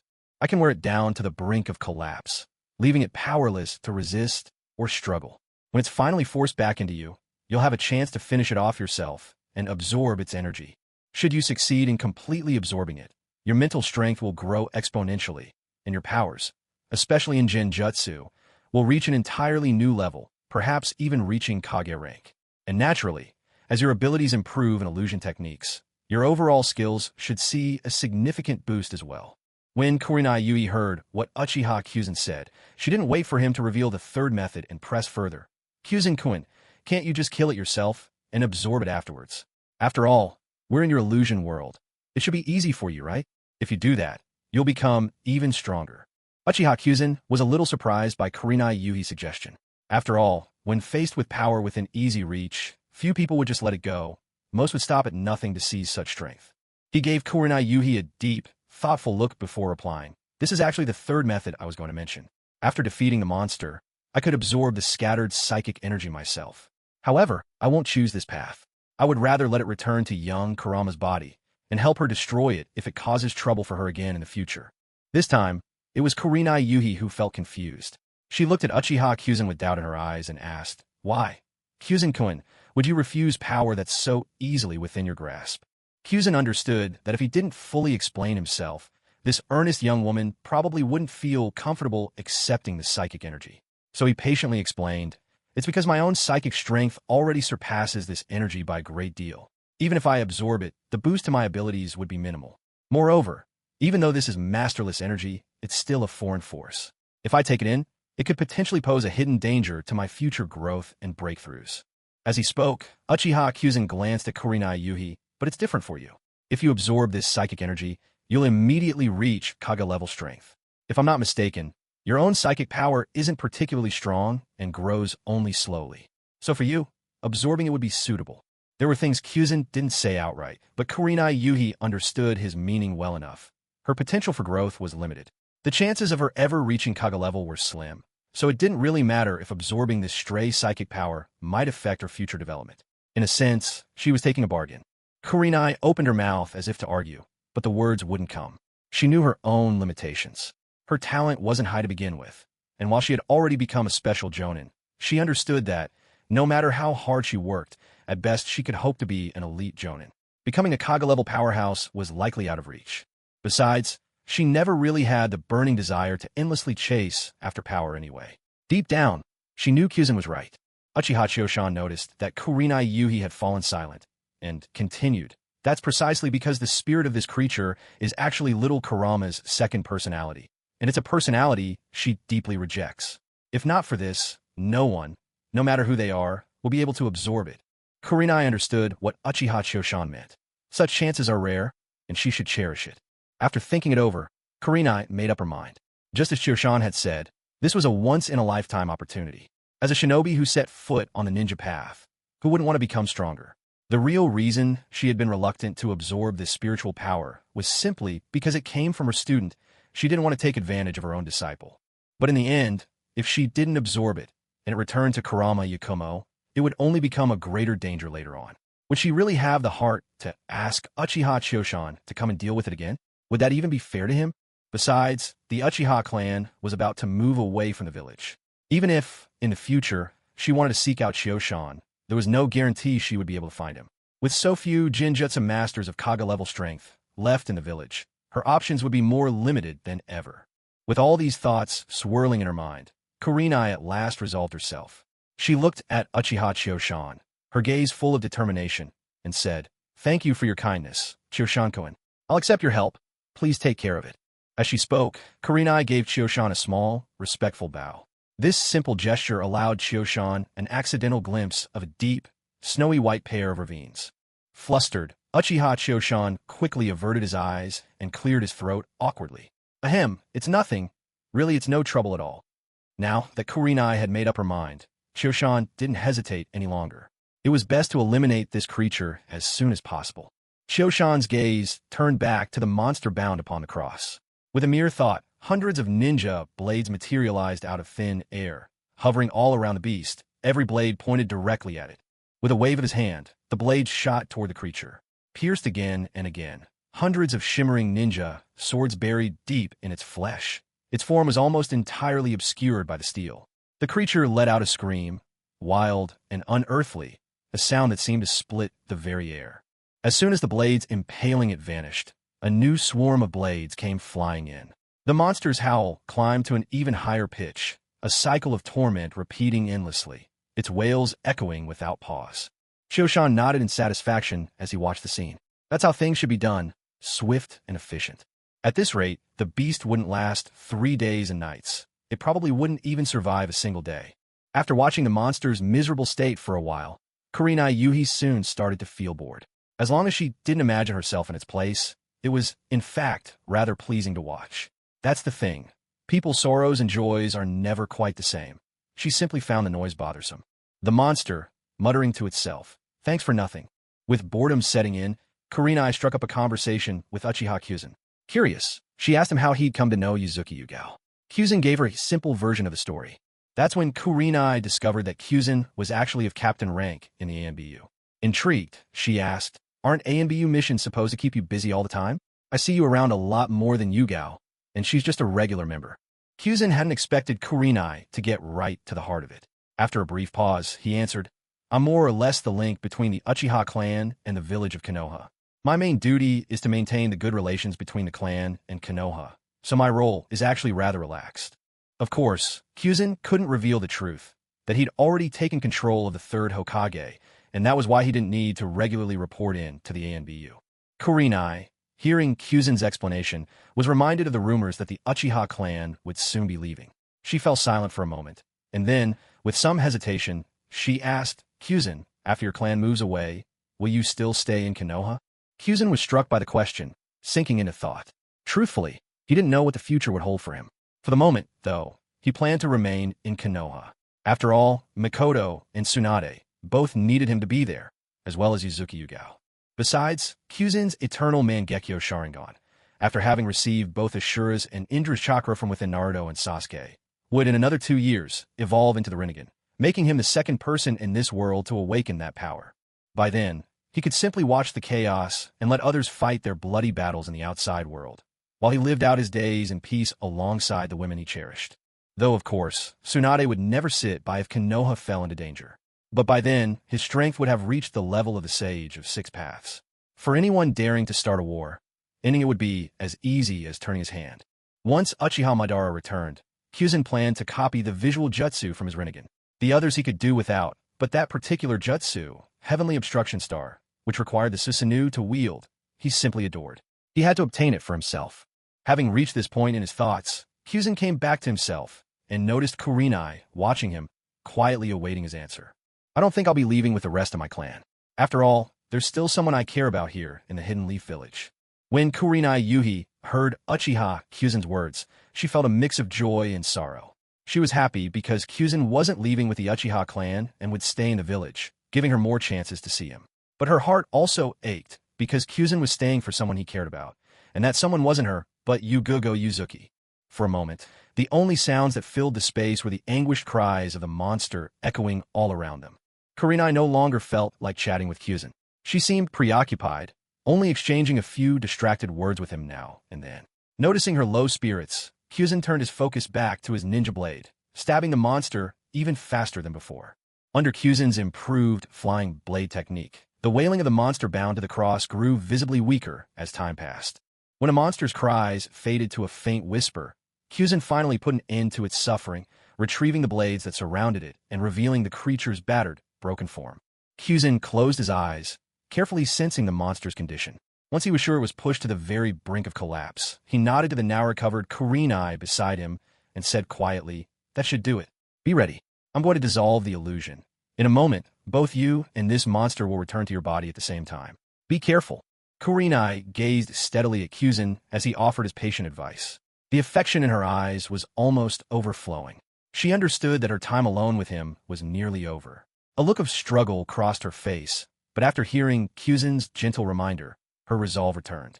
Just as Kyuzen prepared to release the Tsukuyami's space, Kurenai, so quiet until now, suddenly lunged at him, throwing herself into his arms. Kyuzen could clearly feel the impact as she collided with him. Before he could react, Kurenai wrapped her arms around his neck and pressed her lips firmly against his. For a heartbeat, time seemed to stop. Kyuzen had never expected Kurenai to show such boldness, to take him completely by surprise. By the time he recovered from his shock, Kurenai had already finished what she set out to do. All that was left for Kyuzen was to savor the gift from a beautiful woman.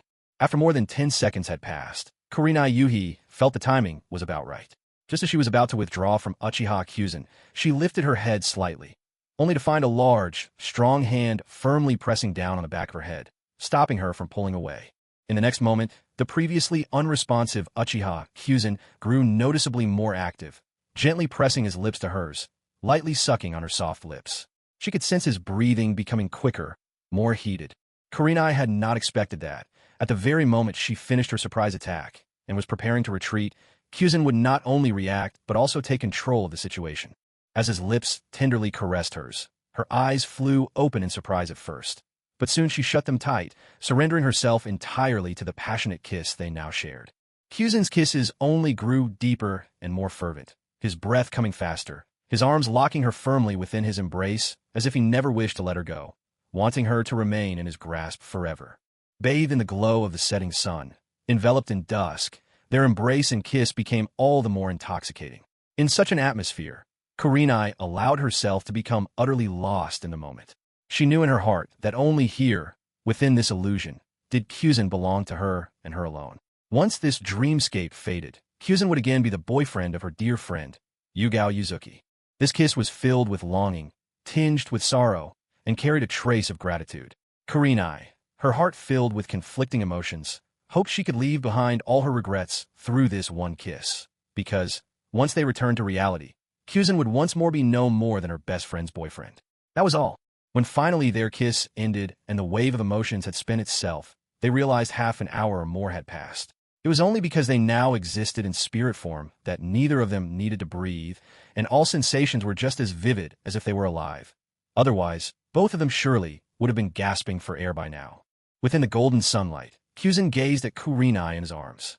Her cheeks were flushed from their recent kiss, her beauty radiant, her eyes shining like rubies and veiled in a delicate mist. Utterly enchanting.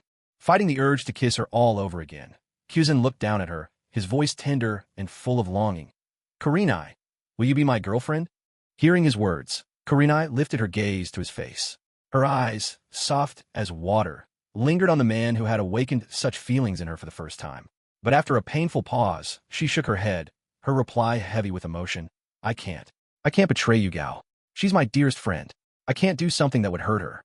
As she spoke, her eyes shone with struggle, sorrow, and regret that she hadn't met this man sooner. Uchiha Choshan tightened his arms around Kurenai Yuhi and tried to reassure her.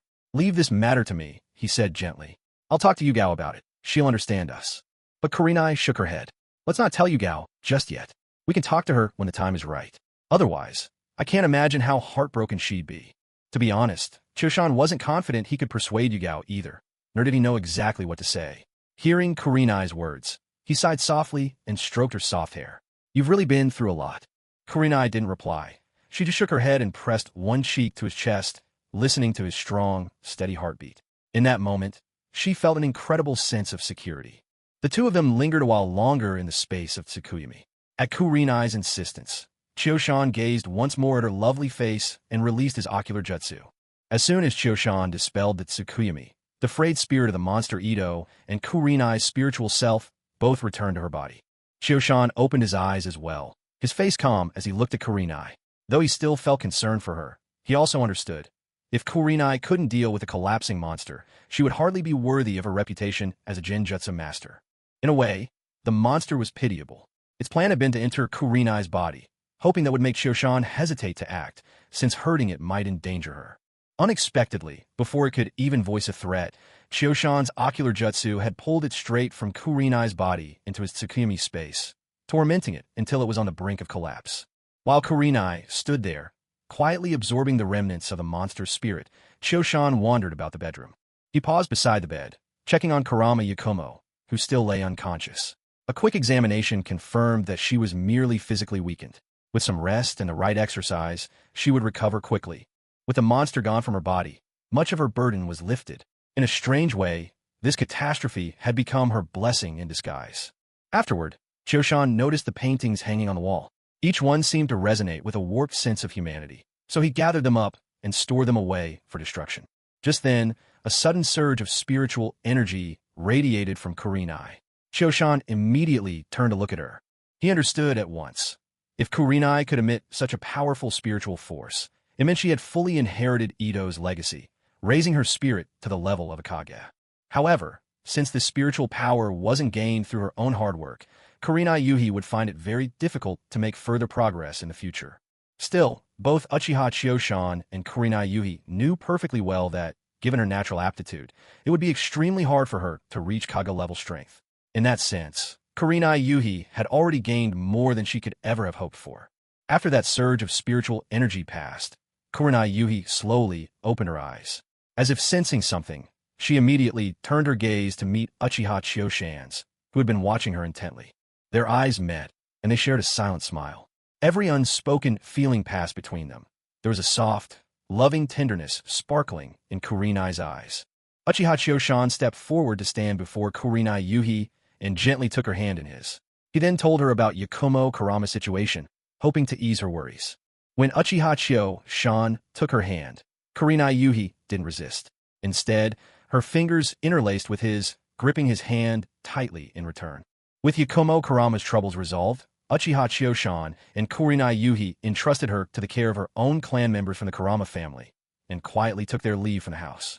Hand in hand, Uchiha Choshan and Kurenai Yuhi walked slowly through the dense forest. Both knew that, for now, they couldn't let Yugao Yuzuki learn about their relationship.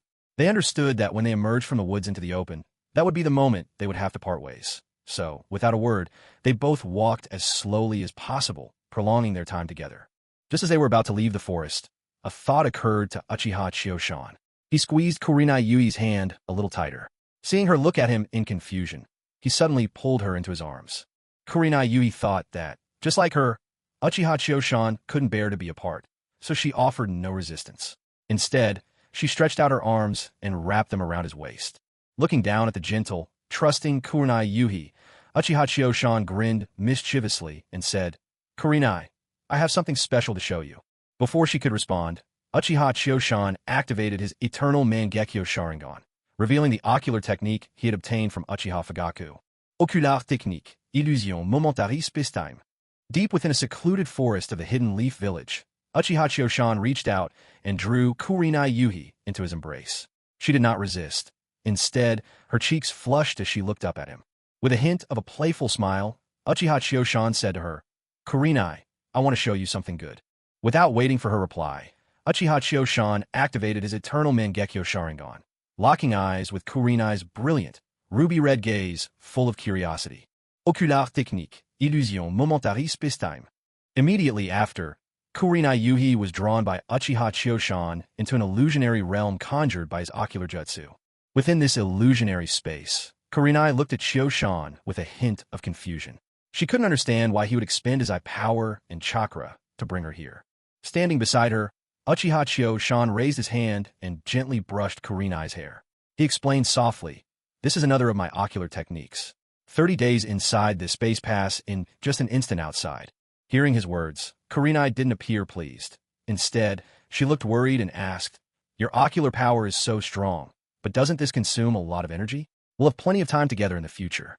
You don't need to waste your eye power and chakra like this." Kurenai's first reaction after learning about Chioshan's dojutsu wasn't excitement, but concern. She worried more about the possible toll it could take on him than anything else. Chioshan's gaze softened with affection as he looked at her and tried to reassure her. "Don't worry," he said gently. "This is a Mangekyo Sharingan technique unique to me. It hardly burdens me at all. Besides, I brought you here for another reason." He paused, then continued. "Kurenai, your spiritual power has suddenly surged to the level of a Kage, but your ninjutsu and understanding of illusions are still at the Jonin stage. So I pulled you into this illusionary world, hoping that 30 days of training here will help you shore up your weaknesses, so you can truly become a master of illusion on par with the strongest." Kurenai was deeply moved by Chioshan's words. She knew he was truly thinking of what was best for her. After all, though the village hidden in the leaves appeared to be prosperous on the surface, it was in essence a military collective. Forbidden techniques, ninjutsu, and secret arts were tightly guarded. Despite the establishment of the Ninja Academy, most of its graduates, especially those from ordinary families, ended up as mere foot soldiers. Graduating from the academy only meant you could extract chakra and use the 3 most basic techniques. If you wanted to learn more advanced techniques, you had to earn them through merit or find a mentor. If you could gain a teacher's genuine approval, they might be willing to teach you a few more. For those without connections or guidance, even getting access to basic techniques was hard enough, let alone the high-level skills reserved for top-tier ninja.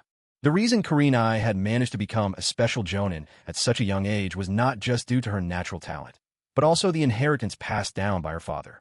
Although her father, Yuhi Makoto, died during the Night of the Nine Tails, he left her with all the ninjutsu techniques and training insights he'd accumulated over a lifetime, which is why Kurenai was able to so smoothly rise to the rank of special jonin.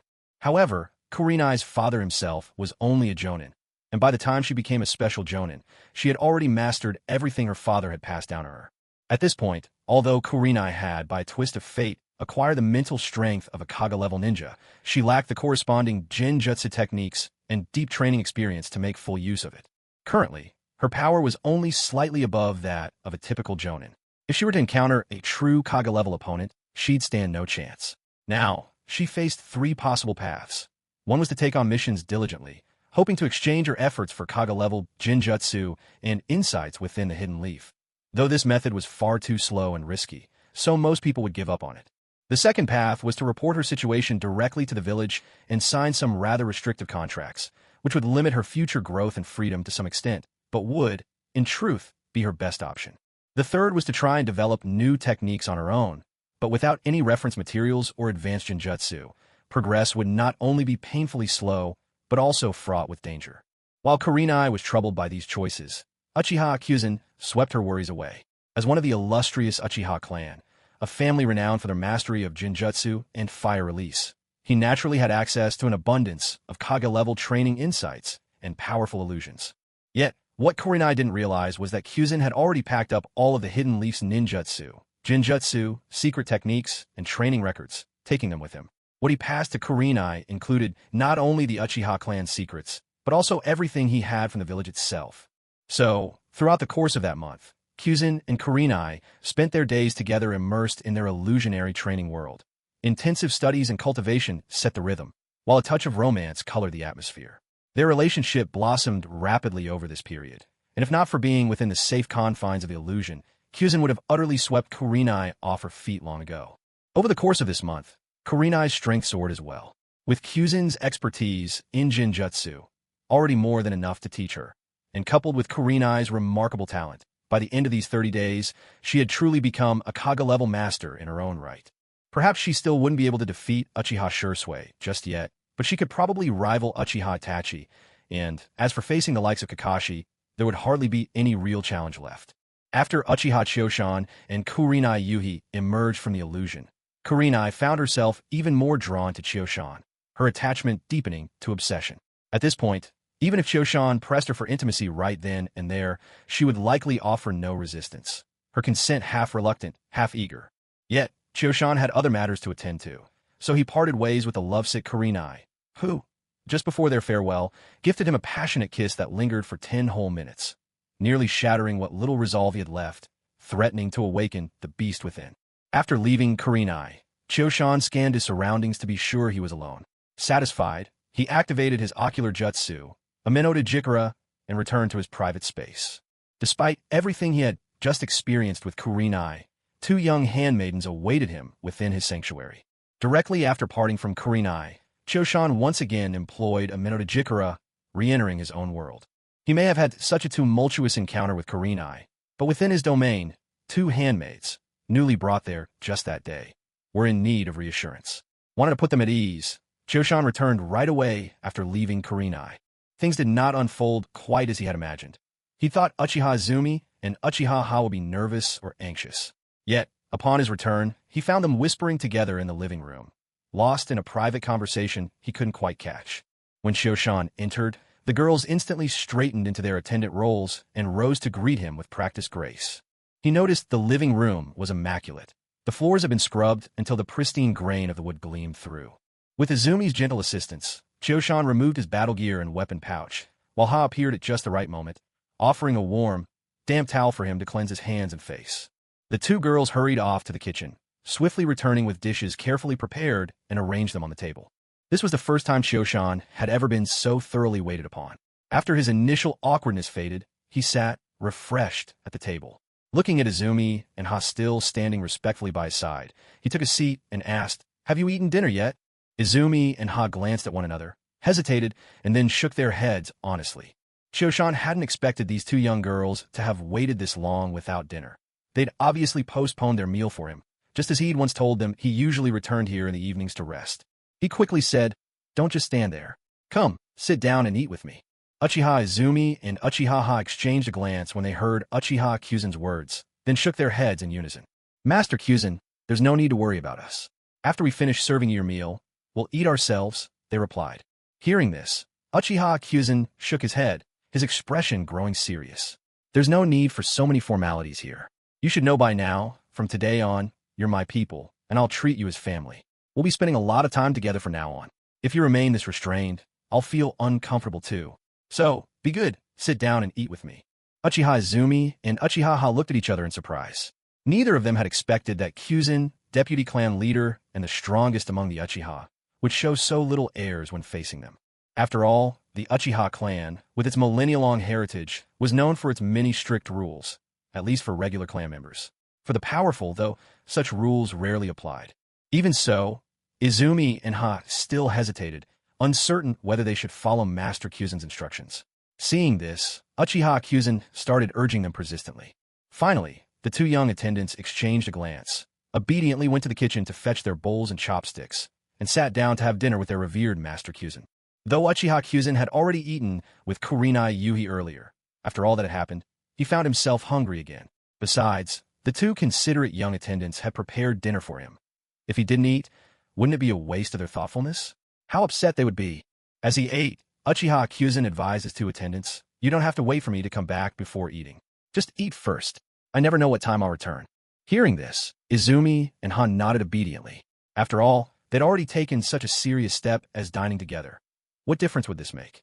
Still, even as they ate with their master, the two girls kept a vigilant eye on Kyuzen's needs, refilling his bowl and soup promptly. Kyuzen no longer tried to dissuade them. After all, some habits were ingrained, and depriving them of these small duties would likely leave them anxious and uneasy. Throughout the meal, Kyuzen also took the opportunity to learn about their families, to see if there was anything he could help with.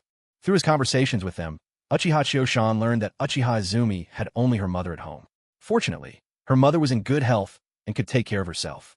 She was quite supportive of her daughter being chosen to serve under Vice Clan leader Chiyoshan.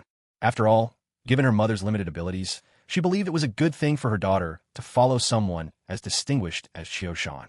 Considering what Chiyoshan had already achieved at such a young age, it was clear he was either destined to become the clan leader or to inherit the position of the Grand Elder in the future. Although her daughter would join Chiyoshan as a maid, the Grand Elder had essentially suggested that, at the very least, her status would be elevated to that of a concubine someday. Not only would she be able to bear children for Chiyoshan, but her own standing and security would be greatly improved. By serving such a powerful figure, both her daughter and she herself would gain respect within the clan. After all, in this world, strength is what commands respect. Uchiha Ye's situation was quite similar to Izumi's, except that she had been raised by her grandmother. Her parents had both perished in the war. As the sole descendant of her family, her grandmother, despite seeing promise in the girl, had no wish for her to continue as a ninja. Therefore, when the Grand Elder came forward with this proposal, her grandmother agreed without hesitation. Being with the Vice Clan leader could at least keep her safe and promised a life free from worries. Hearing all this, Uchiha Chiyoshan found himself at a loss for words. The families of these girls saw the truth clearly enough. In a world so filled with turmoil, to have both security and a measure of status was more than many could hope for. One must not forget a harsh reality. If not for Uchiha Chiyoshan's actions, it would not have been long before the entire Uchiha clan was wiped from the face of the shinobi world. Neither Izumi nor Yi, nor any of their families, would have survived, leaving not even a trace behind. After finishing his meal, served by the two young maids, Chiyoshan enjoyed a hot bath. They waited on him attentively, making sure he was comfortable. Finally, in his pajamas, he returned to his room. As for those two bashful little maids, he simply sent them off to their own bedroom. It wasn't that he was lacking in self-restraint. The truth was, both girls were still a bit too young and innocent for him to cross that line. He decided to wait a couple more years. It wasn't as if there was any rush, now that they belonged to him. It was obvious why the Grand Elder had handpicked Uchiha Izumi and Yi. Their talent was outstanding, and of course, they were both lovely to look at, each a budding beauty in her own right. Still, as Chiyoshan saw it, though the girls were charming and pretty, they were quite young, still a bit too fragile for his liking. It would be best to give them a few more years, and only then would the moment be right. Ever since he brought the two young maidservants into the space, Uchiha Kyuzen's life had become one of extravagant ease. Meals served to him with a word, clothes ready at a gesture, and even at night his baths attended to by the two girls, each blushing faintly. The quality of his daily existence soared to new heights. But such days hadn't lasted long. On this particular evening, as Kyuzen dined with his two attendants, he was just sampling a new dish, curried chicken, that Uchiha Izumi had recently learned to cook and was about to praise her efforts when suddenly he felt a subtle tremor in his Sharingan. Instantly, he understood. The spatial mark he'd placed on Tsunade had been activated. Kyuzen paused in the middle of his meal, slipped the waiting piece of chicken into his mouth, and stood up. Under the girls' questioning gazes, he teleported upstairs in a flash, arriving at the door of the room he'd set aside for Tsunade. Before he even had a chance to open the door, Tsunade emerged from within. Seeing Kyuzen standing there, she froze in surprise for a breath, then, without warning, stepped forward and threw herself into his arms. She kissed him deeply first, before pouting with cheeks flushed and breath a little ragged, murmuring her complaint. "Why haven't you come to see me these past few days? Don't tell me you've already tired of me, and now you're just going to leave the two of us behind." Kyuzen tightened his embrace and explained gently, "Tsunade, you know as well as I do, I've only placed controls on the third Hokage and Danzo. The various clan leaders I haven't touched. If any of them were to notice how close we are, it could affect your chances of succeeding as Hokage. Especially Nara Shikaku from the Nara clan. He's a strategic thinker, destined to be one of your most important advisors, and, as the head of the Inoshi Kicho families, if he ever got suspicious, it'd be a real headache for you." Hearing Kyuzen's explanation, Tsunade relaxed quite a bit, though she still put on a bold front. "I'm not afraid of any of that. If it comes to it, I'll just give up being Hokage." Kyuzen ruffled her slightly disheveled hair and replied, "Don't be silly. The hidden leaf is the legacy of your two grandfathers. It's your right to lead the village. Besides, don't you want to create a good environment for our child to grow up in? At these words, Tsunade instinctively placed a hand over her stomach. Her eyes softened, though she still pouted playfully. Well, I don't care. It's been 2 whole days since you spent time with me. I missed you like crazy. Don't you miss me too? Uchiha Cho-san wasted no time. He cupped Tsunade's face in his hands, leaving her no chance to resist, and kissed her deeply. Tsunade was startled at first, but once she recovered from her surprise, she returned his passion with equal fervor. After a long, lingering moment, their lips parted. Tsunade lay quietly against Uchiha Cho-san's chest, breathless and flushed, savoring the warmth of the man holding her. They lingered in each other's embrace for a while longer before Uchiha Cho-san took Tsunade's hand and led her toward the stairs. As they walked, he spoke softly. Tsunade, let me introduce you to 2 people. From now on, whenever you come back to our private space, they'll be responsible for taking care of you. If I'm ever caught up with something and can't make it back, you'll have their company, so you won't feel lonely. Tsunade was intrigued and a bit wary as she listened to Cho-san's words. Her curiosity stemmed from the fact that Uchiha Cho-san had never kept anyone else in his private domain. Why was he inviting 2 people in now? At the same time, she couldn't help but be on guard. Were these 2 girls beautiful? She knew all too well about Cho-san's fondness for pretty women, and if it weren't for Shizen not fitting his taste, even she might have been ensnared. If Cho-san really did keep 2 attractive girls around, would her own place in his heart be threatened? Of course, Uchiha Cho-san was blissfully unaware of the whirlwind of thoughts running through Tsunade's mind and simply pulled her gently downstairs. Downstairs, the 2 young maidservants, seeing Cho-san descend with a striking woman by his side, quickly hurried to the foot of the stairs to greet them. As soon as they saw Tsunade's unfamiliar face, a wave of anxiety rippled through them. They could tell at a glance that she was very close to Lord Cho-san. Would she try to drive them away? When Cho-san and Tsunade reached the bottom of the stairs before the maids could speak, he took the initiative and said, "Allow me to introduce her. This woman whose hand I'm holding is your mistress now. Her name is Tsunade. From this moment on, her word is my word. I expect you to show her the same respect you do me." At first, Tsunade felt a twinge of jealousy when she saw how charming the 2 maids were. But upon hearing how Cho-san introduced her jealousy melted away, replaced by a warm sense of tenderness. Uchiha Cho-san then turned to Tsunade and introduced, "Tsunade, this young lady is Uchiha Izumi, and this one is Uchiha Leaf. Both are loyal and diligent. If you ever need anything, just call on them." On hearing Cho-san praise their loyalty and obedience, both Izumi and Leaf felt a surge of gratitude. He was speaking up for them. After all, as soon as the introductions were over, both maids bowed deeply to Tsunade in greeting. Tsunade certainly understood what Uchiha Cho-san meant. However, as long as these 2 young girls posed no threat to her position, she would not lower herself to make things difficult for them. After introducing the 2 girls, Uchiha Cho-san leaned in close to Tsunade's ear and whispered, "These 2 were practically forced on me by the Grand Elder. It wasn't easy to refuse, so I brought them along. Until things are properly settled, they won't be leaving." Hearing his words, Tsunade helped the 2 girls rise from their bow and glanced at Uchiha Cho-san with a questioning look. "Are you planning to use your Kodoame Tsukumi?" Understanding her silent inquiry, Uchiha Cho-san gave her a subtle nod. Only then did Tsunade feel reassured, knowing that Uchiha Cho-san had everything under control. She wasn't worried about any potential trouble, so she gently took the 2 girls by the hand and comforted them. After all, from now on, these 2 would be part of her circle too. Besides, both she and her husband, Uchiha Cho-san, would need their help here in their shared space going forward. Tsunade, therefore, started building a closer relationship with these innocent girls. Because of Tsunade's sudden arrival, the 2 young girls hurried into the kitchen to prepare a few new dishes and soon brought them out to the dining table. Tsunade hadn't eaten yet herself. After finishing up visits from various guests, she found herself longing for her Cho-san.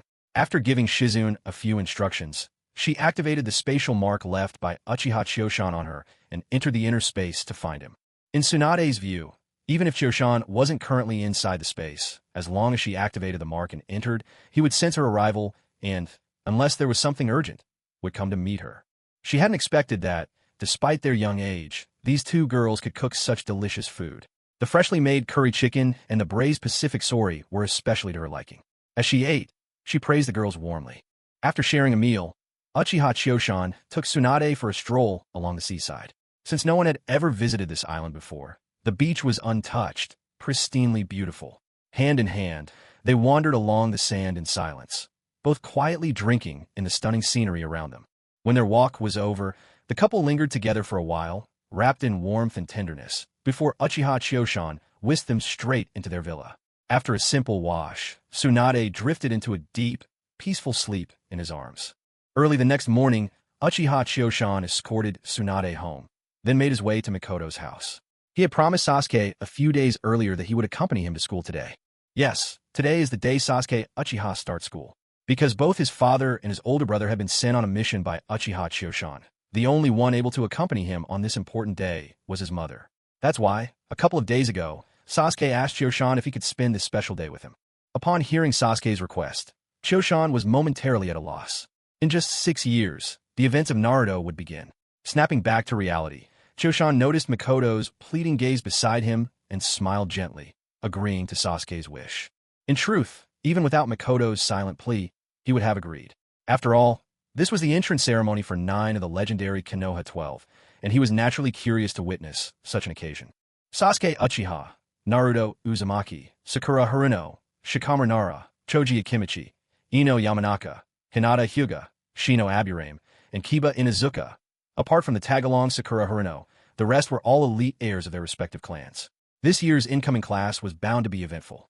After arriving at Mikoto's house, Chiyoshan quietly slipped into Mikoto's room while she was still asleep. He held her close for a while, tenderly caressing the baby growing in her belly. The faint yet vigorous life stirring within filled him with warmth, making him unwilling to let go of Mikoto's embrace just a moment longer. So, by the time Mikoto had finished getting ready and came to the dining room, Sasuke was already there waiting, prompting Mikoto to give Chiyoshan a pointed glare as he walked in from outside. Chiyoshan caught Mikoto's look and, embarrassed, shifted his gaze, quickly striking up a conversation with Sasuke by his side. After enjoying another breakfast at Mikoto's home, Chiyoshan and Mikoto accompanied Sasuke to the Ninja Academy, located in the heart of the village beneath the Hokage Rock. There, the schoolyard was filled with the new first-year students and their parents. Chiyoshan glanced around and instantly spotted several of the soon-to-be famous Konoha 12, Shino Aburame and his family, all wearing sunglasses and quietly keeping to themselves in a corner. Kiba Inuzuka, perched with a puppy on his head and flanked by his sister and mother. The chubby Choji Akimichi munching on chips, standing next to the lazy, pineapple-haired Shikamaru Nara, and the impatient, golden-haired Ino Yamanaka beside them. Just then, a flustered voice suddenly called out to Chiyoshan from behind, the words trembling with nervous energy. "Chiyoshan-kun, good morning." The voice was so shaky, it was easy to imagine just how anxious its owner must have been. Uchiha Chiyoshan turned around and saw Hinata Hyuga, her cheeks flushed and her eyes filled with nervousness, standing there in casual clothes. Behind her stood the head of the Hyuga clan, Hayashi Hyuga, and a graceful woman holding a baby in her arms. Both of them watched him with gentle smiles. Chiyoshan gave a slight bow and greeted the Hyuga couple first. "Good day, Lord Hayashi. Good day, madam." Then, turning his warm, kindly gaze to the anxious Hinata, he added, "Good day, little Hinata." Upon hearing Chiyoshan's greeting, Hinata blushed even deeper, almost as if steam might rise from her face. Chiyoshan then struck up a conversation with Hayashi. Among the distinguished old ninja clans, few could rival the Hyuga in prestige, but the Uchiha clan was even stronger. In front of Chiyoshan, Hayashi had no airs at all, and now, as family, their conversation became all the more relaxed. After chatting for a while, Hayashi suddenly shifted the topic. "Chiyoshan, did you know? Tsunade, one of the legendary Sannin, has returned to the village recently. The third Hokage is considering retirement and intends to hand over his position to her. Be mindful of this. There have always been tensions between your Uchiha clan and her Senju clan. With your clan preparing to move out of the village, now isn't the time for complications." Chiyoshan recognized Hayashi's words as well-intended advice and answered with a reassuring smile. "Rest easy, Lord Hayashi. Tsunade returned to the village at the third Hokage's request. My request, in fact. On our way back, Tsunade and I reached an understanding. Our clan's relocation won't be affected." Hearing this, Hayashi nodded. Whether Chiyoshan truly understood or not was his own affair. He had delivered his advice and fulfilled his duty. Meanwhile, little Hinata's eyes were still full of confusion. The adult conversation was beyond her grasp. She had no idea what Chiyoshan and her father were discussing. Elsewhere, Mikoto and Hinata's mother had joined together, playing with little Hanabi as they shared parenting experiences. Hinata's mother had only recently given birth, and Mikoto's own belly was slightly rounded, The two women had endless topics to discuss on this subject. Young Sasuke, uninterested in socializing with his peer Hinata, kept wandering back and forth between Hanabi and his mother's belly, clearly more intrigued by the prospect of soon having a baby brother or sister. After chatting for a bit, Hayashi took his leave. As a staunch supporter of the Hokage, the Hyuga clan's head naturally had to go greet the third Hokage on such an important day, especially with the coming speech. Hinata Hyuga also left with her parents, but before departing, she made sure to bid farewell to Uchiha Kyuma. After all, he was her fiancé, so of course, a proper goodbye was in order. Watching Hinata's figure as she left, Uchiha Kyuma thought to himself that he really ought to cultivate a deeper bond with little Hinata. Otherwise, even if she grows up, they would remain distant. Such a sweet little girl. He ought to nurture that relationship. Just as Mikoto was giving Sasuke a few last words of advice, with Uchiha Kyuma standing companionably by her side, a vibrant and energetic voice suddenly rang out. "Kind uncle, you came too?"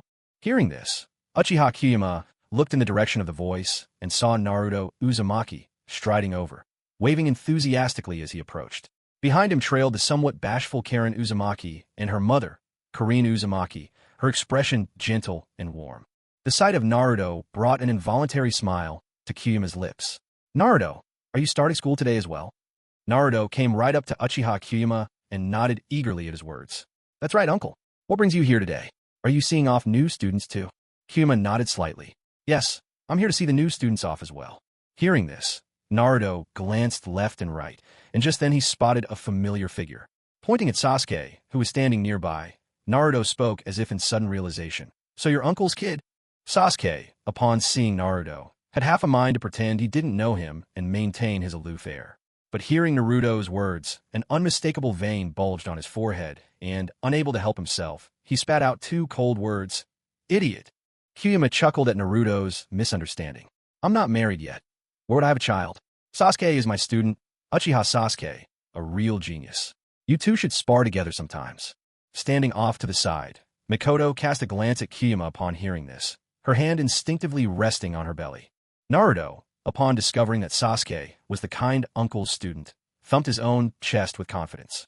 "Don't worry, uncle. I'll look after him." Kyuma could only laugh, feeling a little speechless at Naruto's logic, and decided to change the subject by greeting the woman who had just arrived. "Karine, you came today as well." Karine's cheeks flushed ever so slightly at being addressed, but she replied warmly, "Good day, Mr. Kyuma. We meet again. Today is the day my daughter and Naruto start school, so I came along." Hearing this, Kyuma turned to Karen, who was standing shyly to one side. "So, little Karen is starting school today, too? That's very brave of you." Karen Uzumaki blushed deeply when she heard Uchiha Kyuzen's words. Unable to contain her embarrassment, she quickly hid behind her mother.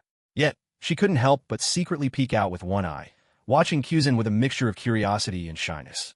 Karen's mother, Uzumaki Xiangling, was already used to her daughter's timidity. She gently patted Karen on the head and explained to Kyuzen, "As you know, Mr. Kyuzen, Karen still carries some emotional scars. But thanks to Naruto's encouragement, she's much better now." Once she entered school, having Naruto looking out for her and making friends her own age, I felt it was time to let her attend. Kyuzen nodded in agreement. "You've made the right choice, Sister Xiangling.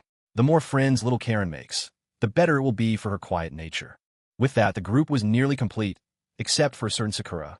Looking at Karen, who was peering shyly from behind her mother, Kyuzen couldn't help but think that this girl with the Uzumaki bloodline was a perfect stand-in for Sakura. He found himself wondering how Karen could be so bashful. In the original story, she was nothing if not outspoken and bold. After chatting with Xiangling for a while longer, Kyuzen noticed the doors to the Ninja Academy opening. Since parents weren't allowed inside, Uchiha Mikoto and Kyuzen saw Sasuke off at the entrance, offering last-minute reminders before letting him go in. Right beside him was the lively Naruto Uzumaki, chattering away and constantly trying to strike up conversation with Sasuke. The next order of business was the first-year student assembly, where all the new students would gather to listen to the third Hokage's welcome speech, an indoctrination in the will of fire. From a distance, Kyuzen noticed that standing next to the third was Tsunade, dressed in a green robe. It seemed the third Hokage was already preparing to pass on the mantle. After seeing Sasuke off, Mikoto suddenly pinched Kyuzen lightly at the waist, gave a soft humph, and turned on her heel, leaving him behind. Kyuzen was left puzzled by Mikoto's sudden change in mood, but he quickly hurried after her, following at her heels and waiting for a chance to ask what had happened once they reached someplace private. Mikoto glanced at Kyuzen, who had caught up to her. Though she didn't say anything, She slowed her pace, walking in step beside him. When they reached a quiet spot, Kyuzin finally asked in a low voice, "Makoto, why are you upset? Did I do something wrong?" Makoto cast him a sidelong look and replied, "You're not married, and you don't have any children. So whose child is this?" As she spoke, she patted her own rounded belly softly. Kyuzin suddenly understood. Realizing that his previous words had hurt her, he hurried to reassure her. It's mine. Makoto, I misspoke earlier. Please don't take it to heart." After Uchiha Chioshan finished speaking, he swept his eyes around the area. Seeing that no one else was nearby, he took Makoto by the hand and led her straight into his personal space. Of course, Chioshan was careful not to bring Makoto to the part of the space where the villa was located. After all, if they got affectionate there and Izumi or the others happened to walk in on them, Makoto would be so embarrassed she wouldn't know where to put herself. That's why Chioshan brought her to the far side of the island instead. The island had grown quite vast by now, and the spot where Chioshan and Makoto stood was far, far away from the villa. At the pace Izumi and the others walked, it would take them an entire day to reach this place. Besides, every day, the girls were busy in the villa, cleaning up and preparing Chioshan's dinner. They simply didn't have the time to come all the way out here, so Chioshan didn't have a thing to worry about. Once inside the space, Chioshan gently wrapped his arms around Makoto. He said nothing, just held her close in silence, the two of them quietly standing there as they gazed across the sea in the distance. Even as he comforted Makoto, Chioshan didn't forget to use his would-release jutsu, constructing a new villa here that was a perfect replica of the original. He understood that Makoto wasn't truly angry. She just missed him and wanted to spend some time alone together. So without hesitation, he brought her into the space and built her a villa just for herself. Chioshan and Makoto lingered there together in warmth and intimacy for quite some time, until Makoto finally left the space, reluctant to part, and returned to the real world. Just after he had soothed Makoto's feelings and left the clan grounds, preparing to look for Kurenai Yuhi, something unexpected happened as soon as he stepped out. Chioshan had barely exited the compound and was walking down a street corner when he suddenly frowned, his expression turning serious. His voice grew cold. "Come out, people from the route. I already know you're there." The moment his words fell, two individuals in route uniforms appeared before him, dropping to one knee.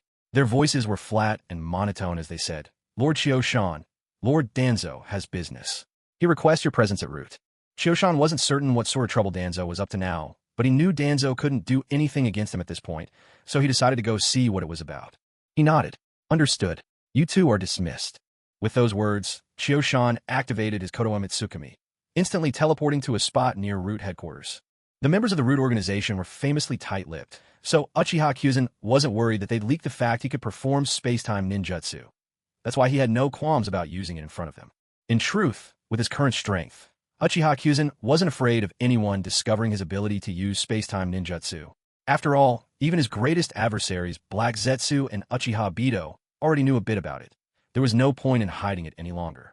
When Kyuzin arrived at the root base, he found Shimura Danzo still seated in a dim, cave-like stone chamber, his eyes half closed, lost in some unknowable train of thought. Uchiha Kyuzin had never bothered with courtesy when it came to Danzo. Striding unimpeded into the stone room, he ignored Danzo's attitude entirely and got straight to the point. "Danzo, why did you send someone to summon me? What's the matter?" Danzo opened his one visible eye when he heard Kyuzin's voice, his tone gravelly as he replied, "Uchiha Kyuzin, the traveling shrine maiden has already been recalled by my orders, and that Yakushi Kabuto is back with her as well. What do you plan to do now?" Hearing this, Uchiha Kyuzin felt a surge of interest. He'd wanted Yakushi Nanoyu back because he needed a skilled medical ninja by his side. Ironically, before Nanoyu could even return, he'd already managed to win over Tsunade herself, the legendary healer. With Tsunade now on his side, Yakushi Nanoyu didn't hold the same value anymore. Still, Nanoyu was a gentle and kind-hearted beauty. No way would Kyuzin let Danzo dispose of her so callously. He stroked his chin thoughtfully before speaking. "Bring them out.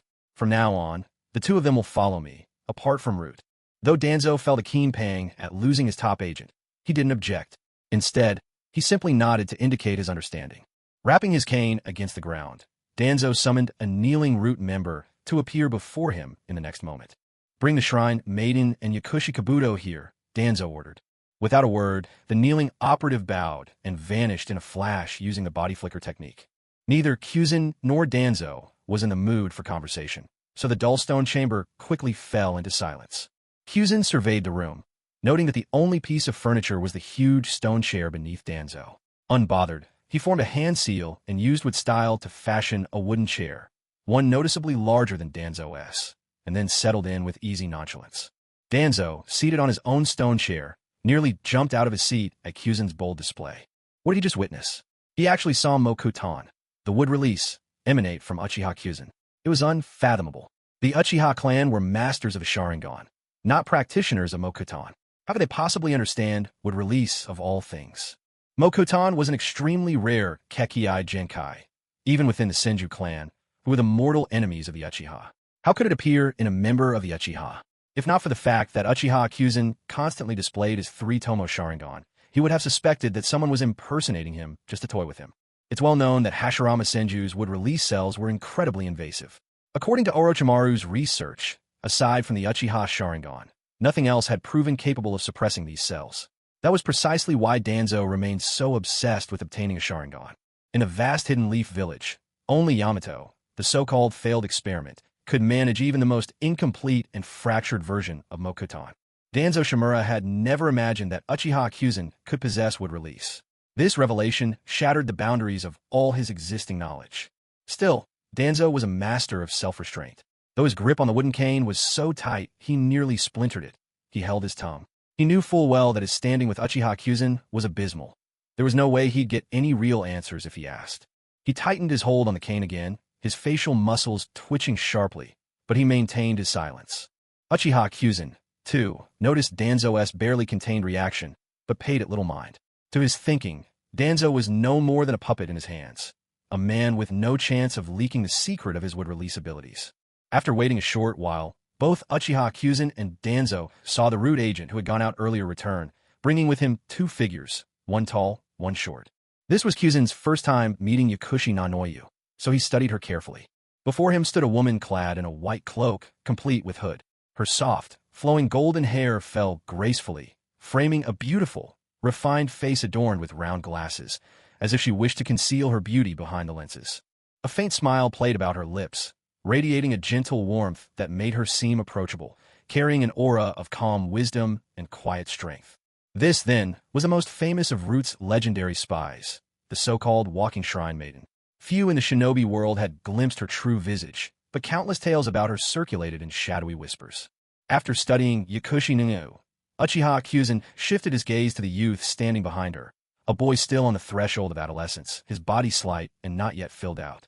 He bore a head of healthy, glossy white hair, wore simple clothes, and sported glasses almost identical to Yakushi Nanoyu's. Even his gentle smile was a mirror image of hers.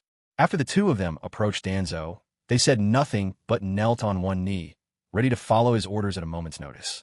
Shimura Danzo gazed at his two most valued spies for a moment in silence, then spoke in a hoarse voice. Yakushi Kabuto, I have one final mission for you. As soon as Nanoyu and Kabuto heard this, a sense of dread seized them. In their hearts, they both understood. Once you step into the world of espionage, there is no getting out. There is only sacrifice or a silencing end. Both of them suddenly tensed. After all, this was the Roots base. They knew if Danzo had decided to execute them, they wouldn't even have a chance to struggle. But Danzo gave them no time to respond. He continued, Your new task is this. From now on, you will serve under Lord Uchiha Kyuzen here at my side. You will follow his orders. From this day forward, you are no longer part of Root, and will have no more ties to it. Hearing Danzo's words, Nanoyu and Kabuto both let out a discreet sigh of relief. After all, it was only a change of leader, not execution. If luck was on their side, and this new leader treated his subordinates well, things might even turn out better than expected amidst the misfortune. At the same time, Nanoyu found herself increasingly curious about this newly appointed superior standing nearby. For a woman renowned as the Walking Shrine Maiden, Nanoyu was hardly lacking in wits. Years spent treading the razor's edge of danger had made her sharply attuned to all these subtle details. As one of Danzo's long-standing subordinates, Nanoyu understood all too well the kind of man Danzo was, a person who would sooner destroy something himself than hand it over to anyone else. For this Uchiha Kyuzen to have managed to take both herself and Kabuto from Danzo's control, he must either possess something Danzo desperately needed or hold leverage over him, something so vital that even Danzo could not act against him. However it happened, one thing was certain. This new leader, Uchiha Kyuzen, was not someone to be underestimated. While Nanoyu was lost in speculation, and just as Uchiha Kyuzen was about to speak, Danzo suddenly broke the silence again. Yakushi Nanoyu, didn't you return this time with a gift for me? Well then, bring it out. In fact, what you've brought is precisely what your new superior will need. Uchiha Kyuzen, hearing Danzo's words, felt a flicker of curiosity. He had no idea what Nanoyu had brought back. Perhaps it would be a pleasant surprise. Nanoyu glanced, wide-eyed, at Kyuzen where he sat, astonished. She hadn't expected Danzo and Uchiha Kyuzen to be on such close terms, nor that Danzo's final order to her would be to deliver something to Uchiha Kyuzen on his behalf. Pharmacist Nanoyu, after glancing at Uchiha Kyuzen, quickly reached into her pouch and produced 2 compact scrolls. Once she had the scrolls in hand, Pharmacist Nanoyu held them respectfully in both palms and presented them to the seated Uchiha Kyuzen. As she offered them, she explained, Lord Kyuzen, these are the first 2 volumes of the lightning release armor that I obtained from the Hidden Cloud Village. I present them to you now. As for the 3rd volume, I have made some inquiries. The final part of the lightning release armor is only passed down orally within the Reikage circle and never committed to paper. Please forgive me, Lord Kyuzen. Hearing Nanoyu's words, Uchiha Kyuzen accepted the scrolls with a touch of delight and unrolled them on the spot. He began with the scroll marked 1. The contents matched the first stage of the lightning release armor he had already mastered. To his surprise, he found that this scroll was far more detailed than the one he had previously obtained.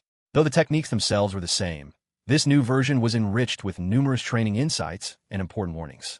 Kyuzen read for a while, comparing the information on the scroll with his own experience. He nodded thoughtfully. Many of the pointers were things he hadn't noticed before. While not critical, they proved to be quite useful. As he unrolled the 2nd scroll, he activated a Sharingan to copy the techniques. At the same time, he asked, Nanoyu, this training scroll you acquired, there must be a story behind how you got it. Am I right? Nanoyu hadn't expected Kyuzen to see through her so quickly. She explained, Lord Kyuzen, I obtained this scroll from the family of a disciple of the 3rd Reikage. It should be rarer than the standard lightning release armor scrolls. Kyuzen nodded in satisfaction. Having copied the contents of the 2nd scroll, he saw that it, too, was filled with practical insights. This would certainly make his mastery of the lightning release armor much smoother. Truly, it was no wonder she was a top-tier spy. Not only had she gotten hold of the lightning release armor secret manual that nobody else could obtain, but she had managed to bring back a collector's edition. With the scrolls safely stowed away, Kyuzen felt quite pleased. He hadn't expected that, in addition to gaining pharmacist Nanoyu from Danzo, he'd also receive such an unexpected bonus, not to mention the inclusion of Kabuto Yakushi as well. Anyone familiar with the later events knew that Kabuto would go on to become a major antagonist. Inheriting the legacy of Orochimaru, he not only mastered the sage techniques of the Ryuchi Cave, but also perfected the reanimation jutsu, summoning countless fallen shinobi from the Pure Land to fight for him. Eventually, people even dubbed him the Master of Dreams Come True. It could be said that in his later years, Kabuto Yakushi, thanks to the forbidden reanimation jutsu, possessed the fighting strength of at least an entire ninja village. Moreover, those resurrected by this jutsu were truly undying. Only sealing techniques could contain them. Uchiha Choshan glanced at Nono Yakushi, then at the well-behaved Kabuto by her side. Realizing he had gained immensely from this encounter, he stood up and bid farewell to Danzo, whose face was now clouded with displeasure. Danzo had no interest in dealing with him any further. With a dismissive wave of his hand, he signaled for them to leave. Thus, Uchiha Choshan, accompanied by Nono Yakushi and Kabuto, swaggered openly out of the root base, facing no interference from anyone along the way. Once outside, both Nono Yakushi and Kabuto, who followed behind Uchiha Choshan, couldn't help but breathe a sigh of relief. After all, to them, Root and Danzo had always been a lingering nightmare, a shadow from which they could never truly escape. Moreover, Danzo's methods were something neither Nono nor Kabuto could ever hope to resist. If not for Uchiha Choshan's abrupt intervention that called them back from outside, Nono and Kabuto might never have realized that the person they both cared about had been secretly replaced by Danzo without their knowledge. Being naturally cautious, Nono Yakushi and Kabuto carefully approached each other on the way out, probing and testing, until at last they verified each other's identity. This revelation made their hearts race with fear. If even the people etched into one's memories could be swapped out so easily, then all the sacrifices they made for one another would have been nothing but a cruel joke. That, above all, was why they feared Danzo so deeply. Uchiha Choshan, for his part, was oblivious to the inner turmoil of Nono and Kabuto. After all, in his eyes, Shimura Danzo was someone he could destroy at any moment, hardly worth a second thought. He didn't take them far, either. Once they had left the root base, he chose a secluded spot nearby and began his first conversation with them. Sensing that no one was nearby, Uchiha Choshan turned to face the now stationary Nono Yakushi and Kabuto. One should not be deceived by Nono Yakushi's reputation as a master spy and assume she was cold-hearted. On the contrary, she was especially kind, even establishing an orphanage to take in children without families. Kabuto himself was one of the children she had rescued. Thus, when faced with the kind-hearted Nono Yakushi, Choshan Uchiha responded with a gentle smile and began to speak. Nono Yakushi, I've learned about you. There's no need to doubt my intentions. The reason I brought you here from under Danzo's command is simply because I felt that, in some ways, Danzo has taken things much too far. He paused for a moment to give Nono Yakushi time to process his words, then continued. Today, I have brought you here to offer you two choices. The first choice, from this day on, you are free. Go wherever you wish, do whatever you desire. And you don't need to worry about funding for the orphanage. I'll take care of it. You won't have to live in fear as a spy any longer. The second choice, you can stay with me and become my subordinate. I won't send you on any dangerous missions. Instead, I'll introduce you to a teacher who can guide you in learning medical ninjutsu. Nono Yakushi had never imagined that Choshan Uchiha would offer her such generous terms. After all, she was already under his command. While it wasn't as though she had to obey his every order without question, it was something close to that. What truly surprised her was that this new leader, Choshan Uchiha, would actually grant her freedom. Ever since she'd joined the route, Nono Yakushi had given up hope for the word freedom. She knew all too well that, en route, you either died on a mission or, once you'd outlived your usefulness, you were silently disposed of. There was never a third option. Nono Yakushi stood in silence for a while. Then, all at once, she pulled the young Kabuto Yakushi, who was standing beside her, close. Locking eyes with Choshan Uchiha, she spoke. May I give up this chance and let Kabuto go free instead? Kabuto was completely taken aback as he was pulled forward by Nono Yakushi. Hearing her words, he was deeply moved. Director, he began, wanting to say more, but was quickly stopped by Nono Yakushi. Choshan Uchiha hadn't expected this reaction from her, but perhaps he should have. After all, she was truly kind-hearted, and Kabuto was the one she cared about most. It made sense that she'd be willing to sacrifice her own future for the sake of Kabuto's freedom. But Choshan Uchiha shook his head. Nono Yakushi, this opportunity is yours. It can't be given to someone else.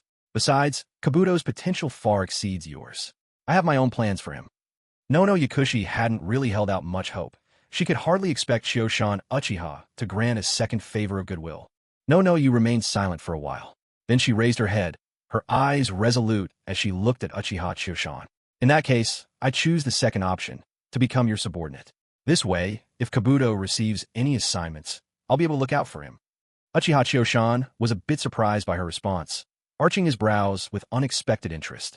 After all, he knew all too well how those living in the shadows yearn for the light above. He hadn't expected Yakushi Nanoyu to surrender that desire so easily. Clearly, her feelings for Yakushi Kabuto far outweighed her longing for the daylight. But perhaps that was for the best. Nanoyu was a rare talent, after all. If not for her unique streak of kindness, Choshan might never have given her such an opportunity. Now that Nanoyu had made her choice, Choshan saw no reason to press further.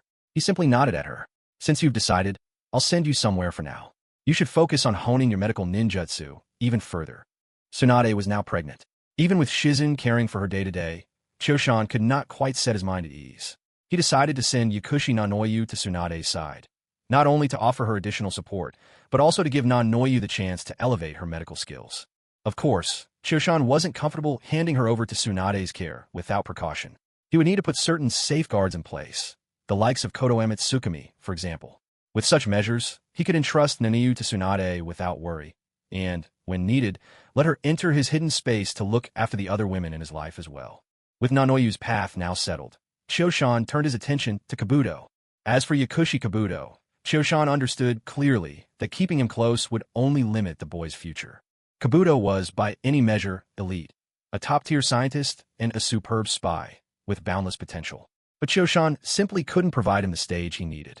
He understood that, for Kabuto's own growth, he needed to let him go, letting Kabuto find his best path in the world. Choshan summoned the still youthful Kabuto over, intending to speak. Suddenly, he sensed something off about the boy.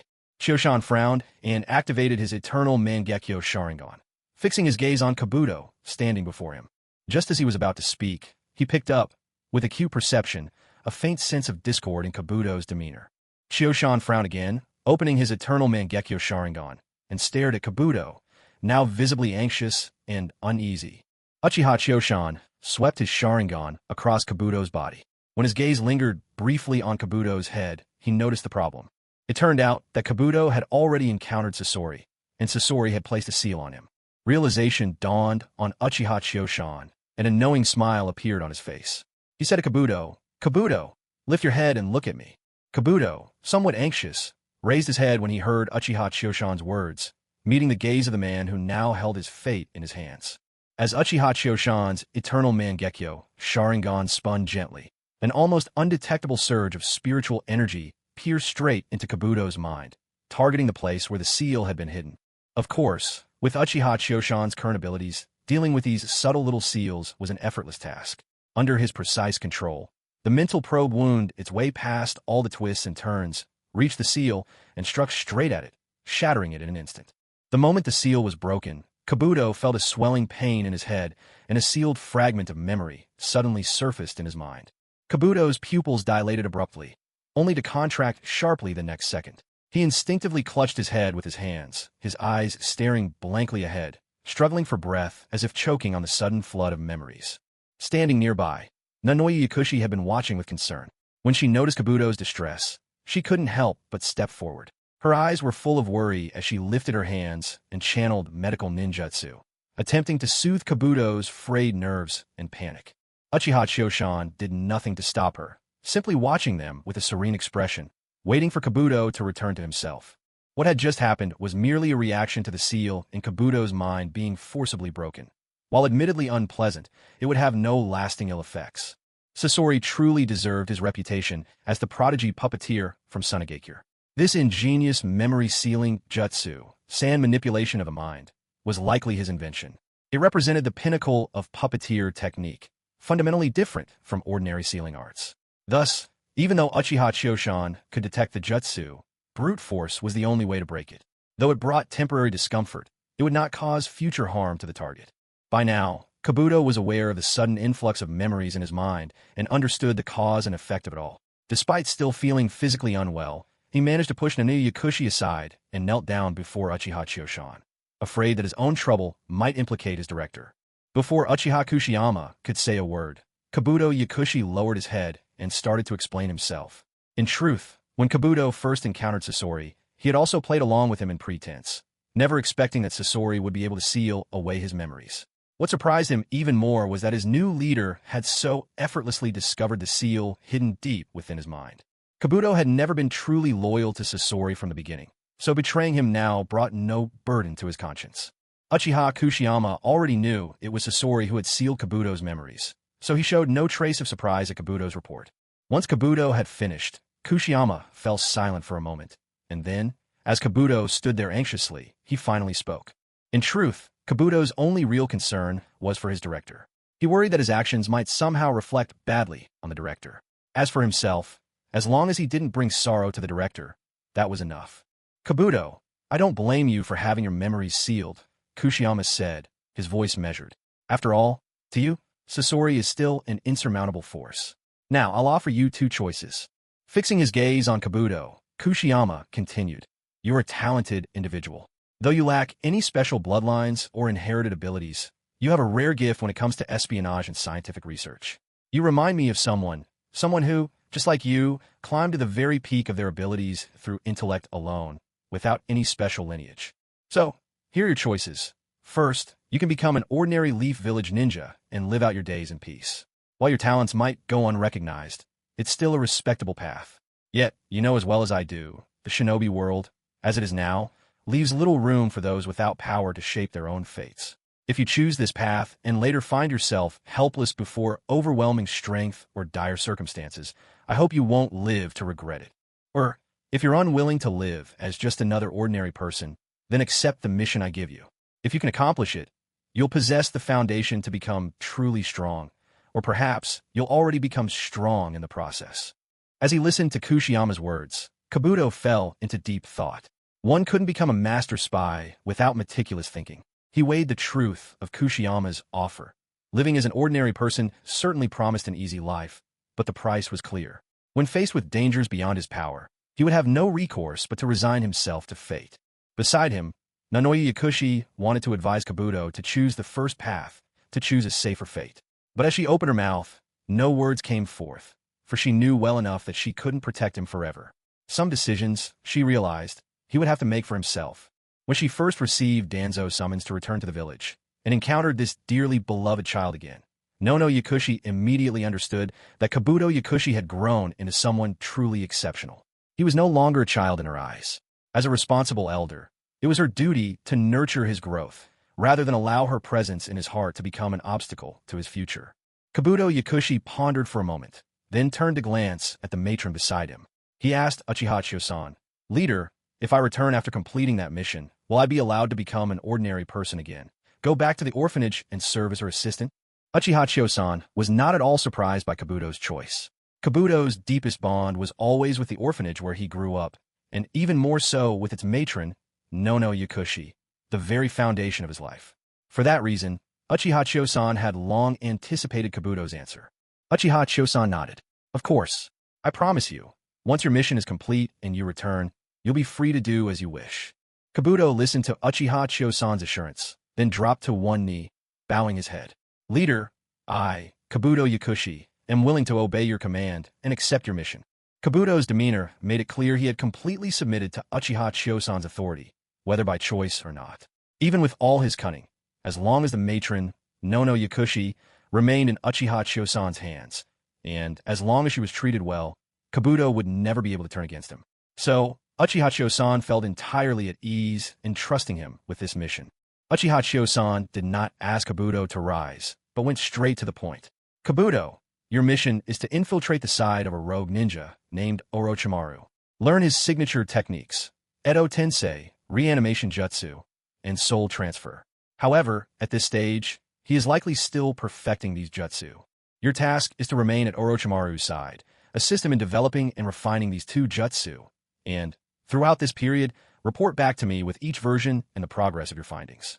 Once Orochimaru has completed the development of both techniques, bring them back to me. That will complete your mission." Hearing Uchiha Chio-san's explanation, Kabuto couldn't help but confirm. "Orochimaru, is he the one you mentioned earlier, the man who is so much like me? He's one of the legendary Sannin of the Leaf Village." Uchiha Chio-san nodded. "Orochimaru is quite the researcher, you know. In fact, you and he are rather alike. And Orochimaru possesses an unusual charm, an allure that's all his own. I suspect you'll find yourself captivated by it. I'm sending you to his side, not only so you can learn from him, but also because obtaining those two jutsus may one day be your ticket to true strength. And remember, I'm not asking you to betray him. All I want is for you to acquire those two techniques." In truth, with the strength Uchiha Chio-san possessed now, he could easily overwhelm Orochimaru and force him to hand over the jutsus. But the reason he wanted Edo Tensei was that, in 2 years, after his eternal Mangekyo matured into the Rinnegan, he could use Edo Tensei to bring back those he wished to revive. Uchiha Chio-san was confident that once he awakened the Rinnegan, the side effects of using the outer path, samsara of heavenly life, wouldn't result in his own death. If, by any chance, complications arose, he could simply capture a few white zetsus, cast a jinjutsu on them, and have them use the technique instead. So, for now, Uchiha Chio-san wasn't in any hurry to master Edo Tensei. After all, he already had access to its earliest form from the third Hokage's Forbidden Scroll. Still, if Orochimaru had developed an improved version, naturally Chio-san wanted that as well. At the same time, Danzo and Orochimaru were conducting their own secret dealings. Chio-san planned to have Danzo deliver Kabuto Yakushi to Orochimaru and leave the rest of the matter to sort itself out. After assigning Kabuto his new mission, Uchiha Chio-san granted Kabuto and Nanoyu a 3-day leave, so they could put their affairs in order. When the time came, he would send Kabuto to Danzo.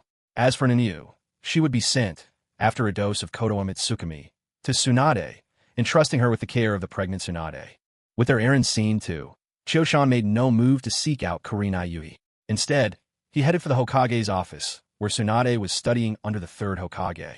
Since only the third Hokage and Tsunade were present in the office, Tsunade couldn't help but brighten a little at Chio-san's arrival. Then, with a hint of playful sarcasm, she remarked, well, if it isn't the esteemed deputy head of the Uchiha clan himself, Chio-san, what brings you here, instead of entertaining your many lady friends? I'm surprised you have time for the Hokage's office." From Tsunade's words, Chio-san realized that tales of his escapades in the village had already reached her ears, She knew about him and Yugao. What he couldn't be sure of was whether she was also aware of anything happening between him and Kurenai Yui. Uchiha Chosan was well aware that Tsunade was being a little petulant, so he hurriedly took out the 2 scrolls he had just acquired and presented them proudly. "Tsunade, look what I found." Hearing Chosan, Tsunade snatched the 2 scrolls from his hand, glanced over them quickly, and tossed them back. "Aren't these just the Raikage's lightning release armor? It's pretty rare, sure, but without the 3rd stage, it's not of much use. Hardly worth fussing over, don't you think?" Tsunade in fact knew that Shio-san had mastered the 1st stage of the lightning release armor. After all, back when they played games together in that strange dimension, he made full use of the technique to liven things up and quicken his attacks on her. How could she possibly forget such a vivid memory of the lightning release armor? As she recalled this, her mind immediately wandered down a risque path. Her already stunning face blossomed with a captivating blush, an alluring look in her eyes as she gave Chio-san a sidelong glance. "Your head is always full of nonsense. Honestly, don't you ever wonder how much I can actually put up with?" Noticing the expression on Tsunade's face and catching her words, Chio-san instantly realized she'd gotten the wrong idea. It seemed she thought his mastering the 2nd stage of the lightning release armor was all about some less than innocent intentions. With a hint of helplessness, Chio-san quickly explained, "No, I actually found it for you. If I remember right, your chakra has a natural lightning affinity, doesn't it?" Tsunade shook her head straight away. "No thank you. If I train with this, my skin might darken. Just look at that big oaf of a Raikage. His skin is pitch black. I'm not doing it." Chio-san was taken aback by her blunt refusal, and the force of her reasoning made a vain twitch on his forehead. He tried to persuade her, "With your medical ninjutsu skills, it'd be easy for you to keep from tanning, wouldn't it?" Tsunade took the scrolls from him again and began to scrutinize them more carefully. After a good while, she shook her head and rolled them up. "The requirements for training with this lightning release armor are just too strict. Even with my level of chakra control, I could probably just barely pull it off. But without the crucial 3rd stage, even if I manage to learn the first 2, it doesn't bring me much benefit. There's really no need. And frankly, even if we got our hands on the 3rd stage and mastered it, it doesn't really mesh with my ninjutsu style. The benefits to me would still be quite limited."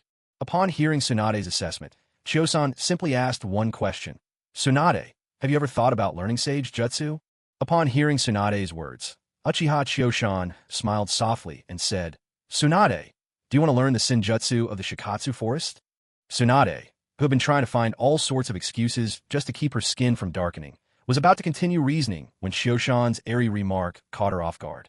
She immediately fell silent, leaving all her arguments unsaid, and stared intently at Chio-san, determined to hear what he would say next.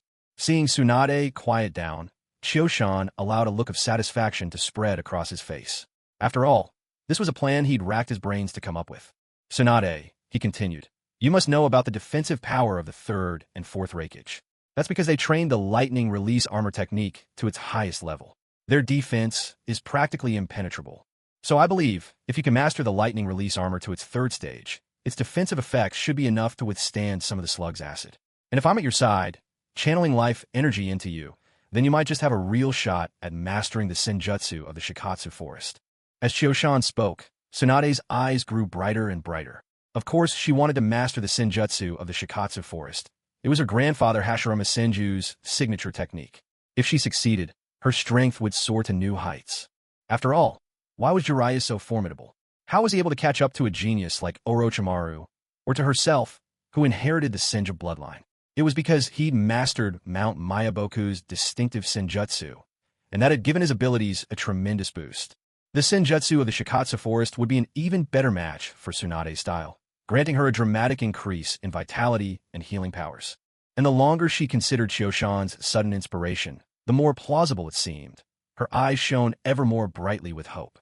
But then, a thought crossed Tsunade's mind, and her excitement faded. "Chio-san, your idea might really work. But the lightning release armor technique is an exclusive secret of the Raikage line. They never let it beyond their family. It's only ever passed down by word of mouth. Even if we captured a Raikage, with their temper, there's no way they'd ever share a secret like that with us." Hearing the reluctance in Tsunade's voice, Chio-san didn't spare a single glance at the 3rd wheel nearby. He leaned over, pressed a gentle kiss to Tsunade's lips, then activated his eternal Mangekyo Sharingan and said in a low voice, "Tsunade, do you still remember what my Mangekyo Sharingan can do?" Tsunade touched her lips in confusion. "Isn't your ability just space-time ninjutsu and bloodline copying?" Uchiha Chio-san smiled as he spoke. This is just a part of it. The Sharingan can also copy secret techniques. That means as long as I track down the Raikage and force him to use the lightning release armor, I can replicate it. By then, we'll be able to reverse engineer the third stage of the lightning release armor's secret techniques. If that happens, Tsunade, you'll be able to train in it as well. Upon hearing Chioshan's words, Tsunade stood there, staring at him in a daze. Then, caring little for the presence of the third Hokage nearby, she threw herself into Chioshan's arms, showering him with passionate kisses. Watching the two of them, the third Hokage realized he was out of place. Being tactful, he quietly slipped away without a word. After the excitement had faded and calm returned, Tsunade wrapped her arms around Chioshan's neck and asked in a slightly playful tone, "So, what do you need me to do now?" Chioshan gently touched his lips, now a little flushed. "I haven't yet mastered the second stage of the lightning release armor," he said, "so I was hoping you could stay by my side while I train. Your help would make it much easier for me to master the second stage quickly, and at the same time, you get a head start on understanding the training methods and techniques for the lightning release armor. It'll be useful for your own training in the future." Requests like this from Chioshan never sounded like real demands to Tsunade, and she agreed without hesitation, gazing at Chioshan with tenderness. Unable to resist, she planted another kiss on him and softly replied, "Of course." Having received her answer, Chioshan embraced Tsunade tightly, then activated the Kodoemet Tsukumi, whisking them both away into his personal dimension, a space ideal for training without interruption.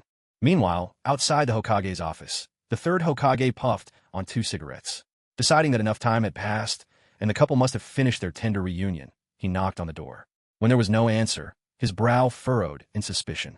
Opening the door, all he found was an empty office, long deserted. The only thing left behind was the third Hokage himself, left in a state of mild confusion.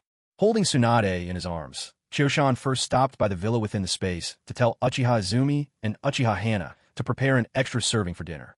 Then, with Tsunade, he teleported to the island's highest point. Originally, Chioshan hadn't been particular about such details. When he trained in the first stage of the lightning release armor here, he'd simply practiced out in the open. But now, with Tsunade pregnant, he couldn't bear the thought of her accompanying him out in the chilly air. So, using his wood release, Chioshan built a small wooden house complete with a pavilion, and inside they began the training for the second stage of the lightning release armor. The second stage of the lightning release armor is much more difficult than the first, but it also offers far greater benefits for tempering the body. Still, thanks to his sage body and outstanding mental fortitude, plus Tsunade's medical ninjutsu, Uchiha Kyuzen managed to grasp the fundamentals of this stage in just half a day. Once he succeeded, from a distance, Kyuzen looked like a deity wreathed in crackling lightning, exuding an aura of inexhaustible majesty. Meanwhile, Tsunade, standing nearby, couldn't help but swoon over his training. No wonder, Kyuzen, stripped to the waist and clad in the lightning release armor, radiated an undeniable masculine vigor. However, even though the second stage of the armor had been mastered, his body still required time to be fully tempered. Physical cultivation could not be rushed. Hasty progress would only cause harm. Though Kyuzen's sage body healed at a remarkable rate, true strengthening would still require patience and time. With the initial training accomplished, Kyuzen led Tsunade back to the villa, where they were joined by the 2 gentle maids for dinner. Since that first time tasting the maids' cooking, Tsunade had made a habit of joining them for meals, gradually growing close to the 2 girls. She even started insisting they eat together. After a few polite refusals, the maids realized Tsunade's sincerity and ended up frequently sharing the table, somewhat reluctantly at first, but eventually with ease. 3 days later, Kyuzen accompanied Nanoyu, the pharmacist, as they delivered Kabuto to Danzo. After all, at this moment, Danzo was the only one in the Leaf Village still in contact with Orochimaru. Kyuzen hoped Kabuto might bring him a pleasant surprise. In his eyes, the ninja world had grown too dull. He looked forward to seeing what changes Orochimaru and Kabuto might stir up. After seeing Kabuto off with Nanoyu, Kyuzen took Nanoyu to Tsunade's home. Once the proud stronghold of the Senju clan, the estate now housed only Tsunade and Shizen, the others having scattered or left. So, Kyuzen saw no need for formalities and brought Nanoyu directly into the mansion. Tsunade had just returned from a meeting with the third Hokage and was resting, sipping tea as Shizun attended her. When she noticed Kyuzen arriving with Nanoyu in tow, she teased. "Well, Kyuzen-kun, have you gone and found another beauty to add to your collection? You just had to bring her here. Are you showing off to make me jealous?" Uchiha Chioshan shook his head. Ever since Tsunade found out she was pregnant, her temper had gotten fiercer. She couldn't tolerate unfamiliar women appearing around him, Whenever she saw one, she'd find a way to poke fun at him. Before Chio-shan could say anything, Nanoyu, the pharmacist following right behind him, suddenly spoke up, almost trembling with excitement. "Good day, Lady Tsunade. You're finally back." Nanoyu's emotion was so palpable that Tsunade paused for a moment, caught off guard. She set down the cup in her hand and took a good look at Nanoyu. Then realization dawned on her. "Oh, Nanoyu, weren't you the head of that orphanage? How did you end up running around with this guy?" As the leading authority on medical ninjutsu in the Hidden Leaf Village, Tsunade was familiar with every outstanding medical ninja in the village, and had personally guided most of them. Nanoyu was extremely skilled. In fact, Tsunade had once tried to recruit her. But Nanoyu was devoted to the orphanage and, having come from the root division herself, had politely turned Tsunade down. Though Tsunade regretted losing her, she respected Nanoyu's choice. Running an orphanage was a noble pursuit in its own right, and so Tsunade let it go. Later, Tsunade herself gradually lost faith in the Hidden Leaf and chose to leave the village. Meanwhile, Nanoyu came under Danzo's control when he threatened to cut off funding for the orphanage, a twist of fate that led her down the path of espionage, with all the consequences that followed. Nanoyu hesitated when she heard Tsunade's question and glanced over at Uchiha Chio-shan, uncertain whether it was okay to answer. Chio-shan, who had not realized Nanoyu was acquainted with Tsunade, offered an explanation when he caught her look. "I got her out from under Danzo. The way things are going there, he would have ended up ruining her completely." Thinking of her own ordeal and the fate of Kabuto, Nanoyu immediately fell silent. Tsunade, hearing Chio-shan's words and glancing at the downcast Nanoyu, suddenly boiled with anger. Gritting her teeth, she spit out, "Him again. Damn that Danzo." She then turned to Chio-shan with an accusatory look. "And yet you still keep that old viper around? He's like a snake lurking in the darkness. Even if he doesn't bite, he makes everyone uneasy." Chio-shan shook his head and replied, "It's complicated. Your teacher, the third Hokage, personally pleaded with me. Besides, I've already made Danzo stop all the dirty business en route. Now, he's just handling some intelligence work. I spared his life, nothing more than that. He's surviving, but only barely." Nanoyu, listening to their exchange, froze at Tsunade's words. And as Chio-shan spoke, her eyes widened in disbelief, completely at a loss for words. She hadn't expected to overhear such explosive news. Uchiha Chio-shan was actually holding Shimura Danzo's life in his hands. This was most likely no lie. After all, even Lady Tsunade was clearly aware of it. Uchiha Chio-shan made no attempt to hide anything from Nanoyu the apothecary. In any case, she had no way to escape. Noticing Nanoyu's unusual reaction, Tsunade shot a glance at Uchiha Chio-shan, as if to say, "What are you thinking? This woman is clearly not one of us. Why are you spilling all these secrets?" Catching Tsunade's look, Uchiha Chio-shan realized it would be best to settle things with Nanoyu first. It would be hard to talk freely otherwise. Meanwhile, Shizen had quietly excused herself to fetch refreshments and tea as soon as Uchiha Chio-shan arrived. After all, in her eyes, Uchiha Chio-shan was essentially Lady Tsunade's man. While Tsunade could throw a tantrum or two, she herself, as a subordinate, felt it was her duty to manage her own affairs and stay out of the way. With a casual shrug and offering no explanation, Uchiha Chio-shan activated his eternal Mangekyo Sharingan and cast Kodoemetsukami upon Nanoyu, who was still standing there. After finishing the technique, Uchiha Chio-shan blinked once, then put away his Sharingan. Turning to Tsunade, he explained, "The reason I brought her here is for you to train her. Besides, she's skilled in medical ninjutsu. With you pregnant now, she can stay and take care of you. Don't worry, I've already used Kodoemetsukami on her. Her loyalty to us is now absolute." Seeing that Nanoyu was now under the complete sway of Kodoemetsukami, Tsunade dropped all pretenses. She shot a sly look at Nanoyu and, with a tone laced with jealousy, teased, "Nanoyu's quite the beauty herself, isn't she? So, not even a little temptation on your end." Though Nanoyu had once been her subordinate, if she ever tried to take her man, Tsunade wouldn't hesitate to fight back. Uchiha Chio-shan could only sigh inwardly. Did he really come across as a shameless womanizer in Tsunade's eyes? He hurried to clarify, "If I'd wanted to keep her for myself, I wouldn't have brought her to you in the first place." Satisfied with his reply, Tsunade quickly shifted to more pressing matters. "How's your lightning release armor training going? How long until you master it? When the time comes, I'll go to the Hidden Cloud Village with you. We'll challenge the Raikage together." The thought clearly excited her. Uchiha Chio-shan shook his head. "I've made good progress, but to complete the strengthening of my body with it will take at least another 6 months. There's just no way around it." The news that she'd have to wait another half year instantly deflated Tsunade's spirits. 6 more months? Even with your sage body, it's still going to take that long? Uchiha Kyuzen nodded in confirmation, Yes, precisely because I have the body of a sage. Otherwise, it would probably have taken me at least 2 or 3 years. Tsunade, hearing this, waved her hand weakly. All right, let's put this matter aside for now. I just got back from visiting the old man, the third Hokage. He said that such a good scroll you brought back is about to be unlocked. He wants you and me to take a look when we get the chance. See if there's anything useful in it. At that moment, Shizen finally arrived, somewhat late, carrying a tea set and some snacks, which she placed before Uchiha Kyuzen. Tsunade took a pastry and popped it in her mouth as she spoke to Kyuzen. Kyuzen, you should really focus on mastering the sage arts of the Shikatsu forest. You may be strong now, but if Jiraiya finds out what's going on, he might come looking for trouble. Much as I hate to admit it, Jiraiya really is the strongest among the 3 legendary Sannin now. He hasn't reached my grandfather's level, but for you as you are, he'd still be a problem. Kyuzen was long used to Tsunade's lack of candor. When he caught a hint of amusement in her eyes, Tsunade noticed and hastily explained, stumbling over her words.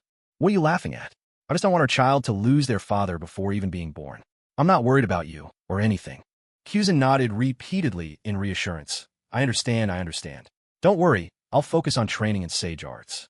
Despite his words, Tsunade still seemed a bit put out. She muttered under her breath. Yeah, right, such a perfunctory attitude. You sound like you're placating a child. Standing behind Tsunade, Shizun's eyes widened in shock. She clapped a hand over her mouth, desperately holding back a gasp. What did you just hear? Lady Tsunade is already pregnant? That soon? Ever since that day at the inn in Tanzuka town, when she saw Lady Tsunade blushing as she was embraced in Kyuzen's arms, Shizun knew about their relationship. But still, she never expected Lady Tsunade to become pregnant so quickly. Lady Tsunade is a legendary healer. There's no way she could be mistaken about her own body. So all of this must really be true. Then again, Lady Tsunade is already in her 40s. Even with the Yin seal keeping her in peak condition, she's still what people would call an older, single woman. If she didn't have a child now, she might never get another chance. Shizun was still a bit too young to truly understand. In a few years, Kyuzen would show her that Lady Tsunade was not just able to have children, she'd be able to have a whole brood. When that happened, Shizun would be carrying Lady Tsunade's children to and fro herself. Tsunade caught sight of Shizun's action out of the corner of her eye. She merely glanced at her and said coldly, Shizun, keep your mouth shut and don't let word about this get out. Otherwise, you'll be in for it. Shizun was well acquainted with Lady Tsunade's occasional flashes of stubborn pride, and promptly nodded with a serious expression. Don't worry, Lady Tsunade. I absolutely won't breathe a word. Yet, even as she made her promise, Shizun's mind was already racing with her own little plans. Now that Lady Tsunade was pregnant, maybe she should help her give up alcohol. On top of that, pregnant women shouldn't have too many emotional ups and downs. Perhaps she could try persuading Lady Tsunade not to gamble so much. But if she tried, would Tsunade beat her black and blue? Uchiha Kyuzen chatted with Tsunade a while longer. Noticing that Kyuzen seemed ready to leave, Tsunade spoke up. If you have things to attend to, go ahead. Leave Nanoye here with me.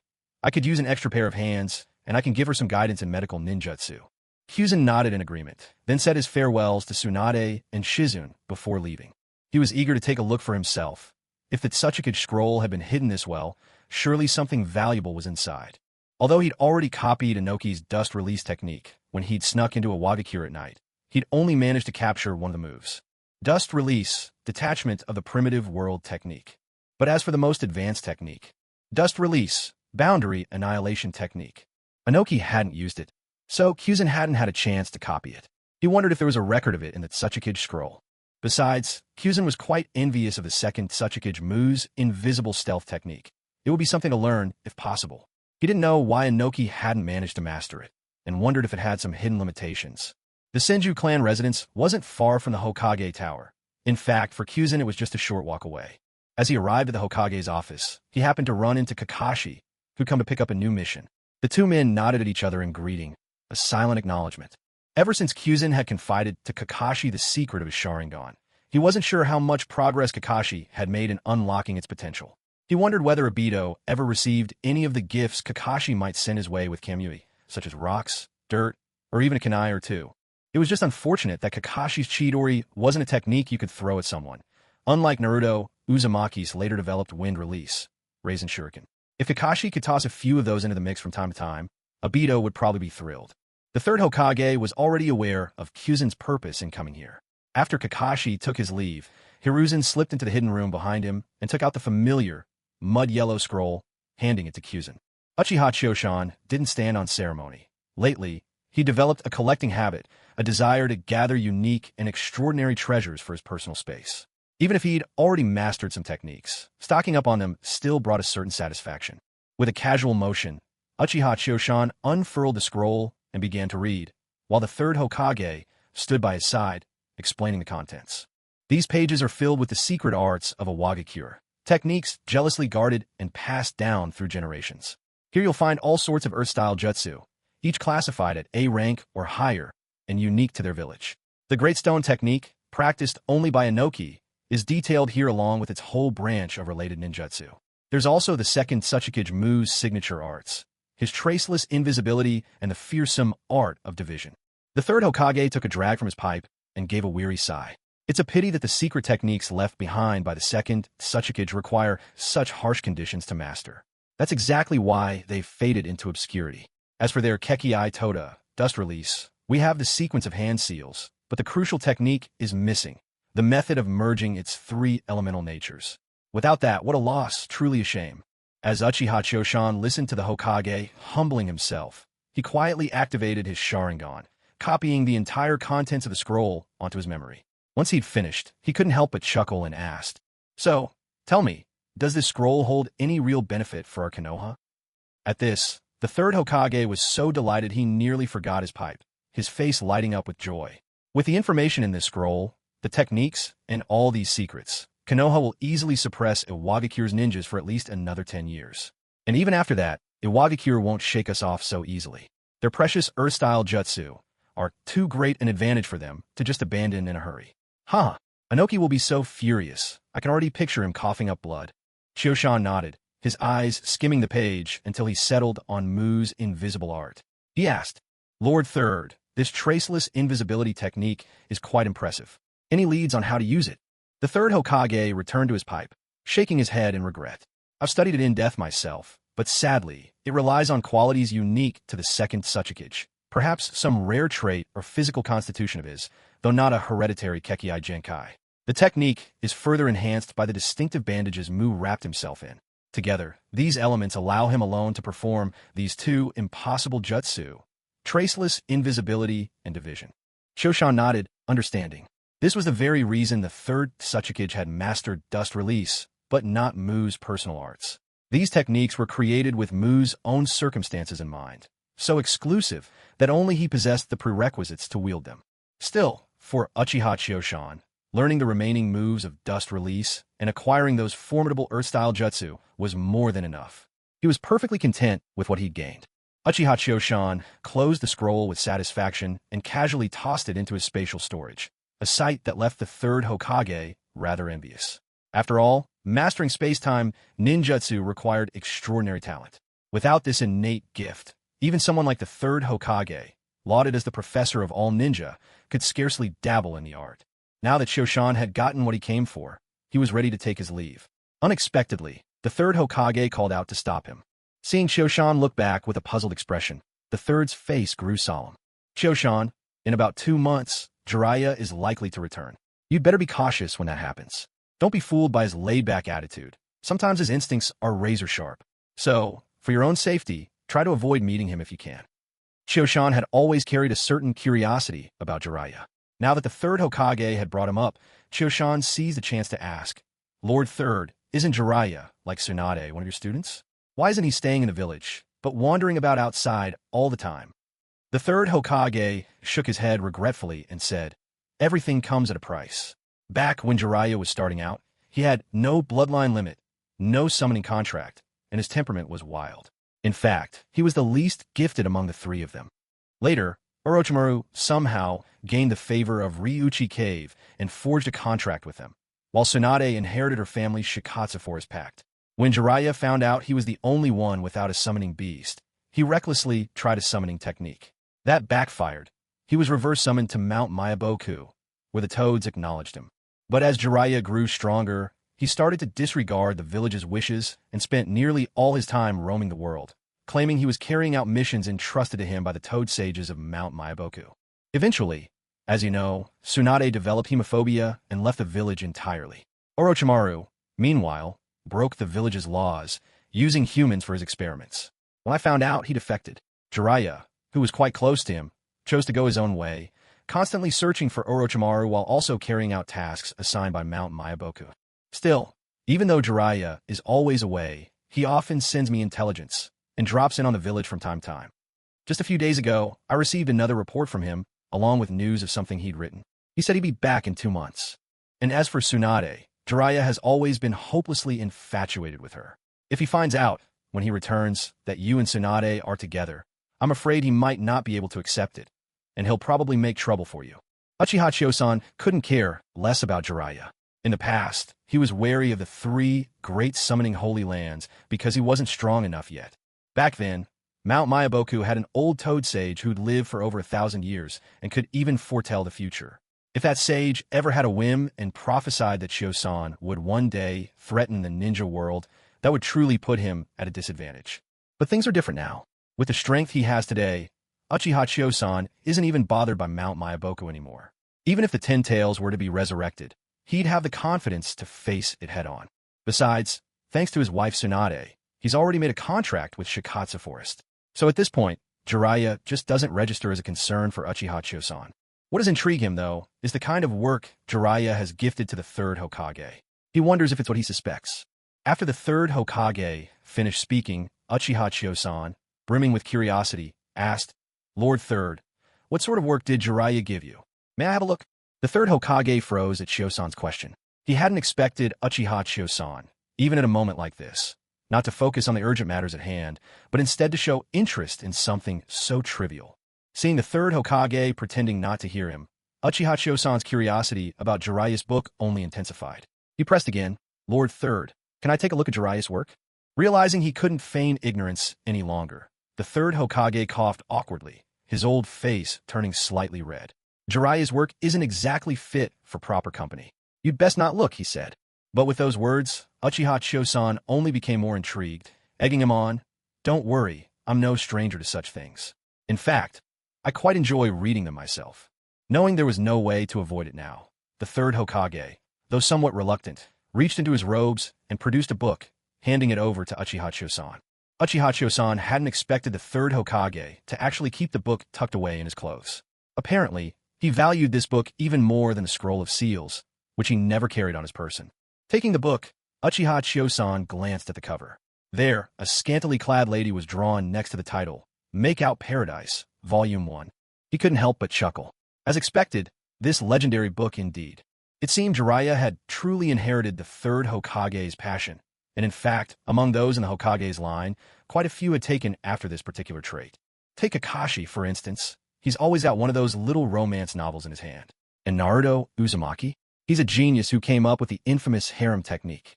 Then there's Konohamaru, the 3rd Hokage's grandson, who's also quite the master in that regard.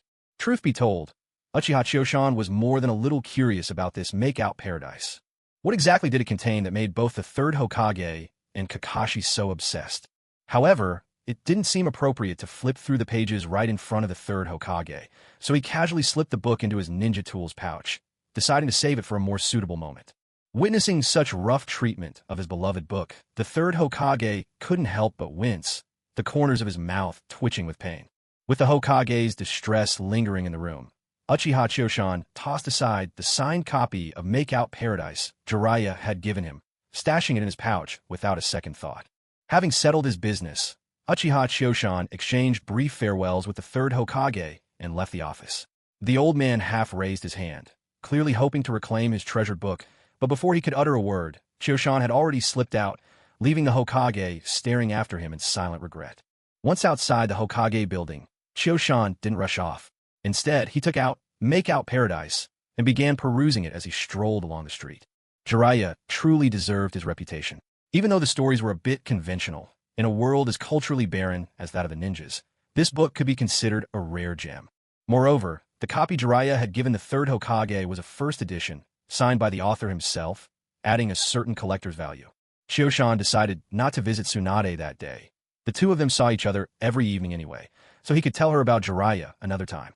With that, he headed straight home to the Uchiha clan compound, making his way toward Lady Mikoto's house. But, unexpectedly, before Chiosan even reached Mikoto's, he was caught red-handed by someone sent by the elder. Apparently, The elder had urgent business to discuss with him. Chioshan didn't have much of a choice. The elder had recently gifted him 2 lovely young attendants, and it wouldn't do to refuse. So, with a resigned sigh, he let himself be led to the elder's residence. He found himself once more in the familiar reception room. Ever since awakening the Mangekyo Sharingan, Chioshan had become a frequent guest here. The clan's major and minor affairs were all handled in this very room. As for why the elder was seeking him out this time, Chioshan could more or less guess the reason. No sooner had Chioshan taken his seat than the elder entered, a faint smile on his face. After the elder methodically prepared the tea, Chioshan didn't stand on ceremony. He drained his cup in one long draught, and then set the empty vessel down right in front of the elder. The elder watched as Uchiha Chioshan drank his tea with all the appreciation of a cow munching its way through a peony bush, his eyelid twitching ever so slightly. Nevertheless, he poured Chioshan another cup and placed it before him. Shifting his gaze to Chioshan's face while carefully avoiding looking at the teacup, the elder began. Chioshan, the reason I called you here today is to ask if you've been busy with anything lately? Under the elder's pained gaze, Chioshan took another sip of tea, this time just a small one, then picked up a piece of mung bean cake from the tea snacks and popped it into his mouth. He replied, not at all. I'm just idly wandering around the village these days. As you know, elder, I'm technically with the Umbu, but the third hasn't really laid any restrictions on me. So lately, I haven't had much to do. Just a few days ago, I went on a mission to escort Tsunade, one of the legendary 3, back to the village. From the looks of it, the third Hokage intends for her to take up the mantle next. Luckily, Tsunade has always been courteous toward me, and since our Uchiha clan is preparing to relocate, there's little chance for conflict with her. That's why I didn't think it necessary to mention it to you. The elder nodded thoughtfully. He'd heard the news that Tsunade had returned to the village. Though Tsunade hailed from the Senju clan, she had grown up in Konoha, and the trials of war had forged in her a broad perspective on the world. Thanks to her outlook, she harbored little bias against the Uchiha, so the elder had decided to watch things unfold for the time being. He took a sip of tea, as if tasting its bitterness, and frowned slightly. Let's hope that after Tsunade takes office, hostility toward our Uchiha clan diminishes. Otherwise, we may be left with no choice but to relocate every member of the clan. Originally, Chioshan and the elder had agreed that even if the Uchiha clan were to move, the families whose children were still attending the ninja academy would remain for the time being, so those children could be cared for properly. But now, with Princess Tsunade of the Senju on the verge of becoming Hokage, there was a new concern. Though the elder had observed that Tsunade did not seem especially hostile to the Uchiha, she was, after all, of Senju blood. Who could say whether she might change her attitude once she assumed power? Chioshan understood the elder's worries. Even so, he could hardly tell the elder that Tsunade was already one of his own, so instead he offered reassurance. Please don't worry, elder. From what I've seen of Tsunade, she doesn't seem like that kind of person. Besides, I've already given them a new target to focus on. They're too busy now to trouble the Uchiha. At this, a sudden thought seemed to strike the elder. He asked tentatively, are you referring to the one with the Rinnegan? Uchiha Chioshan nodded. I've already looked into it. The man with the Rinnegan was drawn here by Danzo. In the past, Danzo orchestrated the death of one of his friends, which is why he came to Konoha looking for trouble. In truth, Chioshan wasn't wrong in saying so. If it hadn't been for Danzo, always meddling and trying to have a hand in everything, things might have turned out differently. Back when Yahiko, the first leader of Akatsuki, clashed with Hanzo the Salamander of the Hidden Rain, it was Danzo's interference that led to Yahiko's death. Had Yahiko survived, Akatsuki would never have fallen into the hands of the scheming Uchiha Obito, and Nagato would never have agreed to this whole tailed beast collection plan.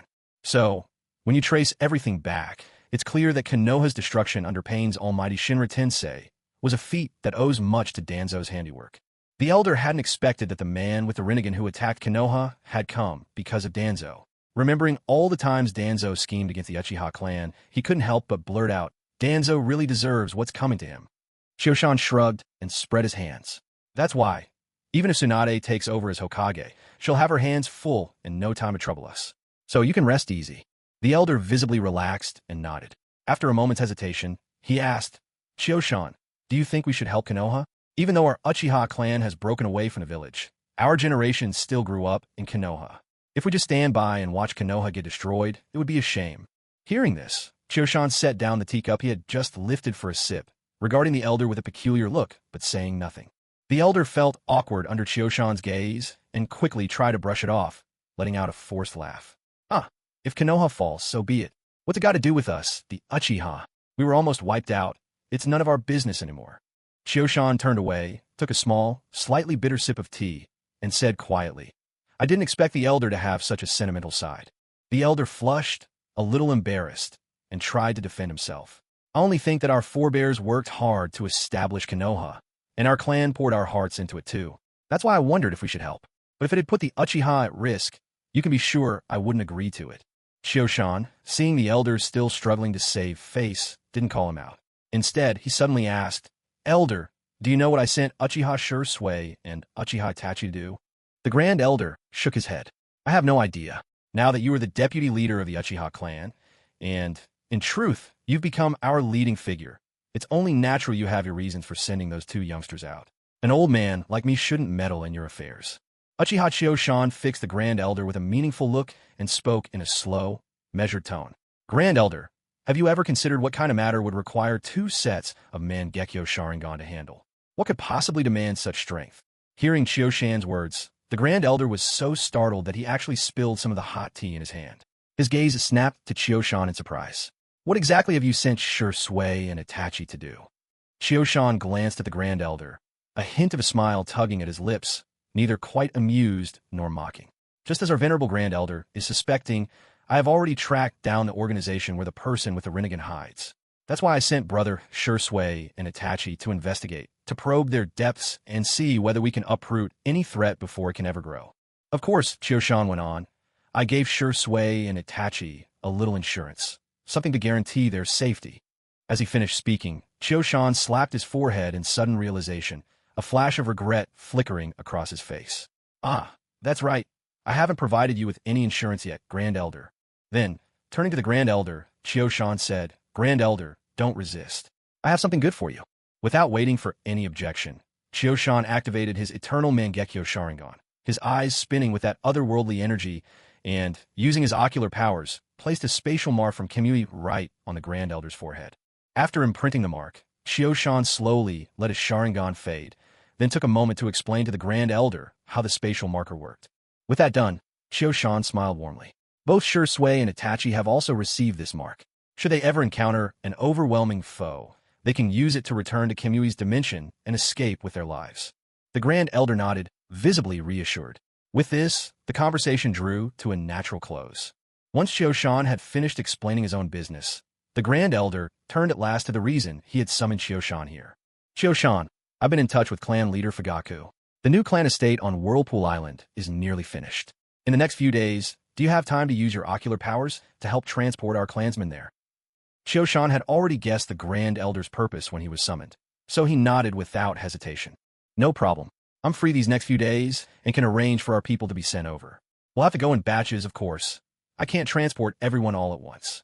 We'll also send over our clan supplies. Even though the island has enough wildlife for hunting and fields for farming, we'll still need to bring food, salt, and medicine for everyone.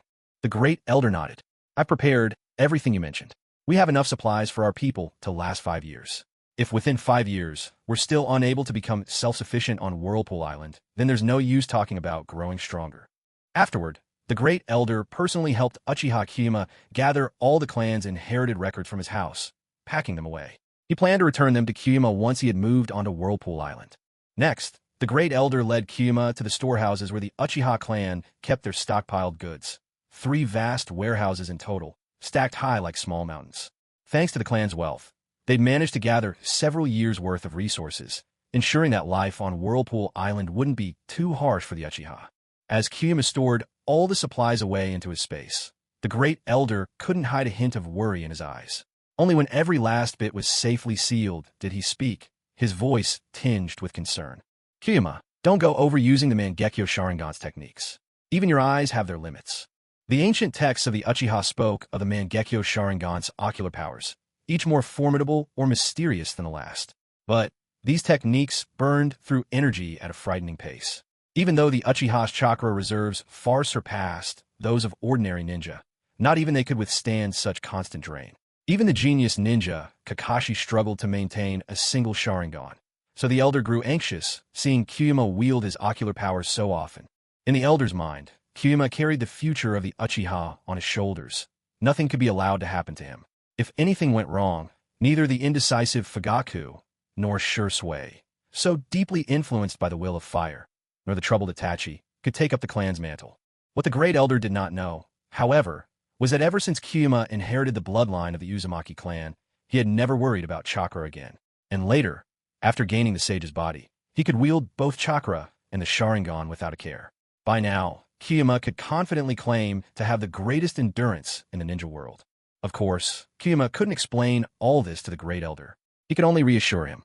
There was absolutely nothing to worry about.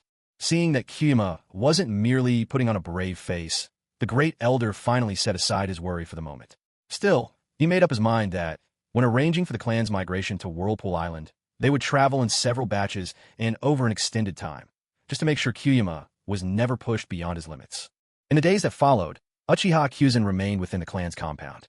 The Grand Elder took charge of organizing and lining everyone up, while it was Kyuzen's responsibility to transport the families, sending them in groups, trip after trip, until every clan member had been delivered safely to Uzushiogakure Island.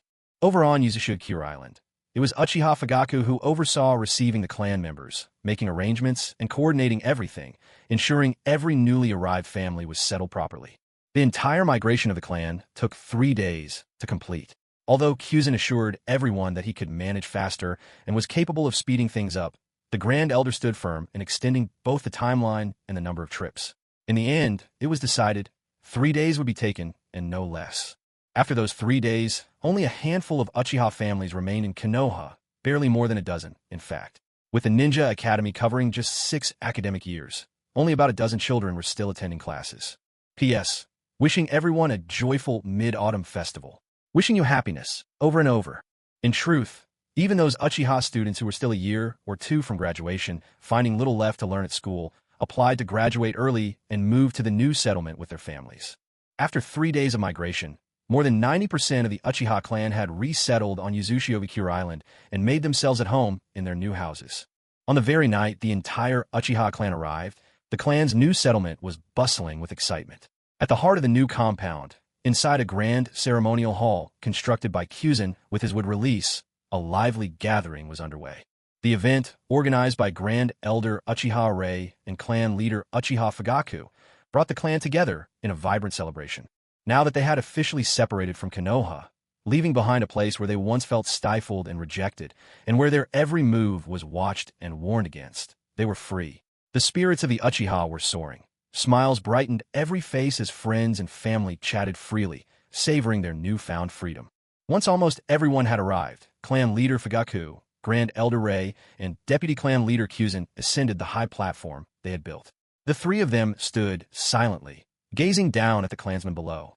When the trio took their places atop the platform, the crowd below fell silent, every pair of eyes burning with excitement and pride as they looked up at their leaders. As the clan leader, Fugaku naturally spoke first. He stepped to the front and with a clear, resonant voice addressed everyone. "My clansmen, today is truly a day to rejoice. From this day forward, the Uchiha clan severs all official ties with Konoha village and has begun to establish diplomatic relations. From this moment on, our Uchiha clan and the village of Konoha are to be considered partners, equals in status and standing. From now on, our Uchiha clan will stand as an independent entity. We will no longer tolerate marginalization or suspicion. Since Konoha has made it clear that we are unwelcome, we have no desire to remain amongst them." In days gone by, the Uchiha rose to become one of the most powerful and prestigious clans in the ninja world, commanding respect far and wide. Today, as descendants of those proud ancestors, we too can restore that ancient glory and carve a name for ourselves that will echo throughout the land of Shinobi. Fugaku Uchiha's words were like a cauldron of hot oil poured into roaring flames. No sooner had he finished speaking than the clan erupted with thunderous cheers. The Uchiha, renowned as a warrior clan, have never shied away from battle or challenge. Now, freed from the stifling constraints of Konoha, the place that had choked and restricted them, and unified in pursuit of their own prosperity and growth, their spirit blazed as never before. Watching his clansmen, their faces alight with fervor, Fugaku allowed himself a faint smile. When the crowd quieted, he turned to Uchiha Kyuzen, standing at his side, and began to speak. "Here, we owe a debt of gratitude to our clan's deputy leader, Lord Uchiha Kyuzen. In our hour of crisis, it was he who stepped forward with unwavering resolve and enabled our clan to break free from Konoha. Had it not been for him, we would still be trapped within Konoha's walls, at the mercy of those who harbor animosity toward us, worn down by constant hostility. In the end, such treatment could have led to isolation, open enmity, even the annihilation of our clan. Therefore, I must confess my own shame. As your clan leader, I contributed little when Uchiha needed me most. If not for Deputy Leader Kyuzen, who confronted Danzo and his men in our darkest moment, sweeping them aside with unmatched strength, who knows how much longer we would have suffered indignity. Moreover, whether it was orchestrating our departure from Konoha, choosing the site for our new home, or ensuring our people's safe and secret journey to this land, Deputy Leader Kyuzen's achievements are indelible and unmatched. Now, our Uchiha clan stands at the threshold of a new era, one that demands courage and ambition. Thus, after discussions with the Elder Council, I propose that Deputy Leader Uchiha Kyuzen be named our new clan head. Under his guidance, may we forge a path through adversity, achieve even greater heights, and become a force that commands all throughout the ninja world. As for me, I will step down to serve as second elder of the Uchiha, lending my strength to clan leader Kyuzen and working together to ensure our clan's continued prosperity. The clansmen standing below the stage grew more fervent after hearing the words of their clan leader, Uchiha Fugaku. Their gazes toward Uchiha Chiyoshan turned ablaze with passion. In the Uchiha clan, and indeed throughout the entire shinobi world, strength was worshipped above all else.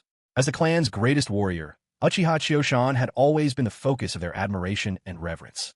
Now, having been reminded once more of Uchiha Chiyoshan's illustrious feats, their adoration reached new heights. When Fugaku announced that he would pass the mantle of clan leader to Deputy Leader Chiyoshan, everyone felt this was only right. The crowd erupted below the stage, shouting with wild enthusiasm.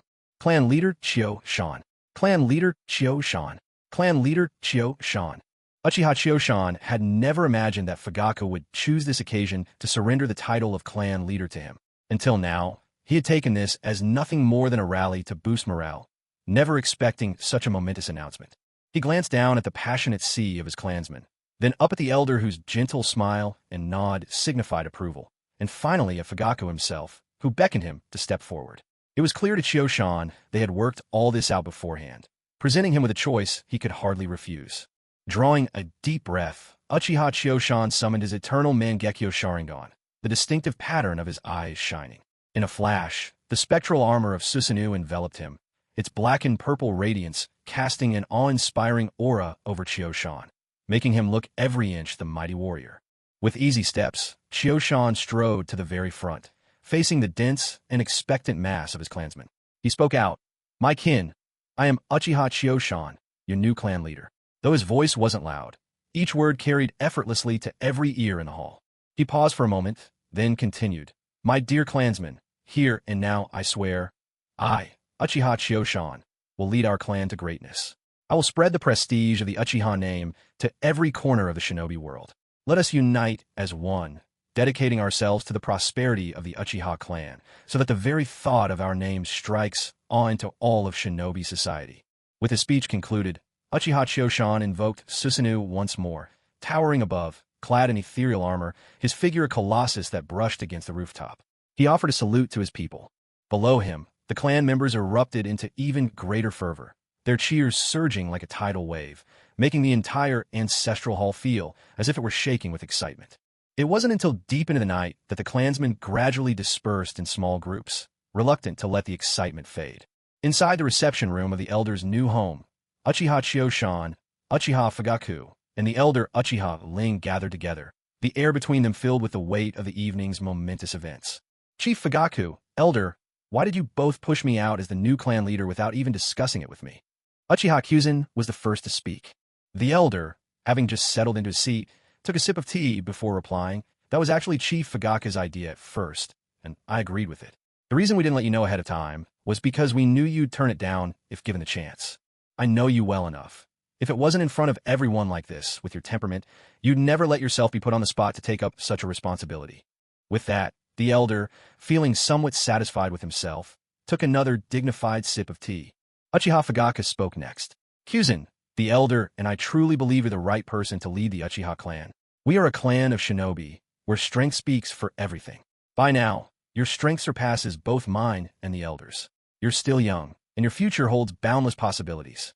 Right now, our Uchiha clan has reached a moment in need of change. Your reputation as our foremost warrior serves as a rallying point for the clan, a much-needed shot of confidence for everyone. And after all that's happened, I've come to see my own shortcomings.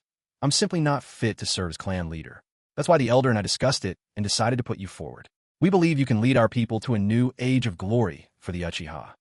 Hearing Fugaku's words, and seeing the elder quietly nodding his agreement by the side, Kyuzen opened his mouth but found himself at a loss for words.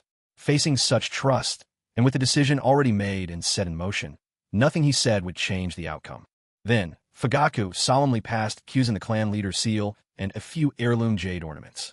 Accepting the clan seal with due gravity, Kyuzen noticed something unusual as he took the jade ornaments into his hand. Examining them closely, he hesitated for a moment. These jade ornaments. Fugaku hadn't expected Kyuzen's keen instincts, and exchanged a surprised look with the elder. Clearing his throat, Fugaku explained, "These 3 jade ornaments are heirlooms passed down from our ancestors. They're believed to have some connection to the Sage of Six Paths, either a gift from him or perhaps a legacy from our own forefather, Indra." He pointed to the ornaments in Kyuzen's hand and continued, "Under normal circumstances, there's nothing extraordinary about them. I never expected your senses to be this sharp. But if you wear them, when you summon Susanoo, the ornaments will merge with your Susanoo and become your weapons. This kama-shaped jade ornament is called the Yada no Kagami, a magatama of remarkable power, capable of serving as a formidable ranged weapon. This gourd-shaped jade piece is called the Tatsuka sword, which is considered a variant of the Kusanagi sword. Should someone be struck by it, they will be sealed within the gourd forever, with no hope of escape. And this leaf-shaped jade, named the Yada mirror, is a defensive weapon, boasting impressive protective capabilities. All of these are treasures passed down by our ancestors. Though they have been kept and inherited by our bloodline for generations, I believe it is more fitting for you to wield them. After all, your personal safety is closely tied to the fortunes and honor of the Uchiha clan." When Uchiha Kyuzen heard Fugaku's words, he was truly taken aback. He had not expected Fugaku to present him with such significant gifts. At this moment, he finally understood how, in the original story, Uchiha Itachi Susanoo came to possess these legendary weapons. With all 3 sacred treasures in hand, only the ninja tools of the Six Paths Sage could compare. Moreover, for Uchiha Kyuzen, these 3 weapons were far more helpful than the tools left behind by the Sage of the Six Paths. It must be remembered, Kyuzen Susanoo had already reached a level akin to Hashirama's Senjutsu. Would release, true, several thousand hands, a prowess mighty enough to seize the 9 tails as easily as catching a chick. Weapons that could match the might of Isusa were, to him, like wings for a tiger, immeasurably empowering.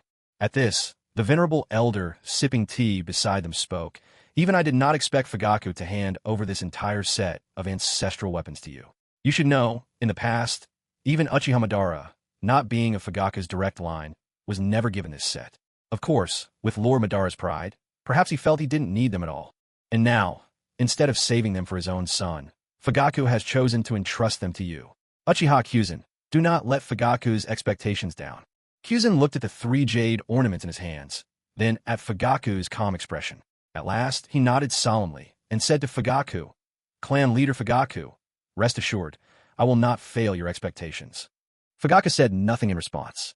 He merely nodded gravely, his expression unwavering.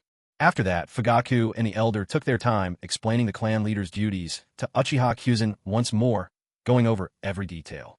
Truth be told, given the current situation, the most important role for Kyuzen was to serve as a spiritual pillar and role model for all the Uchiha. Much like Uchiha Madara in his day, who spent his days fighting and left the clan's daily affairs in the capable hands of his subordinates. Therefore, Uchiha Kyuzen's foremost responsibility now is to strengthen himself. When powerful enemies come to invade the territory of the Uchiha clan, Kyuzen, as the clan leader, must be able to fend them off, or destroy them, ensuring the safety of his people. If he can do this, he will have truly fulfilled his role as the head of the clan.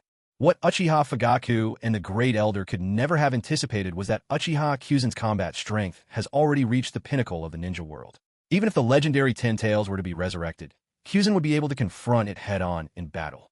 And if Uchiha Kyuzen manages to master the sage art of Shikatsu Forest, reproducing the first Hokage, Senju Hashirama's legendary technique, would release, true, several thousand hands, then overlays it with his own Susanoo armor, one could hardly predict which would come out on top. Him, or even the fully formed Ten Tails. The 3 of them discussed clan matters in the reception room for quite some time before finally going their separate ways. After all, the issue of transferring the leadership of the clan was not something that could be resolved in a single sitting.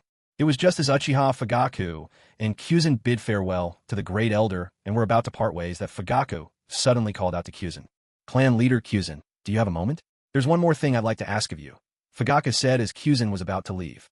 Kyuzen glanced at Fugaku in surprise, unsure what he wanted, but nodded nonetheless. After all, Fugaku had just handed him his family's heirloom, and Kyuzen was not one to forget such kindness. Led by Fugaku, they arrived at his new home. The residence covered a sizable area. Though still awaiting its final decorations, its exterior already radiated an air of authority. Kyuzen owned a house of the same size as Fugaku's. Clearly, the intention to pass the position of clan leader to Kyuzen had been established as soon as construction began. Guided by Fugaku, Kyuzen entered a quiet chamber with him. Once Kyuzen was seated, Fugaku wasted no time and got straight to the point. "Kyuzen, I asked you here today because I have a favor to request." Kyuzen nodded, gesturing for Fugaku to continue. Fugaku reached into his robes and produced a palm-sized scroll, which he unrolled and placed on the table. As Kyuzen watched, the scroll revealed a single, bold seal character at its center, encircled by an intricate web of patterns. "This is a common sealing scroll." Uchiha Chioshan recognized it at a glance, masking his reaction as he continued to observe carefully. After opening the scroll, Uchiha Fugaku formed a basic hand sign. In an instant, the seal dissolved, revealing what had been hidden inside. Though Uchiha Chioshan maintained an outward calm, the sharp contraction of his pupils betrayed the turmoil churning within. Laid on the scroll were only 4 ordinary glass bottles, each filled with a clear, transparent liquid. At first glance, nothing seemed out of the ordinary. But what unsettled Chioshan was that 2 of the bottles held something deeply taboo among the Uchiha. Each contained a single eye, both of them 3-tomo Sharingan. A complicated expression crossed Uchiha Fugaku's face as he looked at the 2 Sharingan sealed inside the glass, memories stirring. These eyes once belonged to his closest friends. He had kept them simply as a memento, never imagining the day would come when he might need them. Turning to Chioshan, Fugaku said, "I've heard your medical ninjutsu is quite remarkable. Would you help me transplant these 2 Sharingan?" Chioshan hadn't expected Fugaku to summon him for an eye transplant. He couldn't help but ask in confusion, "Clan head Fugaku, has your Mangekyo Sharingan begun to fade?" "You know as well as I do, the gap between the 3-tomo and Mangekyo is immense. If you switch to the 3-tomo, your strength will drop significantly. You'd be lucky to remain at Kage level." Fugaku shook his head. "No, my Mangekyo is still well-maintained, nowhere near losing clarity. It's just that I'm getting on in years. My body and spirit aren't what they used to be. Once I pass on the position of clan head to you, my burdens will lighten, and I'll no longer need the Mangekyo. That's why I asked for your help, to replace my eyes." Though Chioshan didn't fully understand Fugaku's insistence on the transplant, he acquiesced to his wishes. Using the healing palm technique, he meticulously removed the eyes and carefully implanted the new ones, nurturing them briefly with his own life force. Thanks to Chioshan's advanced medical skills, once the procedure was done, eyes connected to nerves, blood vessels, and their proper networks, Fugaku swiftly adjusted to his new sight and regained full control of his vision. Uchiha Fugaku was deeply impressed by Uchiha Kiyuma's medical skills. He had originally thought that after replacing his eyes, he would need to keep them bandaged for several days, but to his surprise, he was able to use them immediately. After the surgery, Fugaku gazed with some emotion at his former eyes, now resting in a glass jar and immersed in a clear liquid. He soon resealed them inside a scroll. Once the scroll was securely wrapped, Fugaku tossed it lightly in his hand before casually throwing it toward Uchiha Kiyuma, who was standing nearby. Kiyuma, seeing Fugaku toss him the scroll, caught it with ease, but frowned and asked, "What does this mean, Chief Fugaku? The Mangekyo Sharingan is certainly rare, but I have no use for your pair of Mangekyo eyes." Fugaku shook his head and replied, "You misunderstand, Kiyuma. I'm not giving you my Sharingan. The scroll is for the clan. Let it serve as a foundation for the Uchiha's legacy. That way, my sense of guilt will be eased a little." Hearing Fugaku's explanation, a slight crease appeared between Kiyuma's brows. "What do you mean, Chief Fugaku?" Fugaku looked at him and spoke. "Kiyuma, do you remember what you once told me in my house? About the future of the Uchiha clan?" Kiyuma nodded calmly. He knew that while his prophecies had only been a trick to deceive Fugaku, everything he said about the future was, in fact, true, so there was nothing to fear if Fugaku saw through him. Fugaku went on, "After you told me about those glimpses of the future, I sensed something was wrong. When the Uchiha clan is eventually destroyed, as its chief, I neither stood up to resist nor stopped the enemy. But as you know, my Mangekyo Sharingan's ability is Izanagi, a technique capable of altering fate itself. With that power, there's no way I could have been caught off guard by an enemy. That means there's only one possibility: I didn't resist. And for me to hesitate in the face of the enemy, it would have to be because my loved ones had either become adversaries or were held hostage. It became clear to me later when Itachi awakened his own Mangekyo Sharingan, and everything fell into place. Here, Fugaka paused and fixed Kyuma with a piercing gaze. The only one who could make me lay down my arms must be Itachi, wasn't it? In the future, it's Itachi who stand opposed to me, right? Hearing these words, Kyuma fell silent. He never expected that, even after painstakingly concealing the truth to spare Makoto from heartbreak, Fugako Uchiha would still piece things together from all the subtle signs. When Fugaku saw Uchiha Kyuzen fall silent, he realized his suspicions had been confirmed, and the light in his eyes faded to a dull gloom. So it really was Itachi, wasn't it? Fugaku's voice drifted out, heavy with resignation. It's my fault, truly. I let Itachi spend too much time with the third Hokage. He's been influenced by him. Itachi was always different from the other children. Not just talented in training, but even in his way of thinking, he stood out. At first, I secretly took pride in this, thinking it was a blessing. I believed that when he grew up, he'd lead our clan to a brighter future. But looking at things now, his ideals have strayed far from the Uchiha. His heart is no longer with us. After speaking, Fugaku let out a deep, sorrowful sigh. Watching Fugaku sink into quiet desolation, Kyuzen shook his head and said gently, "Clan leader Fugaku, try not to worry. Itachi hasn't gone too far astray yet. I suspect his views only became so extreme after Shirsue's death. Now that our Uchiha clan has separated from the Leaf Village, Itachi will no longer have contact with the third Hokage. There's still hope. Maybe things can be set right." Hearing Kyuzen's words, Fugaku nodded in agreement. "Then I'll leave it to you, Kyuzen, to keep an eye on him from now on. And one more thing. These Mangekyo Sharingan eyes of mine, no matter what, don't ever allow them to fall into Itachi's hands. If he treads further down the wrong path, I fear it would bring our clan irreparable disaster and pain." Kyuzen nodded in understanding. After all, Fugaku had led the clan for many years, and his concern ran deep. Though he was a father who could never harden his heart against his son, his sense of duty to the clan remained unwavering. Kyuzen reassured him, "Rest easy, clan leader. Your younger son, Sasuke, is a genius as well. I have no doubt he'll awaken the Mangekyo someday. When the time comes, I'll reserve your eyes for him." He chuckled to himself. After all, as the reincarnation of Indra, destined to seal Kagaya Otsutsuki, how could Sasuke fail to awaken the Mangekyo Sharingan? Hearing this, Fugaku's thoughts turned to his younger son, and the stern lines of his face softened. "Now that you mention it, you're Sasuke's teacher, aren't you? Since I won't be around the clan anymore, I'll have to depend on you to guide Sasuke well. Don't let him follow the path Itachi took. Even if he doesn't achieve greatness, I only hope he can grow up to be a person with genuine warmth and humanity." Uchiha Chioshan nodded in agreement, then asked curiously, "Chief Fugaku, what are your plans for the future?" Uchiha Fugaku cast a complicated look at Chioshan, then began, "I still have the task you entrusted to me. First, I'll make a trip to the Hidden Cloud Village and see that through. If you have no further business, I will visit the old site of our Uchiha clan before we join the Leaf Village to pay my respects to our ancestors. I plan to stay there for a while. Should you need me, you can contact me using the spatial mark. If not, I'll take the opportunity to travel around the Shinobi world." The position of Uchiha clan leader, it's both a duty and a restraint. Since I took up the role, I haven't had a chance to see the outside world. Now that I'm passing leadership to you, and with the great elder there to assist you, I can finally ease my mind and do some traveling. Hearing Fugaku's words, Chioshan seemed to think of something, and couldn't help but interject. "Chief Fugaku, when you have time, you might want to head overseas and visit the Land of Water. It's separated from us by the sea. Customs there must be quite different from ours on the mainland. It could be a fascinating experience."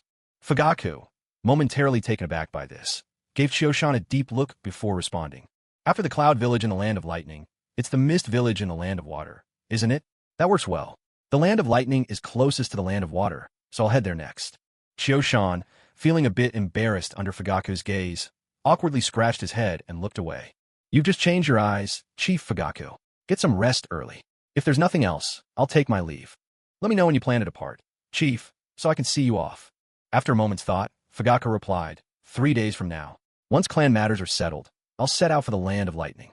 Chioshan nodded his understanding. "Then have a good rest, Chief Fugaku. I'll be sure to see you off when the time comes."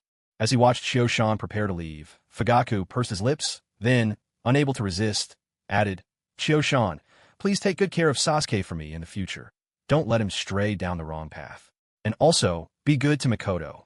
Chio-shan paused, then gave Fugaku a solemn nod, meeting his gaze. "Don't worry. I'll look after Makoto and Sasuke." With their farewells said, Chio-shan activated his ocular jutsu, a Minotaur Jikara, and disappeared into another space. Uchiha Chio-shan instantly teleported to the villa he had prepared for Makoto and didn't summon her immediately. Instead, he sent a gentle pulse through the spatial mark on her, making it vibrate twice. Then, he waited patiently on the rooftop of the villa. He didn't have to wait long. After a short while, Makoto activated the mark herself and appeared before Chio-shan. Seeing Makoto standing in front of him, Chio-shan said nothing. He simply pulled her into his arms. Sensing some turbulence in Chio-shan's emotions, Makoto gently embraced him and asked softly, "What's wrong?" Chio-shan didn't answer her question. Instead, he asked, "How have you been lately, Makoto? Is the baby being naughty? How has Sasuke been doing?" At his words, Makoto tenderly stroked her now prominent belly and spoke with warmth. "The baby's quite active. You should spend more time with him when you can. As for Sasuke, he was top of his class again today and spent all evening boasting to me about it. Kids, right? I'm doing well too. Even though I haven't moved to Whirlpool Island yet because Sasuke is still in school, things are good. And by the way, Lady Tsunade visited me at home today. She even checked on our baby." Held closely in Chio-shan's embrace, Makoto continued, "Chio-shan, Lady Tsunade came by and gave our child a checkup today." Hearing this, Chio-shan kissed her gently on the cheek. "I invited Lady Tsunade myself. She's a miracle worker in medicine. Let her check up on you, and the baby sets my mind at ease." Only now did Makoto realize why Tsunade had come. Her heart was filled with gratitude, and her face grew even softer as she nestled in Chio-shan's embrace, gazing quietly at the distant seascape. After holding Makoto and watching the scenery together for a while, something suddenly occurred to Chio-shan. "Makoto, the Uchiha clan is holding a gathering tonight on Whirlpool Island. I know, I've been chosen as clan leader." At these words, Makoto froze for a moment, then quickly looked up at Chio-shan, surprise and delight sparkling in her eyes. Really? Seeing her so happy, Chio-shan couldn't resist placing a kiss on her forehead. Yes, clan leader Fugaku and the great elder were behind it. During the gathering, Fugaku stepped down and recommended me, and the great elder agreed. That's how I became the new clan leader. Beaming with pride, Makoto cupped his face in her hands. "I never imagined my Chio-shan would be so wonderful. You're the clan leader now." I was surprised as well. I originally thought that clan chief Fugaku would pass the position of clan leader on to Itachi. Hearing this from Uchiha Kyuzen, Makoto frowned slightly, her expression tinged with concern as she said, "Itachi is certainly smart, but he doesn't really get along well with the rest of the clan. Besides, with his personality and way of handling things, he isn't suited to be a clan leader." Then Makoto turned her gaze toward Uchiha Kyuzen. She smoothed the collar of his shirt and, with her brows relaxing, continued, "Besides, the position of clan leader isn't something inherited by family. Considering your contributions to the Uchiha and your abilities, it's only right that you should lead the clan. So, Kyuzen, don't sell yourself short. In my eyes, you are the best. With your skill, not only could you lead the Uchiha, but even the position of Hokage wouldn't be out of your reach." Kyuzen looked at the lovely Makoto and offered her a gentle smile. He didn't argue with her. He simply tightened his embrace around her. By the time he parted from Makoto, it was already the middle of the night. After all, she still had young Sasuke to care for, and, being pregnant, it wouldn't do for her to be up so late. After seeing Makoto safely home, Kyuzen didn't return to his own space.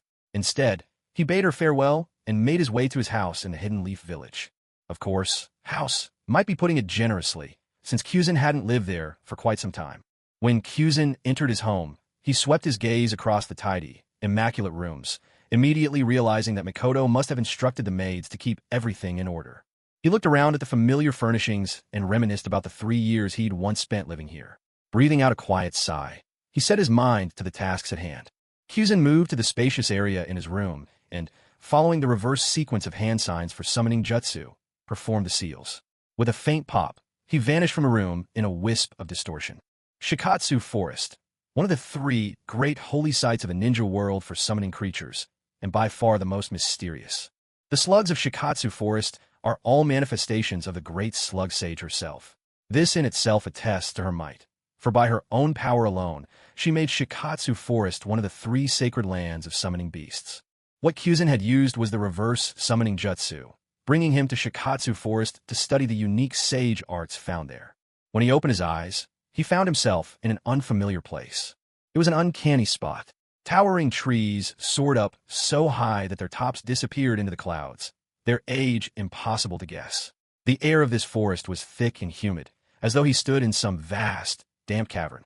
Yet the atmosphere within was alive with the freshness of deep, unspoiled woodland.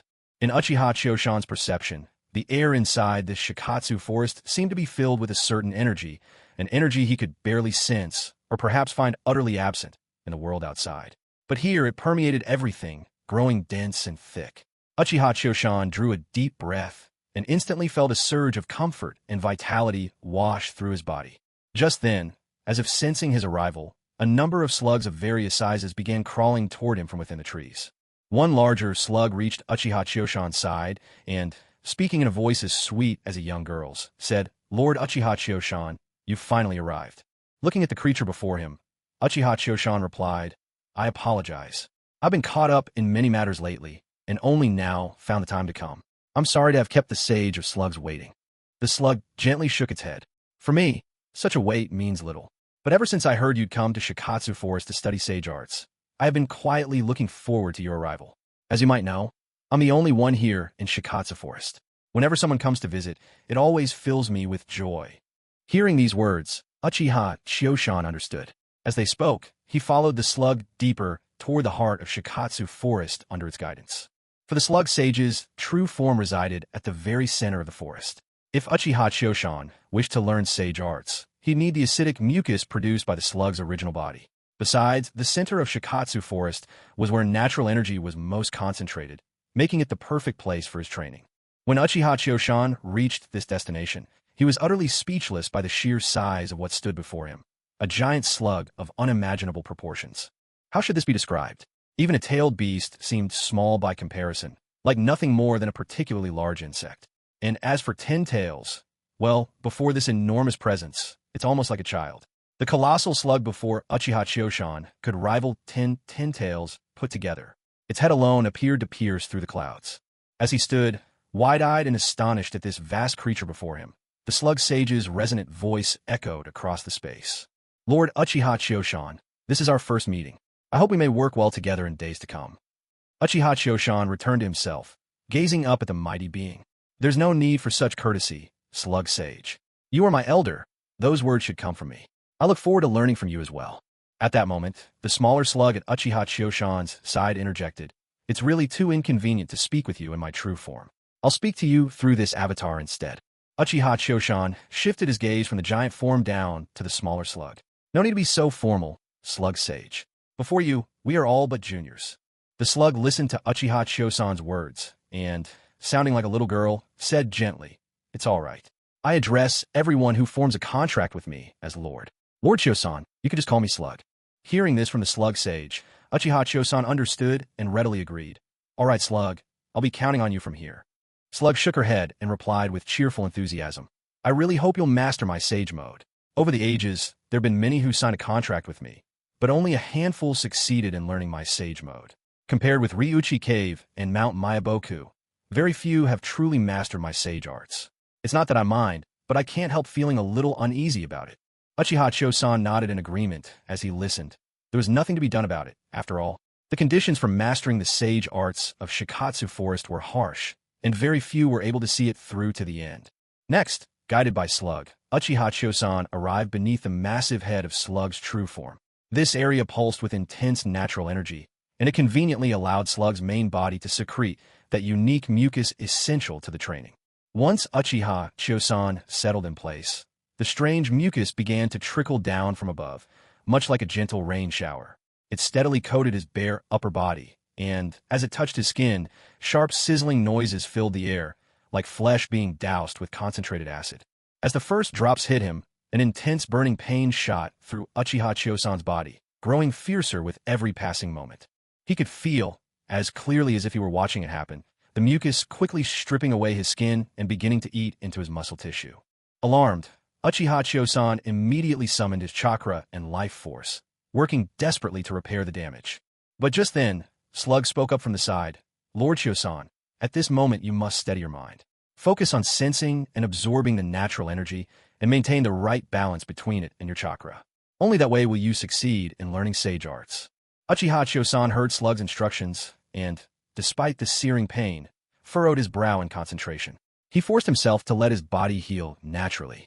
Setting both hands over his abdomen, he silently attuned himself to the omnipresent natural energy of Shikatsu Forest, trying to capture it.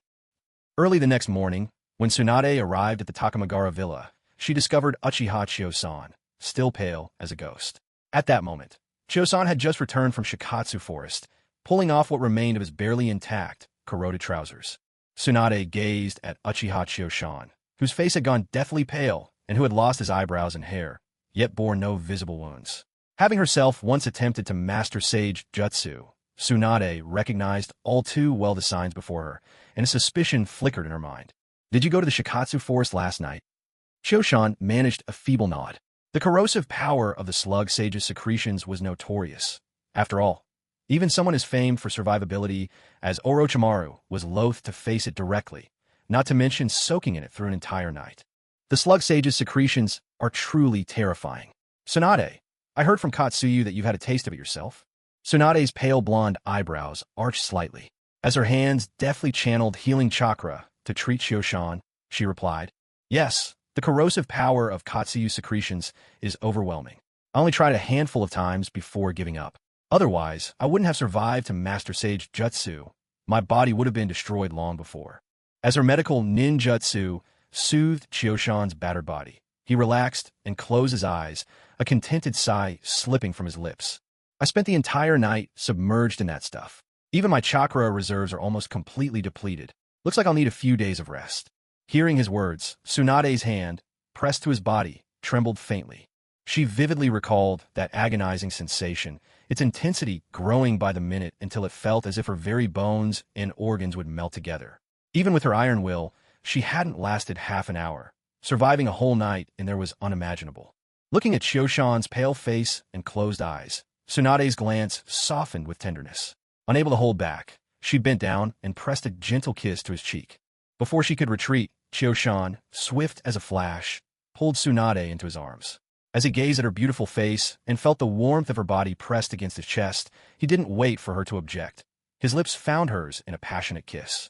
By the time they had composed themselves, descended the stairs from the villa, and rejoined the world below, half an hour had passed. Chosan's complexion was now rosy and his breath steady, while Tsunade, walking at his side, glowed with radiant beauty. Her cheeks were flushed as if brushed by spring's first blossoms, and her eyes shimmered, reflecting a depth like the entire starry sky, soft, luminous, and brimming with affection. When Tsunade saw the two lovely young maids, Uchiha Izumi and Uchiha Ha, bustling about downstairs as they prepared breakfast, her mind wandered back to the towering pillar of strength she had just witnessed from Uchiha Kyuzen. She couldn't help but say, "Kyuzen-kun, my body hasn't been in the best condition for the past year, so how about you take these two girls in? Otherwise, they'll just keep waiting for you." Uchiha Kyuzen was taken aback. He never expected the ordinarily stingy Tsunade to be so generous. After the initial shock, he shook his head and replied, "They're still a bit too young for now. Maybe in another couple of years." As the renowned healer she was, Tsunade agreed with Kyuzen's decision, her eyes twinkling with mischief as she suggested, "Then why not let Shizen tend to you? Honestly, it seems her heart's already set on you. She's just too shy to make a move." Hearing this, Kyuzen looked at Tsunade in genuine surprise. He'd never imagined Shizen could harbor such feelings for him. Still, he shook his head and replied, "Let's leave Shizen for the future. We should nurture our feelings first, otherwise I just can't bring myself to do it." As they walked toward the dining table together, Tsunade rolled her eyes at him and, ever so quietly, pinched his side a few times. Her rosy lips whispered in a playful pout, "I wonder who it was that couldn't wait more than a few days after meeting me before making a move." With another discreet pinch to Kyuzen's side, Tsunade muttered, "Who knows who it was that barely knew me for a few days before trying his luck?" Surprised by her playful assault and words, Kyuzen gasped softly, a bit embarrassed. He stammered, "It's just that you're too beautiful, Tsunade-ne. I couldn't help myself." Hearing his explanation, Tsunade shot him another eye roll, the corner of her lips curling up with a hint of pride. With a little huff, she finally let him off the hook and took her seat at the breakfast table, helping herself to the sumptuous morning meal. Kyuzen, relieved that she had so easily forgiven him, quietly rubbed the spot where Tsunade had pinched him. Forcing a smile onto his face, he, too, took a seat at the table. Memorial Stone, Hidden Leaf Village. The morning sun had only just begun to touch the surface of the monument, but a tall, solitary figure had been standing there for some time. Droplets of dew clung to his silver-gray hair, yet he seemed utterly unbothered. The black mask covering the lower half of his face concealed any hint of emotion. Kakashi's solitary, visible eye gazed listlessly at the memorial stone before him. His tone was heavy with sorrow as he murmured, "Obito, I've come to see you again. Has it really been so many years since you left? I really am a hopeless case, aren't I? Not only did I fail to protect you, but back when the chaos of the Nine Tails broke out, I wasn't able to help our master and mistress either. They died that night, and I couldn't do anything. Even Rin, whom I promised you that I would protect with my life, she, too, died by my own hand. She died because of the Chidori, that jutsu I developed myself. These days, it feels like the stench of blood clings to my hands, impossible to wash away. My whole being carries that rotting, bloody smell.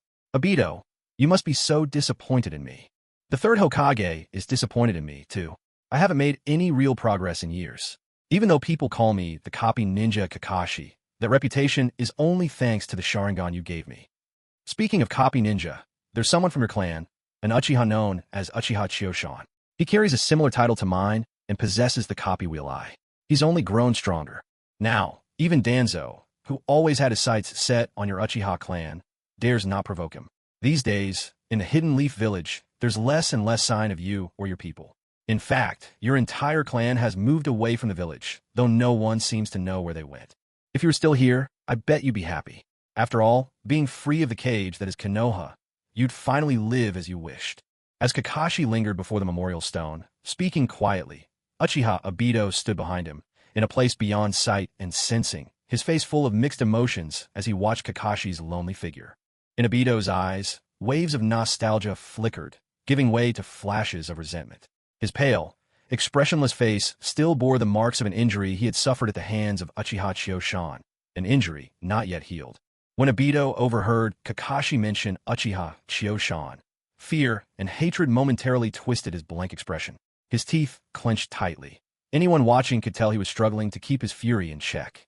Learning that the Uchiha clan had already relocated shocked him deeply. Now, he felt a strange dread when he thought of the Uchiha district, so much so that he hadn't even tried to visit during this return. He never expected that the clan he always had on his mind would disappear so quietly and completely. Suddenly, Obito whipped his head around, fixing a hard stare at Zetsu, his companion who was half black and half white. With a furrowed brow and irritation in his voice, he demanded, "What's going on? Didn't I tell you to keep a close watch on a Leaf Village? How could something as big as the entire Uchiha clan moving away happen without you telling me?" Black Zetsu said nothing, his expression dark as his gaze lingered on Kakashi in the distance.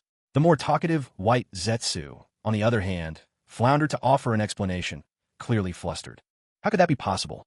Several of my clones have been watching the main gate of the Hidden Leaf Village all along. Forget about an entire clan like the Uchiha relocating. Even if a group has more than 4 people, I make sure to keep a close watch. Speaking of which, it's true, the Uchiha clan has hardly been seen lately. Only a few young Uchihas have come out, and that was just to accompany their instructors for some outdoor practice near the village. Otherwise, none of them have left." At this moment, Black Zetsu, his expression dark and brooding, cut off White Zetsu's explanation. "There's no need to keep explaining. Kakashi has been constantly following the third Hokage, and his information is always quite accurate. If he says the Uchiha clan has already moved out of the village, then it must be true." Just as White Zetsu was about to protest, Black Zetsu stopped him once more. "Have you forgotten the surge of space-time ninjutsu we felt last time we visited the Uchiha clan's compound? That must have been Uchiha Chioshan. The ocular powers he awakened focus on space-time, and they seem even more advanced than Obito's. To be able to relocate the entire Uchiha clan so silently, it's clear that we need to move quickly, or who knows what kind of unexpected developments we might face. Obito, how much longer are you going to wallow in weakness? Things aren't as they once were. Now, when compared to Uchiha Chioshan, you don't stand chance. If you're still going to hold back, our plan will never succeed, and you'll never see Rin again. The time has come for you to make your decision." Obito stood there listening. The moment Black Zetsu finished speaking, his face twisted with inner turmoil and hesitation. Even his hands, hanging at his sides, clenched into tight fists, and his gaze at Kakashi grew cold and dark. Fixing his eyes on Kakashi, Obito spoke in a hoarse voice. "Kakashi, you useless fool. I'm taking back what I left with you today. All this time you had my Mangekyo Sharingan, and the only thing you managed was to earn a reputation as a copy ninja. You've truly embarrassed me. Kakashi, don't blame me for this. Let's reunite in another world, with Rin. With those words, Obito casually put on an orange mask. Immediately after, his body began to fade from the world, vanishing bit by bit, as if quietly erased by an invisible hand, until nothing remained before black and white Zetsu. Meanwhile, Kakashi was still standing alone before the memorial stone, silently staring at the engraved names, the air around him heavy with his lazy and despondent demeanor. Suddenly, just then, a gloved hand, covered in black fabric, reached out from behind, stretching toward him, about to make contact. Kakashi stood before the memorial stone, lost in thought, his whole being radiating a sense of listless desolation. Just then, behind him, a gloved hand appeared out of nowhere, silent and sinister, reaching out to touch him. Kakashi suddenly sensed something was wrong. He turned around, and in his line of sight was a mysterious figure, a man in a swirling patterned mask, robed in a black cloak marked with red clouds. Most alarming of all, this man was just about to lay his hand on Kakashi. A chill shot through Kakashi, every hair on end. He was just about to react, but at that precise moment, the stranger's gloved hand pressed down firmly on his shoulder. Kakashi, say goodbye to this world, murmured Uchiha Obito, gently speaking as he activated his ocular jutsu and began pulling Kakashi into the dimension of Kamui. Before he could resist, Kakashi was drawn helplessly into Obito's Kamui, swept away as though trapped inside an invisible vortex, spiraling into the unknown. But just as he was about to be absorbed into the Kamui space, Kakashi's figure suddenly burst apart. With a sharp poof, he vanished in a cloud of smoke. Obito froze for a moment, staring at the dissipating smoke. He muttered, "A shadow clone? When did he?" In that instant, Kakashi appeared at Obito's side, his right hand crackling with lightning. He had already channeled the power of Chidori. With Obito still in shock, Kakashi lunged, thrusting his lightning-charged hand directly at Obito's body. Obito's masked face, until now unreadable, darkened as he saw Kakashi's Chidori barreling toward him. But as Kakashi drove the Chidori into the mysterious figure's body, he immediately felt something was wrong. It was like stabbing at thin air. There was no sense of resistance at all. It was as though he had attacked a phantom. His Chidori met no flesh. His entire body passed clean through the enemy's form, leaving not the slightest trace of harm or disruption. Wheeling around quickly after passing through his foe, Kakashi's face showed his shock as he stared at the mysterious figure, still standing there, as if untouched. His pupils narrowed to pinpoints as realization dawned. Staring at his enemy, Kakashi muttered under his breath, "The Knight of the Nine Tails, the same mysterious man who appeared when Sensei died." Kakashi might not recognize the man before him, but that technique, the power to phase between substance and illusion, was identical to the jutsu wielded by the shadowy figure who had appeared on the night the Nine Tails attacked. Kakashi dispelled the Chidori from his hand, but then lifted his forehead protector, revealing his spinning Sharingan eye. His entire demeanor shifted. Seriousness settled over him as he gazed intently at the person before him, his expression grave.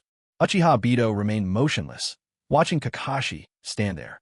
When Kakashi revealed his Sharingan, a complex and inscrutable look flickered across Obito's face, hidden beneath his mask. Fixing his gaze on the man standing opposite, Kakashi suddenly asked, "Who are you? Why are you here? 6 years ago, on the night of the Nine Tails attack, were you involved?" Kakashi's presence became steely and sharp. After all, it was on that fateful night he lost the last 2 people dearest to him. How could he not care? Hearing Kakashi's words, Obito was pulled from his thoughts. He silently mocked himself, then produced from out of nowhere a pair of bracers linked by iron chains. Moving slowly, he strapped them onto his wrists. "Kakashi, let me end everything between us, right here and now." Seeing the mysterious opponent opt for silence and reach for an unusual weapon instead, Kakashi tensed, bracing himself for combat. He clutched his kunai tightly, the Sharingan spinning ever faster. Once Obito secured the chain bracers, he looked at the vigilant Kakashi. With a flick of his wrist, the iron chain rattled, and he charged straight at Kakashi. As a mysterious man rushed toward him, Kakashi quickly hurled a hidden shuriken, followed swiftly by the kunai in his right hand. Without a pause, he launched himself forward, following his flying weapons. Yet the mysterious man didn't dodge or even seem to notice the incoming shuriken and kunai. He walked right into their path, without so much as a flinch. As expected, the weapons passed through the man's body without hindrance, as though he were merely a shadow. Witnessing this, Kakashi drew a deep breath. Suddenly, a sphere of electric blue chakra spun swiftly into existence in his palm. He pressed forward, aiming it at the advancing foe. It was none other than the Rasengan, the fourth Hokage's signature jutsu. Seeing Kakashi charging in with the Rasengan, Obito was struck by déjà vu, as if he were looking at his old teacher, the fourth Hokage. Everything felt so familiar, except that now, his teacher was dead, and it was his own fault. As before, Kakashi, armed with the Rasengan, simply passed through the mysterious man's body.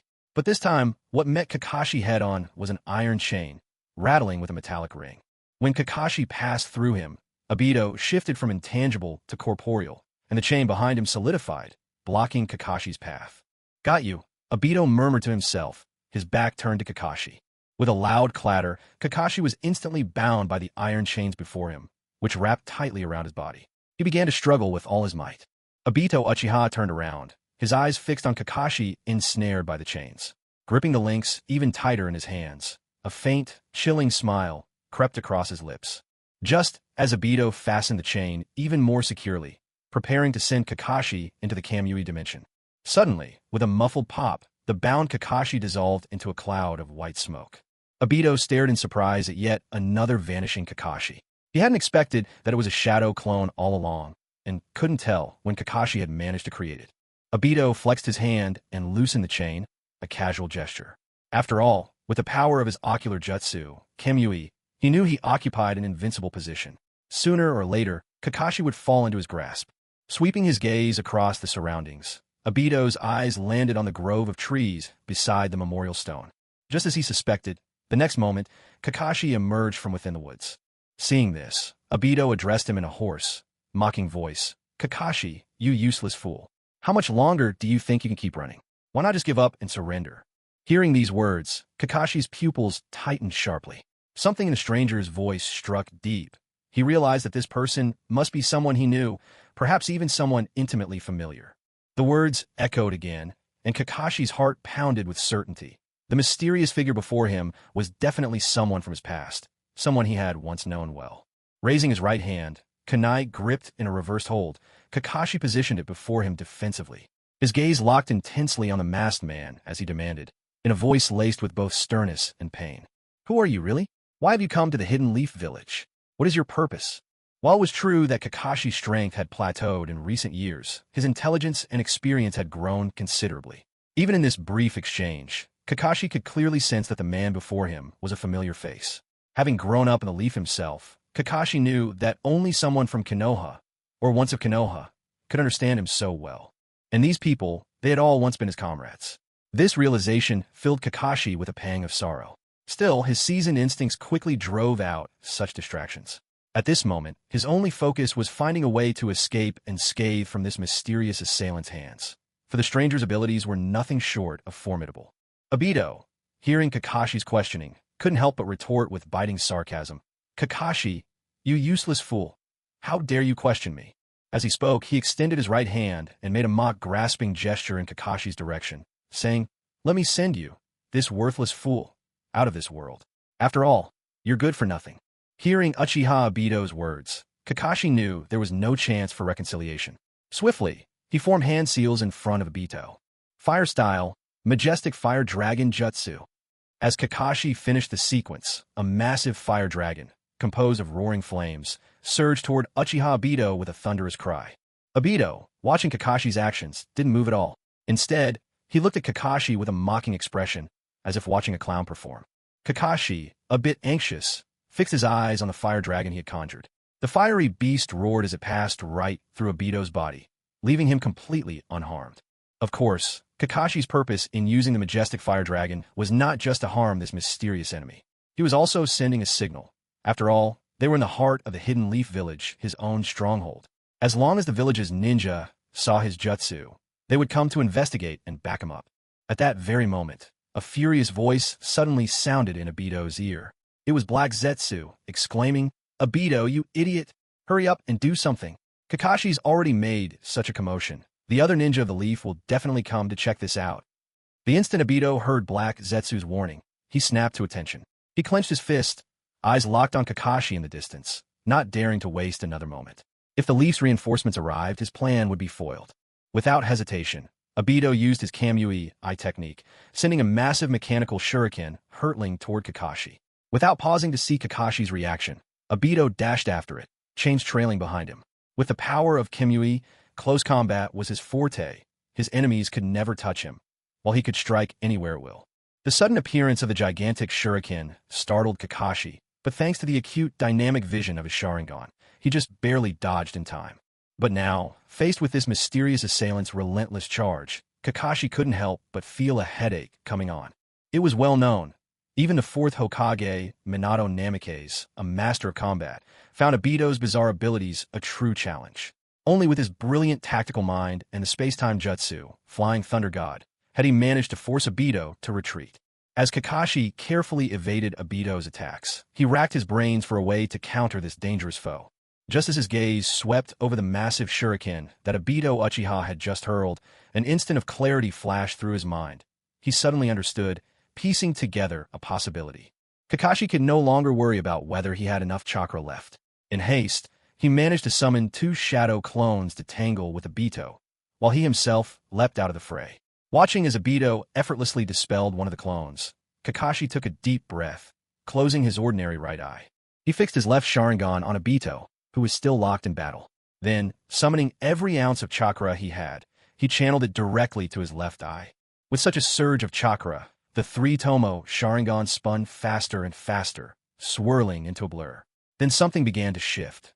The tomo connected, their ends meeting, slowly transforming into the distinctive triangle blades of a Mangekyo Sharingan, turning in a slow, deliberate circle. Hidden in the shadows, Black Zetsu was quietly watching the encounter. Seeing the transformation in Kakashi's eye, he couldn't help but shudder, anxiety creeping into his voice as he shouted to Obito, who was still tied up with the shadow clones. "You fool! Look at Kakashi's eye!" At that moment, Obito finally managed to deal with the shadow clones, using his intangibility to his advantage. Hearing Black Zetsu's urgent warning, he immediately turned his gaze toward Kakashi. When Obito saw the pattern in Kakashi's eye, a shape so familiar, he was momentarily stunned. But realization quickly dawned. He locked eyes with Kakashi, tense and wary, no longer daring to make a reckless move. It was then that Kakashi, having awakened the Mangekyo Sharingan, further increased the flow of chakra into his left eye. The pattern spun faster and faster, until, as though reaching a critical threshold, Kakashi felt a hidden power within the Mangekyo Sharingan suddenly surge forth. Dojutsu Kamui. With that, Kakashi activated his Mangekyo Sharingan and cast the secret technique at the mysterious figure before him. At his feet, Obito seemed to be ensnared by an invisible vortex, his body twisting and rippling as if it were being pulled apart by some unseen force. Obito immediately realized things were spiraling toward the outcome he feared most. As he watched Kakashi, unpracticed yet wielding the Mangekyo that should have belonged to him, Obito gritted his teeth. Seizing the crucial moment before the space could warp entirely, he lunged aside, desperately trying to escape. When Kakashi saw that Obito Uchiha was moments away from completing his space warping technique, he quickly dodged to the side. Realizing that his opponent had seen through the truth and illusion of his ocular jutsu, he was inwardly alarmed. Gritting his teeth, he forced himself to control his Mangekyo Sharingan, shifting it toward the spot where Obito was attempting to evade. In this dance of pursuit and evasion, the power of Kakashi's Mangekyo Sharingan also completed its spatial distortion. With Obito unable to withdraw in time, the twisted space tore off his left arm, flinging it onto the grass nearby. Obito tasted once again the agony of having a limb ripped from his living body. But this time, it was his original, healthy arm that had been torn away. With a howl of unbearable pain, Obito's whole body began trembling uncontrollably. Gasping for breath, he looked as though he'd just endured a long and brutal battle. Clutching at his severed left shoulder with his right hand, he could feel his blood soaking half of his body within moments, thick droplets dripping steadily to the ground. Meanwhile, Kakashi was in no better shape. He had collapsed onto one knee, his left hand pressed over his eye that had just unleashed the Sharingan's power, breathing hard as he stared at Obito in the near distance. Forcing himself to use his Mangekyo Sharingan's jutsu had wrung out the last of his chakra. He didn't have much to begin with, and this reckless usage had left him completely depleted, his body now teetering on the brink of collapse. Obito, clutching his wound in misery, glared viciously at Kakashi. Sweat sheeted down his face from the pain, stinging his eyes. Yet, seeing Kakashi half-kneeling and defenseless, a flicker of satisfaction passed through Obito. His objective was finally within reach. Taking a deep breath and suppressing the pain, Obito staggered forward toward the kneeling Kakashi. Ever since awakening his Mangekyo Sharingan and acquiring the divine ocular power, Kimui, this was only the second time he had found himself in such dire straits. The last was during his battle with his teacher, the fourth Hokage. Obito's pair of Mangekyo Sharingan both manifested the unique Kimui technique, though each carried a subtle distinction in use. One, for offense, was now in Kakashi's possession, able to warp space at a point of focus, tearing through both reality and flesh. The other, for defense, was Obito's, allowing himself to become intangible at the moment of attack, phasing the targeted part of his body into the Kimui dimension and rendering himself untouchable. Kakashi's Mangekyo Sharingan technique, Kimui, happens to perfectly counter Uchiha Obito's own Mangekyo power. No matter which space Kakashi twists and distorts, Obito becomes affected too. That's exactly why Obito can be injured so easily, because no matter where he hides, Kakashi can reach him. However, Kakashi does not possess Uchiha blood, nor the unique Wood-style bloodline limit, which makes wielding the Mangekyo Sharingan an enormous strain on him. Even though Uchiha Choshan had previously guided Kakashi through experiencing the Mangekyo's power, helping him awaken his own Mangekyo Sharingan and use Kamui to tear off one of Obito's arms, the effort was overwhelming. Just that single use of the technique left Kakashi utterly spent, on the verge of collapse, unable to fight on any longer. Now, as Obito staggered toward him, though his steps were unsteady, it was clear he was still in fighting shape. Kakashi's heart sank as a deep sense of powerlessness washed over him. He thought to himself, he's right. In the end, I'm worthless, a useless man who can't even protect his comrades. With that, his barely standing body began to tremble, and his vision dimmed at the edges.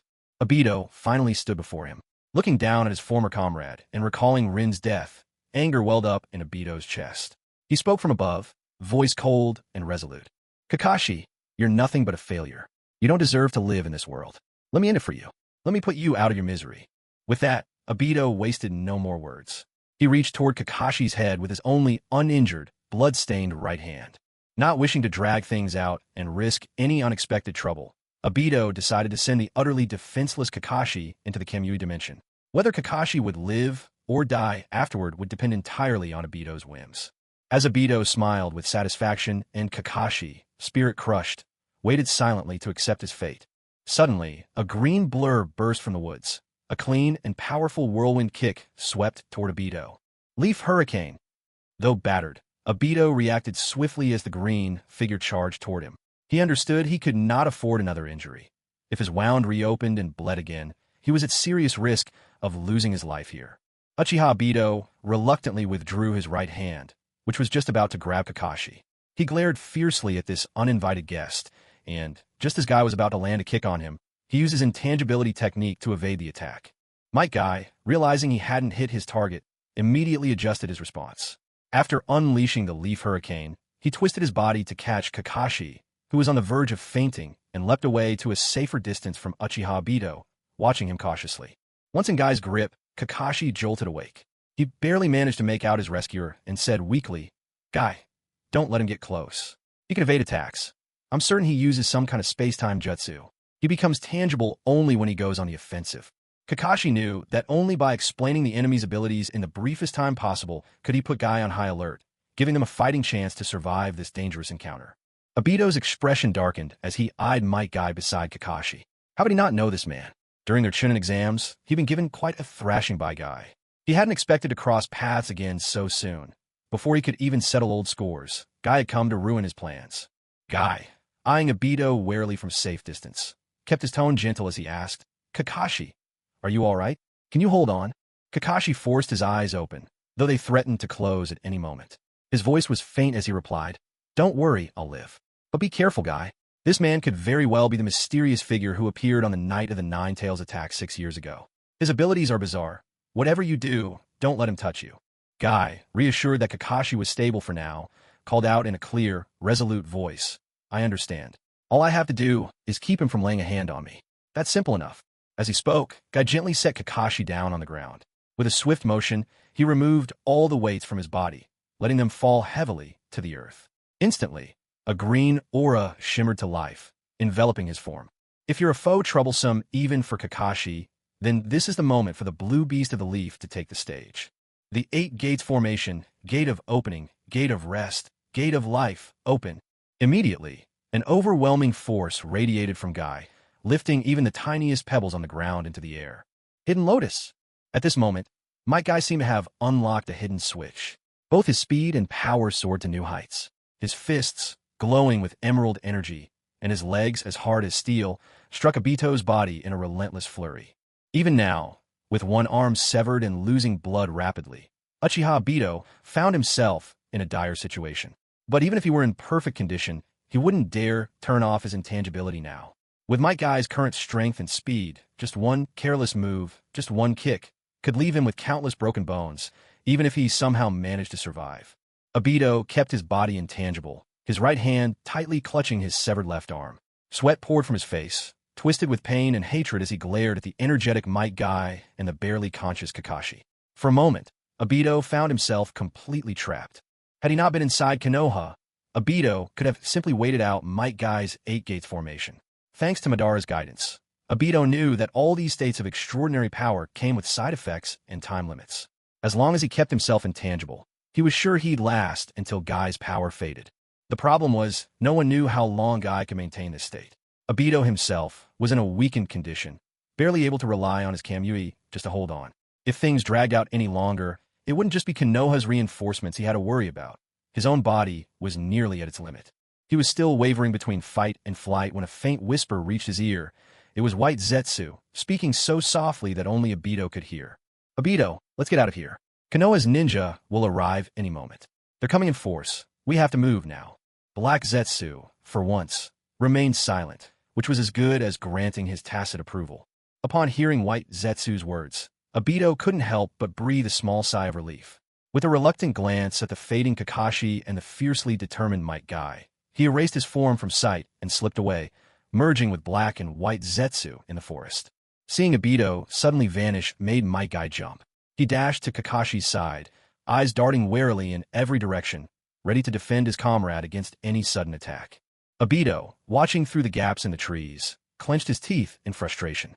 He was so close, just a little more, and Kakashi would have been within his grasp. At this moment, Black Zetsu, who had remained silent, spoke in a hoarse and sinister voice. "Since the operation has failed, let's retreat immediately. Kakashi, after all, is a ninja. He'll have to leave the village on missions sooner or later. There will be plenty of chances in the future to reclaim the Sharingan from him. Still, I'm surprised. A guy like Kakashi, who doesn't even have Uchiha blood, was able to unleash the Mangekyo Sharingan technique." White Zetsu chimed in with excitement. Exactly. That really gave me a scare just now. It's only the second type of Mangekyo Sharingan technique I've ever seen. Its power is almost identical to Little Obito's." Hearing White Zetsu's words, Black Zetsu flew into a rage. "Fool! Kakashi's Sharingan and Obito's were a pair to begin with. It's only natural that the abilities are similar. Look out of here now. If the ninjas from the Hidden Leaf arrive, we'll have more trouble than we need." Startled by Black Zetsu's scolding, White Zetsu quickly collected himself. Without delay, he led Black Zetsu and Uchiha Obito away, expertly using the wood style Mayfly technique to spirit them out of the Hidden Leaf. Just 30 seconds after Obito's group made their escape, a crowd hurried over from the direction of the village. Among them were Kurenai Yuhi and Anko Mitarashi, Ibiki Marino's entire team, members of the Hyuga clan with their Byakugan, Ninkin from the Inazuka clan, and Bugs from the Aburame clan, everyone eager to investigate the commotion. Naturally, when it came to tracking down intruders bold enough to infiltrate the Leaf, it was only right to send the most capable trackers. As soon as this group arrived and surrounded Kakashi and Might Guy to protect them, Might Guy finally released the 8 Gates formation, the brilliant green light fading from his body. Drained of strength, he sat heavily beside Kakashi, exhaustion written all over his face. After all, the 8 Gates formation is a forbidden jutsu, designed to push the body beyond its limits.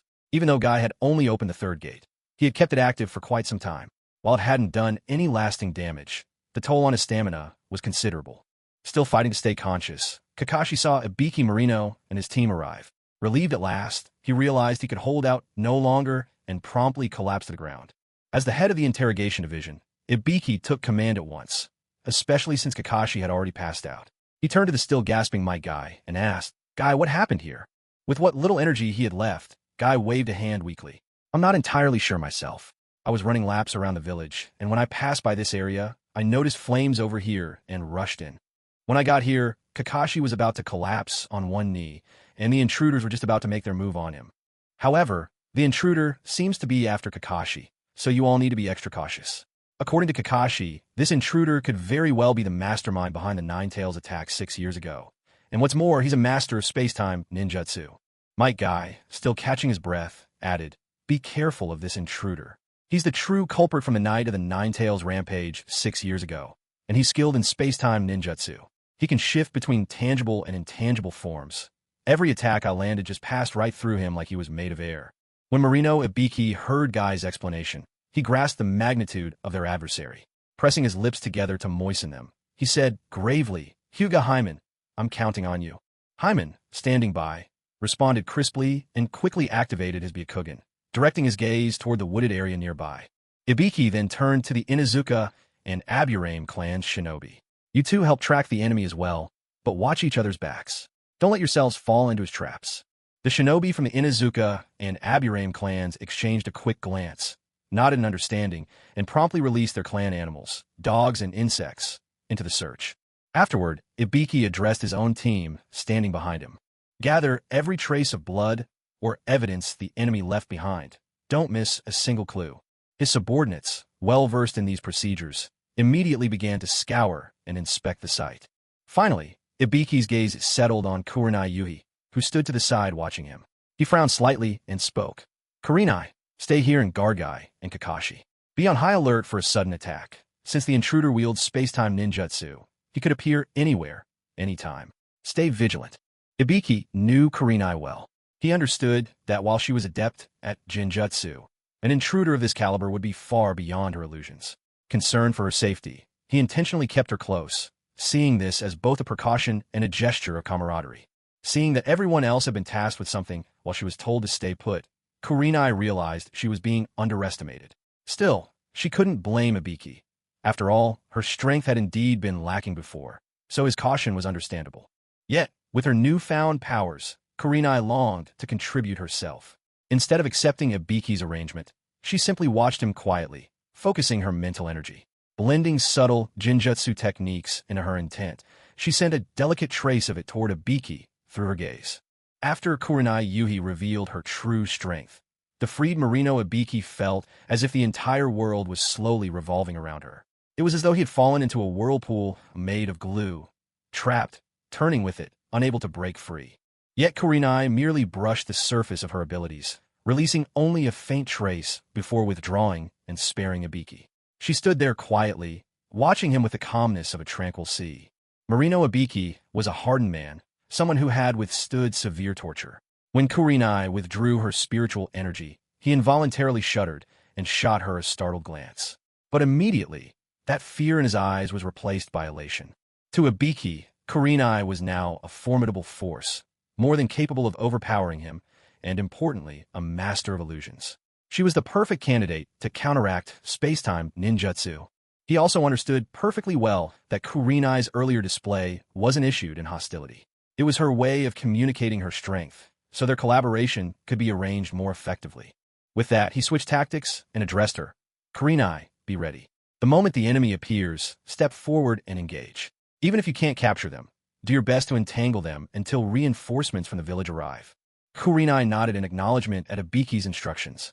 She then calmly released her immense spiritual power, not only sharpening her senses, but preparing herself to unleash her full strength the instant the enemy emerged. At that moment, Hyuga Haman, standing next to Ibiki, delivered his report. "Ibiki-senpai, there's no trace of the enemy in the area, no sign of chakra. I suspect they've already fled." Ibiki responded with a stoic nod. "Continue the search. The intruder is skilled in space-time techniques. Don't judge by conventional logic." Hyuga Haman nodded and, activating his Byakugan again, swept his gaze methodically across the surroundings. After a while, the Inuzuka and Aburame clan ninjas completed their reconnaissance and reported their findings to Ibiki. Once they were certain the intruder had truly left, Ibiki and his subordinates finished collecting all traces from the scene. Their reinforcement from the village arrived shortly after, so Ibiki signaled to Kurenai that the alert could be lifted. With one last check on Kakashi and Might Guy's condition, they all departed together. Back in the village, Kakashi and Might Guy were immediately taken to the hospital. Although Konoha was a great shinobi village, these two elite ninja merited the utmost care. Afterward, Marino Ibiki made his way swiftly toward the Hokage's office. The events of the night still needed to be reported to the third Hokage. Inside the villa that existed within Uchiha Choshan's private space, Tsunade was lingering, refusing to leave. After all, in Konoha village, she had her reputation to consider and couldn't be openly affectionate with Uchiha Choshan. But here, in this secluded realm, she was free from such concerns. At this moment, Tsunade was nestled in Choshan's arms, breathing heavily, her lips slightly swollen, her eyes filled with emotion and glimmering with a watery sheen. Her clothes were in some disarray, as though someone had just slid their hands inside and grabbed hold of something dear to them. Just then, Tsunade, still resting against Choshan's chest, paused in her movements and furrowed her beautiful brows. Uchiha Choshan, watching her closely, raised his own eyebrows slightly and asked, "What is it? Did something happen?" Reluctantly, Tsunade pulled herself out of his embrace, smoothing the wrinkles from her clothes as she explained. There was an intruder in the village who attacked Kakashi.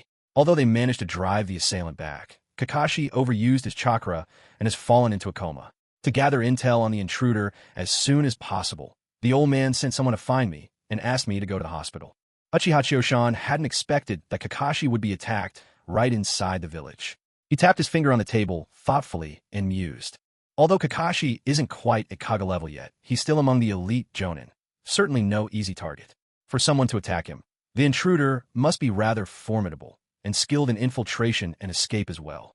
Otherwise, what purpose would the village barriers serve? After tidying her clothes, Tsunade couldn't resist giving Choshan a quick kiss and said, "That's why the old man is anxious. If we don't get information about the intruder in time, who knows what other losses the village might suffer." Uchiha Choshan stood up as well, slipping his arm around Tsunade's slender waist. "I'll go with you. I'm curious to see for myself who could force Kakashi into such a predicament. He's not exactly a pushover." With those words, Choshan took the now-prepared Tsunade and left the secluded space, returning to her bedroom in the Konoha house. As they stepped out of the room, Shizen, who had been waiting, hurried over to meet them. Shizen had long since grown used to Uchiha Choshan, the man in Tsunade-sama's life. Even though his youthful age had made her feel a little strange at first, with Tsunade-sama already carrying his child, Shizen had come to accept him. Tsunade-sama, the messenger sent by the third Hokage, is still waiting in the living room. Should we head over there now? Back in the village, Tsunade's expression became serious once more. "Mute, my shadow clones have already gathered all the intel. Get everything I usually use ready. We're leaving immediately." Mute hurriedly exchanged a quick greeting with Uchiha Choshan, who was nearby, then rushed along behind Tsunade, her footsteps practically flying. As she kept pace, she reported, "Lady Tsunade, everything's been prepared and set by the door. We can depart at any moment." Tsunade didn't waste any words.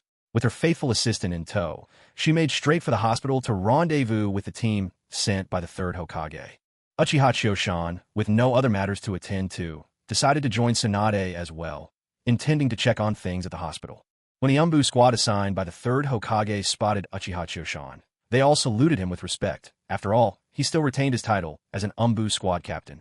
The Umbu were always well informed, and they knew full well the identity and strength of Uchiha Choshan. There was genuine respect for the rank he held. It wasn't just for show. As Choshan glanced over the Umbu, his gaze briefly rested on one particular member, a figure masked, with a sleek ponytail of purple hair and a striking silhouette. He acknowledged their salute with a nod before heading out together with the group toward the hospital. Konoha Hospital. Tsunade had already examined Kakashi. Looking at him, still lying unconscious, her brow furrowed as she spoke. Kakashi's chakra is simply depleted. The trouble is his Sharingan keeps draining his chakra endlessly. That's why he can't recover quickly, and why he's still unconscious. To wake him up without harming his body, it'd be best to either remove or seal his Sharingan for now. As she spoke, Tsunade extended her delicate hand. A soft emerald glow shimmered on her palm, the sign of her unique healing jutsu. Sealing it would be such a hassle. I'll just take his Sharingan out for the time being. That's something I'm good at. Once he recovers, I'll put it back in. I promise it'll work just fine. Watching from the side, Uchiha Choshan couldn't help but twitch his lips at Tsunade's bold, casual words.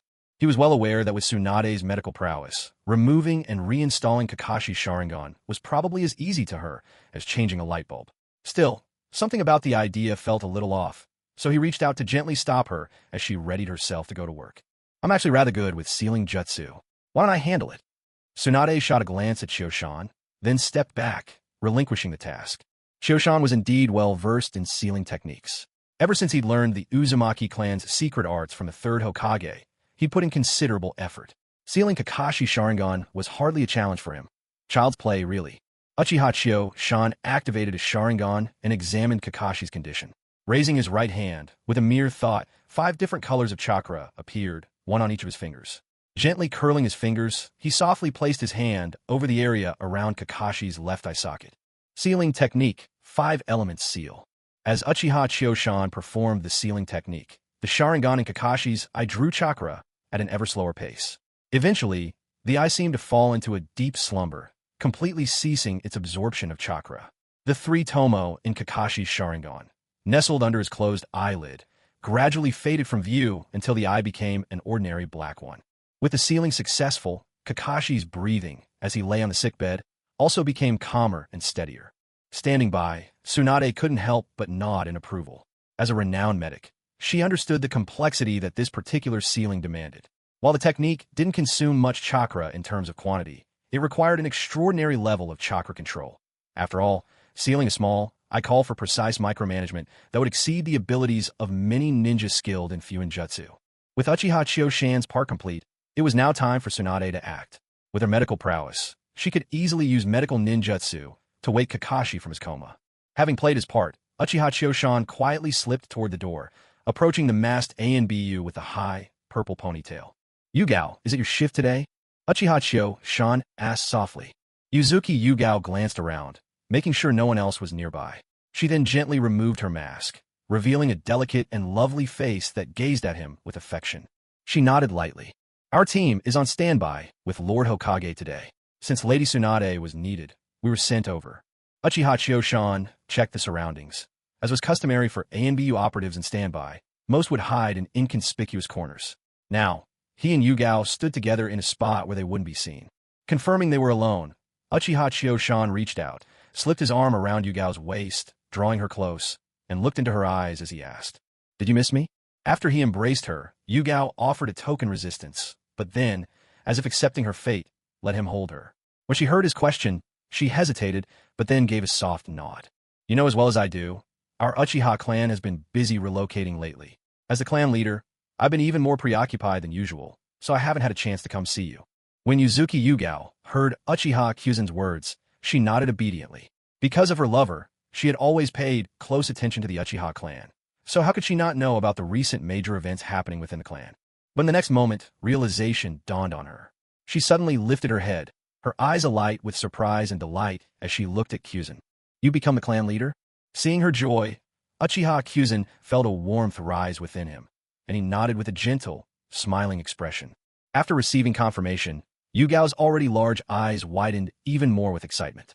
As a woman whose heart belonged entirely to Kyuzen, how could she not be thrilled by the tremendous achievement he had just attained? After all, the Uchiha had always been one of the most powerful clans in the shinobi world. Both in terms of skill and numbers, their ninja utterly surpassed those from the small nation's villages. Now that Kyuzen had become the head of the Uchiha clan, the power he controlled now overshadowed that of the feudal lords and hidden leaders from those minor countries. It could be said that, with Uchiha Kyuzen's current status, even if he attended the meeting of the great ninja villages, his seat would only be just below that of the 5 Kage themselves. Of course, what Yugao didn't know was that Kyuzen's status now wasn't just higher than the Hokage's. In terms of power and strength, he could even defeat 99% of all shinobi in the world with ease. Unable to contain herself any longer, Yugao threw her arms around Kyuzen's neck and pressed her lips passionately against his. After a moment of intimacy, Kyuzen gently released Yugao, whose breath was still a little unsteady. Noticing the puzzled look in her eyes, Kyuzen couldn't help but raise a hand and affectionately tap her small nose, saying, I think Kakashi should be waking up soon. Let's go see him. I'm quite interested in the mysterious person who attacked the village. There's even a chance it's an old acquaintance of mine. At this, Yugao remembered her mission, sticking out her tongue in playful embarrassment before asking curiously, An acquaintance? Is that one of your friends? Kyuzen shook his head. An enemy. Someone who isn't particularly capable, and not all that clever either, but still manages to stir up quite the commotion. Seeing that Kyuzen had no intention of discussing it further, Yugao didn't press the subject. Instead, she obediently followed at his side as they returned to Kakashi's hospital room together.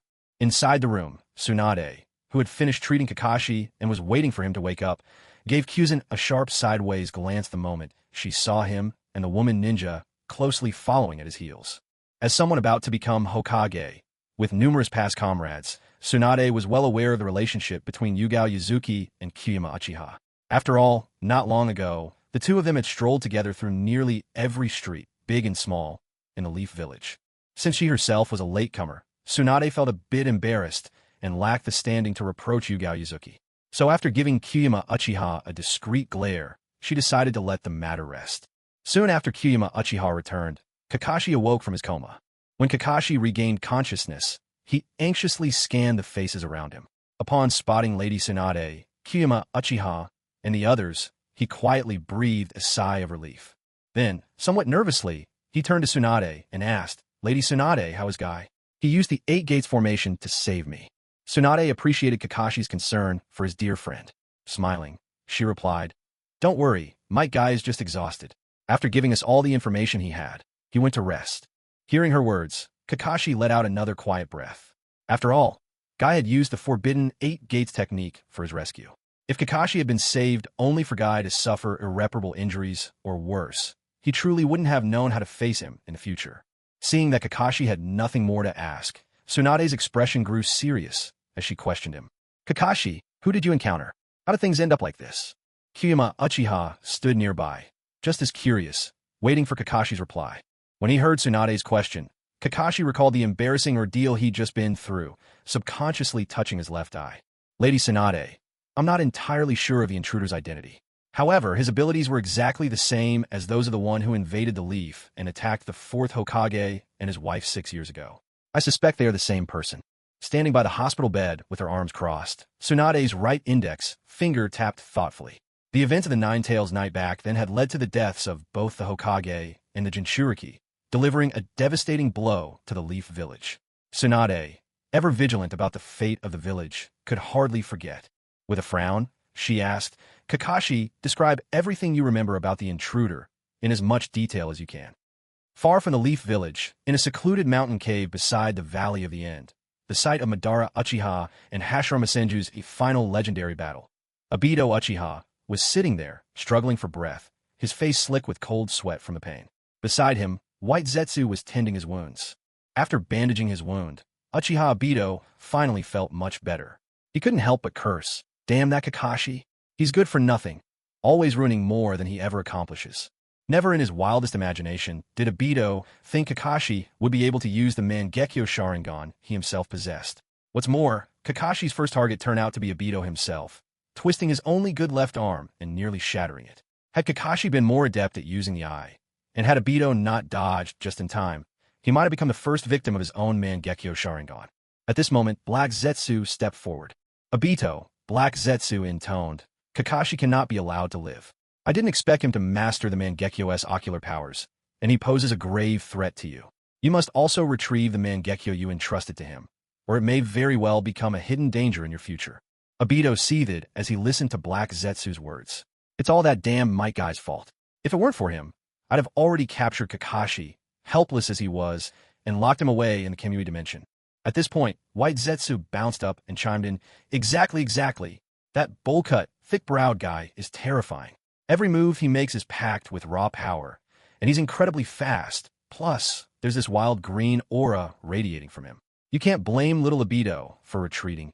Anyone who went against him in that state would have been crushed." After hearing the exchange between White Zetsu and Obito, Black Zetsu fell into a rare silence. He'd always looked down on taijutsu users, considering them brawny, simple-minded, and inept when facing true power. Yet today he'd been taught a lesson by exactly that kind of ninja. Obito gently touched his severed arm, and the sting radiating from it drove home the depth of his failure and humiliation. His heart churned in agony once more. Black Zetsu glanced at Obito, now retreating into brooding silence again, and found himself irritated. True, Obito possessed the Mangekyo Sharingan, but compared to the likes of Uchiha Chioshan, Uchiha Shursui, or Uchiha Itachi, his tactical intelligence and battle instincts were sorely lacking. That's likely why, as Uchiha Madara neared his end, he settled on this somewhat promising but not exactly brilliant clansman. After all, it had taken Madara quite a while to shape him into something barely useful. Madara had his reasons, Had he chosen someone truly intelligent, they might not have gone through with reviving him. And if that happened, all of Madara's careful machinations would simply pave the way for someone else's success. In fact, if Black Zetsu hadn't attached himself to Uchiha Obito and forced him to use the outer path, samsara of heavenly life technique, then Madara Uchiha really might never have been resurrected. Black Zetsu glanced at Obito. Now was not the time for him to lose heart. They still needed him for future plans. So, Black Zetsu offered some comfort. Obito, this wasn't your fault. None of us could have predicted that Kakashi would reach the Mangekyo Sharingan level, or that he'd use its ocular technique. If it hadn't been for that, we'd have caught him long ago and thrown him into the Kamui dimension. Don't let this get you down. Kakashi is clearly unfamiliar with the Mangekyo Sharingan's power and can't maintain it for long. He doesn't have enough chakra. We acted too hastily this time. Next time he leaves the village for a mission, we'll have another chance. Unlike Black Zetsu, White Zetsu seemed genuinely concerned about Obito and joined in to comfort him. Hey, little Obito, don't be sad. Just hang in there. Once we're back at the base, I'll get you a new arm from one of my clones. I promise it'll work even better than before. Hearing Black and White Zetsu's words, Obito managed a forced smile. Lately, he'd been weighed down by defeat and depression. Whether it was Uchiha Chiyoshan or Kakashi, both had left him deeply wounded. Seeing that Obito was still despondent, Black Zetsu decided to change the subject. Obito, focus on recovering. Once you're healed, we need to visit the Hidden Mist Village. We can't let the fourth Mizukage break free from our control. Obito was jolted by Black Zetsu's words, and the image of Rin's death flashed through his mind. His eyes burned with hatred, his face tensing with rage. Compared to Kakashi, Obito's resentment toward the Hidden Mist Village ran even deeper. In his eyes, if it hadn't been for their shinobi sealing the three tails inside Rin, sending her back to Konoha to lose control, Rin never would have thrown herself onto Kakashi's Chidori. She never would have died in front of him. Driven by this urge for revenge, Obito unleashed chaos and bloodshed in the Hidden Mist Village. Using the fourth Mizukage's position, he sowed fear and unrest, weakening the village's power by an unknown amount. He even destroyed many clans with bloodline limits, turning the Hidden Mist into a hated scapegoat throughout the Land of Water. Hearing Black Zetsu mention the Hidden Mist reminded Obito of his purpose. His voice rasped with dark malice. Fine. Once my arm is fixed, we'll head to the Hidden Mist. Let's make the Bloody Mist live up to its name. Black Zetsu saw that Uchiha Obito had regained his composure and nodded silently to himself. Sometimes, hatred can indeed be a powerful medicine. It can spur rapid growth and help someone rise from their darkest depths. Of course, it leaves the heart filled with bitterness, but for Obito, that no longer mattered. After all, the very thing keeping him alive was hatred itself. Meanwhile, Kakashi had conveyed all the information he knew to Tsunade, whose face had turned grave. This enemy was proving to be a formidable challenge. Space-time ninjutsu. Anyone who possesses such a technique is widely dreaded. Not only can they ignore the village's barriers, but they can also come and go as they please. Even when Kushina Uzumaki was hidden away in the most secluded corner, he managed to infiltrate without a sound. With an enemy like that lurking in the shadows, it was enough to give anyone a headache. Off to the side, Uchiha Kyuzen listened to Kakashi's report and felt sure of the visitor's identity. Just as he had suspected, it was Uchiha Obito. It seemed that after suffering a setback at Kyuzen's hands, Obito had turned his attention to Kakashi, likely intent on reclaiming the Sharingan he left with him. If Obito succeeded, his phasing ability would become even more formidable, and he would also gain the tactical edge of attacking through space-time, making him an even more unpredictable threat. As soon as they received the intelligence, Yuzuki Yugao and the other ENBU rushed off to report to the third Hokage. After that, Tsunade, Uchiha Kyuzen, and Kakashi exchanged a brief word before the two departed. When Tsunade and her companions returned home, Kyuzen saw that Tsunade was still weighed down with worry. He tried to reassure her. Tsunade, don't worry. I have a way to handle him. Obito's abilities were certainly troublesome, but if you know your enemy's weakness, defeating him isn't so difficult.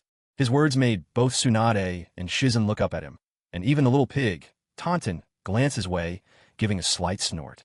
Kyuzen continued, gentle and comforting. Tsunade, if I'm not mistaken, this intruder is Uchiha Obito. Though he would never go out of his way to destroy Obito, there was no harm in sharing what he knew with Tsunade.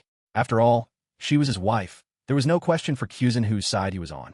Tsunade heard his words and asked, a hint of uncertainty coloring her voice, Uchiha Obito, is he one of your Uchiha clan? Kyuzen nodded, then gently shook his head. This Uchiha Obito was once Kakashi's teammate, but later died in the war. His body was never found. Looking at things now, it seems he actually survived, hiding all this time, and is now stirring up trouble again. When Tsunade heard Uchiha Chioshan's words, her curiosity was piqued and she asked, "Then how can you be sure it's really Uchiha Bido?" After all, even Kakashi, his old teammate, didn't recognize him. Shizune and the little pig, who had been eavesdropping from the side, nodded again and again in agreement. Chioshan pointed at his own eyes, relying on our Uchiha clan Sharingan. As soon as I heard the intel Kakashi provided, I knew. The intruder's Sharingan must be a perfect match for Kakashi's Sharingan. The truth was, Chioshan only knew the answer because he already understood the underlying story. It was foresight that gave him clarity about who came looking for Kakashi. He simply worked backwards from the results and reached the conclusion. Otherwise, he wouldn't have known that it was Uchiha Bido coming to reclaim the Sharingan from Kakashi. But now, he was the only Uchiha present, so he could say whatever he pleased without fear of being challenged. Tsunade, interested by Chioshan's reasoning, repeated, "The intruder Sharingan is a pair with Kakashi's?" Chioshan didn't bat an eye as he nodded. The Mangekyo Sharingan is quite rare in the Uchiha clan. Space manipulation Mangekyo, even more so. In the entire clan, I'm the only one whose Sharingan has awakened the ability to control space. However, as you know, the power I awaken with my Mangekyo Sharingan is simply a personal space. None of the real spatial manipulation abilities. I've even examined and tested Kakashi's Sharingan myself not long ago. To my surprise, his eye bore the exceedingly rare spatial technique. That alone left a deep impression on me. Logically speaking, Kakashi doesn't have Uchiha blood, and the eye transplanted in him back then was just an ordinary 2-tomo Sharingan. For it to evolve in a 3-tomo is already impressive. By all rights, it should be impossible for it to become a Mangekyo Sharingan. In fact, I once sounded Kakashi out about this eye. He himself only considered it a normal 3-tomo Sharingan. Evidently, its evolution into Mangekyo Sharingan wasn't due to anything Kakashi did. Just today, hearing Kakashi's report about the intruder made everything clear. The only way for Kakashi's Sharingan to evolve together with the original owners is if that original owner is still alive. Only then, under a turn of fate, could both eyes awaken the Mangekyo Sharingan simultaneously. Moreover, the abilities of both these Sharingan are related to space, and, interestingly, they complement each other. One is defensive, the one possessed by Uchiha Bido, while the one that Kakashi has is offensive in nature, able to distort space itself. Uchiha Chioshan spoke at length, and after finishing, he casually picked up the tea beside Tsunade and took a sip, as if he were in his own home. Tsunade was deep in thought. In her eyes, as the clan leader of the Uchiha Chioshan's opinion on the Mangekyo Sharingan was certainly authoritative. Now that he had spoken, the invader was very likely none other than Uchiha Bido. At that thought, Tsunade couldn't help but sigh. Chioshan, your Uchiha clan truly never lacked for geniuses. And now, there's another who is no less talented than Uchiha Shursui. It's a shame that, from the look of things, he's chosen a path in opposition to the village. Chioshan shook his head. In his view, Uchiha Shursui's talent actually far outshone Obito's. Even Uchiha Itachi's gifts, he believed, were superior. Obito had simply awakened an exceptional pair of eyes. But then, to say this was somewhat unfair. After all, to awaken such a powerful Sharingan was itself a testament to Obito's innate talent and potential. In truth, what bothered Chioshan most was Obito's character and intelligence, which left him unimpressed and critical. Chioshan continued, "Actually, the answer to dealing with Uchiha Bido is right in front of us." Hearing this, Tsunade's sharp mind quickly raced to the solution. "You mean the Mangekyo Sharingan in Kakashi's eye?" Chioshan nodded approvingly. Obito's Mangekyo Sharingan ability, in fact, is directly countered by his other eye. You heard what Kakashi said. When Obito faced Kakashi's Kamui, his strange powers were rendered useless, and Kakashi managed to twist off one of his arms. Tsunade slowly nodded, absorbing the implication. It seems we'll need to focus on training Kakashi more. Such a promising young man. Yet he's so frail, his chakra reserves barely enough for a child. Hearing Tsunade mutter to herself, Chioshan twitched the corner of his mouth and silently offered his condolences to Kakashi. Still, he had to agree with her. Kakashi indeed could not afford to become lax. If he let this period of explosive growth slip by, it would only be that much harder to improve in the future. Given Kakashi's talent, the fact that he never reached even Kaga level in the end just seems wrong. By comparison, his contemporary, Might Guy, appeared on the surface to be about the same, but in reality had long since surpassed him. With that one nearly world-changing kick, Might Guy more than earned his place among legends. And Kakashi? When his students, Naruto Uzumaki and Sasuke Uchiha were risking everything against Kagaya Otsutsuki. He was powerless to help. If it hadn't been for Uchiha Obito's death, which granted Kakashi a brief chance to use Obito's powers, Kamashi would truly have been reduced to a mere bystander in the end. Therefore, Uchiha Chiyoshan wholly agreed with Tsunade's decision to intensify her training with Kakashi. It was at this moment that Tsunade suddenly realized something. She frowned and spoke.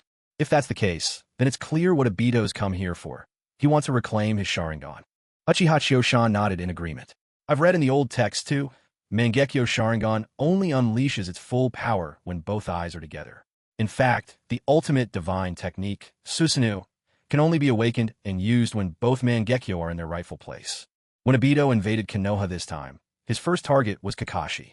Had my guy not been close by, Obito might well have succeeded. So yes, I believe Obito's goal in ambushing Kakashi was to get his Sharingan back. If he manages it, his power will increase dramatically. Even though Tsunade had worked all this out, she still felt uneasy, muttering softly to herself. So many years have passed. Why is Obito only now trying to reclaim his Sharingan? Was he really after? Of course, Tsunade had no way of knowing the truth. Obito's sudden determination to recover his eye was because, not long ago, he'd suffered a humiliating blow at the hands of her man. It was just too much. He hadn't even started fighting before Uchiha Chiyoshan floored him with a single glare and a jutsu. If not for White Zetsu's intervention, Obito would never have gotten away. Uchiha Chiyoshan had already pieced together some of the truth, but he didn't dwell on it. Even if Obito did get both his eyes back and became stronger, Chiyoshan still had plenty of tricks up his sleeve, enough to give Obito a taste of his own medicine, should he dare to act up again. Still, for the sake of Tsunade and her child's safety, Chiyoshan thought it best to reveal a little more of his true capabilities to her. Uchiha Chiyoshan cleared his throat with an air of seriousness. When he saw that Tsunade and Shizune had both turned their attention to him, he spoke up a bit reservedly. Tsunade, actually, I possess a technique similar to Kakashi's. So, if Uchiha Obito appears in front of you, you can let me know right away, and I'll come immediately. Chiyoshan knew well that Tsunade was someone who cherished old bonds. Back when Pain invaded Konoha, aiming to capture the Nine Tails, she had risked her life to perform her grand medical ninjutsu, nearly giving her own life in the process. If Obito were to appear before Tsunade, she did have a space-time mark he'd left on her, allowing her to escape the battlefield at any moment and enter Chiyoshan's dimension. Yet, given Tsunade's nature, if there were friends or subordinates by her side, she would never abandon them just to save herself. So, for Tsunade's safety, Chiyoshan knew he had to take the field in person. Only then could he protect both Tsunade and Shizune. Noticing Tsunade's probing gaze, Chiyoshan understood what she was thinking. He nodded knowingly, silently admitting that he had already managed to replicate Kakashi's eye technique. Since Chiyoshan had previously copied Tsunade's Senju bloodline and even awakened the sage body, Tsunade took his words at face value. What she didn't realize was that replicating her Senju bloodline and copying Kakashi's ocular jutsu were two entirely different matters. Then, Chiyoshan led Tsunade and Shizune to the backyard of her house. Under their watchful eyes, he skillfully activated his eternal Mangekyo Sharingan, set his gaze upon the ornamental rock in the garden, and unleashed the Kamui technique. Unlike Kakashi, Chiyoshan had practiced the Kamui eye technique countless times since obtaining it. With the eternal Mangekyo Sharingan, he suffered no side effect from using such powers, and his strong spiritual energy allowed him perfect control over the Kamui. With Tsunade, Shizune, and Tan watching, Chiyoshan demonstrated Kamui, opening various holes of different sizes in the artificial mountain. The cuts were clean and smooth, as if they'd been meticulously polished.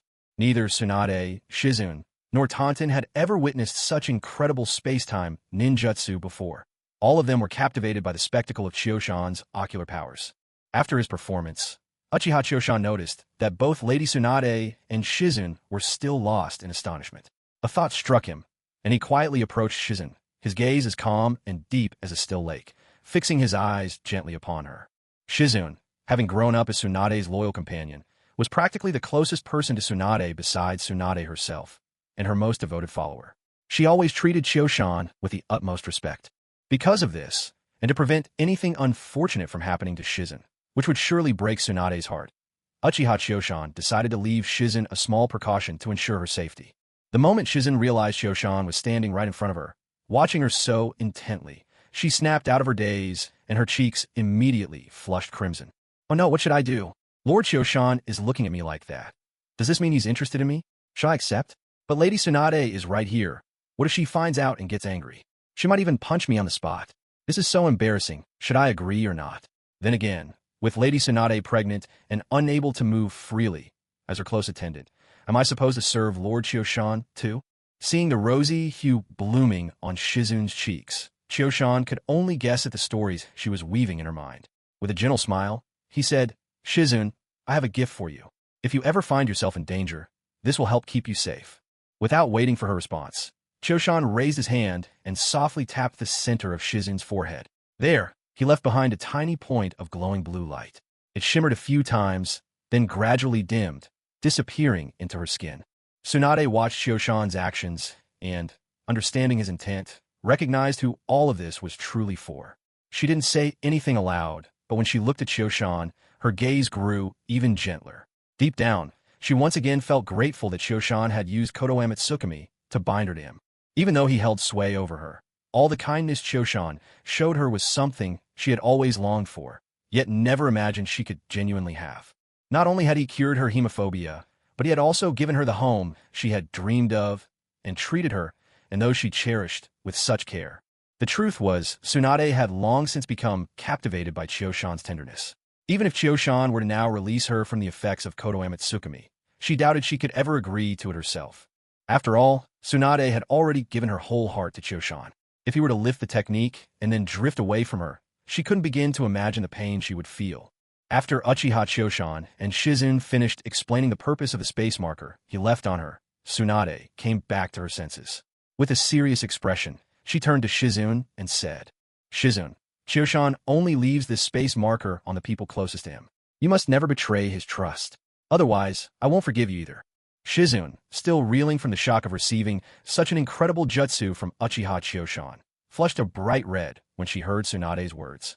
She hurried to assure her, Lady Tsunade, Lord Chioshan has treated me so well.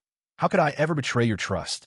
I intend to serve and devote myself to both you and Lord Chioshan for the rest of my life. When Shizun spoke the word serve, a trace of shyness flickered deep in her eyes. Yet, amidst her excitement, she managed to conceal it well enough that Tsunade didn't notice.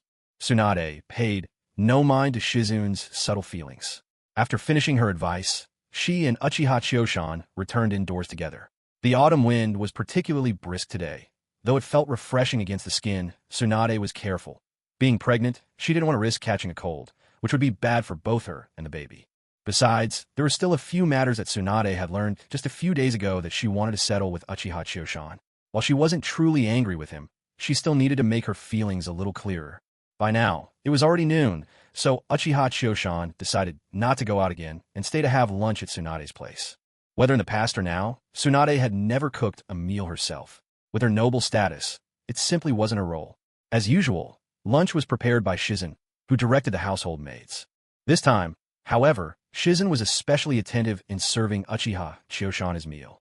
Though she didn't neglect Lady Tsunade by any means, the way she fussed over the small details made it clear she was more solicitous toward Uchiha Chioshan.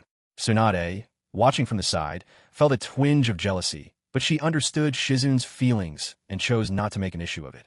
After Chioshan finished his meal at Tsunade's house and was about to take his leave, Tsunade stopped him and led him into the tea room next door. Both the Uchiha and Senju clans were ancient and illustrious families with centuries of history. Although they were all shinobi and paid little heed to formality, matters of hospitality were still handled with care. After all, they couldn't allow outsiders to look down on their family status. That's why both the Uchiha, as well as the Senju and Hyuga clans, maintained dedicated tea rooms for receiving guests. Just as Uchiha Chioshan and Lady Tsunade were waiting for Shizun to bring tea, Tsunade suddenly glanced at Chioshan, her eyes glimmering with a hint of amusement, and said, Chioshan-kun, a few days ago when I received the head of the Hyuga clan, Hyuga Hayashi, he told me something rather interesting. The moment Chioshan heard Tsunade's words, his heart skipped a beat. He quickly tried to steer the conversation away. Even the Hyuga clan head has come to pay his respects to you, Lady Tsunade. It seems news of you inheriting the title of Hokage has already reached them. The Hyuga have always been close to the Hokage, but after all that the third did, their hearts were deeply wounded. Lady Tsunade, you should be careful to comfort them. A sly smile curled at Tsunade's lips as she listened to Chioshan's reply. Eyeing him, she said with a laugh, the Hyuga are still generally obedient towards me. But let's talk about the amusing thing I heard. Realizing there was no way to avoid the subject, Chioshan could only play along. What interesting story could possibly draw Lady Tsunade's attention like this. At that moment, Shizen arrived, setting out the tea and snacks with quiet efficiency before silently leaving the room. Chioshan watched Shizen retreat, wishing she would stay. He knew her presence might soften the coming storm. Tsunade reached for her cup, took a small sip, and remarked, "What's this? Interested in that girl? Shall I simply give her to you? I have a feeling she might even be hoping for that herself, right now." Chioshan was not about to fall into that trap. He shook his head repeatedly, pledging his loyalty. "No one could ever compare to your beauty and grace, Lady Tsunade. You're the only one I admire. Those young girls hold no appeal for me." Seeing Chioshan so quick-witted, Tsunade let the matter drop, but she didn't let him off the hook just yet. She continued, "A few days ago when I met with Hayashi, he mentioned that you're engaged to his eldest daughter, Hinata. Is that true?" Chioshan swallowed hard, picked up his cup, and took a drink, trying to defend himself. "Lady Tsunade, you know that those two girls in my space were arranged by the Grand Elder. This engagement with the Hyuga was also his doing. He was worried the Uchiha, after leaving Konoha, would lose all their allies. To draw the Hyuga closer, he made the match himself. Thank you, Grand Elder, for taking the blame for me." Chioshan thought silently. "I'm sure you wish the best for me. Now you're gone from Konoha, and Lady Tsunade can't find you anytime soon. Your personal safety should be well guaranteed." When Tsunade heard Uchiha Chioshan's explanation, she didn't show any surprise. Instead, she looked at him with a half-smile, half-skeptical expression and said, "So, is there really none of your own will in this? I don't believe that if you truly objected, your clan's elder would ever force you into it. I know you too well by now. Whenever something like this comes up, you secretly relish it. Refusal is never really an option for you." A sudden wave of cold sweat ran down Chioshan's back as he quickly tried to defend himself. "Tsunade, it's true that I didn't oppose it, but I have my reasons." Tsunade raised her eyebrows, full of disbelief. "Oh really? What reasons could you possibly have?" "Tsunade, you know how my Mangekyo Sharingan works. Honestly, I've been eyeing the Hyuga clan's bloodline trait, the Byakugan. Hinata Hyuga isn't just any girl. She's the eldest daughter of the main family, and her Byakugan is exceptionally pure. I'm just preparing for the future, laying the groundwork, so I can one day copy her bloodline limit. Next time I get a moment alone with her, I plan to copy the Byakugan for myself." The truth was, Chioshan coveted the Byakugan as much as he desired Hinata herself. Deep down, he believed that in time, Hinata would become a wife on par with his beloved Tsunade. So even if Tsunade gave him a hard time over all of this, he was set on winning Hinata over. Tsunade cast a doubtful glance at Chioshan, whose face was the picture of innocence. Yet she had to admit, his plan was a good one. In her eyes, the Hyuga clan's Byakugan was a truly invaluable asset. Not only did it not add much in terms of raw power, but its utility in every other aspect was second to none. Whether it was tracking enemies, assessing their physical state, learning new jutsu, or studying medical techniques, the Byakugan was an extraordinary supportive ability. As a medical ninja herself, Tsunade found the Byakugan's advantage in learning medical ninjutsu especially enviable. Just imagine, with a Byakugan, it would be like having an X-ray machine in your arsenal. Plus, its incredible telescopic vision made it possible to spot opponents from afar and observe even the smallest changes in a patient's body, all features any healer would long for. To be honest, Tsunade had once wondered why the Hyuga clan didn't dominate the medical core of Konoha village. With such a powerful bloodline trait at their disposal, their advantage in the medical field would be immense. Then, after some thought, she figured it was likely the clan's pride. As one of the great ninja families, perhaps they simply couldn't accept tasks they felt were beneath them. So, when it came to Uchiha Chioshan wanting to replicate the Byakugan of the Hyuga clan, Tsunade wholeheartedly agreed. In fact, upon hearing of Chioshan's plan to copy the Byakugan, she couldn't help but imagine their future child together. Would their baby inherit the many Kekkei Genkai from Chioshan? What if the child just happened to receive the Byakugan? If that day came, Tsunade was determined to personally teach her child the secrets of her medical ninjutsu. With this thought in mind, Tsunade's gaze toward Uchiha Chioshan softened. She muttered, "There's no need to make things so complicated just to get the Hyuga clan's Kekkei Genkai." As she spoke, Tsunade raised her voice and called out, "Shizen, go and invite the head of the Hyuga clan and his wife, and ask them to bring their daughter, Hinata Hyuga. Tell them I wish to take on a student and want to see her potential." Upon hearing Tsunade's orders, Shizen acknowledged her quickly, set down what she was doing, and hurried off to carry out the task. Once Shizen had left, Tsunade turned to Uchiha Chioshan with a proud, satisfied arch of her brow. Done. It's that simple. Indeed, with Tsunade's status, just a hint that she wanted to take Hinata Hyuga as her disciple would have the Hyuga patriarch and his wife scrambling to send their daughter over without a second thought. After all, allowing Hinata to become Lady Tsunade's student would be a tremendous advantage, not just for Hinata herself, but for the entire Hyuga clan. Uchiha Chio-shan watched the triumphant Tsunade, then silently took a sip of tea. Afterward, he raised his thumb in approval. Truth be told, Chio-shan was already betrothed to Hinata Hyuga, but he'd never found the right opportunity to spend time alone with her. This was partly due to Hinata's shy disposition, and partly because Chio-shan himself hadn't been particularly proactive. Besides, as far as Chio-shan was concerned, the Byakugan would be just the icing on the cake. Chio-shan understood that the reason Tsunade was so quick to send Shizen to the Hyuga clan was not just to show off her capabilities, but also because she sincerely wanted to help him, so that he could replicate the Hyuga clan's Kekkei Genkai as soon as possible, boosting his overall strength. When Shizen finally returned, accompanied by the Hyuga couple and Hinata, Tsunade, and Chio-shan still hadn't finished their tea. Originally, the Hyuga patriarch and his wife followed Shizen, humbly and respectfully, into Tsunade's presence. What they hadn't expected was to find Uchiha Chio-shan there sharing tea with Tsunade. The two of them seemed to get along quite well. Once the Hyuga couple arrived, Tsunade stood up to greet them politely before inviting the three to sit down. After they were seated, Tsunade skipped the small talk and dove straight into the real reason for their visit. The reason I've invited the head of the Hyuga clan here today is because, during my meeting with the head of the Uchiha clan, he mentioned that your daughter, Hinata Hyuga, is both kind-hearted and exceptionally talented. Coincidentally, I've been considering taking on a disciple myself, so I wanted you to bring her here. I'd like to see if Hinata is a good fit to become my student. Upon hearing Tsunade's words, Hayashi Hyuga was taken aback. From Tsunade's comment, he picked up a startling piece of news. If he hadn't misheard, Uchiha Chio-shan had now become the head of the Uchiha clan. Still, given the situation, Hayashi had no choice but to swallow his surprise and respond respectfully. In answer to Lady Tsunade, my daughter truly has a gentle nature. When we heard that you were willing to consider Hinata, my wife and I were overjoyed and brought her with us right away. Silently, Hayashi and his wife felt a deep sense of gratitude toward Uchiha Chio-shan. In their hearts, they believed it was his kind words before Lady Tsunade that had secured Hinata this opportunity. Otherwise, how could Hinata have possibly caught Tsunade's attention? After all, not just anyone could hope to become her disciple. To be accepted by Tsunade meant fully stepping into the circles of the Hokage. As the head of the Hyuga clan, Hayashi understood all too well. Only those within the Hokage's inner circle stood even a chance to become Hokage themselves. Granted, with Hinata's temperament, the likelihood that she would one day become Hokage was virtually nil. Still, in the future, those who might rise to that position would all be her seniors or juniors, her peers from the same lineage and under the same tutelage.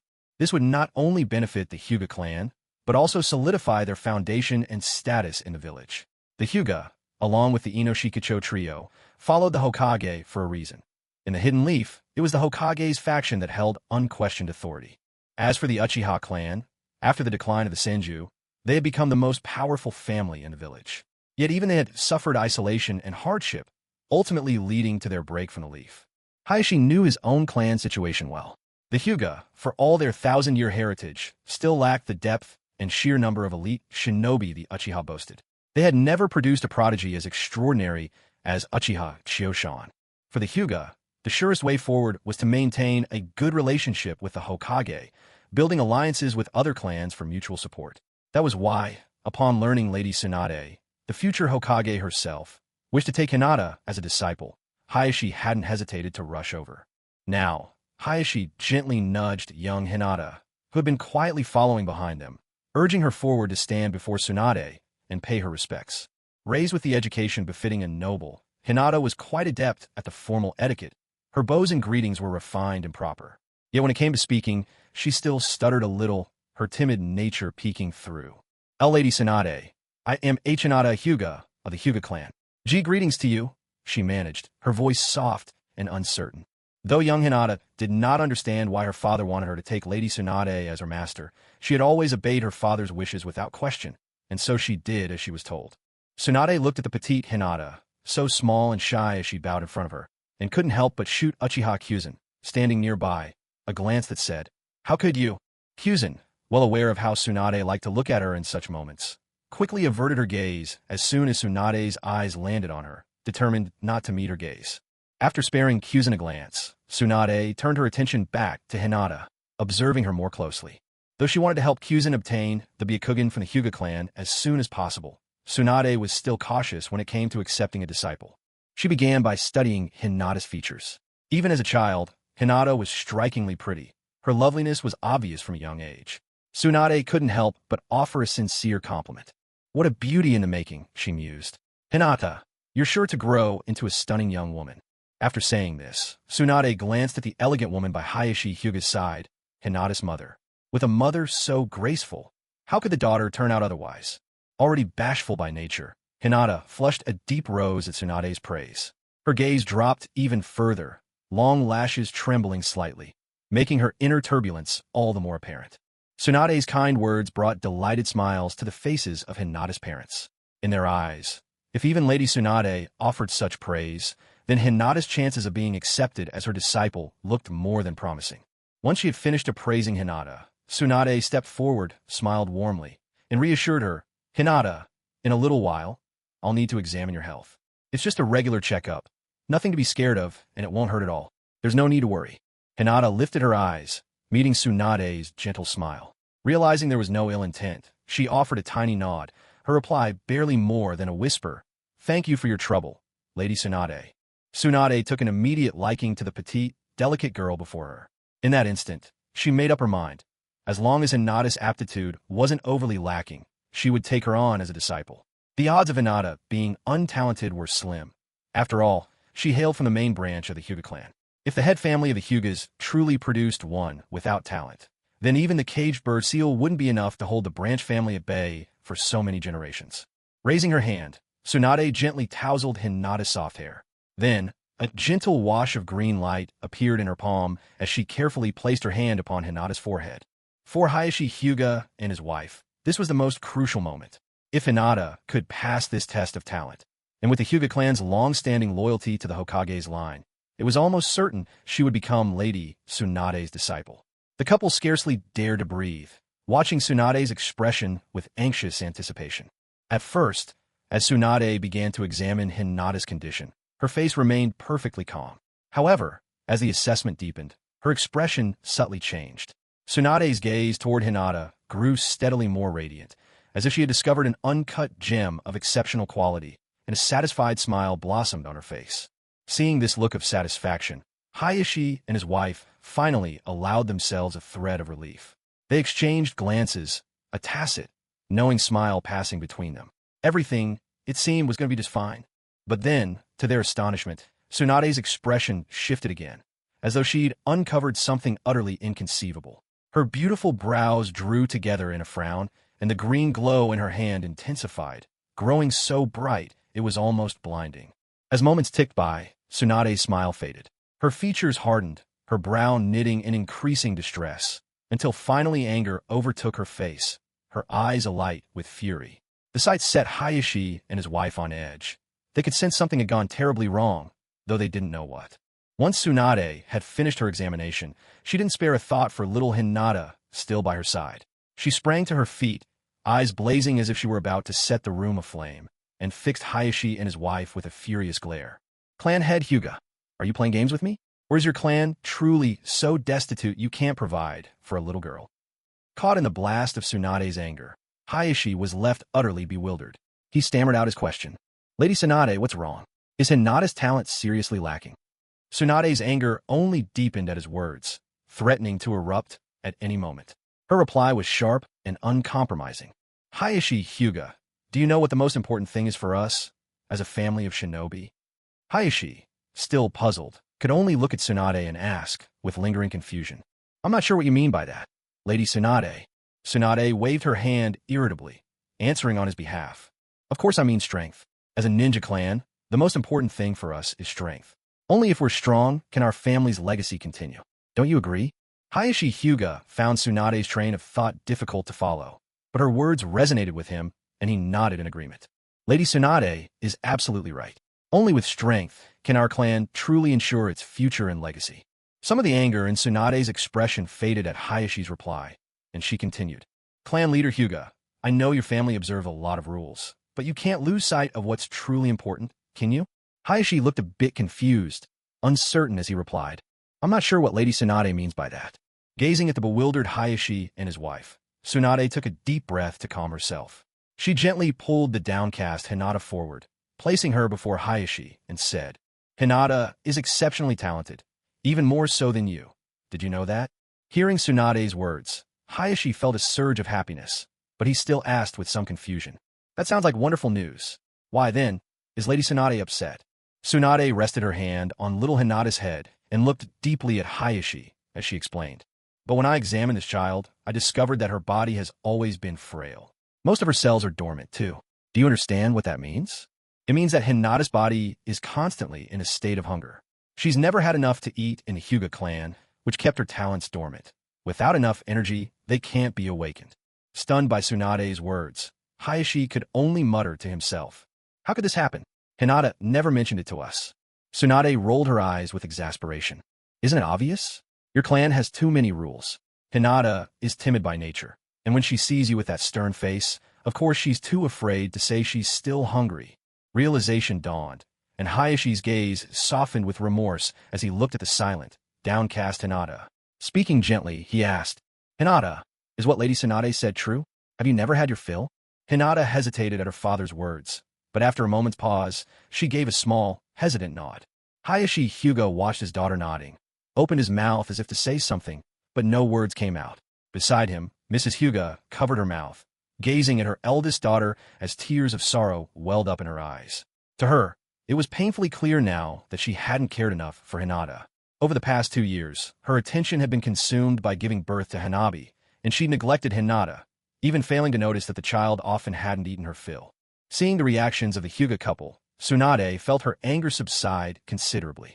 She gently ruffled Hinata's hair and said, "I've taken a real liking to this girl, Hinata. I'll take her in for a few days. Let her stay with me, so I can teach her some medical knowledge. Rest assured, I would never mistreat her." Ruffling Hinata's hair again, Tsunade's voice softened with affection and concern. "Let Hinata stay with me for a little while. I'll help her recover physically and make up for what she's lost. Luckily, she's still very young. She can bounce back from this. Otherwise, the consequences could leave a lasting mark on her development. And while she's here, I can teach her the fundamentals of medical ninjutsu too." The excitement that had filled the Hyuga couple at the thought of Tsunade taking Hinata as her apprentice faded away. Moved by how much thought Lady Tsunade had given Hinata, they both nodded quickly in agreement. "In that case, we'll trouble you with Hinata's care, Lady Tsunade." Tsunade waved her hand dismissively. "Hinata is my disciple now as well. As her teacher, her well-being is naturally my responsibility." Since it was still early and mealtime was a while off, Tsunade didn't ask the Hyuga couple to stay any longer. After spending a little more time there, they wisely took their leave. As they left, Hayashi exchanged a few words with Uchiha Kyuzen, who had been quietly present the entire time, asking him to look after Hinata. As for Kyuzen's relationship with Tsunade, Hayashi, the ever-watchful father-in-law, didn't suspect anything. He merely believed that as the head of the Uchiha clan, Kyuzen was trying to foster closer ties with the soon-to-be Hokage, Lady Tsunade. Little did the Hyuga couple know that in reality, Lady Tsunade, whom they saw as untouchable and high above them, was already much, much closer to Uchiha Kyuzen than they could imagine. Sometimes their bond was even inseparably close. Just how close, well, that depended on just how extraordinary Kyuzen turned out to be. Since young Hinata was still so timid and constrained, Tsunade asked Shizune to take her away for some rest. Just before leaving, though, little Hinata couldn't help but look back longingly at Uchiha Kyuzen. To her, aside from her own parents, Kyuzen was the closest person in her world. Now, with her parents gone, he was her only anchor.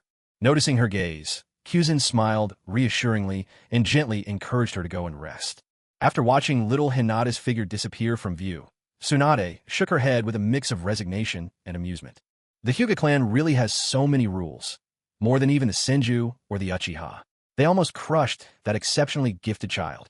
Uchiha Chio-san, catching Tsunade's words, asked curiously, "Is Hinata really so talented?" Tsunade gave Chio-san a half-smile, half-teasing look. "Are you concerned about your little fiancé? You got quite the eye. Hinata's not only a beauty in the making, but her gifts are extraordinary. According to my examinations, she stands alone in the Hyuga clan. No one can match her talent." Feeling proud yet? Faced with Tsunade's teasing, Chio-san scratched his chin awkwardly and chuckled. "Tsunade, this was all arranged by the elders of the Uchiha. I didn't really have a say." Tsunade, seeing Chio-san's embarrassed response, didn't press him further. "Don't worry about leaving your little fiancé here. I may be quite fond of you, but we both know our relationship can't be made public. Otherwise, we become the laughingstock of the ninja world. I'll see to her training myself. She'll grow into a formidable ally for you. Uchiha Chio-san heard the sincerity in Tsunade's words and knew she only had his best interests at heart. On impulse, he drew her into his arms, pressed a kiss to her lips, and promised, "Don't worry, Tsunade. When I reach the peak of my powers, and you're ready to entrust the village to someone else, we'll retreat to another space together. When we feel like venturing out, I'll travel the length and breadth of a shinobi world by your side." Hearing his vow, Tsunade touched her still flat belly with gentle hands and replied softly, "And this little one, too. I have to raise him to become a strong, independent warrior before I can set off with you in peace." Chio-san, seeing Tsunade's nurturing side come out, couldn't resist adding, "Perhaps it won't stop at just one." Tsunade flushed crimson at his words, a rosy blush spreading even to her earlobes. With a sultry glance, she rolled her eyes at him, then leaned in and pressed a passionate kiss to his lips. Chio-san responded with enthusiasm, losing himself in the moment. Though they couldn't yet go further, he couldn't help but collect a little interest. His hand quietly sought out her most alluring curves. By the time Uchiha Chio-san finally left Tsunade's house, the sky outside had already turned to evening. Tsunade knew he couldn't possibly stay with her forever, so she shooed him out with gentle but firm insistence. When Uchiha Chio-san arrived at the Hokage building, it just so happened to be the exact moment when Yugugo Yuzuki finished her shift and was coming out. As Yugugo stepped through the concealed door, she immediately spotted Chio-san waiting there. A joyful smile bloomed on her face as she hurried over to him. Their fingers intertwined naturally, and after an exchange of warm, knowing smiles, they set off together with a light spring in their steps, ready for an afternoon of leisurely shopping. After all, since Chio-san had run into Yugugo at the hospital, he understood that today he needed to spend time with this girl whose world seemed to revolve entirely around him. Otherwise, he worried she might end up heartbroken. When their aimless stroll around the shops was over and Chio-san was about to walk Yugugo home, she seemed to catch on to his intentions. She hesitated for a brief moment. Then, as if she'd made an important decision, she quietly spoke up. "Chio-san, would you consider staying tonight? I want to spend this evening with you." Chio-san was taken aback for a second by Yugugo's words. He had originally planned to visit Sister Tsunade tonight. Once little Hinata was fast asleep, he'd intended to copy the Hyuga clan's Bikugen, and after succeeding, set off for the Shikatsu forest to continue his sage arts training. After all, in the ninja world, the pursuit of strength is an eternal theme. Yugugo, noticing Chio-san's hesitation, blushed softly, and summoning all her courage, looked down and murmured, "Chio-san, I want to have a child with you. Tonight is the perfect time. So would you please stay with me tonight?" Then she lifted her gaze, her eyes brimming with affection, holding Chio-san's gaze with unwavering sincerity. Chio-san stood there, stunned by Yugugo's words and the tenderness in her eyes, so full of love, so sure in her choice. Her invitation was more than just words. It was a promise, a declaration that she'd entrusted her future to him. He wetted his lips, looking at Yugugo as he replied, "Yugugo, you must know, I'm now the head of the Uchiha clan." Chio-san's eyes were filled with both affection and a hint of conflict as he continued. "Yugugo, as the clan leader of the Uchiha, I have an obligation to maintain the bloodline and traditions. It would be impossible for me to marry someone from outside the clan. If I did, the elders and the rest of the family would never accept it." At the same time, Chio-san added silently in his heart, "Besides, I would feel I'm letting Tsunade and the others down as well." But Yugugo, upon hearing his words, didn't lose her composure at all. She simply shook her head and responded, "What does it matter? When I chose to be with you, I was already prepared for this. Besides, I believe that even if you don't marry me or give me a title, you would never abandon me." When Uchiha Kyuzen heard Yuzuki Yugao's words and saw the resolute look in her eyes, he, too, was deeply moved. This was a girl who loved him down to her very soul. How could he ever bear to hurt her? Uchiha Kyuzen pulled Yuzuki Yugao into a tight embrace, holding her closely against his chest. Leaning in, he whispered softly in her ear, "Yugao, I'm sorry." "Thank you." Yuzuki Yugao felt the weight of Kyuzen's guilt and wrapped her arms around his waist, holding him as well. "So, from now on, you mustn't let me down. You have to cherish what we have always." Kyuzen said nothing more. Instead, he nodded firmly. There was nothing left to say. Only his actions from now on would carry meaning. Then, without a second thought for anything else, Kyuzen held Yugao tightly and instantly transported them both to his home in the Uchiha clan's territory. Yugao immediately noticed the shift in their surroundings. She glanced around at the familiar decorations, her cheeks flushing with a hint of red. Closing her eyes, she lifted her face toward Kyuzin, her lashes trembling with anticipation.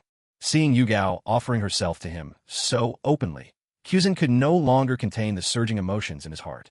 With a simple gesture, he activated the barriers inside his home, and then he pressed his lips to hers. Soft, silvery moonlight streamed through the window, making Yugao's pale skin seem even more luminous. The contrast between her radiant complexion and the gentle flush on her cheeks was striking. Yugao rested in Kyuzin's arms, waiting for her breath to steady. Once calm, her eyes found his, burning with unspoken promise as she spoke.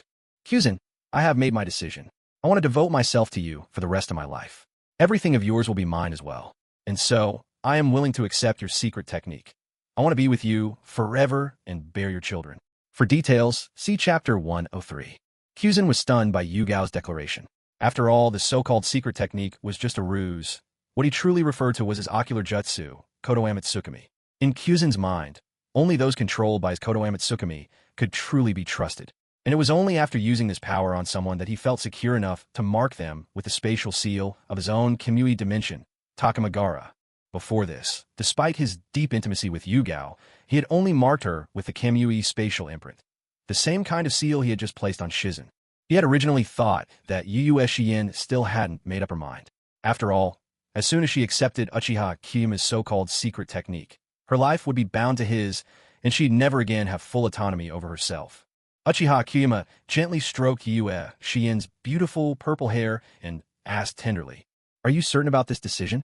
You must know, once I use the secret technique on you, your whole life will be tied to mine, and there won't be any other path for you." Yuyueshin tightened her hold on Uchiha Kiyuma's arm and rested her head against his chest, answering softly, "Yes, I've thought this through very carefully. Please, let me follow you. Otherwise, if one day you slip away from my side without a sound, I know I'll regret it for the rest of my life." It turned out that when the Uchiha clan first moved away from Konoha village, Shien had been afraid that Uchiha Kiyuma, then the deputy clan leader, would leave together with them. And now, Uchiha Kiyuma had become the head of the Uchiha clan. At any moment, he might leave Konoha and leave her behind as well. That was why Shien, completely devoted to Uchiha Kiyuma, made her decision to follow him wherever he went. Even if he left Konoha, she would stay by his side, bear his children, and become his woman. Of course, Uchiha Kiyuma had no idea what was going on in Shien's mind, so he asked, "I won't always stay in Konoha. When I leave someday, will you come with me?" "Of course," she replied without hesitation. "I'm already prepared to go wherever you go. Even if I have to become a rogue ninja, I don't care." Uchiha Kiyuma affectionately stroked her hair and murmured, "Silly girl, how could I ever let you become a rogue ninja? I'm actually on good terms with the third Hokage. When the time comes, as the head of the Uchiha clan, it wouldn't be difficult for me to officially request you." Shien didn't seem surprised by his words. Instead, she playfully sank her teeth into the flesh of his chest, leaving a faint imprint as she complained in a petulant tone. "I knew you were up to something. For the past few months, all the missions the third Hokage assigned me have been simple and close to the village. It's gotten so easy that I feel embarrassed to face my Anbu colleagues." Hearing this, Uchiha Kiyuma chuckled warmly. "You're my woman. How could I bear to let you face danger again? And when you're pregnant, I'll arrange for you to stay somewhere even safer, where you and our child will be completely protected." After softly murmuring her assent, Ugetsu Yugao quietly nestled in Uchiha Chioshan's arms. She didn't ask where he would place her later, because she believed that everything he did was for her own good. Of course, Uchiha Chioshan intended to have Yugao stay with Lady Tsunade. At present, aside from being by Chioshan's side, Tsunade's company was the safest place for her. Besides, Tsunade was surrounded by 3 outstanding medical ninja who could also tend to Yugao's needs. Once both their emotions had settled, Chioshan looked into Yugao's hopeful eyes and asked again, "Yugao, are you sure? Do you really want me to use this secret technique on you? Once I do, you'll never have a chance to regret it." Yugao heard Chioshan's words and nodded resolutely. "I want to be the one closest to you, Chioshan-kun, always by your side. So, I won't have any regrets. Please use it on me." After confirming Yugao's resolve, Chioshan nodded, wasting no more words. He summoned his chakra, activating his eternal Mangekyo Sharingan, and gazed at the girl in his embrace. This was also the first time Yugao had seen Chioshan-kun's Mangekyo Sharingan up close. She couldn't help being awestruck by its mesmerizing beauty, and murmured, "It's so beautiful, Chioshan-kun. You make me fall even deeper for you." Chioshan didn't respond to Yugao. Instead, he cast his ocular technique directly upon her. Dojitsu Kodoamatsukami. In the next moment, a mysterious mental energy streamed quietly yet irresistibly into the depths of Yugao's consciousness, permanently altering her mind and thoughts. In truth, the way Choshan used Kotoa Mitsukami was to set himself as the foremost presence in his target's consciousness, leaving everything else unchanged. That is why none of his subjects ever raised suspicion. After being controlled by his power, you remained yourself, except that Choshan would always come first in your mind. Your way of seeing the world, your temperament, and your character all stayed exactly as they were. In Choshan's eyes, those were a person's most precious qualities. To change them at will would be a desecration. It's worth noting, all the people Choshan ever controlled were exceptional in their own right. If he altered their memories or thoughts, all he would gain would be a hollow puppet, stripped of any true worth. When Yuzuki Yugao saw Uchiha Kyuzen deactivating his Mangekyo Sharingan, she blinked and hesitantly asked, "Kyuzen-kun, is the secret technique complete?" Uchiha Kyuzen smiled and nodded, his tone cheerful as he asked, "So how do you feel? Any discomfort or anything unusual?" Yuzuki Yugao focused on sensing her own condition, then honestly shook her head. "No, I don't feel anything. It's just like before." Uchiha Kyuzen gently touched her long, violet hair and said with a warm smile, "Of course you don't feel anything. This secret technique, when used on those closest to me, brings about the most subtle changes. After all, to you, I'm already the most important person." Hearing his assurance, Yuzuki Yugao's eyes lit up with joy. "Of course you're the most important person to me. Kyuzen-kun, I've entrusted my whole self to you." Uchiha Kyuzen was so charmed by her adorable response that he couldn't resist placing a gentle kiss on her forehead. "Silly girl," he murmured affectionately. Gazing at the sleeping Yugao, Uchiha Kyuzen cradled her in his arms and stepped directly into the villa hidden within his space. After settling her into a room, he quietly left the pocket dimension. Guided by the spatial seal Tsunade had left him, he appeared by her side. By then, Tsunade was already asleep. When Kyuzen arrived, she blinked drowsily at him and spoke with a soft tenderness. "You're back. Little Hinata is in the next room. I've gotten her settled. You should go." Tsunade knew very well what Kyuzen was here for. After all, she had played a decisive role in arranging it, so she gently hurried him along. Hearing her words, Uchiha Kyuzen pressed a light kiss to Tsunade's forehead, then walked to Hinata's room. Of course, little Hinata was still just a child. Kyuzen was not someone with unspeakable intentions.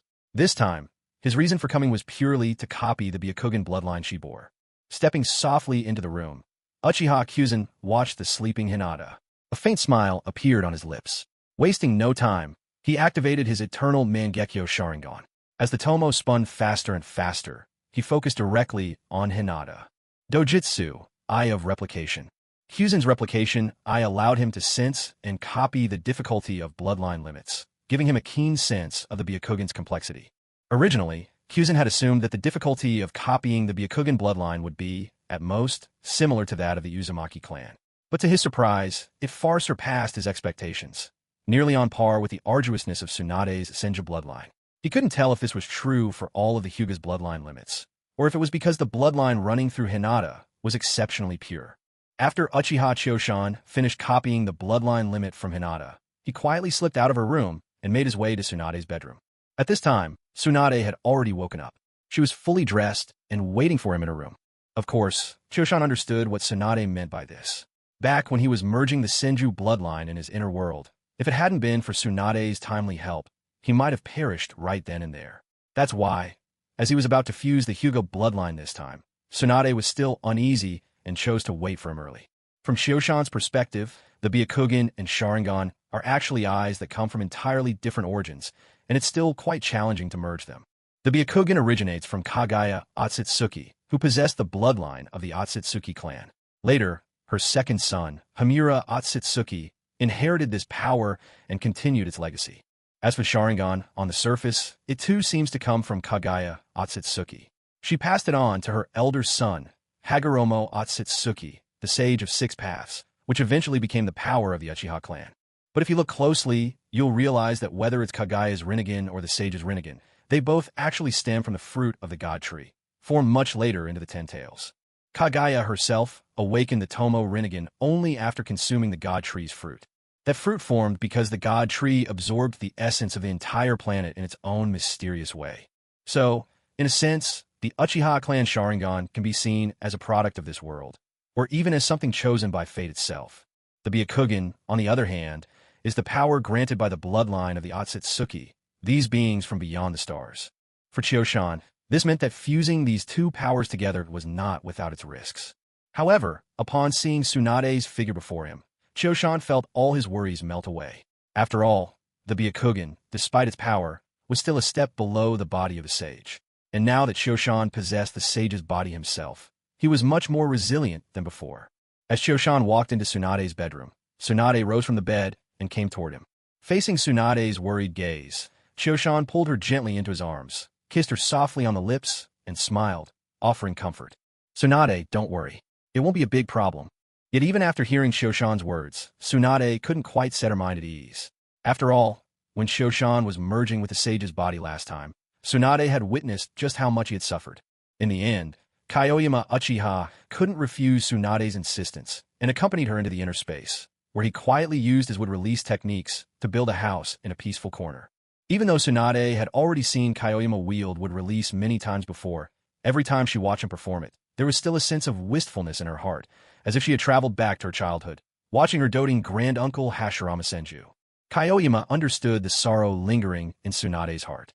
He gently drew her into his arms and comforted her softly. "Tsunade, you don't need to worry. Even though you haven't awakened would-release, I am sure our child will have that gift. When that happens, let's allow him to restore the honor and glory of the Senju clan. And besides, if our first child doesn't have the would-release, we'll simply keep trying. With our bloodlines, I don't believe that after having 10 or 8 children, not a single one would be able to wield that power." Tsunade's sadness melted away at his words, and she couldn't help but chuckle, giving Kaioyama a little playful swat. "What do you take me for, a brood sow? You want to have 10 or 8 children with me?" Kaioyama just laughed mischievously, already imagining their future together. "Tsunade, when the time comes, we'll see which bloodline our children awaken. If they inherit the Sharingan, they'll take the Uchiha name. If they awaken would-release, they'll follow your family name, the Senju." Hearing this, Tsunade could sense the sincerity behind Kaioyama's words. After all, she was now the last pure-blood descendant of the Senju clan. If all her children were to take the Uchiha name, the Senju lineage would essentially come to an end. With Kaioyama's would-release bloodline and Tsunade's Senju heritage, it was quite possible their children would awaken the would-release. If a child took on the Senju name, then that would mean the Senju clan would have an heir once more, even if there was a chance that heir might also inherit the Sharingan from his father. Even moved as she was, Tsunade still remembered their purpose. She quickly urged her Kaioyama to continue merging with the Hyuga bloodline. Kaioyama nodded, sat down cross-legged on the floor, and closed his eyes. Focusing his will, he activated the ocular technique, the copy eye, from his Mangekyo Sharingan, allowing the Hyuga clan's blood that resided within those eyes to merge, thread by thread, into his own body. Merging a Kekkei Genkai bloodline this time was a much better experience than before. Although he could clearly feel the heat burning in his eyes, Tsunade was at his side, frequently using medical ninjutsu to ease his discomfort, making the process far less agonizing. Moreover, this time the bloodline merging process mainly affected his eyes, sparing Kaioyama's body much of the pain he had once endured. By the time Uchiha Chioshan's agony had finally subsided, half a day had already passed. Now, whether outside or within the hidden realm, it was broad daylight. Uchiha Chioshan felt as though his eyes were bathed in warm water, utterly comfortable. What's more, he could sense that his eyes had been enhanced, although the exact nature of this improvement eluded him. Still, this strange, new clarity filled him with delight. With a mere thought, he reached out and took Tsunade's hand, instantly transporting the two of them to the highest point of the island within their space. As a gentle breeze swept around them, Uchiha Chioshan slowly opened his eyes. Before his gaze stretched a world transformed, as if he'd switched from ordinary vision to ultra-high definition, complete with an added filter that sharpened every detail. Even though he hadn't yet activated the Byakugan, his unaided sight now far surpassed normal human limits, several times greater than the average person's, giving him the power to observe the finest details with striking clarity. With another thought and a casual wave of his hand, Uchiha Chioshan summoned a curtain of water before him, which reflected his entire image with remarkable sharpness. Looking into his own eyes, dark pupils sharply contrasted with the whites, he let out a quiet sigh of relief. After all, as the head of the Uchiha clan, he could only imagine the trouble it would cause if he were to parade around with stark white eyes. Even if his own clan might reluctantly accept the change, the Hyuga patriarch, Hayashi Hyuga, would almost certainly pay him a visit to investigate. The Hyuga were famously sensitive when it came to matters of the Byakugan, After all, to prevent their secret from leaking, they'd even created the caged bird curse mark. So, Uchiha Chiyoshan decided it was best not to provoke the Hyuga clan's fragile nerves. Shikatsu Forest. In that shadowy, humid realm, all attention was drawn to the enormous slug that dominated the very center of the land like a living mountain. The giant slug stared anxiously at a nearby pool of pale green liquid. No ordinary pond, for the water itself was anything but common. Though not particularly wide, the pond's contents looked thick and hazardous, restless with churning bubbles, giving the impression that a single misstep would lead to complete and utter dissolution. The slug sage watched the pool's surface intently, for within those treacherous waters was a solitary silhouette. Indeed, submerged in that deadly pond was the naked, muscular figure of a man. Were it not for the occasional twitch of movement, one could easily mistake him for a lifeless corpse. And that figure was none other than Uchiha Chiyoshan. At this moment, Uchiha Chiyoshan sat cross-legged at the bottom of the pool, his brow furrowed in deep concentration, while invisible streams of natural energy flowed ceaselessly into his body.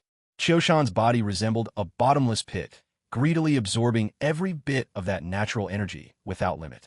Of course, all this did not come without a price. The liquid filling the pool, the medium for his sage training, was none other than the saliva of the slug sage. While the slug sage's saliva allowed Chiyoshan to absorb natural energy more quickly, it was also fiercely corrosive. So, not only did practicing sage mode in this way bring excruciating pain, but a single misstep could result in one's body dissolving, leaving not even bones behind. Even Tsunade, one of the legendary Sannin, despite her Senju blood and her In seal that granted rapid healing, could not complete the Shikatsu Forest Sage mode. Only those with the sage's body, like Hashirama Senju and Uchiha Chiyoshan, could endure the devastating physical corrosion and continue the sage training unscathed. That said, having the sage's body only guaranteed survival against the corrosion. The agony it inflicted was as sharp as ever, offering not the slightest relief. Right now, Uchiha Chiyoshan looked as though his skin had been peeled away, leaving exposed muscle, veins, fat, and even bone beneath. Thankfully, there was no one else in Shikatsu Forest. If there had been, who could say what sort of terror such a sight might have provoked? As time passed, Chiyoshan finally ceased absorbing natural energy. Without a sound, a sweep of dark eyeshadow appeared beneath his eyes. Finished with his cultivation, Chiyoshan strolled calmly out from the depths of the pool, as leisurely as if he were walking in a garden. With every step he took, the raw muscle and veins exposed from the corrosive liquid quickly regenerated, new skin stretching over them to shield them from the air. By the time Chiyoshan had stepped fully out of the pool, all his eroded skin had regrown. Yet, it was a ridiculous sight. His hairless, bare head was adorned with two huge dark marks under his eyes, making anyone who saw him want to burst out laughing. Chiyoshan stood unabashed, completely naked, but showed not a hint of embarrassment. For here, in this small world, it was only he and the slug sage. Previously, Tsunade herself had accompanied him in his training, but Chiyoshan had noticed how her concern always deepened whenever she saw the state he was in after the corrosion had peeled back his skin. To ease her worries, he gently sent her away. Now, after months of training, Uchiha Chiyoshan had finally mastered the sage mode of Shikatsu Forest. He raised his hand, clenched his fist, feeling the surging power coursing through his body, and couldn't help but break into a delighted smile. With his current strength, Uchiha Chiyoshan was essentially at the very pinnacle of the ninja world. Ordinary methods to increase one's combat ability now served as mere embellishments for him, icing on the cake. But this sage mode was something else entirely. It elevated his fighting power to a whole new level. Moreover, with the successful mastery of sage mode, Uchiha Chiyoshan had unlocked the most supreme wood-style technique, once exclusive to Hashirama Senju. Sage art would release, true several thousand hands. This legendary jutsu, which had once pummeled Madara Uchiha and subdued the Nine Tails itself, was now his trump card. At that very moment, the slug sage, who had been closely monitoring Chiyoshan, let out a long sigh of relief. After all, Chiyoshan had spent an unusually long time in the pond. Even with the regenerative power and healing abilities of Sage's body, a single misstep could have put his life in real danger. Upon witnessing Chiyoshan's successful mastery of Sage mode, a clone of the Slug Sage inched closer and said, "Lord Chiyoshan, congratulations on mastering Sage mode. I've already passed this wonderful news to Lady Tsunade. She'll be here shortly." Hearing this, Chiyoshan absently touched his smoothly bald head and replied with modesty, "It's all thanks to your help. Otherwise, who knows how long it might have taken me to succeed." Just as the slug clone was about to speak again, a puff of white smoke billowed out beside them. In an instant, Tsunade, radiant and statuesque, and Shizun, clutching her little pig, appeared before them. The three humans, a slug, and a pig all stared at one another in surprise. Originally, Tsunade had been informed by the slug that Shoshan had mastered Sage Mode, and a joyous smile had lit up her face. However, when she saw her Choshan's current appearance, that smile froze in place. Standing right there, Tsunade glanced at Shoshan's bare, scrawny body, then up at his gleaming bald head. The smile on her lips slowly faded. She tried to keep her composure, but couldn't hold back any longer. Even though she quickly covered her mouth, soft bursts of laughter managed to slip through her fingers and reach Chioshan's ears. Standing to the side, Shizun was already taken aback by Chioshan's completely unclothed state. Embarrassment rushed to her cheeks, turning her fair and delicate face a brilliant shade of red. Shizun hurriedly raised her hand to cover the little pig's eyes, turning away from Uchiha Chioshan as the pig let out a series of indignant grunts.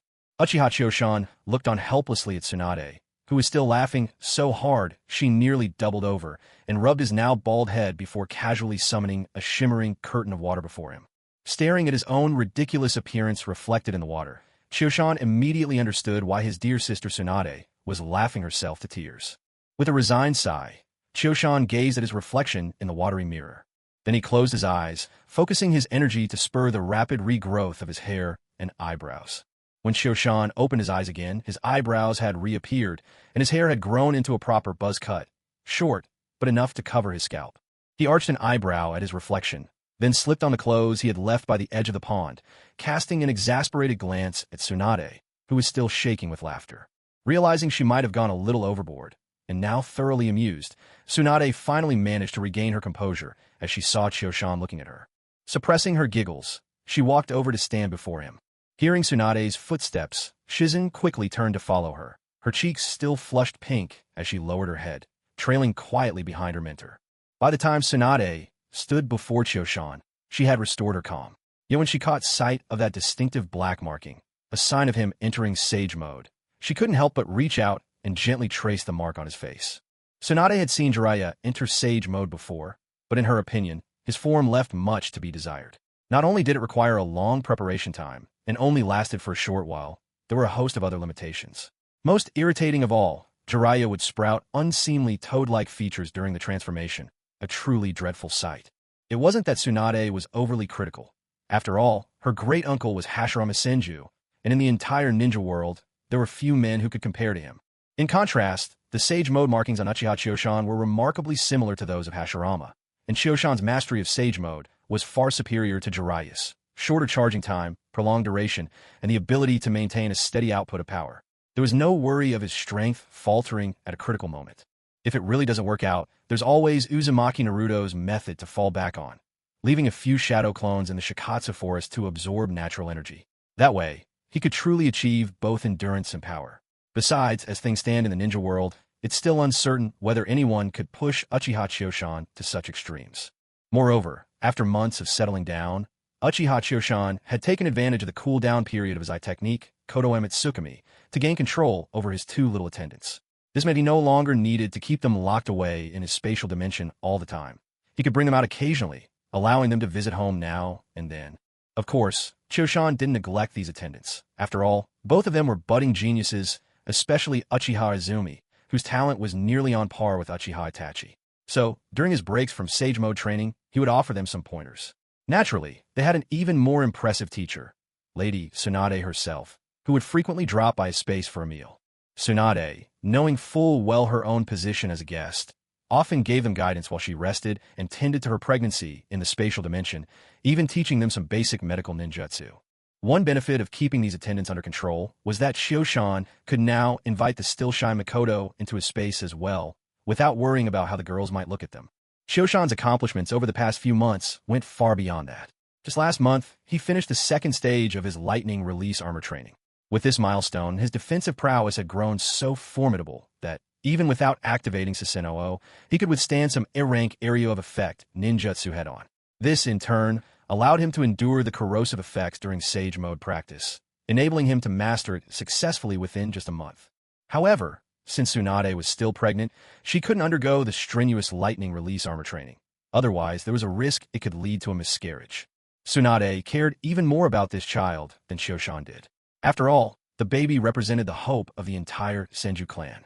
So she resolved to safely give birth before continuing her lightning release armor training. Chioshan noticed that Tsunade couldn't help but raise her hand to the mark on his face. Being so familiar with her, Chioshan immediately understood what was on her mind. Carefully avoiding her, now clearly rounded belly, Chioshan gently placed one hand over hers as it rested on his face and wrapped his other arm delicately around her waist. His gaze was soft and full of affection as he looked at her. After Tsunade gently stroked the marks on Uchiha Chioshan's face a few times, she quickly regained her composure. Feeling Chioshan's careful movements, she was touched but couldn't help rolling her eyes at him and teasing. No need to be so cautious. I'm a 5th Hokage of the Hidden Leaf Village. I'm not that fragile. Besides, I'm a medical ninja. When it comes to my own body, I know exactly how I'm doing. In the past few months, the 3rd Hokage, Hiruzen Sarutobi, had already stepped down, passing the mantle of Hokage to Tsunade. Of course, even after retiring, the 3rd still played a supportive role, helping Tsunade deal with various affairs. But for all the important matters, it was the 5th Hokage, Tsunade, who made the final decisions. Moreover, since the 3rd Hokage was now under Uchiha Chioshan's control, there was no longer any concern that he might sideline Tsunade and take over. In a way, this turned out to be a very practical arrangement. As for other unpredictable elements, like the Ino-Shikacho clan alliance, the advisory council, the elders, and the interrogation unit, all those who needed to be controlled were controlled, those ready to retire had retired, and those that should be split or dealt with were managed accordingly by Tsunade and Chioshan. What's more, all these measures were fully supported by both Hiruzen Sarutobi and Danzo Shimura. This chain of events led to Tsunade, the 5th Hokage, becoming the most powerful and hands-on leader the Leaf Village had seen in generations. Even though she sometimes granted herself some time off because of her pregnancy, it didn't diminish her knowledge or grip over the village. Naturally, everything has two sides. Advantages always come with disadvantages. As Tsunade tightened her command over the village, she gradually brought all of the Leaf's intelligence, including Root's networks, under her control. Whether it was Yugao Yuzuki, the MBU member already pregnant, or the ambiguous, complicated relationship between Kurenai Yuhi and Uchiha Chioshan, Tsunade was now fully aware of everything. She even grew slightly suspicious of Uchiha Mikoto, who had been living quietly in the old Uchiha compound and was now expecting as well. But so far, Chioshan's careful cover had managed to keep her from uncovering the full truth. After a tender moment with Tsunade, Uchiha Chioshan gently caressed her now slightly rounded belly. Feeling their unborn child move in response, Chioshan planted a soft kiss on Tsunade's delicate cheek and asked, "Tsunade, how much longer before I finally get to meet our little one?" Tsunade shot Chioshan a flirtatious glance, half annoyed and half amused, before answering, "That's the 3rd time you've asked this month. I've told you already, for months left." "For months. Got it." Uchiha Chioshan heard what Lady Tsunade said and could only scratch his head helplessly. Ever since Tsunade started experiencing morning sickness, her temper had become rather short, especially whenever the topic turned to children. She was more prone to outbursts than ever. After speaking to Chioshan, Tsunade noticed Shizen still standing by her side, blushing as she lowered her head. A playful mood stirred within Tsunade's heart. "Shizun, what is there left for you to be embarrassed about? You'll end up becoming Chioshan's person sooner or later. As my personal attendant, did you think you could leave me someday?" On hearing Lady Tsunade's words, Shizun's embarrassment was forgotten. She quickly shook her head with determination. "I would never leave Lady Tsunade's side, ever." But in the next instant, Shizun realized her own words had another meaning. To say she wouldn't leave Lady Tsunade was, in a roundabout way, admitting she wouldn't leave Chioshan. Realizing this made her blush even harder, so she looked down again. Chioshan, meanwhile, paid little heed to Shizun. After a few tender moments with Tsunade, he left the Shikatsu Forest dimension together with her. In recent months, Chioshan had spent most of his time in Shikatsu Forest, intent on mastering Sage Mode, and now that he had finally succeeded, he was eager to leave. In that peculiar space, apart from chatting with Lady Katsu, there wasn't a single soul around. Chioshan yearned for livelier places filled with people, something he felt he badly needed now. At this moment, Chioshan stood at the very summit of the shinobi world. Even the legendary Uchiha Madara and Senju Hashirama, if pitted against him, would only manage a draw with their formidable skills and fighting spirit. But as things stood, given Chioshan's current abilities and stamina, both Madara and Hashirama would be at a clear disadvantage. Of course, Chioshan had yet to reach his true peak. In another few years, once he quietly upgraded his eternal Mangekyo Sharingan to the Rinnegan, Possessing both the sage's body and the sage's eyes, he would easily attain the level of the sage of six paths. At that point, unless the sage of six paths himself came back to life, or Kagaya Otsutsuki returned from the void, there would be no one left in the world with the power to contend with Choshan. But for now, who knows if the sage of six paths, drifting somewhere in the shadowy seams of the ninja world, had noticed this growing anomaly? After all, the destined ones, Naruto Uzumaki and Sasuke Uchiha, had not yet matured. Even if the sage of six paths identified Choshan as an unpredictable variable, he lacked the means to deal with him at this stage. Besides, Uchiha Choshan is a member of the Uchiha clan. By lineage, he's also a descendant of the sage of six paths. Perhaps this is precisely why the sage has yet to make a move against him. Having mastered sage mode, Uchiha Choshan now possesses enough cards up his sleeve and the power to handle any sudden crises. Because of this, he no longer feels the need to rush. As long as he follows the course of the story patiently, his strength will continue to grow. Once Madara Uchiha is resurrected, he'll even be able to replicate Madara's dojutsu, mastering both the heavenly obstruction meteor and limbo, border jail techniques for himself. Naturally, now that he owns the Rinnegan, Choshan also has access to the abilities it grants. Of all these powers, the one that most captivates him is the outer path, samsara of heavenly life technique. Of course, using the Rinne rebirth technique comes with a heavy cost, the user's own life. However, Choshan has unshakable faith in his system, which has never let him down. He believes that once he attains the Rinnegan, the system will minimize any adverse effects from using these eyes. With the power of resurrection at his disposal, Choshan has only to track down Orochimaru, thoroughly clean up after him, and obtain the modified version of reanimation jutsu. Then, he could finally bring back both Kushina Uzumaki, the one he thinks about constantly, and the Scorch-release ninja Yeet Song from Mangekyo. There's no ulterior motive here.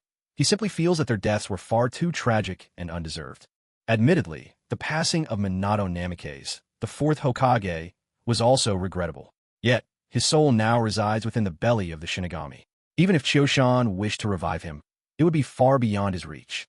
That said, Choshan has already placed a secret agent at Orochimaru's side. He's confident that, given Kabuto Yakushi's talent, he'll eventually gain Orochimaru's complete trust and extract whatever Choshan needs from him.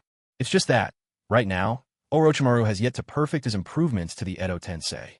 Even after a few more years, when he unleashes his plan to destroy Konoha, it will still be just a preliminary test, far from being able to summon the full might of those resurrected by the jutsu. Of course, with Choshan's level of power, there is no need to strengthen his forces with the Edo Tensei at all. As long as he can summon souls from the Pure Land using its technique, he will be able to bring them back to life with the Rinne rebirth. Right now, Choshan has already gathered the chakra of Indra and Ajura. If he waits patiently for another 2 years, his eternal Mangekyo Sharingan will successfully evolve into the Rinnegan. Only then will Uchiha Choshan step out on his center stage, and finally make his name known to the world. When Uchiha Choshan and Lady Tsunade emerged from the Shikatsu forest, the afternoon sun was already slanting across the sky. During this bout of training in sage mode, Choshan had, for the first time, genuinely sensed the possibility of success. That feeling compelled him to devote himself fully to his practice within the forest. So much so that by the time he finally stepped out, an entire day and night had passed. It was already afternoon again. After returning, Lady Tsunade hurried off with Shizen in tow.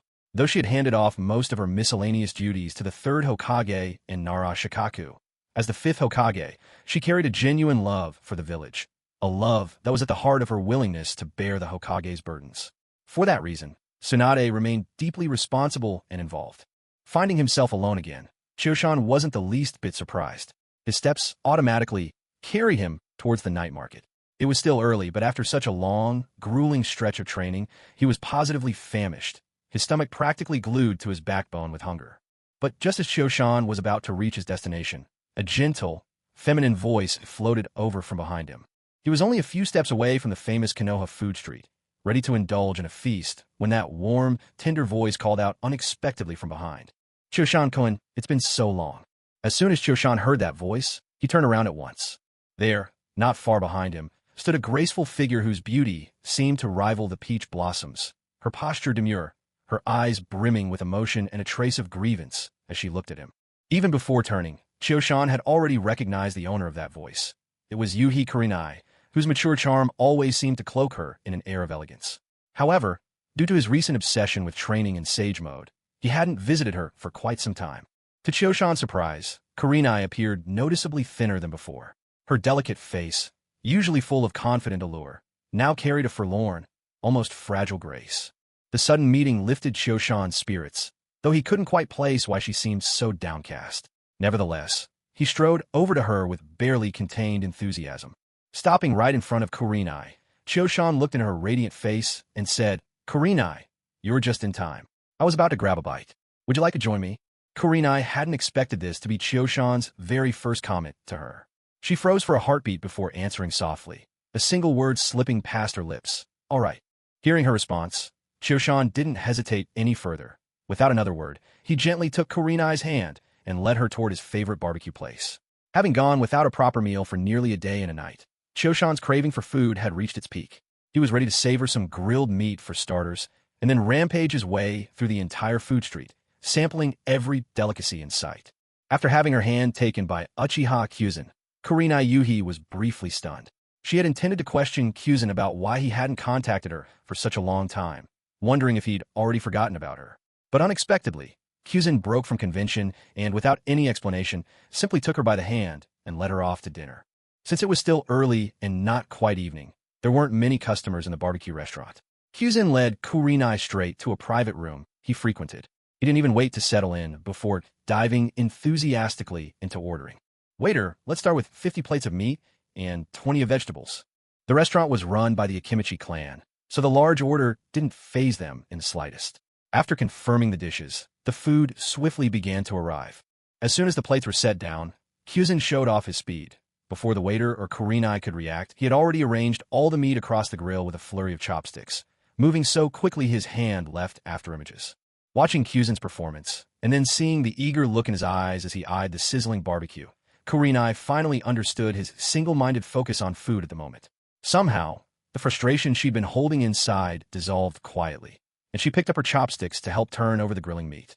When the barbecue was nearly ready, Kyuzen could no longer restrain himself and started devouring it, eating hungrily as he poured out his troubles to Kurenai. "Kurenai, you have no idea what these past few months have been like for me. I've spent every day training for that secret jutsu. Yesterday, I pushed myself to finish the final stage, and I haven't eaten since." As she listened, Kurenai finally understood why Kyuzen hadn't sought her out lately. Her heart forgave him in an instant. After all, she knew in the world of Shinobi, seeking strength was what every ambitious ninja did. Handing him more barbecue, Kurenai watched as Kyuzen tore into the meat ravenously. She couldn't help but feel worried and spoke gently. "Kyuzen, your strength is already impressive. You don't have to push yourself so hard." After wolfing down several pieces, Kyuzen paused to catch his breath. Taking a sip of sake, he replied, "I don't have a choice. There are enemies out there whose power is overwhelming. If I don't give it my all, it'll be too late when we come face to face with them. Besides, this village has you and Yukari in it. I have to keep both of you safe." Yuhi Kurenai had no idea that the enemies Uchiha Kyuzen referred to were none other than the legendary Uchiha Madara and the Rinnegan-wielding Nagato. Even so, his words moved her deeply, and any lingering complaints in her heart vanished like smoke in the wind. She quickly changed the subject and asked, "So, have you completed your secret technique training?" Uchiha Kyuzen nodded. "Yes, it's finished. To master this secret art, I can't even count how many times the skin on my body has been replaced. If it weren't for my strong regenerative abilities, who knows how long it would have taken for me to be presentable again." Listening to his words, Yuhi Kurenai suddenly realized just how fair Kyuzen's complexion had become. It was even paler than hers as a woman. After he had trained in the lightning armor technique, his skin had been somewhat dark. Unexpectedly, with this new Sage Mode training, his skin had completely regenerated, making his already handsome face even more impossible to ignore. Yuhi Kurenai cleared her throat and shifted the conversation. "Kyuzen-kun, I haven't seen you gal lately. I've gone to her place several times, but she's never home." Hearing this, Uchiha Kyuzen paused, chopsticks hovering in his hand. He decided honesty was best. "Yugao is pregnant. For her safety, I arranged for her to stay somewhere secure." Ever since Yuzuki Yugao became pregnant, Kyuzen had placed her under Tsunade's care. She assisted with minor tasks and avoided strenuous work. More importantly, Kyuzen felt at ease knowing the legendary medical ninja was by her side. Because Yugao had also fallen under Kyuzen's Kodoame Tsukumi Eye technique, she was allowed to enter his personal space, where she met the Uchiha family's young attendant and became familiar with Tsunade. The two of them often entered and left the private space together, and Tsunade would frequently take Yugao along to share a meal in that inner world. Currently, those who could regularly come and go from this special space included Tsunade, Yugao, Uchiha Makoto, Uchiha Izumi, Uchiha Ha, and the medic nin Yakushi Nanoyu. Nanoyu, too, was under the sway of Kyuzen's Kotoa Mitsukami, essentially making her one of his own, though she was still learning advanced medical ninjutsu from Tsunade. Kyuzen hadn't made any advances toward her, at least not yet. After all, with Tsunade being pregnant with his child, it wouldn't do to stir up trouble right under her nose by wooing her subordinate, and Kyuzen wasn't the type to cross that line, at least not for now. In his heart, though, Kyuzen believed that Nanoyu would inevitably become his, so he didn't worry too much about sooner or later. Upon hearing Uchiha Choshan's words, Kurenai Yuhi was utterly stunned. She had never expected that Yugao Yuzuki was already pregnant. To be a ninja, after all, meant being obsessed with growing stronger, and for both men and women, there was always a fierce desire for advancement, especially at their current age, when their skills could improve by leaps and bounds. What's more, Kurenai was keenly aware that the man in their lives was none other than the Uchiha clan leader. That meant, inevitably, the only woman he could legitimately marry would have to come from the Uchiha clan, no matter whether it was herself or Yugao Yuzuki. Even if they bore his child, they would be, at best, companions kept outside his household. If Yugao hadn't loved him with all her heart, how could she have made such a decision? But what troubled Kurenai most was a growing sense of envy in her own heart. Although she prided herself on being Choshan's woman and would have sacrificed anything for him, a part of her knew she hadn't yet given herself to him, despite her willingness. She just hadn't found the chance. Lately, she hadn't even managed to see him face to face. That perhaps explained the recent restlessness in her heart. Since she had chosen her goal, Kurenai had decided it was up to her to take the initiative. She opened her mouth to speak, but couldn't utter a word. Instead, she grabbed the sake from beside her and drained it in one gulp. After a while, Kurenai composed herself. When she looked at Uchiha Choshan again, her gaze was more determined than ever. Sitting beside Choshan at dinner, she casually tried to ask, "Choshan-kun, do you have time tonight? I'd like you to keep me company." Choshan, unaware of Kurenai's unusual mood, stuffed the grilled meat she offered into his mouth. Shaking his head and speaking through his mouthful, he replied, "I've finished practicing the secret technique. Tonight's just for unwinding. Don't worry, I'll spend the whole evening with you, and we'll eat our way down this entire street." As Kurenai emptied her cup, her eyes grew even clearer. Hearing Choshan agree to her request, her expression turned more alluring, and she eagerly began grilling meat for him. She would need him by her side tonight, so for now, she happily made sure he had his fill. And so, in a warm and easy atmosphere, Uchiha Choshan and Kurenai Yuhi enjoyed their evening meal together. In truth, Kurenai wasn't especially hungry. She spent most of her time grilling for Choshan, nibbling at her own food only occasionally.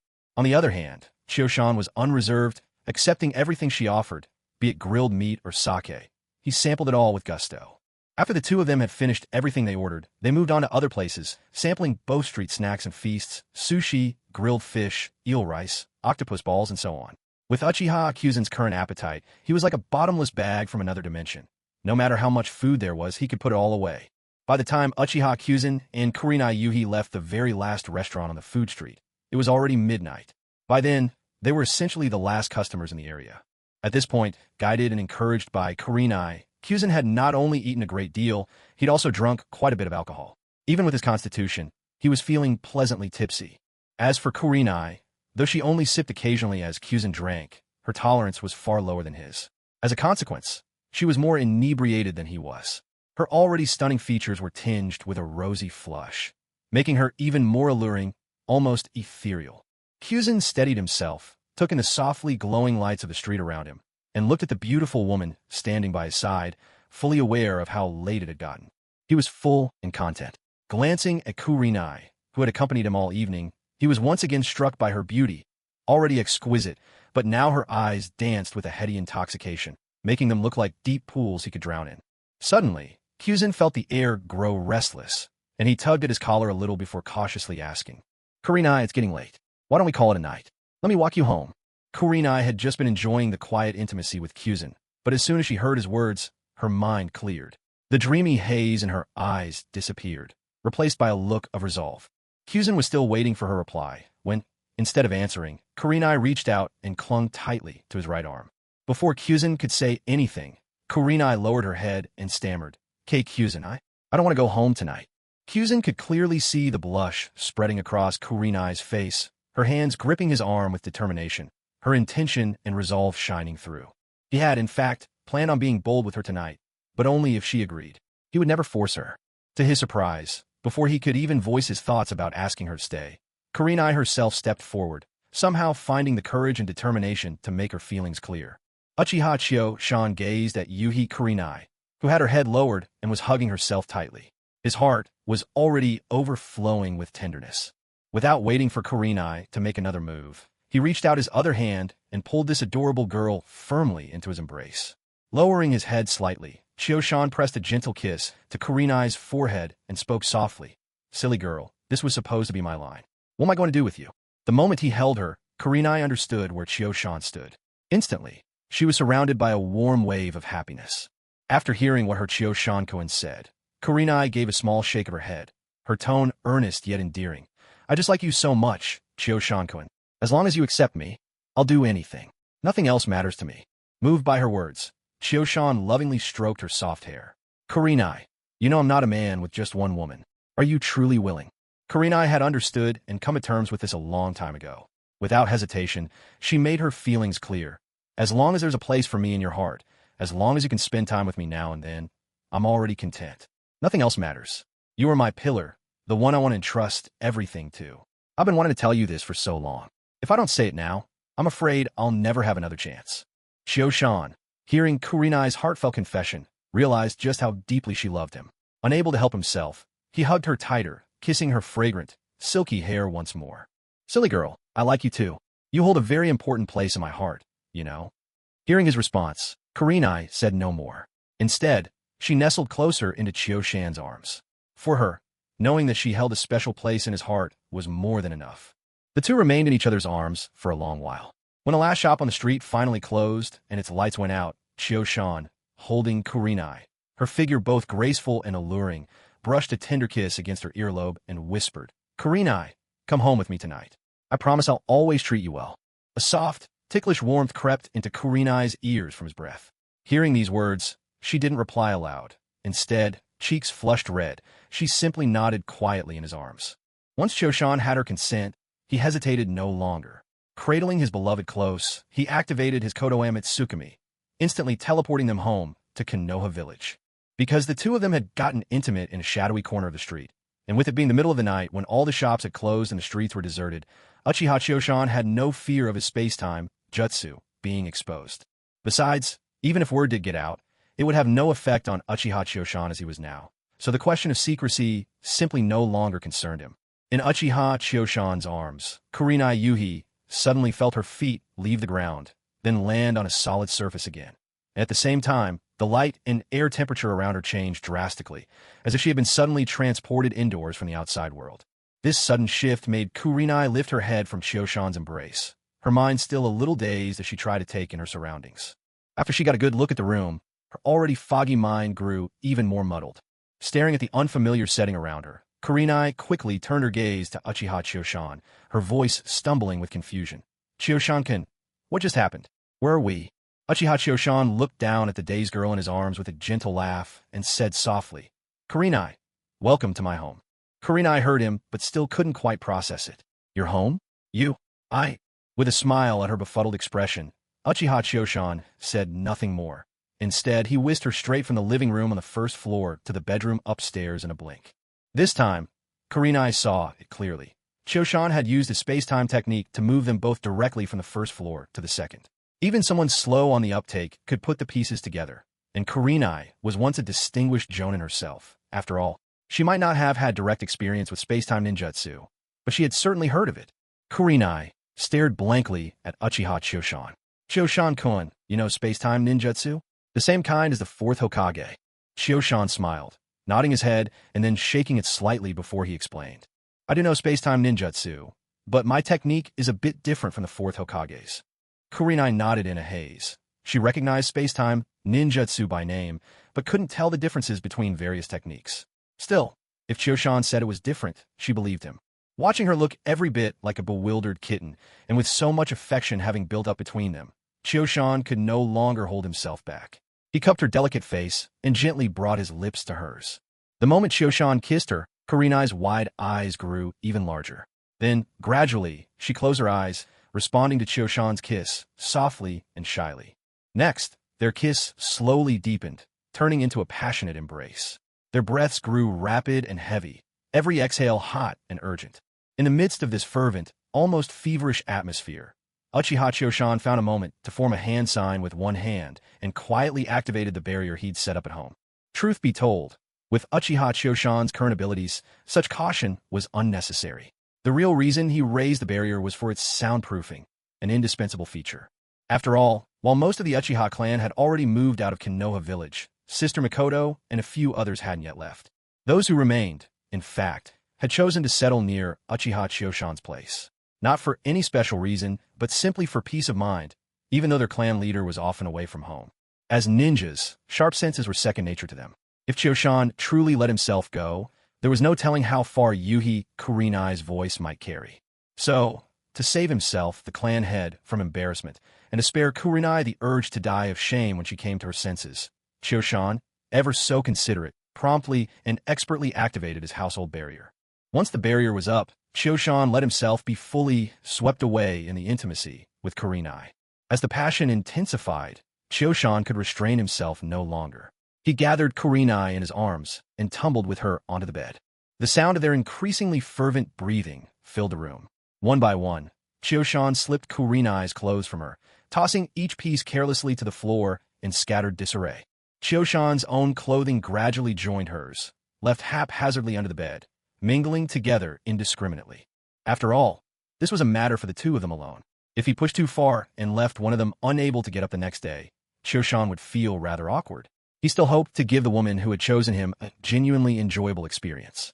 So, even though his own desires were far from satisfied, Chioshan forced himself to pause, gathering the disheveled, dazed Kurenai in his arms and quietly waiting for her to recover. He held her for a while before she finally began to wake, emerging slowly from her dizzying spell. Now, Kurenai lay quietly atop Chioshan's chest, listening to the powerful beat of his heart and savoring this tranquil moment. When Chioshan saw Kurenai coming back to herself, he gently stroked her slightly damp hair and softly called her name. Kurenai. Hearing his voice, Kurenai lifted her head, just a little, bewilderment on her face as she looked up at her man. Uchiha Chioshan gazed into Kurenai Yui's wine-red eyes, a roguish and slightly mischievous grin playing at the corners of his lips. How are you feeling? Does it hurt? Kurenai, who had just managed to calm herself, flushed a deep crimson the instant she heard Chioshan's question. His words brought a flood of memories from earlier, their vulnerability the moment she lost control. She remained silent for a while, gathering her composure, and then tried to shift her body slightly. Yet a sharp pain immediately made her stop, a faint frown curling on her brow. Of course, Chioshan could tell she wasn't in good shape.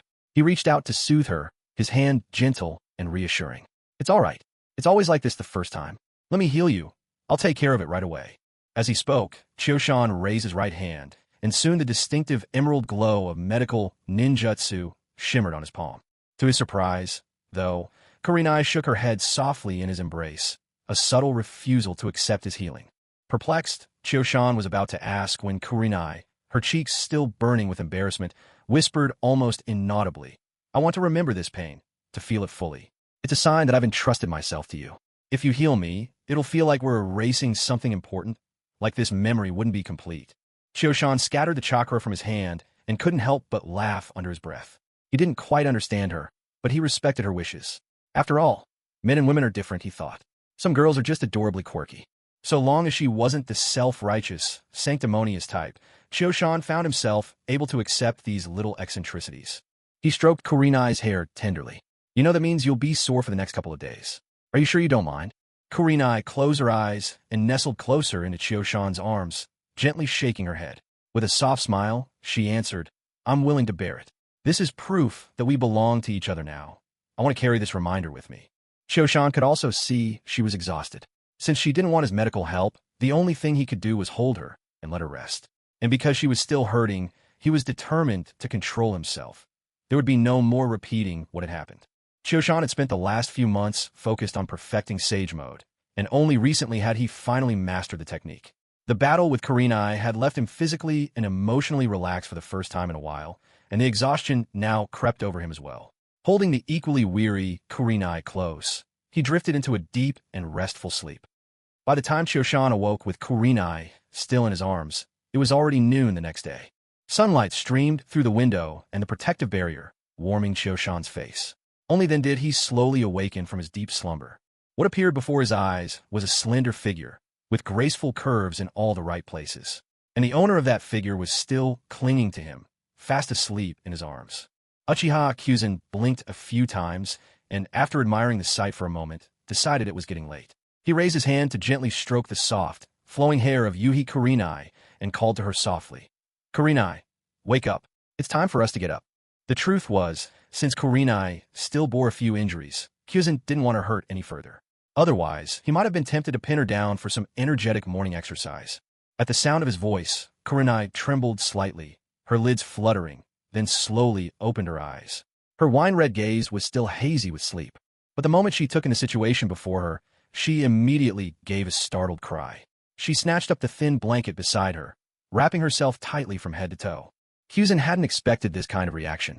With a chuckle, he teased, "Regret won't help you now. Everything that needed to be done has already been done. You've well and truly ruined me."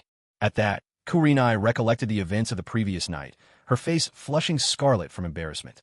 Though she'd had a bit to drink yesterday, it hadn't been enough to leave her truly drunk.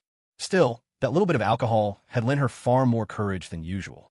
Yet even now, although she remained shy, there was not a hint of regret in her heart. She knew clearly that if she kept hesitating, who could say when she'd finally be with the one she loved? Gradually collecting her thoughts, Kurenai listened to Kyuzen's shameless words, and couldn't help but feel both exasperated and amused. She shot him a look, then reached a hand out from beneath the covers, giving him a gentle swat. Kyuzen understood she was still feeling bashful, so he got up directly. With her cheeks flushed and her eyes evasive, he stepped down from the bed, picked up the clothing scattered across the floor, handed her hers, and with his own clothes and arm, swaggered out of the room. By the time Kurenai had dressed and made her way to the living room, Kyuzen had already brewed some tea and arranged a few pastries neatly on the table. Seeing Kyuzen, Kurenai's cheeks were still a little pink. Still, after stepping into the living room, she bravely sat down right beside him, nestling in close. Once she sat, Kyuzen handed her a cup of hot tea, and with a tender gesture, tucked a stray lock of hair behind her ear. Then, slipping his arm around her slender waist, he pulled her gently into his embrace. After being held in Uchiha Kyuzen's embrace, Yuhi Kurenai's cheeks were still tinged with a blush, but a radiant smile appeared on her face. After all, the man before her was the one she had longed for, the one she yearned to share her life with, heart and soul. And now, at last, her wish had come true. Once Kurenai had finished a cup of tea, she let go of the shyness she held in her heart. After setting down her cup, she slowly nestled into Kyuzen's arms. The two lingered in their affectionate embrace for a little while longer. Then, Uchiha Kyuzen withdrew his hand from the warmth of Kurenai's gentle presence. With a soft touch to the center of her brow, he left behind a glowing, luminous blue space mark. This space mark had become something of a standard among the women close to Uchiha Kyuzen. Yet for those who hadn't come under the effects of his Kotoeme Tsukumi, the mark connected to his Kimui dimension. For women like Lady Tsunade and Yuzuki Yugao, who had been influenced by Kotoeme Tsukumi, their space marks instead connected to a passage within the realm of Takamagara. After leaving the space mark on Kurenai's forehead, Kyuzen patiently explained how it worked. With her intellect, and her strength equal to that of Kage, Kurenai quickly became comfortable with it, deftly mastering its use. With Kyuzen's guidance, she also learned how to stimulate the mark to send him a message at will. The whole time, Kyuzen explained, Kurenai watched him with unmistakable adoration, her eyes shining with a blind, unwavering worship, as if declaring silently that the man she had chosen was truly extraordinary. This love-struck gaze deeply gratified Kyuzen's vanity, prompting him to offer an even more thorough and detailed explanation under her devoted attention. Yet, just as Kyuzen and Kurenai lingered in their private world, Kyuzen suddenly sensed someone using a space mark to contact him, the signal pulsing with unmistakable urgency. He frowned, concentrating for a moment, and found it wasn't one of his women calling out, but rather Uchiha Shursui, the man he dispatched to Rain Village to investigate the Akatsuki organization. Shursui was reaching out at a rapid, insistent pace. Kyuzen knew Shursui's character well. Unless the matter was truly urgent, Shursui would never disturb him lightly. What's more, he was now the clan head of the Uchiha family. Even though Shursui and Itachi were working on missions outside the village at the moment, the family had already relayed this news to them through summoning techniques. Given the cautious nature of Shui and Itachi, they would never disturb him unless they had encountered something truly perilous. And considering their capabilities, nothing short of encountering the leader, Pain of the Six Paths himself, would ever necessitate Kyuzen's personal intervention. Once Uchiha Chosan found out who was calling out to him through the spatial mark, he reacted immediately. In one swift motion, he sprang to his feet, so abruptly that Yuhi Kurenai, nestled in his arms, was startled. Facing Kurenai's confused gaze, Chosan pressed a gentle kiss to her forehead, loosened his embrace, and spoke in a reassuring tone. "Kurenai, please wait here for me for a moment. There's something in the clan that needs my attention. I'll be back very soon." Seeing the serious look on Chosan's face, Kurenai realized it must be important. She nodded obediently, without a hint of reluctance, stepped out of his embrace, and said with a warm smile, "All right, don't worry. I'll be here waiting for you." Chosan wasted no further time. He gently patted Kurenai's hair, then slipped away into the dimensional space. Anticipating that battle could break out at any moment, Chosan had long prepared several ninja pouches in his room within the space, each serving a different purpose for the world of Shinobi. Upon returning to his room in the spatial dimension, Chosan picked up one of the tool pouches.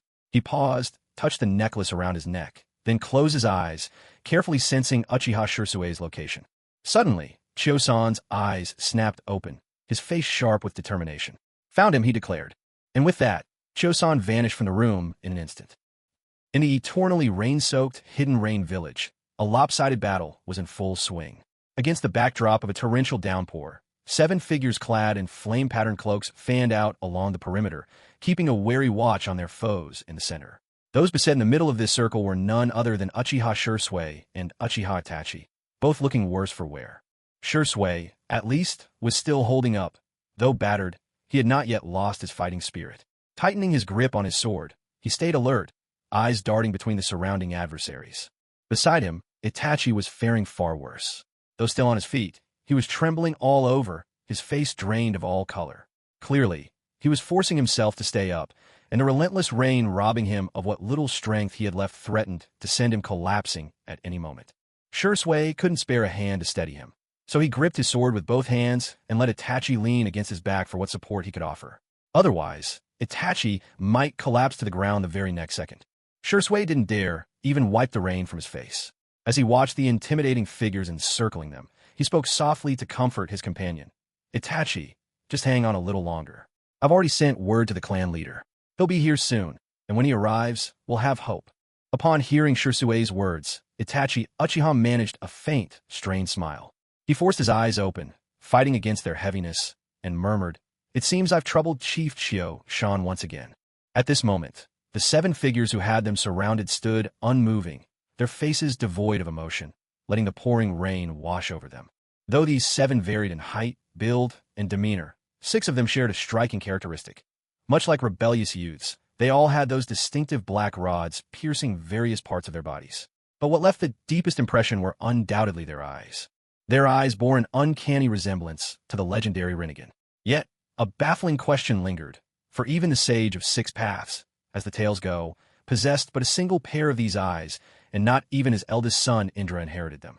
And yet here were 6 individuals, each wielding the Rinnegan. When did such eyes cease to be rare and grow so common? One couldn't help but wonder. The 7th person, distinct from the 6, also watched the encircled duo, her expression equally grave. Though she too wore the red cloud cloak, she bore none of the black rods, and her eyes, at least, appeared ordinary. A bloom of white paper adorned her sky-blue hair. Even as seriousness shadowed her face, she stood as a beauty rivaling Kurenai Yuhi, though her sharp edge suggested a woman not easily approached. These 7 made up the Akatsuki's Pain, 6 Paths, and Konan. All of them now gazed intently at the 2 Uchiha, trapped in the center of the ring. Despite how desperate Shirsue and Itachi now appeared, only Pain, 6 Paths, and Konan truly understood just how difficult the 2 were to deal with. If not for their underhanded tactic, using the Naraka path to endlessly revive the other defeated Pains, such attrition would not have worn their opponents down to this state. Otherwise, these 2 would hardly be so battered and exhausted. Don't be fooled by the current appearance of the Pain 6 Paths. Though they all stood whole, Konan knew all too well that, aside from the Hell and Deva paths, the remaining 4 had each been taken out twice on average. While the Deva path remained untouched, it was only thanks to being Nagato's former companion and the mightiest among the 6.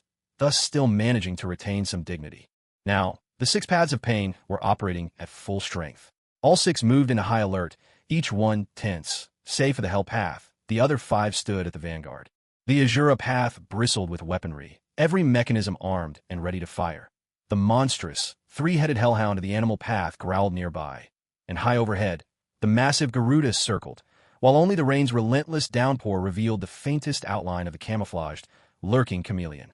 All these precautions underscored just how vigilant and wary they had become. Standing next to the leader known as Pain was none other than Konan, the archetypal beauty of the Akatsuki. At that moment, her expression was equally grim as she watched Uchiha Shursui and his companion cornered. Originally, Akatsuki had been hiding quietly within Mangekyo. They had stealthily eliminated Hanzo the Salamander, the village's former leader, but kept it under wraps. Whenever they interacted with outsiders, they still used Hanzo's name. You could say, apart from the Akatsuki themselves, almost no one knew that Mangekyo had secretly changed rulers. So, Akatsuki could remain safely hidden within the village, keeping their true intentions obscured. But unexpectedly, not long ago, two uninvited guests slipped into Mangekyo. Even with Pain's Rain Tiger at will, a sensory technique that enveloped the whole village at all times, they still managed to probe and uncover nearly all of Mangekyo's secrets, right under their noses. They even infiltrated Akatsuki's headquarters, the very building where Konan and Nagato had been residing, before the ever-perceptive Nagato finally sensed them. Only then did the six paths of pain mobilize. After paying a steep price, they managed to encircle the intruders here. If it weren't for the relentless onslaught of the hellhounds and the air superiority provided by the giant crow, which cut off every escape route, those two would have slipped away long ago. Even so, the six paths of pain and their summoned beasts have been dispatched and defeated several times by the giants conjured by these intruders. Without the revival techniques of the Naraka path, Konan realized there would have been no way to keep them trapped. But now at last, their energy was almost spent. Not only could they no longer summon those giants, the younger of the two had been momentarily disoriented when the last one faded away. In that vulnerable instant, the hungry ghost path nearly drained all his chakra. Now, from the perspective of both the six paths of pain and Konan, the outcome was inevitable. They no longer felt the need to rush, choosing instead to wait patiently for the right moment, watching for the slightest opening that would let them land the final blow. At the same time, they steeled themselves for a possible desperate counterattack. Konan gazed at the two battered figures in the distance, her elegant brows furrowing in worry. Nagato, have you figured out where these two are from? They're both Kaga-level fighters with truly strange abilities. There's no way they're just nameless nobodies. Beside her, Pain replied in an expressionless tone, Konan, call me Pain. I've gleaned enough about their origins through the fight. Konan paused, then corrected herself. Pain, what did you find out about them? Not only do they wield unusual powers, but their strength is extraordinary. There's no way their backgrounds are ordinary. Hearing Conan's question, Pain replied expressionlessly. When I fought them, I noticed both of them had Sharingan eyes. Judging from their age, they must come from the Uchiha clan, and not just any members, but ones that are being specially groomed as geniuses. Otherwise, there's no way they have reached Kaga-level strength at such a young age. And there are two of them. The Uchiha clan? The same clan as Madara Uchiha? Do you think they might have some connection to him? Konan asked, concern evident in her voice after hearing Pain's answer. Although, at present, they could consider themselves allies with Madara Uchiha, that mysterious man who claimed to be Madara always wore a mask and kept his secrets close. It was hard to tell if he was connected to these two individuals. Having grown up in the war-torn land of Rain and having been deceived by the legendary demigod Hanzo in the past, both Konan and Nagato knew better than to trust others easily. Pain, his expression unchanged, paused for a moment after hearing Conan's words before giving his reply. I don't think those two are related to him. Ever since that man claiming to be Uchiha Madara sought us out, we carried out a thorough investigation into Madara's past. When he left the Hidden Leaf Village all those years ago, he had already had a complete falling out with the Uchiha clan there. Even if Madara does have some ties to the Uchiha nowadays, I believe all that's left between them is hatred. After all, he used to be the clan leader, but his people betrayed him and refused to leave with him when he parted ways with the Leaf Village. Konan nodded in agreement after hearing Pain's analysis. She looked out toward Shursui and his companion in the distance, admiration in her eyes as she said, the Uchiha name is famous for a reason. To have such strength at their age, to already be at the Kage level, these two are truly prodigies. Their talent for combat is terrifying. Even with their Sharingan, to break several of your six paths bodies is no small feat. Pain showed little emotion in response to Conan's praise, his voice cold as he answered, "No matter how gifted a shinobi is, once they're dead, they're no longer a genius. That is the harsh truth of this world. And as people of the leaf, they carry the sins of this false world on their backs. The land of rain has suffered endless wars, and the leaf bears inescapable responsibility for that. My own parents were murdered by scum from the leaf. Were it not for my respect for Jiraiya, I would have declared war on the leaf long ago." Hearing Pain's words, Conan gazed at him with worry, or rather, at Nagato, the one really controlling Pain, her concern clear on her face. Ever since Yahiko was killed by Hanzo the Salamander, the leader of the Hidden Rain village, and most of the Akatsuki members were also slaughtered at that time, the shock drove Nagato to summon the Ghetto statue, disregarding the damage to his own body. After he turned the tables and destroyed the enemies present, his entire outlook changed dramatically. Before this, although Nagato possessed the Rinnegan and was the most gifted of the three, his gentle nature made him rely heavily on Yahiko, whom he regarded as an elder brother who always looked after him. But after Yahiko's death, manipulated by the man who called himself Uchiha Madara, Nagato's heart hardened. Even the Akatsuki members he recruited changed from like-minded comrades to a gathering of rogue ninja. As for herself, ever since Yahiko died, the only family and companion she had left in this world was Nagato. Even if he declared war on the world, she would choose to stand by his side. When Conan came back to her senses, she noticed that Pain, who stood beside her, was stirring. By now, the rain that had poured continuously since the start of the battle had gradually lessened, while Tendo Pain's expression grew increasingly stern. "It's time to put an end to them," Pain murmured quietly. Almost as soon as Pain's voice died away, the four figures encircling Uchiha Shursui and his companion seemed to move as one, surging forward to attack. Behind the animal path, its summoned beasts unleashed fierce roars, surging past its summoner and charging for the two at the center with wild abandon. Faced with the onslaught from all sides, Uchiha Shursui could only give a helpless shake of his head. As a prodigy of the Uchiha clan, Shursui excelled in both the teleportation technique and Jinjutsu. Building on his natural talents, he had even created his own instantaneous shadow clone technique, which earned him the legendary name Shursui of the Body Flicker. Yet, up against the fabled Rinnegan-wielding leader of Akatsuki, his illusions proved all but useless, as if every movement he made was laid bare before his opponent, leaving him perpetually on the defensive. And in truth, Shursui's instincts were spot on. The Rinnegan, a step above the Sharingan, naturally rendered him immune to most Genjutsu cast through the Sharingan. What's more, the 6 paths of Pain shared their vision, coordinating through 6 pairs of eyes. This meant not only were the Jinjutsu of Shursui and Itachi mostly ineffective, but with 6 pairs of vigilant eyes tracking their every move, both found themselves at a severe disadvantage. Not just in the fight, but even the possibility of escape was all but impossible. This is also why, even though he and Itachi both used Susanoo and managed to escape from the Hidden Rain village, they still ended up being surrounded. Shursui Uchiha let out a helpless sigh, gripping his katana tightly. He forced himself to endure the burning sensation in his eyes, readying to squeeze the last of his strength and draw out more chakra to supply to his Sharingan. When, suddenly, in front of him, there was a loud burst, and thick white mist billowed out. Though Shursui hadn't seen who had arrived, he immediately sensed a familiar chakra. A smile spread across his face, his entire body visibly relaxing as he dropped down and sat heavily on the ground. Itachi Uchiha, who had been leaning on Shursui for support, felt some of the tension lift as well. As Shursui sat down, Itachi followed suit, sinking to the ground, unable to help himself. Although Itachi wasn't intimately familiar with Uchiha Kyuzen's chakra, he knew that someone who could put Shursui at ease and arrive at such a critical moment could only be the leader of the Uchiha clan, Uchiha Kyuzen. However, Itachi was currently sitting with his back to Shursui, and, in his weakened state, turning around was rather difficult. So, after sinking down beside Shursui, Itachi couldn't help but ask, "Shursui, is it the clan leader who's come to our aid?" Gazing at the white mist before him, Shursui answered with a relaxed smile, "Yes, it's our clan leader. He's here." Faced with this sudden turn of events, Pain and his 6 paths, who had been about to charge forward, immediately halted in their tracks.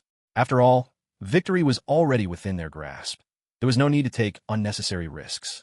As the thick fog slowly dispersed, Uchiha Kyuzen appeared before everyone, clad in Susanoo armor, radiating a mysterious, purplish-black gleam.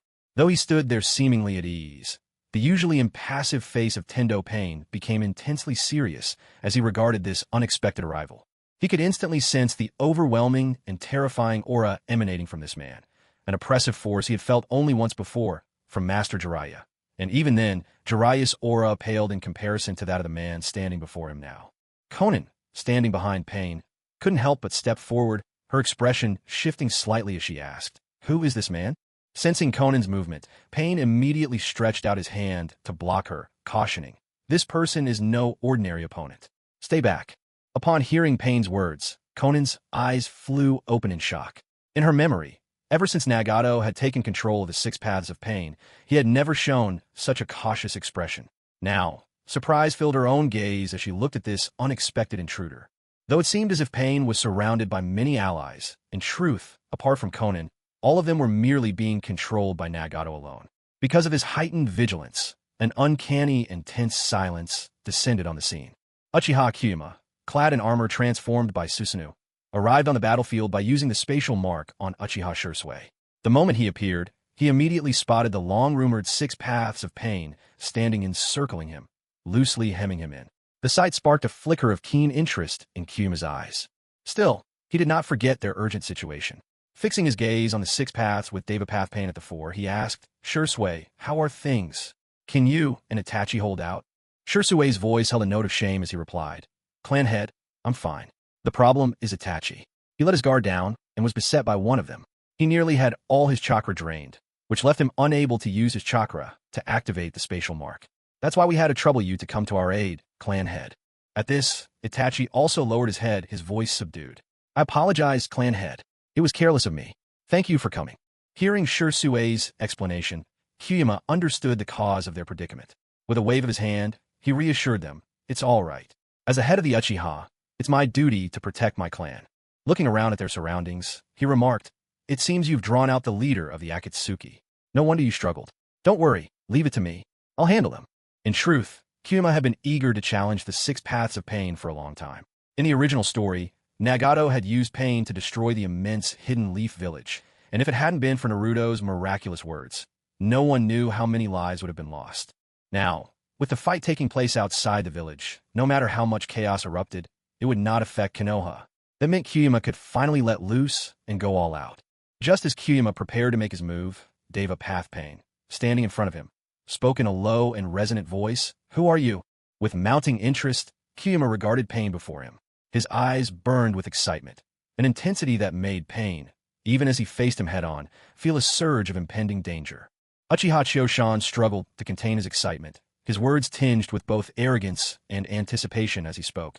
"I am the clan leader of the Uchiha, Uchiha Choshan." "Boy, so you're the one who dared to bully my clansmen like this, aren't you?" Hearing Uchiha Choshan's accusation, Pain nearly lost his composure. He hadn't expected the head of the Uchiha clan to be so unreasonable. After all, it was those two clansmen of his who had infiltrated Mangekyo, which is why he had struck them down like this. Never did he imagine that the blame would be twisted, leaving him to suffer such a blatant reversal of the truth. Just as Pain was about to speak, Uchiha Choshan activated his eternal Mangekyo Sharingan and fixed his gaze firmly on him. "Oh, I didn't expect you're nothing but a corpse right now. That must mean your real body is hidden somewhere not too far from here." Upon hearing Uchiha Choshan's words, both Pain and Conan were visibly alarmed. This was, after all, Pain's greatest secret, the secret behind the Six Paths of Pain, and yet the man in front of them had seen right through it in just one glance. Uchiha Choshan stared deeply into Pain's eyes, memorizing the unique nature of his chakra before gently closing his own eyes. Uzumaki's secret art, Kagura's mind's eye opened. In that instant, he became aware of all the chakra signatures within dozens of kilometers. Drawing on his immense mental power, Uchiha Choshan quickly locked onto one particular, unique presence. Then, Uchiha Choshan opened his eyes and turned his gaze to Pain and Conan, who stared at him in disbelief. He inclined his head toward the direction of Mangekyo, speaking with deliberate brevity, "Your true body is over there." There was no question in Uchiha Choshan's tone. It was a statement of fact. Tendo Pain could wait no longer. Incredibly, this Uchiha clan leader had discovered his deepest secret within just a few moments, even pinpointing the location of his true body simply by sensing his chakra. It was important to note, ever since his legs had been injured, and due to overusing the Ghetto statue, Pain's real body had grown extremely frail. Even moving required mechanical assistance. To protect his vulnerable self, he had taken painstaking measures. Other than Conan, no one was allowed near him, and no one could even hope to find him. He had set up layers of barriers and seals around his real body, making it impossible for anyone to sense his chakra. But to his shock, despite all these preparations, the man before him had uncovered his secret in a matter of seconds. It seemed that, even if he had to sacrifice the 6 paths of pain and let his true body teeter on the edge of collapse, he would have to deal with this man now. Otherwise, he would never know a moment's peace. Uchiha Choshan could sense the shift in Pain's demeanor as well. He turned to look at Tendo Pain, a slight smirk touching the corner of his lips. "Oh, your presence has changed. Looks like I've struck a nerve." Choshan then glanced around at the situation, his voice unhurried and casual. "Still, you outnumber me. That hardly seems fair, does it?" Without another word, Choshan formed a hand seal. Would release, would clone technique. In the next instant, it was as if Choshan had split into many, countless wooden clones emerged from his body. At first, these clones appeared as rough wooden figures, but as soon as they separated from him, each quickly transformed, becoming indistinguishable from the original Choshan. He didn't go overboard, just enough clones to match the 6 paths of pain 5 times over. This way, every path of pain would have 5 of his wood clones to deal with. So, Choshan conjured precisely 31 wood clones. Among them, one immediately stepped forward to Uchiha Shursui and his companion, extending a hand and casting a jutsu. Wood release, wood locking wall. Summoning rows of wooden pillars that arched up from the ground, the clone created a protective barrier around the 2 of them. In the next moment, this wood clone slipped inside through a gap in the wall and, with deft hands, cast a medical ninjutsu to tend to their injuries. Meanwhile, as this wood clone worked its healing, the rest of the clones cloaked themselves in a glowing armor of blue, crackling with lightning chakra, lightning release armor. With swift, fluid motions, they moved to engage the 6 paths of pain, who had now launched their assault. While the 6 paths of pain tangled with his relentless wood clones, Choshan's true self moved quietly and unseen, drawing close to the figure with azure blue hair. Choshan didn't attack. Instead, he regarded Conan with keen interest, speaking in a calm and almost playful tone. "Out of everyone here, you're the only one truly alive. So tell me, which will it be? Will you fight me, or will you surrender?" As Choshan appeared before her, Conan felt numb with dread. The overwhelming power radiating from the man before her left her little doubt. The master himself had come to confront her directly. In Conan's mind, someone as formidable as Choshan should be clashing with Tendo Pain or taking down the massive summon beasts. Someone like her, a woman whose strength hardly compared, should be beneath his notice. Why would someone of his stature bother to come for her himself? Yet what Conan couldn't have imagined was just how deeply Choshan understood all of them, a level of insight that went far beyond anything they could have expected. In Uchiha Choshan's eyes, the 6 paths of pain are nothing more than corpses, disposable tools that Nagato can abandon at any time. Moreover, the Rinnegan in their eyes is a mere imitation, granting them, at best, some of the eye's powers. But Conan is a different story. Her status, whether in the days of Yahiko or now under Nagato, has always been their vital weakness. As long as she is under someone else's control, even compelling Nagato to offer up his Rinnegan might not be out of the question. At the same time, Uchiha Choshan couldn't help but feel a restless urge. He wanted to test a few tricks of the Rinnegan for himself. So instead of rushing to seize Conan, he decided to let his wooden clones engage with the 6 paths first. Noticing Conan's visible agitation at his words, Uchiha Choshan quickly softened his imposing demeanor, smiling as he said, "Let's see which side comes out on top, your clones or mine." After speaking to Conan, who was studying him warily, Uchiha Choshan carelessly turned his back to her, turning his full attention to the unfolding battle nearby, clearly unafraid of Conan, who stood within arm's reach.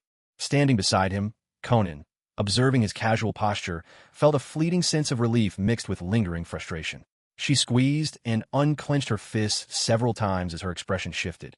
But in the end, she couldn't bring herself to sever ties completely with this man before her. Conan understood well. Though the 6 paths' reputation was formidable, they were ultimately little more than bodies. Aside from Yahiko's body, which couldn't be replaced, the other 5 could be discarded at will. Even if they were destroyed, all it would mean was finding a few suitable new corpses. Growing up amidst the harshness of war, Conan had long since learned that the dead are simply gone, never as important as the living. Taking a deep breath, she finally gave up on making a move against Uchiha Choshan, turning instead to watch the distant battlefield at his side. At this point, the 6 paths of pain had just clashed with Choshan's wooden clones, marking the true start of their confrontation. In reality, The 6 paths were at something of a disadvantage under these circumstances. Each body had its own unique abilities, which complemented each other and allowed them to function with synergy far greater than the sum of their parts. Yet, to the two onlookers, these finer points meant nothing. Nagato, who considered himself a god of the shinobi world, would never be concerned with mere technicalities. As far as he was concerned, aside from Uchiha Madara, there was no true rival in this world. Even should Madara oppose him, Nagato would show no hesitation in waging war against him. Uchiha Chiyoshan merely wanted to experience the power of the Rinnegan ahead of time. Although Nagato could only utilize the basic abilities of the Rinnegan and was unable to wield the unique powers of its original bearer, it mattered little in the grand scheme of things. In this world of shinobi, unless Uchiha Madara or Senju Hashirama were resurrected, there was no one who could present him with a truly satisfying fight. Even so, Nagato's possession of the Rinnegan only managed to spark a mild interest in him. The first to clash on the battlefield were the summoned beasts called forth by the animal path. They were all enormous creatures, a hellhound with 3 heads, a raven, a giant crab, a rhinoceros, an ox, a chameleon, and the legendary 8-span bird. Each of these creatures bore black chakra rods on their bodies and shared the distinctive Rinnegan eyes, signifying their dominion under the animal path. Chiyoshan's wooden clones all inherited the main body's formidable strength. Under Lady Tsunade's tutelage, they had also mastered her monstrous strength techniques. So, at the very moment their paths crossed with the summoned beasts, they quickly gained the upper hand. So much so that both the crab and raven were struck with such force that they burst apart in clouds of white smoke, instantly banished back to their summoning realm. The rampaging rhinoceros and ox charged fearlessly, but their advance was stopped short by the wooden clone's powerful fists, and the two now found themselves locked in a test of brute strength. Sensing danger, the 8-span bird quickly wheeled through the air, soaring upwards and letting out piercing cries as it rained explosive orbs down toward the ground. The most troublesome was the hellhound. This beast possessed a hideous ability. Whenever it suffered a fatal wound, it would split into additional heads, seemingly without limit. In the brief minutes of this chaotic battle, it had already multiplied into 6 heads. The largest of the summoned beasts was undoubtedly the enormous chameleon, though under the intense scrutiny of Chiyoshan's Mangekyo Sharingan, it was utterly exposed. With the swift intervention of a wooden clone, the chameleon was dispatched and sent back to the summoning realm. After this flurry of exchanges, only 4 types of summoned beasts remained: the rhinoceros, the ox, the 8-span bird, and the now multiplied hellhound. Noticing the 8-span bird haphazardly dropping explosives from above, one of the wooden clones quickly formed hand seals. Earth release, technique of lightened boulder. In an instant, the clone seemed to lose all weight and soared up toward the 8-span bird. Aware of the clone's formidable prowess, the bird gave a shrill screech and, disregarding the ground battle below, swiftly turned and flew higher into the sky. The wooden clone, buoyed by the lightning technique, pursued relentlessly. Meanwhile, the other 4 wooden clones sensed the growing turmoil caused by the rhinoceros and the multi-headed hellhound. They exchanged a brief look, and 3 of them rushed in to intercept these summoned beasts, while the remaining clones slipped past, heading straight for the animal path lurking behind the lines of monstrous creatures. With no other abilities to rely on, the animal path realized that the wooden clone was targeting him, and that his own summoned beasts couldn't arrive in time. In a hurry, he sprinted toward the Deva path, who was closest to him. At this moment, the Deva path appeared to be the most at ease among all the pain avatars. Constantly using almighty push and universal pull, he managed to keep his 5 wooden clones at bay. None of them could get close for the time being. These 5 belonged to the wood clones, and among all the clones, they were the toughest. Even as the Deva path repeatedly unleashed almighty push and universal pull at them, they showed no sign of injury. However, such frequent use of these abilities also put a considerable strain on Pain's chakra reserves. So for now, neither the Deva path nor the wood clones could overpower the other. If anything could be called the noisiest scene, it would have to be the Azura path, who by now was almost indistinguishable from a machine. Thanks to the intelligence from the animal path, the Azura path was well aware of the destructive power of these wood clones. The moment they drew near, he flipped every switch on his body, unleashing a relentless barrage of missiles and explosive weaponry at the advancing wooden figures. The wood clones met this onslaught with wood-style techniques, conjuring layer upon layer of protective barriers as they advanced toward the Azura path. After all, in their eyes, those weapons still posed a genuine threat. As for who was faring the worst at the moment, it had to be the remaining 3, the Naraka path, the Preta path, and the human path. The Naraka path mainly served a support role, able to summon the King of Hell to resurrect any of the other 5. Beyond that, his fighting ability was about on par with a high-ranking ninja at best. The Predapath was capable of absorbing all chakra and ninjutsu, a skill that had made him nearly drain Uchiha Itachi during a sneak attack. But when faced with these wooden clones of Uchiha Chioshan, his advantage was lost. The clones were formidable in close combat. If he tried to absorb their chakra, it's likely he'd be torn apart after only a few exchanges. As for the human path, his situation was even more dire. He faced only the soulless wood clones, yet his signature ability was extracting memories and souls. Against these constructs, he was effectively powerless. Learning about the true battlefield prowess of these wooden clones from the animal path, he too chose to avoid them and closed in on Deva Path for support. In response to this situation, the wooden clones split into 3 groups. One moved toward the Azura Path, another went to support the 3 clones facing the summoned beasts, and the rest, the majority, headed towards the gathering of the Deva Path, Animal Path, Human Path, Naraka Path, and Preda Path, forming a standoff against them. The Deva Path Pain hadn't expected that even just Uchiha Chioshan's clones would be so troublesome. Without using any of his ultimate techniques, he actually found himself at a disadvantage. Furthermore, Uchiha Chioshan's true body hadn't even joined the fray yet, which made Deva Path Pain realize just how complicated things had become. Then, just as the Animal Path arrived at the Deva Path side, he suddenly formed hand seals and unleashed his exclusive summoning technique. Pressing his hand to the ground, he instantly called both the Azura Path and his summoned creatures over from the battlefield, thus withdrawing them from their fights. At this moment, the 6 Paths of Pain no longer boasted about being gods. Instead, they assumed battle formations according to their individual abilities. As the 6 Paths regrouped, all the wooden clones swiftly converged as well. Now, the tide had turned. 30 wooden clones had surrounded the 6 Paths of Pain, yet neither side made a move. The once chaotic battlefield plunged into silence, broken only by the gentle, unending drizzle softly pattering down. The reason for this standoff was twofold.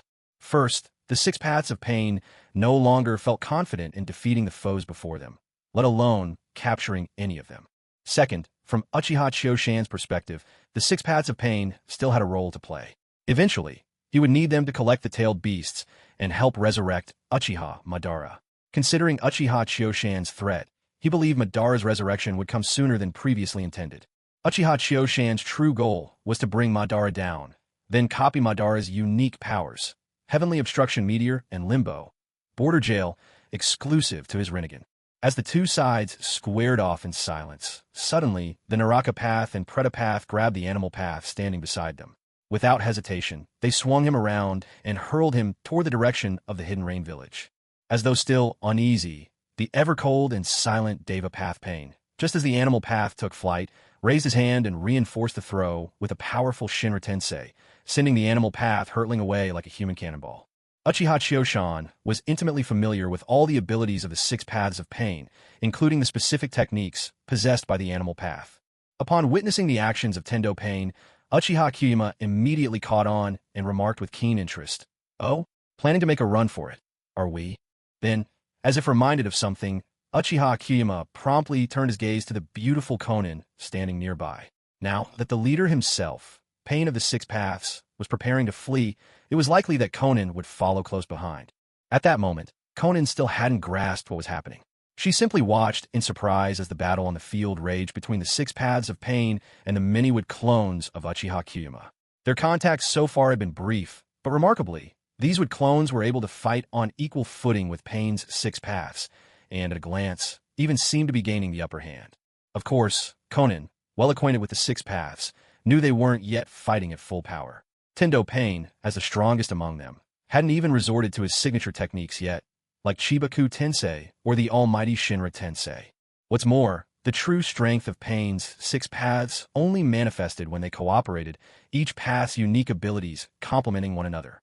Still, Konan clearly understood that the ones fighting below were merely clones, mass-produced with clones, no less. Meanwhile, their true opponent, Uchiha Kyuyama himself, stood calmly at her side, watching the fight unfold with amused interest. From what she could sense, even after creating such a staggering number of clones, Kyuyama's own state hadn't weakened in the slightest. In other words, the chakra he had shared with the clones was only a tiny fraction of his own reserves. And suddenly, a realization dawned upon Konan. The man standing beside her was none other than the head of the Uchiha clan. What was the Uchiha's claim to fame throughout the ninja world? Naturally, the legendary Sharingan. It was precisely because those two Uchiha clan members wielded their mysterious, powerful Sharingan that they'd managed to hold their own against Pain's six paths for so long. And yet, as the leader of the Uchiha, Kyuma had so far only employed wood clones. He hadn't even revealed his Sharingan. Clearly, these wood clones were just a means to probe his opponents, not a true display of his strength. So when Kyuma's gaze suddenly turned to her, a shiver ran down Conan's spine. She couldn't fathom why a person of his stature would show such interest in someone as insignificant as herself. Uchiha Kyuma looked over at the woman standing beside him. Under the gentle rain, there was something delicate and pitiable about her. Meeting her wary gaze, he suddenly asked, "Conan, do you wish to bring Yahiko back to life?" At those words, Conan's mind simply froze. What? Bring Yahiko back? He has the means to resurrect Yahiko? And another thing, how did he know about Yahiko? And how did he know my name was Conan? Conan's mind suddenly felt overwhelmed, unable to keep up. Who exactly was this person standing in front of her? Why did he seem to know everything about her? Could it be possible that he truly had the ability to bring Yahiko back to life? But if that were so, what sort of price would she have to pay? There was no way he would help her resurrect Yahiko for no reason at all. In that brief instant, countless thoughts flashed through Conan's mind. The things Uchiha Kyuzen had said sent shockwaves through her heart. In truth, Conan didn't know of a way to resurrect the dead, Nagato's Rinnegan. Only after years of painstaking mastery did Nagato discover that the Rinnegan possessed such powers. Yet, when Nagato first told her about this ability, Conan couldn't summon the slightest bit of joy. The price for using the Rinnegan to bring back the dead was simply too steep. Although the Rinnegan did grant the power to resurrect lost loved ones, the cost was nothing short of one's own life. Its side effects were as fatal and irreversible as the dead demon consuming seal. The ultimate result was death. The difference lay in the aftermath. When someone used the dead demon consuming seal, their soul would be consumed by the Shinigami, whereas those who performed the Rinnegan's resurrection jutsu, the outer path, samsara of heavenly life, would have their soul pass on to the Pure Land, as if they had died a natural death. In the original manga, after the six paths of pain invaded Konoha, mass tragedy befell the village. Even Kakashi and Shizune were among the dead. But because so little time had passed since their deaths, their bodies still intact and able to host their souls, and because the souls of the fallen had been gathered by the King of Hell, Nagato's use of the outer path, samsara of heavenly life, was able to bring them all back. Yet in the end, when reviving Uchiha Madara, only one life was restored. It made no difference whether one person or many were brought back. The user of the samsara of heavenly life technique always paid the same ultimate price. Only Uchiha Obito, who had briefly attained the power of the Sage of Six Paths, survived a while longer after using the resurrection jutsu, still moving with unmistakable vitality. Truthfully, it was Masashi Kishimoto, the creator himself, who stacked the deck in Obito's favor, granting him an endless array of miraculous escapes. First, he plummeted from the level of the Sage of Six Paths. Then, after becoming the Jinchuriki of the Ten Tails, the beast was forcibly removed from his body, a fate that was typically certain death.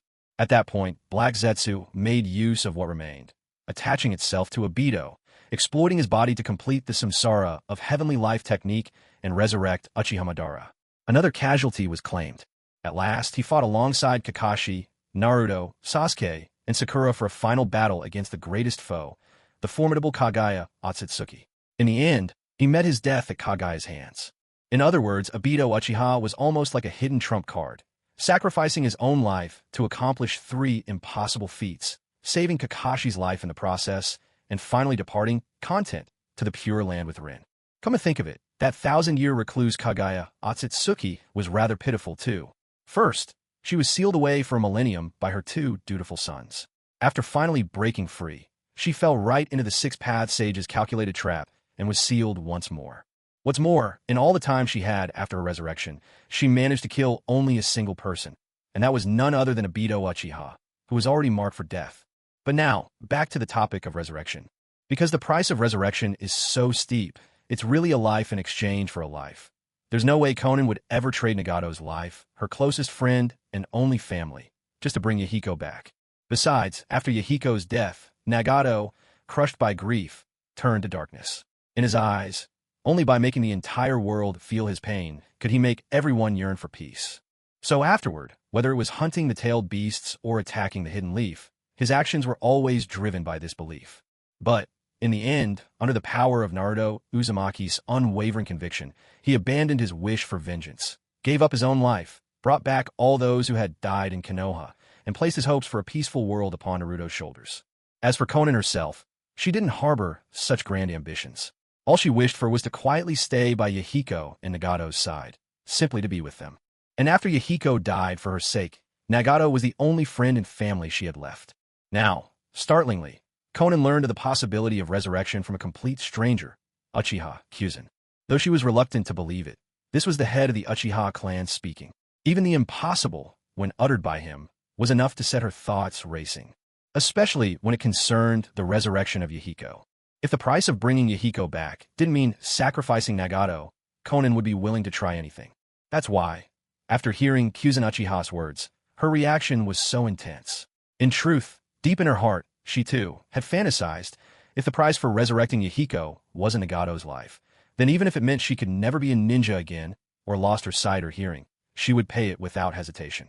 In just a short moment, Konan's mind was like a storm of swirling thoughts, imagining countless possibilities all at once.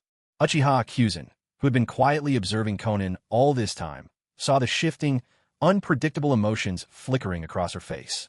Realizing that he had achieved his purpose, a faint smile appeared on his lips. Just as Konan steadied herself and was about to speak, Uchiha Kyuzen spoke, perfectly on cue. "Don't worry, I mean you no harm. I'll be waiting right here for you, all the way until midnight tonight. When the time comes, I'll leave. If you're interested in talking, come and find me." Konan was left puzzled by his words, her mind in a fog. She couldn't understand. She was already here, so why arrange a meeting in the middle of the night? Just as she opened her mouth to speak, there was a sudden sound. Konan vanished from in front of Uchiha Kyuzen, leaving only swirling white mist behind. Let's wind the clock back a little. Hellpath and Predapath, two of the 6 paths of pain, suddenly reached out and grabbed the animal path, who was standing with them. With all their strength, they catapulted the animal path toward the direction of Mangekyo. At that very instant, the aloof and emotionless Deva Path lifted his hand, amplifying the force with Shinra Tensei and pushing the animal path even farther away. Now propelled even faster and thrown high into the air, Animal Path quickly adjusted her posture as she arced across the sky. While still airborne, she formed hand signs and performed the summoning jutsu. With the summoning complete, beneath her, a massive cloud of white smoke appeared, and then her summoning beast, the colossal Yatagarasu, materialized right below her in the sky. Animal Path landed firmly atop Yatagarasu's back. Glancing back at the distant battlefield, she took a deep breath, formed more hand seals, pressed her palm downward, and invoked the summoning jutsu again. This time, with her technique, 6 familiar figures appeared alongside her on Yatagarasu's back, the 6 paths of pain and Konan herself. After escaping the battlefield, Animal Path had used her summoning jutsu to bring her comrades to her, snatching them away from the chaos. After all, tracking down the 6 puppet bodies in the midst of battle would have been a cumbersome task. Not to mention, they had Yahiko's body and Konan with them. So the moment Animal Path broke away, she immediately called everyone together. Now, realization dawned on Konan. She finally understood why Uchiha Kyuzen had spoken so cryptically before. Just from Pain's maneuver, he had deduced their intention. In other words, if Uchiha Kyuzen had decided to interfere in that crucial moment, Pain would never have escaped the battlefield so smoothly. This also made Konan deeply wary of Uchiha Kyuzen. At that moment, the Deva Path Pain, standing beside Konan, also noticed her unusual unease. While battling those wooden clones, Pain had already been aware of Kyuzen's presence right next to Konan. This realization made Pain increasingly anxious. Even though Kyuzen stood at Konan's side without making any hostile moves, Pain understood all too well, despite Konan's impressive skills, especially in her artful use of paper jutsu. She was simply no match for this uninvited guest, Uchiha Kyuzen. For Konan's safety, Pain decided they had to retreat. Of course, that was only part of the reason. The main issue was that, even if Pain managed to defeat this Uchiha clan leader with his own power, it would still be impossible to keep their foes immobilized. What's more, there were 2 other wild cards on the battlefield, the 2 Uchiha clan members currently receiving medical attention. If either of them recovered enough to join the fray, Pain sensed the situation would become even trickier. That was why he chose to withdraw from the battle. If these Uchiha chose to pursue, the members of Akatsuki were far from helpless. Furthermore, while Mangekyo might seem a small shinobi village, it still had its share of capable ninjas. Should they truly be chased all the way back, Pain and his people would still have the home advantage, and besides, he had plenty more cards left to play.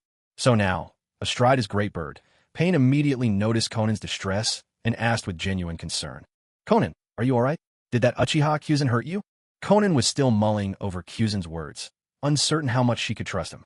But when she heard Pain's question, she snapped back to reality, shook her head, and replied, I'm Yufine. Kyuzen didn't harm me. In fact, I get the feeling this Uchiha clan leader isn't actually hostile toward us.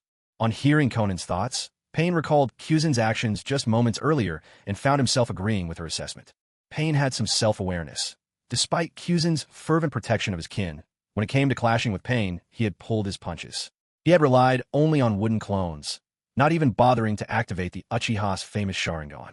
From Pain's point of view, Kyuzen's behavior really didn't show any strong animosity. If they had been true enemies, there's no way the retreat would have come so easily. Moreover, given Pain's cautious nature, even as he was speaking with Conan, the rest of his bodies were carefully keeping watch in different directions. Yet behind them, in the direction where Uchiha Chioshan had stayed, there was no sign of pursuit. Pain believed that if they wanted to give chase, it would have been easy enough.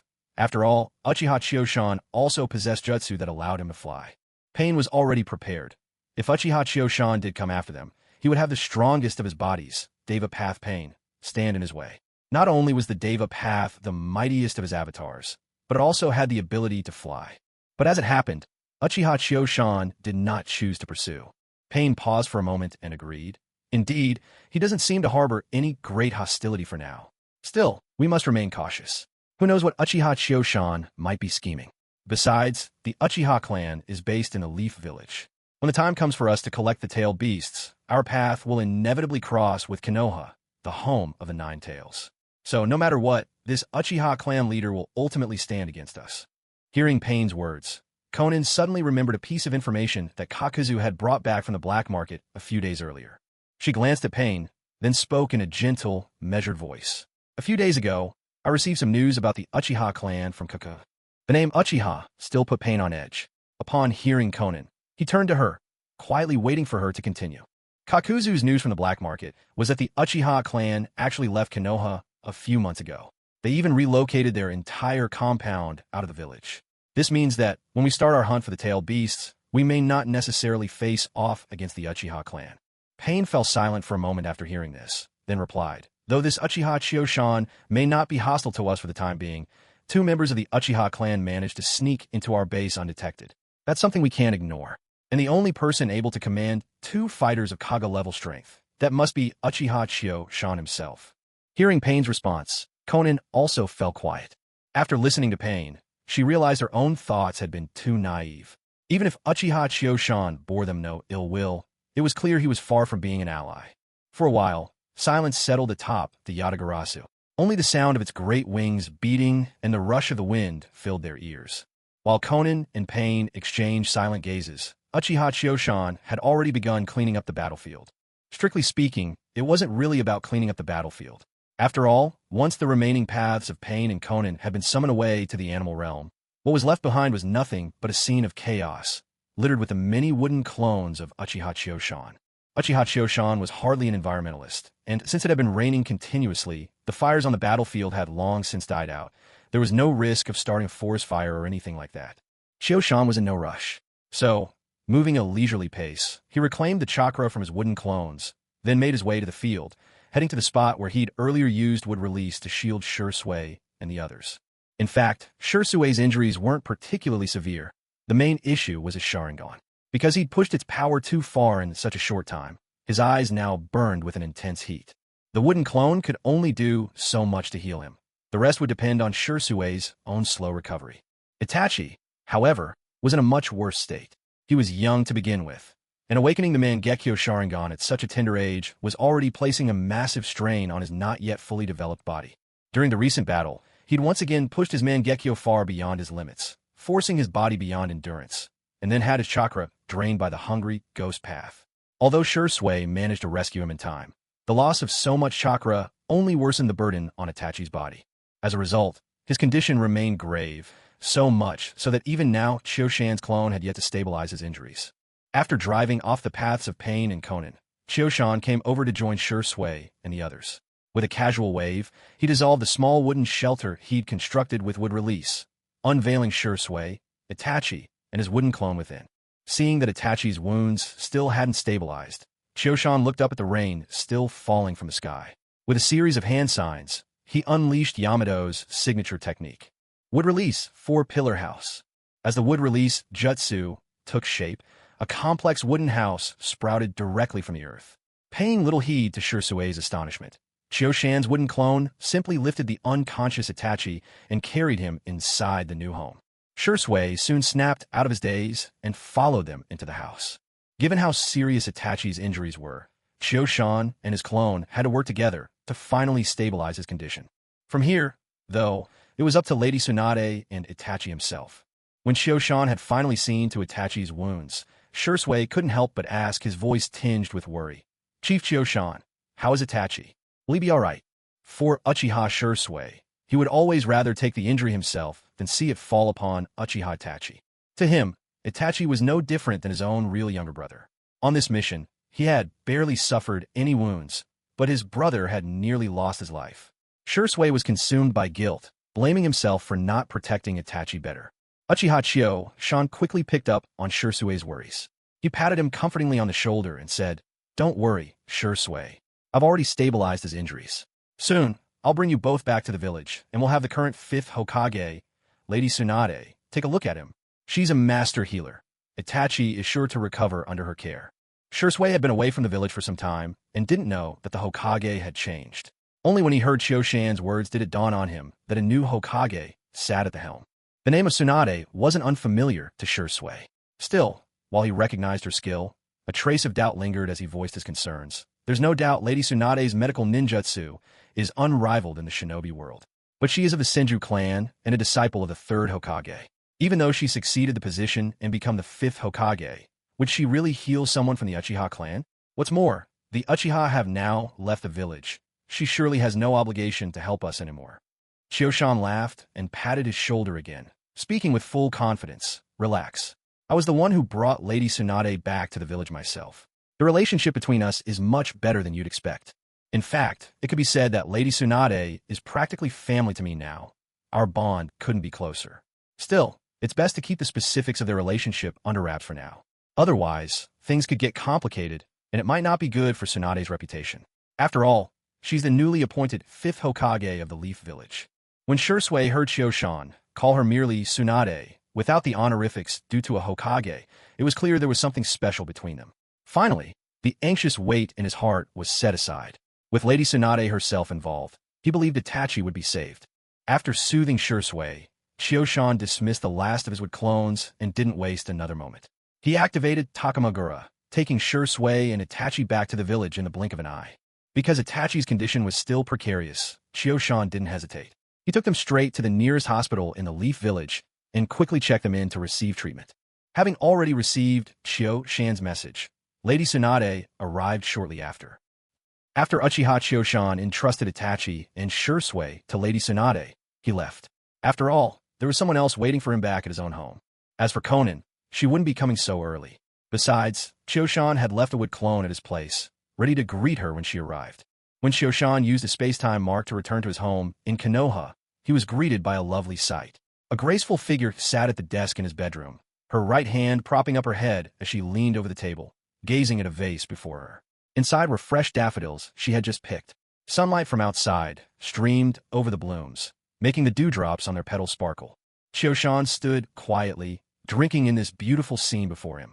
There was a profound sense of dislocation in time and space. One moment he was still locked in fierce battle with the 6 paths of pain amid the pounding rain, and in the very next, here he was reunited with the woman he loved, bathed in the serene comfort of everyday life. Perhaps this, too, was a secret charm of space-time ninjutsu. As Choshan stood there watching Kurenai Yuhi in silence, as if she could sense his presence, Kurenai slowly turned around. Her calm expression shifted to delight as she spotted him behind her. Without a moment's hesitation, she leapt barefoot into Choshan's arms. The first thing Kurenai did was look him over carefully. When she saw that he showed no obvious signs of injury, she let out a small, relieved breath, then held him tight, as if she never wanted to let go again. Choshan hugged her back. Yet, while he bore no wounds, he was thoroughly soaked from the downpours of the land of rain. So when the freshly showered Kurenai threw herself into his arms, a trace of awkwardness crept in. He gently patted her back and said warmly, "Kurenai, why don't you let me go for now? I'll take a shower first, and then we'll head out for dinner together." Noticing his discomfort, Kurenai pressed a reluctant kiss to his cheek before slowly letting go, though it was clear she still wanted to linger in his embrace. After all, it was only last night that she and Chioshan had truly become a couple, and they were still in those heady days of new love. The time apart while he was out on business already felt a little painful. Now that he was finally back, she clung to him at every possible moment. Seeing her unwillingness to part, Chioshan raised an eyebrow and teased, "What's wrong? Can't bear to be apart? Should we shower together instead?" At this, Kurenai's face flushed instantly, and she shook her head vehemently. After all, Chioshan had been rather enthusiastic last night, and since she'd even refused his healing jutsu, she was still feeling the aches. The thought of taking a bath together now, there was simply no way she could handle that. Uchiha Kyuzen was merely teasing Kurenai Yuhi. After sharing a tender moment with her, he went for a quick wash. When Kyuzen and Kurenai stepped out of the house together, both were already neatly dressed and well-prepared. Kyuzen had initially wanted to hold Kurenai's hand as they walked, but the shy Kurenai gently refused. So now, the two simply walked very close, their manners still intimate.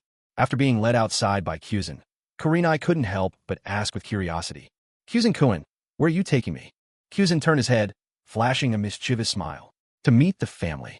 Kurenai was startled by his answer, her cheeks turning a rosy shade as she stammered, "Meet the family? Isn't that a bit soon?" Kyuzen, seeing her embarrassed reaction, shook his head and explained gently, "My parents both died in the war. The one I want you to meet is my elder sister. She's always been the kindest to me among the Uchiha clan." Lately, Kyuzen had devoted himself to training in sage mode, visiting his sister Mikoto less often. Though she now had maids to look after her, Mikoto was still pregnant and needed to care for Sasuke.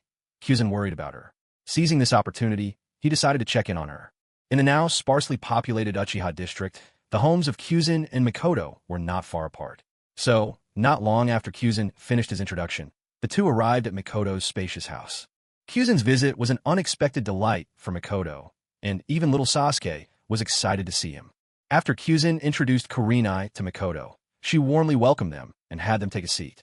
Thanks to Kyuzen's well-honed knack for dropping in at mealtime, the two had arrived just in time for dinner. After chatting for a while with the expectant Mikoto, it was soon time to eat. At the table, to avoid drawing attention to her special fondness for Kyuzen, Mikoto mostly made conversation with Kurenai.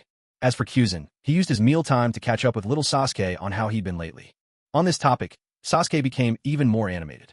Now, not only was he the top student in academics, but he also led in practical skills. With his mastery of the first stage of the lightning release armor, Sasuke had become so formidable that even upperclassmen several years ahead found him impossible to best, let alone his classmates. After all, this lightning release armor wasn't just a secret battle technique, it was also a secret cultivation technique. With the help of the lightning release armor, even at just the first stage, this person's achievements wouldn't fall short of an elite jonin. What's more, Sasuke Uchiha was a member of the Uchiha clan, not to mention the routine nurturing and training he received from his family. Even if he only practiced a few clan secret arts and ninjutsu at random, it would still put him far ahead of ordinary people. Amidst cheerful chatter and laughter, the group finished their lunch.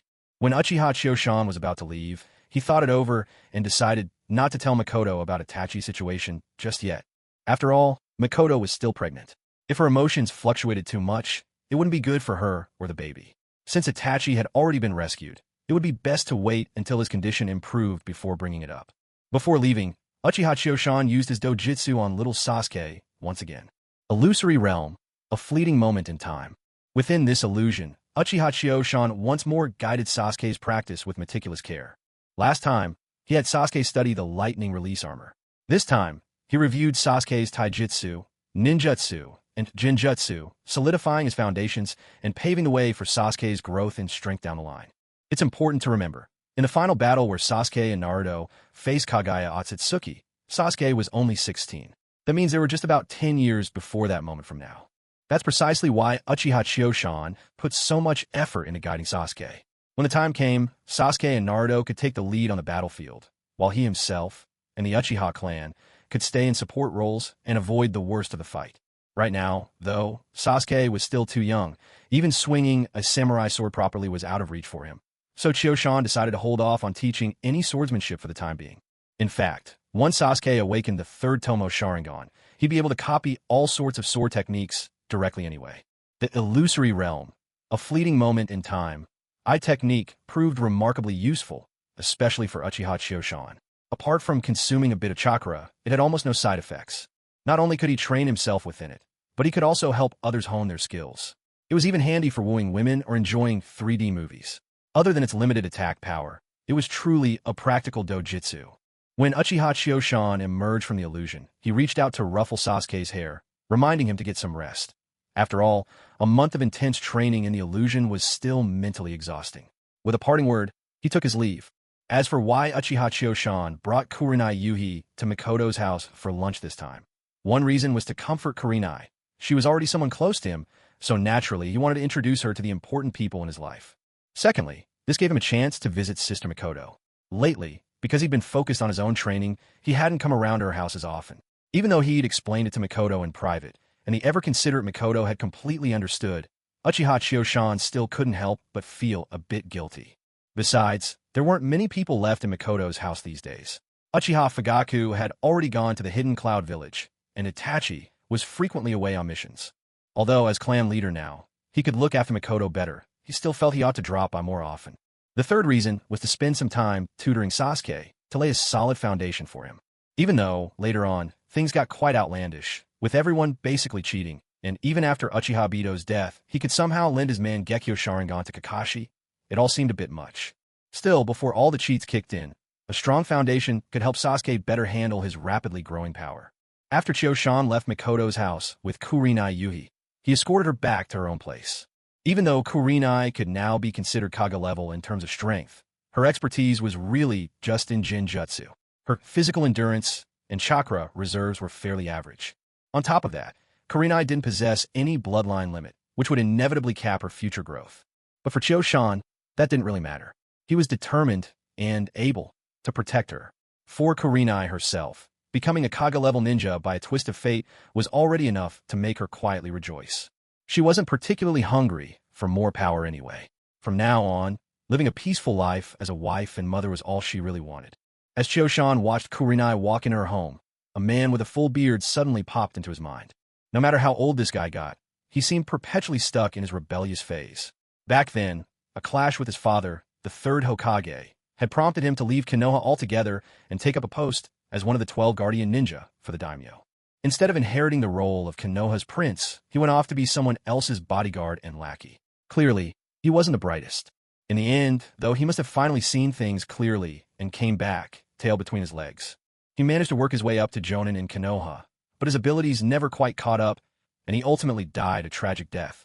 People should know that, after his return, the third Hokage's arrangements were essentially laying a smooth path for his future. In the shinobi world, apart from family ties, what's the strongest bond? It's unquestionably the teacher-student relationship. So when Asuma Sarutobi first came back, the third Hokage entrusted him with training the children who would become the next generation of the Ino, Shika, Cho trio, the strongest team among those aligned with the Hokage, to be his students. If he ever decided to contend for the position of Hokage in the future, the Ino-Shikicho clans would be powerful allies. Even if he failed to win the title of Hokage, with the support of the next generation inheritors of these three families, he could still secure a place among Konoha's highest ranks. In addition, there was already the formidable Sarutobi clan, which had become a giant in the village. If not for Orochimaru's sudden Konoha crush plan, which resulted in the death of the third Hokage, the situation might have been quite different. As for Asuma, who had just returned to the village, he possessed neither significant prestige nor the strength to compete. He was hardly a threat in any succession struggle. With Danzo lurking nearby, like a watchful predator, it was never going to be easy for just anyone to claim the title of Hokage. It was only after the deaths of both the third Hokage and Asuma that Kakashi, by a turn of fate, ended up becoming the sixth Hokage. Otherwise, the role would never have fallen to him. To be honest, Sarutobi Asuma's abilities were rather underwhelming. In the village of Konoha, there were countless people stronger than him, and if strength alone were not enough, his intelligence didn't exactly compensate for it either. The only thing he really had to his name was being the Hokage's son, and that was barely enough to make him stand out. Uchiha Kyuzen chuckled and shook his head gently, banishing that tiny, insignificant figure from his mind. Let him have his fun out there, he thought. When he finally comes back, he'll see just how much the world has changed. After giving a brief report to Lady Tsunade, Uchiha Kyuzen prepared to leave. But before he went, He couldn't resist giving Shizun's pale cheek a playful pinch. With Tsunade's impatient shooing and Shizun blushing and lowering her head in embarrassment, he left the Hokage's office, laughter lingering in the air. With nothing in particular to do, he decided to spend his idle time enjoying music and entertainment. Having no business to attend to, Uchiha Kyuzen traveled instantly, using the spatial mark he'd left behind at the battlefield for his fight with Pain, to this rain-swept nation. Thanks to the wooden houses he'd built here using his wood release, Uchiha Kyuzen didn't have to worry about getting soaked in the endless downpour. Standing by the window on the second floor, he quietly admired the rain outside. After a while, boredom set in, a listless ennui that made him restless. Suddenly remembering something, he turned and, in an instant, used a motojikara to disappear from the room. Returning about half an hour later, Uchiha Kyuzen wasn't alone this time. His two little attendants, Uchiha Izumi and Uchiha Ha, appeared at his side. Each attendant carried a large food box, a gesture entirely of their own making. Learning that Kyuzen-sama planned to take them out to enjoy the rainy scenery, the two young maids had eagerly volunteered to prepare the meal. After spending quite some time inside a motojikara's dimension, the two girls had grown bored themselves. So when Kyuzen-sama suddenly appeared and announced he'd take them to watch the rain, the girls were delighted beyond words. Amidst the gentle sounds of rain, the two young maids busied themselves. Soon enough, they had set out refreshments and brewed steaming hot tea, ready for Lord Chioshan to enjoy. On such a rainy day, it felt just right to sit quietly by the window, sipping a warm cup of tea and gazing out at the world shrouded in mist and rain. There was a sense of serene detachment from the rest of the world. After their work was done, the two girls took their seats on either side of Lord Chioshan, keeping him company as they all admired the scene outside. Having lived with Uchiha Chioshan for a long time, the two maids knew his temperament well. They understood he didn't like it when they stood waiting while he dined alone. So, whenever there were no outsiders present, they would always finish their preparations and then sit down to eat with Lord Chioshan. In this way, they felt more like a family, not merely attendants. After they'd enjoyed the sound and sight of the rain for a while, Uchiha Izumi, unable to hold back her curiosity any longer, turned to Lord Chioshan and asked, "My lord, where are we now? Are we still in the land of fire?" Uchiha Ha, sitting nearby, perked up at Izumi's question and also looked expectantly at Lord Chioshan. These two young girls had barely left the village of Konoha, let alone ventured beyond the land of fire, so the world outside was full of wonder and possibility for them. Lord Chioshan set down his teacup at Izumi's question and, shaking his head, replied, "We're no longer in the land of fire. We've come to a small country known as the Land of Rain." Uchiha Ha, who was known for her diligence, gasped in surprise. "I know about the Land of Rain. Our teacher told us that during the wars, this was one of the most famous battlefields." Chioshan looked at her in mild surprise, not expecting her to know such things, and nodded. "That's right. The Land of Rain was once a renowned battlefield. Konoha's legendary three ninja made their names here. It's the tragedy faced by small countries caught between great powers. In times of peace, they serve as a buffer zone whenever tensions arise between nations. And when war breaks out, to spare their own people, the great nations always choose to wage their battles on the soil of these small countries." Quiet now, Uchiha Ha fell deep into thought, while the more sensitive Izumi covered her lips, murmuring, "That must be so hard on the people living here." Hearing her words, Lord Chioshan shook his head gently. "There's really nothing that can be done. Whenever there is war, someone will suffer. Rather than let their own countrymen bear the burden, nations inevitably choose to let the people of other lands endure the pain." Uchiha Chioshan noticed that the two young girls had both fallen silent. He clapped his hands and said with a warm smile, "All right, since it's rare for us to have a day out for fun, let's just enjoy ourselves today. There's nothing we can do to stop the war, so all we can do is try our best, protect ourselves, and then protect those who matter most to us." Fortunately, the girls weren't the worrying about the country kind. Their quietness didn't last long. Once Chioshan changed the subject, their attention was caught by the novel sights all around. Soon they were chatting away, full of youthful energy. This time, Uchiha Chioshan had come to the Land of Rain mainly to meet Konan and see if he could help change her unfortunate fate, even if just a little. As for Nagato's life or death, Chioshan didn't particularly care. Nagato's personality and ideals were already badly twisted. The moment he crossed paths with his own teacher, Jiraiya, he didn't hesitate in raising his hand to kill. Chioshan wondered, was it Nagato who was pitiful, or was it simply this whole world? His second reason was to bring these two girls out for a bit of fun. After all, they were at an age meant for blossoming and adventure. Keeping them cooped up in that isolated space every day wasn't good for them. That island in Takamagura may have been vast enough, but the girls, always mindful of serving him at a moment's notice, rarely dared wander far. Meanwhile, he himself was constantly busy with his training and rarely found the time to properly accompany them. After Conan had managed to comfort the somewhat despondent Nagato, dusk had arrived. Stepping out of the tall building, Conan cast one last glance back before unfolding wings made of paper and soaring away, disappearing into the curtain of rain. Though bringing Yahiko back seemed almost hopeless, Conan wasn't ready to give up on even a sliver of hope.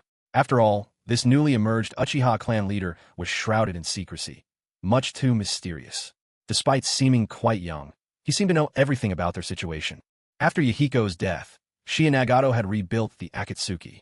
The truth was, most of their like-minded comrades had perished in that single, tragic incident. Not only that, the reformed Akatsuki had taken on an entirely different creed. In truth, they'd all turned much darker, and even their very existence had become a closely guarded secret. All information about Akatsuki was under lock and key. Even their leader kept to the shadows, letting the figure of pain stand at the fore. So to think the Uchiha clan head would have such a thorough grasp of their affairs, it was nothing short of astonishing to Conan. At least from Conan's perspective, this Uchiha clan leader was far more trustworthy than the man who called himself Uchiha Madara.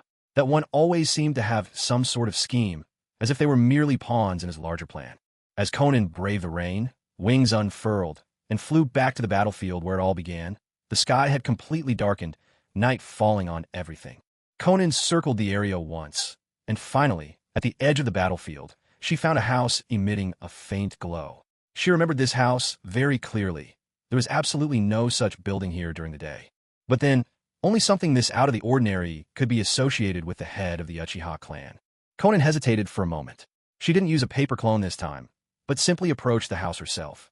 As she drew near, the once tightly shut door opened at just the right moment, revealing a maid standing behind it. The maid was quite young, but both her attire and her quiet dignity made it obvious she was no ordinary servant. Izumi Uchiha nodded politely to Conan, gestured for her to enter, and then led Conan up the stairs to the second floor. Having already made up her mind, Conan didn't hesitate any longer. She followed the maid inside. When Conan reached the brightly lit room on the second floor, she saw the maid who had guided her now standing behind the Uchiha clan leader.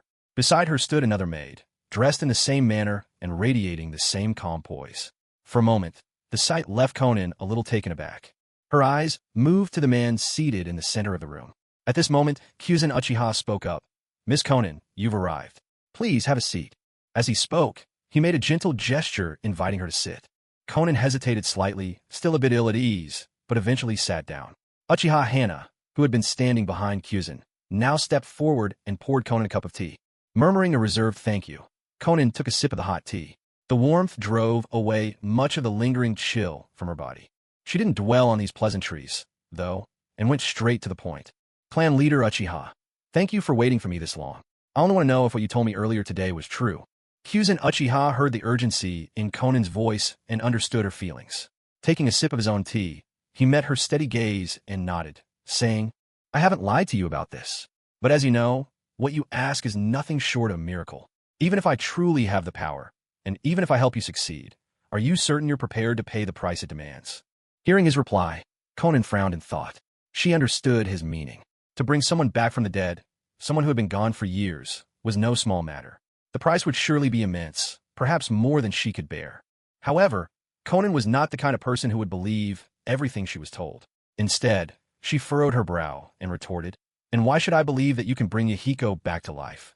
After all, I've been in the shinobi world for so many years, and I've never heard of anyone being able to resurrect the dead. Even your world-famous medical ninja, Princess Tsunade from the Hidden Leaf, couldn't possibly achieve something like that, could she?" At this moment, as Conan questioned Uchiha Choshan, she deliberately withheld the information that Nagato possessed the power to bring back the dead. Such knowledge was not something she could reveal to an outsider. The two young attendants standing behind Uchiha Choshan exchanged surprised glances. They hadn't expected their master to have the power to resurrect the dead, and, judging from the woman's words, it seemed he might even be able to help resurrect her friend.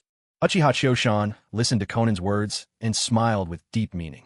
Then, with a tone filled with implication, he asked, "Do you truly know nothing about the art of resurrection?" Conan sensed warning bells go off in her mind. There was no mistaking the implication behind this man's words.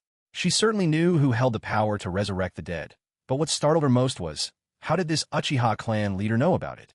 Still, having survived countless wars, Konan was not easily rattled. Though Uchiha Chiyoshan's words left her inwardly shaken, she kept her composure on the surface. Furrowing her brow, she replied, "Clan leader of the Uchiha, what exactly are you insinuating? If I knew of any other method for resurrection, do you think I would have risked everything just to seek you out because of your claim?" Uchiha Chiyoshan took in her reaction with no trace of anger. Instead, he softly clapped his hands and said admiringly, "No wonder you're the agent of the Akatsuki. That calm and unshakable mind of yours is something most people could never hope to achieve. Jiraiya's efforts in training you all were certainly not in vain. Despite the unexpected twists, it's rare to find talent like yours." Konan could no longer maintain her composure after hearing his words and exclaimed in shock, "How do you know about our connection with Master Jiraiya?" With those words, she had unwittingly confirmed the truth of what Uchiha Chiyoshan said. Uchiha Chiyoshan thought to himself, "Not only do I know about your ties with Jiraiya, but I also know about your time together, day in and day out." Yet, he knew that saying such things outright would be far too shocking. Choosing not to press further, he smoothly shifted the topic.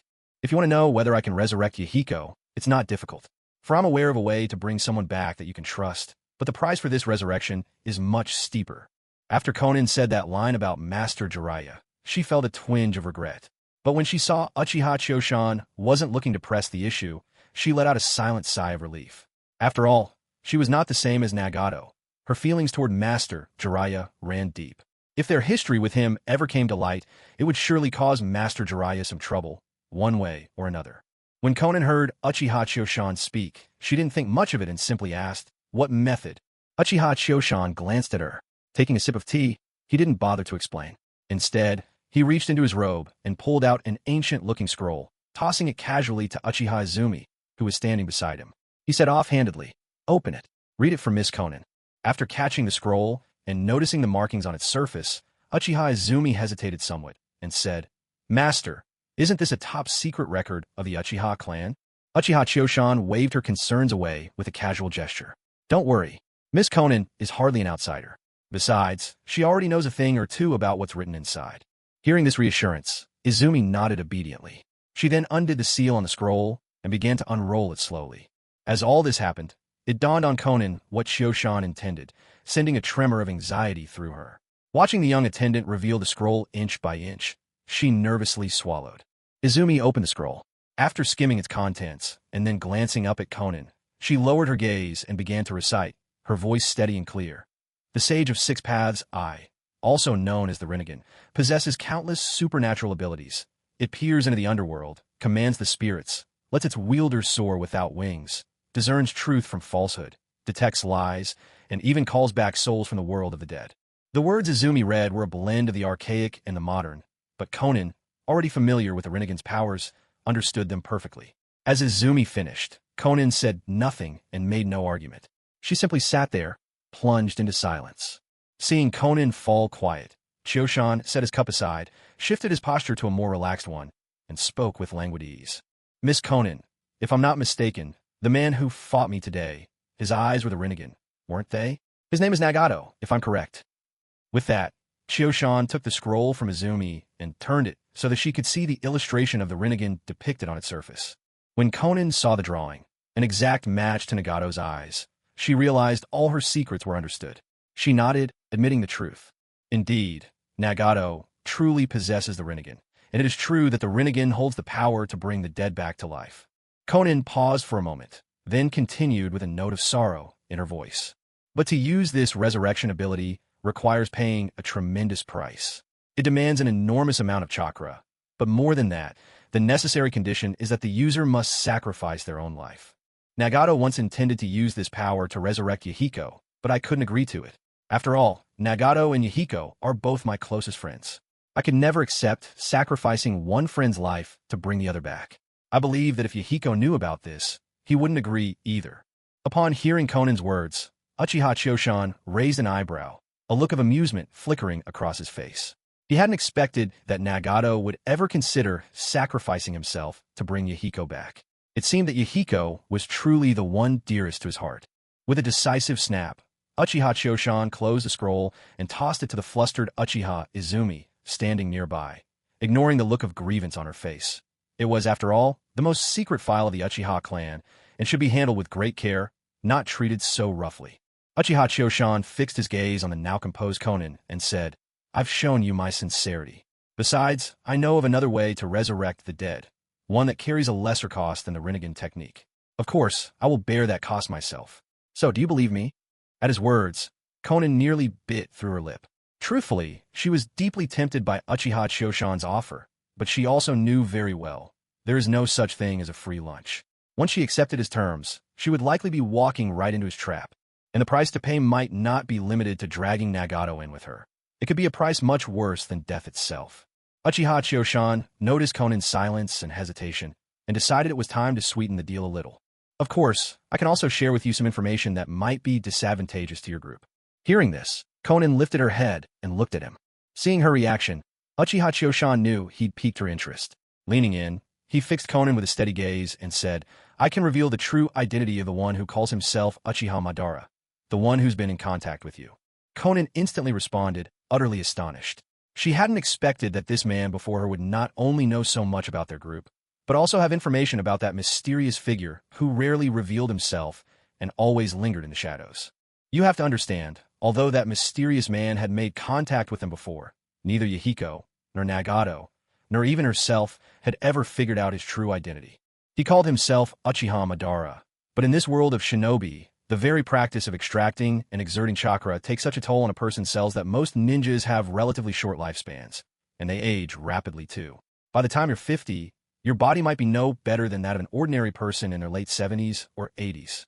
As for Uchiha Madara's age, even if he had somehow managed to cling to life up to now, he would no doubt be a feeble old man, totally incapable of displaying the vigor and prowess of that mysterious stranger. If only they could unveil his true identity, perhaps they could uncover his motives and prepare themselves accordingly. A sudden thought struck Konan. Her gaze locked tightly on Uchiha Kyuzen as she carefully enunciated each word. "Is this man in any way connected to you? Did your Uchiha clan send him?" Konan considered the distinct possibility that if this mysterious man was not Madara, then he must be someone else from the Uchiha clan. And as for the man standing before her, he was, after all, the head of the Uchiha. It was hard to believe such a figure would have no connection at all. Uchiha Kyuzen could only shake his head in resignation. He had never imagined Konan would suspect a connection between himself and that enigmatic figure. In truth, she was partly right. Uchiha Obito, too, was a member of the Uchiha clan. However, Obito's actions amounted to outright betrayal. If not for Kyuzen's efforts, the Uchiha clan would likely have been wiped out by Obito's collusion with Uchiha Itachi by now. And so Kyuzen made his position clear. He would not shoulder the blame for the deeds of that traitor, Uchiha Obito. He tapped his index finger thoughtfully on the table for a moment, then came to a decision. With a helpless shake of the head, Kyuzen said, "All right, I suppose I should tell you who that man really is. After all, he could be considered our mutual enemy." He paused, then continued, "His name is Uchiha Obito. He was indeed once a member of the Uchiha clan, but during the Third Great Ninja War, he betrayed both Konoha and the Uchiha. With Madara's help, he faked his death and disappeared. Because he considers himself Madara's heir, he introduced himself to you as Uchiha Madara. As things stand, he is now a traitor and an enemy to the Uchiha. Not long ago, he even tried to exterminate our clan, but I managed to drive him off before he could succeed." Shounen was utterly stunned by Uchiha Choshan's words. She could never have imagined that the person who toyed with them so effortlessly was, in fact, just an ordinary Uchiha. Even though he had inherited Uchiha Madara's legacy, Shounen knew all too well that there could only ever be one Uchiha Madara in this world. No matter how much you inherited from him, you could never become a second Madara. The reason Nagato and Shounen would follow this mysterious man's every command, heed his advice, and embark on the quest to gather the tailed beasts and create weapons from them, all of it was because he bore the name Uchiha Madara. In their darkest moments of confusion and pain, it was this self-proclaimed Madara who appeared at just the right time, giving them a direction and sense of purpose. That's what led them to rebuild Akatsuki, hunt down tailed beasts, and craft tailed beast weapons. In bringing pain to the world, he also delivered to them the hope of peace. What they never could have expected, however, was that behind them was Uchiha Obito. Behind Obito stood Madara, and behind Madara himself, there lurked the shadow of Black Zetsu, who had been scheming from the darkness for 1,000 years. Of course, even though Uchiha Choshan knew the whole truth, he would never lay all his cards on the table. After all, who else would resurrect Madara or unseal Kagaya Otsutsuki if the real story got out. So, Choshan chose to reveal only a portion of the truth. This way, he could further his plans without obstruction and perhaps even gather some of those he valued under his wing, so to speak. Shounen sat in silence for a long time before finally accepting the reality, at least reluctantly. She looked at Choshan, who was now calmly sipping tea while maids attended to him, and asked, "Head of the Uchiha clan, if I wish to bring Yahiko back to life, what must I give in exchange?" Choshan set his teacup down, looked up at Shounen, and said, "Just as I thought. If you want Yahiko revived, I have 2 conditions. First, from this moment, you must serve me loyally. I will place a seal on you so that you can never betray me. Second, Nagato must also swear allegiance to me, or surrender his Rinnegan to me." Shounen shook her head resolutely at these demands. "That's impossible. I can swear loyalty to you, but Nagato's only dream now is to create a peaceful world. He would never serve under you. Besides, the Rinnegan belongs to Nagato, not to me, and betraying him by handing it over is something I could never do."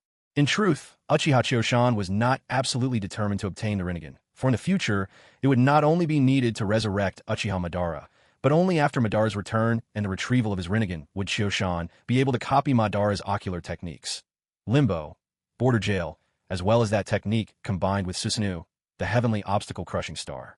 Ever since Choshan had gained the system, it meant he was destined to walk a path unlike any other. Only those ocular abilities were his true objectives. Only by replicating those eyes would he accumulate enough foundation to evolve eyes uniquely his own, thus reaching a higher realm. As for everything else, it was all just extraneous. This time, his target was none other than Conan, and this would also provide him with a reason to save Nagato. The Rinnegan was not particularly enticing to him, not when he already possessed one himself, making it lose all allure. After all, for the next several years, the Akatsuki organization would take center stage in the main storyline. Pain, Conan, Zetsu, Uchiha Itachi, Kisame Hashigaki, Orochimaru, Sasori, Haiden, and Tobi. These were all once, now, or future members of Akatsuki. While the presence of Uchiha Choshan might introduce some variations, most of the core members would remain unchanged, and each was distinctive in their own right. Not only were they formidable, their personalities were sharply defined, each armed with unpredictable abilities.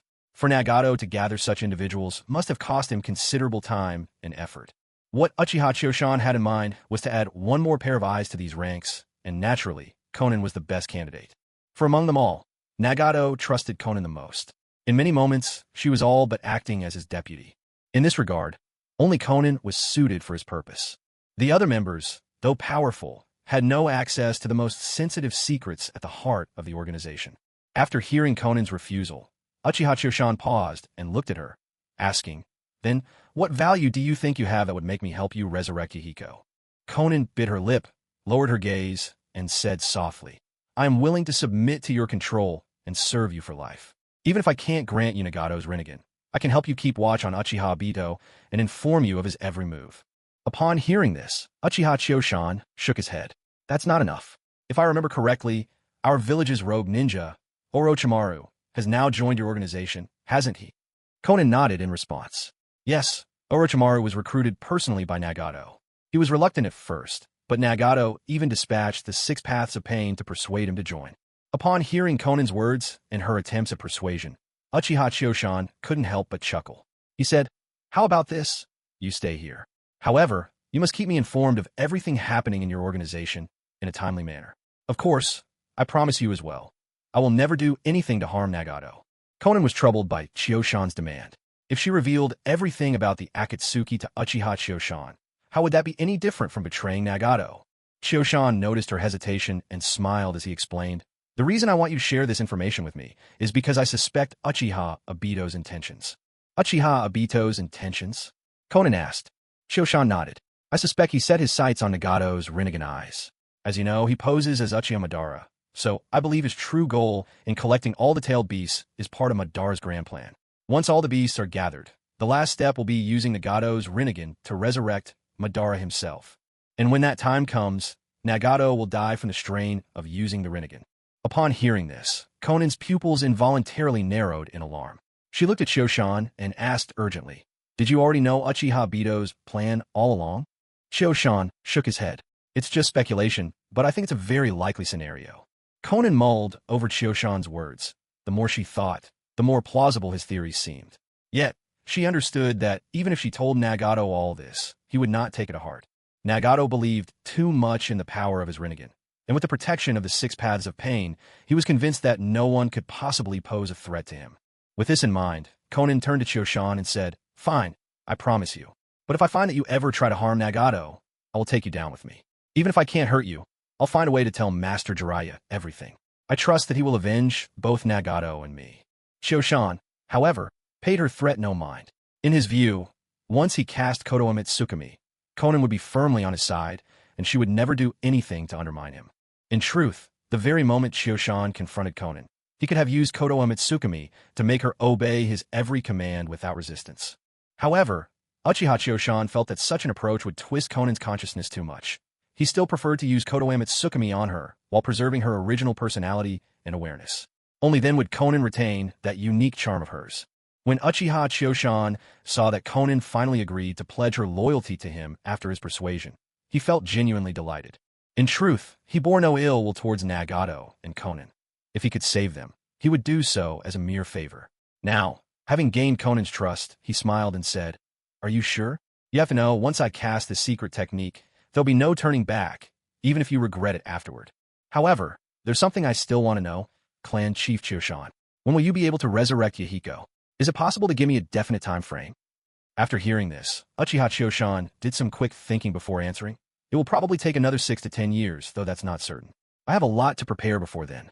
In order to ensure the success rate of the Samsara of Heavenly Life technique, Uchiha Chiyo-shan planned to use impure world reincarnation first to summon the souls of those he intended to resurrect from the Pure Land.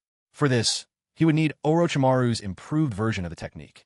After all, it was only 6 years later that he would finish modifying this resurrection jutsu, a necessary step before launching the Konoha Crush plan. Upon hearing Uchiha Chiyo-shan's words, Conan walked directly to him, knelt down on one knee, placed a hand over her shoulder, lowered her head, and said solemnly, "I believe in you, Clan Chief Chiyo-shan. Please cast your secret technique." Uchiha Chiyo-shan hadn't expected Conan to adjust her mentality so quickly. Even if one considered themselves a subordinate, few would perform such a formal act immediately. He gazed at Conan half kneeling before him, her head lowered, his eyes dark and unreadable. Whatever thoughts he had remained hidden. Time passed. Just as Conan was beginning to worry that Uchiha Chiyo-shan might have changed his mind, she heard him speak. "Conan, raise your head and look at me." At those words, Conan lifted her gaze. Those pale orange eyes met Uchiha Chiyo-shan's blood-red, eternal Mangekyo Sharingan. "Dojutsu Kotoa Tsukumi." A low, resonant voice echoed in Conan's ear. In that instant, Uchiha Chiyo-shan's Mangekyo Sharingan began whirling rapidly, sending a surge of undetectable influence deep into Conan's mind. When Conan finally regained her senses, she felt an overpowering presence from the man before her, a presence she was powerless to resist or deny. Deep inside, she knew with perfect clarity, even in death, she could never betray him, never betray the man she had chosen, Uchiha Chiyo-shan. When Conan finally snapped out of her daze, Uchiha Chiyo-shan greeted her with a warm smile. "Conan, get up. We're on the same side now. No need to be so formal." As he spoke, Uchiha Chiyo-shan gently helped Conan up from her half-kneeling position. Realizing that she now served under Lord Chiyo-shan, Conan dropped any further pretense of formality and stood up smoothly. What followed was a scene of easy camaraderie among the four: Uchiha Chiyo-shan, Conan, and the 2 attendants Uchiha Izumi and Uchiha Ha. While Izumi and Ha served as Lord Chiyo-shan's maids and Conan was his subordinate, their different roles didn't affect the general sense of equality in their ranks. As a result, their interactions, laced with mutual praise, were surprisingly harmonious. Conan's repertoire of jutsu belonged entirely to her own unique style, so Uchiha Chiyo-shan saw no need to teach her techniques she'd never use. However, as a precaution, he placed a spatial seal upon her brow, an escape route to be used if ever she faced mortal danger. At the very least, should she ever have to confront the madman Uchiha Obito, this mark would ensure she could make a clean escape after catching him off guard and blasting him away with explosive tags. But that day was still far off. Perhaps Chiyo-shan himself would deal with Obito before Conan ever faced such a situation. Right now, Uchiha Obito was little more than a stray dog in Chiyo-shan's eyes. Any encounter between them would end in an instant, with Chiyo-shan easily bringing him to his knees. In truth, the only reason Chiyo-shan hadn't already disposed of Obito was that he needed him alive for Uchiha Madara's resurrection. If not for this, he'd have captured Obito the moment he dared show his face.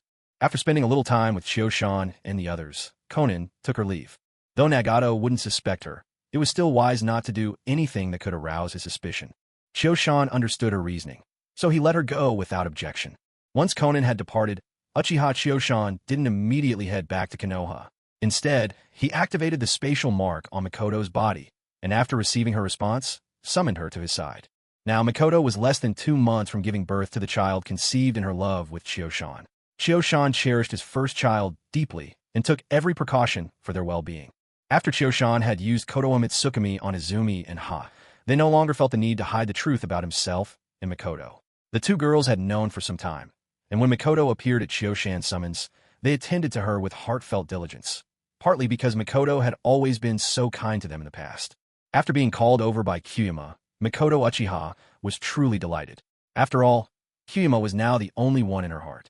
On top of that, his recent training had kept them apart for quite some time, preventing them from spending much time together. During the day, with Kurenai Yui present, the two of them refrained from doing anything that might draw attention. When Kyuyama Uchiha called his beloved sister Makoto to his side, he gently pulled her into his embrace. Together, within the quiet of the house, they savored the tranquility of a rainy night.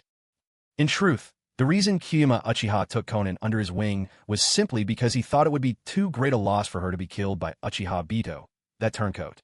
Rather than letting the angel of Akatsuki perish, it seemed far better to let her continue to shine and work for peace in this world, here to decide. As for Nagato, well, he could wait for another time. Although the rain in the land of rain had its own unique beauty, Makoto was now expecting. So, after sharing a brief moment of intimacy with her, Kyuyama sent her back and brought along those 2 little girls as well, returning them to the space within. Instantly, the place felt empty once more, and in the days to come, only the angel herself would come by from time to keep it company. Thanks to Lady Tsunade's personal intervention, Uchiha Itachi's injuries, though severe, were completely healed within a week, and he was able to leave the hospital smoothly. However, as soon as he was discharged, Itachi was summoned by Kyuyama Uchiha, who was already waiting for him, alongside Uchiha Shursui, fully recovered by now. Though Itachi had been discharged and was technically healed, his face was still tinged with paleness. Kyuyama looked at him with concern and asked, "So, how are you holding up, Itachi? Feeling any better?" Itachi, as was his nature, remained reserved and silent. After Kyuyama's question, he merely nodded slightly, signaling that he was fine. Satisfied with Itachi's answer, Kyuyama didn't press him further.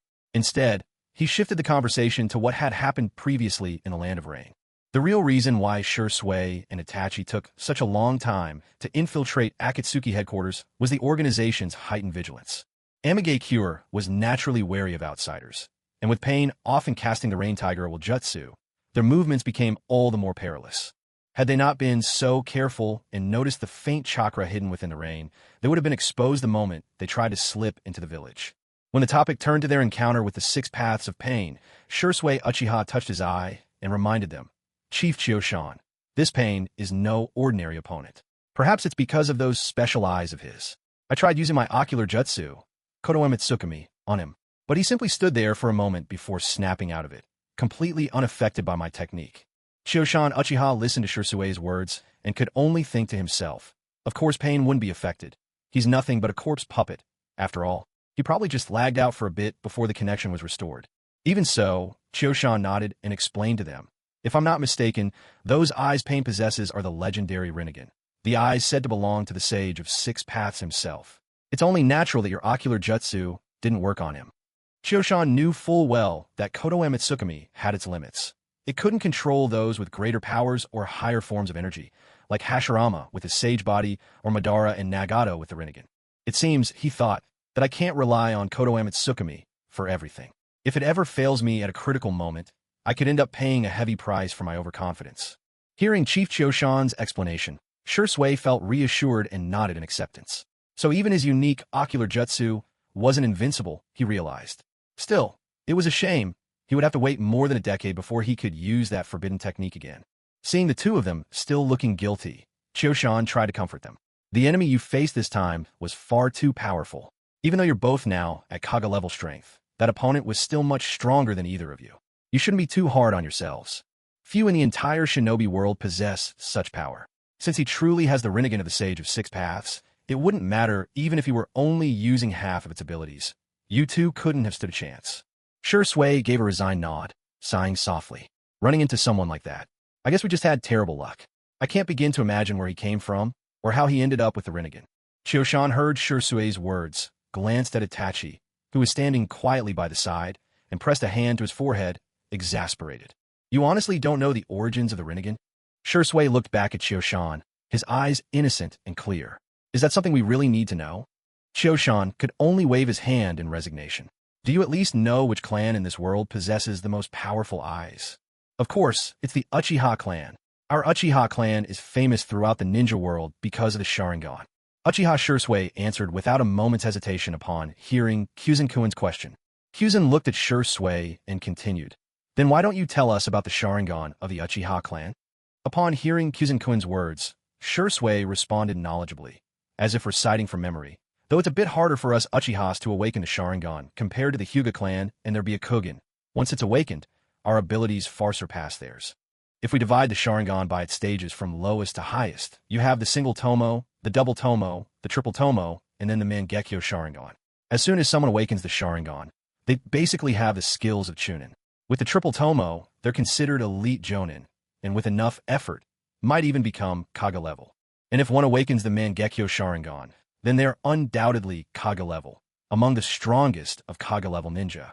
Kuzen nodded thoughtfully, and then, as soon as he heard Kuzenkuin's question, Shui shot him an exasperated look. And then comes the eternal Mangekyo Sharingan.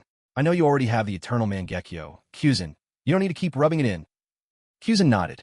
That's precisely why clan leader Fugaku passed the seat of the clan leader to me, and why the elder didn't object. But that's not what I wanted to talk about. I suspect that the eternal Mangekyo Sharingan isn't the ultimate form of the Sharingan. If certain conditions are met, it should be able to evolve even further. Shui and Itachi were no fools. Hearing this, Shui grew a little excited. You mean? Kuzen nodded. Yes, I suspect that if the eternal Mangekyo evolves, it becomes what the legends call the Rinnegan. Shui, on hearing this claim, suddenly grew calm. Kuzen, do you have any proof? Kuzen explained, I obtained some of our clan's ancient record from the elder. After carefully studying them, I discovered the origins of the Uchiha. It turns out, our roots are far more astonishing than I imagined. Pausing for a moment, Kuzen met the attentive gazes of Shui and Itachi before continuing. The founder of our clan was named Indra, and the father of ancestor Indra is none other than the legendary sage of six paths himself. Shui and Itachi, hearing this surprising revelation for the first time, stared wide-eyed in awe as Kuzen continued. That's why I suspect that our Uchiha clan Sharingan originates from the Rinnegan of the sage of six paths. And if certain conditions are met, it's very possible that our Sharingan could evolve into the same Rinnegan possessed by the sage himself. Uchiha Shui remained silent, but even Itachi, standing quietly to the side, could not hold back his emotions any longer. The words from Uchiha Kuzen shook her to the core, and in an instant, completely transformed his worldview. What had been scattered fragments before his eyes came together all at once, stretching back over 1,000 years. Gazing at Kuzen, Uchiha Itachi asked, Then, clan leader, what about Pain's Rinnegan? How did he come by it? And where did it come from? Kuzen shook his head. I've thoroughly searched through all our Uchiha records, and aside from those passages relating to the Sage of Six Paths, there isn't the slightest mention of the Rinnegan. However, I have a few theories. Kuzen paused for a moment, choosing his words with care before continuing. Within our Uchiha clan, who has been the most well-known in recent times? Shui and Itachi exchanged glances and replied in unison, Uchiha Madara. Kuzen nodded. That's right, it was Madara. After he left the village of Konoha, some time passed before he returned and fought an epic battle against the first Hokage, Hashirama Senju. After that legendary fight, Hashirama and Tobirama spread the word that Madara had been killed on the spot by Hashirama. But don't forget, that was only what they told everyone. Not a single member of the Uchiha clan at the time actually saw Madara's corpse. So, I suspect that Madara wasn't killed at all. Instead, he and the first Hokage came to some kind of agreement, and he chose to vanish from the world's sight. Kuzen's thoughts seemed to strike a chord with Shui and Itachi, who both nodded slowly, deep in contemplation. But Kuzen continued, his voice growing more intense. Later, through information from the Konoha Umbu's network, I learned of something that caught my attention, a key reason I sent you to the Land of Rain to investigate the Hidden Rain Village. Immediately, Shui and Itachi's attention sharpened. They knew the heart of the matter was about to be revealed. Kuzen spoke each word deliberately, his tone heavy with meaning. I received information that a mysterious figure of unknown origin appeared in the Hidden Rain village, calling himself Uchiha Madara. This individual is frequently in contact with the secretive Akatsuki organization. The reason I dispatched you both to the Hidden Rain was to first uncover the Akatsuki's true nature and, from there, track down the person claiming to be Madara. Shursui, upon hearing Kyuzen's words, shook his head regretfully. Although Itachi and I managed to sneak into the Akatsuki's headquarters, we were discovered almost as soon as we got inside. If the clan leader hadn't arrived just in time to save us, we wouldn't have made it out alive. As for the mysterious man the clan leader mentioned, we didn't see him at all. Uchiha Kyuzen, listening to Shursui's account, reassured him, "Don't worry, Shursui. Actually, I came into contact with him not long ago myself, though the meeting wasn't exactly pleasant. Even so, I did come to a definite conclusion. The man with the swirling mask is absolutely not Uchiha Madara. But since he calls himself Madara, there's a strong chance that he's a disciple or successor. Moreover, from recent intelligence, I've managed to track his movements." Hearing Uchiha Kyuzen's words, Itachi seemed momentarily taken aback and interrupted somewhat hesitantly. "Clan leader, if you're talking about the man with the swirling mask, then I believe I may have encountered him before as well." Both Uchiha Kyuzen and Shursui turned their eyes to him in response. "Itachi, when did you meet him? Where was it? And what did he say to you?" Itachi shook his head. "Not much was said. I found him once within the Uchiha district. I tried to detain him, but his techniques were so bizarre that he managed to escape." Uchiha Kyuzen nodded in understanding. "So, it seems that mysterious figure is indeed hostile toward the Uchiha clan, and has had his eye on us for some time." Kyuzen glanced at both Shursui and Itachi before continuing. "I suspect that Pain's Rinnegan may be the same eyes that once belonged to Uchiha Madara. Madara's eyes had already evolved into the eternal Mangekyo Sharingan, and then further transformed into the Rinnegan. As for the man claiming to be Madara, he's most likely Madara's successor. He inherited Madara's will, and apparently Madara's Rinnegan as well. At some point, this mysterious individual must have passed the Rinnegan on to Pain, which is how Pain came to possess those eyes." Of course, Uchiha Kyuzen knew exactly how Madara had obtained the Rinnegan himself, but he had no intention of sharing those details. He then added, "As for why he chose not to keep them for himself, instead passing them to someone else, I can't say for sure. However, I am certain of one thing. Whoever this self-proclaimed Madara is, he harbors deep hostility toward the Uchiha clan. Additionally, he has close ties with members of the Akatsuki and may very well be one of them himself. For the sake of our clan's safety, we must find him as soon as possible and see if we can eliminate him." With these words, Uchiha Kyuzen once more fixed his gaze on Shursui and Itachi. "I've received some confidential information. A certain individual was recently spotted in the hidden mist village of the Land of Water. That's why I'm assigning you both a new mission." The moment Shursui Uchiha and Itachi Uchiha heard their clan leader give an assignment, they immediately straightened up, standing at attention with solemn expressions as they looked to him. "Here's what I want you to do. The two of you will travel to the hidden mist village in the Land of Water. However, there's no need to infiltrate the village this time. Once you've reached the outskirts of the village, contact me, and I'll make my way there as soon as possible." Shursui and Itachi exchanged glances, then looked at Uchiha Kyuzen, somewhat hesitant as they spoke up. "Clan Chief Kyuzen, isn't this mission a bit too simple? Should we try to sneak in first, maybe see if we can find this mysterious individual?" Kyuzen shook his head decisively. "You don't understand the situation. Things are quite complicated in the Mist Village right now. They're extremely wary of outsiders, and bloodline clans are especially targeted. Even their own bloodline families are barely surviving. There's always a risk of being wiped out overnight.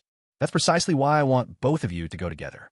That way, whatever trouble you might run into, you can look after each other."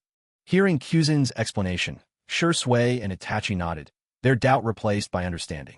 Kyuzen then looked at Itachi, who was still clearly recovering from illness, and contemplated for a moment before continuing. "There's no urgent rush for this mission. I'll see to it that you're transported to Yuzushiobikure Island first. Take some time to recover there. Once you're rested, you can depart straight from the island. After all, Yuzushiobikure is much closer to the Land of Water." Shursui nodded readily, showing he had no objections. Itachi hesitated for a moment, but then nodded in agreement as well. Originally, Itachi had wanted to return home to see Sasuke and his mother. Yet in his current condition, it was obvious he was only just recovering from a serious illness. If he went home now, he'd only make Sasuke and his mother worry even more.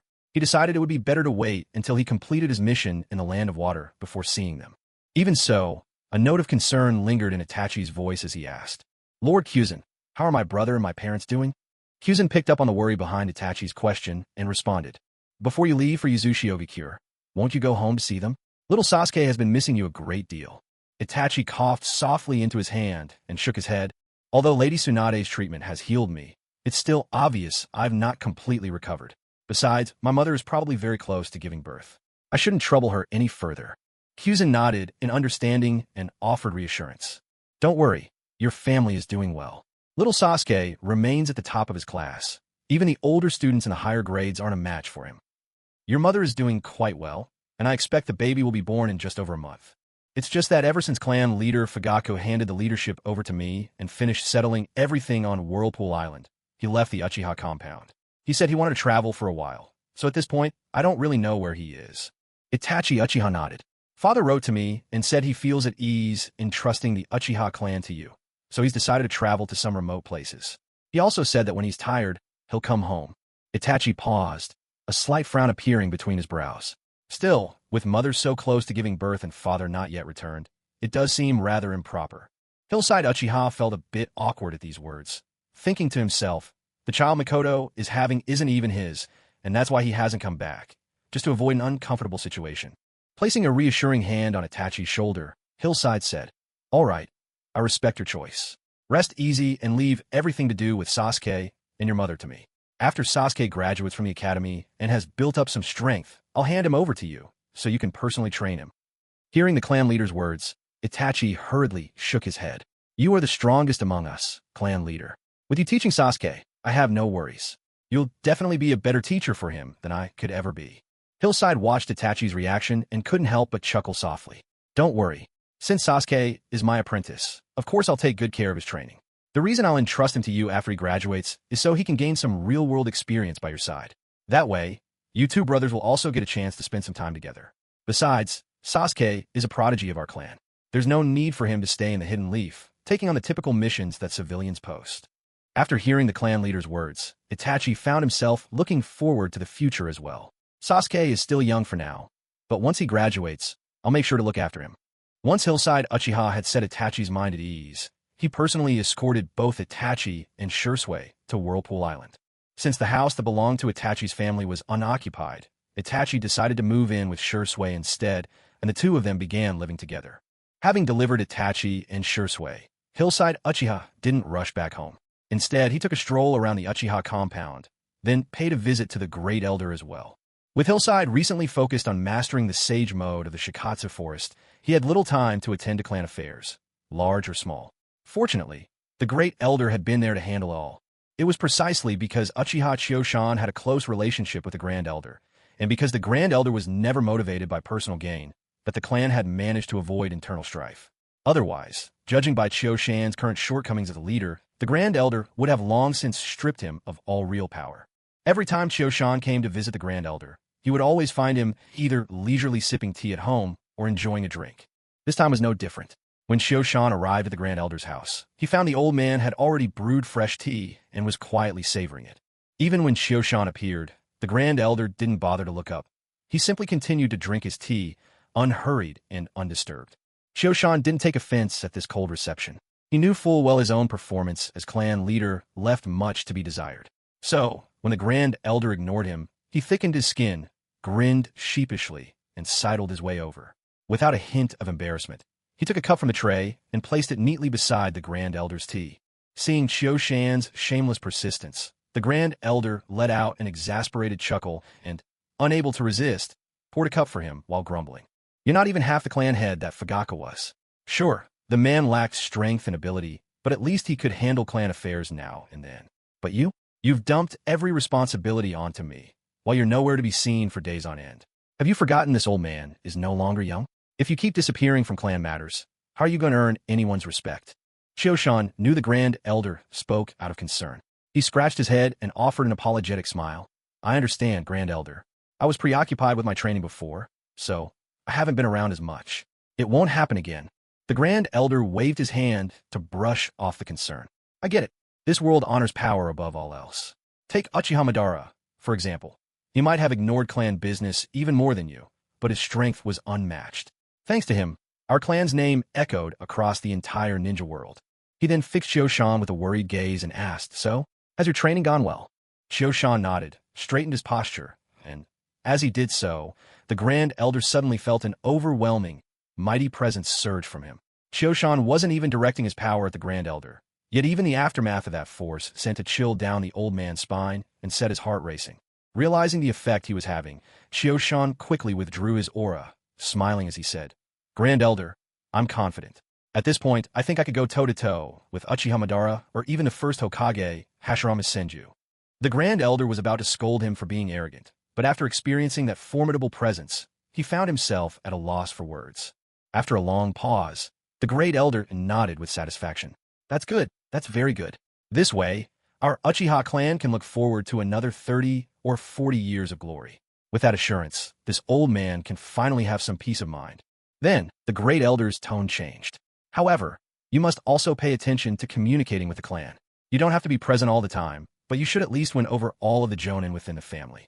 Yuzushio Chushan listened carefully to the Great Elder's words, nodding thoughtfully. As if suddenly recalling something, he said, "Great Elder, perhaps I could set aside some time every month to personally guide a few of the clan's most skilled fighters in their training." With that, Yuzushio Chushan activated his dojitsu, an illusionary art known as Ephemeral Realm, pulling the Great Elder into a mirage-like dimension to demonstrate the extent of his abilities. When the Great Elder emerged from the illusion, he was visibly moved, nodding repeatedly. "Chushan, this dojitsu of yours is remarkable, perfectly suited for nurturing the elite within our clan. It will help them reach even greater heights. It could even serve as a reward. Any who excel will have the privilege of being personally instructed by the clan leader." Yuzushio Chushan nodded in agreement. Indeed, the greater the number of elite fighters in the Uchiha clan, the less burden he would have to carry as leader. Moreover, since he would have trained them himself, their loyalty would be assured. Embracing this new undertaking, Chushan did not rush to leave. Instead, he began discussing the finer details of the clan leader's instruction plan with the Great Elder. Not only would it strengthen the unity within the clan, but it would also enhance Chushan's prestige as head of the family. Most importantly, it would rapidly foster the emergence of new Uchiha elite, ensuring that the clan had strong fighters in every field. The Uchiha clan of today was not quite a land of ruins, but it was certainly a time of new beginnings. Ever since they severed ties with Konoha, they could only rely on their own strength for everything. So, the number and quality of elite fighters had become inseparably linked to the clan's future prosperity. And for Yuzushio Chushan, having mastered the sage mode of the Shikatsu Forest, he found himself, for now, content with his current level of power. This presented him with the perfect opportunity to focus on cultivating the next generation of Uchiha elites. As long as the Uchiha clan could nurture more Kaga-level heroes, organizations like Akatsuki or the major ninja villages would think twice before provoking them, let alone make the mistake of inviting the same kind of calamity that once befell the land of whirlpools. In this way, Chushan and the Great Elder deliberated for a long time over the selection of the first candidates and the standards for future appointments. It was well into the night when Yuzushio Chushan finally took his leave from the Great Elder's home. A week went by, and during this time, the Uchiha clan was bustling with activity. Their clan leader, the Uchiha's top fighter, had decided to select those who had made outstanding contributions and personally train them in ninjutsu and jinjutsu. So, where the Uchiha had once been a rather quiet, reserved group, now their compound was humming with excitement and energy. After all, they had gotten used to the vibrant atmosphere of the Hidden Leaf Village, so being together solely among the Uchihas again felt a bit strange at first. But in the world of Shinobi, the pursuit of power is an eternal theme. Now, with their clan head, the man standing at the very summit of the ninja world, making time to guide them himself, no one could contain their delight. Everyone threw themselves enthusiastically into the selection process.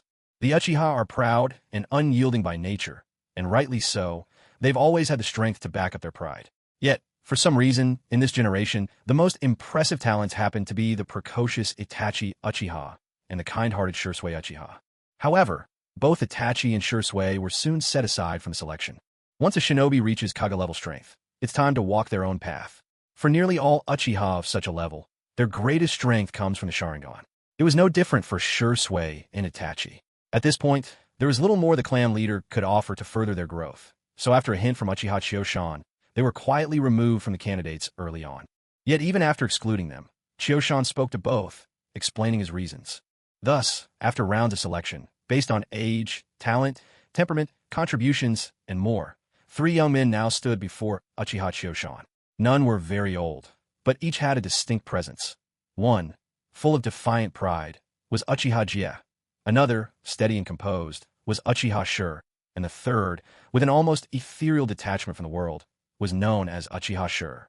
For each of them, Uchiha Chioshan brought them separately into his Jinjutsu realm, tailoring his guidance to their individual natures. With the fiercely spirited Uchiha Jie, Chioshan devoted himself to teaching advanced Jinjutsu and fire-style techniques. Though the Uchiha are renowned for both arts, Jie's mastery was still worlds apart from Chioshan's own. Especially lately, as Chioshan's eternal Mangekyo Sharingan was evolving toward the Rinnegan. His grasp of all elemental chakra had become second nature, like eating or drinking water. Day by day, he mastered new abilities as naturally as breathing.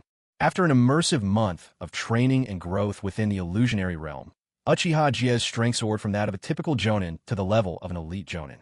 Not only that, he also mastered a vast array of fire release techniques. Their might nearly doubled compared to his previous flames. Next was Uchiha Sure. His innate affinity was a rare blend of fire and earth. Within the illusion, Uchiha Chiosan taught him many fire and earth techniques, especially earth release. As Uchiha Chiosan possessed forbidden scrolls from the Hidden Stone Village, he entrusted all sorts of unique stone-style jutsu to Uchiha Sure. In the end, even the secret art of the third Tsuchikage, Anoki, the lightweight rock technique, was taught to Uchiha Sure by Chiosan. This allowed him to become a ninja capable of flight. Finally, Uchiha Chiosan brought Uchiha Sure into the illusionary space as well. For someone with such a deep sense of ennui, whose spirit was exceptionally strong, Chiosan poured everything he knew of Konoha's and the Uchiha's Jinjutsu into him. After his initial shock passed, what remained in Uchiha Sure was nothing but gratitude. Though Uchiha Chiosan spent a month with each of them in the realm, taming and guiding them until they were perfectly disciplined, only a short moment had passed in the real world. Having finished their training, Uchiha Chiosan gazed upon the three, now standing respectfully before him, satisfaction in his eyes. Despite their deference here, these three, if set free, were all elites with the potential for immense destruction. If they continued down their chosen ninja paths without wavering, even without awakening the Mangekyo Sharingan, they would surely become Kage-level powerhouses unrivaled in any land. Though Uchiha Chiosan had cast his ocular techniques 3 times in a row, he felt no discomfort. He looked over the three, whose bearing had grown more remarkable, and called their names. Uchiha Jie, Uchiha Sure, Uchiha Sure. At the sound of Chiosan's voice, all three straightened at once. Fire seemed to flicker in Jie's eyes. Sure's gaze brimmed with resolve, and the gloom in Sure's eyes grew ever deeper. Faces solemn, they fixed their attention on the clan head who had transformed their futures. Catching sight of their ramrod posture, Uchiha Chiosan chuckled. Relax, all of you. Ease up. I've given each of you a month of relentless training, and you've made tremendous progress. But always remember, do not allow yourselves the slightest complacency. Now is the time for you to advance by leaps and bounds, and now is when the Uchiha clan needs you most. So, for your own sake, and for the sake of the Uchiha clan, keep striving forward. If there's ever anything you don't understand, feel free to come to me at any time. Uchiha Jie and the other two, hearing the clan leader's words, each felt a surge of emotion. The three of them exchanged glances, and without needing a word, bowed deeply to Uchiha Chioshan. Master, we understand. We'll follow your instructions from now on. For a moment, Uchiha Chioshan was taken aback by their gesture. Yet, after all, he had guided them for a full month. In that time, he had taught them many things, more than enough to warrant their respectful address. He paused for an instant, then quickly regained his composure and continued. Very well. Then I'll look forward to seeing how you perform in the days ahead. Don't bring shame upon me, or the Uchiha clan. After they raised their heads, Uchiha Chioshan pressed a shimmering blue mark upon each of their brows. These were spatial marks linking to the Kinui dimension, a safety precaution he believed necessary for such promising elites from the clan. Now, each of them could be considered a true elite with vast potential for growth. When he finished, seeing their astonished faces, Uchiha Chioshan patiently explained the purpose of these space marks. Not only could they establish a direct link to him, but they were also life-saving tools in critical moments. He repeated his instructions once more before sending them all on their way. After all, he had drilled them in Jinjutsu for a full month. Even if their bodies weren't worn down, their spirits were surely exhausted. Watching them depart, Uchiha Chioshan used an instant movement technique and appeared at the eldest home. There, after sharing tea with the elder, he said his goodbyes and left Whirlpool Island, arriving instead at Tsunade's home in Konoha. Even though his mental strength was almost superhuman, 3 months of mentoring had left him feeling a bit drained. And just as Uchiha Chio-shan appeared in Tsunade's house, in his own bedroom, he suddenly noticed a familiar figure, her back to him, tidying up his bedding. In that instant, he knew exactly who she was. Quietly, he walked over and swept his arms around her waist, embracing the slender figure, the one that always hid its curves. Startled as if bitten by a wild beast, the black-haired girl surged into action, driving an elbow back at him. When Uchiha Chio-shan caught her strike, she spun around and, in a flash, opened her mouth. A spray of needle-thin projectiles shot toward him, lighting the air momentarily with a ghostly blue glow. Uchiha Chio-shan was startled as well. Though with his current physique, whether it was tiny needles as thin as cow hair or even the deadly poison on them, they felt no more harmful to him than a light scratch. Still, if he really got hit, who knew how long Tsunade would tease him about it? In a swift motion, Chio-shan jerked his head to the side, dodging the poisonous needle, and hurriedly called out, "Shizun, it's me, it's me." After firing the needle over her shoulder, Shizun turned to see whose arms she was being held in. Her heart was still pounding with worry, fearing that Lord Chio-shan might be struck by her poison needle. When she saw that he had managed to dodge it, she couldn't help but breathe a sigh of relief. And when she heard Lord Chio-shan's anxious voice, she snapped back to her senses, realizing she was still in his embrace. Her face burned scarlet, and as she bashfully lowered her head, her heart whispered in alarm. Will Lord Chio-shan think I'm some wild, uncouth girl? Oh no, I must have left a terrible impression on him. Seeing that Shizun had realized who he was and lowered her head in embarrassment, Chio-shan finally relaxed as well. However, he didn't let go of Shizun just yet. Instead, he leaned in and asked softly, "Shizun, what are you doing in my room?" Hearing his question, Shizun replied in a quiet voice, "It's just that, Lord Chio-shan, you haven't come by in days, and since the sunlight was so lovely today, I aired out your bedding for you. I was just making your bed when you came in." Looking at the blushing beauty in his arms, Chio-shan suddenly felt mischievous. He whispered teasingly in her ear, "Shizun, you've gone to so much trouble for me. The sheets smell wonderful from the sun. How am I supposed to thank you? Maybe, tonight, you should stay and keep me company. Otherwise, wouldn't all your effort go to waste?" Shizun was already flustered from being held in his arms, and upon hearing his playful words, her cheeks flushed an even deeper red, almost as if steam would rise from her skin. Even her ears and neck turned red all at once. She waved her hands in panic, completely at a loss. "Making the bed for you, Lord Chio-shan, is just what I should do. Please, really, that's not necessary. Otherwise, Lady Tsunade won't be happy." As she spoke, her mind swirled in a dizzy haze, losing all sense of direction. Only one thought echoed in her heart. Lord Chio-shan is finally making his move on me. Should I say yes, or should I say yes? When Chio-shan saw that Shizun was so shy she could barely speak, he knew it was time to stop teasing her. With a gentle laugh, he pressed a soft kiss to her flushed earlobe, then finally let her go. Shizun, startled like a small animal, fled the moment she was released, dashing out of his bedroom in a blur, even using her body flicker technique to escape. As Zyajinjian ran, her mind was consumed by a single thought. Lord Chio-shan kissed me. Lord Chio-shan kissed me. What should I do? What should I do? Should I confess this to Lady Tsunade? Uchiha Chio-shan watched Zyajinjian as she departed, then stretched out comfortably on the freshly made bed. He relaxed his limbs, breathing in the scent of sunlight lingering on the blankets, and felt a deep, tranquil peace settle in his heart.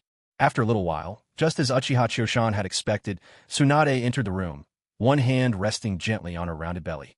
Seeing Chio-shan lounging on the bed, Tsunade sauntered over, sat by the head of the bed, and softly smoothed his hair. With a gentle warmth in her voice, she asked, "Are you very tired? Have you finished everything you needed to do with the Uchiha clan?" Feeling utterly at ease as Tsunade caressed his hair, Chio-shan reached out to wrap an arm around her waist. Eyes closed, he answered in a lazy tone, "It's all settled. I just finished training 3 of our clan members, so I'm a bit worn out." As Tsunade listened to him, she playfully pinched his cheek, almost like she was tickling him. "You say you're tired, yet you still find time to tease little Jingyin. She almost spilled the tea just now. If you really want her, I can talk to her for you. After all, she's originally my attendant. Now that I've chosen to be with you, she's bound to become yours one day anyway. Besides, I can tell she really likes you. She's just a little shy, that's all." Chio-shan was amused by Tsunade's words, and in response, he lifted his head, nestling his face into her embrace. He took in a long breath, savoring the gentle sweetness of milk and Tsunade's unique scent clinging to the air, before replying, "Let's just go with the flow. You're still pregnant now, and I need to restrain myself. If Jingyin ends up conceiving too, when the time comes for you to give birth, who's going to look after you both? That would be worrying. Touched by Chioshan's thoughtfulness, Tsunade gently stroked his hair. Oh, you do underestimate us medical ninja, she teased. If we don't want to get pregnant, even if you came to me every day, it wouldn't happen. Then, as if something else occurred to her, Tsunade furrowed her brow slightly. But there's a problem. Since you now possess the sage's body, your little swimmers are probably several times more vigorous than ordinary men's. That does raise some risks. I might have to step in myself to handle it.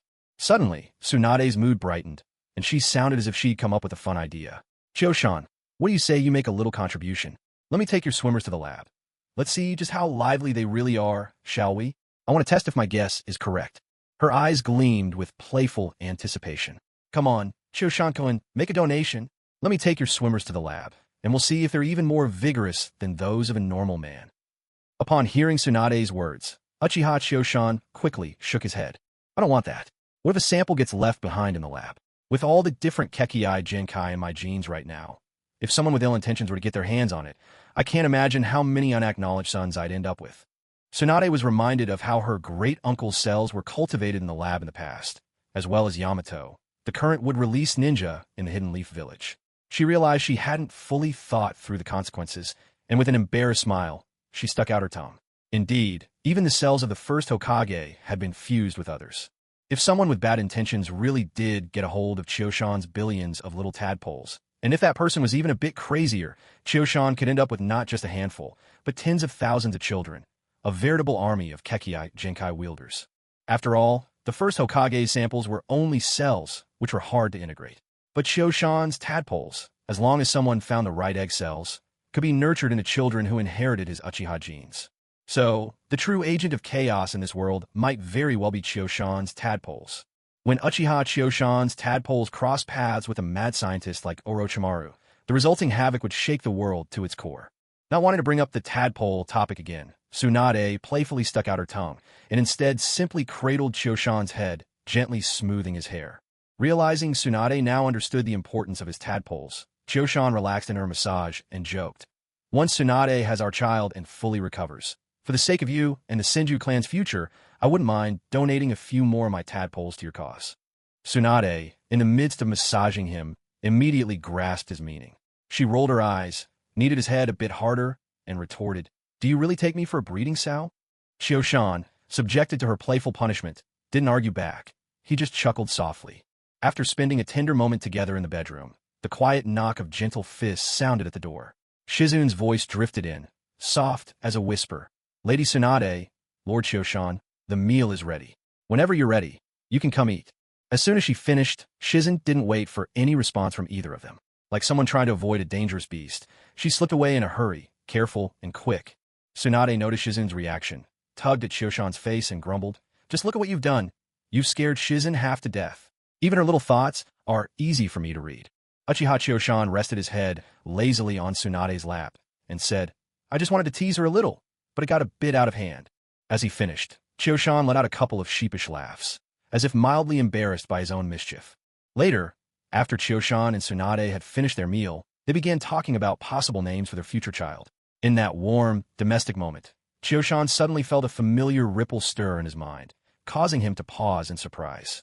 Tsunade, ever perceptive after all she'd been through, sensed Chioshan's change immediately. She stopped speaking, quietly gazing at Chioshan, understanding something was happening. Chioshan fell silent, taking a moment to gather his thoughts and feelings. He soon realized that the sensation came from someone long absent, Uchiha Fugaku. Judging by the timing, Fugaku should have just arrived in Kumogakure, the hidden cloud village of the Land of Lightning.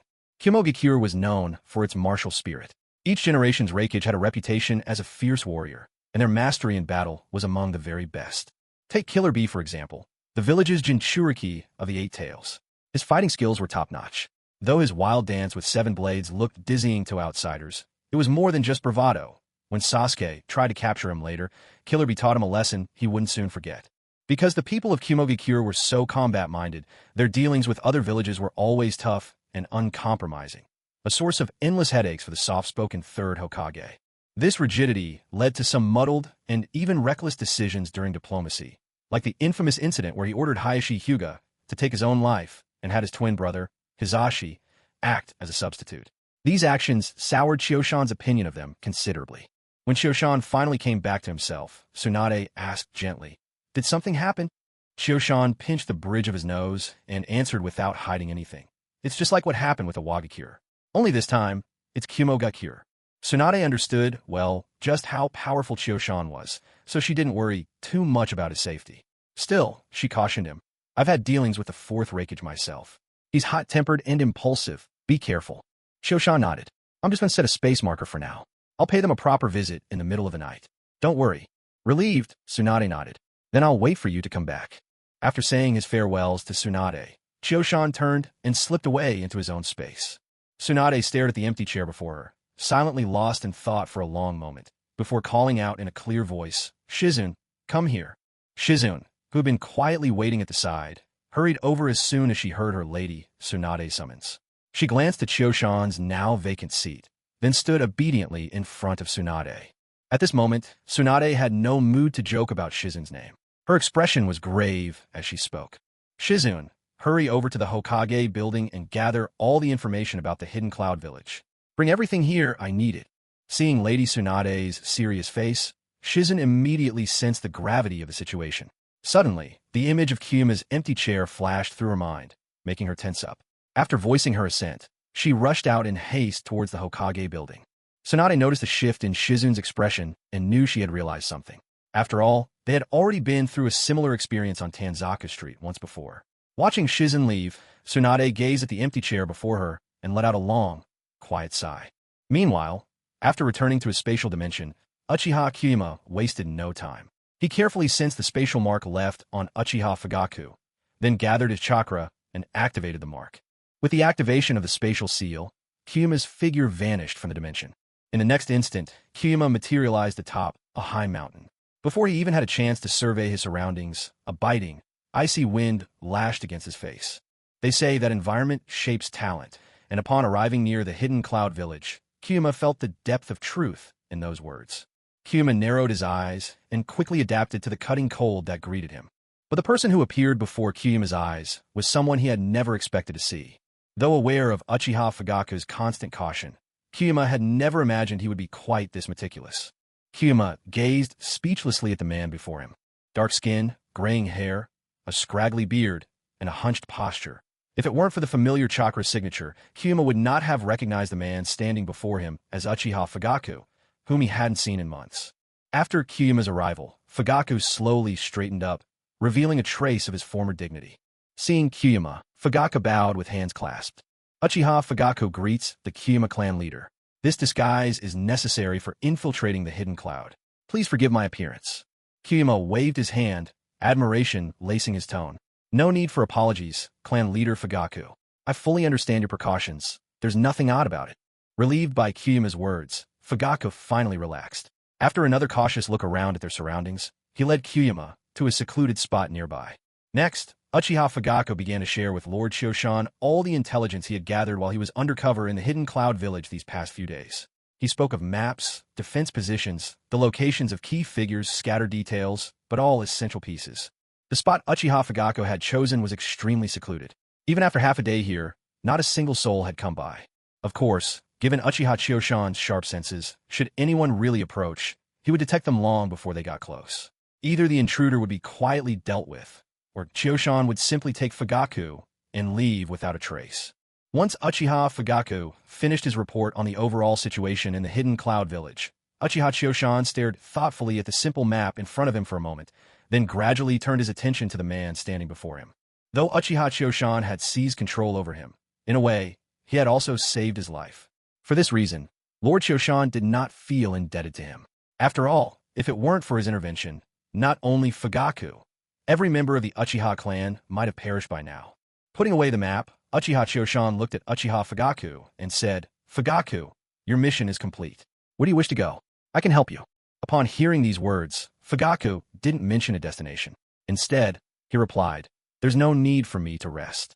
Could you take me somewhere as close to the land of water as possible? I plan to pay the Hidden Mist Village a visit next." Uchiha Chioshan shook his head calmly. "There's no need to go to the Hidden Mist. Our enemies from the Uchiha clan are lying low there. I intend to go myself and root them out. Then, Chioshan turned to Fugaku and said, Fugaku, your duties are finished now. You can retire. You are free. Hearing Lord Chioshan's declaration, Uchiha Fugaku was stunned. He hadn't expected Chioshan to actually let him go. He had already resigned himself to a life of missions, expecting that when he could no longer complete them, he would simply perish in a foreign land. He never imagined Chioshan would truly set him free. Realizing this, Fugaku took a deep breath, then exhaled with relief, as though a tremendous burden had been lifted. His whole demeanor relaxed. Seeing that Chioshan was still watching him, Fugaku thought for a moment and said, In that case, could I trouble you, Lord Chioshan, to take me to the Land of Grass? It's close to the former homeland of our Uchiha clan. I'd like to have a look. Chioshan nodded in understanding. Having once been the clan leader himself, Fugaku's attachment to the Uchiha's ancestral lands was something anyone could comprehend. Next, Uchiha Kyuzen swept his gaze over the surroundings. After marking a discreet space seal in a well-hidden spot, he placed his hand on Uchiha Fugaku's shoulder. With a dizzying rush that seemed to turn the world upside down, Kyuzen successfully brought Fugaku inside the borders of the Land of Grass. He pointed out the general direction Fugaku needed to go, then left him there. Having left Uchiha Fugaku in the Land of Grass, Kyuzen didn't head back to the Cloud Village right away. Instead, he returned to Lady Tsunade's house. After all, if you're planning a little home burglary, it's best to do it at night. When Kyuzen arrived back at Tsunade's place, he found Tsunade and Shizen both seated in the tea room, flipping through a towering stack of documents.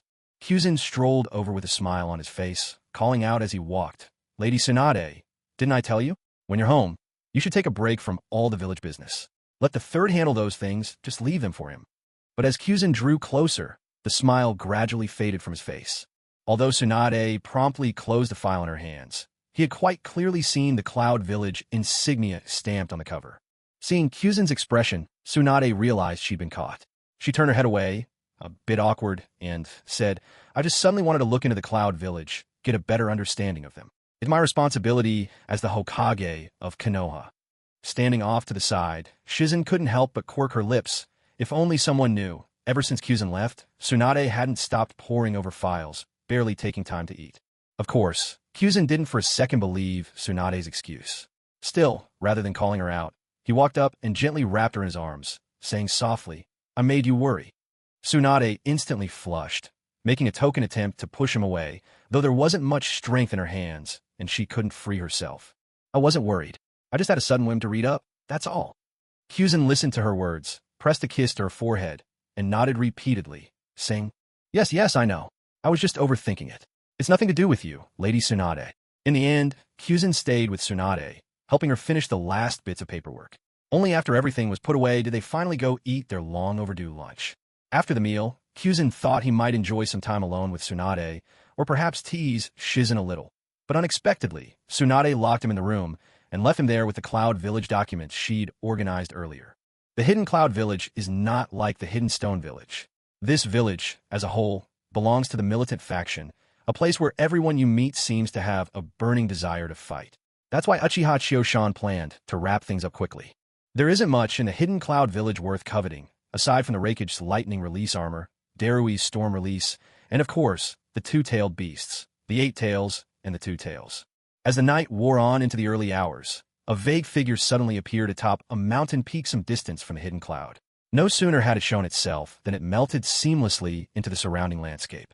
Even if guards were keeping a constant watch on this mountain, anyone catching a glimpse of that fleeting figure would simply think it was a trick of the eyes, never imagining that an outsider was preparing to infiltrate the Hidden Cloud Village.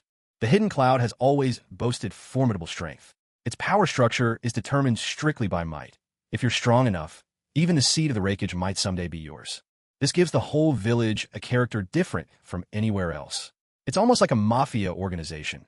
Even the Raikage has his subordinates call him boss. This is a village where strength matters above all, and where abilities that can increase their power are pursued relentlessly. That's why they're so obsessed with collecting tailed beasts, and why the Byakugan of the Leaf Village remains on their minds. Standing atop the mountain, Uchiha Chioshan faced the biting wind, gazing distantly at the hidden cloud. He was cloaked in camouflage concealment technique, making his figure blend perfectly with the environment. It was a technique he hadn't used in a long while. Byakugan, activate. With a single thought, Chioshan's Byakugan, now fused with him, quietly opened.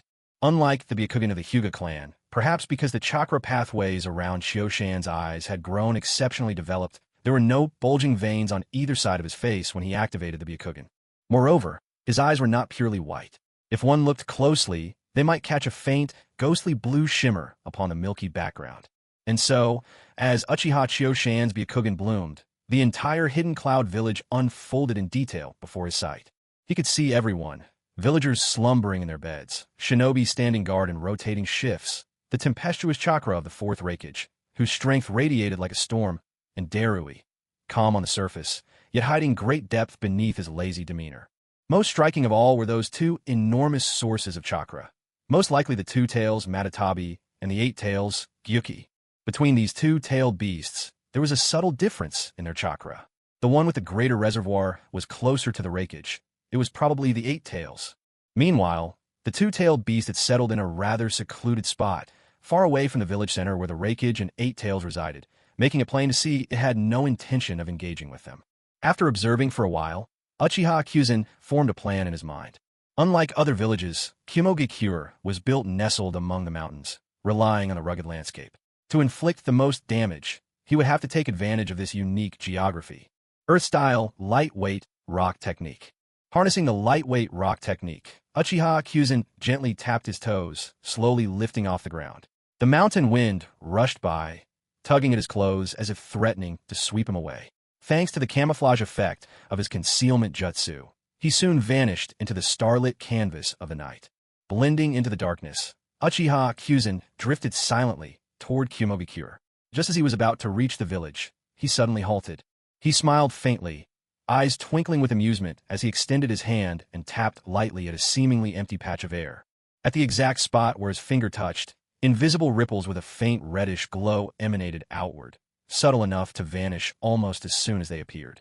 With his deep mastery of sealing techniques, Uchiha Kyuzen instantly recognized the barrier before him as one crafted from the Uzumaki clan sealing arts. His gentle tap had stirred up less disturbance than a sparrow's fluttering wings, nowhere near enough to alert the barrier's guardians within Mangekyo. Shaking his head, Uchiha Kyuzen mused. Disabling this barrier would be simple for him, but it would draw unwanted attention. Better to use his old trick instead. With a flicker of thought, his Mangekyo Sharingan awoke. Locking his gaze onto a point inside the barrier, he spun his eye ever so slightly, marking the space with his spatial imprint. In the blink of an eye, Uchiha Kyuzen vanished and reappeared inside. Now within Mangekyo, he quickly surveyed his surroundings before settling in an inconspicuous corner. Composing himself, he formed a series of hand seals. Wood style, wood clone technique. With the completion of his seals, 5 figures indistinguishable from himself split away from his body.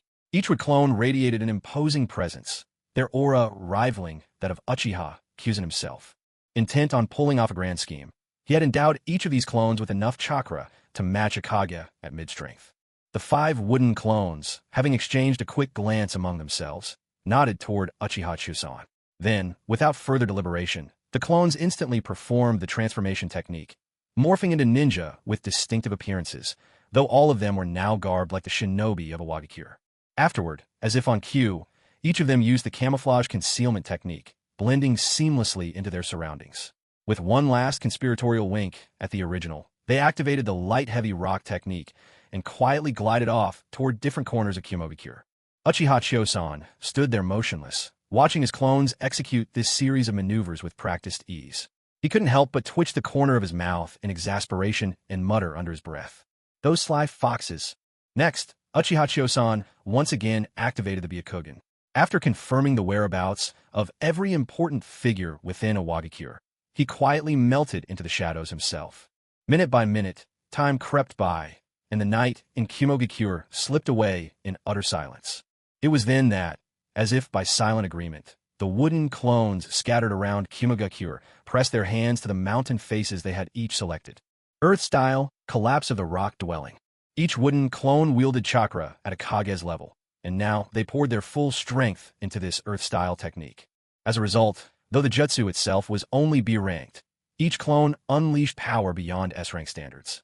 The destructive potential of this Earth technique against the terrain was immense, and now, all 5 Kage-level clones were casting it in unison. Earth-style, collapse of the rock dwelling. All across Mangekyo, the wooden clones channeled chakra through their entire bodies, launching the technique at precisely the same instant. The scale of its impact was so massive that even Uchiha Chiosan, the mastermind behind it, was taken aback. In that split second, it seemed as if the heavens themselves were collapsing. The entire village shuddered. Not only the 5 targeted peaks, but even the neighboring mountains began to shake, rocks dislodging and earth trembling. The peaks on which the village's buildings stood tumbled down like a cascade of dominoes, one after another crumbling and falling apart. Of course, while the spectacle was both grand and astonishing, in truth, only the area struck directly by the wooden clone's earth style suffered such catastrophic damage. The rest of the village was left shaken and startled, but relatively unscathed. With the earthquake-like chaos erupting, Kumogakure's elite shinobi poured out from their lodgings, racing toward the newly collapsed mountain peaks. Most prominent among them was the 4th Reikage, his entire body wreathed in crackling blue lightning. Having donned his lightning release armor, he moved with unmatched speed, darting toward the disaster site nearest to him like a bolt of lightning itself.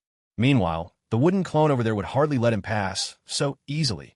He stepped directly into the 4th Reikage's path, blocking his way. Without hesitation, he formed hand seals with both hands and pressed them onto the ground. Earth style, earth flow, rampart. With the jutsu successfully cast, a massive, sturdy earthen wall suddenly shot up from beneath him, raising him high atop its crest. Charging toward the commotion, the 4th Reikage spotted the newly risen wall and reacted instantly, coming to a halt just short of the barrier. Catching sight of the person standing atop the wall, the Reikage extended his muscular arm, pointing furiously at the figure and shouting, "Who are you? Is this all you're doing? How dare you cause trouble in my village? Are you looking to die?" The wooden clone, perched on top of the wall and facing the Reikage's wrath, simply sat down, unconcerned, and replied with a playful grin. "That's right. I'm here to cause trouble today. You folks in the Hidden Cloud have been ignoring us in the Hidden Stone for far too long. Have you forgotten how the 3rd Reikage died? Today I'm here to teach you a lesson. Next time you run into someone from the Hidden Stone, you'd best watch yourselves." The Reikage's rage, already simmering, boiled over at the words of this brazen stone shinobi. Even his beard bristled with anger. As his fury mounted, the bright blue lightning chakra, sheathing his body, grew even more vibrant, crackling with energy as if threatening to leap right off him. At this point, he could no longer be bothered to wonder if this was some kind of trap. Lightning flared vividly in his eyes as he glared at the man atop the wall and roared, "Filth from the Hidden Stone. I was going to let you live like a dog, but now, you've chosen your own death." As he finished, the lightning on his body gathered and surged into his right hand, focusing on 3 outstretched fingers. Lariat, 3-fingered hell stab. Blinded by rage, the Reikage launched himself at the wall, thrusting forward with his signature technique. Though the wall looked solid and imposing, under the full force of the Reikage's attack, it shattered like paper, collapsing instantly in a cloud of crumbling dirt. Not far away, in a shadowy corner nearby, Uchiha Chiosan stood quietly, his eternal Mangekyo Sharingan fixed on the Reikage's every movement, the Reikage's fierce figure perfectly mirrored in his eyes. At that very moment, Chiosan's Mangekyo ceased its swirling motion. He closed his eyes, a genuine joy spreading across his face. The corners of his lips turned up as he murmured softly to himself, "I've acquired the final stage of lightning release armor." That's right. Uchiha Chiosan had accomplished his most important objective this time. He had successfully mastered the ultimate version of the 4th Reikage signature technique, the lightning release armor. As his Mangekyo Sharingan slowly closed, Uchiha Chiosan cast one last glance at the furious Reikage. Without hesitation, he turned and hurried off toward his next target.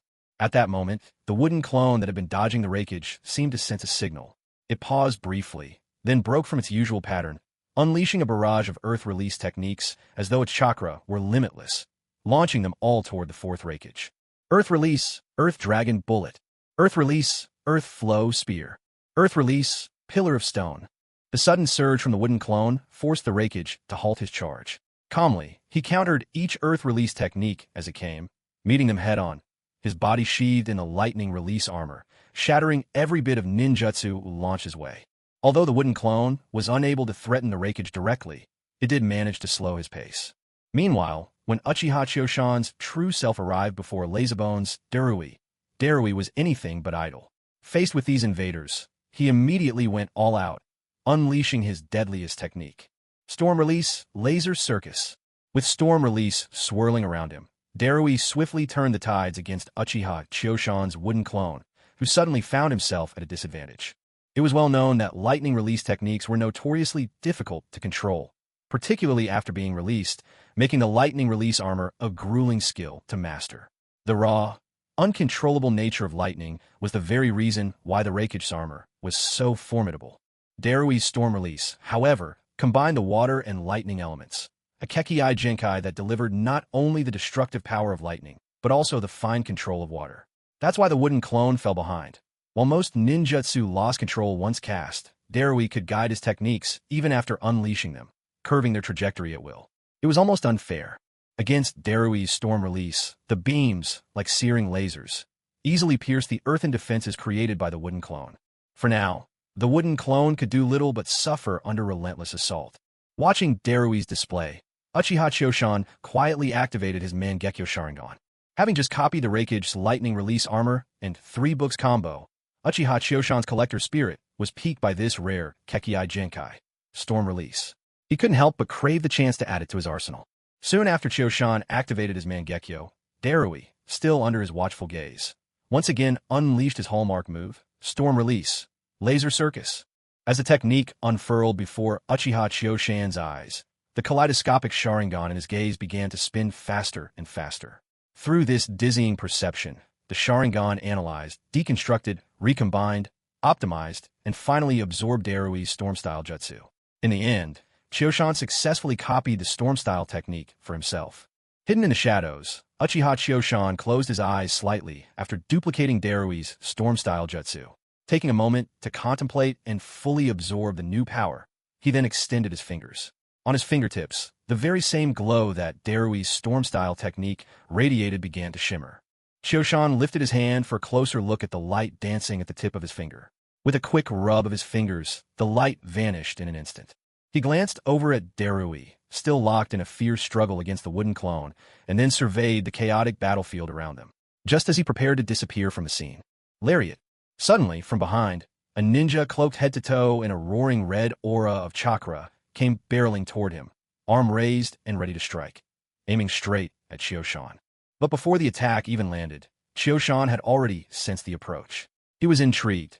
This was the perfect chance to test the strength of the Eight Tails Jinchuriki. So he feigned ignorance, pretending not to have noticed his opponent's advance.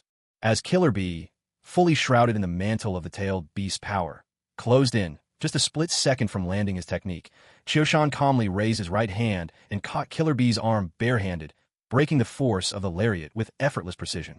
Killer Bee froze, stunned in place. This bodily ninjutsu was his signature move, a skill he hadn't seen countered so casually before. Victories were nearly certain whenever he unleashed it.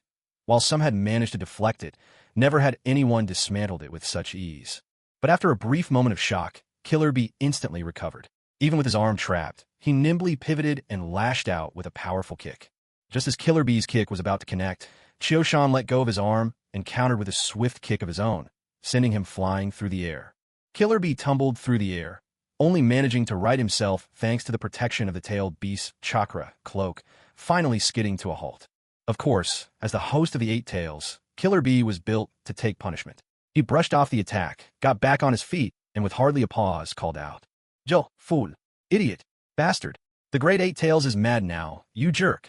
Uchiha Choshan stared speechlessly at this energetic, rapping ninja, a vein visibly twitching on his forehead. With a dismissive smirk, and before Killer Bee could react, Choshan activated his ocular technique, a Minota Jikara, and vanished from the scene. Killer Bee was caught off guard when the person before him suddenly vanished.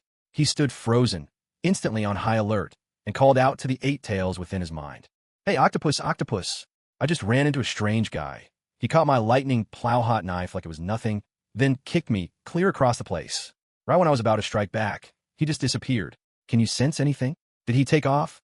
Or is he hiding around here?" The Eight Tails, who had been dozing off, responded with a hint of resignation. "All right, Bee. Let me take over your body for a bit." With that, Killer Bee's expression changed noticeably as he handed control over to the eight-tailed beast. Now in command, Eight Tails Killer Bee glanced carefully around the area, then closed his eyes to feel for any sign of the stranger. A moment later, he withdrew. "I can't sense his presence either. Looks like he's gone." Hearing this analysis, Killer Bee's mood visibly brightened. Obviously, whoever that was must have been scared off by the great Eight Tails. "Huh, fool idiot." Just then, As Killer Bee was basking in his own triumph, someone called out to him, "Lord Killer Bee, what are you doing over there?" The voice made Killer Bee abruptly cut off his rapping. He turned to see who was approaching. She wore a light gray skirt and jacket, her short, pale blonde hair brushing her shoulders, eyes a cool blue-green, her expression cold and impassive. He scratched his head awkwardly. "Oh, it's you, Samui. I just had a run-in with some mysterious guy. Nearly caught him, but he slipped away." Samui, hearing this, couldn't help but ask with a trace of exasperation, "You're celebrating when the enemy got away? Shouldn't you be chasing after him? Can't catch up. Had 8 tails check for me. We can't sense him at all." Samui glanced at Bee, considering his response. "Then get moving and help the villagers. I'll report to Lord Raikage." With that, Samui turned and dashed off, heading toward the Raikage. Killer Bee watched her leave, muttering under his breath, "Who does she think she is, giving orders to the mighty 8 tails? Fool idiot." Grumbling, he hurried off toward the chaos to lend a hand. Meanwhile, Uchiha Chioshan, having left his original position using a Minota Jikara, appeared in another part of the Cloud Village. Having completed his goals for this visit, Chioshan was quite content. He'd managed to copy Irika's Storm Release Jutsu, Lacerating Chain, along with the Raikage Complete Lightning Release Armor Technique, and even picked up the Raikage Taijutsu, the 3-step penetration strike. This last move stood out as the strongest attacking taijutsu unique to the Raikage lineage. Though he was missing the 2-step and the ultimate 1-step penetration strike, stumbling upon the 3-step was an unexpected bonus, leaving Uchiha Chioshan thoroughly satisfied. Just as Uchiha Chioshan finished tallying his spoils and was about to leave, satisfied with his gains, he suddenly sensed that 2 of his wood clones had been destroyed. The images transmitted back from a moment those clones were eliminated made Chioshan freeze in his tracks. In the final moments seen through the dying clone's eyes, there stood a striking woman, completely cloaked in a fiery red-tailed beast shroud. With light blonde hair, an elegant beauty, and a cold, haughty aura, she looked down upon the fallen clones from above. Chioshan paused, a glimmer of intrigue lighting his eyes, and murmured quietly to himself, "Oh, Yujito ni, the 2 tails Jinchuriki, how interesting." Without a second thought, Chioshan camouflaged himself with a swift concealment jutsu, then set off in the direction where his 2 wood clones had just met their end. However, by this point, the entire Hidden Cloud Village had erupted into chaos. Flying at high altitude during such a commotion would be far too obvious and risk exposure. Thus, Chioshan chose instead to skim low across the rooftops, moving silently and unseen. In the original tale, Yujito ni, the 2 tails Jinchuriki, appeared only briefly, a handful of moments before being killed by Haiden and Kaku, the infamous immortal duo. Yet who could have guessed that, behind her beautiful appearance, Yujito was the second strongest Jinchuriki after the 8 tails, so formidable that, like Killer Bee, she was titled a perfect Jinchuriki. Chioshan reckoned that, had it not been for Haiden's bizarre abilities, and with Kakazu coordinating the attack, those 2 alone would never have been able to subdue someone of Yujito's caliber. Yujito ni, the prideful and coldly elegant Jinchuriki of the Hidden Cloud, the village's other living vessel. Originally, Chioshan had intended to leave after completing his objectives. But upon seeing Yujito, that fleeting memory of her death at the hands of the immortal duo flickered in his mind. And so, on a whim, he decided, just this once, he would be the hero and save her. If she was destined to die by Haiden's hands here in the cloud, then Chioshan would simply take her away entirely. Perhaps, when Akatsuki set out to gather the tailed beasts, they would find themselves scouring every corner of the shinobi world. And what of Black Zetsu, who had hidden in the shadows for 1,000 years? If he discovered the 2 tails' sudden disappearance, who knew what he might do? Maybe he'd even show himself at last. As these mischievous thoughts churned in his mind, Chioshan moved noiselessly, closing in on Yujito's location. It wasn't long before he spotted her standing there, calm and vigilant. Yujito, upon destroying the 2 wood clones, instantly sensed that something was amiss. Even though the clones had burst into flames and disappeared utterly, leaving behind nothing but a faint trace of ash, her sharp instincts told her this was no ordinary encounter. However, Yujito ni, who bore certain traits of the 2 tails, didn't detect the searing stench of burning flesh amidst the spontaneously combusting odors. With her acute senses, Yujito instantly realized that the 2 people she had just killed probably hadn't been alive to begin with, that there was likely someone orchestrating events from behind the scenes. Confident in her abilities, Yujito chose to stand her ground, waiting patiently for the mastermind to walk straight into her trap. Uchiha Kyuzen, already soaring through the air, caught sight of Yujito, calmly waiting below. In an instant, he understood her confidence and intent. The corner of his mouth curved upward, forming a wry, bemused smile. Since his opponent was so prepared, Uchiha Kyuzen had no reason to hesitate. Dispelling the camouflage concealment technique cloaking his body, he revealed himself in full view and, with a touch of flourish, landed gracefully before Yujito. The moment the concealment dissolved, Yujito immediately noticed the unexpected visitor hovering in the sky above. Her heart went on high alert. She knew all too well. Anyone able to fly unaided must either possess an extraordinary identity or command formidable power. What she didn't know was that Uchiha Kyuzen embodied both. Still, with deep faith in her own strength, Yujito showed not a hint of fear. As the famed perfect Jinchuriki, she could transform seamlessly into her tailed beast. She believed that once she unleashed her true power, the mysterious figure before her would have no choice but to flee for his life. After Kyuzen touched down, Yujito's voice, cool and detached, cut through the stillness. "Are you the one who orchestrated tonight's attack on our hidden cloud village and sent those clones?" Uchiha Kyuzen regarded Yujito with lively interest. He hadn't expected her to be so perceptive, recognizing even the nature of the clones. After a brief pause, he nodded candidly and admitted, "That's right. It was me." Standing at a distance, Yujito furrowed her brow at Kyuzen's reply. With a thought, she instantly shrouded herself in a cloak of blazing, fiery chakra. "Since you've dared to invade Hidden Cloud Village, have you prepared yourself for the price of death?" Kyuzen listened, arms folded across his chest, his tone aloof as he replied, "Think you can keep me here? Not even an entire Cloud Village has that ability." Yujito didn't take offense at his words. Instead, she stamped her foot, leaving cracks in the ground, and then dashed straight toward Kyuzen. With a sharp swipe of her hand, the beastly chakra enveloping her right arm morphed into a massive cat's claw, sweeping down upon him. Yujito took the mysterious figure in front of her very seriously. Without any further probing, she unleashed the power of the tailed beast straight away. Uchiha Kyuzen watched Yujito's response and couldn't help but nod inwardly. It seemed this Yujito was no fool. She was sharp and quick to adapt. Kyuzen wasted no more time on pointless displays. Just as Yujito's attack was about to strike him, he activated his eternal Mangekyo Sharingan, instantly manifesting an enormous Susanoo arm that reached out and grasped Yujito, who was shrouded in the tailed beast's cloak, in its palm. What is this thing?" Though the tailed beast cloak blocked her from coming into direct contact with Susanoo's hand, Yujito was still overwhelmed by the sensation of complete helplessness. The sheer force left her unable to suppress her cry of shock. At that instant, Matatabi, the two-tailed beast within her, suddenly called out a warning from deep inside her mind. "Be careful. He's using Susanoo. The man before you is from the Uchiha clan, and he's awake in the Mangekyo. You can't win against him. Run now." Yujito had lived with Matatabi for years. It was the first time she'd ever heard the beast sound so alarmed. Panic crept in her voice as she demanded, "Matatabi, what's happening? Who is this man really?" The Two Tails didn't bother with explanations. It urged her again, urgently, "This man is terrifying. Run, just run." Decades ago, Matatabi had crossed paths with Uchiha Madara and had experienced firsthand the terrifying power of the Uchiha's Mangekyo Sharingan. Though the reasons eluded her, Matatabi understood one thing clearly.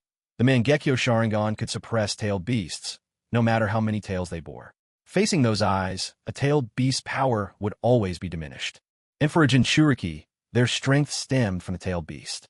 So Yujito and Matatabi were at a natural disadvantage before this man. Hence Matatabi's desperate urging to escape. But it was already too late. The moment Susanoo's hand seized her, Yujito's fate was sealed. There was no room left for a comeback. Once she was caught, Kyuzen immediately focused the relentless force of his eternal Mangekyo Sharingan, pinning down both Yujito and Matatabi without mercy. They struggled with all their might, but it was utterly futile. As his eye power bore down on her, the cloak of the tailed beast crumbled away. Inside Yujito, Matatabi felt the overwhelming, inescapable pressure in the Uchiha's gaze, a power she could not resist, and whispered in hopeless despair, "This power, it's not just any Mangekyo, it's the eternal Mangekyo, just like Madara's. What kind of monster is this man?"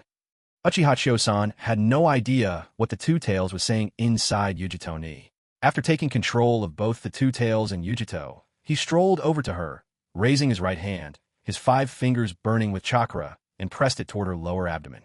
Sealing technique, 8 trigrams seal. Uchiha Chosan placed his hand on Yujito ni's stomach. Sealing technique, 8 trigrams seal. The 8 trigram seal that Uchiha Chosan used was not the same as the 1/4 Hokage Minato Namikaze had placed on Naruto. Chosan's version of the 8 trigrams seal utterly and completely separated the beast's chakra from its host, leaving not the slightest gap. With such a seal, the Jinchuriki could no longer communicate with the tailed beast nor use any of its powers. Sealed, Yujito Ni immediately slumped, as if all strength had left her body. When she was released from Susanu's grasp, she collapsed limply to the ground. Even so, although her strength was gone and she couldn't even stand, Yujito shot Uchiha Chosan a venomous glare. Chosan glanced at the two tails Jinchuriki in front of him, then looked off in the direction of a particular spot in the hidden cloud village, right where his last wooden clone had just been destroyed. He surveyed the surroundings, a satisfied smile appearing on his lips. He hadn't expected to gain this additional reward during his trip to the hidden cloud village. Once he confirmed nothing had been overlooked, Uchiha Chosan hoisted the weakened Yujito Ni, invoked a Minota Jikara, and departed from the hidden cloud village, which was gradually settling back into quiet. Minota Jikara Island. After leaving the hidden cloud village, Uchiha Chosan, carrying Yujito Ni, headed straight back to his own dimension. In his view, this space was the safest place to keep the two tails Jinchuriki. Night still reigned in the Minota Jikara dimension. In the faint pre-dawn light, Chosan quickly constructed a 2-story wooden house using his wood-release jutsu, then tossed the now chakra-sealed Yujito Ni inside. Without lingering, he went straight back to Tsunade's house. Since Uchiha Chosan had departed, Tsunade's home had fallen into silence. Only the bedroom she had set aside for Chosan remained brightly lit. Tsunade and Shizen waited there, holding vigil for the return of their Chusankoin. Shizen stood by Tsunade's side at that moment, her gaze full of concern for her mistress. In a gentle voice, she urged, "Lady Tsunade, you should get some rest.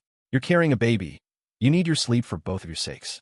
I'll wait here for Lord Chosan, and I'll let you know the instant he comes back." Tsunade waved her hand dismissively and said, "It's fine. I know my limits. These little things don't affect me much. Besides, even if I go back to rest, it doesn't mean I'll actually fall asleep. I'd rather wait here. I figure you should be back soon." Upon hearing Lady Tsunade's words, Shizen realized there was no convincing her to rest. So, she didn't argue anymore and instead went out to prepare some late-night snacks. As Shizen brought the sweets and tea inside and began pouring red tea for Tsunade, she suddenly sensed something unusual in the air. Instinctively, she looked up just in time to see Uchiha Kyuzen standing there, beaming at Tsunade with a dazzling smile. Kyuzen had just returned to Tsunade's house, ready to report back to her. Yet, to his surprise, his big sister Tsunade was already waiting for him, in his own room, sitting there with a gentle look. Kyuzen scratched his head a bit sheepishly and responded to her with a bright smile of his own. Without pause, Kyuzen walked over and pulled Tsunade into a warm embrace. When he'd had his fill of closeness with Tsunade, he turned to Shizen and gathered the flustered, bashful Shizen into his arms as well. Tsunade, watching with keen interest from the sidelines, didn't show any anger. Instead, she observed the two with evident amusement. To Tsunade, it was only a matter of time before Shizen became Kyuzen's woman. Feelings were mutual, and besides, Shizen was practically family. Not only did Tsunade have no objections, she was more than happy to see this happen. As Kyuzen held her close, Shizen's mind went completely blank. Kyuzen was embracing her, right in front of Lady Tsunade. What was she supposed to do about it? How should she react? After exchanging greetings with both Tsunade and little Shizen, Kyuzen noticed the red tea and sweets laid out on the table. He felt a pang of hunger himself, so he didn't stand on ceremony. He grabbed Tsunade's teacup and polished off the contents in one gulp, then reached for the snacks beside it. Seeing Kyuzen's eagerness, Shizen hurried to pour tea for him, while Tsunade waited for him to finish a few bites before casually asking about his latest exploits. How did things go at the Hidden Cloud Village this time? The fourth Reikage isn't exactly the easiest person to deal with, and he's blazingly fast. Slip up just once, and you could be in real trouble. Concern laced in her words, but Kyuzen just grinned wryly and replied, "I wasn't there to pick a fight. How could I possibly end up at a loss? I just sent in a few clones and turned the whole Hidden Cloud Village upside down. Not only did I copy the Reikage's lightning release armor, I even managed to snag a young one storm release, Kekiai, Jinkai, along the way." Next, Uchiha Chosan, almost as if to show off, recounted everything he had accomplished in the Hidden Cloud Village to Lady Tsunade and young Shizen. Lady Tsunade, having seen more than her fair share of extraordinary events, remained unfazed. Shizen, on the other hand, was left wide-eyed and utterly stunned by his tales. When Chosan reached the end of his story, he hesitated for a moment, rubbed his nose, and glanced a bit guiltily at Lady Tsunade before he spoke. Lady Tsunade, this trip to the Hidden Cloud Village wasn't just about completing my mission. I also stumbled upon an unexpected stroke of luck. Tsunade's ability to read people was second to none. She easily caught on to Chiyo-shan's uneasiness, though she maintained a calm expression and inquired without revealing her thoughts. "Oh, and what unexpected good fortune was that?"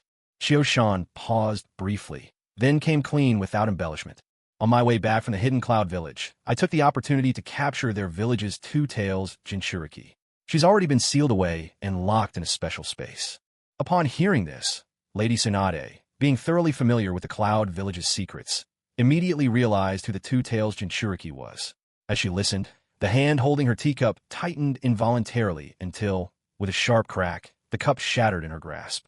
She calmly placed the broken pieces on the table and spoke in an even tone. "The two-tails Jinchuriki, Yujito ni, wasn't it? I hear she's quite the beauty." Seeing Lady Tsunade crush the cup, Chiyo-shan felt a knot tighten in his chest. Quickly, as soon as she finished speaking, he hastened to explain. "Lady Tsunade, the reason I captured the two-tails Jinchuriki is because, in a few years, the Akatsuki organization will try to collect all the Jinchuriki. My main goal is to sabotage their plans, nothing else." Meanwhile, over in the Hidden Cloud Village, the fourth Reikage, a powerful and broad-shouldered man dressed in white robes, sat in his office, visibly agitated. He glared at the people standing before him. In the Cloud Village, might made right, and as the strongest fighter, the Reikage was the unquestioned leader. His word was law for everyone, except perhaps his sworn brother, the eight-tails Jinchuriki, Killer Bee. Truth be told, even Killer Bee obeyed him in almost all things. The fourth Reikage first turned to a strikingly fair-skinned woman with refined features standing before him. "Samui, have all the villagers been resettled? What damages have been reported in the village?" Samui, holding a white notebook in her hand, replied with clear and precise order as soon as she heard the Reikage's question. "Reporting, sir. All affected villagers have been safely relocated. Those who lost their homes are being sheltered in the school classrooms, and the injured have all been transported to the hospital for prompt treatment. Sadly, a few villagers lost their lives to falling rocks. Their bodies have been placed in the thatched huts. This time, the invading enemies concentrated nearly all their efforts on destroying our buildings. As a result, our losses are considerable. 5 mountain peaks have been completely leveled, and all the houses on them are utterly gone, beyond any hope of repair. In addition, the dozen or so peaks next to those 5 were severely shaken as well. The buildings atop them have all collapsed and are hardly worth restoring. Among them were the Barriers Division, the Medical Department, and the Construction Division of our village. Their structures suffered major damage, though, thankfully, the contents inside can still be salvaged. It's fortunate that the adjacent medical wing is sturdier, at least allowing us to keep treating patients. As for the other buildings, although there's been some damage here and there, it doesn't affect their usability. Still, these losses are irreversible setbacks to our village's development, especially the hospital. While a few medicines remain inside, most of our medical supplies now lie buried beneath the ruins of the medical department, and it will take some time to dig them out. The tools for making medicine are most likely all destroyed, so we'll need to buy or forge new ones from scratch. When the fourth Reikage heard Samui's report, his rage erupted. He smashed his fist down onto his desk with a mighty blow. The desk splintered under his strength with a thunderous crash. Those damned scoundrels! Even though they've all been killed, it's still not enough to vent the fury in my heart. Samui, have you found out who they were? Samui was already accustomed to the Reikage's habit of pounding his desk in anger. She remained calm as she replied. According to our findings, there were 5 intruders. Once we dispelled their invisibility techniques, all were dressed in the standard uniforms of a Wagakure ninja. What's more, judging by the chakra they released, each seemed to possess Kaga-level reserves. It's possible this is an enemy frame-up, but all 5 specialized in Earth-style ninjutsu, and many of the techniques they used were ones unique to a Wagakure. So it's just as likely that this was an elaborate sabotage plot orchestrated by a Wagakure. After all, no other ninja villages have this many Kaga-level ninja who excel in Earth-style techniques. However, what's puzzling is that Kaga-level ninja are precious assets to any village. Even for a great force like a Wagakure, it's hard to believe they'd send 5 Kaga-class elites at once just to wreak havoc here. What's more, after being killed, every enemy destroyed their own body. So, I suspect a Wagakure has mastered some kind of secret ninjutsu that's unknown to us, and that these 5 may have only been clones. When the Reikage heard Samui's report, he waved his hand dismissively. There's no doubt about it. The Wagakure does have a similar jutsu. The effect may be a bit different, Perhaps they've developed it based on an earlier version. Looks like they chose our village to test it out this time.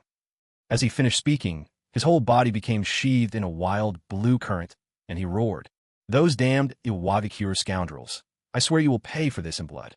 At that moment, Samui, watching the Raikage's furious transformation, wanted to speak but hesitated, unsure if this was the right time. The wrathful Raikage caught sight of Samui's hesitation out of the corner of his eye and barked impatiently. "If you have something to say, then spit it out. Don't waste time dithering." Clutching the white notebook to her chest, Samui spoke with some reluctance. According to our investigation at the scene, of the 5 intruders, 2 of them seem to have been eliminated by Lady Yujito. The Raikage listened with approval. Yujito is indeed well-suited for surprise attacks. To take down 2 intruders with Kaga-level power is quite an accomplishment. Why isn't she here? Seeing the change in his expression, Samui swallowed nervously and replied with cautious precision. Although there are clear traces of Lady Yujito's battle at the scene, after the intruders were defeated, she disappeared. I've already sent ANBU to her house and the places she frequents, but she's nowhere to be found. Finishing her report, Samui chanced a wary glance at the Raikage before lowering her head. As the 4th Raikage listened, he immediately sensed something was wrong. Even after Samui finished speaking, though he fell silent, the lightning armor shrouding his body crackled with even greater ferocity. Just then, Samui heard his strained voice, the anger barely contained. "Yujito isn't the most sociable, but I know for certain she cares about the village. She also understands how serious this situation is. If she's vanished at a time like this, then either she was kidnapped by someone formidable without leaving a trace, or there's something urgent that she had to do, so pressing that she didn't have time to leave any message. Samui, give the order. The ANBU and any available jonin are to fan out, expand the search perimeter. We must find any trace of Yujito. She's a Jinchuriki, after all. There's no way someone like her could just vanish without a sound." At this moment, Killer B, who had been standing quietly to the side, stepped forward and spoke. "Big brother, when the invaders were wrecking the village and I was on my way to help, I ran into a mysterious stranger. This person didn't seem to be one of those 5. It was someone else. He was incredibly strong. He handled my lightning plow hot knife with ease and even kicked me clear across the place.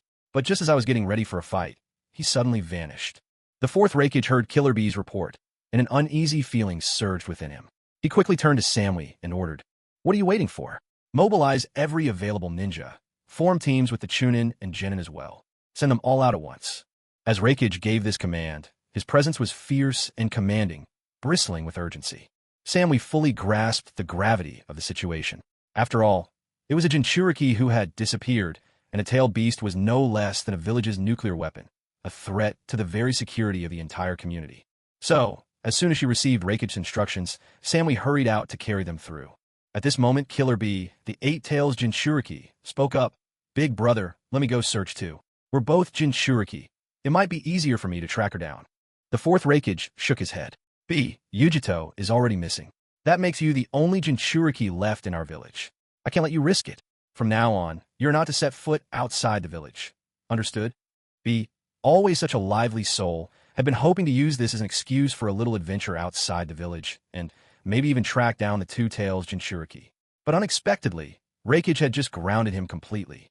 He was about to protest, but then caught sight of his brother's furious glare, and all at once his spirit deflated. He let out a long, resigned sigh. "Got it, big bro. What a pain. Dummy."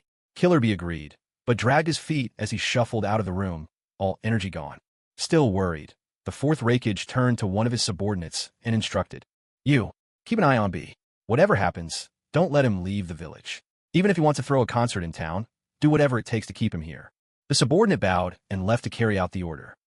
Meanwhile, the mastermind who had plunged the Hidden Cloud village into chaos was, at that very moment, calmly having tea and snacks at home, explaining the whole affair to his older sister, Tsunade. "Tsunade, I brought the 2-Tails Jinchuriki here. That should count as a big achievement, right? At least now the Hidden Cloud village is down 1 Jinchuriki." Tsunade rolled her eyes at Uchiha Kyuzen's shameless reasoning. "What good is that? Even if you did capture her, you can't just let her show her face here. Otherwise, knowing the Raikage's temper, he'd probably declare war on us in an instant." Uchiha Chioshan scratched his head. What Tsunade said was definitely true. Although the Hidden Leaf village wasn't afraid of the Hidden Cloud, it still wanted to avoid war, and letting the 2-Tails Jinchuriki show up outside would certainly cause trouble. Tsunade glanced at him and said, "Just keep her in your space for now. Someday, she might still be useful, but you'd better watch her closely.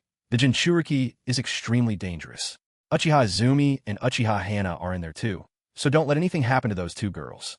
Tsunade genuinely liked Izumi and Hana. After all, she often went into that space herself, enjoying the meals the girls cooked and the care they gave her. She really valued those two hard-working, kind-hearted girls and had taught them quite a bit of medical ninjutsu. Hearing Tsunade's words, Chioshan hurriedly swallowed the pastry in his mouth, patted his chest, and promised, "Don't worry, Tsunade. I've already severed her connection with the tailed beast, sealed her chakra, and locked her away separately. There's no way she can get out." Tsunade felt reassured by Chioshan's words and couldn't help teasing. "Oh? Hiding a beauty in a golden house now, are you?" Chioshan could only smile awkwardly. After teasing him, Tsunade considered the matter settled. She knew Chioshan had his reasons for doing things this way, and her jealousy was only fleeting, so she let it go. Now that Chioshan was back safe and sound, Tsunade could finally relax. After sharing a late-night snack with him, both Tsunade and Shizen headed back, leaving Chioshan to rest properly. Whatever else needed doing could wait until tomorrow. The next morning, Chioshan didn't get up until the sun was high. He'd spent a ton of chakra the day before, used a Sharingan to suppress the two tails, and hadn't made it to bed until almost dawn. After getting up and washing, Chioshan followed the delicious aroma wafting through the house straight to Tsunade's dining room, like a natural-born foodie. By the time he woke up, it was already lunchtime, and from the looks of things, lunch at Tsunade's was all set. It seemed she let him sleep in on purpose, not waking him so he could rest up. Just as Chioshan was following his nose into the room, before he even had a good look at what was on the table, he spotted an adorable little girl. As soon as Chioshan walked in, all three people in the dining room noticed him, including that cute little girl. The little girl, upon seeing Lord Kyuzen, hastily stood up from her seat and bowed nervously to Uchiha Kyuzen. She stammered, "Good day, Lord Kyuzen." Before she could finish, her cheeks flushed a deep red. It was, after all, her future husband standing before her, and such a handsome one at that. Uchiha Kyuzen noticed the little girl greeting him and raised his hand gently in response, offering a friendly greeting. "So it's little Hinata. Hello to you too. What brings you here?" Hinata froze for a moment at his words, glanced over at Lady Tsunade, and, seeing no reaction from her, finally answered, "Lord Kyuzen, I have become Lady Tsunade's apprentice. Today's the day I come to her home for lessons." Uchiha Kyuzen's brows lifted slightly at Hinata's response, and he cast a rather surprised look at Tsunade, who continued eating and paid him no mind. It struck him as unexpected. Hinata, officially his fiancée, had now become Tsunade's disciple, making their relationship that of master and pupil. Was Tsunade always this unconventional? Though Tsunade was unaware of what Kyuzen was thinking, she sensed something uneasy in his gaze. Setting down her chopsticks, she explained, "I noticed Hinata's remarkable talent and her kind heart. With her Byakugan, she's a natural for medical ninjutsu. That's why I chose to take her under my wing." Of course, Kyuzen was well aware of Hinata's abilities. After all, that was partly why he had chosen her as the ideal candidate for replicating the Hyuga clan's bloodline traits. Still, he pretended to ask innocently, "Oh, is Hinata really that talented?" Tsunade, reminded by Kyuzen's question of Hinata's previous treatment, couldn't help but fume a little. Hinata's talent is without question, but Hyuga Hayashi nearly squandered it. If I hadn't noticed in time, another few years and her gifts would have truly been wasted. The Hyuga clan is so bound by tired old rules, they almost stifled her potential altogether. In the world of Shinobi, strength is everything. Only when you grow powerful will others respect you. The fame of us three legendary Konoha Sannin wasn't handed to us. We earned it through raw strength in countless battles. The same goes for all famous ninja. They've each survived countless trials to rise above the rest. Tsunade paused for a moment, then went on. Nowadays, the Hyuga clan has too many rules, far more than your Uchiha or my Senju. They've lost all sense of priority. Seeing Tsunade genuinely upset, Kyuzen quickly tried to comfort her. "Tsunade, don't be upset. After all, the Hyuga clan is an established family. It's not easy for us to intervene, so long as Hinata's talents aren't wasted. That's what really matters." When Tsunade heard Kyuuma's words, she glanced at Hinata, who was sitting there with her head bowed. Her expression softened noticeably. It's only because Hinata is so gentle. Otherwise, with her abilities, if she's properly nurtured, she'll definitely become a Kaga-level powerhouse. Maybe she could even reach the heights of Hyuga Tennin, the pride of the Hyuga clan. Seeing Tsunade's attitude, Kyuuma Uchiha knew that little Hinata would be safe and well taken care of here. His worries eased, and he went straight to his usual seat at the table. Before he could even speak, Shizen set out dishes and chopsticks for him. Kyuuma didn't stand on ceremony and happily joined Tsunade's family lunch. But little Hinata, watching this scene, was left quite bewildered. The way Kyuyama acted as if he were at home made her begin to wonder if this was really her teacher Tsunade's house. Noticing Hinata's confusion, Shizune, who had already prepared her explanation, leaned over and whispered softly in her ear. Master Kyuyama and Lady Tsunade are close friends, comrades who've been through life and death together. When Lady Tsunade returned to the village to take up the position of Hokage, it was Master Kyuyama who brought her back. And now, he's not only the head of the Uchiha clan, but he also runs the ANBU directly under Lady Tsunade herself. After hearing this, Hinata suddenly understood. Though she didn't quite grasp all the details, she at least knew that Kyuyama was the head of the Uchiha clan, and that ANBU answered only to her own teacher, the 5th Hokage. If Kyuyama was the leader of ANBU, then he must be her teacher's most trusted subordinate, practically family. Having him stay for lunch was only natural. In truth, Hinata hadn't spent much time with Tsunade herself. The main reason Tsunade had Hinata report in and study under her so frequently was so she could regulate Hinata's health in a timely fashion. For regular lessons, Shizune was more than capable. After enjoying a good rest and a hearty meal at Tsunade's house, Kyuyama Uchiha left full of energy, saying his goodbyes to both Tsunade and little Hinata. Now that there was a little tail in Tsunade's home, it wasn't proper for him to linger affectionately with her. Besides, he just acquired the fully mastered lightning release armor from the Raikage and was eager to try it out. After leaving Lady Tsunade's house, Uchiha Choshan didn't hurry back to his own space. Instead, he first stopped by Ichiraka Ramen, had a brief conversation with little Ayam, and then packed up a serving of ramen to go. Only after that did he find a secluded corner and enter his personal space. After all, he still had a Jinchuriki, the Two Tails host, confined there, and he couldn't very well let her starve. Yujito, having rested for a night, had already gotten used to the state of having no chakra coursing through her body. When Uchiha Choshan entered, she got up from her room and looked at the man before her with wariness in her eyes. Before Uchiha Choshan could say a word, Yujito spoke first. Is Konoha planning on declaring war against us in the Hidden Cloud? You got a lot of nerve, kidnapping me straight from my village. Uchiha Choshan hadn't expected Yujito to have figured out his affiliation already. He shot her a surprised glance and asked doubtfully, "What makes you think I'm from Konoha?" Neither last night nor now was Choshan wearing any identifying marks. In fact, when he'd disguised himself yesterday, he'd even donned the garb of the Hidden Stone. Yujito, fully aware of her own situation, didn't bother holding back.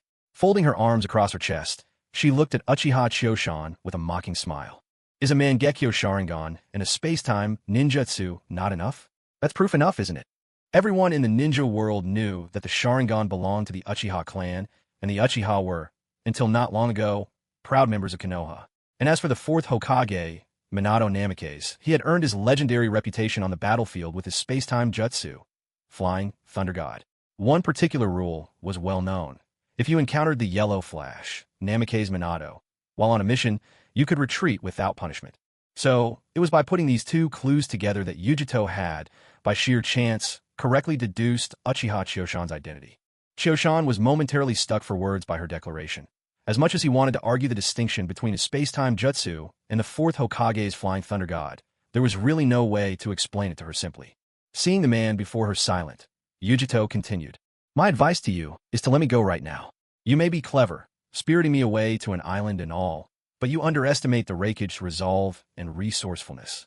No matter how far you try to hide me, you'll find me. That I promise you." Choshan, hearing Yujito's warning, came back to his senses and responded with a touch of disdain. The Raikage's resourcefulness? Do you mean that iron seal on you, a sealing technique descended from the Uzumaki clan, that little failsafe for tracking your location? Or are you referring to your Hidden Cloud's time-space jutsu, Heaven's Transmission? Every time Uchiha Choshan spoke, Yujito's body would stiffen once more. By the time he finished, she was at a loss for words, rooted to the spot with a sense of helplessness. Everything this man had just revealed was top-secret knowledge of the Hidden Cloud village, so confidential that not only could it never be exposed to outsiders, but even within the village, only a scant few among the upper echelons knew anything about it. Among these secrets was the Iron Seal, the very technique used to bind the tailed beasts into the Jinchuriki. She herself only knew the name, Iron Seal, without realizing it was derived from the Uzumaki clan's sealing arts. Yet, watching the certainty in this man's eyes, she could not help but believe him. The truth was simply beyond her reach. Then there was the technique of heavenly transmission, a space-time ninjutsu unique to the cloth-clad ninja of the Hidden Cloud village. Few even knew it existed, for it was mainly used to transport objects. While it had minimal restrictions, aside from the overwhelming physical strength of the fourth raikage, an ordinary person could never withstand the strain of being transported with it. Seeing Yujito frozen in shock, Uchiha Choshan nodded in satisfaction. Clearly, his words had shaken her to the core. That meant she was ready. She would truly hear and absorb what he had to say next. With her still locked in stunned silence, Choshan decided to take things further. Without sparing her a glance, he stepped close and put a hand on her shoulder. Even as a gasp of astonishment left her lips, the world blurred, and in the blink of an eye, he teleported her to the highest point of the island.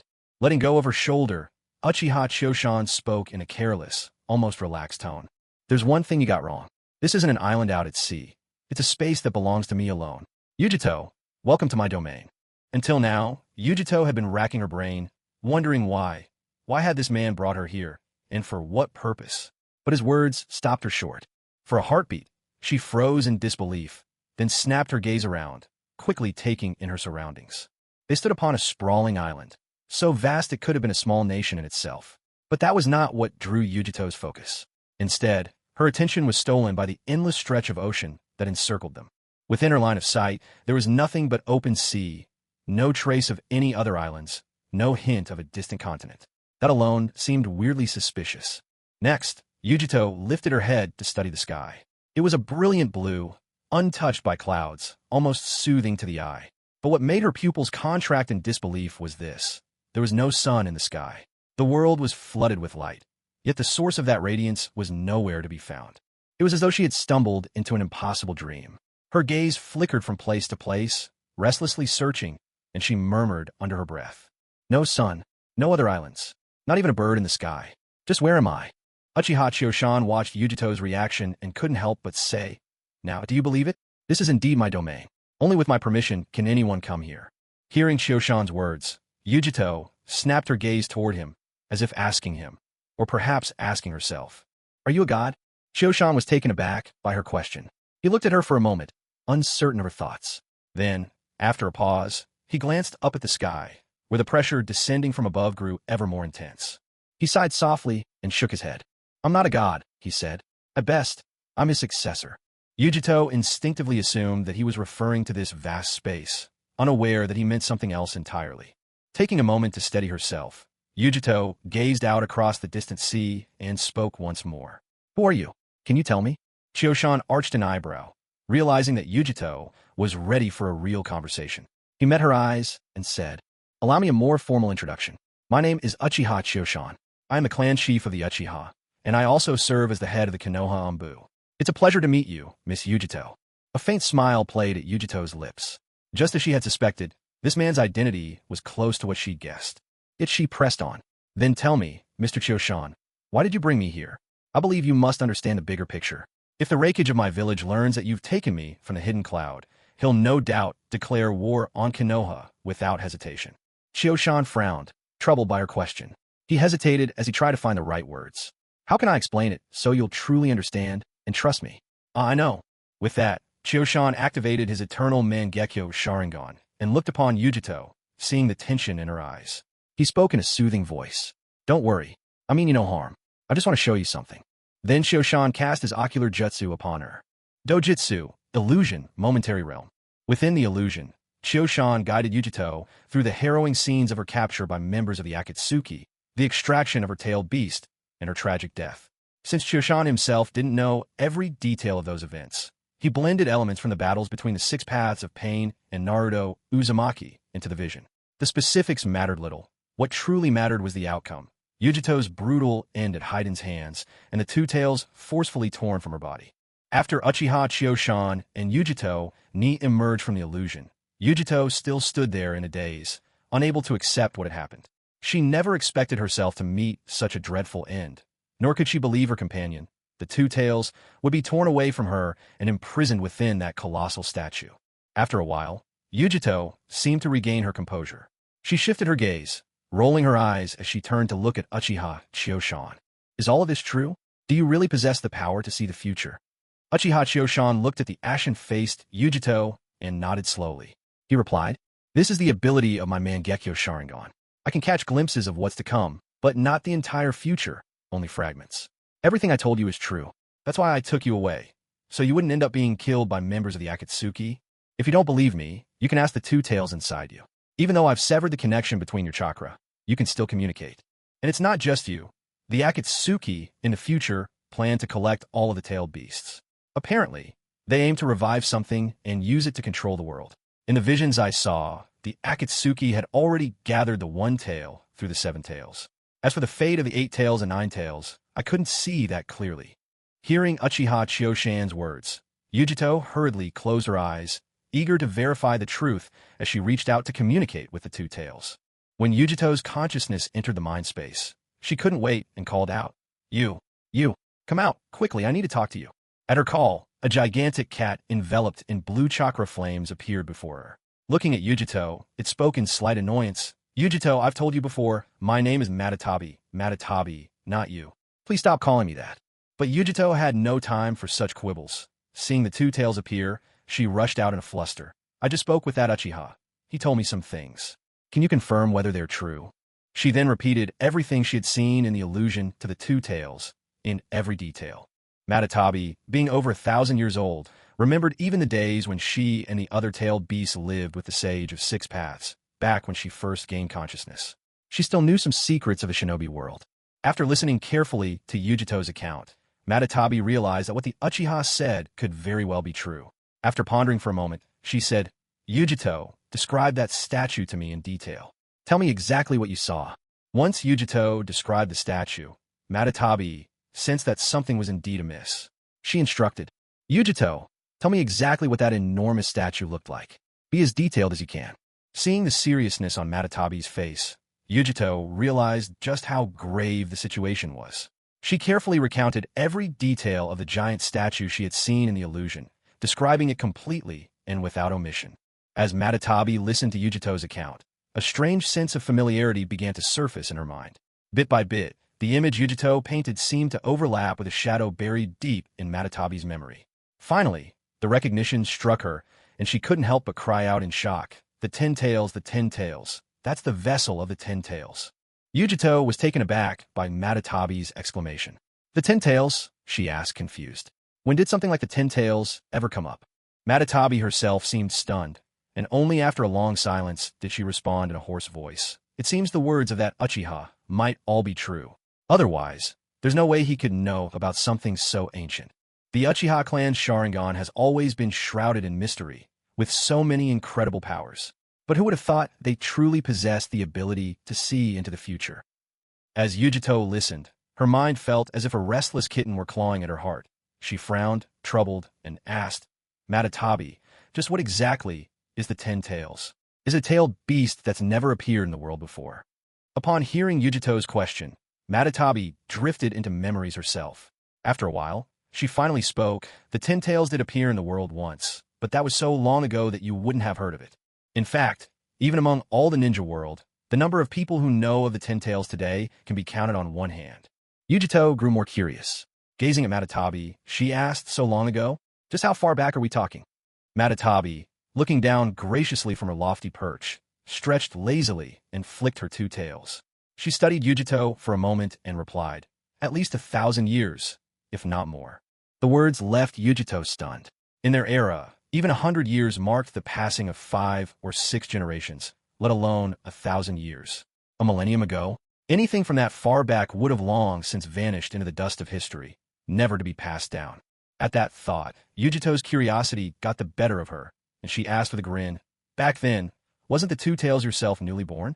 You must have been absolutely adorable and fluffy, right? Matatabi glanced at her host with a hint of exasperation. I hadn't even been born yet, you know. That only made Yujito more inquisitive. But if you weren't around in those days and never saw the so-called 10 tails yourself, how can you be so sure that the statue I described really has something to do with the 10 tails? At this moment, the 2-tailed cat once again fell silent, staring blankly ahead, lost in thought. Just as Yujito was about to lose her patience, she heard the languid voice of the 2 tails beside her. Because all of this was told to us by the Sage of Six Paths. When Yujito heard that, she thought she must have misheard, and hesitantly asked, the Sage of Six Paths? Yes, the Sage of Six Paths himself. That 10 tails was defeated and sealed away by the old man. And as for us tailed beasts, It was after he defeated and sealed the 10 tails that the sage drew out its chakra and split it into us. In other words, we tailed beasts are actually fragments of the 10 tails itself. If someone managed to gather all of us and seal us back into the husk left behind by the 10 tails, there's a very real chance the 10 tails could be resurrected. After hearing such a frightening secret, Yujito was at a loss for words. She could only gaze at the enormous body of the 2 tails and marvel. Any one of you tailed beasts could turn the ninja world upside down, but if the 10 tails were to return, it could destroy the whole world. The 2 tails didn't argue with Yujito's words. Indeed, from its perspective, if the 10 tails were ever revived, no one but a resurrected sage of 6 paths could hope to stop it. After a while, Yujito spoke thoughtfully. So that means Uchiha Chio-shan kidnapped me not just to save my life, but also to prevent the resurrection of the 10 tails. Otherwise, if that thing comes back, the world is as good as doomed. The 2-tailed cat slowly swished its tail, agreeing. That's likely the case. Even though this Uchiha's power is roughly on par with the legendary Uchiha Madara, if he tried to face the 10 tails directly, he'd still be no match. After all, in this world, there's only ever been one sage of 6 paths. Yujito had just begun to feel relieved, but the 2 tails' words startled her again, prompting her to ask, "That Uchiha is equal in power to the legendary Madara? How is that possible?" As she tried to object, Yujito's thoughts returned to Uchiha Chio-shan's strikingly young and handsome face. The 2 tails glanced at her and replied, "Why couldn't Uchiha Chio-shan rival Madara? His eyes now are just like Madara's, the eternal Mangekyo Sharingan. Even if he's a bit weaker than Madara, their strength isn't far apart." Seeing that Yujito had no rebuttal, the 2 tails went on, "Otherwise, did you really think an ordinary Mangekyo Sharingan could handle someone like me? I'm a tailed beast, renowned across the world. Unless there was some uncontrollable anomaly, I could never be subdued so easily, not in a single instant." The words of the 2 tails dispelled a lingering doubt in Yujito's mind. She had been puzzled. After all, as the Jinchuriki of the 2 tails, her strength was at the peak of Kage level. How could she have been overpowered in the blink of an eye? It turned out the reason wasn't her own inadequacy, but rather the overwhelming strength of her opponent. Once Yujito had digested all these secrets and was about to speak, the 2 tails suddenly said, "Yujito, would you lend me your body for a moment? I'd like to speak with him directly to see if he knows anything else." Because the 2 tails shared a close bond with her, Yujito nodded in agreement the moment she heard the request. At that moment, Uchiha Kyuzen was enjoying the view in the distance. Suddenly, Yujito, who had kept her eyes closed until now, snapped them open, and the light in them was unmistakably different from usual. Before Kyuzen could react, Yujito spoke in an unfamiliar tone. "You must be the clan head of the Uchiha Kyuzen. Allow me to introduce myself. I am Yujito's partner, the 2 tails." Once Kyuzen heard these words, it all fell into place. Standing before him was none other than the legendary 2 tails. Author's note: Thank you to Yang Sherman for Wan Qiushan's generous gift. Much appreciated. A grave expression settled on the 2 tails' face, and a hint of an ancient presence emanated from her, greatly amplifying her sense of intimidation. Yet, for Uchiha Kyuzen, it had no effect whatsoever. After all, at his current level of strength, subduing even the tailed beasts was a trivial matter. There are some things, once your power reaches a certain height, you can face with effortless ease. Confronted by the sudden appearance of the 2 tails, Kyuzen crossed his arms and raised an eyebrow. "Matatabi, the 2 tails, greetings. I am Uchiha Kyuzen, head of the Uchiha clan." The 2 tails was taken aback by Kyuzen's words. Among the tailed beasts, their true names were only ever revealed to those they trusted, and even then, they shared only their own. Though they were aware of the others' names, they never disclosed them to anyone. Yet this Uchiha Kyuzen already knew her name. It marked him as someone truly unusual. Introductions complete, the 2 tails asked, "Clan head of the Uchiha, I am convinced of your power. Would you tell me, who is it that is gathering the tailed beasts? Because for most people, it is not only inconceivable to collect us, but even sealing one of us individually can end in failure." Kyuzen looked at the 2 tails, a trace of amusement in his eyes, and replied, "If it were someone who possesses the Rinnegan, would they be able to extract you and place you inside the body of the 10 tails?" Hearing Uchiha Chio-shan's words, the 2 tails fell silent. Indeed, the tailed beasts themselves were creations of the sage of 6 paths, and if this person possessed the sage's Rinnegan, sealing them would be an effortless task. The 2 tails nodded and admitted, "It's true, we don't have much power to resist when it comes to the Rinnegan of the sage of 6 paths." Uchiha Chio-shan had never spoken to a tailed beast like this before. After an enthusiastic conversation with her, he finally sent her back. Just as Uchiha Choshan was about to take his leave, having returned the two tails, she suddenly twitched her nose. In the next instant, her eyes lit up, and she turned her gaze to the Ichiraku ramen that Choshan had brought for Yujito. Though she didn't drool, the yearning in her expression couldn't have been more vivid. Meanwhile, in the mental realm, Yujito saw the look on the two tails' face and inwardly despaired. As the Jinchuriki of the two tails, she was all too aware of her companion's preferences. She quickly shouted within the consciousness space. Two tails, don't make it so obvious what you're thinking. This is so embarrassing. Wait, no, it's a disgrace to cats everywhere. Hey, your drool's about to come out. Put me back. Come on, you're using my body right now. That's my reputation on the line. The two tails paid no mind to Yujito's frantic cries in the mental realm. She simply fixed her gaze longingly on the food atop the table and said, "So this is human food. The smell is really tempting. It's so fragrant." Uchiha Choshan hadn't expected the two tails to be like this. The corners of his mouth lifted in amusement, and he asked curiously, "Do you like human food that much?" Still staring at the ramen, the two tails nodded. "Both Yujito and I love delicious food. Over the years, we've tasted all kinds of delicacies from the Hidden Cloud Village. But because of the village's restrictions on Yujito, we haven't been able to leave, and food options here have always been scarce. It's been ages since we've smelled something this delicious." Choshan nodded, pushing the bowl of ramen towards her, and said, "I'll bring you some treats from the Hidden Leaf Village in the future. Ichiraku ramen is one of our signature dishes. Give it a try." Upon hearing this, the two tails looked at the ramen in front of her, hesitated for a moment, and then returned control of the body to Yujito, who had been shouting non-stop in the mental realm. After Yujito's consciousness returned to her body, her cheeks immediately turned red with embarrassment. She no longer harbored any ill will toward Uchiha Kyuzen, but the two tails had just made her do something so mortifying while controlling her body. It truly made her feel ashamed. As soon as she regained control, Yujito hurried to thank Uchiha Kyuzen. "Thank you, clan leader Kyuzen, and thank you for the ramen as well." Uchiha Kyuzen looked at the returned Yujito with a hint of confusion and asked, "Why did the two tails suddenly give back control?" "That was our agreement. The two tails has a great fondness for delicious food, but she's rather clumsy with our human utensils, which often leads to embarrassing situations. Since we can share our sense of taste, we made a deal. Whenever we're enjoying fine food, she'll let me take over. This way, we avoid drawing unnecessary attention." Uchiha Kyuzen nodded with understanding and smiled. "Then please enjoy the delicacies of our Hidden Leaf Village. I'll make sure to send you even more treats in the future. And if you find yourselves with nothing to do, feel free to explore the area. Now that the misunderstanding between us is cleared up, there's no need for me to keep you confined." Hearing Kyuzen's words, Yujito bowed deeply in gratitude once again. "Thank you, clan leader Kyuzen. Both the two tails and I are sincerely grateful." Uchiha Kyuzen waved his hand dismissively.